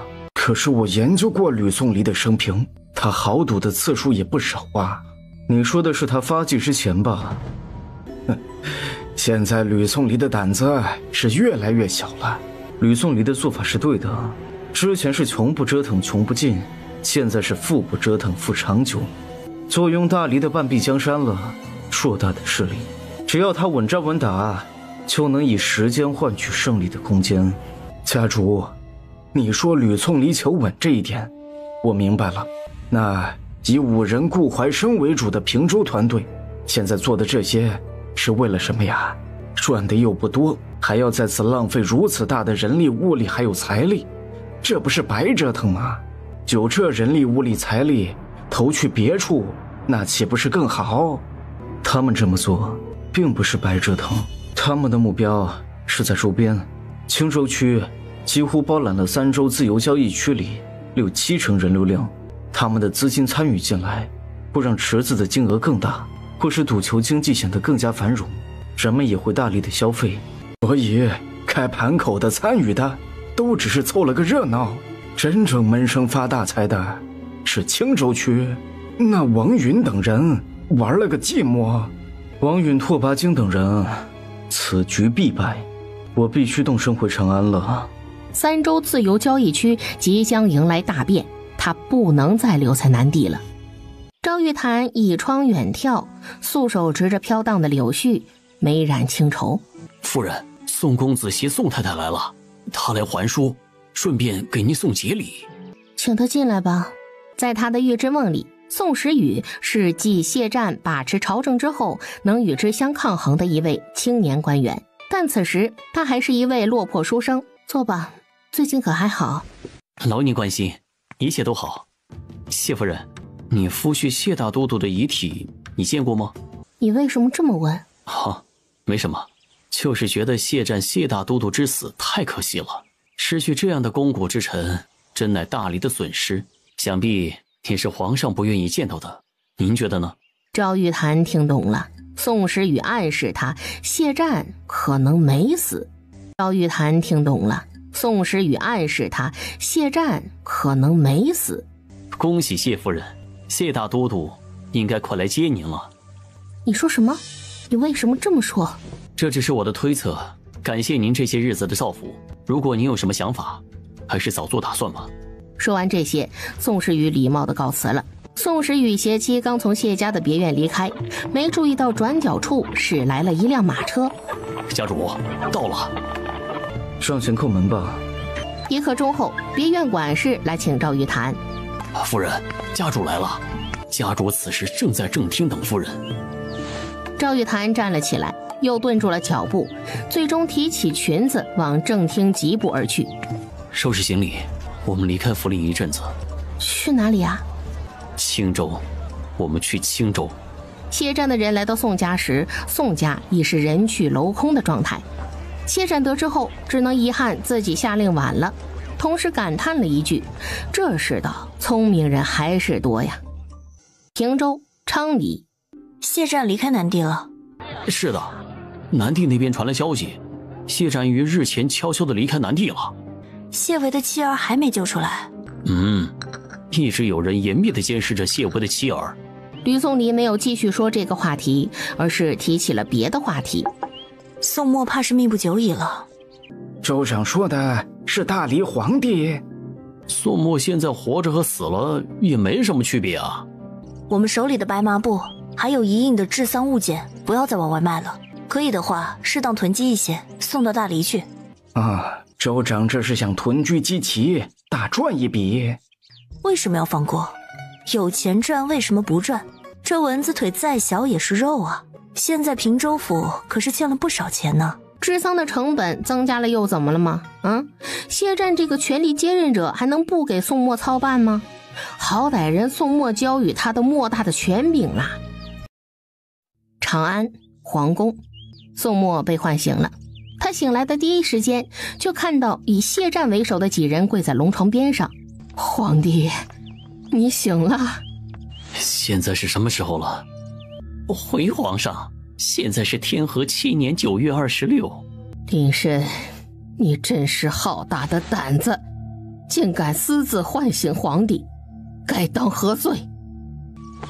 皇上恕罪，太皇太后恕罪呀！皇上，王允等人主持的3州自由交易区的计划就失败了。废物，都是废物，为何不早点让朕起来？皇上，太皇太后、皇后、谢战、林冉、沈婉，还有桑白青等人留下，其他人退下。随着宋墨一声令下，宫殿里所有人都退了下去。谢战，现在你告诉朕，你能不能收拾目前的残局？微臣定不辱使命。那东西你拿到手了？回皇上，是的。其他3人疑惑，这2人打的什么哑谜呀？上次你送来给朕的密信上所说之事，你可有办法解决？回皇上，微臣有。斗胆握住了宋墨的手，低声和他说着自己的应对。好。梁安，卑职在，宣旨是。梁安当下取出之前准备的密旨，密旨宣布了立嫡长子宋宇为太子的皇令。谢战，朕现在封你为摄政王。皇上，摄政王的设立岂可儿戏呀？谢战，朕将大黎的江山还有幼帝托付于你了，切记用心辅佐幼帝。皇帝，微臣必不负皇上隆恩。皇帝，你眼里还有没有哀家这个皇祖母了？皇祖母，朕都安排好了，你只管安享尊宠就好了。皇帝，你是信不过哀家，哀家垂帘听政，总比谢战一个外人摄政好吧？皇祖母，现在大黎正值风雨飘摇之际，如果您垂帘听政，大黎灭亡了，您就是大黎的罪人，便是将来轰了，也无颜面对宋氏的列祖列宗。您确定还要垂帘听政吗？还是愿意维持原样？谢战便是当了摄政王，也不敢亏待您的。不至于吧？谢战，你领命吧，记住了之前答应朕的事，不要负朕。皇上请放心，大黎在，臣在，大黎亡，臣必不苟且。朕驾崩后，你们挑一个合适的时间发丧。宋墨的眼睛直直地盯着一处，时也，命也，悲也，憾也。宋墨的手陡然垂落。皇上，林御医，快给皇上看看呐！片刻后，他陡然跪下。皇上驾崩了！皇上！宫中顿时哭嚎声不绝。平州、昌黎、平州府衙，所有的官员都得知了大黎皇帝宋末驾崩的消息。该地包含着多种含义，如早孤短折，得之不见，遭难以甚等。宋末在位7年，21岁崩，属于早孤短折。在位期间，面对内忧外患的局面，虽然采取了一些措施，但最终未能挽救大黎的衰败。谢善被封为大黎摄政王的这一事实，大黎竟然敢公诸于众，这就等于承认了之前大黎朝廷在弄虚作假了。难道他们就不怕我们平州追究他们的责任？因为马球比赛一事，现在大黎和平州俨然已经翻脸，这一次翻脸和2次翻脸也没有区别。王大人，拓跋二王子，我们平州赢了。王大人，你怎么说？你们赢的并不正大光明。王大人，比赛都结束了，你再来说这个就很没意思了。早干嘛去了？愿赌服输，这道理你不懂？谁说比赛结束了？我们鲜卑和大黎还没决出第2、第3名呢。哼，那你们比呀，现在就比。想用拖字诀是吧？用呗。二王子，鲜卑马球队几乎是全军覆没一事，又不能换队员了，这还怎么比呀？与大黎的比赛，我们鲜卑认输。很好，比赛结果这不就出来了吗？啊，拓跋二王子，那胜乐就是我们平州的了。哼，你们平州有本事就去拿。有你这话就够了。王大人，你呢？王允咬着牙根不愿再说。王允，你出身在琅琊王氏，现在代表的是大黎朝廷的脸面，你说这话是承认大黎输不起吗？大黎泱泱大国不会如此言而无信吧？吕大人、张大人，你们无需逼迫王允，有关马球比赛的所有赌注都是王允自己答应的，他可代表不了皇上，也代表不了大黎。3州自由交易区成立至今，一直都是王允在主持相关的事务。当初大黎皇帝、大黎朝廷赋予了他这个权利，现在利益有损，就想否认他这个决定啦。郑林峰，你……王允，你闭嘴吧！现在3州自由交易区的势力全由我接手了。哎呀，王允啊，比起谢战摄政王，你还是太嫩了点啊！王允啊，王允，你还不知道呢啊！谢战已经是大黎的摄政王了。郑凌风，你们正式和谢战暗中媾和了？话别说的那么难听，是你们王家技不如人，你们平州要硬抢徐州。非也，徐州已经被你们输掉了，你们大黎和鲜卑应该双手奉上赌注。如果你们非要加以阻挠，那我们平州只能是自取了。吕大人、张大人、秦六将军，俗话说凡事退一线，日后好相见。咱们3方去年约定了休战，又何必闹得这么难看呢？是啊，我们也不想闹得那么难看呐。啊，你们就不如乖乖的愿赌服输吧，也省得我们大动干戈了。如果你们平州硬要抢，那我们大黎也只能奉陪到底了。奉陪，必须奉陪，谁不奉陪，那谁就是狗。吕德胜，你不要逼我，那你就试试呗啊，看看你们大黎有什么手段能够威胁得了平州。郑凌风深吸一口气，他便朝心腹使了个眼色。吕德胜轻蔑地看着这一幕，要引爆炸药啊，这都是他们平州玩剩下的了，久等不到他要的爆炸声，炸药怎么会没用呢？很震惊，震惊就对了。郑大人，还有更加震惊的呢，你看。马球决赛结束之后，因为大黎和鲜卑耍赖，平州借机发难，一举拿下了兖州和徐州。大黎10月，按往年来说初冬而已，但整个中原的天气就已经和往年11月差不多了。完了，今年才深秋，天气就已经冷得不同寻常，今年的冬天该怎么过呀？趁着现在炭价还没起来，有钱多买点炭吧，不然的话真的会冻死人的。苦的只是我们大黎的老百姓，平州的老百姓，官府都补贴一部分，让家家户户都盘了火炕。有了这火炕，平时再多积攒点柴火，冬天总能熬过去。这炭价已经涨了，涨到多少了？已经涨到了5、6文钱一斤了，看样子还要继续往上涨啊！不然我们投奔平州去吧，总不能留在大理等死啊！冬天是很漫长难熬的，平州官府仁慈，总不会不管我们。我与你一起去，同去。说话间，就有人3、5成群的相伴离开了。类似的一幕在大理的各地时有发生。长安摄政王府，家主，咱们需要这么着急出手吗？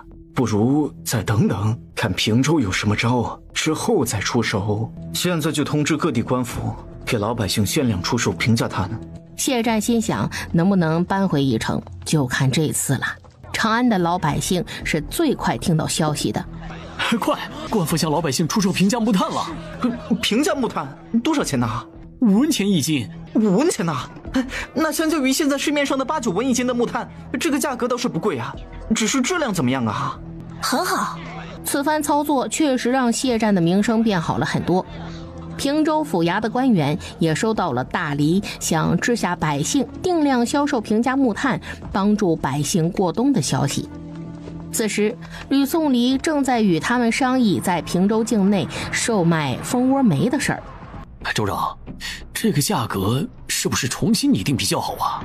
吕宋黎没有说话，他定2文一块，这招就将所有潜在的对手在未萌芽的阶段已经给掐死了。张仲贤夸吕宋黎此举是让利于民，爱民如子，而精通货值经济的武人姬无银还有顾怀生等人都在深思州长此举的用意。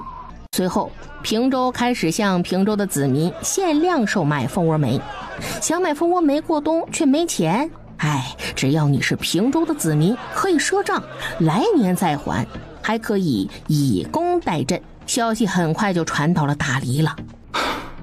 吕宋黎，你还真是狼子野心呐！家主，你怎么了？谢战摇了摇头，他低着头掩饰了内心激荡的心绪。蜂窝煤这样的好东西竟然只卖2文钱，吕宋黎是不是疯了？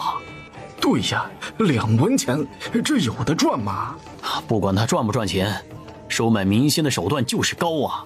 吕宋黎一举将蜂窝煤的价格拉到最低，这是想干什么？这样的行为真的不符合他擅长货值经济这一点。不，这样做恰恰就是他的高明之处。如果远在平州的吕宋黎听到谢战如此评价，也会感叹一句：你的对手才是最了解你的人呐。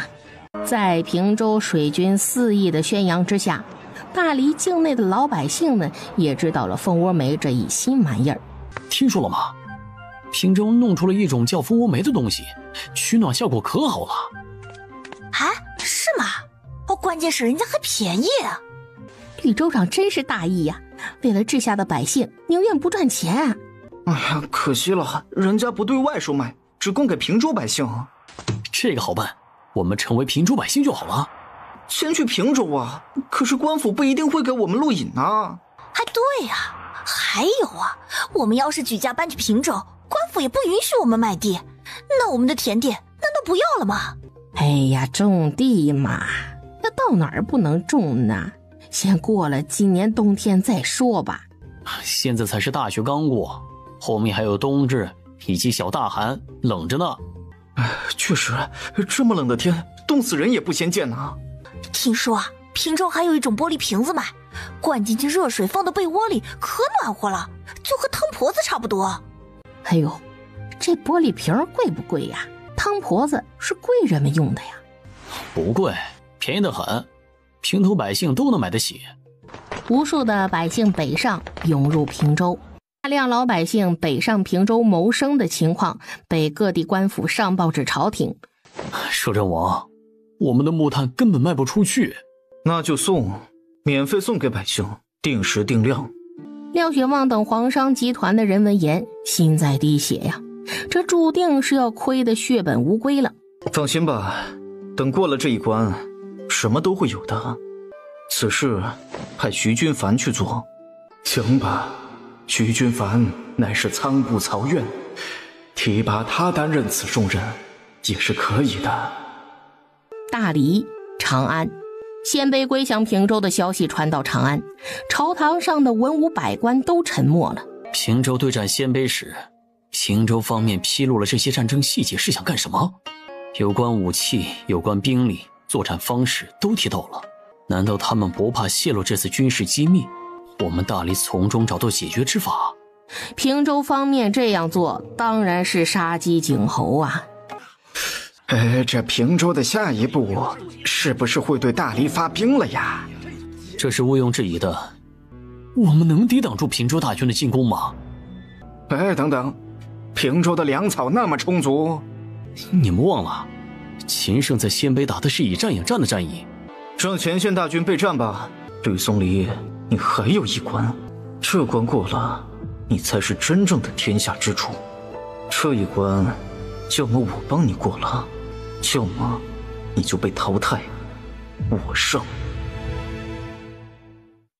平州大军指挥部，大将军，不好了，秦胜将军失踪了。怎么回事？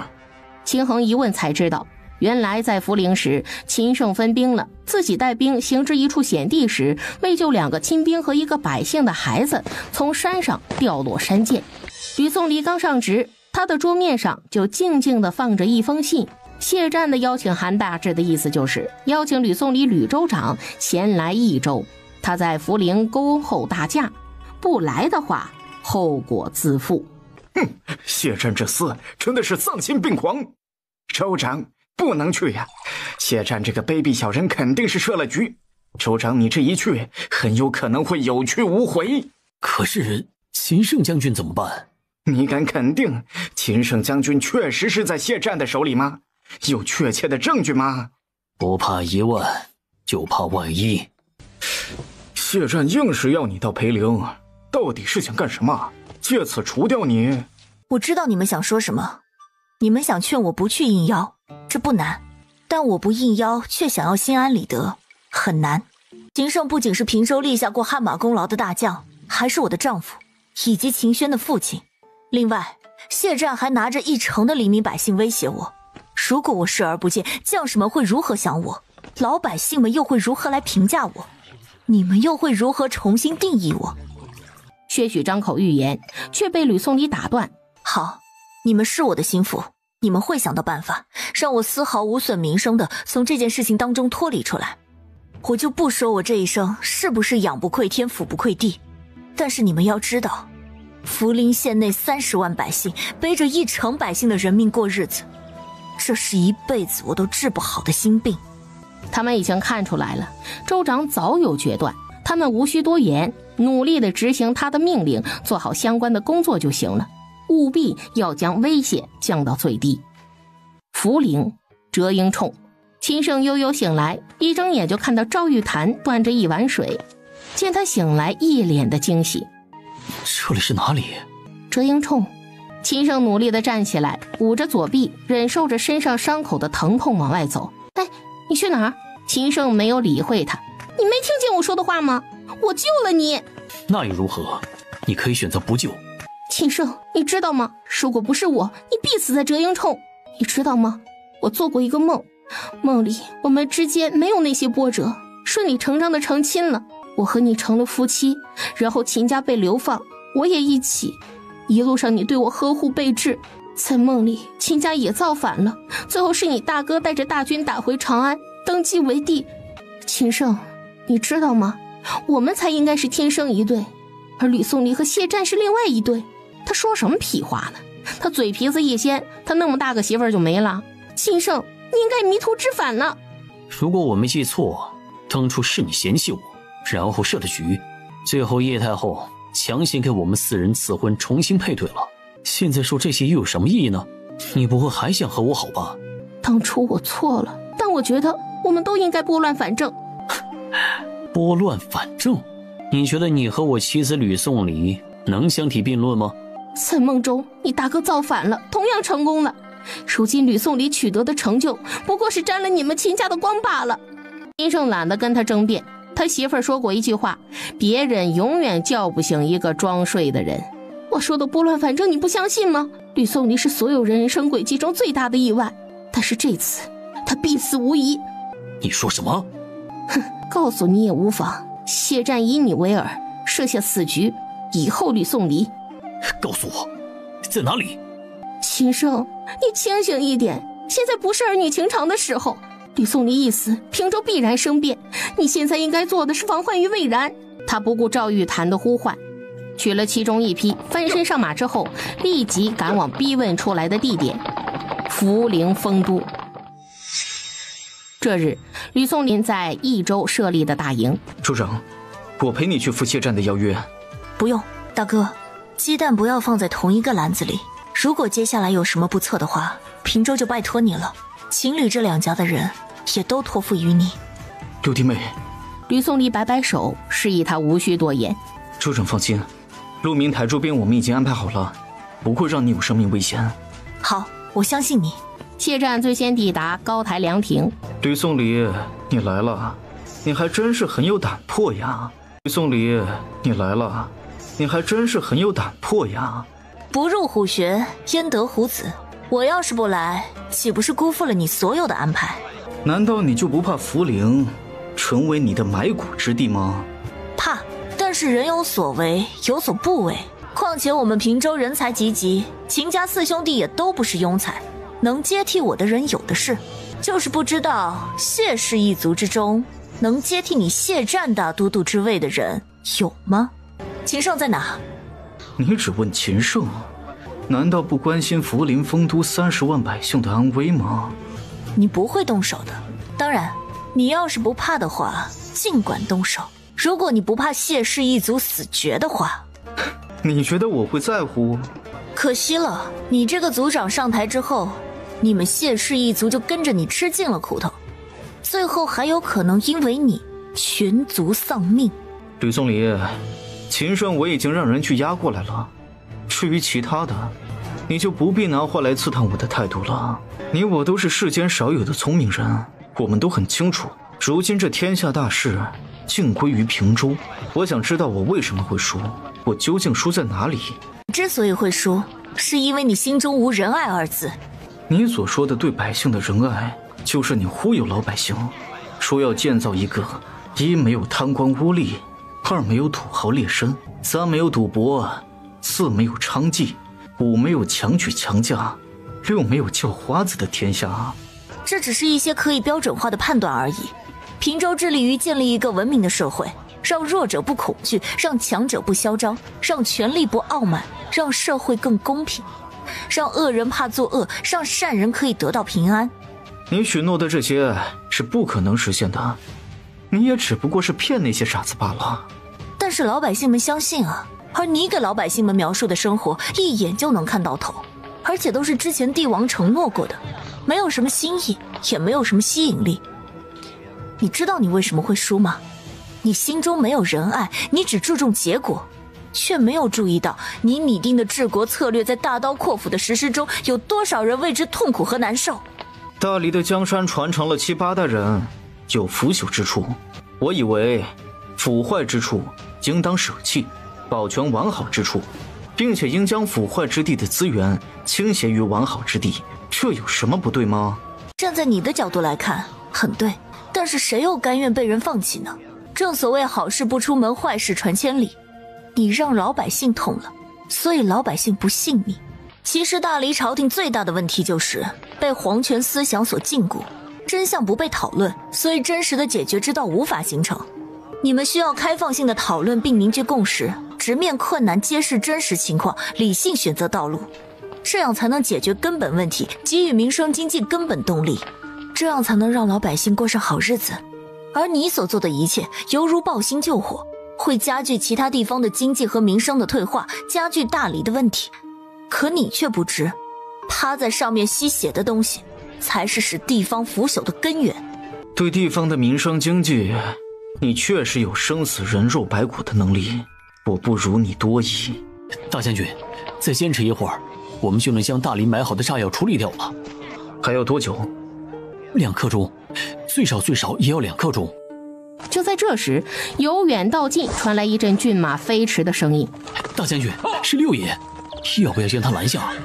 别拦他，让神箭手做好准备。是。秦胜驾着马，紧赶慢赶，终于赶到了。吕宋离目不转睛地盯着秦胜。吕宋离，他不如我，若有来生。没有来生。秦胜，如果你不想吕宋离死，就听我的。你确定你要说这样的话？你觉得是你的弩快，还是我手里的火枪快？火枪无所谓，我要求你来，就没有想过自己能活下来。不过有你当个垫背的，赚了。慢着，谢战，你要我做什么？自枪。吕宋离，你不做出选择，我偏要给你们做出选择。好，我自枪，你不要伤害他。不可！丽丽，你保重。吕宋离一咬牙，直接扣住手中的扳机。与此同时，谢战也动手了，无数的弩箭射向吕宋离。两人的距离很近，吕宋离来不及反应就被人给抱住了，所有的弩箭都没入了秦胜的后背。阿胜，你撑着点。秦衡提着一颗心，就怕此时大黎那边见势不对，点燃了火药。谢战，你刚才不是想问为什么吗？在你和他之间，我永远都只会选择他。为什么？这是谢战无声地问道。一切只是因为适合，和他在一起，我可以放心地将后背交给他，他不会让我输。如果我输了，那必然是他已经死了，不在了。这时谢战笑了笑，其实他也可以做到的。你知道你们最大的区别是什么吗？你说。一个不成熟的男人的标志，是他愿意为了某种事业英勇的死去，向死而生，如他一般。一个成熟男人的标志，是他愿意为了某种事业卑微的活着，如你。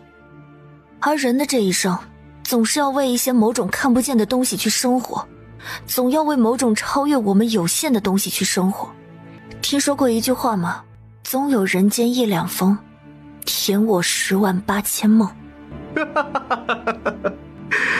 总有人间一两风，填我108000梦。这句话说得真好。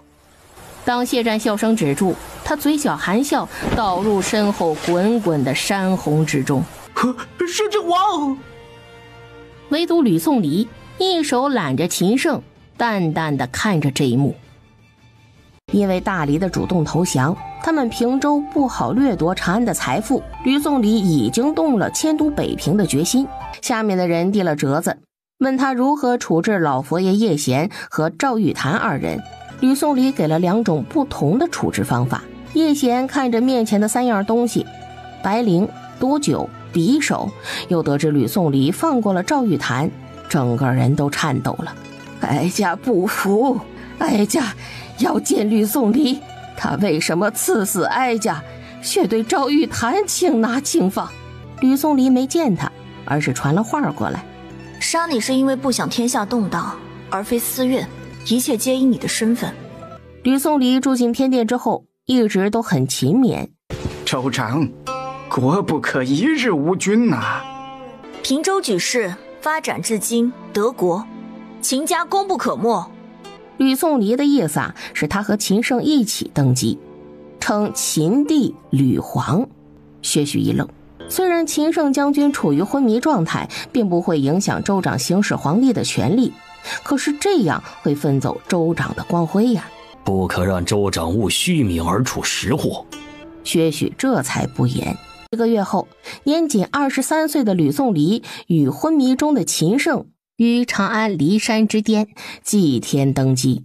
皇天在上，后土在下，臣吕宋离，外子秦胜，眷顾将命，蜀绣梨园。鲜卑南侵，发奋兴兵，历时7年，大败鲜卑，平定天下。今大黎国运告终，吾夫妇2人承运命世，扶危整逆，功德造化四海归心。卯今修德为天子，离犹故辞。至于在，至于三，群下简约，皇天大命不可激流，敢不进城。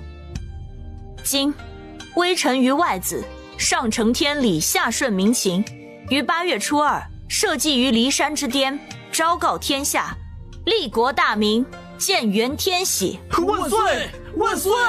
大明开国之后，必当平安四方，一统天下，国泰民安，万事永昌。吾皇万岁万岁万岁万岁！天禧元年，吕皇秦帝登基后第一次大朝会。吾皇万岁万岁万岁！众卿平身，朕与秦帝受皇天眷顾，荣登大宝。今我吕宋黎初见国祚，诚惶诚恐，唯惧思虑不周，以致伤及国本，累及臣民。如此，朕心如何能安？然以朕一人之力，终有穷尽之时，故朕望诸位臣公多多辅助，振兴昌盛我大明新朝。朕知道，殿下尔等有追随朕举事的平州功臣，亦有前朝臣属，但如今朕将不计前嫌，唯才是用。朕许诺，但凡尔等尽忠于国，虽仇必赏，不必担忧朕在清算旧账。自今日起，尔等都是大明新朝的臣工，别无二致。吾皇万岁万岁万岁！新朝当有新气象。接下来，朕要宣布3件大事。来人，宣第一道圣旨。众大臣一听，才发现吕皇所说的第一件大事就是更改官职制度。3省即中书省、门下省，还有尚书省；6部即尚书省下辖的吏部、礼部、户部、兵部以及刑部，另各部各辖4司，共为24司。其余不变，如御史台、大理寺等。其中中书省负责草拟和颁布皇帝的诏书，门下省则是负责审核政令，尚书省负责执行政令，吏部长官吏任免、考课、升降以及调动等，礼部长礼仪、书院、外交等，户部则掌田地、户籍、赋税等财政事宜，兵部掌选用武官及兵籍、军械、军令等，刑部掌法律、刑狱，与大理寺并列，工部掌工程、营建等，6部长官称尚书，侍郎则主要协助尚书管理好本部。详细的3省6部制的信息，稍后会下发各部。钦此，吕皇英明。就在群臣纷纷猜测之中，吕宋黎拿出了第2道圣旨：尊吾父吕德胜为太上皇，吾母蒋秀竹为太后，追封吾公爹秦越为安远帝，吾婆母顾越为太后，封兄长吕志远为成亲王，弟弟吕明志为朔亲王，姐姐吕颂云怀宁长公主，大伯哥秦衡为庄亲王，二哥秦彦为肃亲王，3哥秦昭为宁亲王，追封4哥秦明为中亲王，5哥秦云为果亲王。封赏完秦吕2家，接着便是大封功臣。圣旨最后：7年民生多艰，朕心甚痛惜，请大礼以终，大明兴时。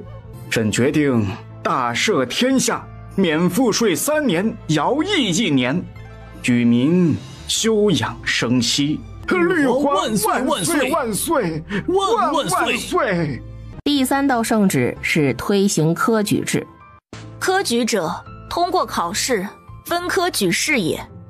无论出身士族还是出身寒门，只要有真才实学，就可以得到任用。治天下之治者，在人才。大明新朝需要人才，务必做到事无遗贤，才不埋没。另外，女子也可参加科举。啥？申完等大理老臣以及裴征等世家臣子都是瞠目结舌。科举之事交由礼部来负责。读书人嘛，学成文武艺，过羽帝王家。他要的就是天子门生。天熙3年，皇宫，御医周元华告诉吕皇，经过3年医治，他最近征得吕皇同意之后，给秦帝用了新药。我昏睡了多久？回秦帝3年了。秦胜一愣，然后他通过侍者得知了他昏迷后的事儿。谢氏一族和赵氏如何了？谢氏一族和赵氏一族已被薛许私自下令腰斩于菜市口，另外还有谢战的孩子，因为赵玉潭是他媳妇儿亲口赦免的死罪，故而谢战的2位妾室及其家族才得以幸免。为此，薛许还被罚了。你醒了，黎黎，可有觉得哪里不舒服？秦胜摇头，目不转睛地看着他。秦胜醒来，最先赶过来看望的是秦母和吕德胜、蒋氏。哎，醒来就好，醒来就好啊！秦胜毕竟刚醒，精神还短。秦吕2家的人看过之后，就相继离开了。秦胜醒来后没多久，吕宋离就让人通知被他扔到禁台军去的秦轩回宫。吕皇，看你回来了，让他进来吧。母皇，听说父皇醒过来了。我能去看看他吗？可以的，正带你去。但是你父皇刚刚喝了药睡下了，你要轻轻的。好的。秦胜醒来过后，复健期间，父女俩经常待在一起读书游玩，处得挺好。某日，秦轩放学归来，小脸是一脸的苦恼和纠结。怎么了？父皇，今天有人跟我说，我身为大明太女，秉承5母意志以及精神，理应姓吕才对。你是怎么想的呢？大家都是跟着父亲姓的，但那个人说的也对。父皇，我不知道哪个是对的。这事儿你得问你母皇。仙儿，那你想不想改姓？我是您和父皇的孩子，姓秦姓吕都可以吧？我一开始就姓秦，忽然改姓吕，好奇怪啊。对的，人越是在哪里没有底气，就越会强调什么。这姓氏改与不改，你都是我和你父皇的孩子。母皇，我懂了。思及背后之人，吕宋离眼神一冷，他看向李洁英。李洁英躬身之后悄然退下。皎皎孤月藏云海，芙蓉帐暖度春宵。吕宋离按住秦胜伸过来的手。不行，御医说了，你还要再休养半个月。黎黎，给我什么都依你。吕宋离想说什么，却被稳住了。情到极致之时，吕宋离呜咽出声。殿外守夜的太监宫女严阵以待。红罗姑姑，您看？3更了，六爷。滚！吕皇没出声，红罗懂了，带着宫女们安静地等在外头。半个时辰之后，吕宋离累得直喘气儿。别忙了，一会儿洗个澡就好。晚点再洗。还来？这3年来我一直昏睡着，让黎黎你独守空闺这么久，我得补偿你啊。你疯了！吕宋离裹着被子往里面挪了挪，秦胜跟了过来。面对这么粘人的他，吕宋离只觉得自己腰酸背痛腿抽筋儿都来了。等你好一点，和我一起上朝吧。不过即便有吕宋离的邀请，秦胜只在第1次醒来后在朝堂上露过脸儿，之后他就再没去上过朝了，怎么请都不去。他每天都在做复健，身体稍好之后，他就骑着追风去香山溜达。追风也老了，跑得不快了，一人一马这样溜达就很不错。总而言之，秦帝醒过来后的日子还是比较清闲的。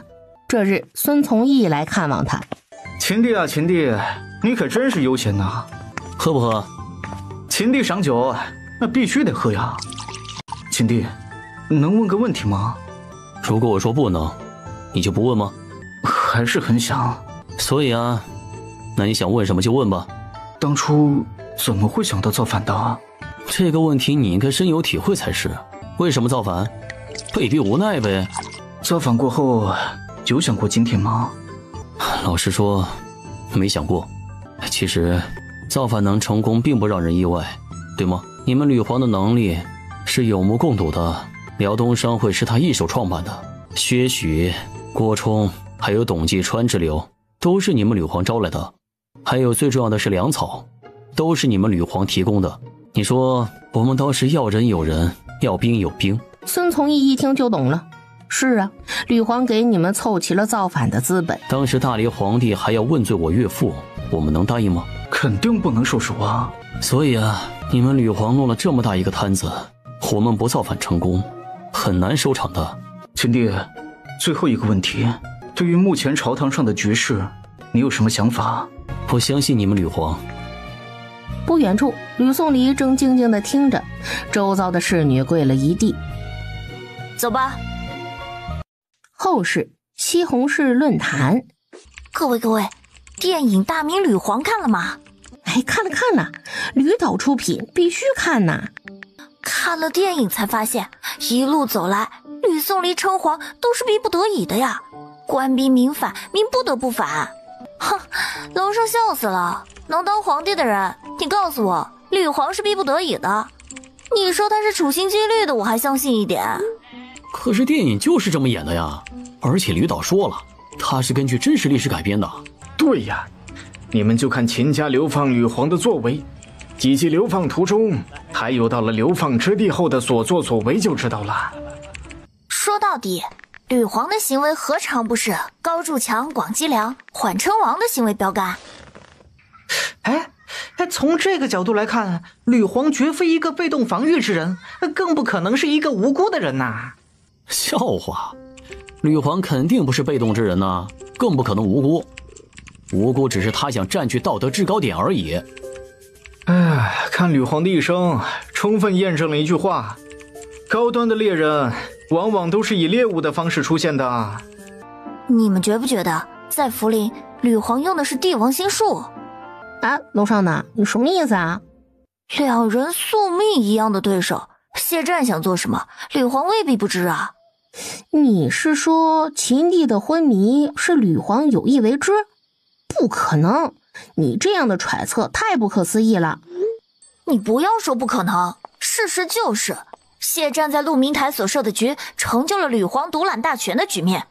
往深里想，秦帝的昏迷是前朝摄政王谢战所用的毒厉害，或者说是吕皇暗中暗示周元华不要那么快让他醒来。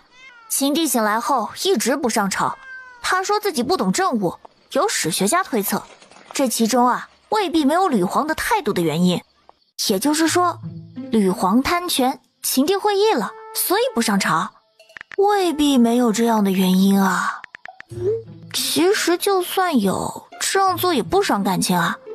而且秦帝的长处确实是在军务啊。现在我想知道的是，吕皇究竟爱不爱秦帝？感觉吕皇太理智了。看不出来爱不爱，但至少是喜欢的吧。吕皇又不是没有能力，没必要勉强自己和一个不爱不喜欢的人在一起。对呀，吕皇自始至终都只有秦帝一个男人相伴，爱与不爱重要吗？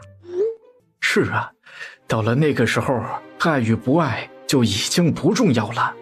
我觉得吕皇吕宋离和大都督谢战有点像啊，他们都是为了自己的理想抱负，摒弃个人爱情的那种人。哎呀，反正他也不爱秦帝，也不会爱别人。正道如此，也并不究竟啊。对的，无需追根究底。正所谓论迹不论心，论心无完人。其实这些情情爱爱的阴谋揣测，放在吕皇身上，那大可不必。吕皇从举世起就做了很多利国利民之事，甚至可以说是大明盛世的奠基者。要是没有吕皇20-30年的治理，也就没有太女秦宣登基后的大明盛世了。而吕皇最让人佩服的一点就是身居高位，手握至高权力而不迷失。纵观历史，秦汉明唐皆强王也。而吕皇虽然是一介女子，但是她的心胸比宋太祖强的太多太多了。吕皇有野心吗？他有，但是他能克制自己的权欲。从国家民族长远发展去考虑问题，这就胜过了很多的帝王。哎呀，所以我说呀，读史使人明智，而吕皇的经历则告诉我们，如果我们女子能像男儿一样心狠，一样的去拼搏去奋斗，那成就绝对不会比他们低。